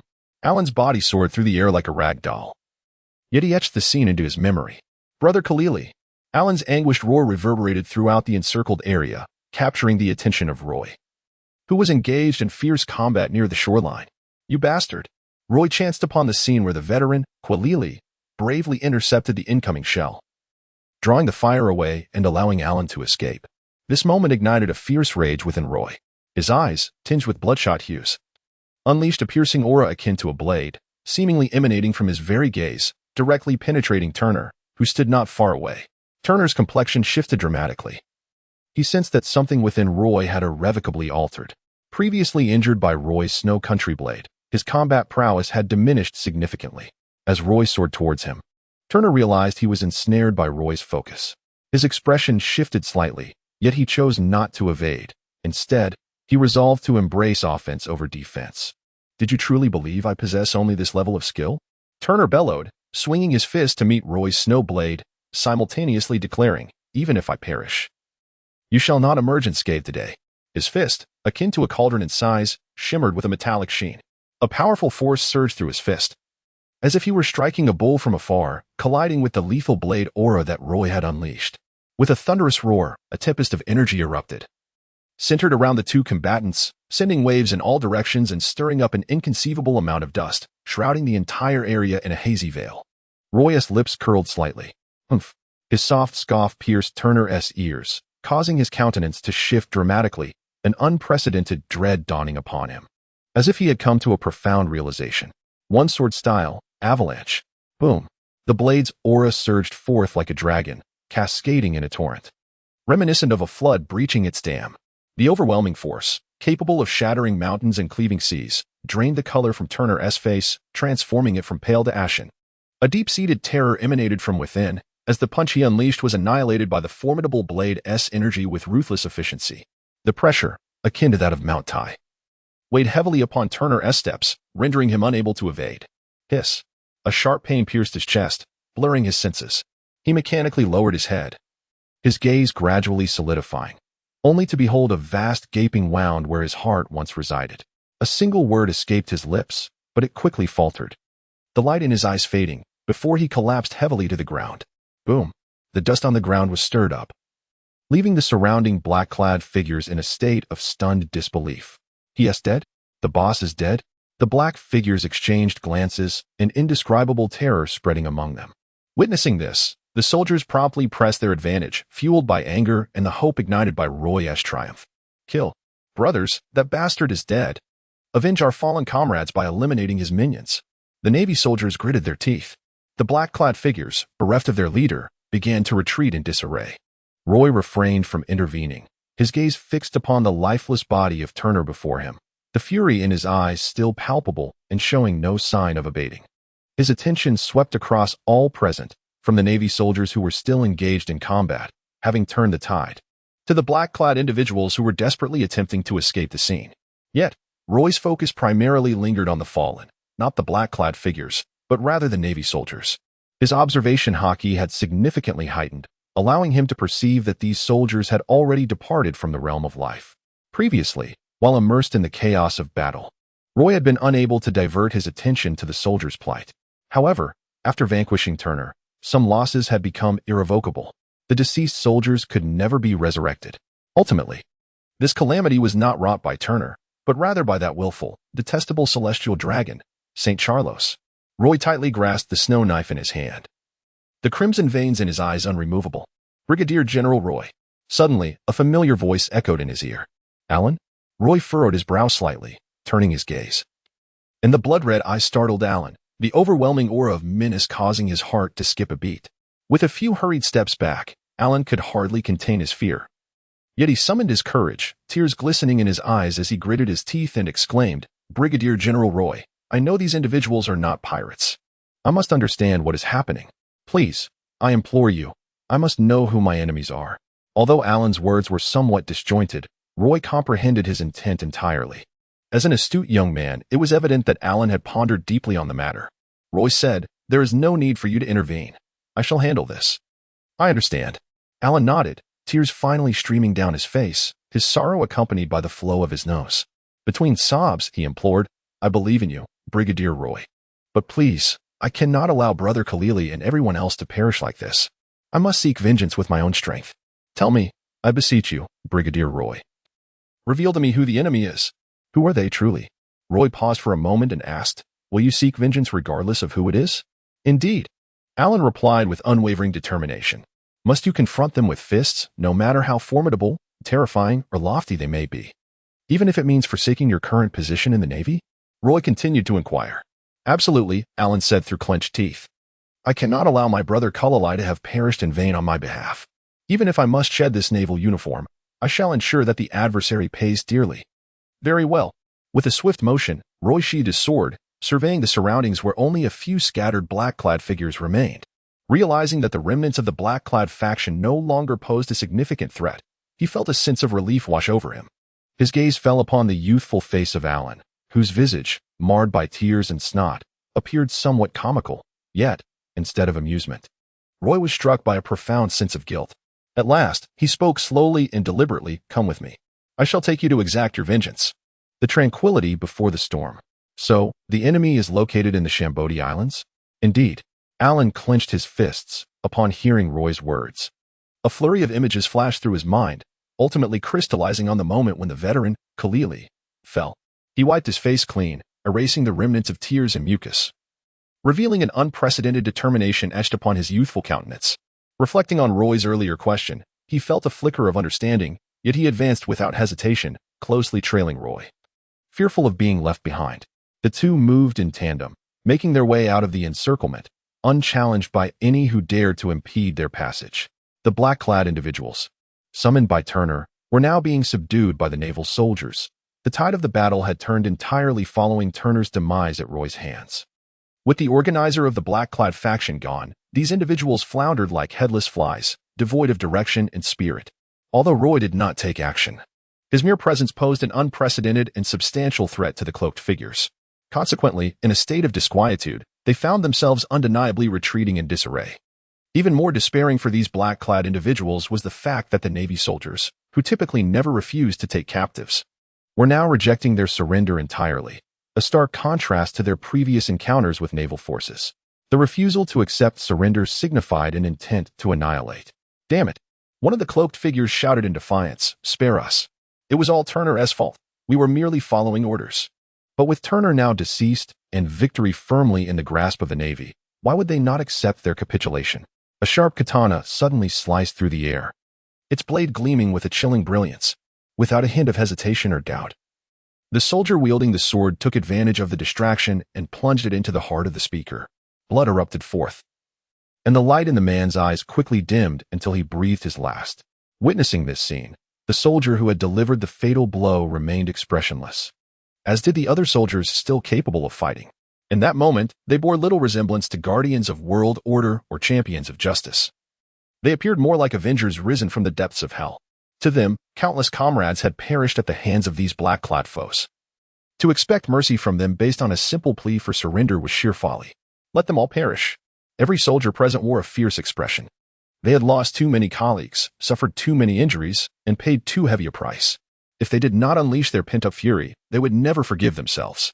It is worth noting that even within the Navy, there existed factions that espoused violence, Admiral Akina being a prime example. His words and actions, to some degree, represented a vast contingent within the Navy who viewed pirates as the cancer of the world and believed they deserved death. Initially, most of the soldiers present had little interest in Akainu's ideology. However, the current predicament illuminated for them the harsh truth that showing mercy to an enemy equates to cruelty towards oneself. Thus, their perspective shifted. The Navy should never accept the surrender of pirates. Of course, the term pirates here encompassed not only pirate crews but also all enemies of the Navy. Roy and Alan arrived at the edge of the encirclement, just as they were about to break free from the confines. They simultaneously turned back to gaze at the scene behind them. The soldiers wore grim expressions, yet their actions were executed with remarkable fervor. One by one, the figures clad in black fell to the ground. Witnessing the soldiers' relentless combat, akin to the effortless severing of vegetables, Roy felt a sense of satisfaction swell within him. Meanwhile, Alan clenched his fists, haunted by the memories of the fallen soldiers, their familiar faces flashing through his mind, devoid of any sympathy for the demise of the black-clad foes. "Let us depart." Roy paused for a moment in silence before declaring, "The battles here have concluded. A new conflict awaits us." Indeed, Alan fervently nodded. And upon witnessing Roy's departure, he hastily followed. "Brigadier General Roy, whom are we seeking?" After a brief silence, Alan could not suppress his curiosity and inquired. What prompted the sudden assault by those cloaked figures? Were they specifically targeting me? Roy lowered his voice and spoke slowly. It is my fault. I am truly sorry for you all. I will not allow the sacrifices of our fallen brothers to be in vain. With this statement, Alan pondered, his brow furrowed, sensing a dissonance. No. To Alan's surprise, he quickly received a denial from Roy. Roy exclaimed, he is a celestial dragon. The leader of the dark-clad men I killed was a servant of the celestial dragons. I had previously offended them, and they sought my demise, yet they found no opportunity. The individual from today attempted to use you as leverage against me. He succeeded in part, but ultimately failed. Understanding dawned upon Alan as he widened his eyes, as if a surge of electricity had coursed through his mind, illuminating the truth. Everything fell into place. It was no wonder Roy had posed those inquiries. With this revelation, Alan's thoughts became tumultuous, his body stiffened, and his steps grew unsteady, akin to someone intoxicated. Roy cast a fleeting glance at him. What's the matter? Are you afraid? No, Alan exclaimed, suddenly regaining his composure, and he returned a resolute answer to Roy. He declared firmly, even if they are celestial dragons, I will make them pay the price. Well said. Roy was quite pleased with Alan's response. The fury that simmered within both men did not dissipate with the passage of time. Instead, it intensified. Celestial dragons. Just wait. Alan inhaled deeply, a force known as courage seemingly transforming into an invisible hand that erased the fear lurking in his eyes. Those within the encircled group, witnessing the two men gradually distance themselves, could faintly hear a few words carried by the wind. Where shall we find the celestial dragons? On this island. Apart from the slave auction house, what other place could possibly attract those utterly depraved yet self-proclaimed superior fools? The auction house was currently abuzz with excitement. St. Charlos, a celestial dragon, eagerly observed the various female slaves on stage, all hailing from diverse nations and races, yet sharing a singular trait, either exceptionally alluring or innocently charming. However, St. Charlos remained unmoved. After a prolonged period of observation, as the auction neared its conclusion, he still refrained from raising his paddle, seemingly devoid of any intention to bid. For he had grown weary of these women, finding no novelty in them. What a tedious auction, he sighed, his expression starkly contrasting with the enthusiasm he had displayed at the beginning. At that moment, a guard stationed outside the auction house suddenly stiffened. It appeared he had received some directive, promptly advancing to kneel before St. Charlos and proclaim, esteemed celestial dragon, shortly. The piece de resistance will be a rare mermaid. I believe you will find it particularly intriguing. Oh, St. Charlos's eyes lit up. A mermaid, you say? How fortuitous. My last mermaid perished from my indulgence, and I have been lamenting the absence of a replacement.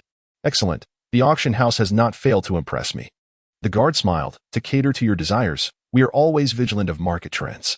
With that, the guard withdrew. St. Charlos continued to lounge in his bubble chair, his snotty nostrils directed towards the auction stage below. Inform me when the mermaid appears, he commanded with palpable boredom, then cast a glance around. Suddenly noting the absence of a familiar figure, his mood shifted drastically, and his countenance darkened as he inquired, Turner has been gone for a while. Has there been any news from him? Not yet, responded the remaining servant hastily. Rest assured, Lord Charlos, I will inform you immediately upon receiving any updates. Humph. You better not disappoint me, St. Charlos replied, his tone chillingly indifferent, imbued with a sense of ruthless coldness as he calmly stated, otherwise, he had best not appear before me alive. The servant beside him quickly added, I believe Turner understands this principle. He will not let you down, Your Highness. The expression on Charlos's face remained unchanged. However, the servants surrounding him sensed a palpable drop in the atmospheric pressure, as if the air had grown noticeably colder. Their hearts skipped a beat, trembling in trepidation, silenced by fear. In Area 41, the Straw Hat crew was exploring the entirety of the Sabaody archipelago, guided by an octopus fishman. As a gateway to the world, the vibrancy and opulence of the Sabaody archipelago were unlike anything the Straw Hats had ever witnessed. The proximity of Marine headquarters, Marine Ford, made the prosperity and tranquility of the archipelago enviable, leaving the Straw Hats in awe. Octopus Shachi warmly hosted the Straw Hat Pirates. Once a member of the Dragon Pirates, Shachi and the Straw Hats had been adversaries, but following a series of events, they had buried the hatchet and reconciled. They enjoyed their time until they reached the shopping street in Area 30. Nami and Robin entered as if stepping into paradise, especially Nami. the woman in charge of the crew's finances, who was nearly beside herself with joy at the sight of such a splendid street. In contrast, Robin's demeanor epitomized grace and elegance. The other members of the Straw Hats, observing their delight, allowed the two women to venture off on their own. However, it was not long before the Straw Hats caught wind of some news. "Hey, did you hear? That naval hero, Vice Admiral Garp, has just arrived at the Sabaody archipelago." "What? The naval hero? He's my idol. Why is he here? Is something significant about to happen? The age of extreme wickedness. Is the naval hero after those 10 individuals? Indeed. I heard he is searching for the Straw Hat pirates, the crew that once attacked Eni's lobby and escaped from Marine headquarters. Rumor has it they eluded the naval hero Garp himself that time. Surely, he seeks to reclaim his honor. After all, he is the naval hero, representing the dignity of the Navy." The crowd buzzed with excitement, unwilling to accept the looming chaos. This was the Sabaody archipelago, with Marine headquarters nearby and formidable naval forces stationed on the islands. With the legendary naval hero Garp making his appearance, the environment was perilous for pirates, yet a source of immense reassurance for the common folk. The gossip spread rapidly, sweeping across the island and making a significant impact. Just then, the Straw Hat crew found themselves amidst this crowd. Upon hearing these words, their expressions shifted, Lucci included, as they reacted to the mention of the naval hero, Garp. Lucci recalled his grandfather's self-proclaimed title as the Iron Fist of Love, feeling a genuine sense of apprehension. The reactions of the others were even more pronounced. "What?" Usopp's nose seemed to dance, rendering him quite comical, yet his extreme anxiety was palpable. "Luffy, what should we do? Your grandfather is coming again." A look of deep concern painted Usopp's face. This island is already close to the Navy headquarters, and with the news of the era of extreme evil gathering, this information will surely attract the Navy's pursuit of us. We must flee without delay. However, Luffy, visibly frustrated, retorted, "I haven't even explored the entire island yet." "Oh no." Suddenly, the merman octopus, Chopper, rushed towards them. "What is the matter?" At that moment, Nami, who had just returned from the shopping street and reunited with Luffy and the others, waved at Chopper and inquired with a smile, "Did you find Cammy?" No. Chopper's expression was grim as he stood before the Straw Hat crew, hesitating for a moment before finally exclaiming, "Cammy, she has been captured." "What?" The Straw Hat crew gasped in shock. "Who did this?" "We must rescue Cammy," Luffy declared without hesitation. "Where is she now?" "Area 1, the auction house." "We're almost at the auction house." Roy and Alan hurriedly made their way towards the location of Area 1, where the throngs of people were already becoming discernible. While this was not the most chaotic part of the Sabaody archipelago, it was undoubtedly the area with the highest concentration of wealth. At a glance, nearly every individual was accompanied by armed guards, moving in clusters, with several alluring slaves adorned with collars in tow. Some wore expressions of despair, while others sported alluring smiles. "Is this the auction house?" Alan clenched his fists. Having grown up in the Navy, he had been shielded from the darker facets of the world. Even though he had heard tales, they had never formed into tangible fantasies. What lay before him now made him question whether the lessons he learned in the Navy were indeed correct. Just like the celestial dragons, could they truly exist in a realm above all others, indulging in their whims? For the sake of their own desires, could the celestial dragons tolerate, or even command their subordinates to permit these abhorrent individuals to assault the Navy? Alan's fists tightened, a surge of fury boiling within him. Suddenly, Roy came to a halt. "We've arrived." He spoke slowly. Alan followed suit, stopping in his tracks, lifting his gaze to behold the grand and expansive auction hall before them, and unclenching his fists. "Let us proceed," Alan said in a low voice. Having spoken, he took the lead and pushed open the grand doors of the auction house. Upon witnessing this, Roy lifted the corners of his lips, revealing a smile. Three-legged. The auction house's movement. The auction house is located in Area 1. We must hasten to find Kimmy and rescue her. Indeed, if we delay, Kimmy may have already been taken away. That won't happen. Kimmy will be safe. The Straw Hat crew hurried along their way. "Luffy, remember, once we rescue Kimmy, we must leave Sabaody archipelago immediately. We can return another time." "Why? Have you not heard what people are saying? The Navy has made extensive arrangements here, and even your grandfather has arrived. If we linger, we will surely be captured." "All right." Upon hearing news of his grandfather, Luffy instantly abandoned any rebellious thoughts. "We must evade if we can. If not, we want to engage. We can run." With their resolve firm, the Straw Hat crew dashed towards the location of Area 1. Along the way, their actions attracted considerable attention. A pair of eyes gleamed with intrigue. fixating on the figure adorned with a straw hat, stirring other thoughts. Meanwhile, the auction house remained as lively as ever. St. Charles grew increasingly impatient as he observed one human, treated as merchandise, after another taking the stage. "Your Highness, your sister and father have also arrived." Suddenly, a servant reminded him. St. Charles then shifted from his languid demeanor, turning his gaze to greet his sister, Princess Cherulia, and his father, St. Roseward. "My dear sister and father, have you come to the auction house to procure more slaves for yourselves? What a splendid idea. We could return and exchange slaves." "You must agree with my discerning eye," St. Charles remarked with a grin. "Forget it. I have no interest in your female slaves, nor does your sister Cherulia. Recently, Cherulia has slaughtered quite a few of my captain's slaves. I must acquire several more captains to withstand your sister's demands," St. Roseward replied calmly, speaking of murder as if it were a trivial matter. Beside them, Princess Cherulia exuded an air of arrogance, as if purchasing slaves at the auction house were as mundane as grocery shopping, while taking lives seemed as effortless as eating and drinking. A mere commonplace in their lives that drew significant attention. "I heard there will be mermaids tonight." After a while, St. Charles could not help but share this rare delight with his family. "Rosward St. Wunai, I am curious as to why you harbor such interest in mermaids, considering your aquarium is already home to numerous piranhas."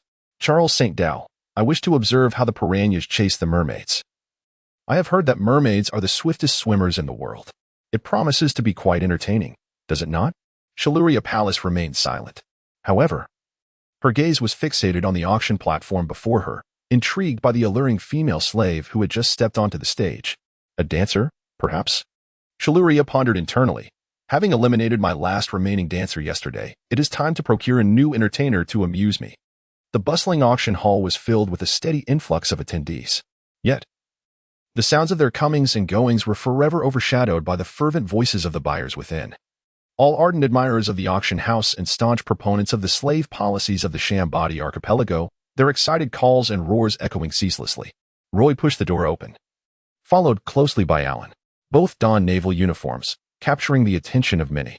It is rare for the Navy to frequent such establishments. However, rarity does not imply absence, and thus most individuals quickly diverted their gazes back to the stage, fixated on the exhilarating auction items that stirred their passions. Nevertheless, a select few lingered their eyes upon the two men.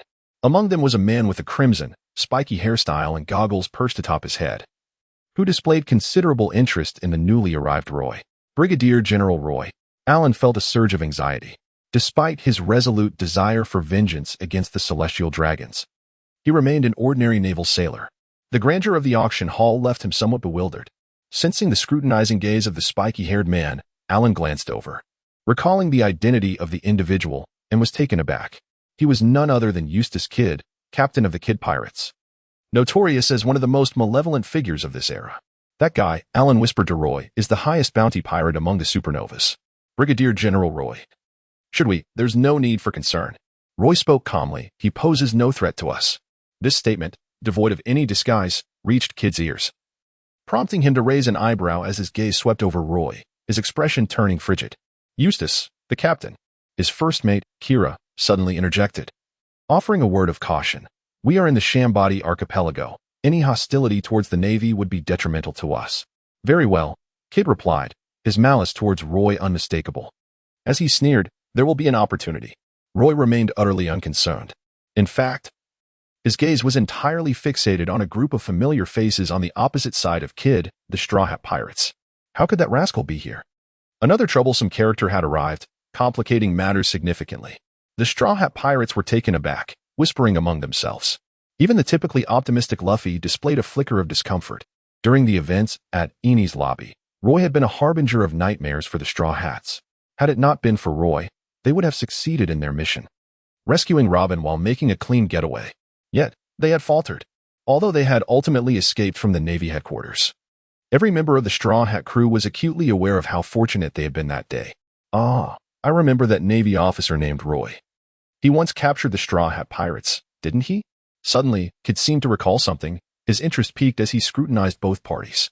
Killer sighed, exasperated, recognizing that his captain's penchant for chaos had finally come to light. "Forget it." Luffy disregarded Kidd's insinuations and, as captain, decisively stated, "Let us assess the situation first. Once Cammy is out, we will take her away without engaging the Navy." My grandfather is here. We must not provoke them, or the consequences could be dire. There was no other option. The remaining members of the Straw Hat crew exchanged glances.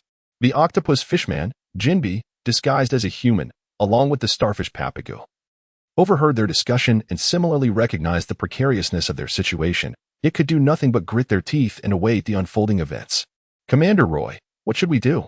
Alan followed Roy's gaze, recognizing the Straw Hat pirates, and instantly felt a cold sweat trickle down his back. A wave of astonishment swept through the crowd. Absolute safety? The Kid Pirates and the Straw Hat Pirates. The two most bountiful pirate crews among the supernovas had made their appearance. Alan and Roy found themselves caught between the two factions. Roy remained remarkably calm, showing no signs of distress. In stark contrast, Alan felt entirely different. As an ordinary sailor, he trembled incessantly, akin to a husky that had inadvertently wandered into a pack of wolves, perceiving the surrounding figures as colossal beasts, their sharp, glistening teeth glinting ominously, seemingly capable of piercing through him at any moment. There was no need for haste. Roy soothed Alan, his keen perception catching the tremor in Alan's legs. An amusing sight indeed. Not far away, Kid's sardonic smile deepened. To him, despite Roy's considerable reputation, the presence of such a timid youth by his side suggested a lack of formidable strength. However, the Straw Hat crew dared not underestimate Roy as Kid did. This man, who had once defeated them all, had shown no signs of regression through the recent news reports. Rather, his growth was more pronounced than ever. Suddenly, Kimmy emerged. A startled exclamation from Chopper beside Nami drew everyone's attention back to the auction. Papago, the starfish, became immediately animated, gritting his teeth. Papago gazed at the mermaid trapped in the water tank on stage, tears streaming down his face. Kimmy, he moaned, an unprecedented desire to rescue her surging within him. Fear not, Chopper, Papago, we shall surely save Kimmy, Nami reassured, patting her chest, her bidding paddle clutched tightly, her expression tense. Though fishmen are intelligent beings, they are often regarded as mere talking animals on Sabaody Archipelago, suffering from profound discrimination. Moreover, capturing a fishman is no simple feat. Thus, fishman slaves rarely appear at auction. The entire venue erupted with excitement at the sight of the rare mermaid Kimmy. What, then, would be the starting bid for this extraordinary beauty? The host on stage tantalized the audience, droning on without revealing a concrete price. 500 million berries. I bid 500 million berries. Charles Saint frowned impatiently, raising his paddle high and shouting, his voice echoing throughout the auction hall. A ripple of astonishment swept through the crowd, followed by an eerie silence. So quiet one could hear a pin drop. Moments later, hushed conversations began to stir. 500 million, such a formidable opponent. Within the hall, most buyers with intentions towards the mermaid felt deflated, relinquishing their ambitions to compete with the celestial dragon for her. How could this be? Including the Straw Hat crew. They all wore expressions of disbelief. Despite having triumphed over the Shichibukai Gecko Moria and seizing a portion of his treasures before arriving at the Sabaody Archipelago, they could not fathom a sum as extravagant as 500 million berries. In truth, they never anticipated that there existed individuals willing to part with such an exorbitant amount for an ordinary female fishman.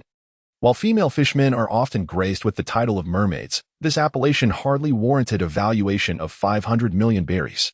It is noteworthy that even the illustrious Luffy, who has made a name for himself across the seas, and his companion Kid, whose bounty exceeds his, are valued at around 300 million berries. This illustrates just how staggering the figure of 500 million berries truly is.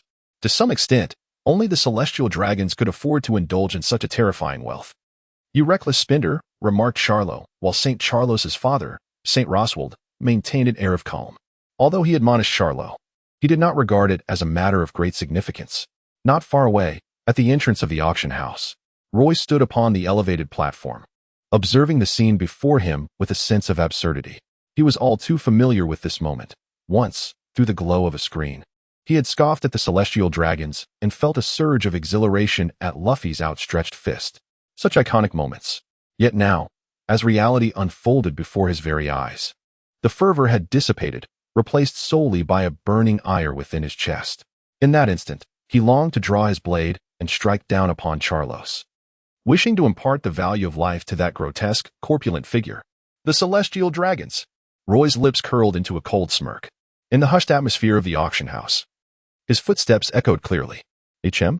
Luffy and the others exchanged glances with Kid and his crew, bewildered by Roy's slow advance. Nevertheless, Both parties possessed considerable strength, and they could distinctly sense the overwhelming killing intent emanating from Roy with each of his movements. That chilling aura was truly unnerving. Simultaneously, this murderous energy intensified with every step Roy took. Could it be? Kid murmured, his smile widening, seemingly anxious yet brimming with anticipation. Was that fellow about to leave Sanji in a cold sweat?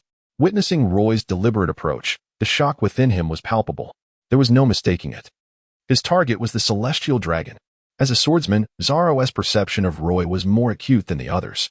He could almost envision Roy transforming into a razor-sharp blade, instinctively aimed at the celestial dragon in the distance.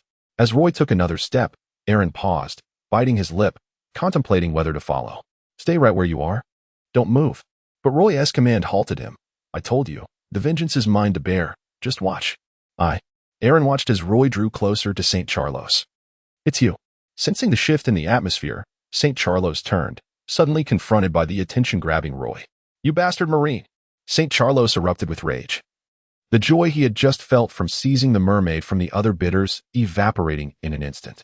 He brandished his golden firearm, aiming it squarely at Roy. You little brat, I'll have you dead. The veins on St. Charlos's forehead throbbed. Charlos, is that the Marine whom Garp vowed to protect? Upon regaining his composure, Rosvard beheld the scene before him without a hint of panic, as if a revelation had struck him. Indeed, it was he, Roy, the prodigious naval star, basking in the privileges of genius. Charlia Pallas interjected, her gaze fixed on Roy with keen interest. To acquire such a slave would undoubtedly bestow considerable prestige. Even among the celestial dragons, it was no wonder that his foolish brother had incited the ire of this extraordinary naval talent. What, one might wonder, were his intentions in appearing now? Lord Rosward furrowed his brow. Encountering the Navy in such circumstances could indeed tarnish one's good spirits. Father, how unfortunate. Lady Shalulia, with her characteristic radiant smile, flashed her iconic white teeth and replied, I find myself in splendid spirits at present. Yet they overlooked that before them. Charles Saint was still engaged in confrontation with Roy. Or perhaps they believed that, regardless of the situation, the celestial dragons could never be harmed. In other words, the very existence of the celestial dragons signified absolute safety. A monumental event. The death of a celestial dragon. The once fervent atmosphere within the auction house began to cool. Akin to the sudden onset of winter, the air turning frigid. All present, the buyers within the auction hall, sensed an unsettling shift.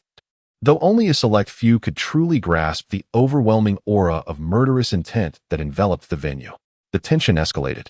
As if both space and time had come to a standstill, expressions on faces became frozen in disbelief. They beheld a man clad in a Navy brigadier's uniform, treating the auction hall as his domain, standing defiantly against the celestial dragons. Did this man harbor a grudge against them? He seemed to have offended Charles Saint, a member of the celestial dragons, a fact that even a brigadier would find difficult to escape unscathed from their grasp. But wait, judging by his posture, was he truly intending to strike at a celestial dragon? What? Upon hearing such remarks and witnessing this scene, everyone was left astounded, save for the kid pirates and the straw hat pirates standing at the entrance. The two groups exchanged glances. The former, curious observers, watched Roy and the celestial dragons, while the latter kept a keen eye on the developments inside the hall, as well as on the mermaid Cammy, confined within a sealed spherical tank on the auction stage. The former sought to revel in the spectacle, while the latter readied themselves to spring into action the moment circumstances shifted dramatically to rescue their friend. As for Roy and Charles Saint, they too shared a prolonged gaze, their eyes locking in a silent clash that crackled with tension. Bang! The more Charles Saint observed, the angrier he became, his features contorting into a grotesque snarl as he suddenly pulled the trigger. Die!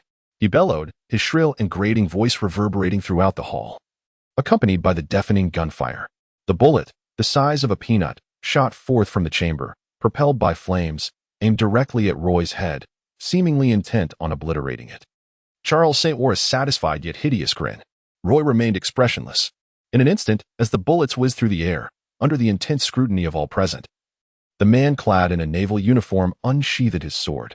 Zoro's pupils contracted. The speed with which Roy drew his blade surpassed his imagination. The technique known as the Iaedo slash is a fundamental skill mastered by all swordsmen, an extension of basic swordsmanship. However, many years ago, a prodigious swordsman meticulously summarized this technique, which is employed for the practice of drawing the sword, and established the Iaedo school. a discipline dedicated to the art of drawing techniques, emphasizing a single, lethal strike. Although Roy had not deeply studied the art of the drawn blade slash. For a swordsman of his caliber, executing such a technique was hardly a daunting task. This was a martial skill predicated on the principle of a single, lethal strike. The moment Zoro initiated his attack, he felt as though he had been pierced through the heart by that very blow, instantly grasping the unwavering resolve emanating from Roy. With a decisive snap, he too drew his sword and bellowed to Luffy, "Act now. Save her." "What?" Nami and the others gasped in shock. To act in such a perilous situation? There's no time for explanations, just do it, Zoro urged. Launching a lethal arc towards the sealed spherical water tank on the auction stage, the blade's aura sliced through the air, delivering a devastating strike that effortlessly severed the upper portion of the tank, liberating Cammy from her watery confinement, though she remained shackled by the explosive chains designated for slaves. The destruction of the tank afforded her a modicum of freedom to move. However, the actions of the Straw Hat crew did not attract much attention at that moment. A monumental event was unfolding. The instant Zoro made his move, Roy unsheathed his sword, unleashing a tremendous slash that shattered the incoming bullets and stirred a fearsome gust of wind. Under the astonished gazes of all present, the tangible force of the strike descended upon St. Charlos with unrelenting ferocity. Commodore Roy Allen was left dumbfounded, tears streaming down his face as he witnessed Roy fulfill his earlier proclamations. That was a celestial dragon. If one wonders why the celestial dragons are deemed so exalted, it suffices to comprehend the grave consequences of offending one. It is well known that should a celestial dragon be wronged, the Marine Headquarters Admirals or CP0 must deploy their full military might for protection. The Admirals of the Marine Headquarters represent the pinnacle of combat prowess. As for CP0, few are familiar with its existence. However, anyone who has heard of this organization cannot overlook the immense power and authority it embodies. Offending a celestial dragon invites the relentless pursuit of the Marine Admirals and CP0, a consequence so severe that even the Yonko must weigh their actions with utmost caution, let alone those far lesser who cannot even compare to a mere finger of the Yonko. Moreover, the celestial dragons, who pride themselves as descendants of the creators and self-proclaimed nobility of the world, inherently wield considerable power and wealth, which predominantly equates to strength. To be targeted by these three forces almost guarantees death. Thus, the individuals within the auction hall were struck with abject horror upon witnessing Roy's assault on St. Charlos. As if they were witnessing a grand and tragic play, their emotions rising and falling with the unfolding drama. Boom. The radiant glow emitted by the drawn sword gradually faded. The air bubble atop Charlos's head shattered completely, and his rotund body was forcefully propelled against the wall of the auction hall by the impact of the strike. More alarmingly, his exposed flesh bled profusely, revealing glimpses of his crimson internal organs, an utterly horrifying sight. Undoubtedly, he was lifeless. The celestial dragon had perished. Shalulia let out a piercing scream, overwhelmed by terror. Her beautiful visage was marred by fear as she numbly gazed at her brother's body embedded in the wall, rendered speechless except for her frenzied cries. Charlos. Rosward Saint's mouth fell agape, unable to close in this moment. His fists were clenched tightly, and his body trembled. As the father of Charles Saint, he was acutely aware of his son's numerous vices.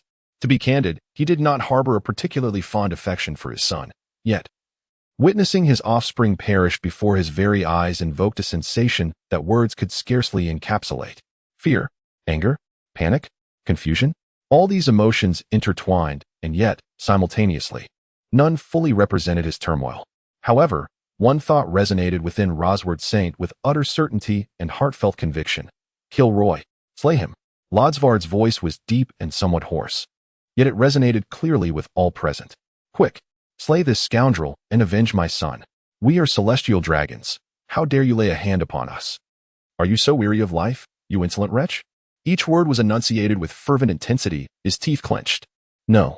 Roy's countenance remained serene, as if slaying a celestial dragon bore no distinction from vanquishing an ordinary pirate. I thrive splendidly. It is you who have grown weary of life. Roy wields a blade. Upon witnessing Rosward Saint's movements, he was taken aback, instinctively retreating a step, fearing that he might charge at him with a blade. However, he observed Roy sporting a mocking smile, directing his knife at the lifeless body of Charles Saint, especially him. With a calm demeanor, he remarked, "You are the most impatient among you all. Today marks the 70th anniversary of our motherland. May it thrive, and I wish everyone a joyous National Day. 2. Am pleased, and I extend my gratitude to the reader 201910010945257787 for their generous donation of 3,000 Chidrin coins. Haha. Unbelievable. The hesitant kid pirates. You. Roswad Saint was rendered speechless by rage. The audacity of the Navy before him, behaving like marauders, not only mocked him but ignited within him an inferno of anger yearning for release. Kill. After a prolonged moment, a singular word escaped his clenched teeth. Yet that one utterance sufficed to demonstrate the depths of his resolve. Kill. Kill. He cried out repeatedly, each exclamation louder than the last. Those surrounding him were immediately gripped by terror, comprehending the overwhelming wrath emanating from Roswad Saint. The celestial dragon is dead. This is disastrous. The Navy is approaching. Trouble looms. We must flee. Quickly leave this place. This man is a madman. We must vacate the auction hall and avoid provoking his fury. A naval commander, hailed as a prodigy and the strongest recruit, yet it turns out he is such a lunatic. In a gathering of individuals, some recognized Roy's identity. After a moment of shock, everyone instinctively dashed towards the exit, swiftly surging forth in a chaotic rush. The auction venue soon became desolate, leaving behind 5 factions: the Celestial Dragons and their guards, the staff of the auction house, the Straw Hat Pirates, the Kid Pirates, and finally, Roy along with Alan, who had arrived at the scene with him, were selectively overlooked. To clarify the situation, it is evident that Roy had slain St. Charlos, thereby forging a deadly enmity with the Celestial Dragons, whose singular objective now undoubtedly lay with Roy. Additionally, the Straw Hat Pirates aimed for the high platform of the auction house, where the mermaid Cammy remained shackled by explosive chains, regarded as mere property by the auction staff. Hence, the Straw Hat Pirates and the auction house represented opposing forces. As for the Kid Pirates, they remained idle, seemingly uninterested in fleeing. One could only speculate whether they wished to observe the unfolding chaos or had ulterior motives. On the surface, the members of the Kid Pirates appeared to have no contact or animosity with the other factions present, seemingly acting as an independent and neutral third party merely seeking entertainment. However, the captain of the Kid Pirates, Eustace Kidd, understood the gravity of the situation all too well. Under normal circumstances, escape from the building was impossible. The death of a celestial dragon would inevitably attract the attention of a Marine admiral. First, they would face a siege from the Marine soldiers surrounding the auction house, followed by the arrival of the admiral, who would embroil them in a struggle. At that juncture, not only they but all pirates on Sabaody Archipelago would face a thorough purge by the admiral, alongside devastating repercussions from Marine headquarters. Thus, the death of a celestial dragon was an exceedingly ominous event, akin to a lit fuse igniting the tempest brewing over Sabaody Archipelago. When the storm descended with its ferocity, none would escape its wrath. Consequently, Kidd conceived an idea. He could ally with the other supernovas to confront the Marines and flee the Sabaody Archipelago. Initially, he had deemed the Straw Hats as his most promising allies. However, witnessing the current scene, Kidd now found himself wavering. In essence, Roy had usurped the Straw Hats' position, emerging as Kidd's most desirable partner in this tumultuous moment. Of course, realistically speaking, the Straw Hats remained the most suitable choice for collaboration. After all, an alliance with Roy would undoubtedly incite the pursuit of a Marine admiral. As a force of unparalleled might, the Marine admirals were not adversaries that fledgling pirate crews could contend with. The Kid Pirates would likely suffer collateral damage. Nevertheless, Kidd could not shake from his mind the image of Roy wielding a blade against St. Charlos. Was this an act of folly or a display of brave defiance? Kidd believed it to be the latter. In less than 3 months, Roy ascended to the rank of Rear Admiral, marking him as one of the swiftest rising stars in the naval ranks in recent years. To label such an individual as a fool would be incredulous, not only to Kidd, but to anyone. Moreover, Kidd had recently encountered Roy's name frequently in the newspapers. Whether it was in the context of the legendary pirates' defeat of the Golden Lion or the vanquishing of one of the 7 warlords, Jean Bay, these events could undoubtedly be classified as monumental achievements. Presently, Roy even dared to confront the Celestial Dragons. Kidd had ample reason to believe that if Roy were to survive this perilous crisis, he would undoubtedly emerge as a figure of immense consequence, akin to the future he envisioned for himself. This mutual recognition among heroes perhaps explains Kidd's inexplicable affinity for Roy at this moment. As he observed Roy engaged in fierce combat with the Celestial Dragon's guards, Kidd pondered whether he should extend assistance to Roy. However, even as Roy subdued all the guards and the Straw Hat Pirates rescued the mermaid Cammy, Kidd remained indecisive. At this juncture, It was no longer a matter of choosing allies. Rather, all present pirates, including Roy, found themselves compelled to unite. Outside the auction venue, the voice of the Navy echoed ominously, declaring that they had encircled the area. A colonel, his expression grave and implacable, was filled with loathing and contempt. Although he was not the ruler of Sabaody Archipelago, he was responsible for the jurisdiction of Area 1, where the auction took place. At that moment, an offense had occurred within his domain, and it was not merely any individual who had perished, but a celestial dragon. Such an event could provoke the highest echelons of the Navy. He had thought such a horrifying incident would never transpire, yet now it had genuinely shattered his expectations. He longed to see that individual subjected to 1,000 torturous fates. Roy, the colonel, consumed by hatred yet perplexed, could not fathom how this naval rookie, this prodigy, could be the one behind such an atrocity. He murmured in disbelief, continuing to instruct the soldiers at his side to remain vigilant, ensuring that none within the venue could escape. Simultaneously, he began to gather forces to storm the auction hall. What troubled him most were the 2 remaining celestial dragons still inside. Given that Roy had already killed one, he might not hesitate to slay 2 more without remorse. Thus, the colonel's primary concern was the safety of the remaining celestial dragons. The thought of Vice Admiral Garp being on the island suddenly crossed his mind, and he yearned for a high-ranking officer to relieve him of his current responsibilities. The pressure was immense. A celestial dragon has met his demise. Soon, individuals of admiral rank from the Navy will undoubtedly arrive at Sabaody Archipelago. Such a terrifying incident may even draw the attention of the fleet admiral. The colonel, drenched in perspiration, urged the soldiers beside him to form ranks swiftly, preparing their firearms to charge into the auction venue. However, upon closer inspection, one could discern that his complexion was as pale as parchment, and his position remained fixed as if his legs had taken root in the ground, trembling slightly. Unable to move, suddenly, a soldier saluted him, saying, "Colonel, all soldiers are ready. Please give the order." With gritted teeth, the colonel, realizing the gravity of the situations, finally took a step forward, leading the soldiers behind him into the auction hall that lay before them. "I sincerely apologize for the short notice, but I can only take 1 day off due to the overwhelming matters in my personal life. I shall provide an explanation to everyone when time permits. Thank you for your understanding." Rodsvard Saint held a firearm in his hand, resembling a club, relentlessly pulling the trigger with the muzzle aimed at Roy. Bang, bang, bang, bang, bang. Bullets erupted in succession, threatening to turn Roy into a sieve. Roy wielded his sword with relentless fervor, dispatching the guards under the celestial dragon before him. In a moment of concentration, he activated the unique ability of the snow fruit, sending a flurry of pristine snowflakes swirling throughout the auction hall. What? The onlookers gasped in astonishment. This sword could actually unleash a devil fruit's power?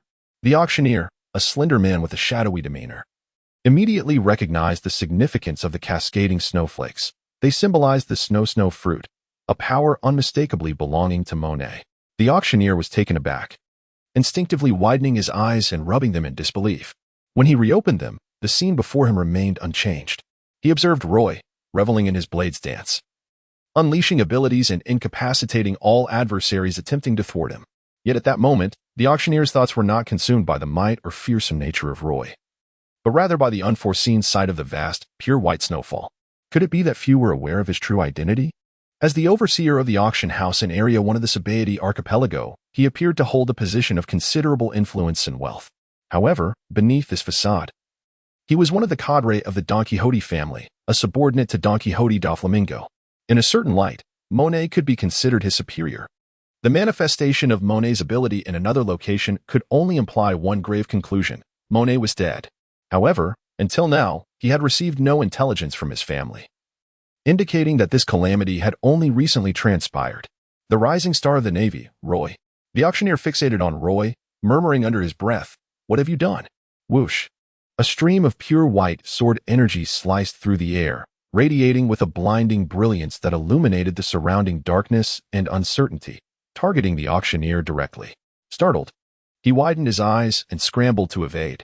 The sword energy veered sharply, akin to a driver frantically steering away from a cliff's edge. This fierce, colored slash hurtled toward one of the remaining celestial dragons, Saint Roseward. This boy. The auctioneer turned, utterly astonished, including the other attendees. None had anticipated that Roy would dare to strike at the remaining celestial dragons present. Could it be that he was truly unafraid of provoking all celestial dragons in the world? A simple truth remained: should he slay even one celestial dragon, the family represented by that dragon would undoubtedly ally with the Navy and CP0 to hunt down the perpetrator, pursuing them with unrelenting fervor and grave consequences. Yet, the repercussions would be far more severe if he were to eliminate all the celestial dragons in attendance. The wrath would not be confined to a single family, but would incite the entire celestial dragon collective. This group, hailed as the world's aristocracy and self-proclaimed descendants of the creators, would never tolerate anyone disregarding their supremacy.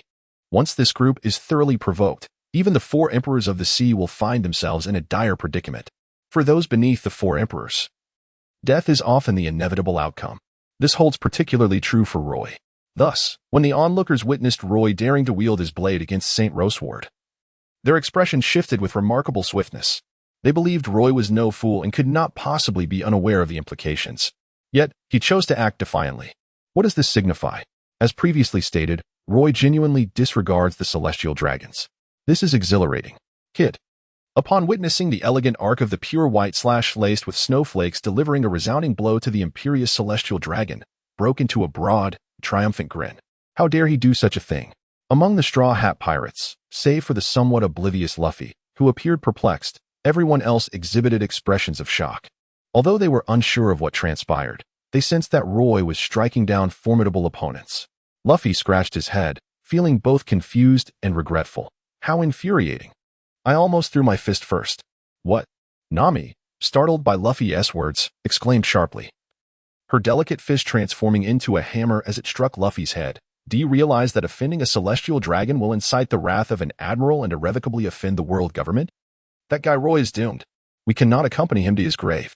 An admiral? The world government? Luffy pressed his hand against the swelling on his forehead, astonished. Gazing at Roy, who was confidently striding towards the celestial dragons, he marveled, saying, then he has accomplished something remarkable.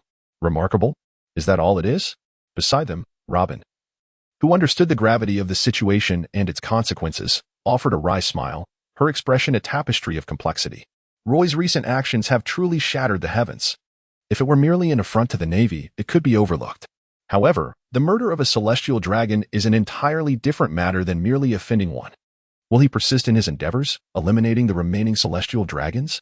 This has become a question that lingers in the minds of all. No one truly knows what Roy is thinking. Nevertheless, given his actions, there is no doubt about his resolve. Alas, what a pity. Kid sighed. Having completely relinquished the idea of collaborating with Roy to escape the Sabaody archipelago, while avenging oneself by killing a celestial dragon may provide some satisfaction, taking further action against the remaining celestial dragons seems rather foolish. More importantly, Kid increasingly feels that Roy is excessively ruthless. Such a formidable individual is not to be trifled with. Even though he holds a certain admiration for him, he cannot help but contemplate the potential consequences of associating with Roy. The reality is that it is best to avoid such connections altogether. The snow-white strike of Roy descended upon the Saint of Rosward, unleashing a tremendous force that effortlessly sent him flying. Surprisingly, the Saint of Rosward was not dead. Aside from the shattered oxygen mask atop his head and the purple bruises that marred his face and body, he appeared to be in relatively good condition, even exhibiting the energy to vehemently curse at Roy. It dawned on everyone that when Roy delivered that strike, he had utilized the back of his blade. This revelation led Kid to realize that Roy was indeed not devoid of intellect. Just then, the sound of a crash echoed as a colonel, accompanied by a throng of soldiers, burst through the door, weapons drawn and aimed at Roy. The colonel swiftly scanned the auction hall, his gaze locking onto Roy. The soldiers behind him mirrored his actions. In that moment, the crew of the Kid Pirates and the Straw Hat Pirates instinctively gathered together. Roy stood not far from them. Before him was a visage that the colonel found rather familiar, a rotund face with a thick neck, upon which rested a snow-white blade. The chill of the metal palpable even from a distance. The portly figure trembled visibly. Roy. Lord Rosward. The colonel's eyes widened in astonishment as he exclaimed, "Are you truly contemplating betrayal against the Navy? Release Lord Rosward at once. As a brigadier general and the most formidable recruit of the new generation, you still have an opportunity to redeem yourself." Upon hearing these words, Roy erupted into uncontrollable laughter, as though he had just encountered the most absurd joke imaginable. The entire assembly, upon hearing his mirth, did not find it perplexing in the slightest. They were acutely aware of the unprecedented anger and scorn emanating from Roy's laughter. Even if I could salvage the situation, what would become of the brothers who perished at the harbor?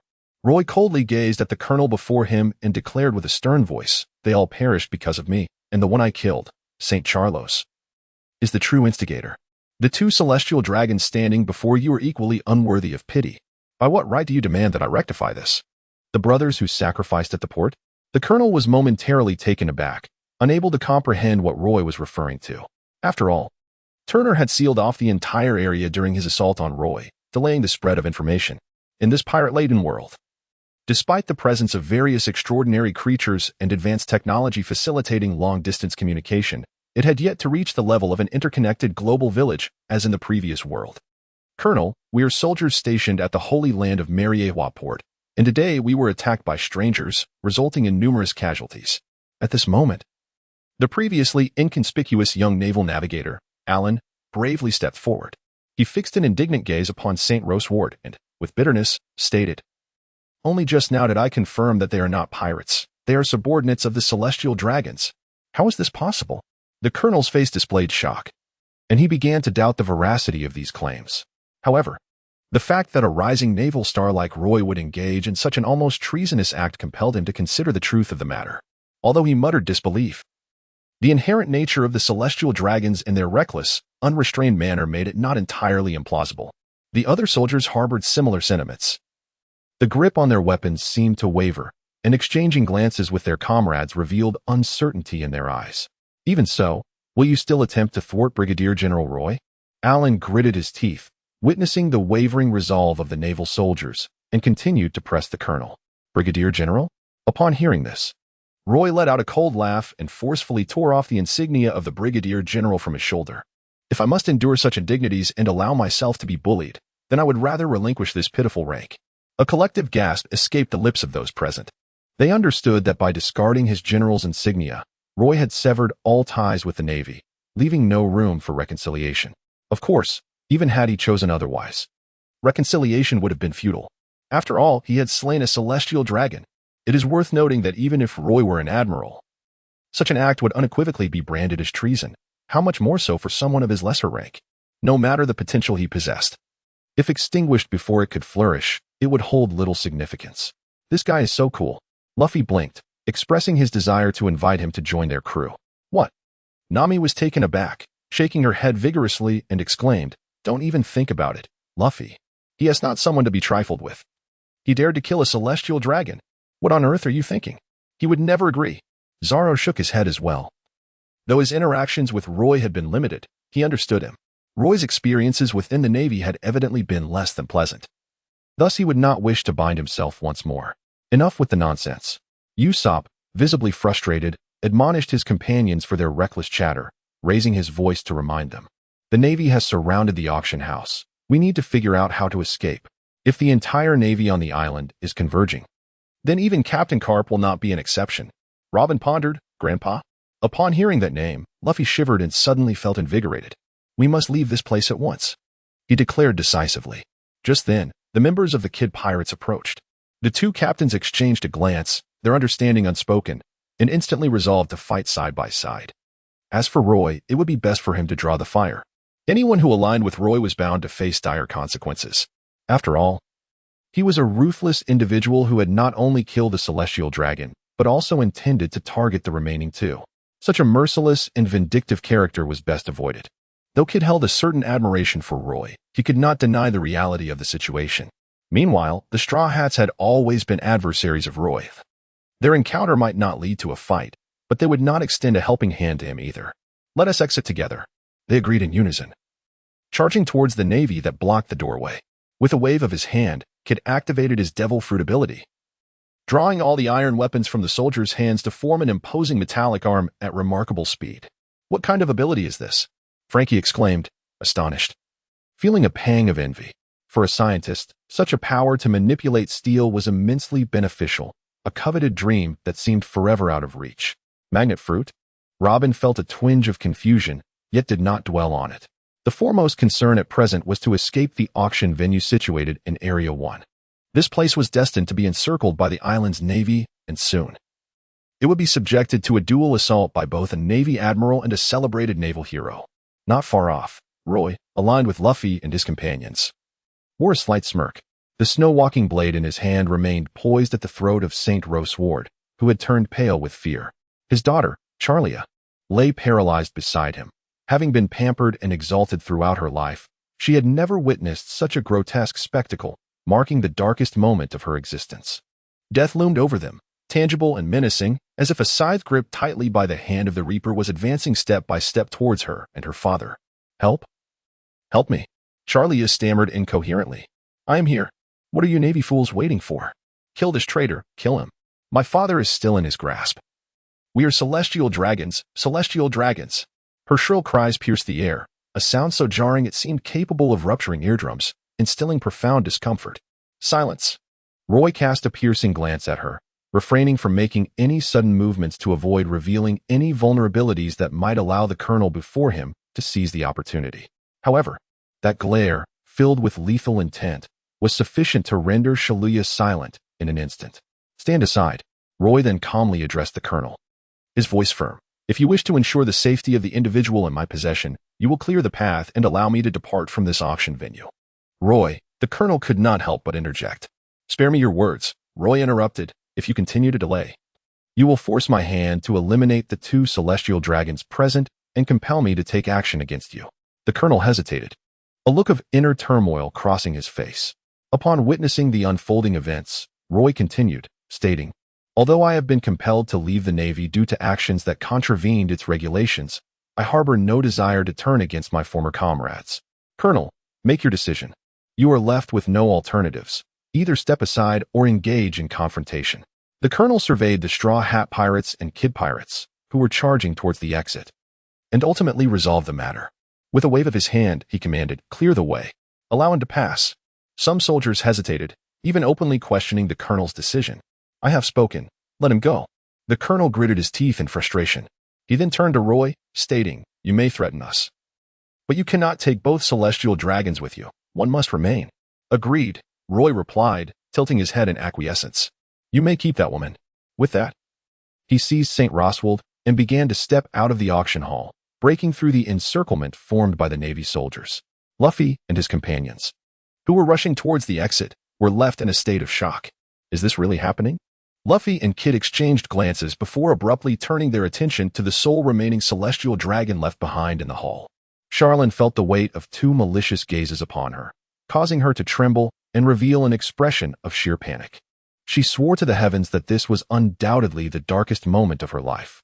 Roy, the beautiful woman, bit her lip, the taste of blood mingling with the sweetness of rage that surged to its peak. At this juncture, she cared not for the fate of her father, St. Roswald. Her sole focus was on exacting the most gratifying revenge upon Roy, thereby erasing the humiliation he had inflicted upon her that day. Amidst the scrutinizing gazes of the soldiers surrounding him, Roy stepped cautiously towards the exit. Countless piercing and hostile stares fixated upon him, as though a multitude of daggers had penetrated his very being. The soldiers at the exit were even more numerous. These troops, accompanying the colonel in charge of Area 1, had completely encircled the auction venue, their weapons poised menacingly at the newly emerged figure of Roy, watching him with unwavering intensity. "Lower your weapons," commanded the colonel, who appeared behind Roy, raising his hand slightly. He issued the directive with an air of authority. A group of soldiers, momentarily bewildered, found themselves compelled by their inherent duty to obey. With no choice but to comply with their superiors' orders, they gradually stepped back, clearing a path for Roy.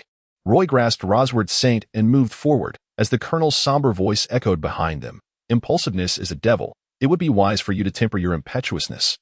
This statement was laden with meaning, appearing both as a caution and a reflection. "I appreciate your counsel."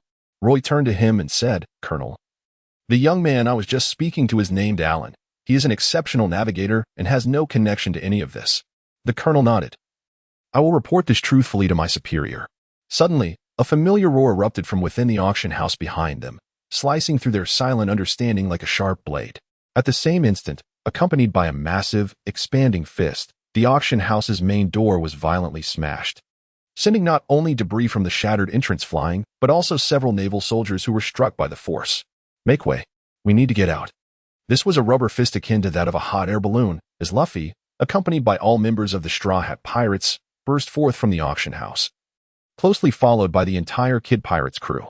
"Straw Hat, as I said, we must leave swiftly," Kid urged solemnly.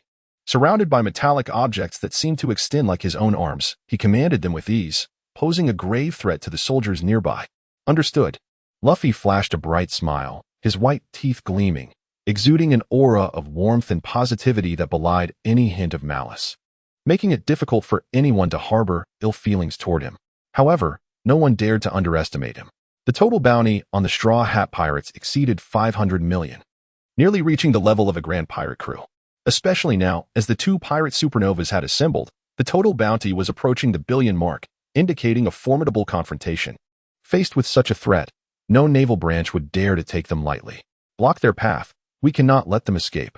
The colonel's expression shifted as he commanded his soldiers to employ a strategy of overwhelming numbers, attempting to encircle the two pirate crews. In his mind, it was imperative to delay them by any means necessary while awaiting reinforcements. Honestly, in the presence of Roy, who was holding a celestial dragon hostage, he felt utterly powerless, compelled to remain still and bide his time for an opportunity. However, with the Straw Hat Pirates and the Kid Pirates, both formidable supernova crews, if he allowed them to flee, it would reflect poorly on his capabilities. Charge! We cannot let them get away. The soldiers surged toward Luffy, Kid, and their companions. Roy glanced back, a slight smile playing on his lips. He was well aware of Luffy, Kid, and the others' previous thoughts. However, the question of who the pawn truly was remained uncertain. Whoosh! Roy's thoughts fell into place, and with a swift movement, he distanced himself from Area 1 at an astonishing speed. The colonel behind him, upon witnessing this, was taken aback and could not help but shout, "Don't run." Despite harboring reservations towards the celestial dragons, he found himself questioning the truth behind Roy's defection. Yet, as a member of the Navy, he could not tolerate Roy's audacious act of chaos in the Sabaody archipelago, allowing him to depart nonchalantly with hostages. At the very least, Rodsword Saint must not perish. With a rush, the colonel sprinted after him, closely tailing Roy. The two raced ahead, not having ventured far. Roy suddenly halted, gazing at the imposing figure before him. The familiar silhouette, as formidable as a mountain, rendered his expression exceedingly complex. After a brief silence, he slowly uttered, "Vice Admiral Garp, you have arrived." The colonel, who had been relentlessly pursuing him, exhaled in relief. Garp's presence alleviated his burdens manifold. Prior to Garp's arrival, he held the highest rank, thus wielding the authority of a naval leader. Every decision he made significantly influenced the unfolding events. Now, with Garp's arrival, he had relinquished that position and shared the weight of responsibility. The colonel had never felt so unburdened before. "Roy, what on earth are you doing?" Garp's fury erupted like a tempest. In that moment, the man hailed as a hero of the Navy gritted his teeth, his eyes blazing crimson, and his countenance somewhat fearsome. He stood alone, devoid of any companions. Clearly, upon learning of Roy's assassination of a celestial dragon, an act tantamount to defection, Garp had been incensed. Abandoning his original team to hasten to the scene and intercept Roy, who was eager to flee from the Sabaody archipelago. "Garp, save me." The St. Roswald, held captive in Roy's grasp, witnessed Garp's arrival and suppressed the raging inferno of fury within him, shouting vehemently, "This is an order." "Silence." Roy furrowed his brow and, without a hint of courtesy, delivered a punch to Rosward, leaving him gasping in distress. He then turned to Garp and said, "As you can see, I am no longer part of the Navy. Why must this be so?" Garp, suppressing his fury, felt a blend of rage and helplessness. Roy stated, in this world, the Navy should embody justice, rather than serve as the lapdogs of the celestial dragons. "Roy, I have heard about the situation on your end." Garp's expression softened with a hint of anger, and for a fleeting moment, he seemed to age a few years, replying, "However, there exists a more prudent way to handle this matter, which you fail to comprehend. I indeed do not understand, but your choice ultimately amounts to nothing more than compromise." Roy remained expressionless, his grip unwavering on the Rodsword Saint, and he stated calmly, "What I have chosen to do today is my own decision. I refuse to compromise and will not become a spineless navy." He was acutely aware of Garp's formidable combat prowess. Even with significant advancements in his own strength, he recognized that he would still fall short against Garp. Thus, the Rodsword Saint was his pillar of support. "Roy, you have deeply disappointed me." Garp sighed. "You know I hold great expectations for you. In my eyes, there is undoubtedly a place for you in the future Navy. Implicitly, you are destined to be a future admiral. I apologize." Roy tightened his grip on the snow. "The Navy's ideals are in direct opposition to mine, but I assure you, Unless the very last moment arrives, I will never draw my sword against the Navy. My ambitions have never been directed towards the Navy, but rather towards the celestial dragons. The mention of the celestial dragons made Karp clench his fists tightly. At that moment, he realized that not all the blame could be placed on Roy. He felt an overwhelming urge to strike the Rodsword Saint. However, having endured so much and knowing more secrets than anyone else, he understood better than anyone what the celestial dragons represented in this world. They were the objects of the highest power's protection, seemingly born to stand above humanity. Karp, suppressing his regret and sorrow, shifted his gaze to one of stern resolve. You should know that I will not allow you to leave this place. I will not give up.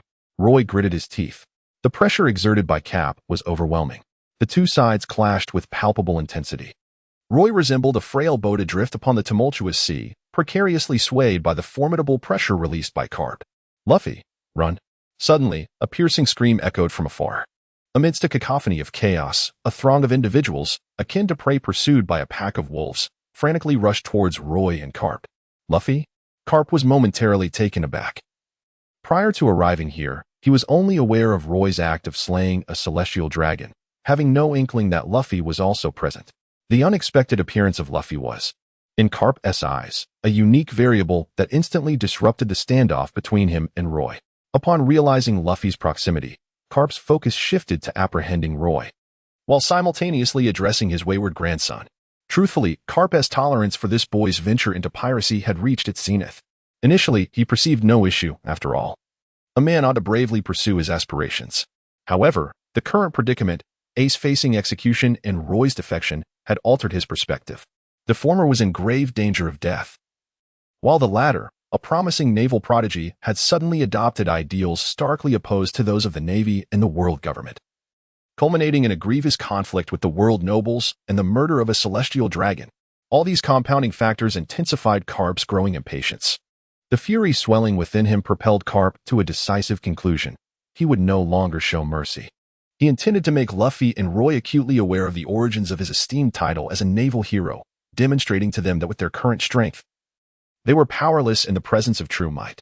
With a resounding boom, Karp instantaneously compressed the air, his arm enveloped in an obsidian hue that shimmered with a peculiar metallic sheen. In the next moment, as he clenched his fist, the surrounding air surged violently, and his iron fist shot forth like a meteor, hurtling towards Roy in the distance. The colossal fist, akin to a cauldron, harbored an unfathomable force, as if flames were fiercely igniting upon its surface. Accompanied by the thunderous sound of a sonic boom, the fist cleaved the ground, creating a profound chasm that reverberated across the earth. Fist bone, great explosion. Roy clutched Rodsword Saint in his grasp, and upon witnessing that fist, his countenance transformed dramatically, a chill running down his spine. Within the depths of his heightened perception, he could distinctly sense the cataclysmic power concealed within that approaching iron fist. In stark contrast, the surrounding scenery appeared utterly diminished. Yet, one must not forget that Rodsword Saint remained firmly in his hold. How could Karp dare to unleash such a ferocious strike upon him? Whoosh! There was no time for contemplation as Karp's fist drew ever closer. The distance between Karp and Roy diminished at an alarming rate. Naturally, even if Roy found himself baffled, he would not remain stationary to receive a blow. Could Karp's fist be met without consequence? Not even the four emperors would dare such a thing. Boom! The earth shattered, debris flew, and the ground fissured severely. Roy flickered and gazed from afar at the scene, his heart laden with a sense of melancholy. He felt as though he had overestimated the standing of Saint Rodsword in Karp's heart. It appeared that the celestial dragons were not universally adored in every corner. Roy pondered. With a resounding roar, the earth before him sank dramatically, revealing an immense circular pit, the remnants of destruction obliterating all traces of what once was. The might of Karp's fist was vividly manifested at that very moment. Roy, however, was acutely aware that this was not the entirety of the situation. Admiral Karp. Not far away, the colonel pursuing Roy swallowed hard, his heart overwhelmed by a tidal wave of astonishment. He promptly turned and hurried towards the auction venue. Since Roy had been intercepted by Karp, it was best for him to return to where he was needed and focus on matters within his capacity. Dealing with Roy was evidently beyond his abilities. Even capturing the notorious Straw Hat and Kid Pirate crews seemed a daunting task. Yet it was still more manageable than the complexities surrounding Roy. As soon as the colonel turned, he spotted Luffy and Kid charging towards him. Behind them, his soldiers, embodying an indomitable spirit, were hot on their heels, yet the distance between them grew ever wider. Damn it! The colonel bravely stepped forward, resolute as a mountain, obstructing the path of Luffy and his companions. With a resounding thud, Luffy landed a punch that sent him flying several meters. The colonel's body was propelled backward like a rag doll, crashing heavily against the roots of a tree marked with the number 1 on Sabaody Archipelago. Shortly thereafter, his head drooped, and he lost consciousness. In that fleeting moment before darkness enveloped him, a sliver of relief washed over him. Finally, these troubles would no longer be his burden. Luffy. Carp, witnessing the actions of Luffy and his crew, raised an eyebrow and unleashed another powerful punch. The sheer force of his blow was overwhelming, manifesting in the sky as a formidable shadow that descended violently upon Luffy and his companions. "Get out of the way," Luffy shouted. Not only did the members of the Straw Hat Pirates react, but even those of the Kid Pirates were struck with alarm. Carp's fist was an assault that even the Emperors of the Sea would not dare to disregard. Whoosh! The group swiftly scattered. Boom! Their original positions were instantly obliterated, the ground collapsing into a deep pit where the once flat surface had been. Grandpa! Grandpa! Luffy, beads of cold sweat on his forehead, sensed the full force of Carp's aura and realized for the first time just how dire the situation had become. Throughout his life, he had sparred with Carp, though mostly in friendly contests, and he had never once managed to best him. Even when Carp held back, using only one fist, he could leave Luffy searching for his teeth on the ground. "What did you just say?" Kid was bewildered, hearing Luffy refer to Carp as his grandfather, feeling as if 1,000 wild beasts were stampeding through his mind. "You look like a fool, yet you're a hidden second generation? By the way, if the Navy hero is your grandfather, why on earth are you running off to become a pirate? Isn't that a form of entrapment?" Kid was utterly flabbergasted. "It's a trap, Luffy." Carp's expression was grave as he fixed his gaze on Luffy and commanded, "Be obedient and return with me." "No," Luffy replied without a moment's hesitation, resolutely refusing. "I must continue my journey. I have yet to become the Pirate King and find Roger's treasure." The mention of treasure darkened Carp's countenance further. The Straw Hat crew, standing beside Luffy, sensed the escalating tension and instinctively assumed defensive postures. Kid was on the verge of tears, and his pirate crew members were equally distressed. After all, this was a naval hero. Although Kid considered himself quite capable, he understood that facing an opponent of Carp's caliber was akin to chasing a dream. Even more daunting was the realization that his ally was related to his adversary by blood. "Am I truly one of your own, or are you more aligned with him?" Kid found himself utterly confounded. During the time Carp was blocking the way, Roy did not attempt to flee, although Carp appeared to be ignoring him. Roy was acutely aware that any inclination to escape, even the slightest movement, would provoke Carp's wrath. An eruption akin to a volcanic explosion, an outcome Roy wished to avoid at all costs. Roy swiftly moved, bringing Rosward Saint to join Luffy and the others. They scrutinized him with keen eyes. The three parties exchanged glances, and an unspoken understanding lingered in the air. The emergence of the Dark King was imminent.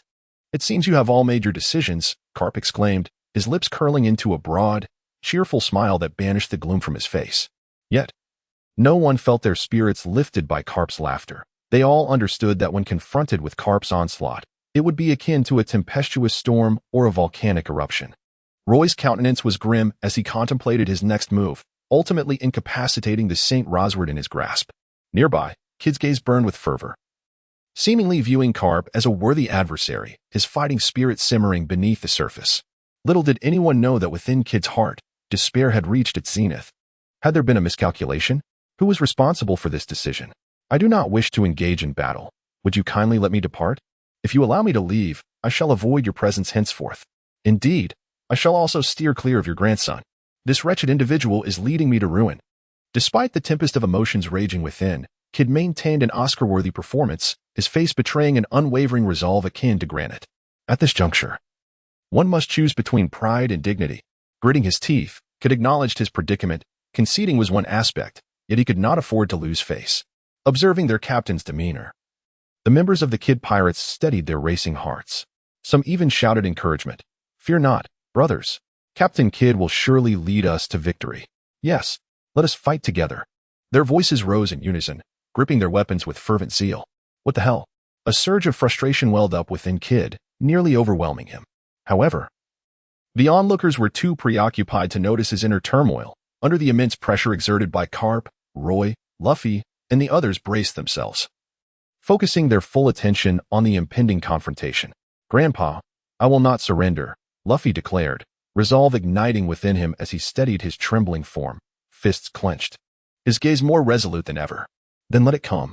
Carp's smile faded, and an ominous aura erupted forth, sweeping over the entirety of Zone 1 like a tidal wave. Not only those standing against Carp felt the weight of his presence, even the civilians situated far from the fray, yet still within the bounds of Zone 1, sensed an impending threat, teetering on the brink of despair. This was the very essence of the Conqueror's haki that Kid had struggled to master. Was this truly the manifestation of such power? Kid's understanding of haki was considerable, enabling him to discern the terrifying force emanating from Carp. At that moment, Carp appeared as a deity descended from the heavens, unstoppable by any means. Could I truly break through Carp's encirclement? Kid could not help but harbor doubts about himself. His confidence was gravely shattered at that moment. Not only Kid, but Luffy and Law also felt beads of sweat forming on their foreheads, their spines tingling with apprehension. The others, save for Zoro and Sanji, appeared utterly devoid of fighting spirit, their faces etched with fear, almost on the verge of kneeling in surrender. Usopp was nearly so terrified that he was about to lose control of his bladder. Usopp's vision blurred as he fixated on the imposing figure of Garp. The shock within him indescribable by mere words. He whispered softly, his voice reaching the ears of his companions. Rather than viewing Usopp as cowardly, they found themselves resonating with his sentiment. Indeed, there was only one Garp. Yet, this singular individual had subdued them all. Was this the true power of a naval hero? Robin recalled the moment when she and her companions had escaped from Marineford, and her inner speculation was finally validated. Indeed, Garp had intentionally let them go. With a thunderous roar, under immense pressure, the group witnessed Garp making his move. His fist grew larger in their vision, while they felt as if they were lagging behind, unable to respond in time. Luffy bellowed, shattering the tense atmosphere, compelling himself to swing his fist. In his Gear 3rd state, he unleashed an unprecedented potential, revealing a level of combat prowess he had never before possessed, as he collided forcefully with Garp's fist. Boom! The deafening sound erupted like thunder on a clear day. Following this, two figures charged towards Garp. One descended with a fist interwoven with countless steel elements, while the other wielded a pristine katana that caused the ground to glisten with frost. Whoosh! Just in time, Luffy's figure shot backward, gliding past the two. Roy and Kid remained unperturbed, as if they had long anticipated this moment. In an instant, they surged forward, arriving before Carp, their poised attacks descending upon him. Clang, clang, clang. Carp was enveloped in a shroud of dark armor. One fist deflected Roy's snow blade, while the other collided with Kid's strike. How formidable! Such a thought flashed through Kid's mind, and in the next moment, he followed in Luffy's footsteps, once again bringing the recently risen Luffy crashing down. Roy, however, had no time for contemplation. Instead, he gritted his teeth and, with a single thought, activated the ability of the Snow Walk. A flurry of snowflakes cascaded violently from the blade. Carp lunged but grasped at nothingness.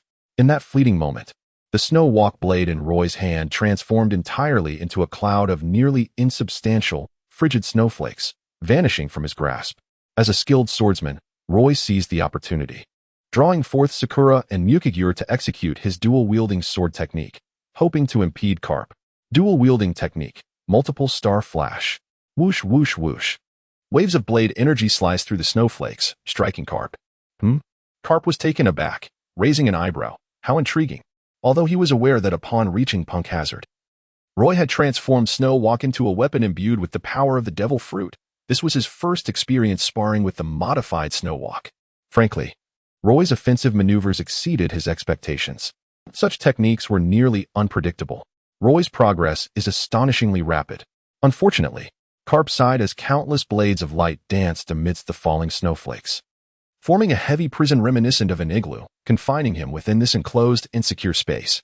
This ingenious maneuver was inspired by the previous wielder of the Snow Fruit, Monet. It could be said that Roy has effectively continued Monet's legacy in the utilization of the Snow Fruit. Has he succeeded? Luffy, Kid, and the others widened their eyes, filled with anticipation. Crack, crack, crack. Yet, shortly after, the robust snow house began to reveal spiderweb-like fissures that rapidly expanded and shattered. Intriguing, but still insufficient. A deep voice emanated from Carp within the confines. Boom. The snow house prison finally collapsed, fragments hurtling toward Roy and coming to a halt before him. Roy bit down on the wooden stick, and with a casual wave of his hand, the snowflakes floating before him descended into his palm, transforming into the familiar snow blade. He glanced up at Carp, who was entangled with Luffy and Kid, a profound sense of despair washing over him. They were overwhelmingly powerful. It was a strength that seemed to have no pinnacle. Facing such an opponent, escaping was an impossibility. Even engaging in battle felt akin to a cat playing with a mouse, leaving them feeling utterly toyed with. Undoubtedly, they were the pitiable mouse in this scenario. How could they possibly turn the tide? During the struggle between the three of them and Carp, the soldiers had finally caught up, clashing fiercely with Zoro and the others, who were unable to intervene in the battle. The situation rapidly spiraled into chaos, yet remained distinctly divided. Essentially, it had formed two battlefields. One was Roy, Luffy, and Kid versus Carp, while the other was the Navy soldiers against Zoro and his companions. The outcome of the latter would not determine the final victory. It was the former that held the key. Nevertheless, the naval hero Carp lived up to his illustrious reputation amassed over the years, effortlessly overpowering the alliance of the three supernovas with a ferocity that resembled that of a merciless predator, showing no mercy even to one who was his own grandson. Under the formidable fist of Carp, the three of them trembled in trepidation. Even the ever-optimistic Luffy could not help but display an expression of despair. Faced with his grandfather, who knew him better than anyone, Luffy saw no glimmer of victory. Suddenly, as the tide of battle turned overwhelmingly in favor of the Navy, a slender figure materialized before Carp. Carp's fist was poised to strike, only to be intercepted by this individual's raised hand. Bang! The fierce clash unleashed a powerful gust of wind, scattering sand in all directions, shrouding the world in a haze. Yet, the three before Carp stood momentarily stunned. Who was this? Luffy and Kid were unfamiliar with the newcomer, while Roy's eyes sparkled with surprise and joy. It was Rayleigh, the former first mate of the Pirate King.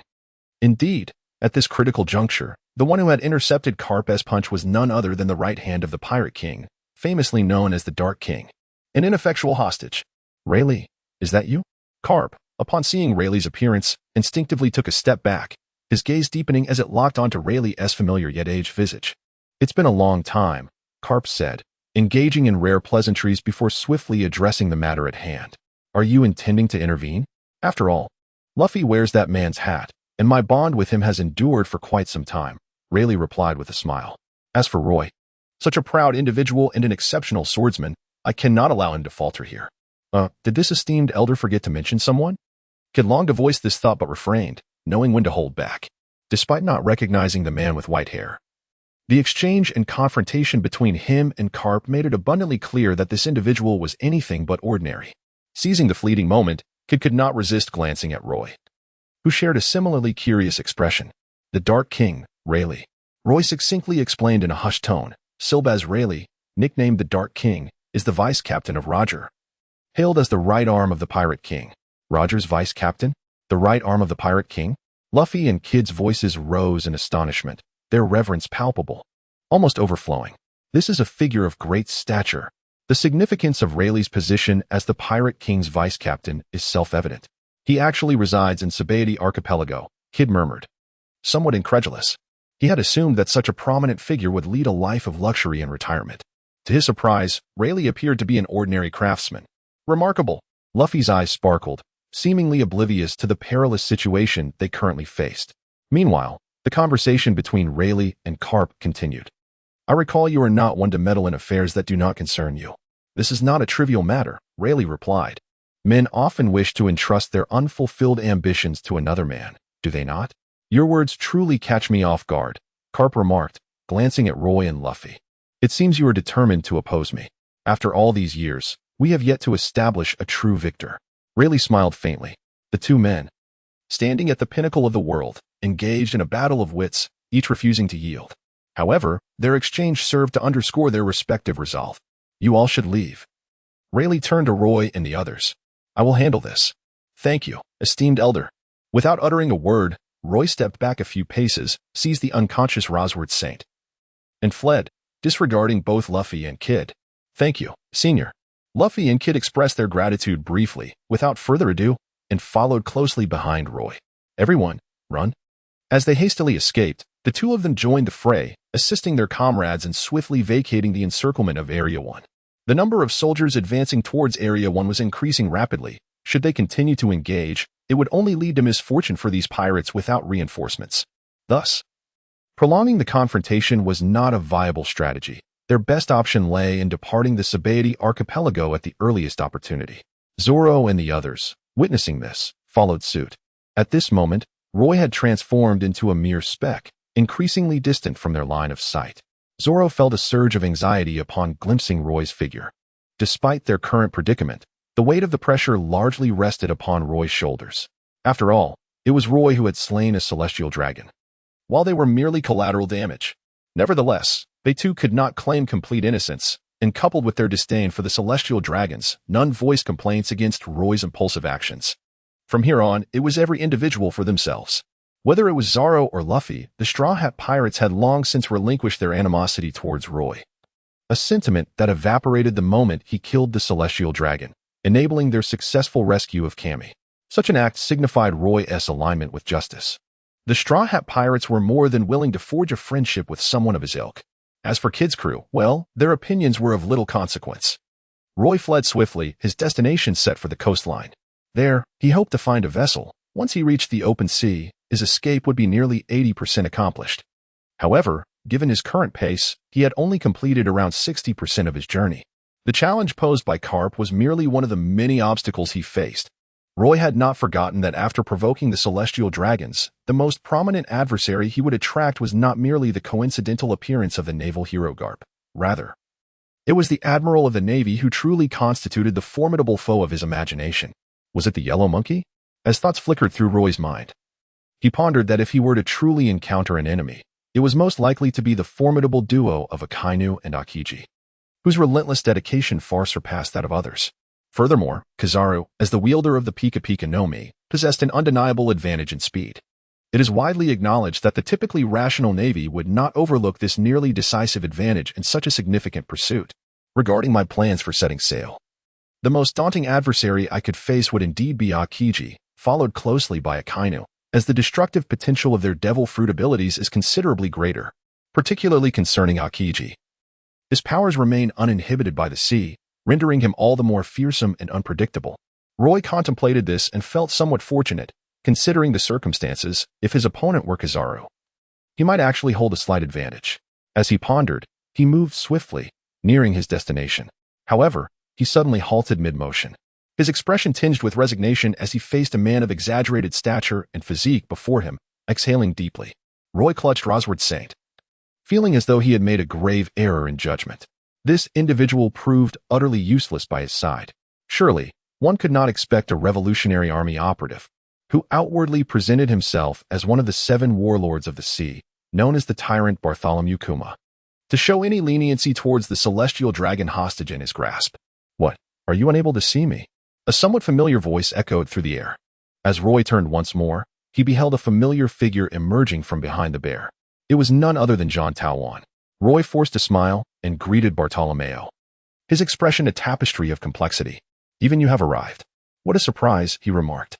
Bartolomeo sighed. "You actually killed a celestial dragon. What a pity. I once believed that among the entire new generation of the Navy, you were the only one worthy of my regard." Roy remained silent. To be honest, upon witnessing the emergence of Jean Tamaru, he suddenly felt that the hostage in his grasp had gained a semblance of value. 133 Kizaru. Roy paid no heed to the taunts of Wataru, instead revealing an inscrutable smile. He tightened his grip on the Roswald Saint in his hand and gestured towards Wataru, cautioning, "I advise you not to approach, nor to make any unnecessary movements. Otherwise, I assure you, your fate will not be a pleasant one." Wataru furrowed his brows, fully aware that Roy had already slain a celestial dragon, and thus could not dismiss Roy's threats as mere jest. After all, killing one is akin to killing 2.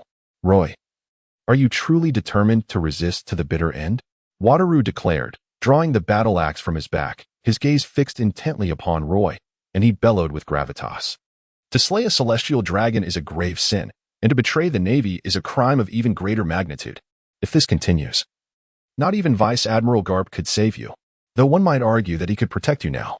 Roy smirked, brandishing his blade at Jean Tawan, his energy surging. "You people have knelt for so long that you've forgotten how to rise." "What did you say?" Jean Tawan retorted, his fury ignited by Roy's arrogant demeanor, which greatly displeased him. Roy spoke softly. "I say, you people have knelt for far too long, oblivious to the sensation of standing tall and straight. In this world, Equality should reign supreme, and no one should be exalted above others. Upon hearing these words, Xiong's previously impassive countenance flickered with a hint of emotion. His eyes, once wandering aimlessly, finally settled upon Roy, as if he had glimpsed the flames igniting within the youth. At that moment, the boy's dark gaze revealed an indomitable will to shatter all worldly conventions and forge a new realm. Enough of your nonsense. Do you intend to upend this world? Jean Tamaru responded, his expression starkly contrasting with that of Xiong. A tumult of fear and fury swirled within him, as if he had encountered heretical words that reverberated through his soul. Instinctively, he raised his battle axe toward Roy, only to notice the Rodsword Saint in Roy's grasp. Veins throbbing on his forehead. Let me go, and I can ensure his safety. Roy was aware of Jean Tamaru's concerns, yet he remained oblivious to the complexities that lay within. Faced with Jean Tamaru, whose only expression was one of fury, Roy maintained an impassive demeanor, his every word and gesture exuding an aura of lethal intent, as if the entire world had been shrouded in a crimson veil. Jean Tamaru then comprehended that all that had been spoken was indeed the stark truth. Stand aside. Roy stepped forward, an aura of murderous intent intensifying around him. Xiong remained motionless, yet beside him, Jean Taowan seemed instinctively compelled to retreat under Roy's oppressive presence. A moment later, his expression shifted as he became acutely aware of his own unusual reaction. Am I afraid? Jean Taowan questioned himself repeatedly within. Pathetic. Roy discerned the hesitation in his companion, let out a cold chuckle, and swiftly made his way towards the coast. After a moment's contemplation, Jean Taowan decided to follow closely behind Roy. Xiong pondered for a brief instant before also joining the pursuit. Whoosh! 3 figures moved with remarkable speed, cutting through the air as they hastened towards the port, where an array of vessels lay anchored along the shore. Roy paid no heed to the movements of Jean Tamaru. As long as they refrained from obstructing his actions, all would be well. However, should these two disregard the life of Saint Roseward and forcibly act against him, that would indeed spell disaster. The 3 moved with remarkable swiftness, drawing ever closer to the shoreline, where a splendid array of moored vessels awaited. To Roy, one ship stood out, and he intended to board it and sail away, as if the very essence of freedom beckoned him. Suddenly, a golden beam, surpassing the speed of sound, streaked across the sky, plummeting like a meteor towards Roy. What? Upon witnessing this dazzling flash, Roy had no time to react before the solidified light struck him, sending him hurtling backward like a cannonball. With a resounding crash, he landed heavily on the ground, leaving the unconscious Saint Roseward behind. In that instant, a figure emerged, seizing Saint Roseward in his grasp. He was a tall, slender man with black curly hair, clad in a yellow and white striped suit. Roy seems familiar. He has encountered this person once before. The General, Admiral Kizaru. Teacher.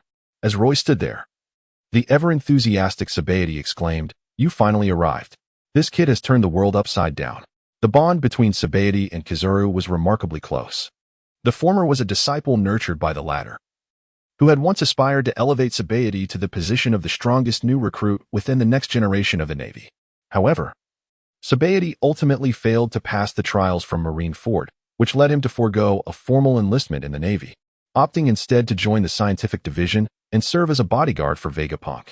It seems I arrived a tad too early, Kizaru mused, scratching his head in mild confusion. As he expressed his frustration, isn't Vice Admiral Garp currently on the island? Why hasn't he resolved the situation yet?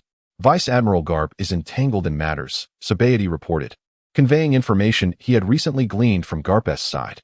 According to the intel I just received, the legendary Dark King Rayleigh, who has been in seclusion on Sabaody Archipelago for many years, has made his move. Rayleigh. Kizaru was momentarily taken aback, casting a penetrating gaze at Roy. He clearly hadn't anticipated that the turbulence stirred by Roy would extend its reach to a figure of such legendary stature from the older generation. Dark King Rayleigh. It had been years since his name had echoed in the world, akin to the nearly forgotten Golden Lion Shiki, yet immortalized in history as a figure of legend. Sighing softly, Kizaru lamented, "What a troublesome era this is." In a span of mere months, the Golden Lion had been slain, Dark King Rayleigh had resurfaced, and Marineford was bracing for a climactic confrontation with the Whitebeard pirates. Such monumental upheavals, capable of shaking the very seas, seemed to converge all at once, creating a whirlwind of chaos. It was truly exasperating. With so many troubles at hand, people were left spinning in a frenzy. As Kizaru grumbled, his calm gaze settled on Roy.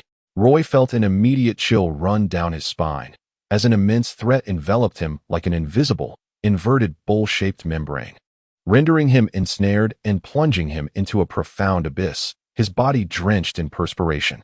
Soon after, the icy touch of the snow-walking blade in his palm provided a momentary relief from his mounting anxiety. Regrettably, the most promising star of the Navy had defected. Roy, what are you truly contemplating? The gaze of Kizaru transformed Roy into a startled hare, yet at that moment, this hare was rendered immobile beneath the weight of an overwhelming threat. This world belongs to everyone, not merely to the celestial dragons. Roy gritted his teeth, casting a cold gaze upon Kizaru. His voice, though low, resonated with unwavering determination. My motive for slaying the celestial dragon transcends mere vengeance. It is also rooted in the abhorrent actions that unveil the darkest truths of this world. He has revealed to me the malignant tumors that afflict our society and the profound injustices that pervade it. Kizaru, upon hearing Roy's response, fell into a moment of silence, slightly raising his hand as the golden radiance within his palm gradually coalesced, becoming as blinding as the sun. Roy was drenched in sweat, his forehead glistening, as waves of danger surged relentlessly, each one more formidable than the last. He could only hope to anticipate the Yellow Monkey's next move. Behind him stood Bartolomeo Kuma and Sentamaru, seemingly blocking any avenue of retreat for Roy. Yet, amidst Roy's fervent exchange with the Yellow Monkey, both wore expressions that betrayed a certain abnormality. Sentamaru appeared lost in thought, his mind wandering, as if he had stumbled upon a revelation. Having spent considerable time in Mariawa, Sentamaru possessed a deeper understanding of the celestial dragon's actions than even the upper echelons of the Navy. Those self-proclaimed descendants of deities regarded all individuals outside their circle as mere candidates for servitude, viewing even the Navy, who ostensibly served them, as no more than their loyal dogs. It is widely acknowledged that many perceive the Navy as the lapdogs of the celestial dragons. In the eyes of the celestial dragons, this is an undeniable truth. The Navy is but a dog they can summon and dismiss at will. To the celestial dragons, the lives of anyone outside their kind are merely stalks of wheat, ripe for the harvest. Are such beings truly worthy of the Navy's protection? Must the authority of the world government truly rely on the celestial dragons for sustenance? Sentamara found himself in a moral quandary. He believed Roy's assertions held merit, yet he could not fully endorse Roy's actions. The two conflicting ideologies clashed within him, neither yielding to the other. As for Bartholomew Kuma, the warlord known as the Tyrant, the complexity of his feelings was far less pronounced than that of Sentamara. If there were any supporters of Roy, Kuma, as a member of the Revolutionary Army, would undoubtedly be the first to raise his hand in agreement with Roy's principles. The Revolutionary Army sought to overthrow the world government, the very source of power for the celestial dragons and their greatest shield. In other words, the objectives of the Revolutionary Army aligned perfectly with Roy's ambitions, presenting a potential alliance. Kuma's gaze flickered as he recognized the dwindling time he had left. Making the most valuable choice within this limited time frame was now his paramount concern. The ideals of youth, always so lofty and unrestrained, mused the Yellow Monkey. As his words fell, a radiant light erupted from his palm, shooting directly towards Roy. Roy's pupils dilated in surprise. Although he had anticipated the movements of the yellow ape, the speed unleashed by the user of the Pika Pika Nomi exceeded his expectations by a considerable margin. Whoosh! A beam of golden light shot towards Roy. Roy leaped backward, narrowly evading the searing ray that grazed the tips of his hair, leaving behind faint traces of singe. The sense of peril had never vacated Roy's awareness. In the next instant, the yellow ape appeared with startling swiftness. Roy's expression shifted dramatically, for he dared not confront this formidable figure head-on. Roy, without a moment's hesitation, sprinted towards the formidable duo of Bartholomew Kuma and the warlord, preferring to confront these two titans of the seven warlords rather than face the admiral alone. The ground trembled with a resounding crash as their movements clashed violently. A golden beam shot forth from the Yellow Monkey, creating a narrow yet profound fissure in the earth, as if piercing into the very core of the planet, leaving onlookers utterly astonished. At that moment, the crowd, initially a distant audience to the unfolding spectacle, scattered in panic. The admiral, the visage of Yellow Monkey, was familiar to all, as one of the paramount forces in this world. Anyone with even a modicum of awareness or interest in such matters would not have overlooked the striking images of the three admirals, prominently featured in the Navy's official reports. Even those who revered the Navy, including ordinary citizens, would undoubtedly recognize these three figures, for fame must be celebrated. A constant state of modesty fails to command respect, while intermittent displays of prowess ensure one's strength is acknowledged. Yellow Monkey. That is the Admiral, and his target is Commodore Roy? How could this be? Isn't Roy a rising star in the Navy, a candidate for Admiral? How is he now engaged in battle with Yellow Monkey? Hold on, is that not Bartholomew Kuma, one of the 7 warlords? What on earth is transpiring? The fleeing crowd comprehended that a momentous event, one shrouded in mystery, was unfolding before them. Meanwhile, the well-informed were beginning to grasp the gravity of the situation. Roy had slain a celestial dragon, branding himself a traitor to the Navy, and Admiral Yellow Monkey had come to apprehend him. What? He killed a celestial dragon? How dare he commit such an act? Is he not condemning his own future? A group of stunned civilians stood in disbelief, unable to fathom that Roy, whose future seemed so bright, would engage in such a shocking deed. The celestial dragons. They are the exalted nobility of the world. Is Roy devoid of intelligence? Certainly, such a notion is held by a mere few. While the majority of individuals are invigorated by Roy's actions, even applauding his courageous assault on the celestial dragons. Do you not comprehend? The celestial dragons are despicable. Indeed. A hero, Roy embodies heroism, and we fervently wish for his safe escape. The Sabaody archipelago is in close proximity to Mariehua, essentially serving as the celestial dragon's private garden. For countless years, the inhabitants of the Sabaody archipelago have lived in the shadow of the celestial dragons, subjected to their whims. Thus, witnessing the downfall of these tyrants is undoubtedly a source of joy for them. However, the sentiments of these common folk cannot alter reality, nor can they genuinely assist Roy in his flight from the Sabaody archipelago. Yet, when the thoughts of the global populace converge, true power is unleashed. This is the might of ideology, and it represents a formidable revolutionary force. Roy dashed forward like a whirlwind, oblivious to the countless blessings bestowed upon him by the inhabitants of the Chambord archipelago. Even if he were aware, he would have no time to feel them. For Kizuru was already in pursuit, the shimmering light at the tips of his feet signifying his signature attack, the lightspeed kick, poised to descend upon him. Fear? Absolutely not. Roy's heart was, in truth, remarkably tranquil, far more so than countless individuals could ever fathom. He racked his brain for an escape. Yet all that remained was the acceptance of his fate. Even if struck by the speed of light, he would not perish. However, he would likely suffer grievous injuries. His mind was a tumult of thoughts. Would advancing into the city signify my belonging? Surely, I would face a fate akin to Ace's, subjected to the utmost punishment at the behest of the celestial dragons. Such notions flitted through his mind. Whoosh! The luminous point at the tip of Kizuru's foot lingered. Yet it had yet to descend upon Roy. Roy was astonished, inexplicably sensing that the threat behind him had diminished. Turning around, he beheld a subtle curve at the corner of Huang Yuan's lips. In the next moment, whoosh! He soared into the air, surrounded by a whirlwind of turbulent energy, propelled skyward by an unseen force. Roy barely had time to glance down. It was a bear. At that moment, the tyrant slightly raised his head, and in his gaze there flickered a glimmer of hope. He swatted it away. Roy suddenly realized that fling is a fruit ability of the bear, and it is the only means for him to escape from such dire straits. Allow me to share the situation with everyone. I must admit that I am not particularly eloquent, which is why I have not established a reader group. The purpose of writing this chapter is to reflect upon myself and to explain the recent issues with updates, as well as the circumstances I have encountered in life.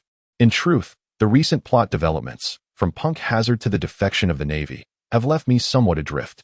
This feeling of being adrift does not stem from pride, but rather from the overwhelming busyness I have been experiencing lately, compelling me to hastily pin the storyline to avoid any interruptions, which has regrettably resulted in a lack of depth and finesse. To put it simply, the recent narrative is aligned with the planned outline, and it was intended to depict an immensely explosive scene. However, I find myself dissatisfied with the execution, feeling that the quality has significantly declined. I have become somewhat reluctant to read the comments and do not plan to do so frequently in the future. In light of this situation, I must first offer my sincerest apologies. I genuinely regret any disappointment this may have caused. I will strive to refine the subsequent plot lines to regain my footing and ensure quality, as well as maintain stable updates, committing to at least one chapter. Now, allow me to explain why I have been so busy. This year, I am in my senior year, preparing to study abroad for my master's degree and have just begun learning the language. Since I am not heading to an English-speaking country, the years I spent studying English seem wasted, especially considering my proficiency does not reflect the years of instruction. I anticipate leaving in January, and counting from today, I have approximately 3 months to learn a language from scratch to ensure I can engage in basic daily conversations. The time is quite limited, which is one of the significant reasons I have been unable to focus on writing. When studying abroad, language proficiency is crucial. I cannot afford to be mute in a foreign land. Additionally, my daily life, senior coursework, social interactions, and other interests have severely divided my attention, leaving me with little time to dedicate consistently to writing. Writing is my passion, and it would be wonderful if I could support myself through it. However, if that is not feasible, I must seek alternative means of livelihood. After all, writing is not my sole focus, and earning a maximum of 400 yuan a month is insufficient to sustain myself. I hope that one day I can support my expenses through my own efforts. That is all. P.S. Updates are still in progress. The yellow ape watched as Roy soared into the clouds with an astonishing speed that almost defied spatial displacement, leaving the yellow ape momentarily astounded. The bear, Tontata, turned to gaze at this tyrant, his expression a mix of suspicion and uncertainty. As far as he knew, there had been no prior interaction between the bear and Roy. In truth, this was their first encounter. At the previous warlords meeting, the infamous tyrant had dismissed Roy, a mere junior officer, with disdain. Why? Tontata, gripping his battle axe, addressed the bear in a grave tone. Why do you choose to assist him? Because it is intriguing, came the reply. Kuma remained remarkably composed, exhibiting no concern that Jean Tamara might take action against him. He calmly stated, "The thoughts of the young are always boundless and imaginative. I hold great admiration for him." The mention of the celestial dragons darkened Jean Tamaru's expression, as he felt extreme displeasure at Kuma's sudden intervention. However, as Kuma had anticipated, he sheathed his battle axe and bore it on his back, abandoning any intention of engaging in further combat. As the bodyguard of Vegapunk, Jean Tamaru was acutely aware that, due to the pact between Kuma and Vegapunk, the tyrant's days were numbered. He found no interest in attacking someone destined for death. Admiration, you say? Kuma, you hardly strike me as the type to draw your sword merely out of appreciation, Jean Tamaru retorted. Hearing their exchange, Kazara chuckled softly. Kuma's expression returned to its usual impassivity. Having placed life and death beyond concern, he had lost interest in many matters, only reigniting his passion in the presence of a man's greatest aspirations. He remarked indifferently, "As it stands, should you seek to vent your frustrations upon me, I shall not retaliate." Unable to fight back and aware of his own dwindling time, Kuma had become a quintessential embodiment of a zen-like middle-aged man. "Do as you wish. I shall pursue what I desire." Kazara cast a long look at Kuma, clutching the holy rose sword in his hand, his face displaying indifference. "The celestial dragon has been rescued by me. As for the perpetrator fleeing, let him be." With that, he tossed the holy rose sword to Jean Tamaru, instructing his apprentice to ensure that this troublesome celestial dragon was adequately managed before swiftly vanishing before Jean Tamaru's eyes. Taken aback, Jean Tamaru exclaimed, "Master, where are you going?" "Wait for me. I'm off to explore elsewhere," Kazara's voice echoed from a distance. The Straw Hat Crew, a gathering of pirate supernovas, and the Dark King Rayleigh on this island, each more intriguing than the last. "At least wait for me," Jean Tamaru lamented, feeling disheartened. Meanwhile, Kuma, upon hearing the mention of the Straw Hat Crew, felt a flicker of interest in his eyes, as the three dispersed across the island in search of their respective targets. The battle between Carp and Rayleigh had escalated to a feverish intensity. Both were longtime acquaintances, familiar with one another to the core, rendering tentative exchanges unnecessary. Enraged, Carp thrust the combat into its most fervent phase. At that moment, Kuma arrived ahead of Kizaru, obstructing the path of the Straw Hat Crew as they advanced towards the Thousand Sunny. The other pirate supernovas on Sabaody Archipelago suffered greatly, as Kazara failed to intercept Luffy but instead caught them. Jean Tamaru followed closely behind, gathering the fallen. Kuma, Luffy and the others appeared exceedingly grave. This was their second encounter with Kuma. During their first meeting, Zoro had risked everything to persuade Kuma to spare them. Yet this time, what reason did they have to believe they could escape from his grasp once more? "You again!" Zoro tightened his grip on the sword in his hand. The last encounter had afforded him a first-hand experience of the bear's formidable power, a terrifying ability that surpassed their capacity to cope, raising doubts about the vast chasm between the seven warlords. Since their departure, they had managed to defeat two of these notorious figures, overcoming numerous hardships through their collective efforts. Yet, in the face of the tyrant, The sense of helplessness and despair that enveloped them was unlike anything they had ever known. It was a sentiment akin to what they might feel upon their arrival at Water City when they first beheld Admiral Akiji. Once again, they were confronted by him. Kuma's calm gaze swept over the entire Straw Hat crew. Everyone, scatter. Luffy took a deep breath. The events of the day had imparted a crucial lesson and compelled him to make a pivotal decision. As he spoke, the crew turned their attention to him. Listen to me, split up. As long as we can evade the enemy's pursuit, we have a chance to set sail again. Our safety is paramount. It was a rare moment of clarity for Luffy.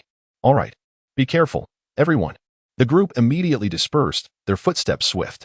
However, Kuma seemed to have anticipated their actions. He was the first to reach Luffy, his mouth moving as if he were uttering something, before delivering a powerful blow that sent Luffy flying. Subsequently, Kuma's body flickered as he dispatched the remaining members of the crew one by one. Had Law been present, he would undoubtedly have recognized the scene unfolding before him. Without question, the Wheel of Fate, having veered slightly off course, had returned to its original trajectory. After Kuma had sent the entire Straw Hat crew flying, Kizaru hurriedly arrived at the scene, followed closely by Senamaru and a number of soldiers. They trailed behind, dragging several battered and bruised pirate captives, including Eustace Kidd, Scratchman Apu, Basil Hawkins, and others. Under the effective coordination of Admiral Kizaru, the Marines swiftly apprehended a significant portion of the worst generation.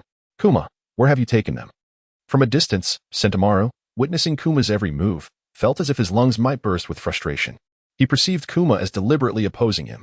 Roy has been sent flying. The Straw Hat crew has been dispatched with force. It can be said that some of the most formidable individuals have been sent away by Kuma. Could this be mere coincidence? Fortunately, their mentor remains as reliable as ever, managing to handle a considerable number of pirate supernovas still present on the island, thus preserving the esteemed reputation of the Navy's justice. Instead of engaging in idle chatter, it would be wiser to capture more pirates, Kuma calmly stated. That makes sense. Yellow Monkey nodded, instructing Bartolomeo, follow his advice. Since you've decided to formally join the Navy, this presents a prime opportunity. Currently, Roy has chosen to betray us. If you wish to inherit his position as the strongest rookie, seizing this moment is essential. However, you must demonstrate remarkable achievements to earn the necessary recognition. Understood, Mentor. Bartolomeo shot a glare at Kuma, leading his soldiers to continue the pursuit of pirates on Sabaody Archipelago, regardless of their identities or bounties. Any pirate encountered was to be apprehended. Meanwhile, Yellow Monkey cast a lingering glance at Kuma before vanishing without a trace. As they conversed, and even during their skirmishes, the Seagull reporters, who had been circling the skies above Sabaody Archipelago for years, were now engulfed in extreme excitement. It was a major scoop. After years of toil, this opportunity must not be missed. Promotions. Raises. At that moment, the soaring Seagull reporters snapped photos with fervor, unable to resist alighting on a treetop. They danced upon the trunk while aiming their cameras in this direction. The Celestial Dragon has been slain. A Navy rookie has betrayed. Admiral Yellow Monkey has arrived at Sabaody Archipelago, and the Navy hero garb is set to duel with the long-reclusive vice-captain of the Pirate King, Rayleigh. Such monumental news, indeed. The eyes of the Seagull reporters sparkled with anticipation, feeling as though fortune was about to smile upon them, leading them to heights of success. Oh, it seems I may have forgotten something in my tally.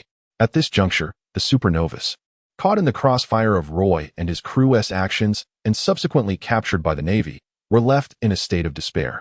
136, 5 billion bounty, Golden City, dizziness, weightlessness. These sensations intensified, causing Roy immense agony until he ultimately crashed down in a certain spot, eliciting 2 startled gasps. Roy found himself too weak to observe his surroundings as the world spun chaotically around him, plunging him into darkness. What? How did this person fall from the sky? A crisp, astonished female voice echoed. It was Bartholomew Kuma. A familiar, steady male voice recognized Roy's descent, and with narrowed eyes, seemed to identify him, exclaiming, "This fellow." Swish. As Roy reopened his eyes, all unpleasant sensations vanished, replaced by a refreshing clarity and a sense of ease. Along with the sight of an unfamiliar ceiling above him, realizing he had escaped from Sabaody Archipelago to a safe haven, he pondered, why would Kuma assist me? Finally free to contemplate this question, he recalled Kuma's tragic fate, and a shadow of sorrow crossed his features, knowing that his savior would be stripped of his consciousness, reduced to a mere puppet under someone else's control, and become a source of pride for the Celestial Dragons. while he remained powerless to alter the future, filled Roy with a complex sense of despair, more aptly described as impotent rage.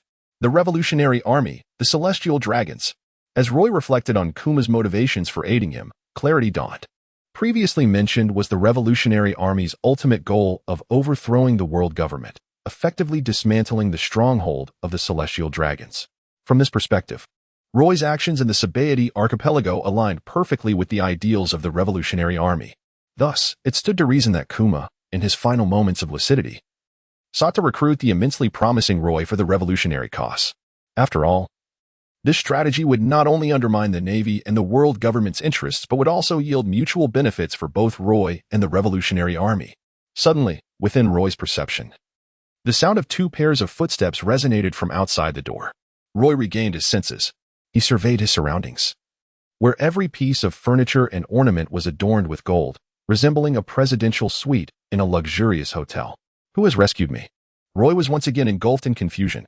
Where on earth has that rascal bear brought me? This place does not resemble a Revolutionary Army base at all. Creak. The door swung open, and a man and a woman entered. Upon seeing Roy sitting upright in bed, the man chuckled. At last, you have awakened, Roy. Allow me to introduce myself. My name is Sabo, and this is Kira beside me. We are friends of Bear. Hello, Roy. Kira greeted him with a warm smile. Pleasure to meet you both, and I am grateful for your rescue. Roy nodded, his gaze sweeping over Sabo and Kira. Suddenly, realization dawned upon him. Bear had brought him to Sabo. At this point, the war on the summit had not yet occurred, and Ace was still alive, which meant Sabo's memories should still be fragmented.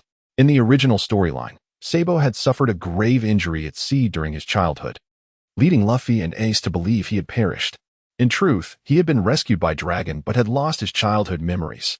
He later joined Dragon to form the Revolutionary Army and had risen to a prominent position, now serving as the Chief of Staff, second only to the leader, Dragon.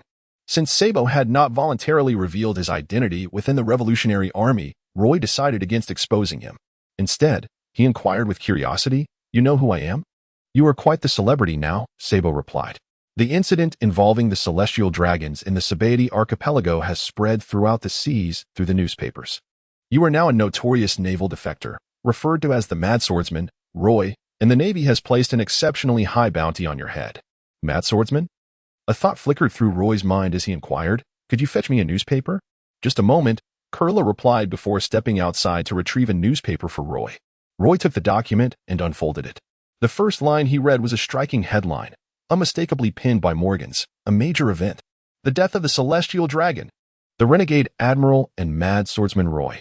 The narrative vividly depicted Roy's audacious assault on the Celestial Dragon Charlos, seen upon his arrival at the Sabaody archipelago, rendering the scene with such realism that it evoked a visceral thrill. The prose throughout was exquisite, the plot unfolding with dramatic twists that captivated the reader, igniting a fervor within. Subsequently, Roy was confronted by Vice Admiral Carp, marking the second pivotal moment following the death of the Celestial Dragon. The appearance of the Pirate King's first mate, Silvers Rayleigh, showcased Roy's formidable connections. However, he soon faced an onslaught from Admiral Kazuru, leaving the audience in a state of both anxiety and exhilaration. Ultimately, Roy managed to escape, eliciting a collective sigh of relief. At this juncture, Morgans casually mentioned the Wicked Generation, lamenting the unfortunate fate of several pirate supernovas who had fallen into the clutches of the Navy, expressing dismay over their misfortune as they became collateral damage in the wrath of the Navy and the world government. Roy folded the newspaper, and a piece of paper fluttered out, an announcement of a bounty. Picking it up, he was astonished to discover that it was a reward for his capture, a staggering 500 million belly. Roy widened his eyes, astonished to see 8 zeros following the number 5. He never imagined he would find himself in such a predicament. A pirate, perhaps? Roy let out a bitter smile. However, from the moment he stepped into the auction and killed the Celestial Dragon, he had anticipated the present circumstances. He retracted his smile, restoring his expression to one of tranquility. The initial bounty reached an astonishing 500 million berries. Roy, you have indeed made history in these seas. Sabo observed the change in his expression, which ultimately settled into calmness, and he silently admired him. Curiosity seemed to take hold, and almost casually, he inquired, "What are your plans for the future?" This question momentarily caught Roy off guard, a flicker of confusion crossing his eyes. Since you have killed a celestial dragon and are now at odds with the world government, there are no longer barriers to our communication. I might as well reveal to you our true identities. Cora and I are actually members of the Revolutionary Army, including Kuma, who is also an officer within our ranks. Are you inviting me to join the Revolutionary Army? Roy asked. Sabo nodded affirmatively. Indeed. Your actions clearly demonstrate that you align with the Revolutionary Army's ideals of overthrowing the world government. This world has no need for celestial dragons, therefore. Joining the Revolutionary Army should not be a difficult decision for you, should it? No. Roy pondered for a moment, expressing his gratitude for the invitation. He stated that he had no desire to join any organization at present, yet he would forever remember their life-saving kindness. In the future, whenever the Revolutionary Army required assistance, he would exert himself to contribute. This decision was indeed made after careful contemplation. Joining the Revolutionary Army seemed to resonate with his actions. However, Roy, after enduring various experiences within the Navy, had grown weary of the constraints imposed by organizations. He now aspired to seize control of his own fate, rather than toil for the ideals of a group, even if its principles aligned closely with his own thoughts and beliefs. Very well. We shall undoubtedly have the opportunity to fight side by side in the future, Sabo replied, not pressing the matter further. He believed that inviting Roy to join the Revolutionary Army was not an urgent necessity. Moreover, given Roy's response, even if he chose not to join, he would still represent a force contributing to the Revolutionary Army. By the way, Roy suddenly realized something and inquired, where are we now? Here? Keela answered ahead of Sabo with a smile. This is the renowned city of amusement, also the largest entertainment metropolis in the world. Upon hearing this description, Roy's mind conjured a geographical name that perfectly corresponded with the latter part of Karla, Golden City. The reactions from various factions and the intentions of the Revolutionary Army were far more intricate than what the newspapers conveyed. Astute individuals had already reached a consensus on the matter. The protagonist, now referred to as the Mad Swordsman, Roy, had become a focal point, swept into the intelligence circles of all the paramount powers within the pirate world. Even the paradise of pirates, the New World, found itself engulfed in a frenzy due to Roy's actions. The four emperors were shaken. Whitebeard, red-haired Shanks, Kaido, and Big Mom had all carved their paths to prominence through relentless warfare, earning their formidable reputations through genuine bloodshed. It was indeed unheard of for any of the four emperors to have ever slain a celestial dragon. Moreover, since the establishment of the world government and the subsequent elevation of the celestial dragons to their exalted status, there had been no recorded incidents of a celestial dragon being killed in the past 800 years. This fellow is truly a madman. As the Whitebeard pirates prepared for war, gathering their forces, Whitebeard himself, while receiving an intravenous drip and perusing the newspaper on the main deck of the ship, let out a hearty laugh, expressing his admiration for Roy. He seized a nearby bottle of liquor, pouring it down his throat, the sound of his gulping echoing loudly. His subordinates whispered among themselves. Has Kuma sent this guy flying? Is there any intelligence on Roy's whereabouts? Not yet. We are diligently searching. The intelligence department is on standby, and we will be notified the moment Roy appears. Considering this incident, he might not surface easily, but we should extend an invitation to him to join our Whitebeard pirates. If anyone can offer him protection, it would be us. He would not refuse. Understood. In Dressrosa, Doflamingo sat upon his throne, a fresh newspaper detailing Roy's slaying of a celestial dragon resting beside him. The Mad Swordsman, you say? A peculiar smile curved upon his lips. His subordinate, the crafty strategist, could not contain himself. Doflamingo, we must locate Roy and find an opportunity to eliminate him. This little madman is a thorn in the side of many and a prime target. If we can deal with him, we will gain the world government's recognition and reap the benefits, including resolving any issues regarding your identity. Let us proceed as you suggested. Doflamingo nodded, his smile deepening. Yet he chose to remain silent thereafter. Since his growth, Roy has accomplished numerous feats, most of which are intertwined with the Don Quixote family. Even in the absence of the celestial dragon incident, the Don Quixote family would not easily relent in their pursuit of Roy. With the emergence of this new event, should they eliminate Roy, not only would they exact vengeance, but they would also reap considerable benefits. Why would they not seize such an opportunity? At the Navy headquarters in Marineford, a loud bang erupted as Garp slammed his palm against the table, addressing Sengoku with fervor. Impossible. Tell those celestial dragons that the Navy will never surrender Alan. He is merely a modest navigator, not a companion of Roy, nor could he ever be. Garp. I cannot acquiesce to the demands of the celestial dragons. Please, calm yourself. I assure you, I will provide a satisfactory resolution to this matter, Sengoku replied helplessly. A resolution? Humph. Garp scoffed. Why did Roy slay that celestial dragon? Sengoku, we have thoroughly investigated this incident. The celestial dragons have become far too arrogant. You may inform Saint Roswell that I can tolerate him once, but I will never allow it a second time. Sengoku sighed. He was acutely aware of the reasons behind Roy's explosive fury. In truth, had he been in Roy's position, with anger surging like a volcanic eruption, he too might have unleashed a fierce assault upon the celestial dragons. However, Roy's ruthless nature could only be attributed to an innate fearlessness, an audacity unafraid of the consequences. Those privy to the circumstances would not blame Roy for his defection, including Garp, who could only express a sense of regret and a frustrated anger over Roy's choices. Yet, no one could have anticipated that this incident would later be regarded as the harbinger of destruction. The arrogance of the celestial dragons had torn open a chasm of devastation, ultimately leading to their own demise in the annals of history. Returning to the matter at hand, the celestial dragon incident sent shockwaves across the seas, amidst the surging undercurrents. The most tumultuous location was not Marineford, nor Mariawa, nor even the New World, but rather Roy's hometown, a town in the East Blue known as Rog Town. This was the birthplace of the pirate king, Gold Roger, who heralded the age of exploration, and from which emerged the universally acknowledged second great hero. Roy's name thus resounded throughout the entire town. In a weapons shop owned by a man named Ikamatsu, the old gentleman clutched a newspaper, his eyes fixated on a photograph of Roy wielding a blade, utterly beside himself with excitement. In fact, he had fainted several times, only to be roused by his own laughter.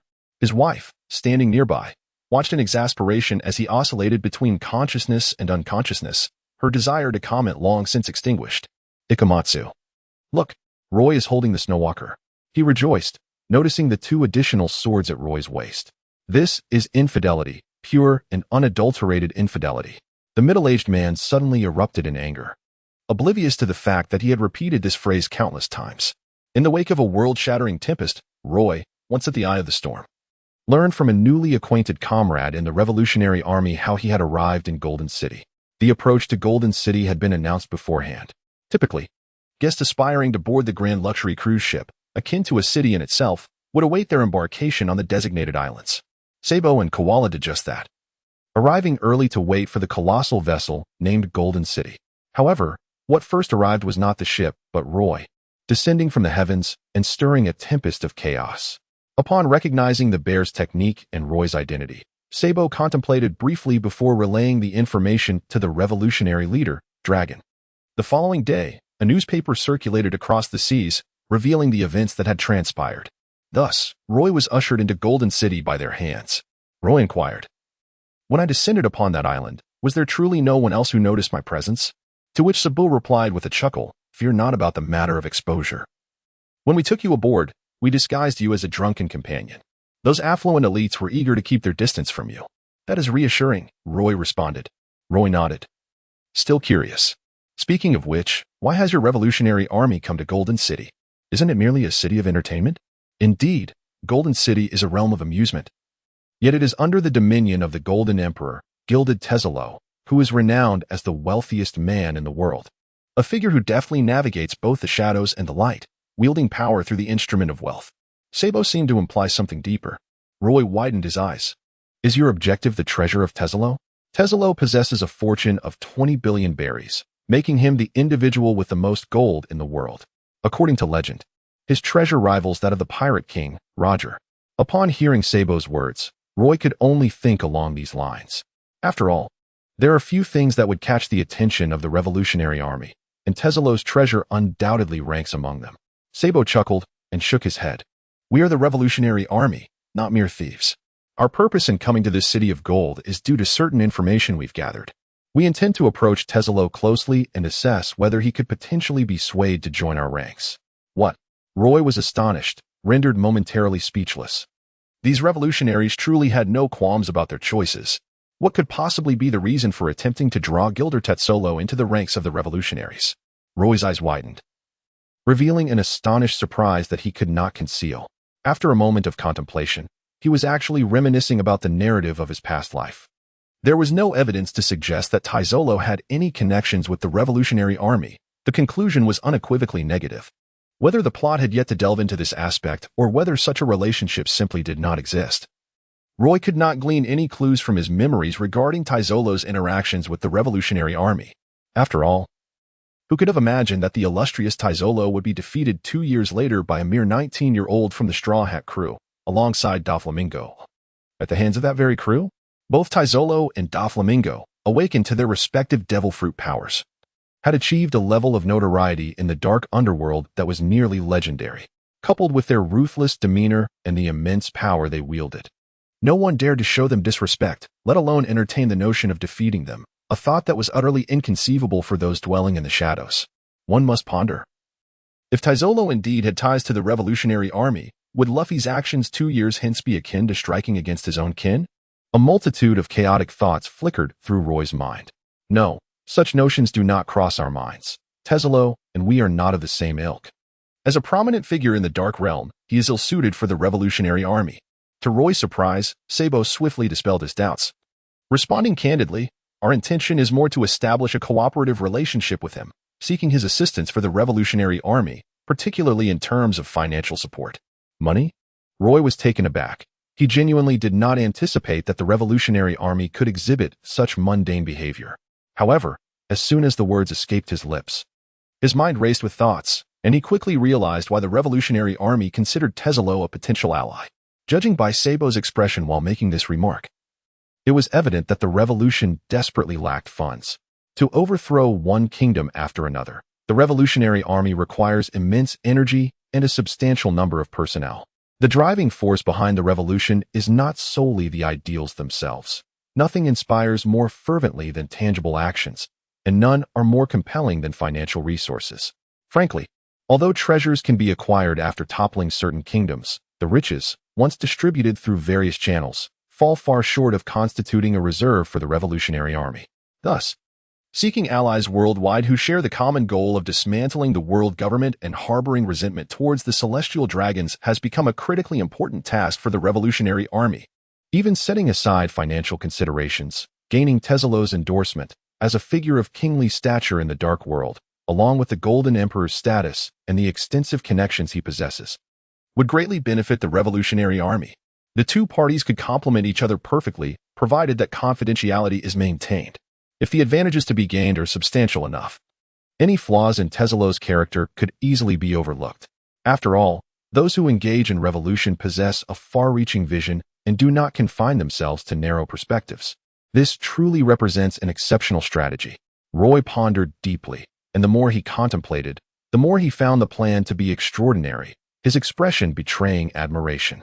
Who conceived this? It was our Revolutionary Army's leader, Dragon. Finally unable to contain himself, Kella, who had remained mostly silent by Sabo's side, spoke up, his eyes sparkling with reverence. As our esteemed leader, he is not merely a formidable fighter, but also a sagacious thinker. Truly remarkable.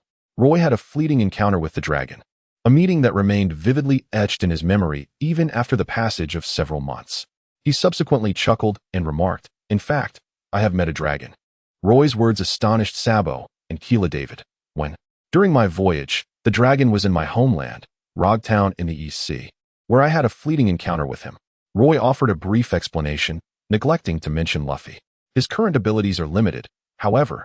His unparalleled advantage lies in his profound understanding of the narrative. Should he alter the storyline prior to this point, it would significantly impact him. Yet, once he fully matures, the intricacies of the plot will become inconsequential. By the way, the time is drawing near. There is a concert this evening, and Taizolo will personally attend to perform a song. Sabo chuckled, acknowledging that his public persona is not only that of the ruler of Golden City, but also a renowned artist in this world. I acquired 3 tickets for an up-close experience. Would you be interested in joining us? Certainly, Roy replied with a smile. At this moment, the sky was transitioning into twilight, the evening glow illuminating the sea, and the resplendent afterglow cascading over the Golden City, evoking a sense of the sacred. After changing into a new outfit, Roy followed Sabo and Keela out of the room. Roy seemed to be transported back to a technological realm of a previous life, immersed in a bustling metropolis. Although the skyline lacked towering edifices, the opulent decor, meticulously organized layout, and the incessant flow of traffic on the wide boulevards, thronged with a multitude of people, conjured a peculiar illusion within him. That guy Tezzolo is quite impressive, Roy mused softly. Undoubtedly, given Tezzolo's background. His ability to carve out such a niche in this perilous world surpasses that of 99% of the global populace, rivaling even the formidable Doflamingo. Interestingly, there exists a subtle resemblance between Tezzolo and Doflamingo. Despite their disparate origins, both endured harrowing childhoods and share a profound animosity towards the celestial dragons. Strictly speaking, however, the former was compelled to alter his life philosophy, whereas the latter proactively pursued a certain direction of change. Roy suddenly realized that it was perhaps due to Tezzolo's origins that the Revolutionary Army believed there was a possibility of swaying him. With a harrowing childhood, having finally encountered love only to be torn apart by the celestial dragons and ultimately becoming a slave to them, Tezzolo managed to escape from the holy land of Mariewa by sheer chance. After acquiring the golden fruit, he finally made a remarkable breakthrough and forged a new path. In Tezzolo's heart, the hatred for the celestial dragons, who transformed his life, could never be extinguished. Should the Revolutionary Army extend an invitation to him, it was highly probable that Tezzolo would seriously contemplate it, offering both financial support and strength in whatever capacity he could. Roy could hardly fathom the reason behind Tezzolo's refusal. It had been previously mentioned that Tezzolo and Doflamingo shared certain similarities, yet their divergences lay precisely in this contrast. The former is steeped in profound pessimism, indulging in a self-destructive manner, yet never relinquishing an opportunity when it arises. The latter, on the other hand, embodies an overwhelming arrogance, possessing the fierce spirit of a rebel who would rather bear the world's disdain than be subjected to it, manifesting a propensity to forge opportunities in the absence of them. Roy harbored disbelief that the Revolutionary Army had not contemplated the possibility of allying with Doflamingo. However, any intelligent individual, with a mere adjustment of their perspective, could readily discern the peril that Doflamingo posed, and would it be wise to assume that the uncontrollable leader of the Revolutionary Army, Dragon, was a fool? As Tezzolo made his appearance, the group arrived at the port of Gold City, where a darkened sky was adorned with a radiant moon, casting its silvery glow across the expansive cruise ship that resembled an entire city. The vibrant neon lights and the glimmering headlights danced before the eyes of the passing tourists, painting a scene that could only be described as the most exquisite spectacle in the world. It was a city that left one in awe. Sabo surveyed his surroundings. Even as someone accustomed to tumultuous seas and now serving as the second-in-command of the Revolutionary Army, he had never encountered such opulence. This place felt like a dream, epitomizing the very essence of what a city should embody in his ideals. Yet, Sabo was acutely aware that this was merely a facade. Behind the veneer of this bustling metropolis lay an insidious reality, the malevolence of which was deliberately obscured from the public eye. All that people could perceive, and indeed chose to perceive, was the city's enchanting exterior, with no one willing to delve deeper to confront the sacrifices of the innocent. Roy could empathize with Sabo's sentiments. The Golden City of the pirate world resembles the bustling New York of the Marvel Universe in his past life. It appears to be thriving, yet conceals an insidious darkness that is seldom acknowledged. There is an old adage: if you cherish someone, send them to New York. If you despise someone, send them there as well. This saying applies equally to the Golden City of today. We found ourselves in the prime location, closest to the stage. Suddenly, Sabo gestured towards the VIP section beside the platform, which was sparsely populated with a few individuals dressed in opulent attire, exuding an air of superiority. Roy raised an eyebrow and remarked, "It seems they spent quite a fortune." "Well, it's all reimbursable," Sabo shrugged. Today, not only would Tezzolo be performing, but also the recently ascended diva, Miss Karina, who had rapidly gained fame in the Golden City. Kurla, beside them, appeared quite eager. Although Karina had only recently joined the Golden City, her beauty and melodious voice had swiftly captivated its inhabitants, making her an esteemed guest of Tezzolo, a prospect that was undeniably thrilling. Karina?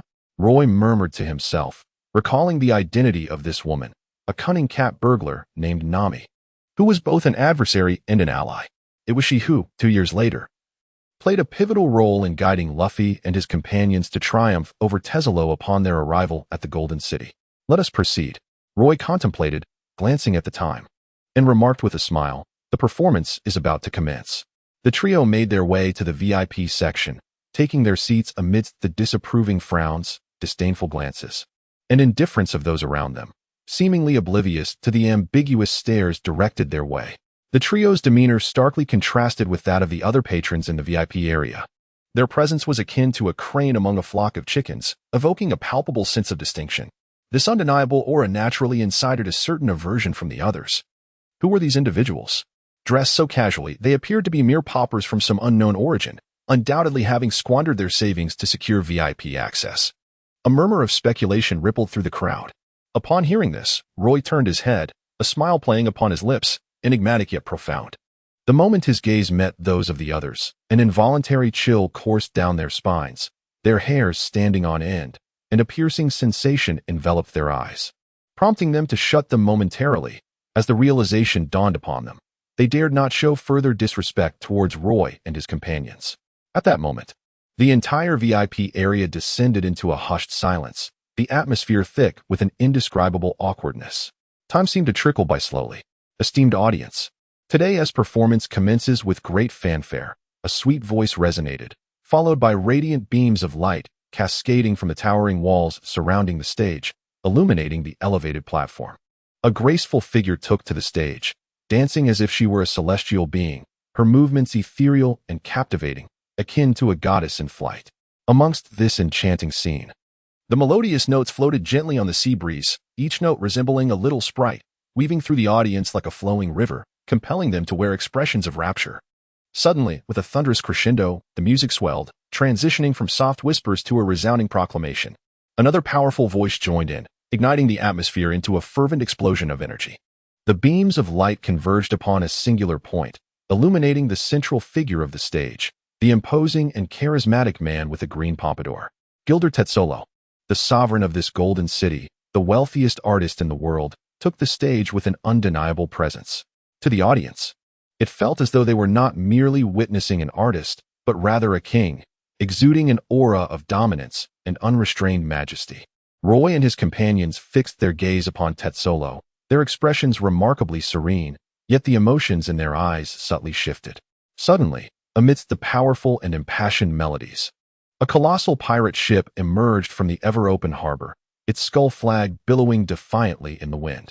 Initially, the audience paid little heed, but the laughter emanating from the vessel disrupted those nearby, who were engrossed in the enchanting harmonies, causing their brows to furrow in displeasure as they cast scornful glances toward the pirate ship.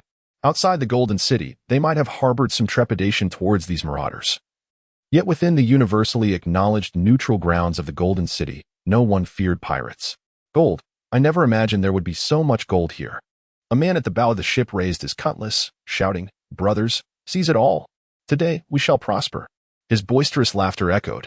Tetzolo's song gradually diminished, ultimately fading away as he cast a disdainful glance at the boastful pirate. It was evident that these pirates were likely newcomers to the New World, unaware of the Golden Emperor's formidable reputation. The spotlight was directed towards this group of oblivious pirates. Under Tetzolo's command, the brilliance concentrated upon the pirate ship, causing the captain at the forefront to beam with delight as he raised his dagger and proclaimed, "Surrender the gold, and I shall spare your lives." What is he saying? This is the Golden City. How dare he utter such words before Lord Tetzolo? He is surely doomed. Ha ha, what a fool. It has been years since I've encountered such a simpleton.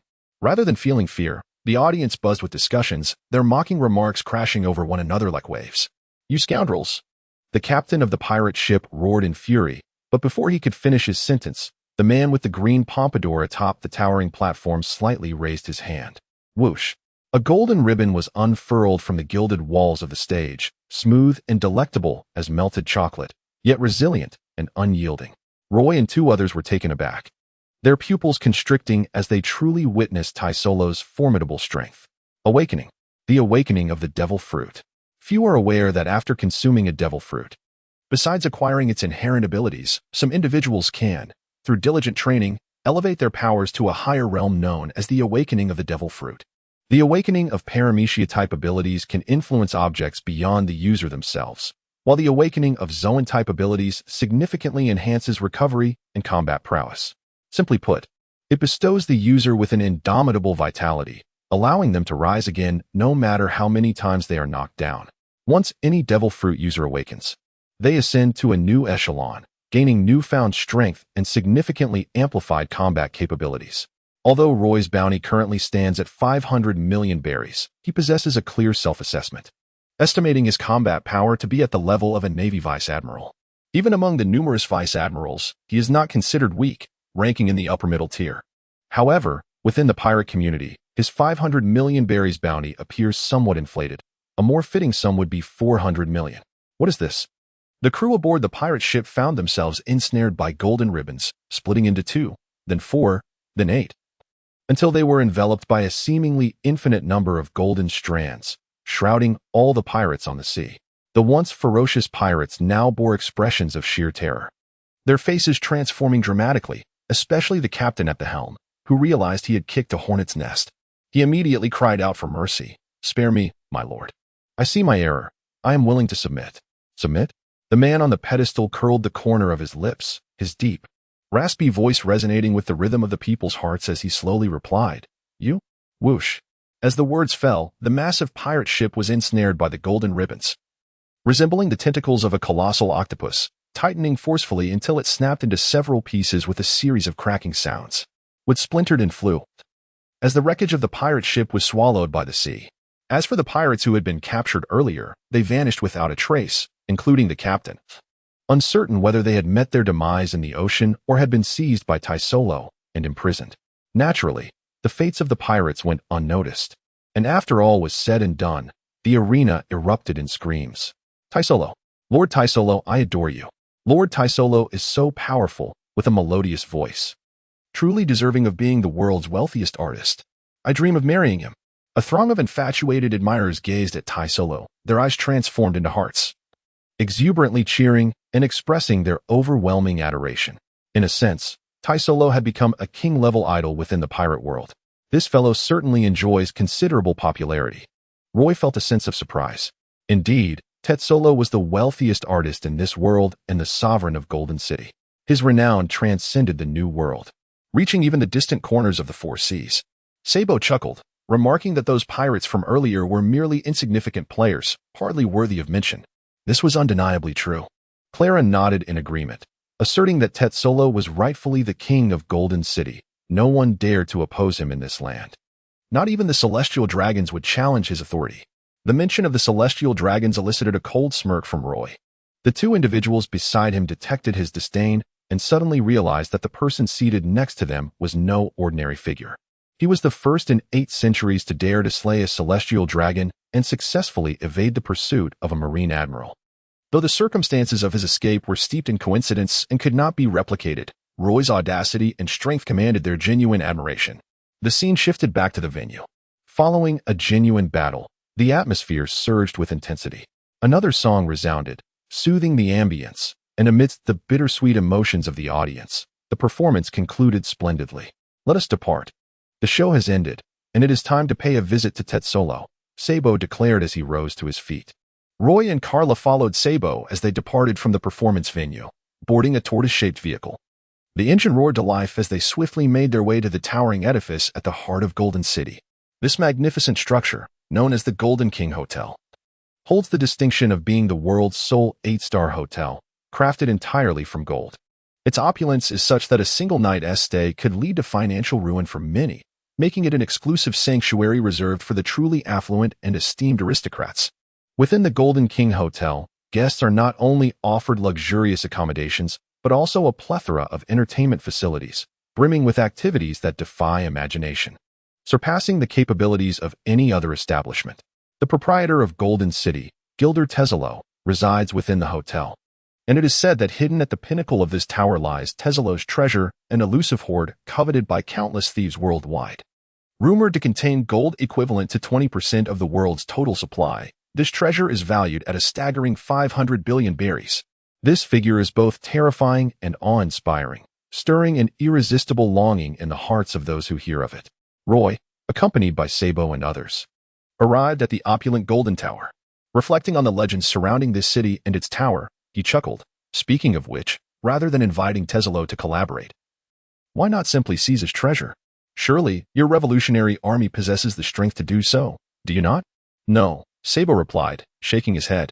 Our enemies in the revolutionary army are solely those self-proclaimed noble aristocrats. Taisolo is not our target. Furthermore, Our pursuit of Tesla is not merely driven by his wealth. That is but a fraction of our intentions. Indeed, Roy nodded, fully aware of the implication behind the jest. The group proceeded into the towering edifice, making their way to the designated floor for the soiree. Those accustomed to the opulence of Golden City knew that, typically, following a successful performance, Tetsolo would orchestrate a lavish celebration on one of the hotel's upper levels to commemorate the event's triumph. However, it was evident that attendance at this highly coveted gathering was restricted. Only a select few esteemed guests were deemed worthy. Given that Sabo held the position of second-in-command within the Revolutionary Army, securing an invitation to the soiree was a mere formality for him. Upon their arrival at the venue, the men were impeccably attired in suits, while the women adorned themselves with exquisite jewelry, each radiating an aura of glamour. As the room was suffused with an air of extravagance, the appearance of Roy and his companions drew the attention of many, not due to their demeanor, but rather their attire, which seemed utterly incongruous in this setting. Tetsolo also took note of the trio, instinctively sensing a whiff of danger, his gaze sharpening. He observed as they approached, noticing that none dared to obstruct their path. Others instinctively recoiled, granting ample space to both the trio and himself. "Who might you be?" Tetsolo inquired, a faintly indifferent smile gracing his lips, betraying no hint of fear. Having navigated the vast seas for so long, he had once lived on the precipice of life and death, unperturbed by mortality itself. His true fear lay in the prospect of losing all the glory and wealth he had fought so hard to attain. Memories of his youth instilling in him a peculiar obsession with riches. "Tetsolo, we need to speak privately," Sabo stated candidly. "Very well," Tetsolo replied readily, his gaze sweeping over Sabo and Keela before finally settling on Roy, an indescribable complexity flickering in his eyes, as if he recognized Roy's true identity. "The party is cancelled," Tetsolo declared, gesturing to dismiss everyone except Roy and his companions. Among those departing, a woman clad in an exquisite backless evening gown cast a sultry glance at Roy and his friends, seemingly intent on etching their visages into her memory. Roy recognized the woman before him as Karina, the sensational songstress previously mentioned by Curl. With a creak, the door shut, leaving only 4 individuals in what had once been a lively gathering. "It was quite surprising that the revolutionaries would seek me out." Teslo raised a hand, and the golden ring upon his finger transformed into a myriad of dexterous arms, elegantly presenting cocktails from the nearby bar to Roy and the others. While simultaneously executing a graceful gesture, he said with a smile, "Please." Roy and the others lifted their glasses. Sab, upon hearing Tysolo's words, appeared unfazed and replied, "I believe you can surmise our intentions, Tysolo. This is an opportunity." "An opportunity?" Tysolo sipped his drink, responding nonchalantly, "It seems I am not lacking in opportunities." "Is that so?" Sab said with a smile, his tone laden with meaning. "Do you not yearn for vengeance against the celestial dragons? Having suffered at their hands, you now treat them as esteemed guests. Is it because you cannot forget the joys of your past servitude?" Roy was taken aback.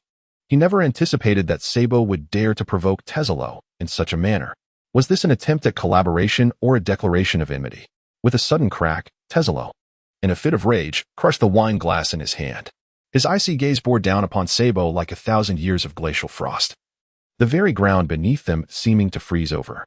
Though Tesolo's ire was primarily directed at Sabo, both Roy and Keela, standing beside him, felt a chilling sensation creep down their spines as if they were being targeted by a terrifying beast, plunging them into a perilous predicament. "Are you deliberately provoking me?" Tesolo spoke slowly, each word dripping with a wild and bloodthirsty intensity that enveloped Roy and the others like a tangible pressure. The glasses on the bar shattered with a series of cracks, and the entire building began to tremble ominously. Roy and Sabo stood motionless, while Carla let out a muffled groan, feeling an overwhelming weight on her shoulders, akin to a mountain pressing down, making it difficult for her to breathe. "Not daring to provoke. I merely hope you understand that the Revolutionary Army is not your enemy, but rather comrades standing alongside you on the same front," Sabo remarked. "As the Golden Emperor, you may regard others who share similar fates with disdain, yet the Revolutionary Army is different. Our ideology is to dismantle the old regime and establish a new order, which, for you, is not unwelcome news, is it?" Intriguing. Although Tysolo expressed this sentiment, his countenance remained impassive as he replied coolly, "What do you wish for me to do?" Sabo responded, "We do not require your allegiance, but we do need financial support and an exchange of intelligence." This should not pose any difficulty for you. Is that so? Taizolo maintained his composure. If what Sabo claimed was true, it indeed did not seem like an unfavorable proposition. He possessed ample funds to meet the Revolutionary Army's needs. Furthermore, the exchange of intelligence was not a one-sided affair, making it entirely acceptable. Celestial dragons? Humph. Despite Taizolo's outward deference towards the celestial dragons, treating them as esteemed guests, his internal sentiment was one of utter disdain and even resentment. It is worth noting that the love he experienced in his youth was shattered by the hands of the celestial dragons, having endured countless tragedies.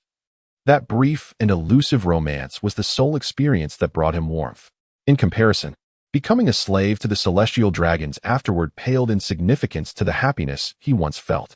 How can I assure the validity of this transaction? Taizolo suddenly inquired. Kid, the reputation of the Revolutionary Army is not as commendable as you might presume. It seems I must reintroduce myself. A smile crept across Sabo's lips. He recognized that Taizolo had made his decision, and thus he replied, I am Sabo, Chief of Staff of the Revolutionary Army. Oh? Taizolo finally reacted, a flicker of astonishment crossing his gaze. Chief of Staff of the Revolutionary Army, a position only subordinate to the leader of the Revolutionary Army, effectively making him the second in command. The youth before him, despite his tender years, was indeed the second in command of the Revolutionary Army? Even Taizolo, well-versed in the world, could not help but feel a sense of incredulity. To be candid, Taizolo's reaction was not exaggerated. The circumstances surrounding the Revolutionary Army were shrouded in mystery, largely unknown to the public. Most individuals, including prominent figures like Taizolo, were only aware that the leader of the Revolutionary Army was referred to as Dragon and that their ideology was to overthrow the various kingdoms in the world government. Beyond that, including the naval forces, many remained entirely ignorant of the Revolutionary Army's inner workings. What chief of staff, 5 army commanders, and various ranks existed, all information remained blank.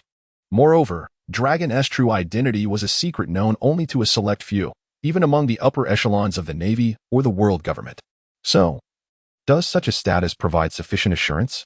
Sabo inquired of Taizolo and then engaged in a self-reflective dialogue. With my presence, you may rest assured in aligning yourself with the Revolutionary Army. Even in my absence, the Revolutionary Army would not cast you aside, for our objectives are indeed aligned. The enemy of our enemy may not become a friend, yet neither shall they become an adversary, would they? Indeed, Taizolo seemed to be swayed, nodding in agreement. Agreed. I shall discuss this matter with you in greater detail later. He slightly tilted his head, directing his gaze towards Roy. Roy maintained a calm demeanor. Although he sensed considerable pressure emanating from Taizolo, he did not perceive any malicious intent. Taizolo raised an eyebrow and remarked, You are the naval trader, the swordsman, Roy? I did not expect you to join the Revolutionary Army. Roy clarified, I am not part of the Revolutionary Army. They rescued me. And I came to see what it was about. Taizolo's eyes ignited with fervor upon hearing Roy's words, and he laughed heartily. As long as you are willing to accompany me, there will be meat to eat and broth to drink. My golden city shall be shared with you. Sabo and Clara were momentarily taken aback, surprised that Taizolo, renowned in the outside world for his gluttony, would hold Roy in such high regard. Not only they, but even Roy himself did not anticipate Taizolo would extend such an offer. Half of my golden city. Upon uttering this, who would dare question Taizolo's sincerity? In contrast, Roy recalled that Doflamingo had previously attempted to recruit him, yet his invitation had merely consisted of an open door. By comparison, Taizolo's proposition appeared far more substantial. A flurry of chaotic thoughts crossed his mind, and he suddenly remembered that Taizolo awaited his response. Shaking his head, he said, I do not wish to join any organization at this moment. However, I appreciate your regard for me. Should the need arise, we may have the opportunity to collaborate. Then let us await the future, Taizolo replied with a mysterious smile, laden with meaning. Including Sabo beside him, they all grasped Roy's intent. The 4 exchanged glances and burst into hearty laughter. Speaking of which, the 3 of you should stay at the hotel tonight, Taizolo declared, snapping his fingers. A large-headed figure emerged, seemingly materializing from the ground, akin to a ghost that could pass through walls. Roy and his companions were taken aback.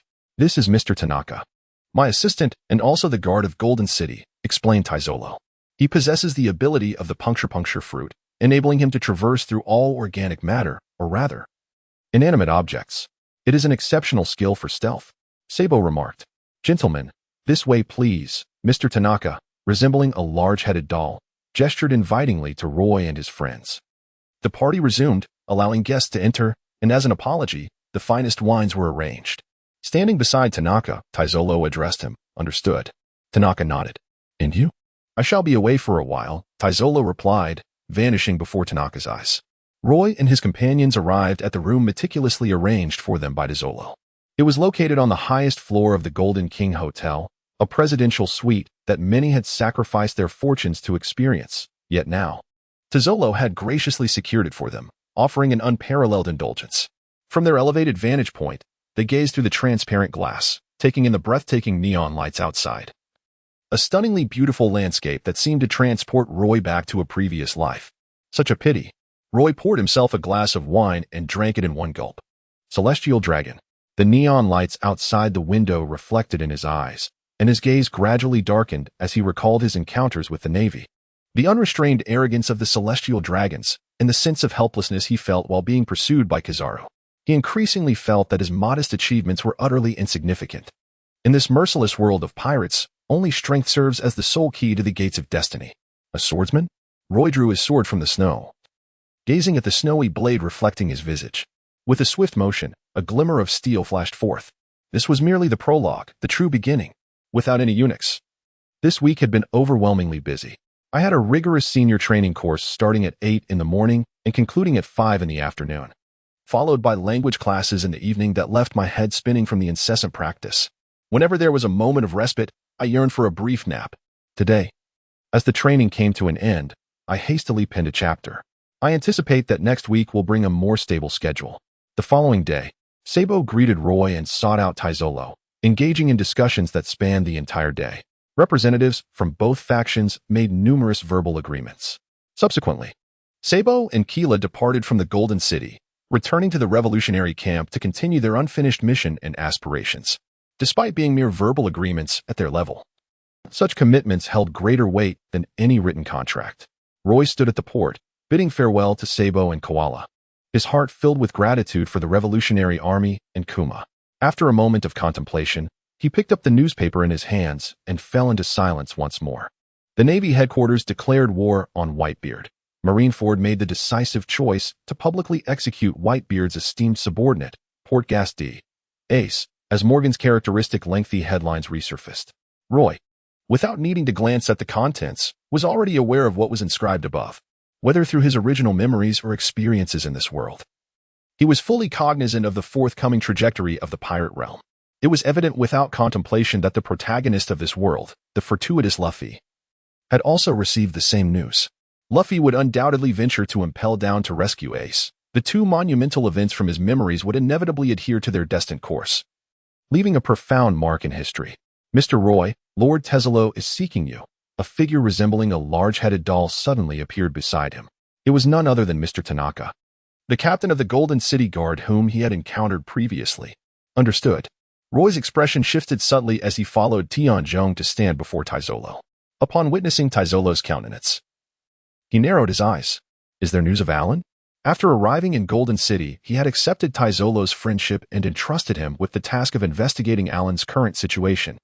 Undeniably, while his act of slaying the celestial dragons was a foregone conclusion, reflecting on it reveals an impulsive nature. Particularly troubling was the sensation of dragging Alan into the fray by bringing him to the auction venue. Although he attempted to mitigate the situation with words upon departing, asserting that Alan was not complicit in his actions, the question lingered whether the wrath of the enraged celestial dragons in the Navy would be redirected towards Alan remains uncertain.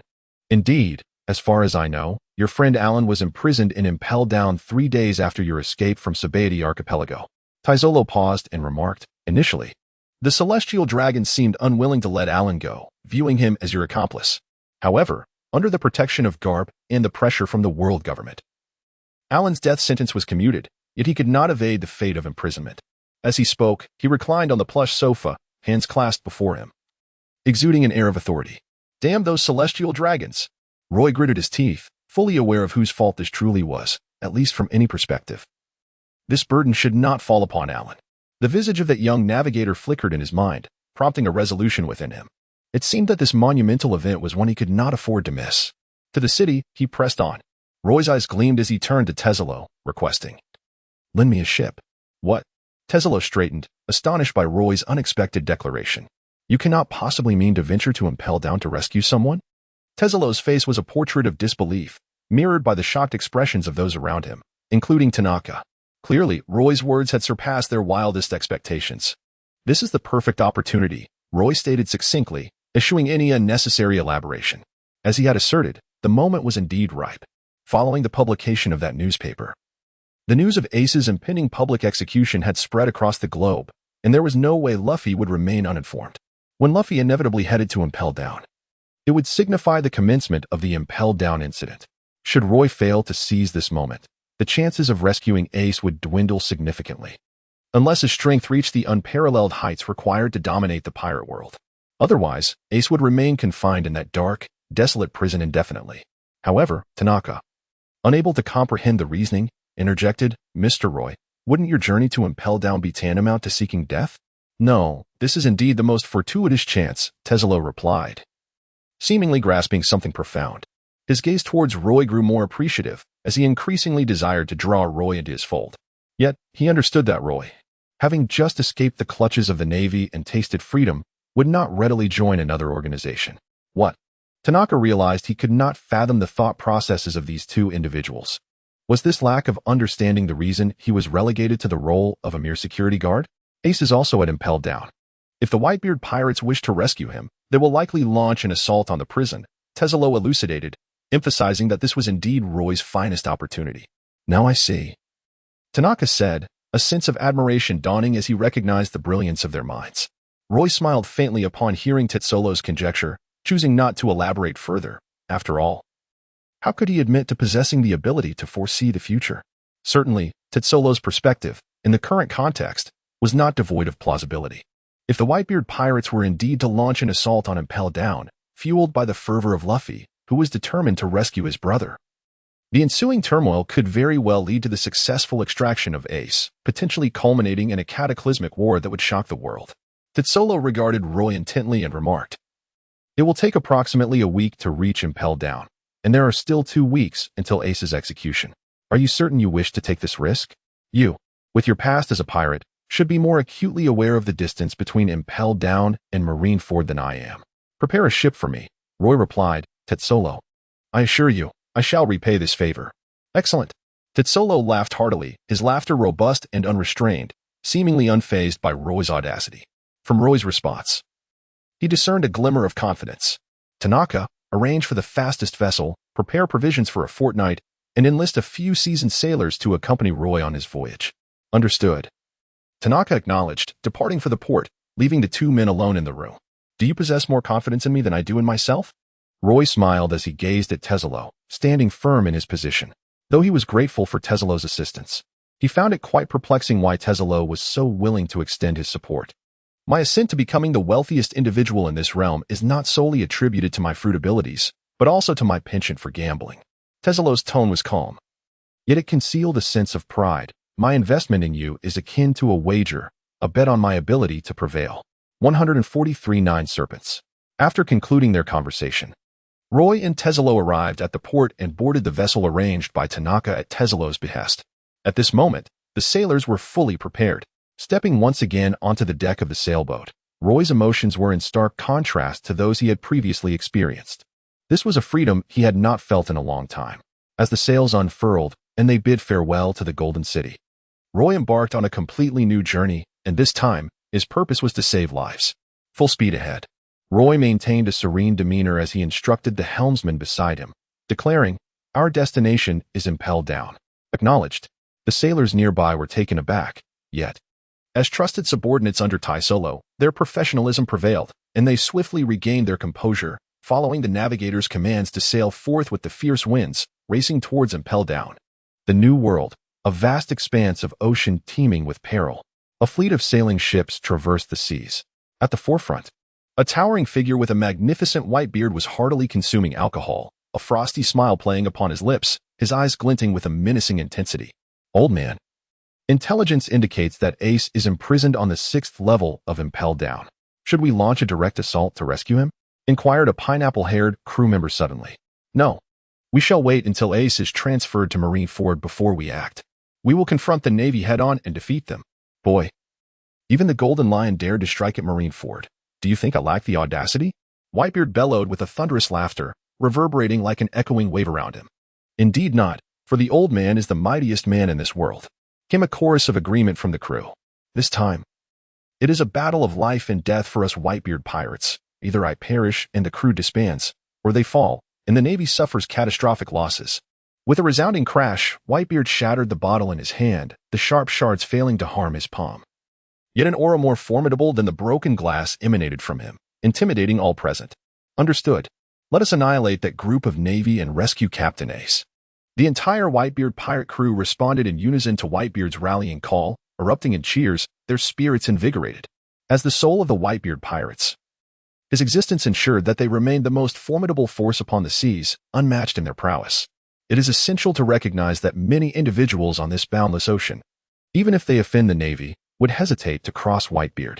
The primary reason being, he is universally acknowledged as the strongest man in the world, commanding a bounty of 5,460,000,000 berries. In comparison, even 10 roys would fall short by 46 million. However, to be precise, 10 roys merely represent a numerical accumulation, while 5 billion berries signify a qualitative metamorphosis, akin to ascension in a fantasy realm, a legendary figure. Who would dare to provoke such a man?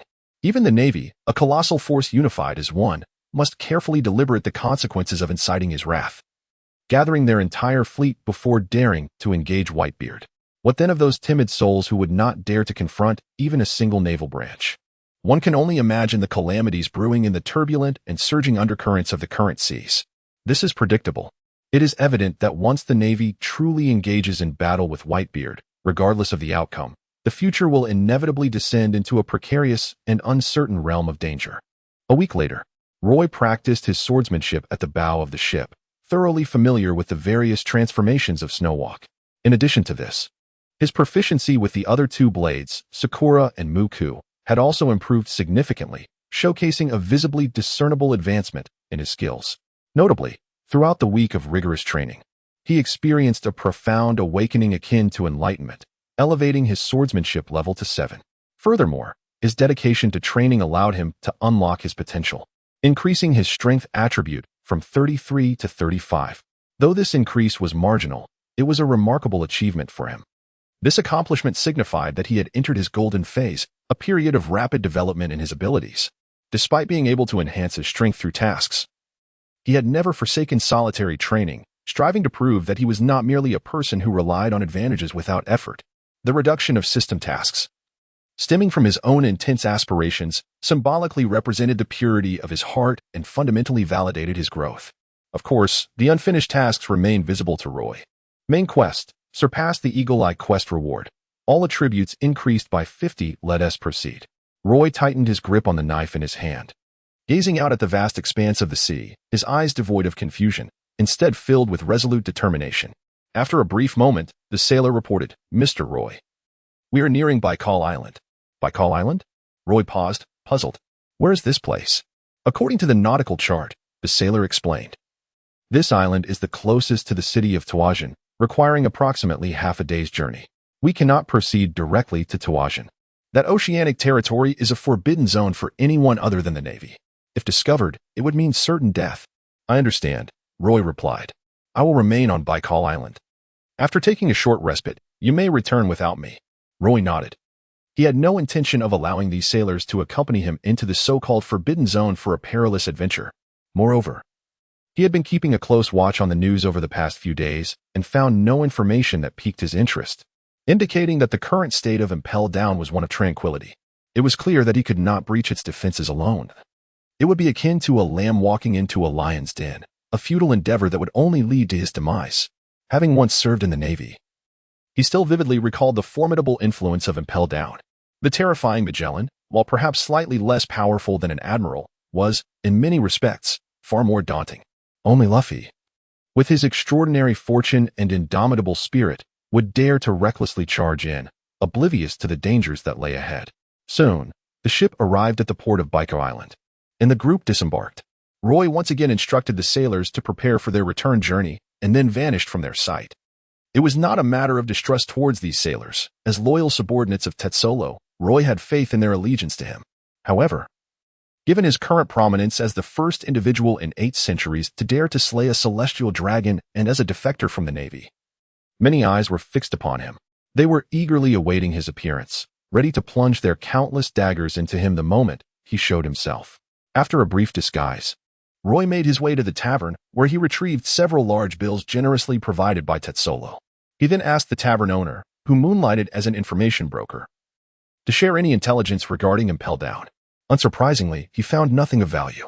Roy pondered for a moment and instructed the tavern owner to promptly inform him of any unusual developments in the city as soon as they occurred. The following day, Roy arrived at the tavern, continuing his wait for news. To his satisfaction, he soon received the intelligence he sought. The report indicated that several warships had appeared in the nearby waters, seemingly preparing to head towards the advanced city. The tavern owner leaned in, discreetly whispering to Roy, "These warships are rather unremarkable. What is astonishing is that they are surrounding a pirate ship." "A pirate ship?" Roy narrowed his eyes, his heartbeat gradually quickening. "Indeed," the tavern owner chuckled. "The characteristics of that pirate vessel are unmistakable. It is no ordinary craft, but rather the legendary ship of the world's most beautiful woman. The pirate Empress Boa Hancock, commanding the 9 Snake Pirates, one of the 7 warlords of the sea." "How long ago was this information received?" "I require a specific time frame." Roy maintained an expression of utter calm, yet within, tumultuous waves of emotion stirred. "Just half a day prior, my intelligence on Baikal Island was deemed the most reliable.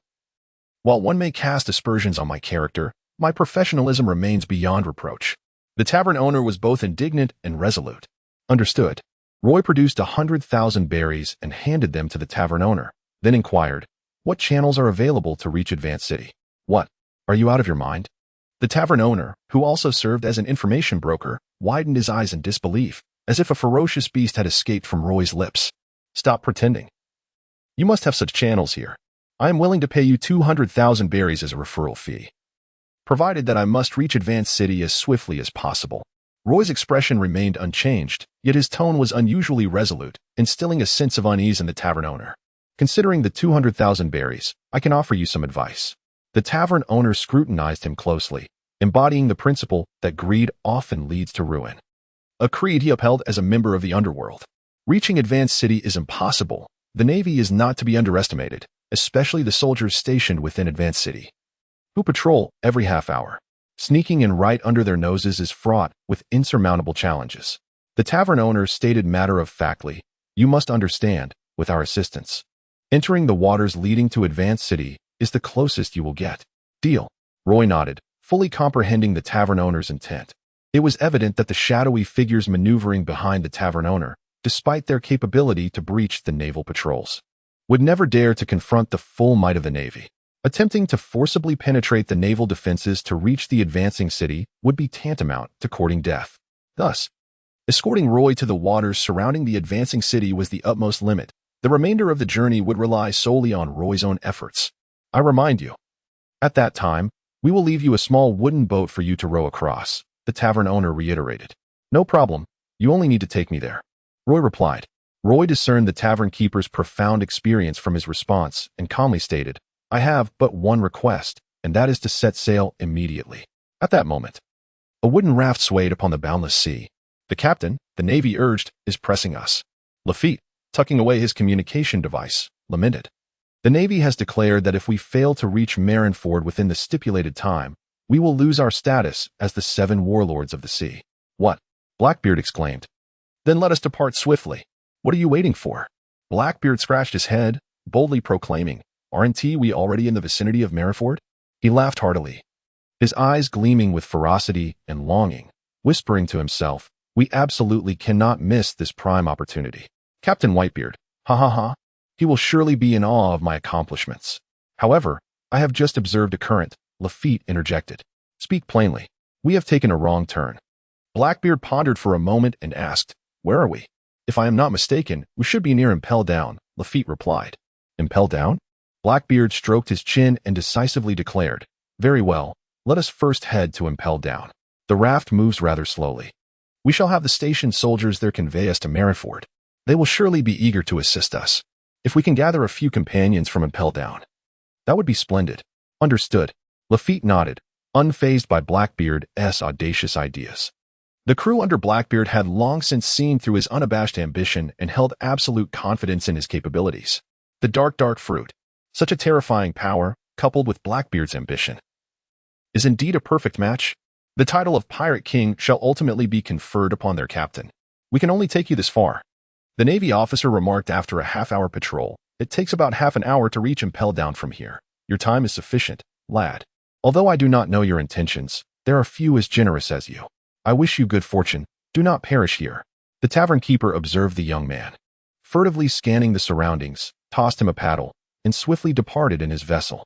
Roy stood in a small boat, barely large enough to accommodate a single occupant, gripping the oar as he watched the tavern owner flee in a hasty manner. The comical sight elicited a silent chuckle from him, but he quickly subdued his mirth, allowing a grave expression to take its place. The tavern owner's behavior vividly illustrated the terror of the advancing city. Although he anticipated the events that would soon unfold, he found himself ensnared in this astonishing vortex, aware that any lapse in concentration could lead to dire consequences, possibly leaving him with no place to rest in death. With this thought in mind, Roy regained his composure and began to row in the direction indicated by the tavern owner. The boat glided through the water, reminiscent of an oil-burning airship, surging toward the advancing city. Moments later, the sound of splashing waves mingled with a few rough accents, faintly reaching his ears. Roy gazed in a particular direction. In the distance, he discerned a small black speck, which upon closer inspection revealed itself to be an exceedingly rudimentary wooden raft, upon which several men, strikingly familiar to him, were situated. Blackbeard. As Roy lifted the corner of his lips, encountering Blackbeard here could indeed be deemed a stroke of luck. Roy. Blackbeard and his companions also spotted Roy and promptly waved at him, bursting into hearty laughter. Young man, it has been quite some time. You are now the renowned sword master of the Frenzied. How impressive. Roy, feigning ignorance, inquired, what brings you here? Have we taken a wrong turn? Blackbeard, unperturbed, replied, as fate would have it, we find ourselves at Impel Down, on our way to Marineford. I also intend to accomplish something I have long desired. The implications of this statement were vast, understood only by Roy, who was aware of the narrative. Blackbeard's detour was indeed leading him to some of the most fearsome individuals within the prison. By the way, Blackbeard continued, what are you doing here? Since you've defected from the Navy, have you considered joining my pirate crew? His tone turned enthusiastic. Let us not forget the times we fought side by side. Join me. I aim to demonstrate to the world that we are capable of more than merely defeating the Golden Lion. I can vanquish Whitebeard for all to see. His laughter echoed maniacally at the end of his proclamation. I apologize, but I shall not be joining any organization at this time. Roy resolutely declined Blackbeard's invitation. And after a moment, he added, however, let us collaborate once more, Blackbeard. My sole intention is to rescue those in need. While you may freely select your crew from among the prisoners within this fortress, as you are aware, I harbor no intentions concerning this place. His tone was indifferent, yet a palpable aura of menace emanated from him. Hee. Blackbeard suddenly displayed a broader grin, his lips curling. What a pity. Yet, I am confident that one day you shall join my ranks. Perhaps it is you who will ultimately become one of us? Roy gazed towards the direction of Impel Down and slowly remarked, when the moment arrives that I overturn the world, Blackbeard, you certainly won't remain an idle spectator, will you? If such a day truly comes, I shall be watching with great anticipation. Blackbeard erupted into hearty laughter. 145 The initial entry into Impel Down. What Roy was unaware of was that he had miscalculated the timing.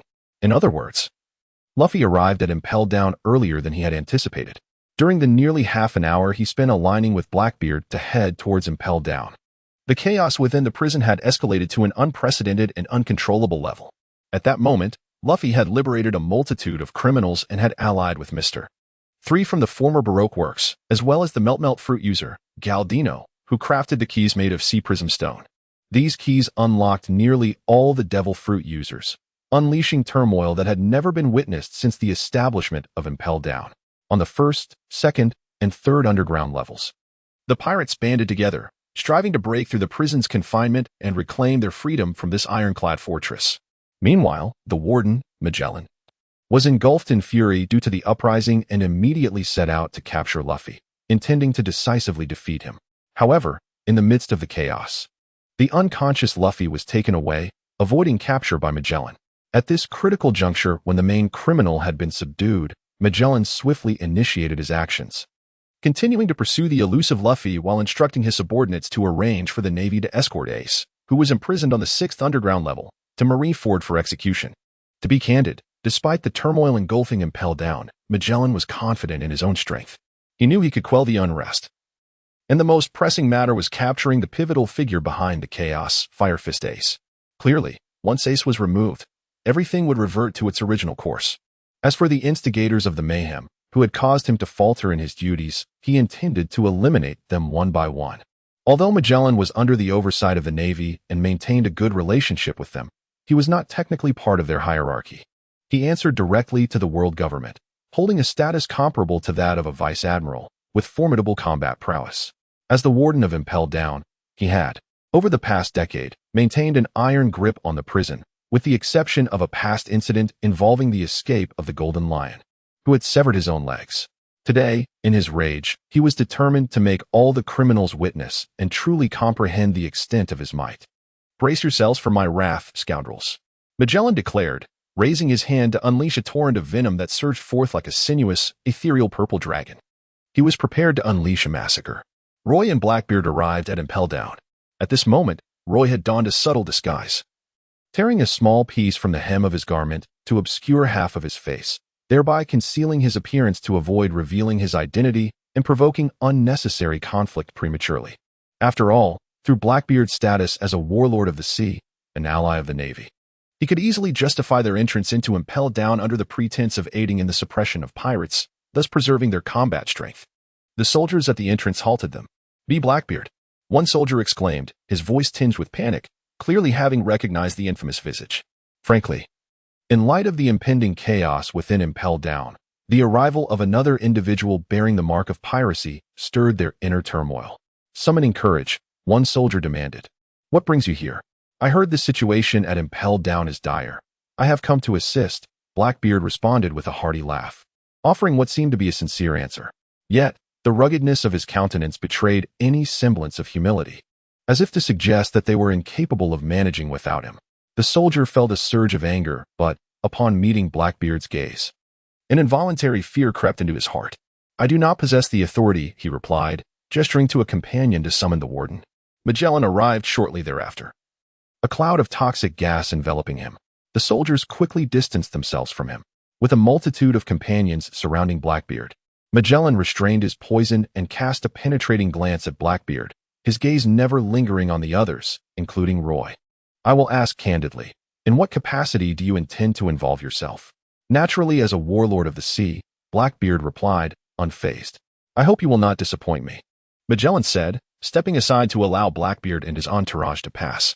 Blackbeard strode confidently past him, with Roy and the others following closely behind, gradually descending to the first basement level. Magellan observed their departing figures, finally allowing his gaze to rest momentarily on the masked Roy before retracting it once more. "Keep a close watch on them," Magellan commanded his subordinates. "Should they engage in any reckless behavior, inform me immediately." Until Blackbeard's true intentions were revealed, he would refrain from taking decisive action. The atmosphere within Impel Down was fraught with tension. Categorizing Blackbeard as an enemy would be detrimental to the current situation. Magellan was no fool. He resolved to bide his time. "Understood," the soldier nodded. Roy and Blackbeard descended to the first underground level, where they were immediately greeted by a group of pirates clad in prison garb, valiantly resisting the advancing soldiers of the city. With their keen perception, it was evident to them that the soldiers were barely maintaining the upper hand. Were it not for the numerous guards, transformed into beasts by the consumption of devil fruits and kept within the city, the soldiers would likely have succumbed to the frenzied pirates, who were desperately yearning for freedom. "Proceed ahead. I shall join you shortly." Roy glanced at Blackbeard, who stood idly by, and remarked, "When the moment necessitates, I shall intervene." "Very well," Blackbeard nodded, feeling reassured by Roy's words. Although their acquaintance had not been extensive, Blackbeard possessed a keen ability to discern character. Having previously collaborated in the vanquishing of the Golden Lion, he believed he had gained insight into Roy's nature. With such a declaration, Roy would undoubtedly act accordingly. This was the essence of a man's promise. Blackbeard, accompanied by Rafit and others, strode leisurely into the depths. He held little regard for the pitiful beings on the first floor. His true quarry lay among the formidable individuals confined on the 6th floor below. A perplexed group of soldiers surrounded Roy, their expressions betraying their confusion. They could not fathom why this masked and peculiar swordsman had parted ways with Blackbeard. Were they not allies? Some found the situation odd and contemplated reporting it to Magellan. At that moment, Roy's gaze swept across the assembly, yet the sinister visages of the crowd made it difficult for him to discern the location of Alan. Moreover, Roy could not ascertain on which level Alan was situated. However, he surmised that the first underground level was a likely possibility. After all, Alan was not a heinous criminal. Rather, he was ensnared by circumstances, having incited the ire of the celestial dragons, which led to his incarceration and impelled down. Given Alan's former affiliation with the Navy and Carp's covert assistance, it was highly improbable that he was held beyond the first underground level. At worst, he would need to navigate from the first underground level to the second, or at most, the third underground level. He was certain he would locate Alan. As for how to proceed in the search, Roy unsheathed his blade, and a chilling aura emanated from Snow. At that moment, in the subterranean first floor known as the Crimson Lotus Hell, it seemed as though the temperature plummeted dramatically. Wisps of frost began to materialize along the walls adjacent to Roy. What? The soldiers nearby were taken aback, a chill creeping into their hearts. To think that merely drawing a sword could alter the surrounding atmosphere, he had never encountered such a swordsman. 146, on the brink of tears, commanded all soldiers to retreat. Roy commanded the soldiers surrounding him, his authoritative presence emanating as though he had returned to the days of his tenure as a naval brigadier, leading his men to vanquish pirates.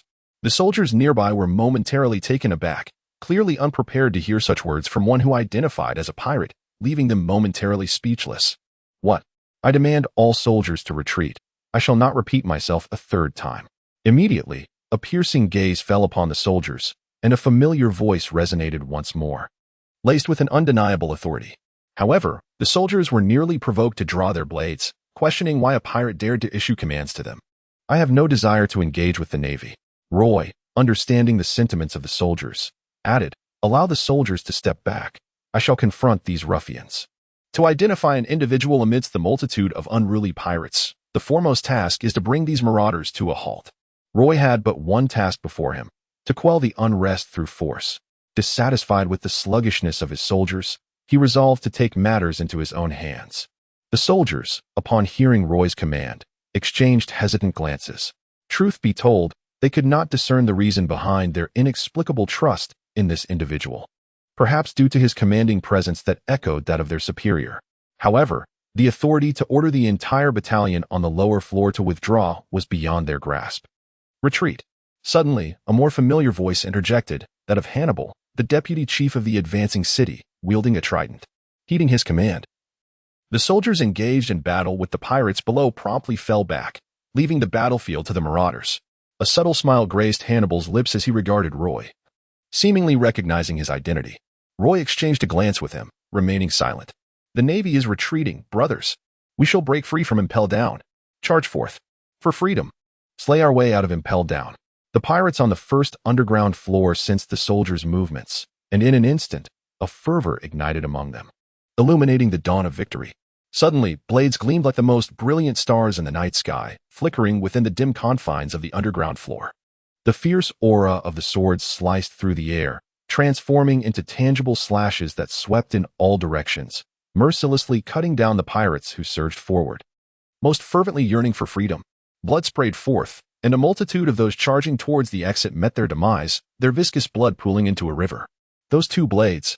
Hannibal narrowed his eyes, convinced of his initial assessment. Sakuratin and Muko. These were renowned swordmasters who had once graced Impel Down, wielding the twin blades of the infamous Captain Shiki. Rewinding time over 2 decades, when Captain Shiki was imprisoned in Impel Down, the current warden, Magellan, was merely the vice warden, while Hannibal was just a lowly captain. Back then, amidst the crowd, he had caught a distant glimpse of Captain Shiki, the legendary pirate now a specter, though captured and rendered nearly powerless by the sea prism stone. The indomitable aura and imperious gaze of Shiki had left a lasting impression on the young Hannibal. He was equally familiar with Sakuratin and Muko. Upon Roy's initial arrival at Impel Down, Hannibal had discreetly observed these two blades, and now, seeing Roy once more, despite his obscured visage, the twin swords had completely betrayed his identity. What was the purpose of this defector, risking everything to return to Impel Down? Hannibal squinted, contemplating. Yet, since Roy intended to assist in quelling the pirates, Hannibal had no intention of exposing him now. That would only invite trouble. He would wait until Roy had dealt with the pirates, allowing the opportune moment to bear fruit. I am indeed clever. The position of future warden shall be mine and mine alone. With this thought, Hannibal's spirit soared, brimming with pride. Roy plunged into the throng of pirates. Indifferent to Hannibal's thoughts, although he presently concealed his identity, it was merely a strategic maneuver to facilitate his entry into Impel Down, thereby avoiding a premature confrontation at the gates that would unnecessarily deplete his combat strength.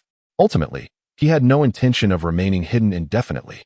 As the events within Impel Down progressed, particularly when Blackbeard sought to recruit the notorious pirates from the 6th level, a clash with Magellan was inevitable. When the conflict escalated to a more intense phase, his involvement would be unavoidable, rendering his disguise futile.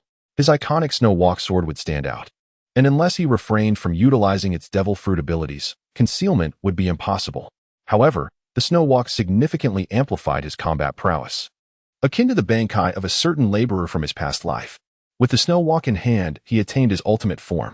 To be candid, while his current combat capabilities were commendable, placing him among the formidable warriors of his era, without the Snow Walk, his strength would diminish by at least 30%. Preserving his power within the confines of Impel Down would be tantamount to courting death. Roy would not make such a foolish choice. Suddenly, a tremendous sound resonated as the ground was cleaved, creating a chasm of daunting proportions. A terrifying aura emanated from Roy. At this moment, he wielded dual blades. The snow still encapsulated, and although not in his complete form, the threat he posed to all present was palpable, particularly to the pirates who felt a danger that rivaled that of Director Magellan. The overwhelming killing intent sent shivers down their spines. Who is he? Such a formidable swordsman. The pirates, somewhat familiar with Impel Down, momentarily envisioned the bloodthirsty warden, Shiryu. Even Hannibal, standing not far behind Roy, was taken aback. The strike unleashed by Roy instilled a sense of trepidation within him. This young man's progress was astonishingly swift. The image of their first encounter lingered vividly in his mind. At that time, Roy had just allied with Blackbeard to vanquish the legendary pirate, Gold Lion. He had been brimming with confidence, yet the aura he exuded then paled in comparison to his current formidable presence. In just a few short months, he had undergone a remarkable transformation. For those aligned with the world government and the Navy, this was undoubtedly a significant loss and a profound regret. Hannibal tightened his grip on the trident, sensing that his calculations had gone awry. Meanwhile, as he pondered, Roy had already plunged into the throng of pirates, wielding his blade with relentless ferocity. The slashes emanated a sharpness that seemed capable of cleaving mountains and parting seas. None could inflict harm upon him. The pirates on the lower floor appeared to him as mere feeble ants, effortlessly crushed beneath his might. Thunderous roars erupted. Damn it! Brothers, let us unite and slay him. There are so many of us, and he thinks he can confront us alone. It's impossible. He isn't even a devil fruit user. The pirates regrouped. Roy, heedless of the chaos around him, wielded his twin blades and unleashed a sweeping tornado that disrupted their carefully laid plans. Damn it, who does he think he is? Isn't he a pirate too? Why is he attacking us? Why is he aiding the Navy? A pirate, bloodied and battered, could no longer contain his indignation and cried out. To their astonishment, Roy ceased his assault and offered a clear response. I am here to find someone. The pirates were momentarily taken aback, their grief-stricken expressions revealing their despair. If you're here to search for someone, then do so without resorting to violence. Must you strike so ruthlessly, as if human life holds no value? Roy's cold gaze swept across the pirates gathered on the lower level, capturing every subtle shift in their expressions. A visible smile curled at the corners of his lips, one that dripped with scornful mockery. This smile was akin to a formidable hand, striking their faces with resounding blows. The pirates who beheld this grin understood precisely whom it was directed at, including the soldiers positioned behind Roy. Everyone comprehended that without subduing the pirates, there would be no voluntary request for a pause, nor any honest inquiries from their hearts. In other words, if they were not convincingly subdued, how could they be expected to comply? The pirates, without a doubt, were a defiant lot. They held no reverence for heaven or earth, nor for the rules. They adhered solely to the brutal logic of strength. To compel their obedience, there existed no alternative but to wield power. This elucidates Roy's rationale for striking first and speaking thereafter. Whom do you seek? A pirate mustered the courage to inquire further. Roy remained silent. utilizing this momentary calm to observe everyone present. Behind him, the deputy warden of Impel Down, Hannibal, had a fleeting expression of surprise. Seeking someone? At that moment, he whispered to himself, finally grasping why Roy, who had the audacity to defect from the Navy and was the first in 8 centuries to commit the heinous crime of murdering a celestial dragon, would willingly take such a risk to enter the world's most notorious prison. Was it for that young man? Hannibal squeezed the trident beside him, his face a portrait of conflict. Meanwhile, after parting from Blackbeard, Roy pressed onward. With Magellan's permission, he effortlessly descended to the 4th underground level, known ominously as the Hell of Scorching Flames. This floor not only housed the pirate criminals but also served as the kitchen and storeroom of Impel Down. The temperature was exceedingly high, akin to a massive cauldron heated by roaring flames, boiling with pools of blood and seas of fire. Most dreadfully, Magellan's office was located on this very level, rendering the chaos triggered by Luffy's uprising from the 1st to the 4th floor relatively trivial. It was scarcely a rebellion, merely a brief respite for the prisoners before being returned to confinement. Magellan's venom was a force of collective assault, and under his suppression, the so-called riot never truly materialized. The instigator of the turmoil, Luffy, was decisively defeated by Magellan and subsequently vanished without a trace. Now, this was becoming intriguing. Blackbeard surveyed his surroundings, invigorated. The pirates on levels 1 to 3 were mere foot soldiers, with a few capable individuals who, nonetheless, held no significance in Blackbeard's eyes. However, from the 4th underground level onward, the prisoners toiling there were the elite of the pirate world, each with bounties nearing 100 million. These individuals had the potential to be accepted by Blackbeard.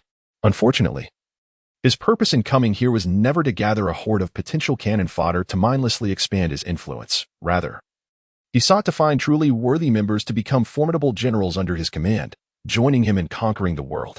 At that moment, the subdued pirates laboring around them ignited with excitement upon seeing Blackbeard, their eyes sparkling with fervor, resonating with the sweltering air around them, radiating an intensity that seemed to sear through Blackbeard and his companions. Blackbeard, do you intend to proceed further? A colossal shadow loomed over him, that of Magellan, whose appearance was reminiscent of a devil. His cold gaze shifted slightly to focus on Blackbeard and his crew, noting with a chill that one among them was missing since their initial entrance into Impel Down. Was this not permissible? Blackbeard turned around, speaking with a lawless tone, seemingly innocently questioning. Magellan responded in a low voice, stating, "The next level is the 5th underground. It remains untouched by anyone and has not experienced any riots. There is no need for assistance, Blackbeard. What exactly do you intend to do?" Blackbeard chuckled. "Is it even impossible to visit the prison?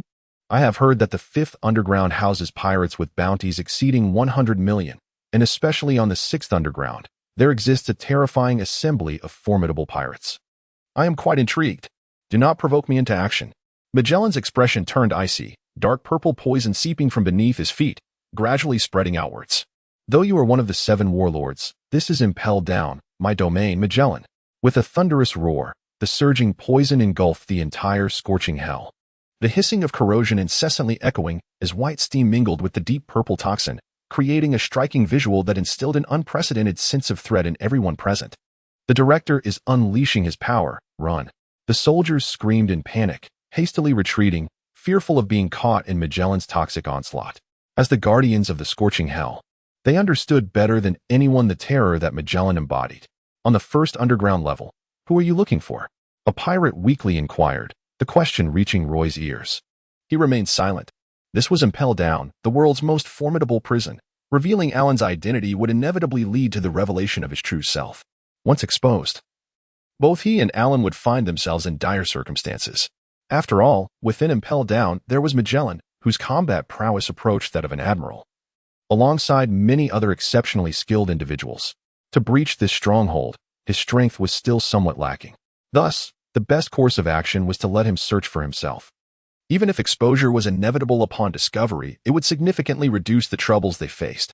As Roy pondered, his gaze swept across the faces of all the pirates present. Under the looming threat of his twin blades, a fleeting silence enveloped the scene, allowing him to seize the opportunity to survey the surroundings. Gaining a clearer understanding of the situation, it became evident that Alan was not among the chaotic throng before him. Could he be on the 2nd underground level? A fleeting thought crossed Roy's mind, yet he maintained his silence, refraining from uttering a word. At that moment, the trembling pirates before him, witnessing his immobility, dared not make a move, resembling players in a game of statues, silently hoping that the masked swordsman would show them mercy, considering that none among them appeared virtuous. Suddenly, with a swift motion, Roy's figure blurred and vanished from their sight. He had left. Brothers, the masked swordsman has departed.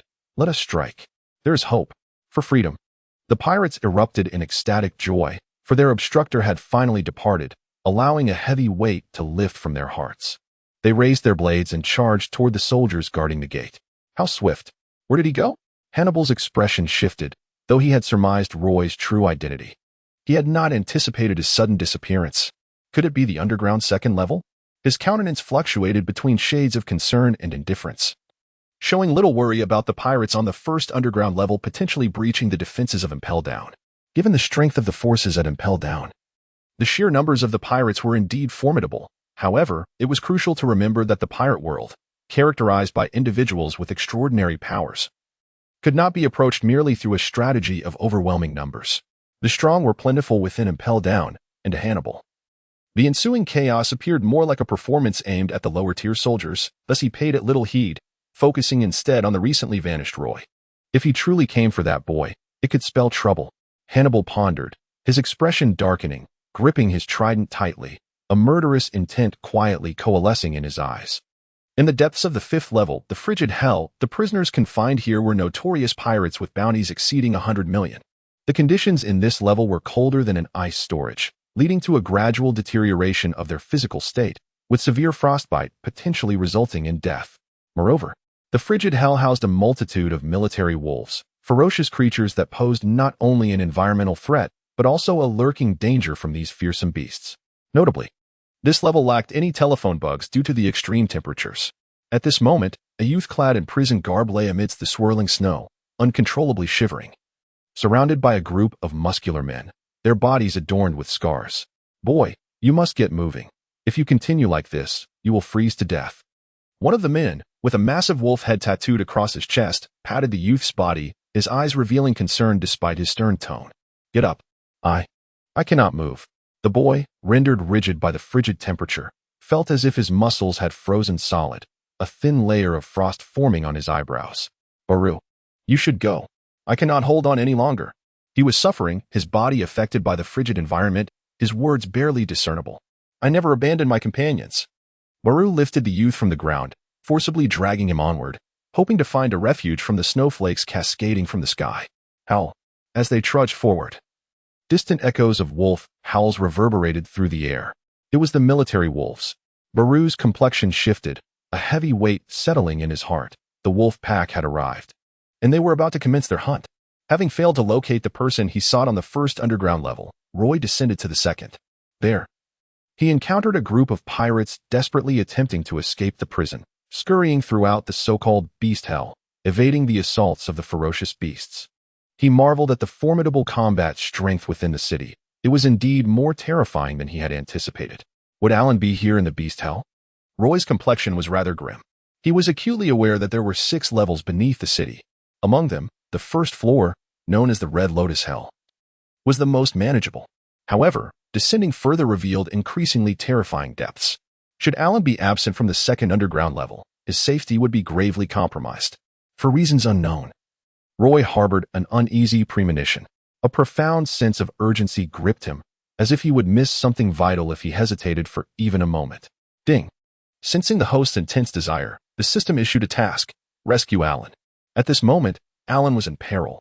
Onward, masked swordsman. Task reward, all attributes 3. Roy's eyes sparkled with hope, akin to a child grasping a lifeline in the throes of drowning, fervently seizing that slender chance for survival. The system had already provided a prompt, indicating that Alan was still alive. However, the task displayed that Alan was in peril, signaling Roy to cease his procrastination. In this critical moment, it was imperative to rely on the power of his golden finger. Whoosh. Roy, no longer hesitating, stealthily approached a soldier of seemingly high rank, swiftly dragging him into a corner without alarming anyone else. Who are you? The soldier gasped, bewildered. Just then, he felt a chilling sensation at his throat. Turning his head, he discovered a sharp blade poised against him, causing his heart to momentarily falter. What do you want? He stammered. A few days ago, was there a person named Alan imprisoned in the advancing city? Where is he? Roy inquired. And no, I don't know. The soldier hesitated. You have but one chance. Think carefully before you speak. Roy's murderous intent surged forth. I truly don't know, boss. There are countless people named Alan. I swear there's one on every level besides the 6th. I honestly cannot discern which one you mean. The soldier was on the verge of tears, racking his brain in vain to identify the person Roy sought. What about the most recent one? Roy pressed further. I really don't know. The soldier's face was a mask of panic. He wished to provide an answer to Roy, yet he genuinely had no information to offer. Roy discerned that the individual before him was not lying, his brow furrowed in concentration. In his haste, he had resorted to questioning a mere soldier, but at that moment, he suddenly realized the futility of such an approach. Resolutely, he struck the soldier unconscious and, after a brief moment of contemplation in the shadows, his gaze settled upon a particular figure, Domino. In his line of sight stood a slender woman, exuding an air of elegance, adorned with a pair of reddish-brown sunglasses. As the deputy warden of Impelled Down, Domino radiated a haughty demeanor, embodying one of the rare female powerhouses within the prison. Even Warden Magellan faced her constant reprimands. At that moment, Domino was commanding the soldiers around her to remove the criminals who had been bitten or killed by the beastly guards. Under her directive, the situation on the 2nd underground level swiftly began to stabilize. The primary instigator of the chaos, Luffy, had already been defeated, and the turmoil was confined to the 1st through 4th underground levels. While these floors housed several elite members among the pirates, none posed a significant threat to Impel Down.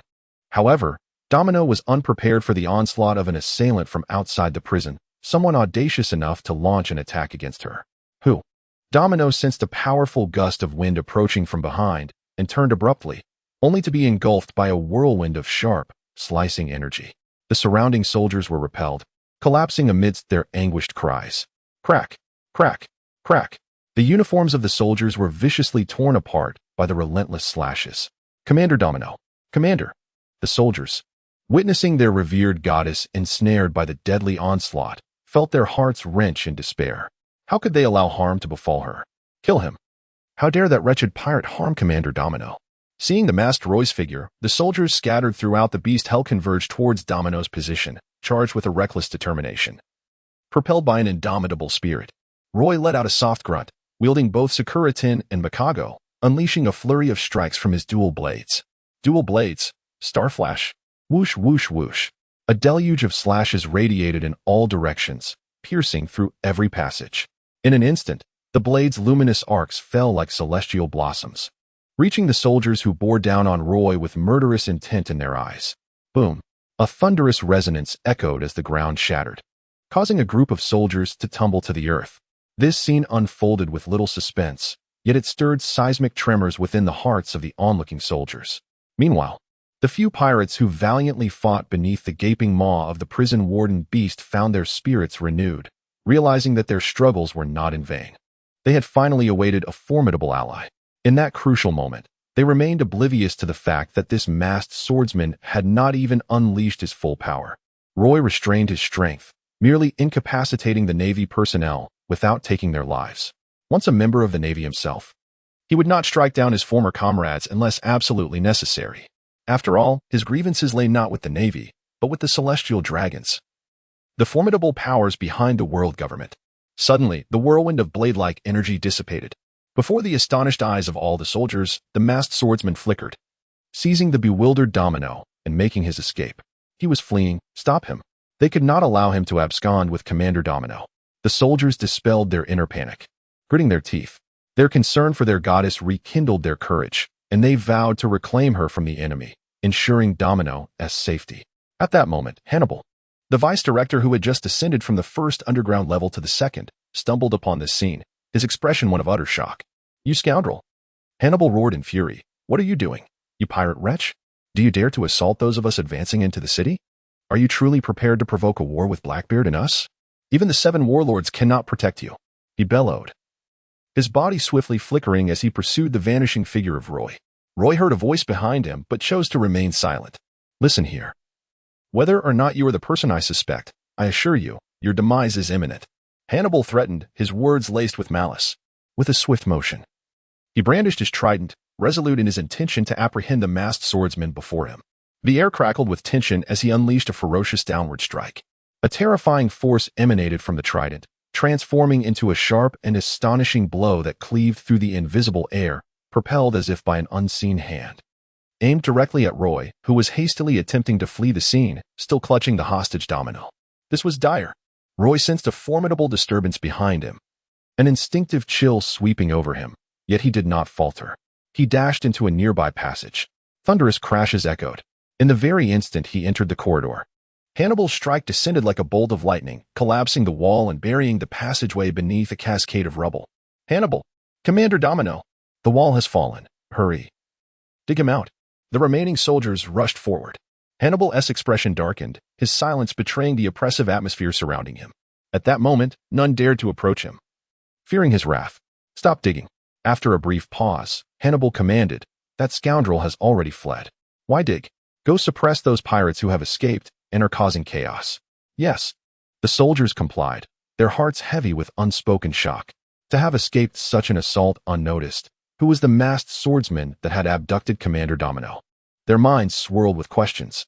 In the icy depths of the third underground level, known as the Hell of Hunger, the prisoners held here were primarily notorious criminals with bounties exceeding 50 million berries. The oppressive heat from the lower levels of the hot hell mingled with the torment of starvation, rendering the inmates in a state of near death. It is noteworthy that the chaos instigated by Luffy extended to this level as well. However, since Luffy had been defeated by Magellan here, combined with the weakened state of the prisoners due to hunger, the resistance from this level was the weakest within the entire Impel Down. At this moment, a shadowy figure grasped another slender silhouette, navigating through a special passageway into this level. Amidst the turmoil, the figure, adorned with a sheathed sword, released the delicate form. What do you intend to do?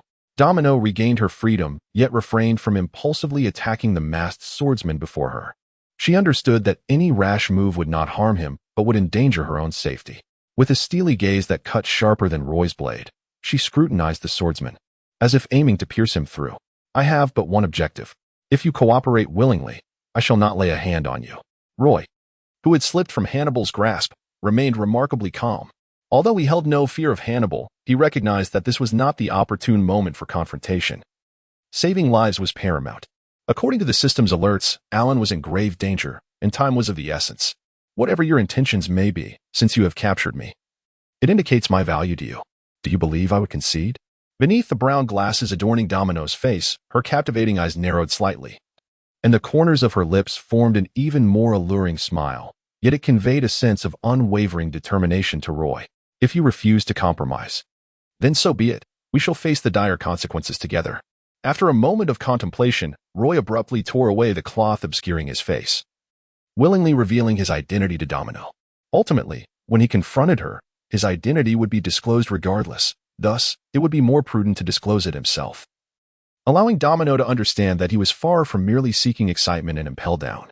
Roy, Domino exclaimed, visibly taken aback, her mouth agape in disbelief. You actually dared to infiltrate Impel Down for that, boy. Domino was no fool.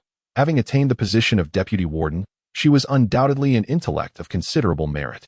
Considering the recent tensions within the Navy, led by Carp against the Celestial Dragons, coupled with a particular inmate recently received by Impel Down, she swiftly deduced Roy's intent. Indeed. I have come for Alan. Roy nodded and said, Miss Domino, there exists no animosity between us. When confronted with the soldiers of the advancing city, I did not resort to lethal force.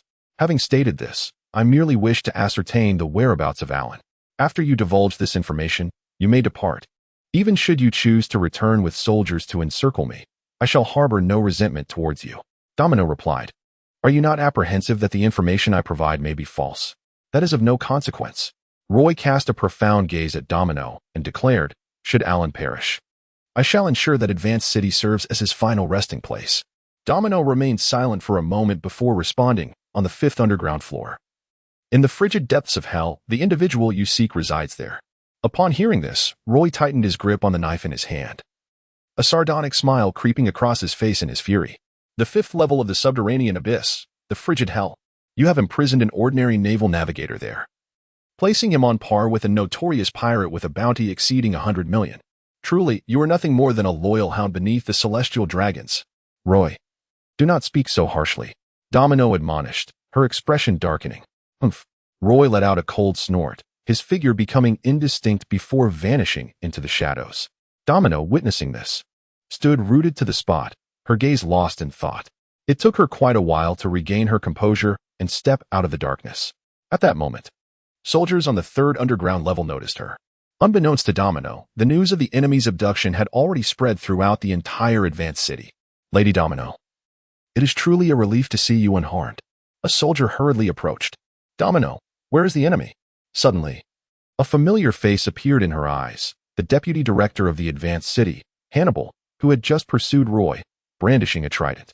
Upon seeing that Domino was unscathed, he first expressed surprise, but then noticed something amiss in her demeanor as emotions flickered in her eyes.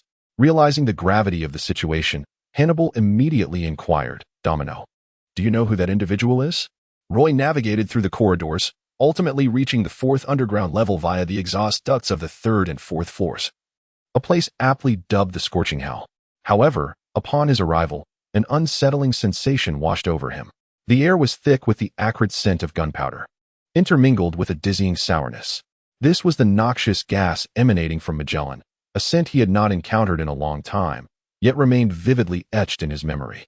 Could it be that he hesitated momentarily, observing the chaotic scene of the fourth underground level, renowned as the Scorching Hell?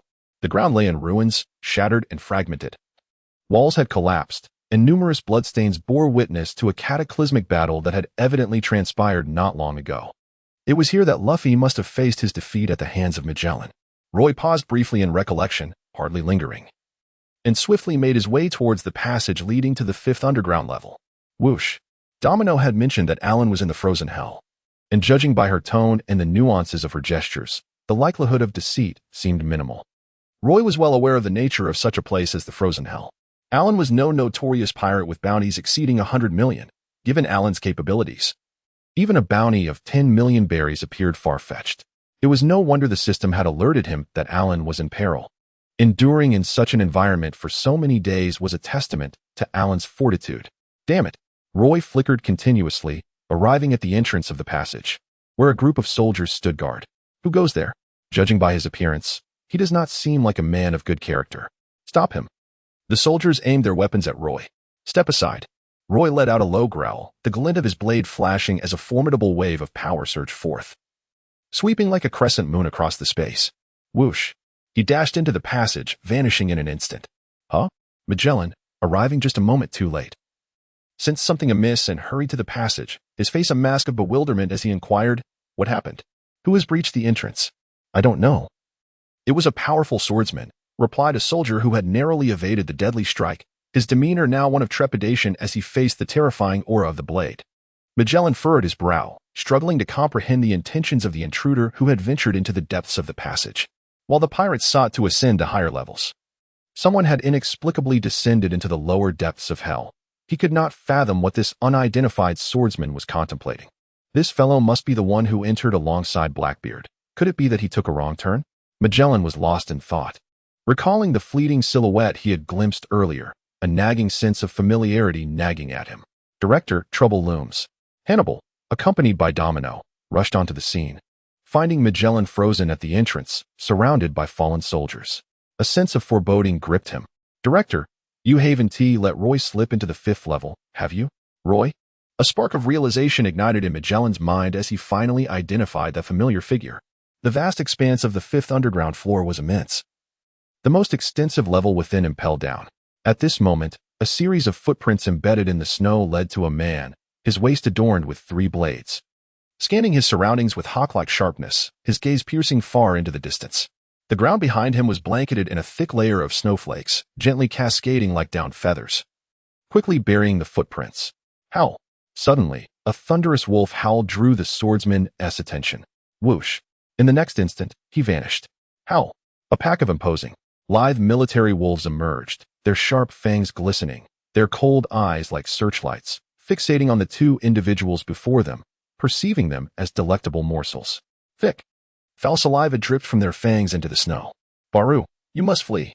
Alan lay on the ground, his body stiff with fear, trembling uncontrollably. Before him stood a tall, robust figure, Baru, who had been his steadfast ally. Without Baru, Alan would have surely perished in this frigid hell, becoming prey for the military wolves. You have slain one of their kind. They hold grudges. If you do not run now, once more wolves catch the scent of blood, escape will become impossible. Alan's face was etched with anxiety.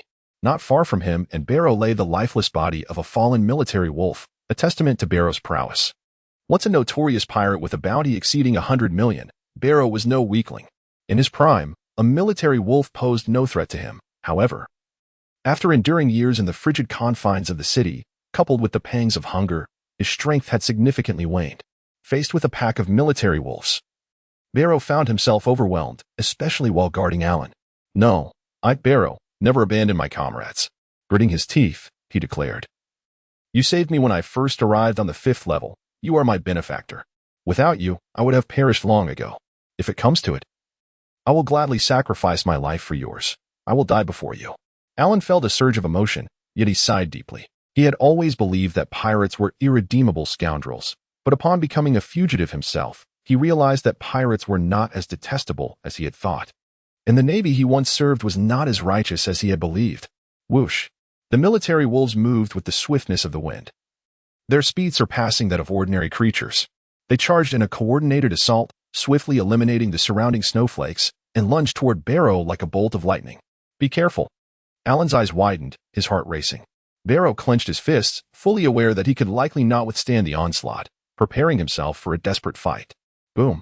At that very moment, a crescent-shaped blade of energy sliced through the air from a distance, conjuring a whirlwind that instilled a profound sense of dread in all present. As if they were confronting an insurmountable adversary. Who could it be? Barrow momentarily forgot the terrifying military wolves as this thought instinctively crossed his mind. He mechanically turned his head to the source of the lethal energy. Such a monster should be confined to the 6th level, Barrow pondered. Just then, the blade energy descended, sweeping past several military wolves and tousling his unkempt, fluffy hair. Subsequently, snowflakes, as enchanting as crimson ink, erupted before him and Alan, cascading like a fountain and staining the ground beneath them in a shocking crimson hue. Thud. Barrow swallowed hard as he observed the silhouette drawing closer. Devoid of any semblance of joy, instead, a profound sense of dread surged within him, overshadowing any thrill of escaping the jaws of the military wolves. Confronted by such an enigmatic powerhouse, he found no exhilaration in the moment. Behind him, Alan's eyes widened incrementally at the approaching figure, as if he had witnessed something utterly surreal. The 6th level of Impel Down, the Infinite Hell, is a clandestine realm known only to a select few. A hidden sanctuary that remains shrouded from the general public, even concealed by various newspapers in collusion with the world government. The reason for this secrecy lies in the extraordinary individuals imprisoned within. They are either death row inmates or those sentenced to life imprisonment. According to certain intelligence from the shadowy realm, the convicts held in Infinite Hell are predominantly notorious pirates, so malevolent that they have been expunged from history. In other words, the inmates of this layer are nearly legendary figures, facing either execution or lifelong confinement. Ace, before his transfer, was confined within this very level. Notably, besides Ace, there were also former warlords such as Crocodile, Jean Bay, and Katarina Devon, along with the Tyrant King, among others. While the first two names are widely recognized in this era, the latter two have faded from public memory, yet their presence in the 6th level hints at their formidable strength. Suddenly, the usual silence of the 6th level was shattered by an extraordinary sound, footsteps that resonated with an unexplainable aura.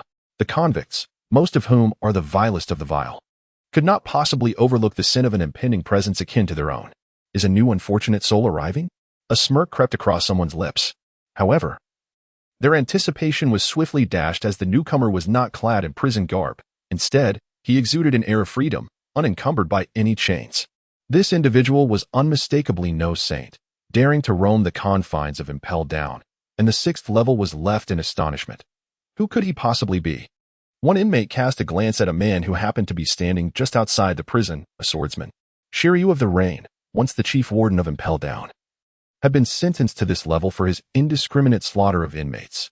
Amidst the chaos of a sudden prison break, with too many agitated convicts, Magellan had granted Shiryu an opportunity to assist in quelling the unrest.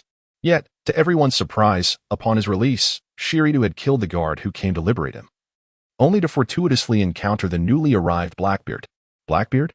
Shiryu was no stranger to him, despite being a prisoner of the 6th level. He had once held the position of chief warden and was not entirely oblivious to the events unfolding beyond the prison walls. Blackbeard scrutinized Shiryu, finding him to possess an essence befitting the candidates he sought for his crew. With a wide grin, he boisterously proclaimed, "Though we are strangers, you must be a formidable individual. Would you care to join my pirate crew?" At that moment, the entrance to the 6th underground level echoed with hurried footsteps. The sound of wooden sandals striking the ground, crisp and clear, approached swiftly, accompanied by a cacophony of other footsteps. Shiryu and Blackbeard simultaneously turned their gazes toward the darkened passageway. The best part is yet to come, Roy. Against the backdrop of several enormous corpses of military wolves, Alan spotted a figure stepping into a pool of blood, and his previously despondent mood was instantly replaced by fervor. His rigid body trembled uncontrollably, causing the snowflakes on his shoulders to cascade down. "Is it truly you?" Alan's eyes widened. The encounter with an old friend filled him with both joy and despair. He then felt a pang of discouragement. "You too have been captured? You are so powerful. How could even Admiral Kazara not restrain you? I am here to rescue you." Roy chuckled upon hearing Alan's words. "You may not be aware, but Impel Down has descended into unprecedented chaos. An intruder has breached its defenses, inciting a riot within the walls. From the 1st underground level to the 4th, nearly every pirate has been set free." "What?" Barrow was taken aback by this revelation. Unlike the ordinary character Alan, Barrow, who had languished in the frigid depths of this hellish prison, was once a notorious pirate with a bounty exceeding 100 million. Moreover, having spent considerable time within Impel Down, he possessed a deeper understanding of its significance. The formidable Magellan, akin to an emperor within this prison, represented the strongest line of defense. No one could penetrate his guard. Yet, what had he just heard? Someone had infiltrated Impel Down, plunging it into unparalleled turmoil. This was inconceivable. There is nothing impossible about this. It is the optimal moment for your escape from Impel Down. If you cannot flee, then we shall remain together. Roy cast a fleeting glance at Baru. Although he was unfamiliar with the man, the image of Baru risking his life to protect Aaron had not escaped his notice. It was evident that without Baru's intervention, Aaron would not have endured in the frigid abyss for so long. Out of a sense of loyalty and camaraderie, Roy's impression of Baru was quite favorable. "So, it was for my sake that you appeared here." Aaron was profoundly moved, yet a twinge of guilt gnawed at him. What if Roy's bold risk ended in failure? Such loyalty, what a true man. Baru felt a deep respect. He had heard Aaron speak of Roy's exploits. After all, there were few like Aaron, lacking in strength yet imprisoned in the frigid hell, a circumstance attributable to only 2 reasons. Either he was exceptionally powerful yet steeped in infamy, or he had wronged someone or was caught in a web of repercussions. Having gotten to know Aaron, the former could be dismissed, leaving only the latter. To think he dared to slay even the celestial dragons. Baru felt a sense of inadequacy before such a ruthless individual. "Let us proceed." Roy turned to the 2 of them and said, "We do not have the luxury of time for idle chatter. Those wretched criminals on the 1st to 4th floors cannot possibly overthrow the advanced city, nor can they escape. Should Magellan be allowed to take action, the rebels within the advanced city will be swiftly eradicated, and our chances will vanish, leading us to failure. Yet, it is clear that we cannot defeat Magellan with our mere strength." Baru understood the gravity of the situation. He was well aware of his own capabilities. For the 3 of them to escape from prison, they would have to evade Magellan, an endeavor fraught with minimal possibility. "Do you think we are the only formidable individuals planning to flee from the advanced city?" Roy smiled faintly, adding, "I am no fool, nor do I lack a strategy. I will not recklessly seize an opportunity to charge into the advanced city. Just wait and see. The main event is yet to unfold." "Main event?" Baru and Alan exchanged glances. Roy remained silent. However, he was evidently unaware that, at this moment, Luffy, defeated by Magellan, had been resurrected to full strength with the aid of Ivankov, and had re-entered the 6th level, ready to launch a final assault on Impel Down after rescuing Ace. "What? Ace has already been taken away?" The exclamations echoed through the underground space, reaching the ears of everyone in the 6th level. Numerous gazes, filled with mockery, longing, or hatred, fixated on those outside the prison, their intensity akin to the sun, as if they wished to incinerate them. Luffy, initially bewildered, gradually felt his expression darken. The mere thought of Ace potentially facing execution ignited a restless fury within him. He had just been taken away. If he pursued now, he might still be in time. It was the same man who had spoken earlier. "Who are you?" Luffy inquired, regarding the man, or rather, the fishman, before him with skepticism. Beside him, the Okama king, Ivankov, was taken aback, scrutinizing him closely to confirm his identity. Another prominent figure, Ivankov mused. As he traversed the 6th level, he had encountered countless renowned individuals. Yet this one stood among the foremost. What? Luffy asked, bewildered. Who is he? Jinbei, the Knight of the Sea, Ivankov declared. Before I was imprisoned, he was one of the 7 warlords of the sea. Yet for reasons unknown, he too has found himself confined within Impel Down. I have heard his name. He was defeated by that brat Roy. Luffy contemplated for a moment, looking at Jinbei. The 7 warlords, huh? Indeed, a significant figure. So, Jinbei, would you be interested in joining me? Suddenly, a rough voice shattered their momentary tranquility. Luffy turned his head. I found it quite peculiar earlier. You don't appear to be guards. Who are you? Ivankov also regained his composure. It seemed they had just realized that besides themselves and the imprisoned criminals, a third party, an unidentified entity, was present.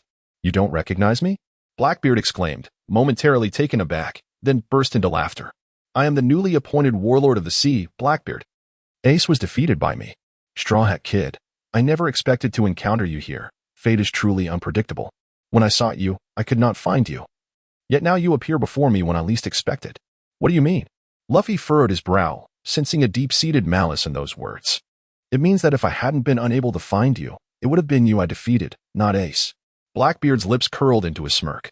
As soon as these words escaped his mouth, the entire arena fell silent. Even the flamboyant Ivankov and Jinbei, confined within the prison, were engulfed in astonishment.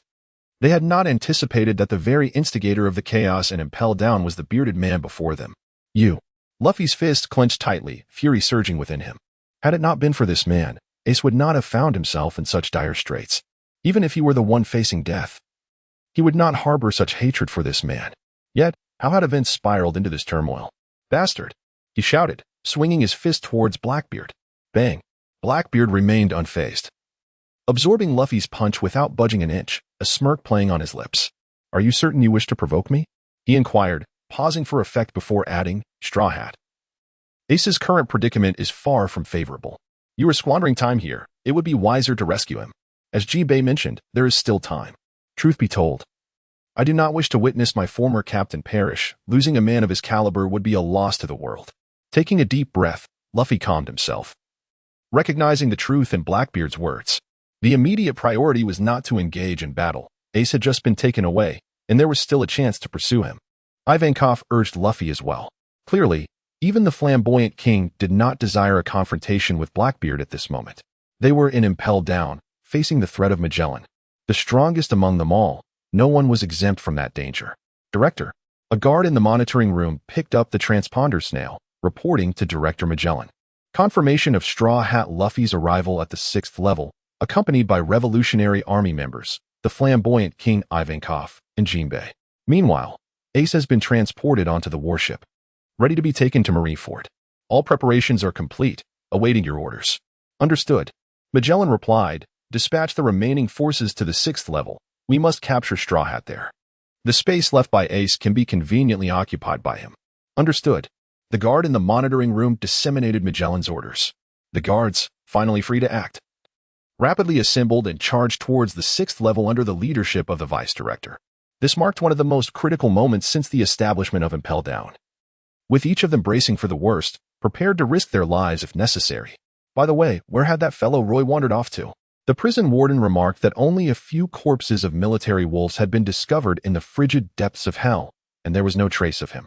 As Hannibal led the assembled guards toward the 6th level, he suddenly recalled a rather inconspicuous individual who, like a splinter lodged painfully in his throat, lingered in his mind.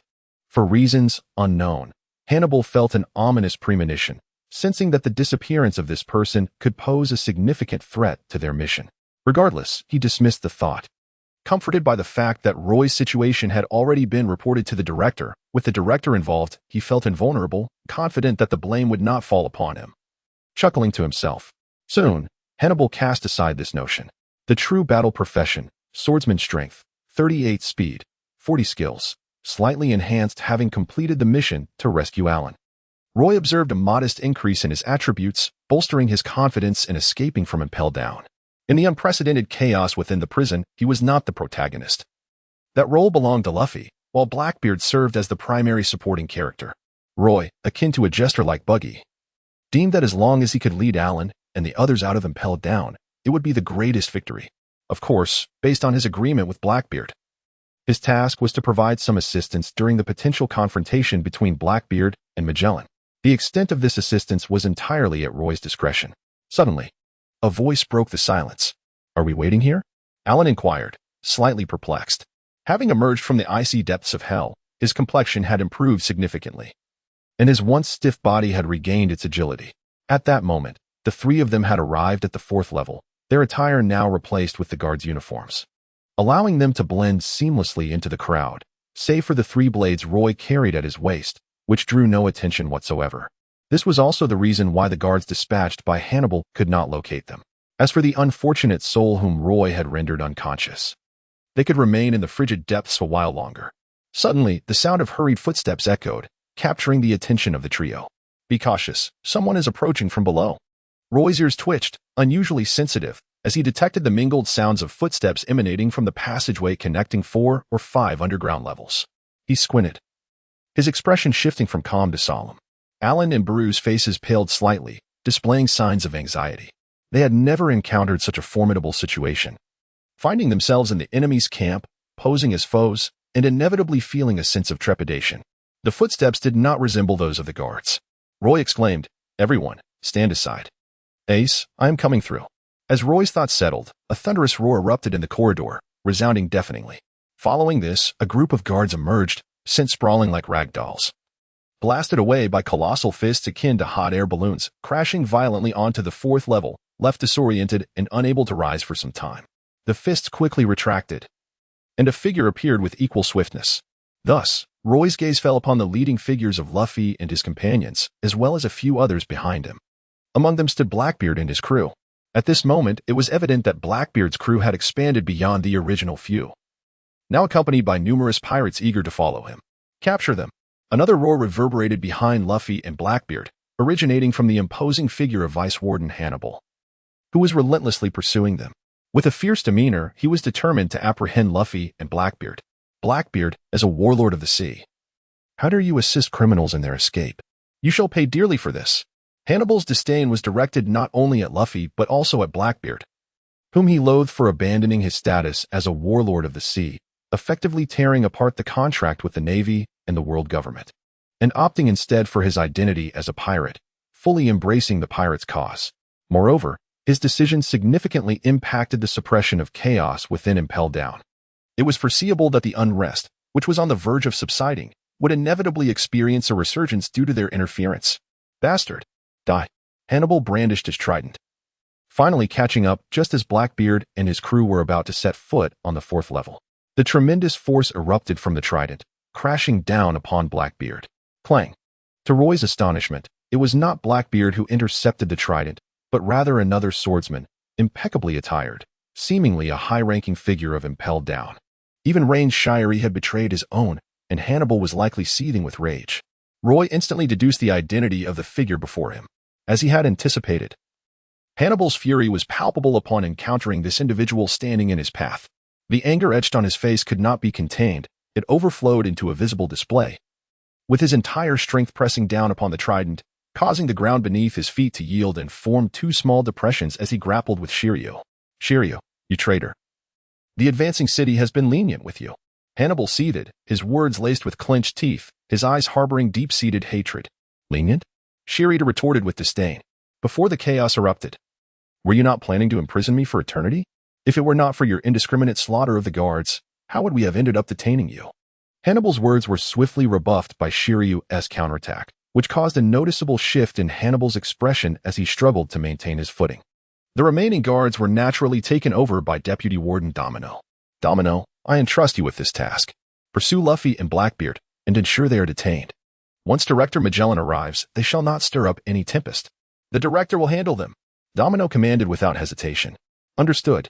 The soldiers, undaunted by death, brandished their weapons and charged towards Luffy and his companions. Roy, along with his companions, huddled in the corner, witnessing the unfolding scene with an air of composure, reminiscent of a guard paralyzed by fear. "Should we seize the opportunity to slip away?" Baru's mind sparked with excitement as he contemplated the possibility. They have detained the guard. If we manage to reach the first level, we might indeed escape. Do not forget, Magellan has yet to appear, Roy reminded him, implying that the formidable Magellan was likely situated on the upper levels. Upon hearing this, Baru's expression paled as he recalled the monstrous figure that had cast a shadow over Impel Down for 2 decades, the venomous Magellan, a source of terror even for some guards, illustrating the extent of his menace. When Magellan shows up, you two should take advantage of the moment to stay on the first level while I remain behind to observe, Roy suggested. Stay behind? Why would you do that? It's far too dangerous. Roy, why won't you come with us? Alan exclaimed, perplexed by Roy's intentions. Nearly beside himself with urgency. No, I have other plans. Roy's gaze grew resolute. Truth be told, his initial purpose for being in Impel Down was to rescue Alan. And now that the mission was largely accomplished, even if they adhered to the original narrative, Alan had a significant chance of survival as long as he reached the first level. Moreover, the current circumstances were exceedingly unfavorable for Impel Down, likely resulting in a jailbreak far exceeding that of the original timeline. With the mission nearing completion, Roy suddenly entertained a different notion. It was time to consider his own interests, armed with memories of the future. He understood the magnitude of the impending events. The very fabric of the world was set to change. The battle at Marineford. Such a cataclysmic conflict would render his visit to this world futile if he did not participate. His decision to remain was rooted in the desire to ensure that Blackbeard could lead his crew out of Impel Down. In every conceivable way, Blackbeard stood to gain the most from the battle at Marineford, surpassing even the original protagonist, Luffy. By aligning with Blackbeard, he could divert hostility away from himself, minimizing his visibility and thereby reducing the danger to a manageable level. It was time to fulfill their agreement and lend a helping hand, Roy murmured softly. Suddenly, a thunderous roar erupted. In the next instant, a terrifying pressure surged forth like a tidal wave from a certain direction, rendering all those present breathless. Turning to look, they beheld a colossal figure, resembling a demon, rapidly approaching with lightning speed. Undoubtedly, he was Magellan. You must flee at once. Roy whispered instructions to his 2 companions without turning his head, his gaze fixed intently on Magellan's silhouette, his hand resting firmly on the hilt of his dagger, ready to unleash his full combat prowess. The true battle had only just begun. Alan and Baru, gritting their teeth, departed amidst the throng of superfluous guards, making their way through a different passage toward the higher echelons of hell. This was their only path to survival. After Roy watched them depart, he slightly bowed his head, directing his gaze towards Magellan, fixating intently on his footsteps, calculating how long it would take for him to reach his striking range. Blackbeard remained unperturbed. His subordinates were entangled in a fierce struggle with the advancing jailers, yet he appeared to be utterly indifferent, intentionally leaving himself open to welcome Magellan's impending, forceful blow.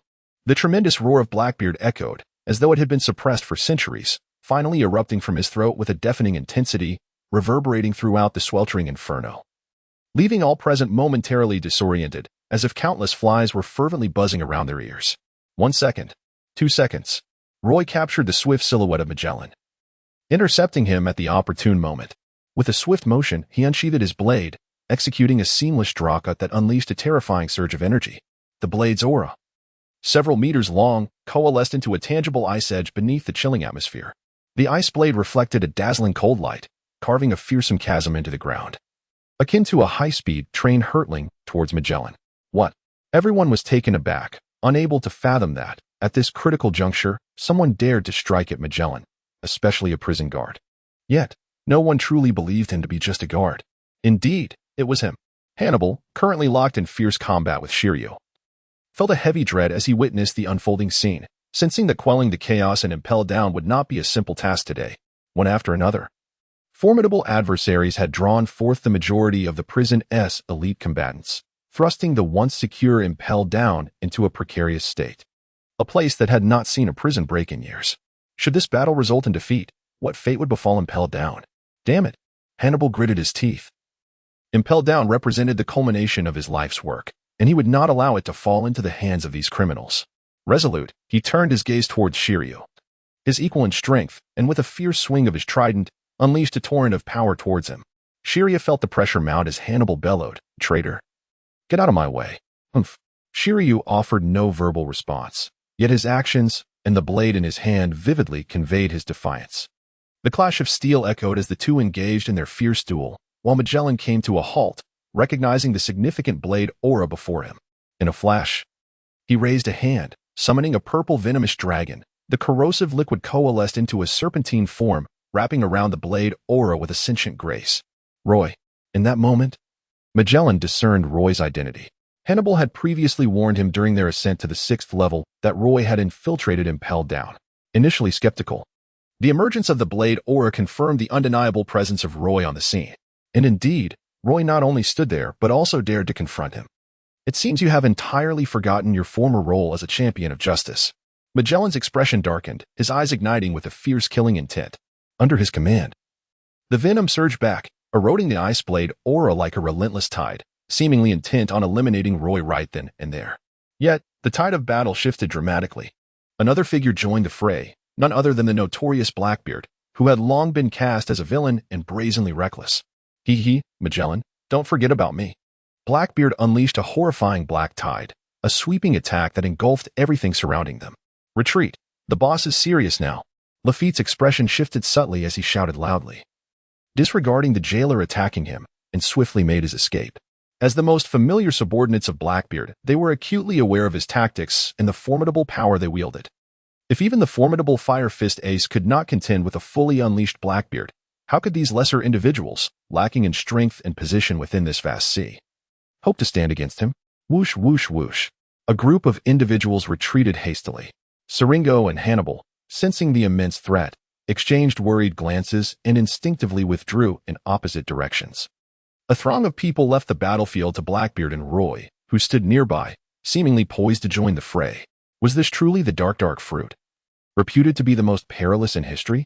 Magellan recalled his knowledge of Blackbeard, aware that his understanding was not lacking.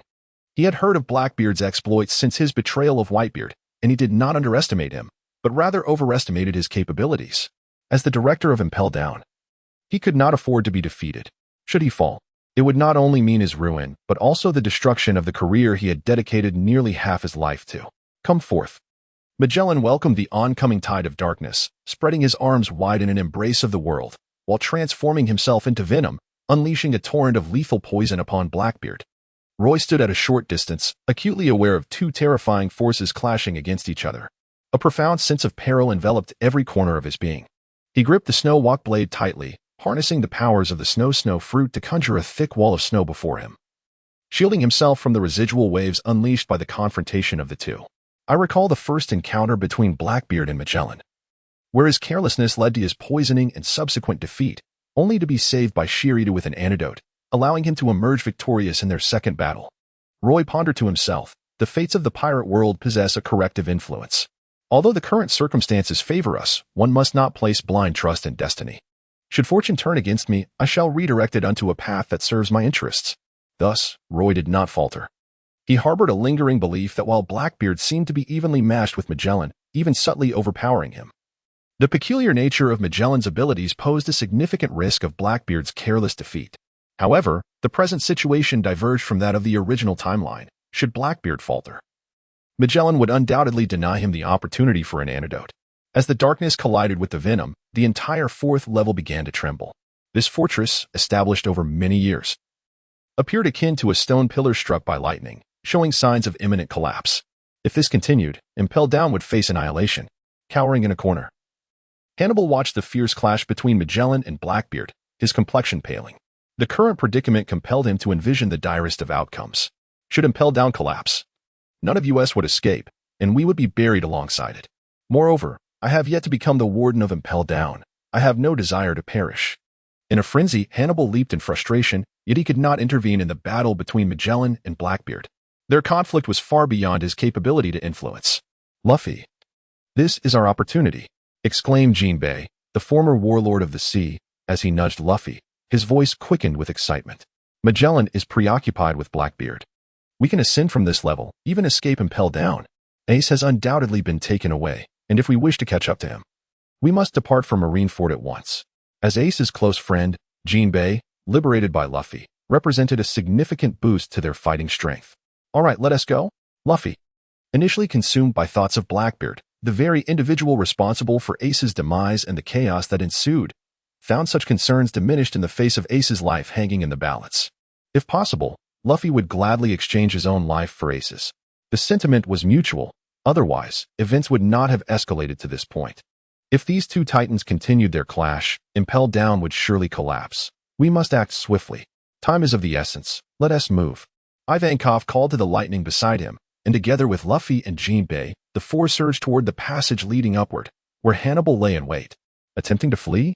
Hannibal immediately extricated himself from his self-pitying reverie, facing the oncoming assault with unwavering composure. He rallied the guards beside him, proclaiming loudly, "Stop them. They must not escape. Everyone, follow my lead." Yes. The soldiers, undaunted by death, gathered resolutely, forming the final line of defense on the fourth level, with Hannibal at the forefront, standing firmly before Luffy and his companions. Despite his fear of mortality, Hannibal remained steadfast, embodying his commitment to his vocation and life as aspirations. In a distant corner, Shiryu and his cohorts observed Luffy's movements, their expressions subtly shifting, exchanging glances without uttering a word. They perceived that the paramount concern was not their own escape from Impel Down, but rather the outcome of the clash between Blackbeard and Magellan. At the heart of the chaos, the battle between Blackbeard and Magellan raged on, unleashing a terrifying surge of power that reverberated throughout Impel Down. Akin to the tremors of an underwater earthquake, the very structure began to tremble, instilling a sense of dread among both the imprisoned criminals and those engaged in the jailbreak. Their screams grew increasingly frantic, while the guards valiantly resisted, suffering countless casualties. However, the elite forces within Impel Down were predominantly concentrated on the fourth level, leaving the guards on the upper three levels feeling overwhelmed by the relentless assaults of the inmates. Hold the line. They are merely a horde of criminals. We can overcome them. Deputy Warden Domino grit her teeth, rallying the guards to continue their fight. In truth, the reports from the control room painted a grim picture. Impel Down had descended into a state of extreme crisis. She surmised that the tumultuous upheaval was a result of Director Magellan unleashing his full might against the insurgents. Director. Domino bit her lip, the metallic taste of blood flooding her mouth. Yet, despite her efforts to inspire the guards to fight to the bitter end, the worry in her eyes lingered unshakably. Move quickly. Luffy landed a decisive blow, shattering Hannibal's defense, harboring no intention of lingering. He swiftly maneuvered into the passage leading to the upper levels, followed closely by Jinbei, Ivankov, and Lightning. Stop. Do not pursue. Hannibal commanded the guards intent on chasing Luffy. His gaze fixed fiercely on the vanishing figures within the corridor before turning to Shiryu and his comrades on the opposite side of the fourth level. Let them go. Inform the personnel on the upper levels to be vigilant. Monkey D. Luffy and his allies have escaped the fourth level. After a brief pause, he continued. Our current objective is to apprehend these traitors, particularly Shiryu of the Ring. Anyone may flee, but he must not. Obey my command. We shall defend Impel Down to the death. We shall defend Impel Down to the death. We shall defend Impel Down to the death. A group of prison guards shouted fervently, their eyes brimming with resolve. Yet, Magellan, at the heart of the battlefield, paid them no heed. For he was embroiled in a fierce struggle with Blackbeard, entering the most critical phase of their confrontation. Both unleashed their full powers, pushing their respective devil fruit abilities to their zenith. A swirling mass of venom coalesced, forming a toxic dragon that surged into the gravitational black hole conjured by Blackbeard. The latter's countenance darkened, burdened by immense pressure. Despite the formidable enhancement granted by the Yami Yami no Mi, Magellan's Doka Doka no Mi proved to be an equally formidable adversary, even more daunting than the heat of the Mera Mera no Mi. A thunderous roar echoed, the terrifying fluctuations of power radiating outward, their divine presence indelibly etched in the hearts of all on the fourth level. The ground beneath visibly bore the scars of their unleashed might, pockmarked with numerous craters, the deepest of which pierced through to the fifth levels, releasing a chilling draft akin to that of an air conditioner, though it paled in comparison to the cold dread that enveloped the hearts of the prison guards. We've won. Suddenly, Lafitte's face lit up with exhilaration. In such an astonishing environment, he too felt the weight of pressure. For the most terrifying aspect lay in their inability to control their own fates. The outcome of Magellan and Blackbeard's battle dictated their destinies, survival or annihilation hinged upon the victor. As one of Blackbeard's former subordinates, Lafitte possessed a profound understanding of Blackbeard's formidable abilities, more so than most present. At this moment, Blackbeard had absorbed all the venom Magellan had unleashed and was closing in on him. Should Blackbeard make contact? Magellan would succumb to the effects of the Yami Yami no Mi, rendering him vulnerable to Blackbeard's whims. It was precisely this tactical insight that fueled Lafitte's confidence. We are certain to prevail.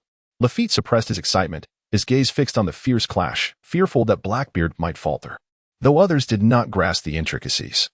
Lafitte's demeanor suggested he spoke with conviction, and they too steeled their resolve, focusing intently. Only Shiryu furrowed his brow, being well acquainted with Magellan. He found it difficult to fathom Blackbeard's reliance on proximity. However, observing Lafitte's expression, he surmised that Blackbeard must possess some hidden trump card. And he too felt a sense of anticipation. Little did Lafitte realize that on the opposite corner of the fourth level, another individual shared his thoughts. "We've won," Hannibal exclaimed. Equally exhilarated. The venom emanating from Director Magellan was such that even an admiral would hesitate to approach, for contact would inevitably lead to poisoning, and without an antidote. Death was certain. As anticipated, Blackbeard drew near to Magellan. From the onset of their confrontation, this moment marked the closest proximity they had achieved since the battle commenced. A mere arm's length apart, Blackbeard originally possessed techniques that could draw Magellan closer, yet he found Magellan's strength exceeded his expectations, rendering his methods ineffective. This revelation surprised him slightly, but did not induce panic. He continued to engage in combat according to his initial strategy. "Blackbeard, betrayal of justice comes at a price," Magellan declared, his gaze fixed upon Blackbeard. "You shall remain here in Impel Down, where you will receive the retribution you have earned. Impel Down is your rightful place." "Not mine," Blackbeard retorted defiantly, seizing Magellan with one hand while delivering a powerful blow to his face with the other. In an instant, Magellan's venom dissipated. Yet Blackbeard's grip on him became rigid, a purple hue rapidly spreading from his palm across his body, altering the color of his complexion. Although the powers of the dark fruit temporarily sealed Magellan's abilities, Blackbeard's initial contact with him exposed him to the pervasive poison, transforming his visage into an unnatural deep purple. His fierce and shadowy eyes reflecting an expression of disbelief. "Director, Captain," both parties called out in unison, their reactions instilling an ominous premonition within their ranks. Suddenly, a blade of light, more radiant than the sun, erupted within the confines of the fourth level, piercing through the profound darkness like a beacon of dawn from the abyss. Imbued with unfathomable terror and suffused with an overwhelming chill that surged towards the central battlefield where the two combatants stood. "What? It's Roy. He has seized the opportunity to strike." The onlookers were taken aback, their expressions shifting drastically, particularly the two directly threatened by the blade's energy. Magellan's countenance twisted in alarm, while Blackbeard erupted into maniacal laughter, brimming with confidence. "Roy, you scoundrel!" Hannibal, positioned near the passage to a higher level of hell, glared at Roy and sprinted forward, determined to intercept the impending strike before it reached Magellan, a blow that exuded overwhelming menace. However, his intentions were evidently futile. As Shiryu and his comrades would not allow him to act freely, they needed to maintain their advantage, lest they risk defeat. "Well done," Shiryu chuckled, colliding midair with Hannibal as they re-engaged in combat. The guards and Lafitte became embroiled in a chaotic melee. The battle between Blackbeard and Magellan ceased, both adversaries constrained by each other's powers, rendering further action impossible. In that moment, Roy's blade energy reached Magellan. With a hissing sound, blood gushed forth like a fountain. Deprived of the protective powers of his fruit, Magellan's body lost the ability to transform into venom and bore the brunt of this astonishing blow. A narrow yet deep wound, visible to the bone, was carved from his right shoulder through to his left ribcage. Humph! Struck with immense force, Magellan was sent reeling, while Blackbeard staggered back several paces, the purplish hue of his face indicating the severity of his poisoning. He soon found himself seated on the ground, his countenance grim, yet his gaze towards Magellan brimming with triumph. "I am the victor." With his last reserves of strength, Blackbeard erupted into laughter, unable to suppress the smile that crept upon his lips at the sight of Magellan's disheveled state after being struck by Roy. Whoosh! In the blink of an eye, Roy's figure darted like a shooting star, appearing before the battered Magellan. With a swift motion, he unleashed another strike, the back of his blade slicing through the air with a piercing sound that echoed across the searing expanse of hell, descending once more upon Magellan. This time, the target of Roy's strike was Magellan's head. Magellan's pupils constricted, but it was evident that Roy's actions had been meticulously planned beforehand. The swiftness of his attack left the freshly grounded Magellan unable to evade. Thud! Magellan collapsed entirely, his eyes rolling back, his body limp as if turned to clay, and he fell into unconsciousness. Upon witnessing this, Roy exhaled in relief. Magellan's formidable reputation was not self-proclaimed. It was acknowledged by the vast expanse of the sea, including the Navy and the world government. Otherwise, he could not have ascended to the position of Warden of Impel Down, the world's most notorious prison, solely based on his credentials. This role, akin to that of an admiral, necessitated both ample experience and undeniable strength. Naturally, facing such an adversary weighed heavily on Roy's mind.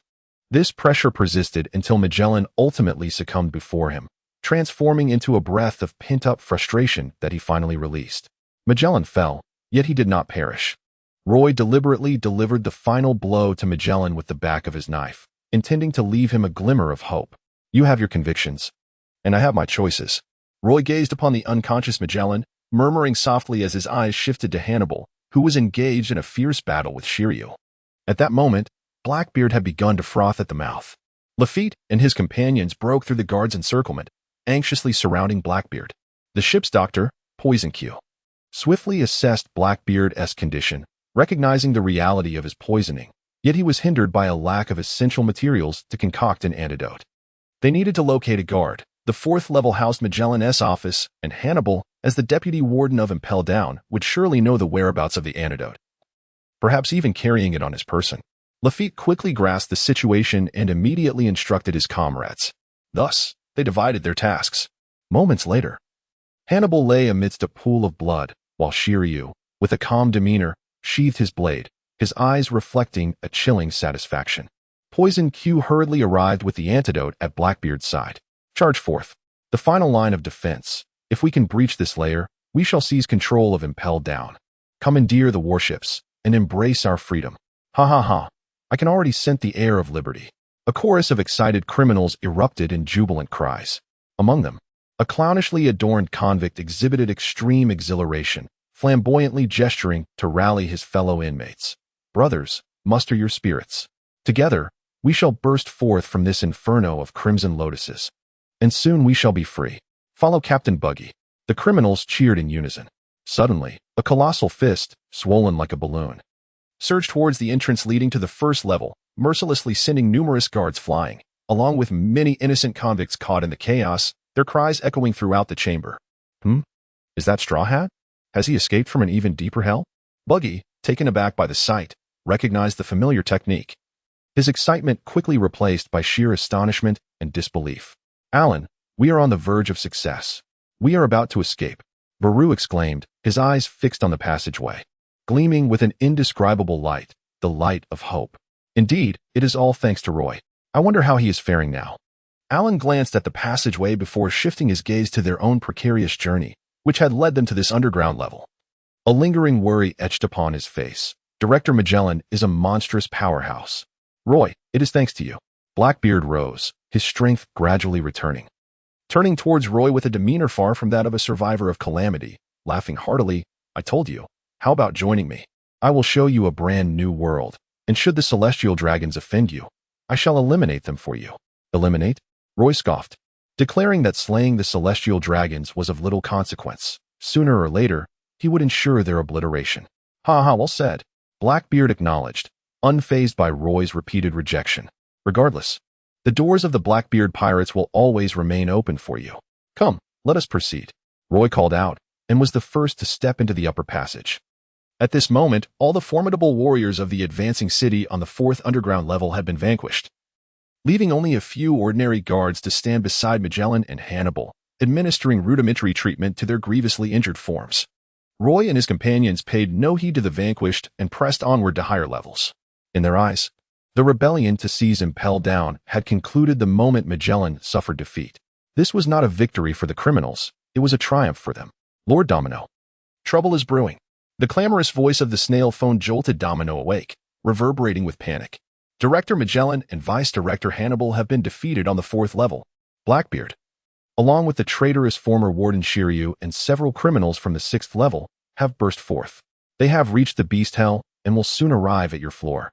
As the guard in the monitoring room spoke, his voice trembled slightly, the palpable fear seeping through the phone and reaching the ears of all who listened.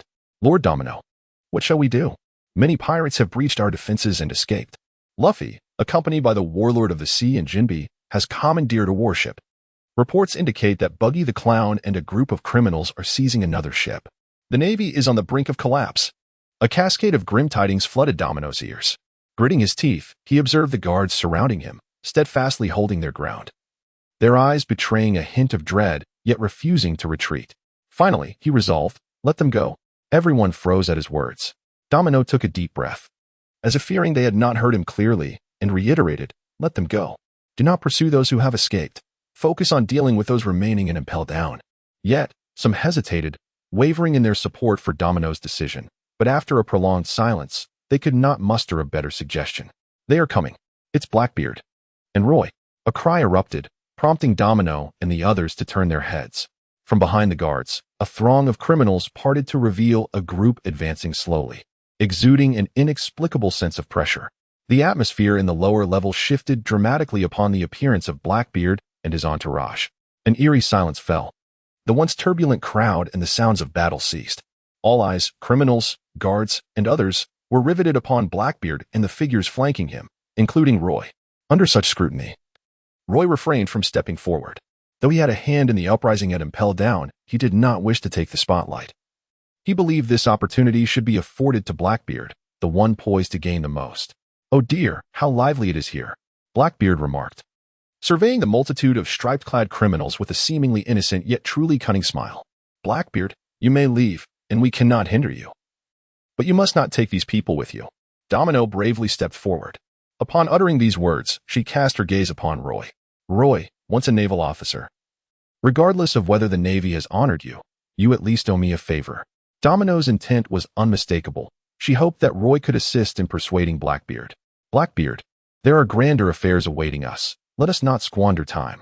Roy decided to extend a courtesy to Domino. With a gentle prompt, he acknowledged the favor owed to her. Given his stature, Blackbeard had unwittingly become Roy's fortunate star. As long as he collaborated with Roy, immense benefits were certain to follow. Nearly 2 months prior, the two had united to vanquish the Golden Lion, their renown echoing across the vast seas, even compelling Whitebeard to regard him with newfound respect. Now, not only had Roy aided him in overcoming Magellan, but he had also, in essence, saved his life.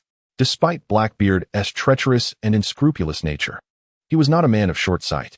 The camaraderie with Roy was deemed worthy enough to overshadow the sudden, fleeting thoughts that had arisen in his mind.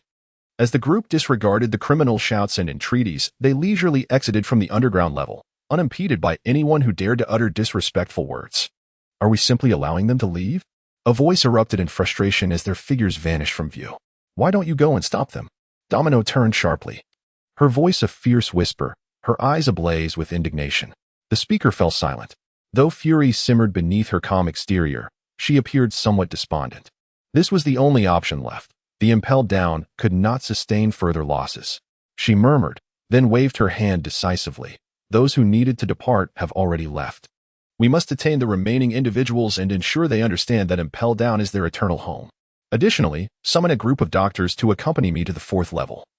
Director Magellan and Vice Director Hannibal are in dire need of medical attention. In no time, Blackbeard and his entourage left the confines of Impel Down and arrived at the port, where numerous warships were anchored. Our numbers have surpassed the raft's capacity, Lafitte remarked. We can no longer use the rafts, Captain. Let us commandeer a warship. Utilizing the Navy's designated currents, we can reach Marineford with unparalleled speed. In no more than half an hour. Excellent. Blackbeard nodded, his excitement palpable as he laughed heartily. Our presence at Marineford is indispensable. The clash between Whitebeard and the Navy is a spectacle we must not miss, and I can hardly contain my eagerness. Numerous warships lay anchored outside Impel Down, and the Navy personnel aboard were well aware of Blackbeard's crew, lacking the audacity to impede their progress. With expressions of sheer terror, the guards made only token attempts to resist, swiftly overwhelmed by the pirates. Lafitte steered the ship as it departed the port. In their path, 2 warships were visible, racing ahead at full speed. Those vessels likely contained Luffy. Roy gazed ahead at the immense silhouette of a ship rushing towards them, pondering for a moment, feeling a surge of realization. Indeed, he had not encountered Alan upon their departure. He must have escaped, perhaps even aboard one of those 2 warships. Ha! What of the world's largest prison? I, Buggy, have managed to break free. The clown Buggy, hands on his hips, stood triumphantly at the bow of the deck. Dramatically gesturing forward, epitomizing the essence of a petty individual reveling in fleeting success. Captain Buggy is invincible. Captain Buggy, please accept our allegiance. Behind him, a throng of followers, who had been at his heels since impelled down, fervently cheered, brimming with exhilaration. To the side, Alan was deftly maneuvering the helm of the warship, once a prodigious navigator. He had proven himself an exceptional helmsman. Barrow stood beside him. Another warship has appeared behind us. It does not seem to belong to the pursuing navy, but rather to criminals like us who have seized a ship to flee. Roy must be aboard. Alan's eyes sparkled with anticipation. Roy? Nearby. A youth with a small mustache and a swift blade in hand, upon hearing that name, felt an unusual emotion flicker in his calm, water-like gaze. A fierce glimmer passing through him. If Roy were present, he would undoubtedly recognize this individual as Trafalgar Law, a former adversary he had once imprisoned. Moreover, this warship was brimming with Roy's acquaintances. Ha ha ha. Did you expect this? I, Caesar, have also managed to escape. I am free once more. Ha ha ha ha. A man, transformed into a mist of gas, danced flamboyantly in midair above the warship, celebrating wildly, laughing maniacally like a lunatic. In truth, most aboard this vessel exhibited similar exuberance, with only Alan and Barrow maintaining a semblance of normalcy. Speaking of which, this current leads to Marineford. At this pace, we should soon arrive there, should we not? Alan suddenly hesitated, recalling his earlier conversation with the clown Buggy. Master Buggy, where are we headed now? As swiftly as possible away from Impel Down. We must not afford them the chance to recapture us. Ah, isn't there a special current here? Follow the current. The farther we go, the better. That ship ahead is moving. Follow the straw hat. Yes, follow the straw hat. Quickly. Await my command before diverting from this current. Under Buggy's urging, Alan promptly steered the warship away from the port. Is he not planning to instruct me to change course? Alan scratched his head, glancing at Buggy, surrounded by a throng of criminals, shining like a radiant superstar, and wondered if he had forgotten this detail. As the long-anticipated battle approached, the momentous conflict was unfolding with fervor. With the criminal ace being escorted to Marineford, the assembled navy prepared to draw the final line. Admiral Sengoku, alongside the three admirals Akiji, Akainu, and Kizaru, joined forces with the renowned marine hero, Garp, and the 7 warlords of the sea, who wielded the legal right to plunder as sovereign rulers. The navy radiated an extraordinary confidence regarding this impending confrontation, perhaps believing that failure would lead to their demise. After much deliberation, the Navy's high command resolved to broadcast Ace's execution live across the seas, simultaneously unveiling long-buried truths to the world. With a resounding thud, Ace, shackled by sea stone, knelt before the execution platform. Beside him stood Admiral Sengoku, a figure of immense authority who instilled fear in countless pirates. Meanwhile, Garp, Ace's nominal grandfather, remained below the platform. Not far from the harbor, his expression a tapestry of complex emotions as he gazed up at Ace, sorrow and reluctance evident in his eyes. At that moment, silence enveloped the crowd, so palpable that one could hear a pin drop. All eyes were fixed on the execution platform, on Ace and Sengoku. Ace, reveal your father's name. Sengoku finally intoned. His voice, deep and resonant, echoed through the live broadcast to the ears of countless spectators across the vast ocean. My father is Whitebeard, Ace replied, his face devoid of fear. No, Sengoku countered, your mother was Port-Gas de Rouge. After your father's death, 1 year and 3 months later, the child born of the world's most notorious bloodline was you. He paused, lowering his gaze to the kneeling Ace. Ace clenched his jaw, fury igniting in his eyes as he looked up at Sengoku. This moment was captured by the transponder snail. The audience, gripped by anticipation, felt a tremor in their hearts, sensing that a monumental revelation was imminent, especially the reporters stationed before their screens, notebooks in hand, pens poised, eagerly awaiting Sengoku's next words. Your father is none other than the Pirate King, Gold. Roger. Sengoku's proclamation reverberated across the seas. What? A wave of terror washed over the crowd as they trembled, as if witnessing the birth of a demon. The reporters, overwhelmed, dropped their materials, their hands weakening, their bodies slumping. Consumed by a singular thought, could it be that the bloodline of the Pirate King still thrived? As the world stood in shock, the conversation between Sengoku, the Marine headquarters, and Ace continued. As the heir to the Pirate King, if left unchecked, you will inevitably inherit Roger's legacy, causing immense devastation to these seas. Thus, you must die today. Even if it means igniting a war between the Marine headquarters and Whitebeard, it is a sacrifice I am willing to make. Sengoku whispered the solemn decree in a tone audible only to Ace. In that moment, he glanced back at Carp, recalling the invitation he had extended to Ace upon his arrival at Marineford. If you were willing to accept the position of Shichibukai, the Marine headquarters could grant you leniency. However, the answer he received was a resolute and unwavering refusal, reminiscent of the unfaltering determination he had witnessed in Joel D. Roger. Truly, like father, like son. Sengoku thought to himself. We are almost there. Luffy gritted his teeth, fixated on the colossal gates ahead. They were the justice gates that cut off the currents of the sea. The person he sought was just beyond those immense doors, on a nearby warship. Buggy stood at the bow, his eyes nearly bulging with disbelief. How did we end up here? He mechanically turned to look at Alan, who was steering the ship. This was your doing, Captain Buggy. You never mentioned a change of course, Alan retorted, disavowing any responsibility. How could the battle between the Marine headquarters and Whitebeard proceed without the illustrious Captain Buggy? After all, Captain Buggy aimed to seize the grand treasure and become the Pirate King. Everything was part of Captain Buggy's grand design. Charge forth, defeat Whitebeard, and claim the title of Pirate King. Buggy's crew had developed a blind admiration for him, this man who had brought them freedom. And they now pledged their unwavering loyalty to him. What? Defeat Whitebeard? Buggy gulped. He had never even dared to dream of such a feat. The terror of Whitebeard was something these men might have only heard of but never witnessed. Unlike them, Buggy had experienced it firsthand. During his time aboard Roger S. ship, he had encountered Whitebeard. The palpable aura of dread and the awe-inspiring presence of that kingly figure were unforgettable. Had it not been for a man like Roger standing in his way, Whitebeard would undoubtedly have been the rightful heir to the title of Pirate King. Even now, 20 years later, as Whitebeard showed signs of age, he was still regarded as the strongest man in the world. The notion that these men believed he could take down Whitebeard was either a moral degradation or a distortion of humanity itself. We are almost there. 3 warships sailed in succession, the last carrying Blackbeard and his crew. Hee. I can almost hear the sounds of battle coming from beyond that door.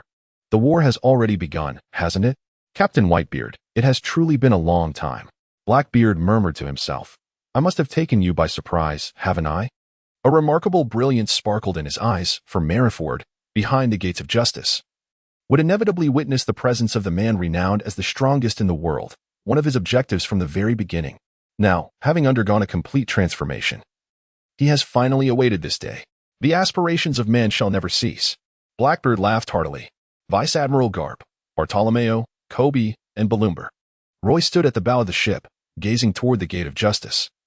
His heart filled with a complex array of emotions as he thought of his dear friend standing behind it. How could such a grand spectacle unfold without my presence? A smile finally graced his lips. Today, here and now, I shall unveil the intricate relationship between myself and the Navy from this moment forward. The sea shall be vast enough for fish to leap, and the sky high enough for birds to soar. A report came in. 43 formidable vessels had suddenly emerged at Marineford, manned by the likes of the Knight Dawn, the noble Marco, the Doflamingo brothers, and the formidable squad of the Great Whirlpool Spider, each a master of their craft, notorious pirates renowned throughout the New World. Panic ensued as someone rushed to inform Vice Admirals Garp and Tsuru, their faces betraying anxiety and their words tinged with urgency. Oh, have they truly arrived? Garp raised an eyebrow. Why was there no sign of them beforehand? Where's Whitebeard? Vice Admiral Tsuru sensed something amiss. Suddenly, a rumbling sound echoed from the harbor. The explosive sound of bubbles bursting, a noise so vast and elusive that it set the nerves of the entire Navy on edge. Only a select few could discern its source, and in unison, they turned to the surface of the sea at Marineford's edge. The water stirred, creating immense ripples. Could it be? On the execution platform, Sengoku's face paled in shock. Were all their ships surfacing from the depths after being coated? A terrifying roar erupted. The seabed unleashed a colossal wave, and a massive sailing ship glided through the surging waters like a fish, moving with unrestrained freedom. The station Navy and those watching the live broadcast were all fixated on this scene. He has arrived, the Moby Dick, Whitebeard. A gasp echoed through the ranks of the Navy. Sengoku's expression turned grave. The preparations made by the Navy, led by him to welcome Whitebeard, had been exhaustive, yet they had not anticipated such an entrance. All their prior planning was rendered moot, as Whitebeard's arrival thrust the battle into a direct confrontation. With the formation disrupted, it would soon devolve into a clash of soldiers. A duel of captains. Garp sighed. Now, 3 more of Whitebeard's ships have appeared. They have breached the inner bay, Everyone prepare for battle. And stand ready to heed my command. That is Marco, the captain of the 1st Division. All 14 captains have gathered, and a murmur of discussion arises within the Navy. However, under the suppression of high-ranking officers like Garp and the older generation, these voices soon fade into obscurity. They possess unwavering confidence in the Navy. For many years, the Navy has dominated the seas, single-handedly contending against the 4 emperors of the sea, maintaining order upon the waters. A mere Whitebeard is certainly insufficient to bring them down. Whitebeard stands beside Garp, while Bartolomeo, clad in the uniform of a Navy lieutenant, is flanked by Kobe and Balumabur, both adorned with the insignia of a major. Although their progress may pale in comparison to that of Roy, they are undeniably among the elite within the Navy. Today, let me witness the might of the 4 emperors. Bartolomeo exclaims, his mouth stretched into a broad grin, exuding bravado and displaying no fear, instead gazing intently at Whitebeard. Meanwhile, the gate of justice opens inexplicably, and 3 warships from Impel Down swiftly approach the crevice of the gate. Ahead lies Marineford, where Ace awaits. Jinbei looks at Luffy, inhales deeply, and solemnly declares, Luffy, good luck. In the depths of the sea, my powers will reach their zenith. I shall assist you from the waters. Without hesitation, he leaps from the warship, plunging into the ocean, creating but a slight splash before vanishing. As a fishman, Jinbei's combat prowess is not fully realized on land. The sea is where a fishman truly belongs. On the warship behind them, the clown buggy stands at the bow, his legs trembling slightly, but at this juncture, retreat is not an option. Brothers, how could we possibly miss out on this grand battle? Buggy strikes a dramatic pose, tilting his head back and laughing heartily, though his laughter is more grotesque than joyous. Captain Buggy is invincible. Let's take down Whitebeard. Behind his underlings, Trafalgar Law, Aaron, Caesar, and others seem to sense the presence of their adversaries, exchanging instinctive glances. Lads, ahead lies the gate of justice.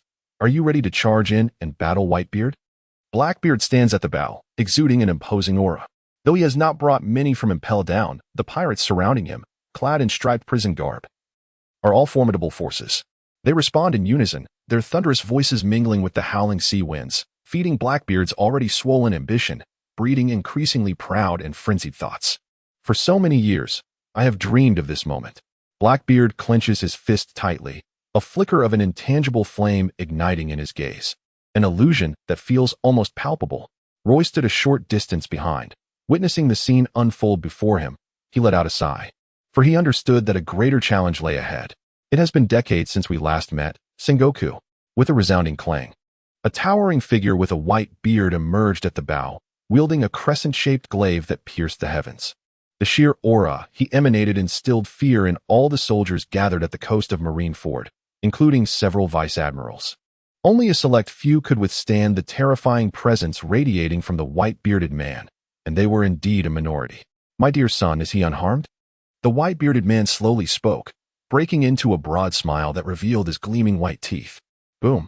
At the utterance of these words, the atmosphere fell into a palpable silence. The scene was being broadcast live, and as the Whitebeard made his entrance, the world was engulfed in a tremendous tremor. Eyes widened, pupils involuntarily constricted, all fixated on the Whitebeard, as if they were beholding a true deity. Though aged, the Whitebeard remained formidable.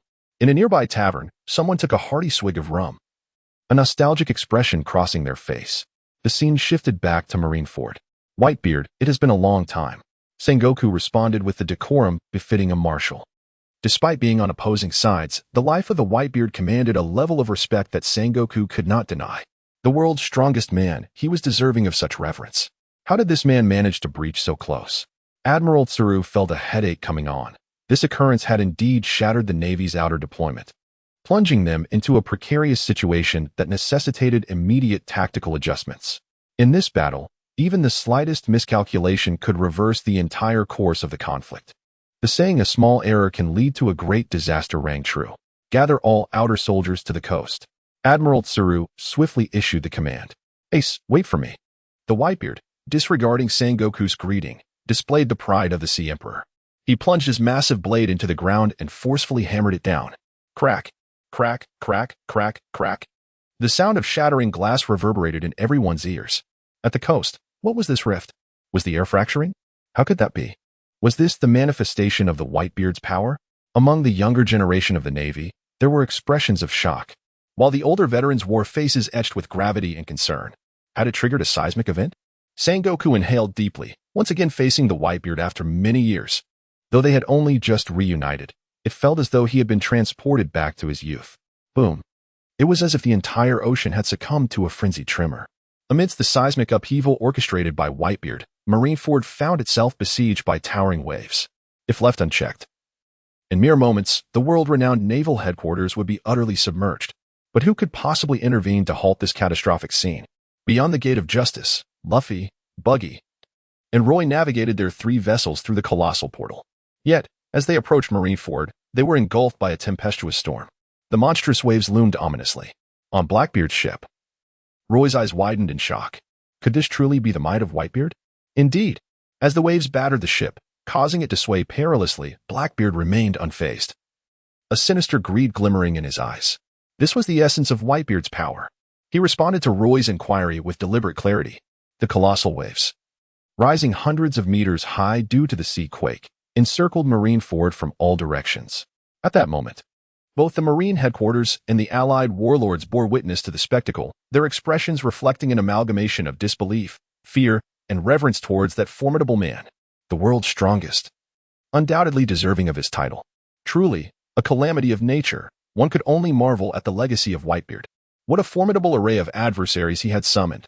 The cacophony was jarring, eliciting discomfort. Upon the highest platform, the 3 admirals exhibited varied expressions, yet none were marked by fear. Even when faced with the impending deluge, they did not resemble victims awaiting disaster. Rather, they appeared as heroes capable of mitigating the catastrophe, poised to disperse the towering waves. In truth, it was widely acknowledged that they were indeed such figures. Kizaru and Akaina cast their gazes towards Akiji as Sengoku commanded, "Akiji, it is your turn to take the stage." Carp and Tsuru turned in unison, and a tall figure ascended into the air, landing gracefully upon the sea under the scrutiny of countless eyes. What? Some gasped in astonishment. Isn't Akiji a devil fruit user? How dare he leap into the ocean? Fool. He is an admiral. You wouldn't court death recklessly. Another remarked, swallowing hard, as if sensing an impending revelation. He is a user of the ice fruit. Could it be that he intends to? As the thought crossed their minds, disbelief spread across their faces. Was he truly planning to freeze the waters surrounding Marineford? In an instant, their expressions stiffened. Just as they had imagined, Akiji leaped into the ocean, freezing the area beneath him.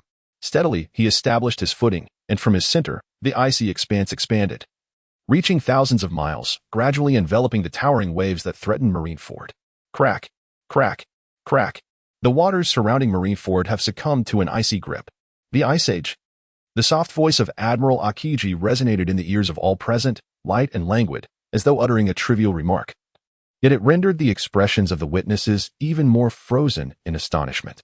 The morale of the Navy surged. The panic instigated by the appearance of Whitebeard was swiftly quelled, even igniting an even fiercer fighting spirit within them. The pirates, though cautious, maintained their confidence in Whitebeard. He is the strongest man in the world, a fact that even deities cannot defy. A thick layer of ice spread with unimaginable speed, reaching the 3 warships that had just crossed the Justice Gate and arrived in the waters near Marineford. It was terrifying. The entire sea had been frozen. With the 3 admirals possessing such terrifying power, combined with Fleet Admiral Sengoku and the legendary hero garb, what kind of monstrosity was the Whitebeard pirates? The entire Navy gathered, united in purpose, to confront one of the 4 emperors, Whitebeard. Such a horrifying spectacle compelled them to equate the Navy with Whitebeard, inevitably invoking thoughts of his dread. Haha, this is the world's strongest man. Blackbeard stood at the bow of the ship, displaying a smile that left many perplexed. The power of the tremor fruit had propelled that man to the pinnacle of the world, and this was merely the strength he wielded in his twilight years. Hiss! The crowd gasped in astonishment. Suddenly, the warship came to a halt against the icy barrier, unable to advance. Disembark, Blackbeard commanded. Ahead lies Marineford, our destination. This war has already commenced, and we cannot be absent. As his words fell, a fervent fire ignited in the eyes of the crew, who hastily leaped from the warship, charging toward the direction of Marineford. Roy followed closely behind, faintly hearing the thunderous sounds of battle ahead. He understood clearly that, as Blackbeard had stated, this confrontation, later heralded as a pivotal clash that would alter the course of history, had finally commenced. He accompanied Blackbeard and his crew to the shores of Marineford. At this moment, the naval forces and pirates had become entwined, engaging in fierce combat. A short distance away, numerous pirate ships were arriving in a relentless stream, undoubtedly members of the Whitebeard fleet. At the heart of the battlefield stood the execution platform, where Ace was located. Ace, with whom Roy had exchanged brief words, was flanked by Sengoku, while nearby, Garp was delivering punishing blows to the surrounding pirate minions, leaving them bloodied and incapacitated. In this war, no quarter was given. Defeat meant death. Suddenly, Garp, with his haki fully awakened, sensed a familiar presence. He turned his gaze, scanning past the fierce faces around him, until it landed on Roy, who was wielding a sword. Unexpectedly, "You two have arrived." Garp's expression shifted to one of complexity as he sighed. In an instant, his form began to blur. And when a nearby pirate lunged at him in a fit of rage, he realized too late that Garp had already vanished from his position. The illusion dissipated, and Garp's figure solidified on the other side. With a clenched iron fist, he struck with a resounding boom. The air shattered, and a visible shockwave radiated outward from his punch like a tidal wave. "Roy, what brings you here?" he inquired, as his iron fist tore through the air, echoing like thunder and instilling an inexplicable sense of dread. Roy's expression was intricate, yet the determination in his gaze remained unwavering. With a swift motion, he unleashed a brilliant flash of his blade, accompanied by a formidable surge of sword energy that met the iron fist with a thunderous clash. The resounding boom echoed like thunder across the plains, startling everyone present, both Navy and pirates alike, who turned their astonished eyes towards the source of the commotion. Upon recognizing one of the combatants as Garp, their gazes instinctively shifted to the other participant. It was an exceptionally young swordsman, Roy. The Navy was engulfed in outrage, with expressions of disbelief and barely contained anger evident on the faces of figures such as Akiji and Sengoku. However, the most incensed among them was Akainu. His unwavering sense of absolute justice could not abide the defection of a Navy traitor at such a critical moment of need. The expressions of the others were a tapestry of complex emotions. Roy. Bartolomeo clenched his fists, a torrent of pent-up frustration swirling within him, unable to identify whom to direct his fury towards. In a fit of rage, he struck a nearby pirate, pinning him and his companion to the ground, where they could do nothing but endure Bartolomeo's wrath like mere punching bags, utterly powerless to resist. "I never expected to meet you so soon again, Vice Admiral Garp." Roy and Garp exchanged a fierce blow, subsequently retreating yet remaining face to face, albeit with a certain distance between them. In the space that lay between them, there was an absence of anyone, and a vacuum seemed to envelop the surroundings. No one dared to intervene in their conflict, although Roy's reputation may not be considered supreme. The naval hero Garp was undeniably a figure known far and wide across these seas. No one wished to court disaster. "Have you truly chosen to completely betray the Navy?" Garp inquired, his eyes reflecting deep sorrow. "Roy, I do not hold you accountable for the Celestial Dragon incident, even though you were wanted by the Navy. I spoke favorably of you before Sengoku. Yet, in this current situation, have you genuinely decided to stand in opposition to the Navy?" Roy countered with a question. "Admiral Garp, you do not wish for Ace to perish here, do you?" "I comprehend your sentiment." Garp fell silent for a moment, then sighed. "Roy, remember, as a member of the Navy, this is my duty. In today's battle, I shall neither retreat nor hold back." With that declaration, a terrifying pressure emanated from him. In that instant, Garp resembled an ancient, mythical beast, opening his gaping maw to confront all those present. Roy furrowed his brow. Opposite him, Garp did not hasten to strike. Rather, he surveyed the surroundings, gazing far at Whitebeard, as if reliving the peak of his past, his spirit and vitality surging to their zenith, rejuvenating him by 2 decades. Ha ha ha ha ha ha. Whitebeard's hearty laughter resonated, and as he faced the onslaught of Akiji, he remained steadfast, casually delivering a punch that shattered the icy frost conjured by Akiji. Locking eyes with Garp, a flame ignited in his gaze, reminiscent of the fervor of his youth, stirring the passions of his blood. "Garp, after all these years, you are the only familiar presence upon these seas." Whitebeard articulated each word with vigor, his voice booming like the tolling of a grand bell, echoing across the battlefield. "Let me see how much prowess you possess today." He paid no heed to Akiji, directing his fist toward Garp in the distance. Under the collective gaze of the multitude, fissures in the air extended toward Garp, infused with unprecedented power. In their wake, both Navy and pirates alike fell to their knees, spitting blood, either gravely injured or breathless. Snow shield. Yet, to everyone's astonishment, an unfamiliar figure darted forth, shielding Garp. Simultaneously, a flash of white blade cut through the air. Swish, swish, swish. Snowflakes, descending from an unknown source, coalesced before Carp into a thick wall, standing resolute like a towering mountain, intercepting Whitebeard's punch. Atop this hastily formed snow peak stood the figure wielding the blade, Roy. Had the lad lost his mind? Bartolomeo, keenly observing the situation, widened his eyes in disbelief. His heart racing. Although Roy had chosen a path starkly different from his own, he could not bear the thought of Roy perishing. Did he truly dare to stand before Whitebeard's wrath? Was he not one of their own? Not only he, but everyone else was equally stunned. Sengoku and others locked onto this scene, as the confrontation between Whitebeard and Carp was suddenly interrupted by the appearance of a traitorous naval officer. Sengoku was perplexed. On which side did this young man truly stand? Boom. The force of Whitebeard's punch ultimately collided with the snow mountain conjured by Roy. As the fissures in the air spread, the snow mountain crumbled, unable to withstand the sheer destruction of the blow even for a fleeting moment. Understand this. He is my adversary.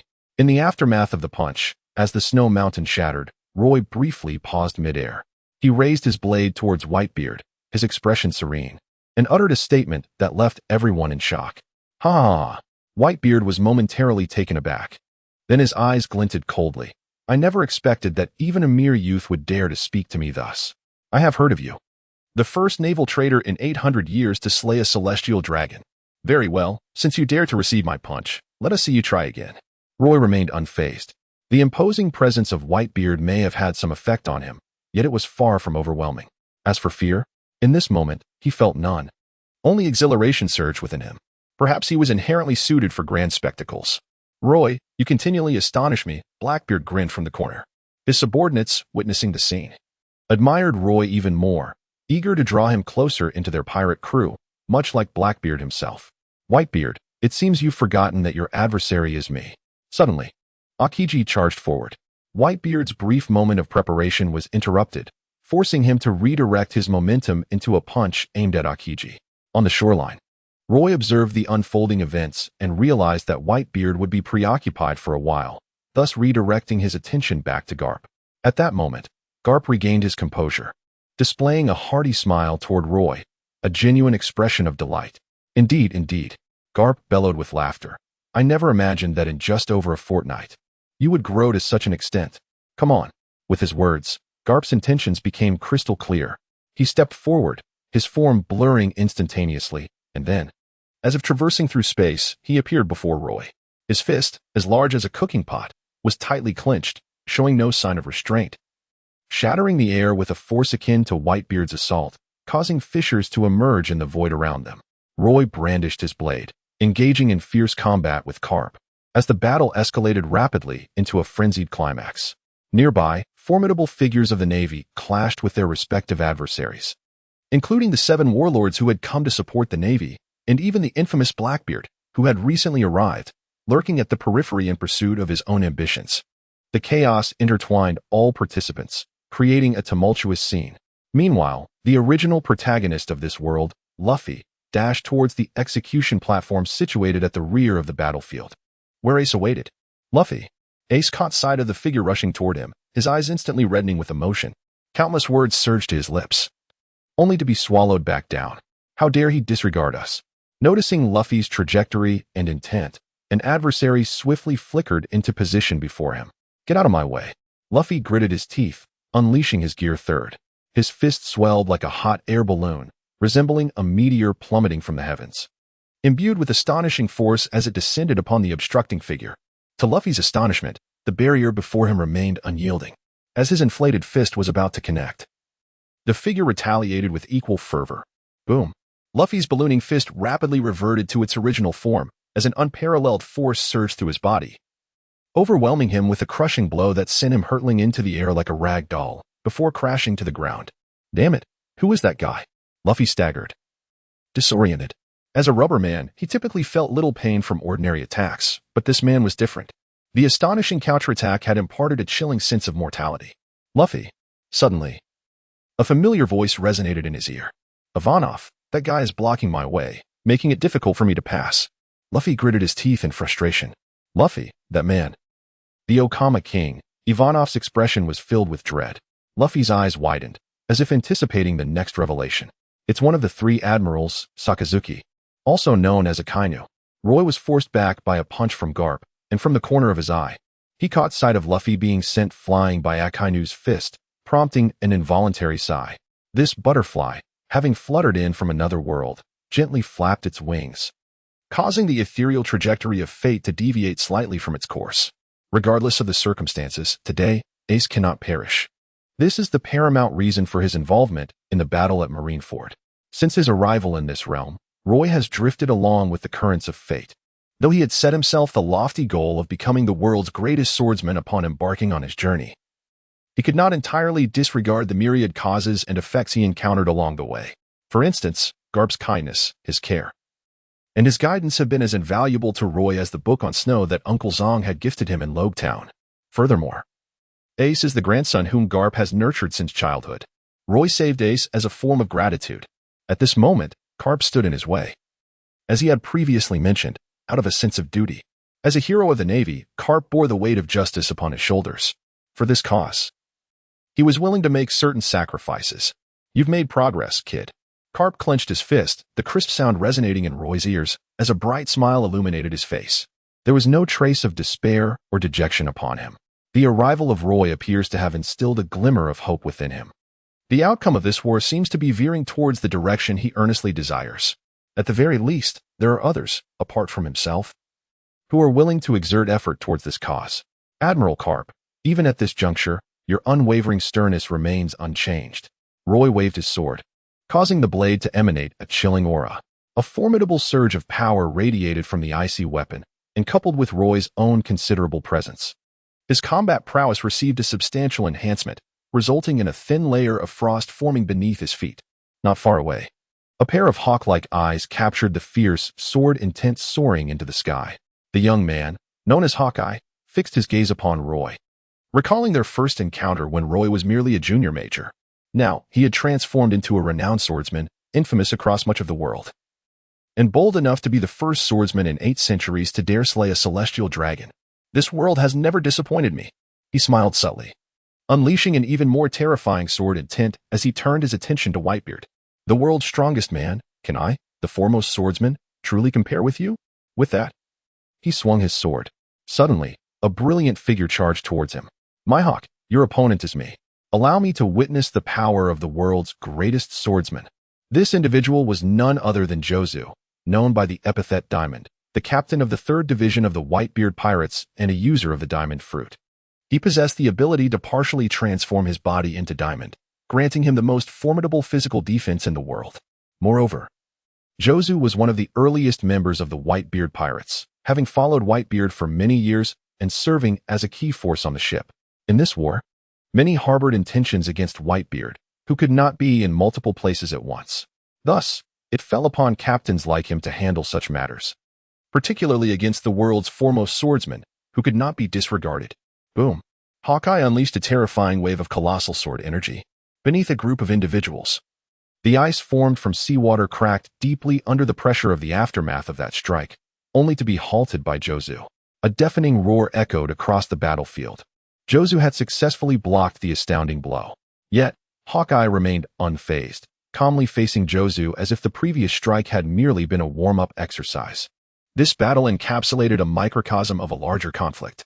In this war, destined to incite global turmoil and reshape the world's dynamics, both the Navy and the pirate crew led by Whitebeard deployed countless formidable warriors. At present, these numerous opposing forces clashed one after another. Even Fleet Admiral Sengoku felt beads of sweat forming in his palms, prepared to join the fray at any moment. He surveyed the scene and recognized that the battle had reached a boiling point, with the precarious situation rendering victory and defeat extraordinarily ambiguous. Resolute, he cast a glance at the nearby Garp, a fleeting expression of guilt crossing his face, and commanded, "Proceed with the execution immediately." Yes, the executioners beside him nodded solemnly. The two men gripped their knives tightly, the tension etched on their faces almost palpable. Following the commands of the warring states, they did not hesitate for a moment, raising their sharp execution blades high and bringing them down with force. The warring states observed this scene intently. Suddenly, a colossal fist descended from the heavens, crashing down upon the execution platform, which was surrounded by countless onlookers. The warring states raised his hand to block. Boom. Ace looked up, his eyes glistening with tears, as he beheld a familiar figure, adorned with a well-known straw hat. It was Luffy. Roy felt a sense of urgency. The developments were unfolding more swiftly than he had anticipated. He found himself ensnared by Admiral Carp, making it difficult to extricate himself and assist Luffy in rescuing Ace. Admiral Carp, rather than holding me back, why not allow me to lend you a hand? Roy said, swinging his blade with a grave tone. I know you do not wish to witness Ace perish here. The Navy's objective may well be Ace and Whitebeard, but your true aim lies solely with Whitebeard. Am I correct? Roy, you must either defeat me or be defeated by me. Do not entertain the notion of persuading me, Carp replied calmly. Since you have discerned my thoughts, understand that I am willing to pay a certain price for my convictions.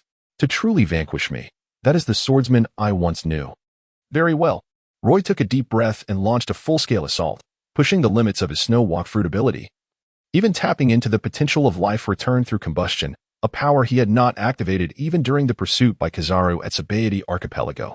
The reason for this was, of course, the lack of time. While Kizaru may not be the strongest among the three admirals, it is undeniable that his speed is the most terrifying of the trio. With a thunderous roar, an even more formidable aura erupted before Garp. The overwhelming presence caused Garp to furrow his brow momentarily, only to break into a grin. As if he had witnessed a satisfying outcome. One sword style, snow country. Roy murmured softly, and his entire being resembled a bolt of lightning descending from the heavens. The frigid blade glimmered abruptly, slicing through the air as if the very atmosphere had manifested an icy chill, with delicate snowflakes cascading from above. What is this? Snow? What manner of battle is this? What kind of monsters are these individuals? Is that swordsman named Roy? Some onlookers displayed expressions of astonishment, their gaze instinctively drawn to the battlefield where Roy and Carp stood, their faces reflecting sheer disbelief as if they were witnessing a miracle. It must be acknowledged that in this battle, destined to reverberate across the seas, Roy's name would be rediscovered by many, for instance, by Whitebeard, who bore witness to this scene. Such a young swordsman. Indeed, this era continues to astonish. Observing the clash between Carp and Roy, Whitebeard, with his vast experience, could discern the extent of Carp's abilities, a flicker of regret crossing his face. Roger, it is a pity that you, the one who initiated this era, are not here to witness it. As Carp sensed Roy's approach, the sharp aura of the blade seemed poised to rend the very sky, sending a chill deep into his bones. He held no intention of underestimating his opponent and prepared to respond earnestly. Yet, at the moment he launched his fist to meet Roy's assault, he suddenly realized that his adversary had tempered his force. What? A pang of shock coursed through Carp's mind as a thought flashed. Has this young man surrendered? At that instant, it was too late for him to withdraw. An overwhelming force surged from his fist into Roy's body. Boom. Roy, instead of succumbing to panic, wore a sly smile reminiscent of a cunning thief. He leveraged his strength to leap into the air, soaring skyward.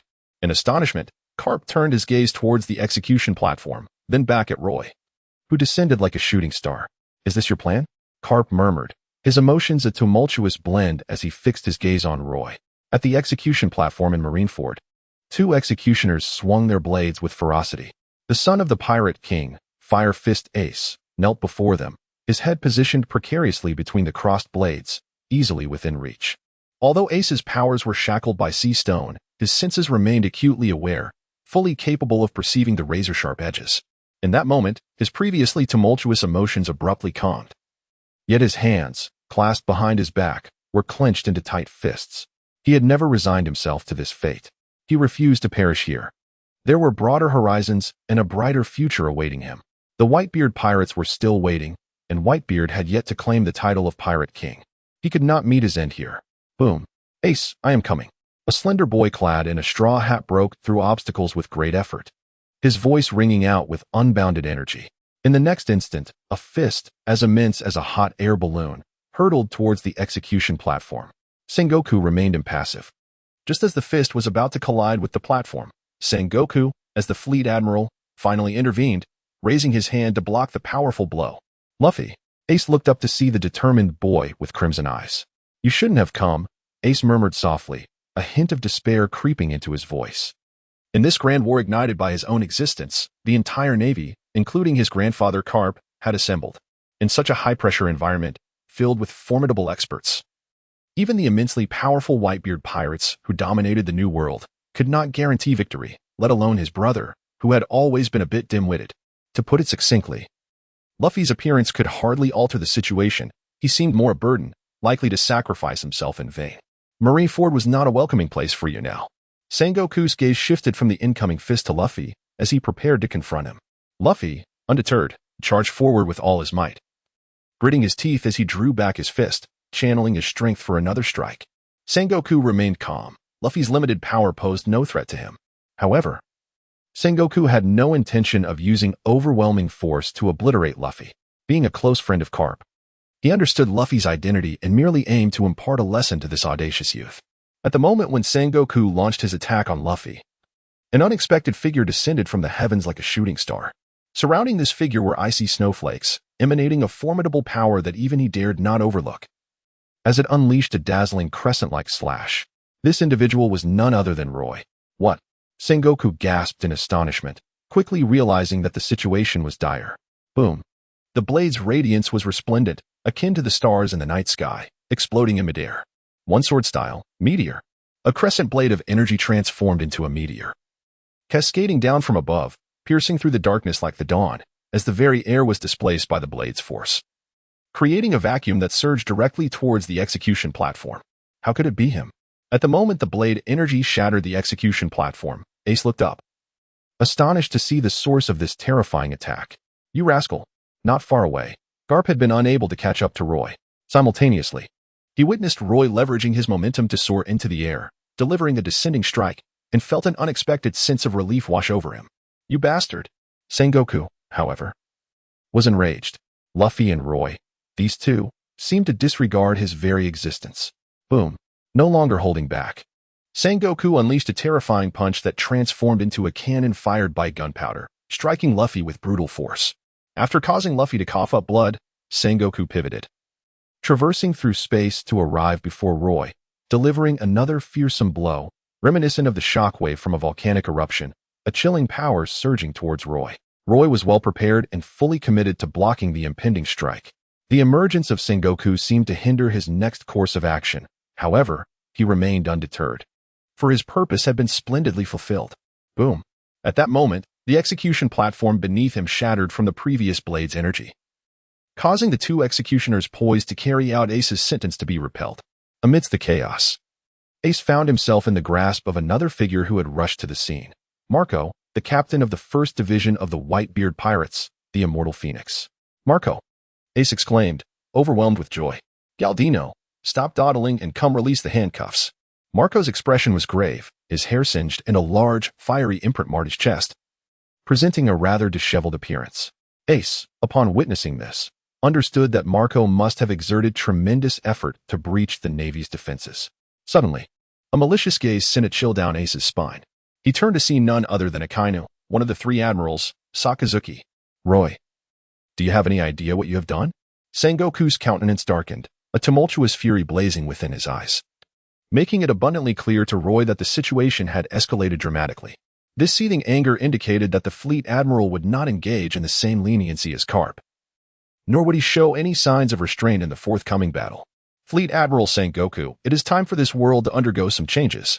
Roy slowly spoke, a weighty presence pressing upon his shoulders, yet he remained steadfast, as upright as a pine tree. It seems you have not only betrayed the Navy, but now you regard it with utter disdain. I have misjudged you. Sengoku scoffed, a tinge of disappointment creeping into his heart. You have never misjudged me, Roy replied. You simply have never truly understood me from the very beginning. Enough of this prattle, you shall remain here today. With that declaration, a thunderous sound erupted as Sengoku shot forth like lightning, enveloped in an indescribable aura of might that imposed immense psychological pressure upon Roy. So formidable, Roy wielded his sword against the fist of the Marines, resisting the onslaught as if he were a solitary boat on the tumultuous sea, poised to be capsized by the surging waves at any moment. Suddenly, a realization dawned upon him, causing his pupils to constrict. Is this the Conqueror's Haki? At Marineford, aboard the Whitebeard pirate ship, the figure of Whitebeard stood resolute at the bow, facing the cataclysmic battle that would undoubtedly alter the course of the world. Old man, a voice pierced through to Whitebeard's ears. Squard, are you unharmed? Whitebeard turned to glance at the man behind him, stating, I've been unable to reach you since earlier. Oh, it's nothing of consequence, Squard replied nonchalantly. I took a shortcut, but it appears that my crew has suffered significant casualties. Whitebeard paid no heed to the undertone of Sword's words, remaining still as he observed the conflict. Calmly, he responded, Sengoku has mobilized the entire navy, leaving no stone unturned. Not even sparing the warlords. He will show no mercy. After all, we share a long-standing acquaintance. His relationship with Sengoku mirrored that of Garp and Roger, both adversaries and allies. However, given their respective positions, they would never truly become friends. In a way, it would be a comfort to perish at each other's hands. Each of the 43 pirate crews under your command owes you a great debt. For the sake of the Whitebeard pirates, we would brave any peril, Sword said, narrowing his eyes as he pressed his hand against the hilt of his sword. Whitebeard suddenly sensed something amiss. With a swift motion, Sword plunged his blade into Whitebeard's chest, the cacophony of war fading into an endless void around him. Old man, witnesses to this shocking scene felt their eyes redden. An indescribable fury erupting within them, a torrent of rage sweeping through every corner of their hearts. As the cries erupted, more individuals began to grasp the gravity of the moment. Whether they were navy, warlords, or pirates, all fell into a stunned silence. Gazing up at the bow of the ship, incredulous at the sight before them, Whitebeard, betrayed by one of his own, a subordinate he regarded as a son. This astonishing image was broadcast across the seas through the live-feet snail, reaching every corner of the Grand Line and the New World. Leaving all who witnessed it in a state of shock, Whitebeard was injured. And by his closest ally? Did this signify that the scale of victory in the monumental war ignited by the Navy and Whitebeard had irrevocably tilted in favor of the Navy? Faces among the audience bore various expressions, but all were fixated on the live broadcast, terrified of missing a single moment. Old man, Ace glared furiously. Yet shackled by the sea stone handcuffs, he could only seethe in impotent rage. Beside him, Marco, the captain of the 1st Division of the Whitebeard Pirates, known as the Phoenix, watched with eyes wide in disbelief. With no time to spare for Ace, Marco soared into the air like a shooting star, crashing down upon the deck and pinning Sword beneath him, his powerful hand gripping the man's head with the intent to crush it. Stop, Whitebeard commanded, halting Marco. He gazed at Sword, took a deep breath, and spoke slowly. Sword, why did you do this? What a dire situation. Although Sengoku was engaged in combat with Roy, as the supreme commander of the Marineford battle, he remained vigilant, observing the chaos around him. Upon witnessing Whitebeard being stabbed by Sword, he was momentarily taken aback, halting his movements altogether. Standing still, he looked towards the distant figure of Whitebeard, eager to discern what decision this man, revered as the strongest in the world, would make in light of this betrayal. Upon witnessing the situation, Roy wisely refrained from a presumptuous assault and instead seized the opportunity to distance himself from Sengoku. The pressure exerted by Sengoku was exceedingly formidable. During their brief skirmish, Sengoku had relentlessly dominated the engagement, exuding an aura reminiscent of an invincible general. With sheer physical prowess, Sengoku could easily pronounce Roy's death sentence. As for the fruit, the Zoan type, human fruit, mythical beast form, one glance at this intricate name reveals that Sengoku's abilities extend far beyond what had merely been demonstrated. Should the battle persist, defeat at Sengoku's hands would be inevitable. That terrifying Buddha form could likely contend with only a select few across the seas. Regarding Whitebeard's injury, it was entirely expected. He had no personal ties with Whitebeard, thus it was of no concern to him. Whoosh, whoosh, whoosh. Sengoku cast a glance back, observing Roy retreating. Yet he chose not to pursue. In the ever-shifting tides of war, as the supreme commander, he could not afford to lose his composure out of anger. Although Roy has accomplished certain feats, they do not justify his relentless pursuit of victory in this war, even to the point of risking his life. Not far away, Garp observed Whitebeard and the gradually retreating Roy, letting out a deep sigh. In a corner of Marineford, a pair of eyes fixated on the severely injured Whitebeard. A broad grin creeping across his face, revealing a set of yellowed teeth that unmistakably conveyed the extent of his delight. Captain, what shall we do now? Lafitte inquired, glancing between Whitebeard and his grinning captain whose joy seemed almost overwhelming. Having followed Blackbeard for quite some time, he was well aware of the animosity between Blackbeard and Whitebeard. He understood that while this war ostensibly ignited due to Ace, the true instigator of this grand conflict stood right before him. Blackbeard, let us wait a little longer. It is not yet our time to shine, Blackbeard replied with a wide grin, his eyes gleaming with anticipation as if he envisioned a splendid future welcoming him with open arms. He spoke deliberately, emphasizing, just wait a little longer. It's almost time. Almost time. Almost time? What do you mean? Behind Blackbeard, a group of newcomers, recently rescued from Impel Down and now committed to following him, were left perplexed by the exchange between Lafitte and Blackbeard.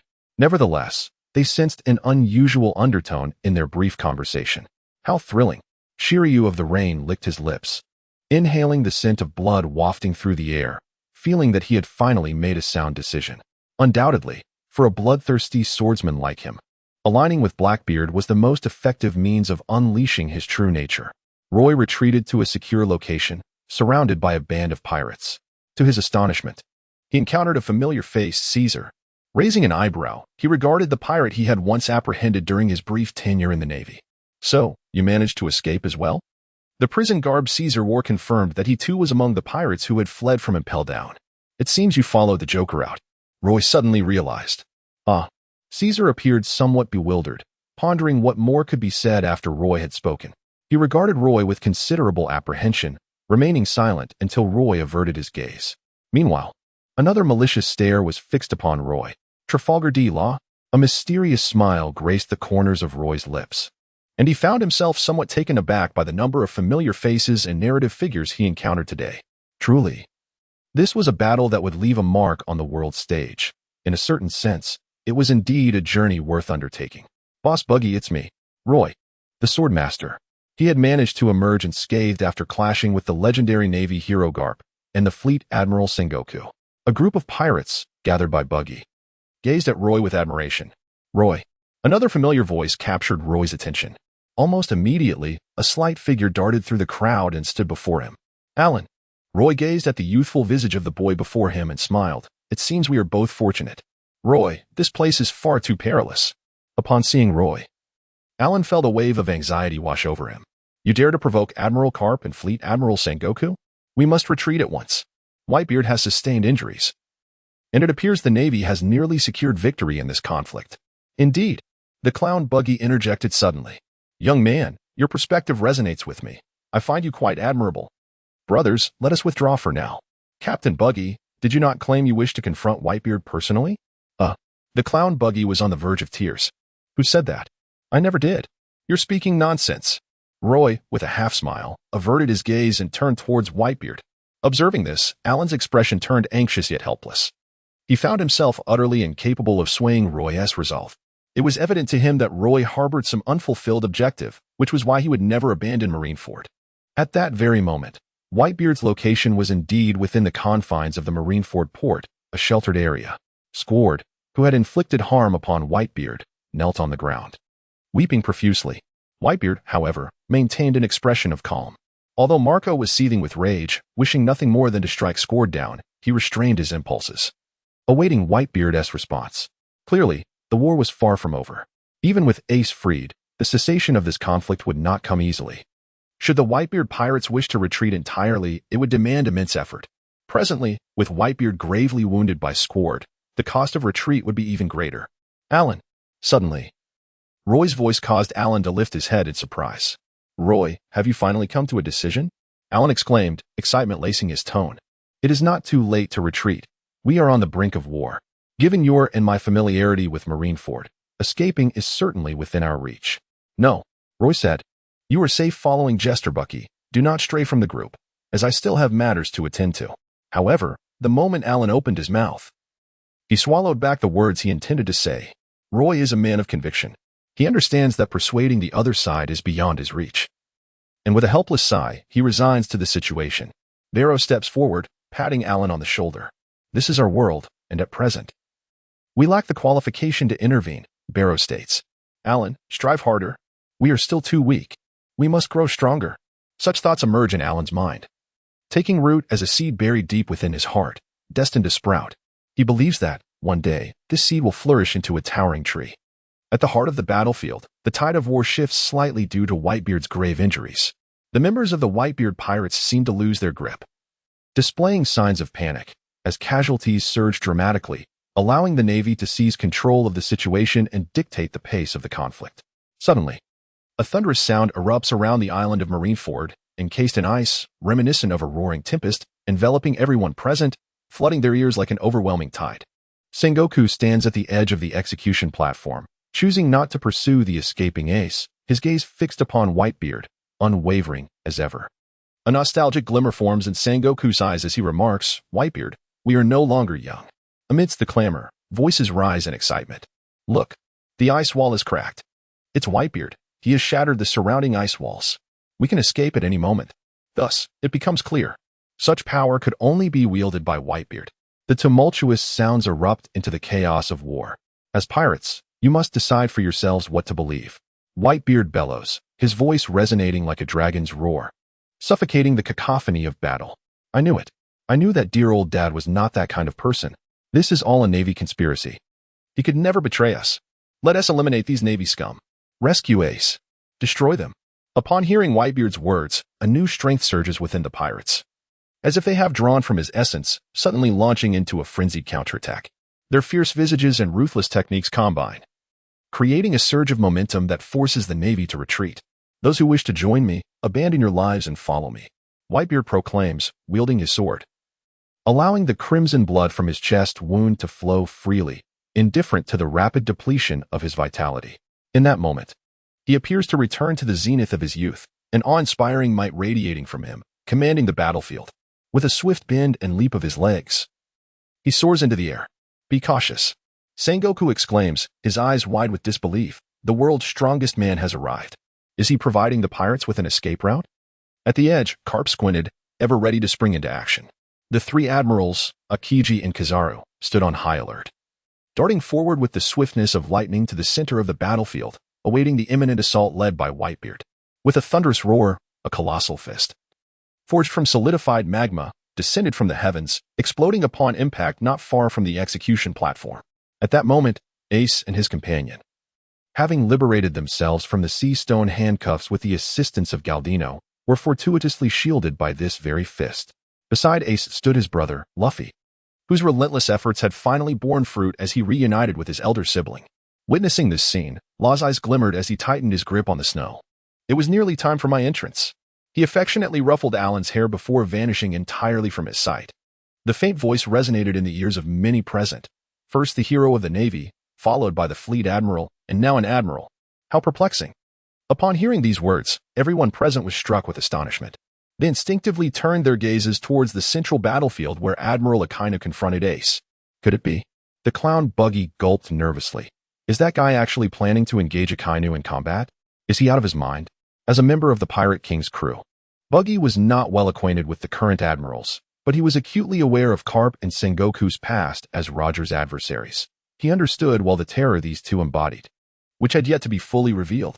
In their prime, both Sengoku and Carp possessed undeniably formidable strength, on par with that of an admiral.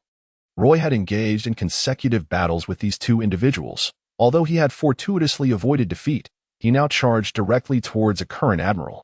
This audacity stemmed not only from unwavering confidence in his own strength, but also from a reckless disregard for his own life.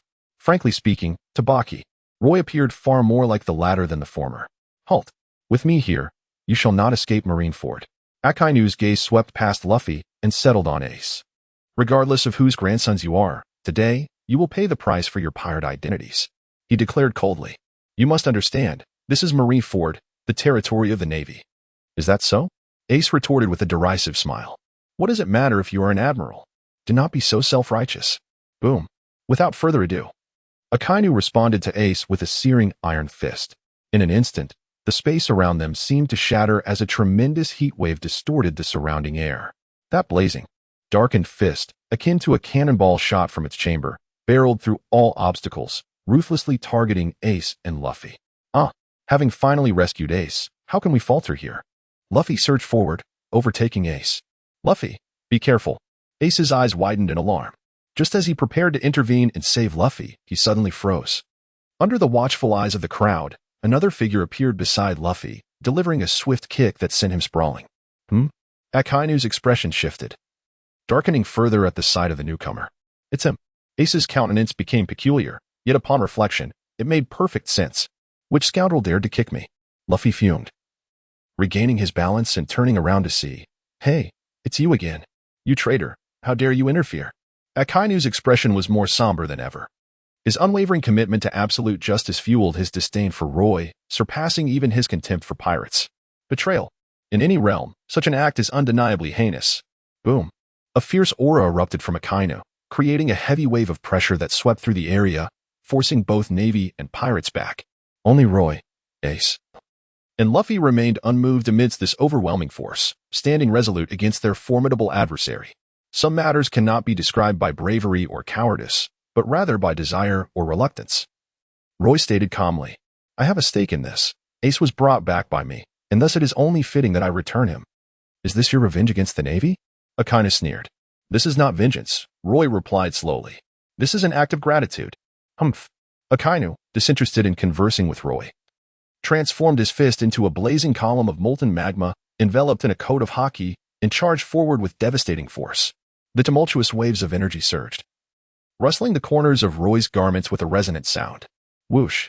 Roy brandished his blade in response to the molten iron fist. The glimmer of the knife flashed brilliantly, and a colossal crescent slash erupted as if it had emerged from the heavens, standing resolutely against the ferocious punch. Simultaneously, icy snowflakes fell like down feathers, encircling Akainu under Roy's deft maneuvering. A mere parlor trick. Akainu scoffed, casually waving his hand, unleashing a wave of scorching heat that dispersed the surrounding snowflakes. In an instant, a shadowy figure darted past Roy, akin to a precisely targeted projectile, trailing a blazing afterglow as it approached Akainu. Roy's eyes widened and his pupils contracted. Ace. This reckless fellow truly fears nothing. Roy thought to himself, despite all precautions, I could not prevent you from seeking your own demise. In the original storyline, Akainu was indeed the one who killed Ace. The reason Roy did not depart immediately after aiding Luffy and rescuing Ace was due to his apprehension regarding the overwhelming force of fate's corrections. Did he not witness how? In the original timeline, Ace managed to escape, yet ultimately met his demise at the hands of Akainu. However, what Roy could never have anticipated was that despite his small butterfly's wings already flapping, Ace would still encounter the man destined to end his life, and furthermore, lose another protagonist in the process. Ah, Ace, I have come to your aid. Not far away, Luffy leaped into the air. Roy felt a throbbing headache. Were it not for his desire to assist Cap, he would have been indifferent to these two fools. Bang! Roy delivered another kick, sending Luffy sprawling backwards, before he hoisted his weapon and joined the fray against Akainu. Luffy steadied himself in midair, his gaze fixed intensely on Roy, his expression a mix of indignation and confusion. He could not fathom why Roy was so relentlessly focused on him. Ah, Roy, if you dare kick me again, I will not let this go. Luffy charged forward for the third time. This time, however, Roy dismissed him, having initially underestimated Luffy's capabilities. He recalled the dismal state of the Straw Hat Pirates when they first encountered Aokiji, reduced to fleeing in terror. Now, Luffy was recklessly charging into danger, leaving Roy utterly exasperated. He cast a sidelong glance at Ace, curious about his brother's intentions regarding Luffy. Luffy, return. Create a path for us, Ace shouted, delivering a kick that sent Luffy soaring once more. In midair, the young pirate wore a look of unjust grievance, glancing back at the three entangled behind him, and then steeling himself against the naval forces blocking his path. If I must clear a path, so be it. Ultimately, Luffy chose to comply. Humph! Behind him, as Akainu unleashed a powerful punch, he turned to watch Luffy retreat only to be ensnared by Ace, now ablaze with flames. Your opponent is me, Ace declared, seemingly calm.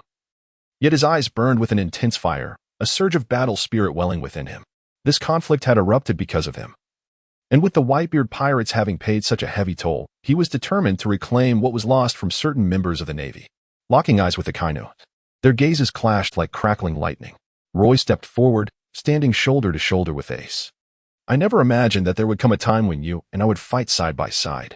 Roy's expression remained impassive, under the immense pressure exerted by Akainu. The blood within him surged like a raging river, a thunderous roar causing his very essence to boil, with his fighting spirit reaching its zenith. Admiral, allow me to ascertain the distance that still lies between us. Roy murmured a few words, his gaze gradually sharpening, as his grip on the snow-walking blade tightened, causing veins to bulge. Thank you this time, Ace said earnestly. I owe you a favor. Roy declared, you owe me nothing, but from this day forth, I shall owe no one. A glimmer of contemplation crossed Ace's brow as he listened to Roy, subtly casting a glance towards the battlefield's epicenter where Kazara stood. You two seemed to be enjoying a delightful conversation. A thunderous voice boomed, infused with a furious roar, accompanied by a formidable wave of heat that surged forward. Do you dare to disregard me, Akainu? With a resounding crash, a colossal fist descended from the heavens, the scorching winds swirling violently, exploding like a meteor before Roy and Ace. The peak power of Akainu, a formidable admiral, was now unmistakably revealed before the two. Their expressions shifted dramatically. As Roy, Ace, and Akainu clashed, the war escalated once more, plunging into a fervent climax. Whitebeard himself descended to carve a path for his pirates, while Sengoku rolled up his sleeves, ready for battle. The captains of the Whitebeard pirates and the remaining Navy members engaged in a chaotic brawl. Marco, the Phoenix, faced off against Akiji, while Kizaru and other pirate elites became ensnared in confrontations, heightening the tension as the battle intensified, igniting a fervor among the countless spectators watching the live broadcast. Although the forces appeared evenly matched, Whitebeard was gravely injured, and the Navy had suffered no significant casualties. If this continued, the tide of war would inevitably tilt in favor of the Navy.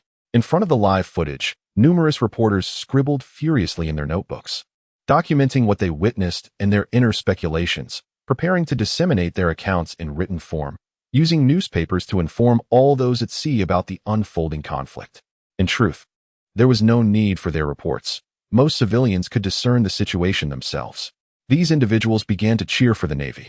As ordinary folk of these waters, the Navy served as their primary protector, and they would naturally not rally behind the pirates who plundered their lives. Meanwhile, the pirates observing the scene couldn't help but speculate about the potential ramifications should the Whitebeard pirates face defeat. More importantly, would new figures join the fray? For instance, what choices would the remaining emperors make? In a corner of the battlefield, hidden from the gaze of all, Blackbeard and his crew displayed varying expressions. A blend of excitement tinged with a hint of trepidation. Only Blackbeard, as captain, wore a face brimming with exhilaration and ecstasy. After 20 years of waiting, a monumental step towards my dream shall be realized today. He fixated intently on Whitebeard, who carved a path through the battlefield for all pirates. Even as the wound inflicted by Squard bled profusely from his chest, it did not cause his formidable strikes to falter in the slightest. Empowered by the tremor of the tremor fruit, every punch thrown by Whitebeard unleashed a cataclysmic earthquake, accompanied by earth-shattering shockwaves that subdued countless Navy soldiers before him. All pirates roared in admiration of Whitebeard's might, perceiving him as a deity in their hearts. Yet, Blackbeard remained distinct. He regarded Whitebeard as prey ensnared within his trap. Captain. Lafitte hesitated, turning to gaze at Blackbeard, as if sensing the burning ambition reflected in his eyes, spreading like wildfire. Wait, Blackbeard declared with unwavering resolve, when I strike, it shall be the day Whitebeard meets his demise. Even gods have their lifespan, and to perish by my hand will allow me to become the legend of these seas. This is the final worth of Whitebeard. Lafitte's brow furrowed deeply. All who heard his words cast incredulous glances at Blackbeard, yet none dared to utter a word of derision.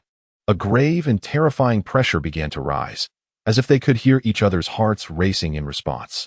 A colossal fist of molten lava continued to accumulate, the surging heat causing those nearby to feel an unsettling restlessness, an indescribable wave of danger radiating outward. Ultimately, it erupted like a volcanic explosion, resonating with a thunderous roar as it surged toward Roy and Ace. Great fire. This was one of Akainu's most cherished and frequently employed techniques. Moments ago, he had used it to melt a colossal iceberg by the coast, one several times larger than that of the giant race, a veritable force of destruction. Roy and Ace transformed in unison. Their combat prowess was remarkably comparable. If one were to draw an analogy with characters from their original timeline, they would resemble Luffy 2 years hence, showcasing one of his Gear 4th forms during the battle against Doflamingo and Dressrosa, yet still falling short of the serpent form. At that time, Luffy had a brief encounter with the then Admiral Fujitora. It is worth noting that although Luffy ultimately evaded Fujitora's grasp, the fleeting display of skills from both sides indicated a significant disparity, with Fujitora effortlessly overpowering Luffy, a testament to his extraordinary capabilities. Had Fujitora not intentionally allowed Luffy to escape, the latter's adventures would likely have come to an abrupt halt shortly after entering the New World.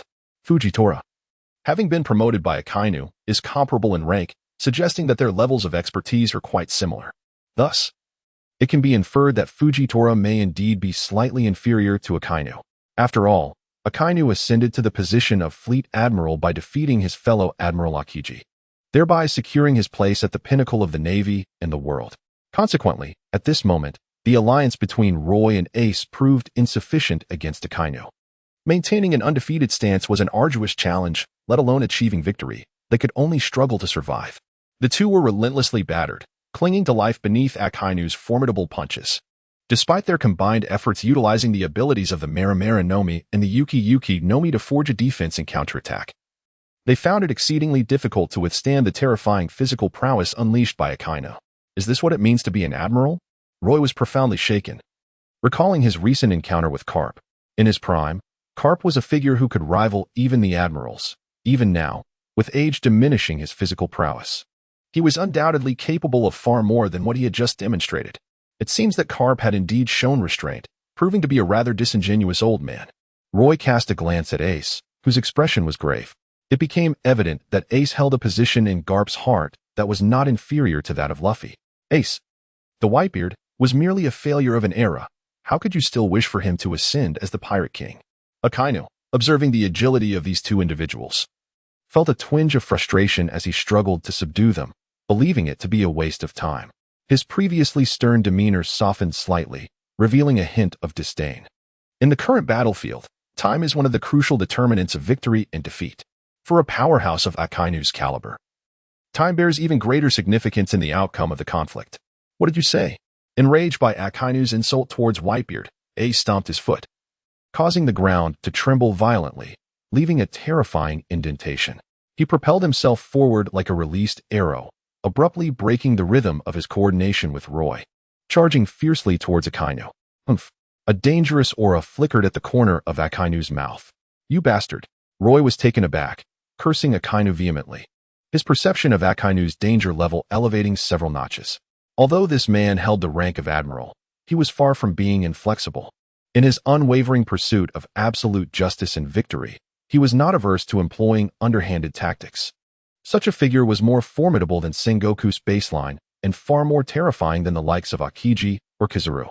Not far away, in the vicinity of Whitebeard's territory, Marco, locked in fierce combat with Akiji, momentarily diverted his attention towards Ace. A fleeting glance at Ace's movements caused his heart to skip a beat. He quickly engaged Akiji in a fierce clash, both of them retreating simultaneously. He then instructed Vista, who had just exchanged blows with Mihawk and was by Whitebeard's side. Vista, assist Ace and help him regain his composure. Prepare for the Whitebeard pirates to retreat. Understood. Vista nodded, brandishing his twin swords, emanating a sharp aura as he plunged towards the heart of the battlefield. As the captain of the 5th Division of the Whitebeard Pirates, he, like the other captains apart from Ace, had joined over 2 decades ago and was a renowned swordsman in the New World. While he knew he could not overpower Akainu, he could maneuver around him and calm the impulsive Ace. Boom! Ace charged at Akainu, flames engulfing him, generating waves of searing heat. In an instant, the air warped. Flames erupted in all directions, as if to incinerate the very heavens and the earth. During this surge, he leaped into the air, one hand raised to the sky. A massive and blazing fireball, akin to a fearsome miniature sun, held high above him. Great Flame Ring, Flame Emperor. This was Ace's ultimate technique, yet it was not invincible, having previously been defeated by Blackbeard. Oh! Blackbeard raised an eyebrow, observing Ace and Akainu, murmuring softly, "Captain, please don't perish." As this terrifying technique manifested, nearly everyone turned their gaze towards it, their expressions flickering with awe, fear, indifference, or disdain. Despite their differing backgrounds, none dared to underestimate this fireball resembling a small sun, Akainu included. Humph! Akainu's arm transformed into molten lava, his fist swelling and elongating, morphing into a grotesque dog-ass head. Roar! The dog-ass head emitted a silent roar as it charged towards the burning fireball. Canine Bite, Crimson Lotus. A terrifying wave of energy erupted, centered on Ace and Akainu. The collision of the fireball and the dog-ass head caused the ground to rapidly sink, stone slabs flying, earth caving in, and waves of scorching air visibly sweeping in all directions, overwhelming everything in their path. Damn it! Roy was taken aback, hastily retreating as his heart raced. Vista arrived a moment too late, his expression grave, hesitant to plunge into the epicenter of the clash between Akainu and Ace, choosing instead to halt at the periphery. At that moment, the collision between the two continued unabated. Faintly discernible, 2 indistinct figures, one towering and the other diminutive, remained motionless amidst the roaring flames and molten lava. The price was steep. Roy and Vista exchanged solemn glances, both displaying an expression of helplessness. Although Vista was not well acquainted with Roy, it was evident that since his involvement in the Marineford War, Roy's actions had greatly benefited the Whitebeard pirates, clearly indicating that he was no ally of the Marines. The enemy of one's enemy is a friend, and considering Roy's considerable strength, Vista held him in high regard. Roy, from this moment on, you shall be regarded as a friend of the Whitebeard pirates, Vista declared, undeterred by the inability to enter the fray between Akainu and Ace. He seemed to possess an inexplicable confidence in Ace and casually remarked to Roy, should you wish to join the Whitebeard pirates, our captain will undoubtedly value your contributions. Thank you, but I currently have no intentions of joining any pirate crew, Roy replied. Roy declined gracefully. He observed the scene before him, sensing the energy fluctuations waning, and remarked softly, they will finish soon. Vista turned his head. Whoosh. At the moment the towering firestorm began to dissipate, Vista and Roy simultaneously launched themselves like arrows released from a bow, racing into the blinding light of the flames. Surrounded by the inferno, Akainu remained steadfast, standing tall mere meters away from Ace. With a slight grunt, he unleashed the other fist he had kept in reserve. Boom. The fist transformed into molten lava, bearing the inherent cracks of the magma. The flames surged and flickered, the fiery essence within boiling violently, akin to the preparatory stage preceding a volcanic eruption. As explosive energy quietly coalesced, this punch bore no name, merely a simple strike, yet it filled Ace with the sin of death. Ace's pupils constricted as he beheld the darkened molten iron fist barreling towards him. He was too fatigued from their earlier collision to evade. The exertion had left him drained, his consciousness unable to command his body, and he could barely maintain his stance, let alone execute any other movements. Am I to perish here? A myriad of thoughts flashed through Ace's mind, images racing by like a film reel, with only one resolute notion remaining. He did not wish to die. There were countless endeavors yet unfinished, numerous aspirations unfulfilled. How could his life conclude here? At that moment, the firestorm conjured by Ace and Akainu extinguished. All eyes fixated on the two of them. Even Whitebeard, who was clearing a path for the pirates, along with the distant figures of Akiji, Kazu, Garp, Sengoku, and Marco, watched in wide-eyed anticipation. Akainu. Garp could not contain his fury, his mind struck by a bolt of lightning, his heightened observation haki revealing a grim future. He envisioned Ace's chest being pierced, meeting his demise beneath Akainu's fist. The anguish in Garp's heart left him breathless. Ace. Luffy turned back, his distance from Ace feeling insurmountable as he sprinted, yet it seemed he was growing further away. In an instant, tears streamed down his face. Boom. The molten iron fist shattered the air, a tempest of chaotic energy reverberating through the world, now hovering before Ace. Simultaneously, Vista gritted his teeth, his expression contorted in despair. Beside him, Roy had a sudden inspiration and activated his sword-drawing technique, executing an extraordinarily swift Iaedo slash, striking with lightning speed. Accompanying the cut was another blade from his waist. That was Mokoku, a trophy of Roy S., the sword left behind by the Golden Lion. Whoosh whoosh. The Iaedo strike landed upon the fist, which remained utterly unmoved. The direct trajectory of the punch mirrored Akainu's unwavering conviction in absolute justice, showing no sign of deviation despite the appearance of the blade. Yet Ace had veered away. At the most critical moment, the hilt of the wooden knife collided with Ace, causing his body to shift slightly. This minor deviation saved Ace's life. Boom. The molten iron fist struck with tremendous force. A massive inferno began to blaze, and soon, Roy and Vista rushed to Ace's location. Vista's eyes flickered with a glimmer of joy. Without hesitation, he charged toward Akainu. I'll hold him off. You take Ace and escape, Vista declared decisively, not allowing Roy a moment to respond. With a swift flourish of his twin blades, the razor-sharp aura sliced through the air, propelling him directly in front of Akainu. Damn pirates! Akainu seethed with fury. The failure to eliminate Ace was the sole reason for his wrath. Bang! He met Vista's attack with a punch, shattering the blade's aura. The sheer force of Akainu's rage imposed immense pressure on Vista.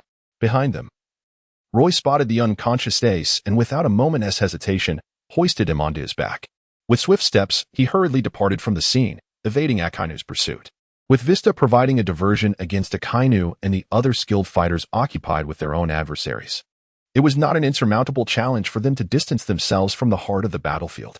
Roy lowered his gaze slightly, observing the vacant right arm of Ace, and felt a wave of emotions surge within him. Losing a hand is certainly preferable to death. Nevertheless, what truly pained Roy was the destruction of the Muku blade. which had been utterly melted away beneath the molten fist of Akainu, leaving behind only a twisted remnant. Roy was once again filled with trepidation as he recalled the fist of Akainu. The chilling and terrifying might that erupted from Akainu was a testament to the formidable authority befitting an admiral. One cannot help but acknowledge that individuals of such caliber, pivotal to the naval forces, truly stand as the pinnacle of strength upon these vast seas, towering like a pyramid against the heavens, a paragon of martial prowess. The sword. Moku K, although esteemed by the Golden Lion and becoming his cherished blade, despite not rivaling the supreme great sword, undoubtedly surpassed the quality of a fine blade, standing shoulder to shoulder with the great sword in resilience. Yet, astonishingly, this remarkable weapon was melted away by Akainu's flames. Roy increasingly realized his own insignificance. One can truly appreciate the vastness of the sky only when standing upon elevated ground. Roy considers his strength to be formidable, surpassing that of the vast majority of vice admirals within his own faction, with a staggering bounty of 500 million as a pirate. It is precisely for this reason that he is able to genuinely comprehend the chasm between himself and those elite powerhouses. Delivering ace to Captain Whitebeard marks the culmination of a chapter for me, while simultaneously heralding a fresh beginning. Roy began to contemplate his forthcoming life. Upon witnessing Ace's rescue, both Carp and Luffy breathed a sigh of relief. Conversely, the other pirates reveled in their triumph, while the morale of the Navy plummeted, leading to significant losses inflicted by the pirates. Sengoku pondered for a moment before resolutely deciding to unleash his full might. At this critical juncture, his decision stabilized the troops' spirits, and the Buddha form re-emerged.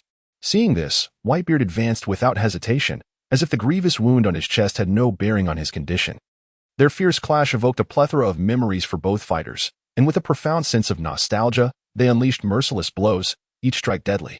Aside from Sengoku, the Navy's pinnacle warriors, Akiji and Kizaru, found themselves entangled with the elite fighters under Whitebeard's command, while Carp focused on aiding ordinary soldiers in repelling the pirate incursions. Suddenly, Akainu delivered a devastating punch that sent the bloodied Vista flying, like a rag doll, far from the battlefield. He then propelled himself forward, transforming into a molten meteor aimed directly at Whitebeard. "Father, be careful," Marco exclaimed, eyes wide with alarm at Akainu's actions.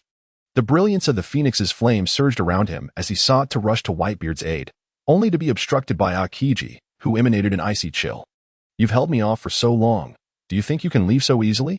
Akiji's nonchalant words filled Marco with intense hatred. As he sensed the imminent danger radiating from Akiji, his heart gripped by an unseen hand, sweat beading on his forehead. It was evident that any lapse in concentration before Akiji would exact an unprecedented toll. Boom.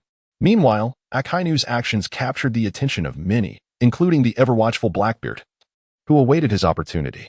As Akainu transformed into a blazing comet, streaking towards Whitebeard, Roy reached the edge of the battlefield, on the coast temporarily occupied by the Whitebeard pirates. Aboard the massive ship known as the Moby Dick, Roy the Swordsman, the few pirates stationed on the ship greeted Roy's arrival with a mix of awe and reverence. Whoosh! Roy cast Ace into their midst, instructing the ship's doctor to tend to him with utmost care. Despite losing an arm, Roy exhibited no hint of reluctance. With proper treatment, Ace's life was not in jeopardy. Gratitude was extended to the esteemed Swordsman Roy for his assistance. The pirates, visibly stirred, wore expressions of heightened reverence upon their faces. They had witnessed the fierce clashes between Roy, Carp, Sengoku, and Akainu, the pinnacle of naval might, and not only did they survive, but they also managed to dismantle the execution platform, facilitating Ace's escape. Such prowess and achievements, while perhaps overshadowed by the more illustrious figures like Whitebeard, undeniably positioned him as a formidable second-in-command in this epic war. Enough of the platitudes. My efforts are not for your benefit. If Ace perishes, all my endeavors will have been in vain. Roy nodded. Rest assured, Mr. Roy, our ship's doctor is no novice. Captain Ace is certainly not destined for demise, the pirate declared, thumping his chest in assurance. Roy remained silent, turning his gaze towards the fiercely raging battlefield.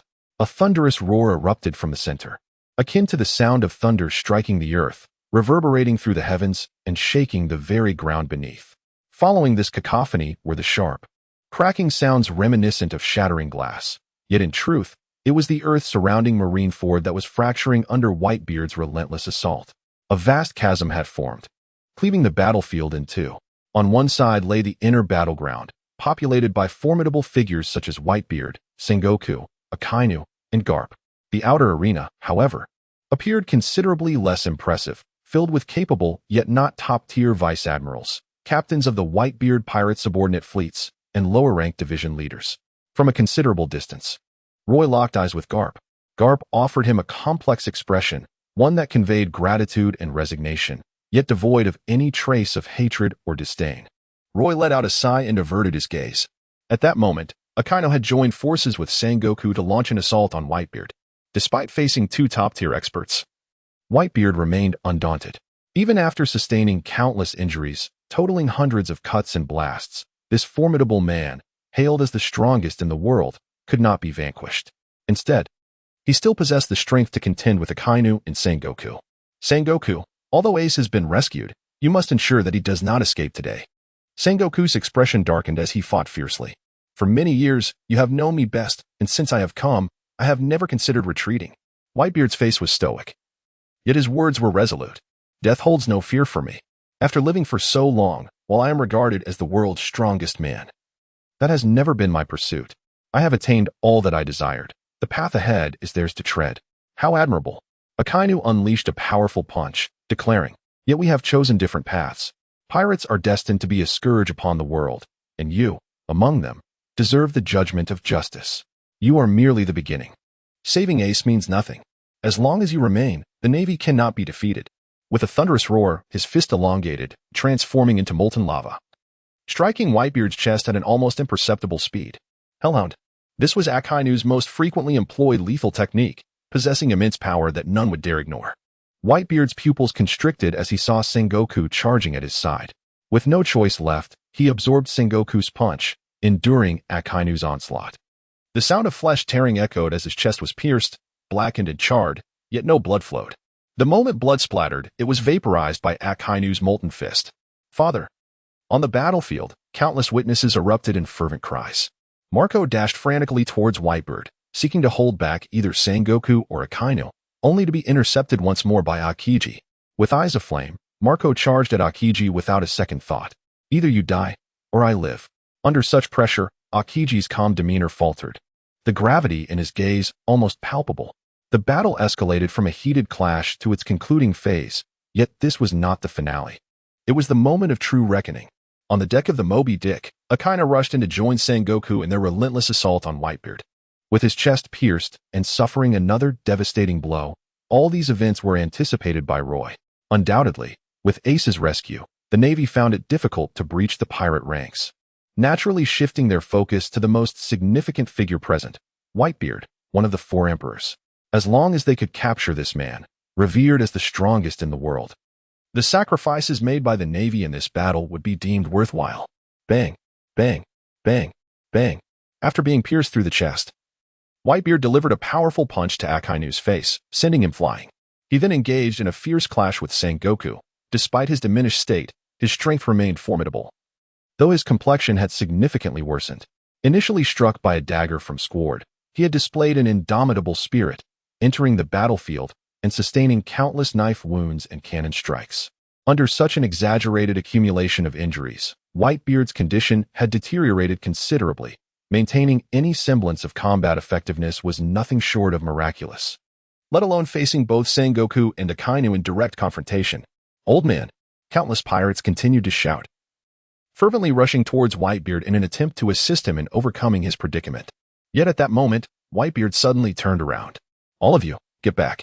His thunderous roar resonated like the roar of a dragon, the sound waves rolling forth as if they had transformed into tangible circles of light, expanding explosively in all directions and stirring up a cloud of dust that reached the ears of everyone present. "This is my battle," Whitebeard proclaimed, his words deliberate and unwavering. "All of you prepare to retreat. I will handle them. You are not to interfere." "Yes." The pirates momentarily froze, then erupted in furious cheers, their voices filled with excitement. Their reactions revealed their unwavering blind faith in Whitebeard, as they collectively voiced their agreement with a resounding response. Since his debut, right up to his recognition as one of the four emperors and the strongest man in the world, Whitebeard had never faced defeat. Over the years, aside from Pirate King Roger, no one had overshadowed Whitebeard's brilliance. Even the other three emperors were merely shadows in his presence. This invincible figure had long been etched into the hearts of all his crew members like a deity. Even now, though Whitebeard had aged, he still maintained unparalleled combat prowess. Who would dare to believe that such a man could perish here? In the hearts of his admirers, a man of his caliber would never truly die. What a pity. Roy is well aware of the original timeline's narrative, and at this very moment, he understands that not only Akainu and Sengoku are fixated on Whitebeard, but also a figure lurking in the shadows, who has long coveted Whitebeard. This is a venomous serpent that has concealed itself for 2 decades, Blackbeard. Roy lowered his voice, his gaze scouring the battlefield for the presence of that individual, whispering, "You can no longer contain yourself, can you?" As Roy suspected, it was not only Blackbeard who was unable to restrain himself. Don Quixote Doflamingo's heart was also tumultuous at this moment. Witnessing Whitebeard besieged by Sengoku and Akainu ignited a fierce and unquenchable flame within him, akin to a flood that could not be contained. If I were the one to kill Whitebeard, Doflamingo's ambition swelled relentlessly. He initially thought he was merely a bystander, but as the ferocity of the battle intensified, he fully realized that this conflict would herald a momentous event. Ace, the son of the Pirate King? Bah! What significance does the son of a deceased man hold? Whitebeard is the focal point. If Whitebeard were to perish, it would inevitably alter the balance of power in the world, transforming the 4 emperors into 3. Who would stand to gain the most from this upheaval? The Navy? Impossible. It would be the pirate who seizes Whitebeard's territory after the battle. Who would that person be? In a fleeting thought, it seemed as if 2 voices whispered within Doflamingo's mind, and he swore he was not the first to entertain such notions. Yet, it appeared that he alone was closest to this almost exalted aspiration. Go forth. You are that person. Slay Whitebeard, and you shall become the new Emperor of the Seas. Biding your time to eliminate Kaido, Big Mom, and Shanks, and you will reign as the sole sovereign. GOLD, Roger will become a relic of the past, and the world will usher in an era belonging to you. Doflamingo clenched his fist, the flames in his eyes almost taking on a tangible form. As he surveyed the surroundings, none dared to meet his gaze. However, at that moment, Doflamingo was not the pivotal figure. Though a warlord of the sea, he paled in comparison to the world-class combatants engaged in battle with Whitebeard and Sengoku, rendering him almost invisible, with few paying him heed, save for Roy, whose lips curled into a subtle smirk. In this world-shaking conflict, Roy had gained much, following a series of battles with Garp, Sengoku, and Akainu. He had swiftly identified his shortcomings and made significant strides in his mastery, nearly reaching the transcendent state of clarity akin to the enlightened sword heart of his past life. In other words, his observation haki had undergone remarkable enhancement. At this moment, Roy remained extraordinarily composed, a calmness interlaced with fervor, easily perceiving the emotional fluctuations of many present, including some of Doflamingo's musings, who was not far from him, situated at the periphery of the battlefield. This individual seemed to harbor thoughts concerning Whitebeard. A cold smile appeared on Roy's face, for he had not forgotten who had aided the celestial dragons when he was being hunted down by them. How did Virgo meet his demise? Was it not at the hands of Doflamingo, who orchestrated his fate? To aspire to compete with Blackbeard for supremacy, one must be oblivious to the treachery and ruthlessness that Blackbeard embodies. Roy had no intention of thwarting Doflamingo. In fact, he welcomed the unfolding events. This was primarily due to the certainty that Doflamingo was no match for Blackbeard. In the original narrative, although Blackbeard nearly struggled against the severely weakened Whitebeard, the abilities Blackbeard exhibited at that moment surpassed 99% of the individuals on the battlefield, reaching an exceedingly formidable level. Whitebeard was an integral piece in Blackbeard's plans, as the Tremor fruit was an essential acquisition for him. It is a well-known fact across the seas that the powers of a devil fruit user are transferred upon their death. This implies that if Whitebeard were to perish, it would be imperative for Blackbeard to deliver the final blow. Should he miss this opportunity, the Tremor fruit would transfer to another, introducing even greater uncertainties. Therefore, it is evident that Blackbeard would never tolerate Doflamingo's interference.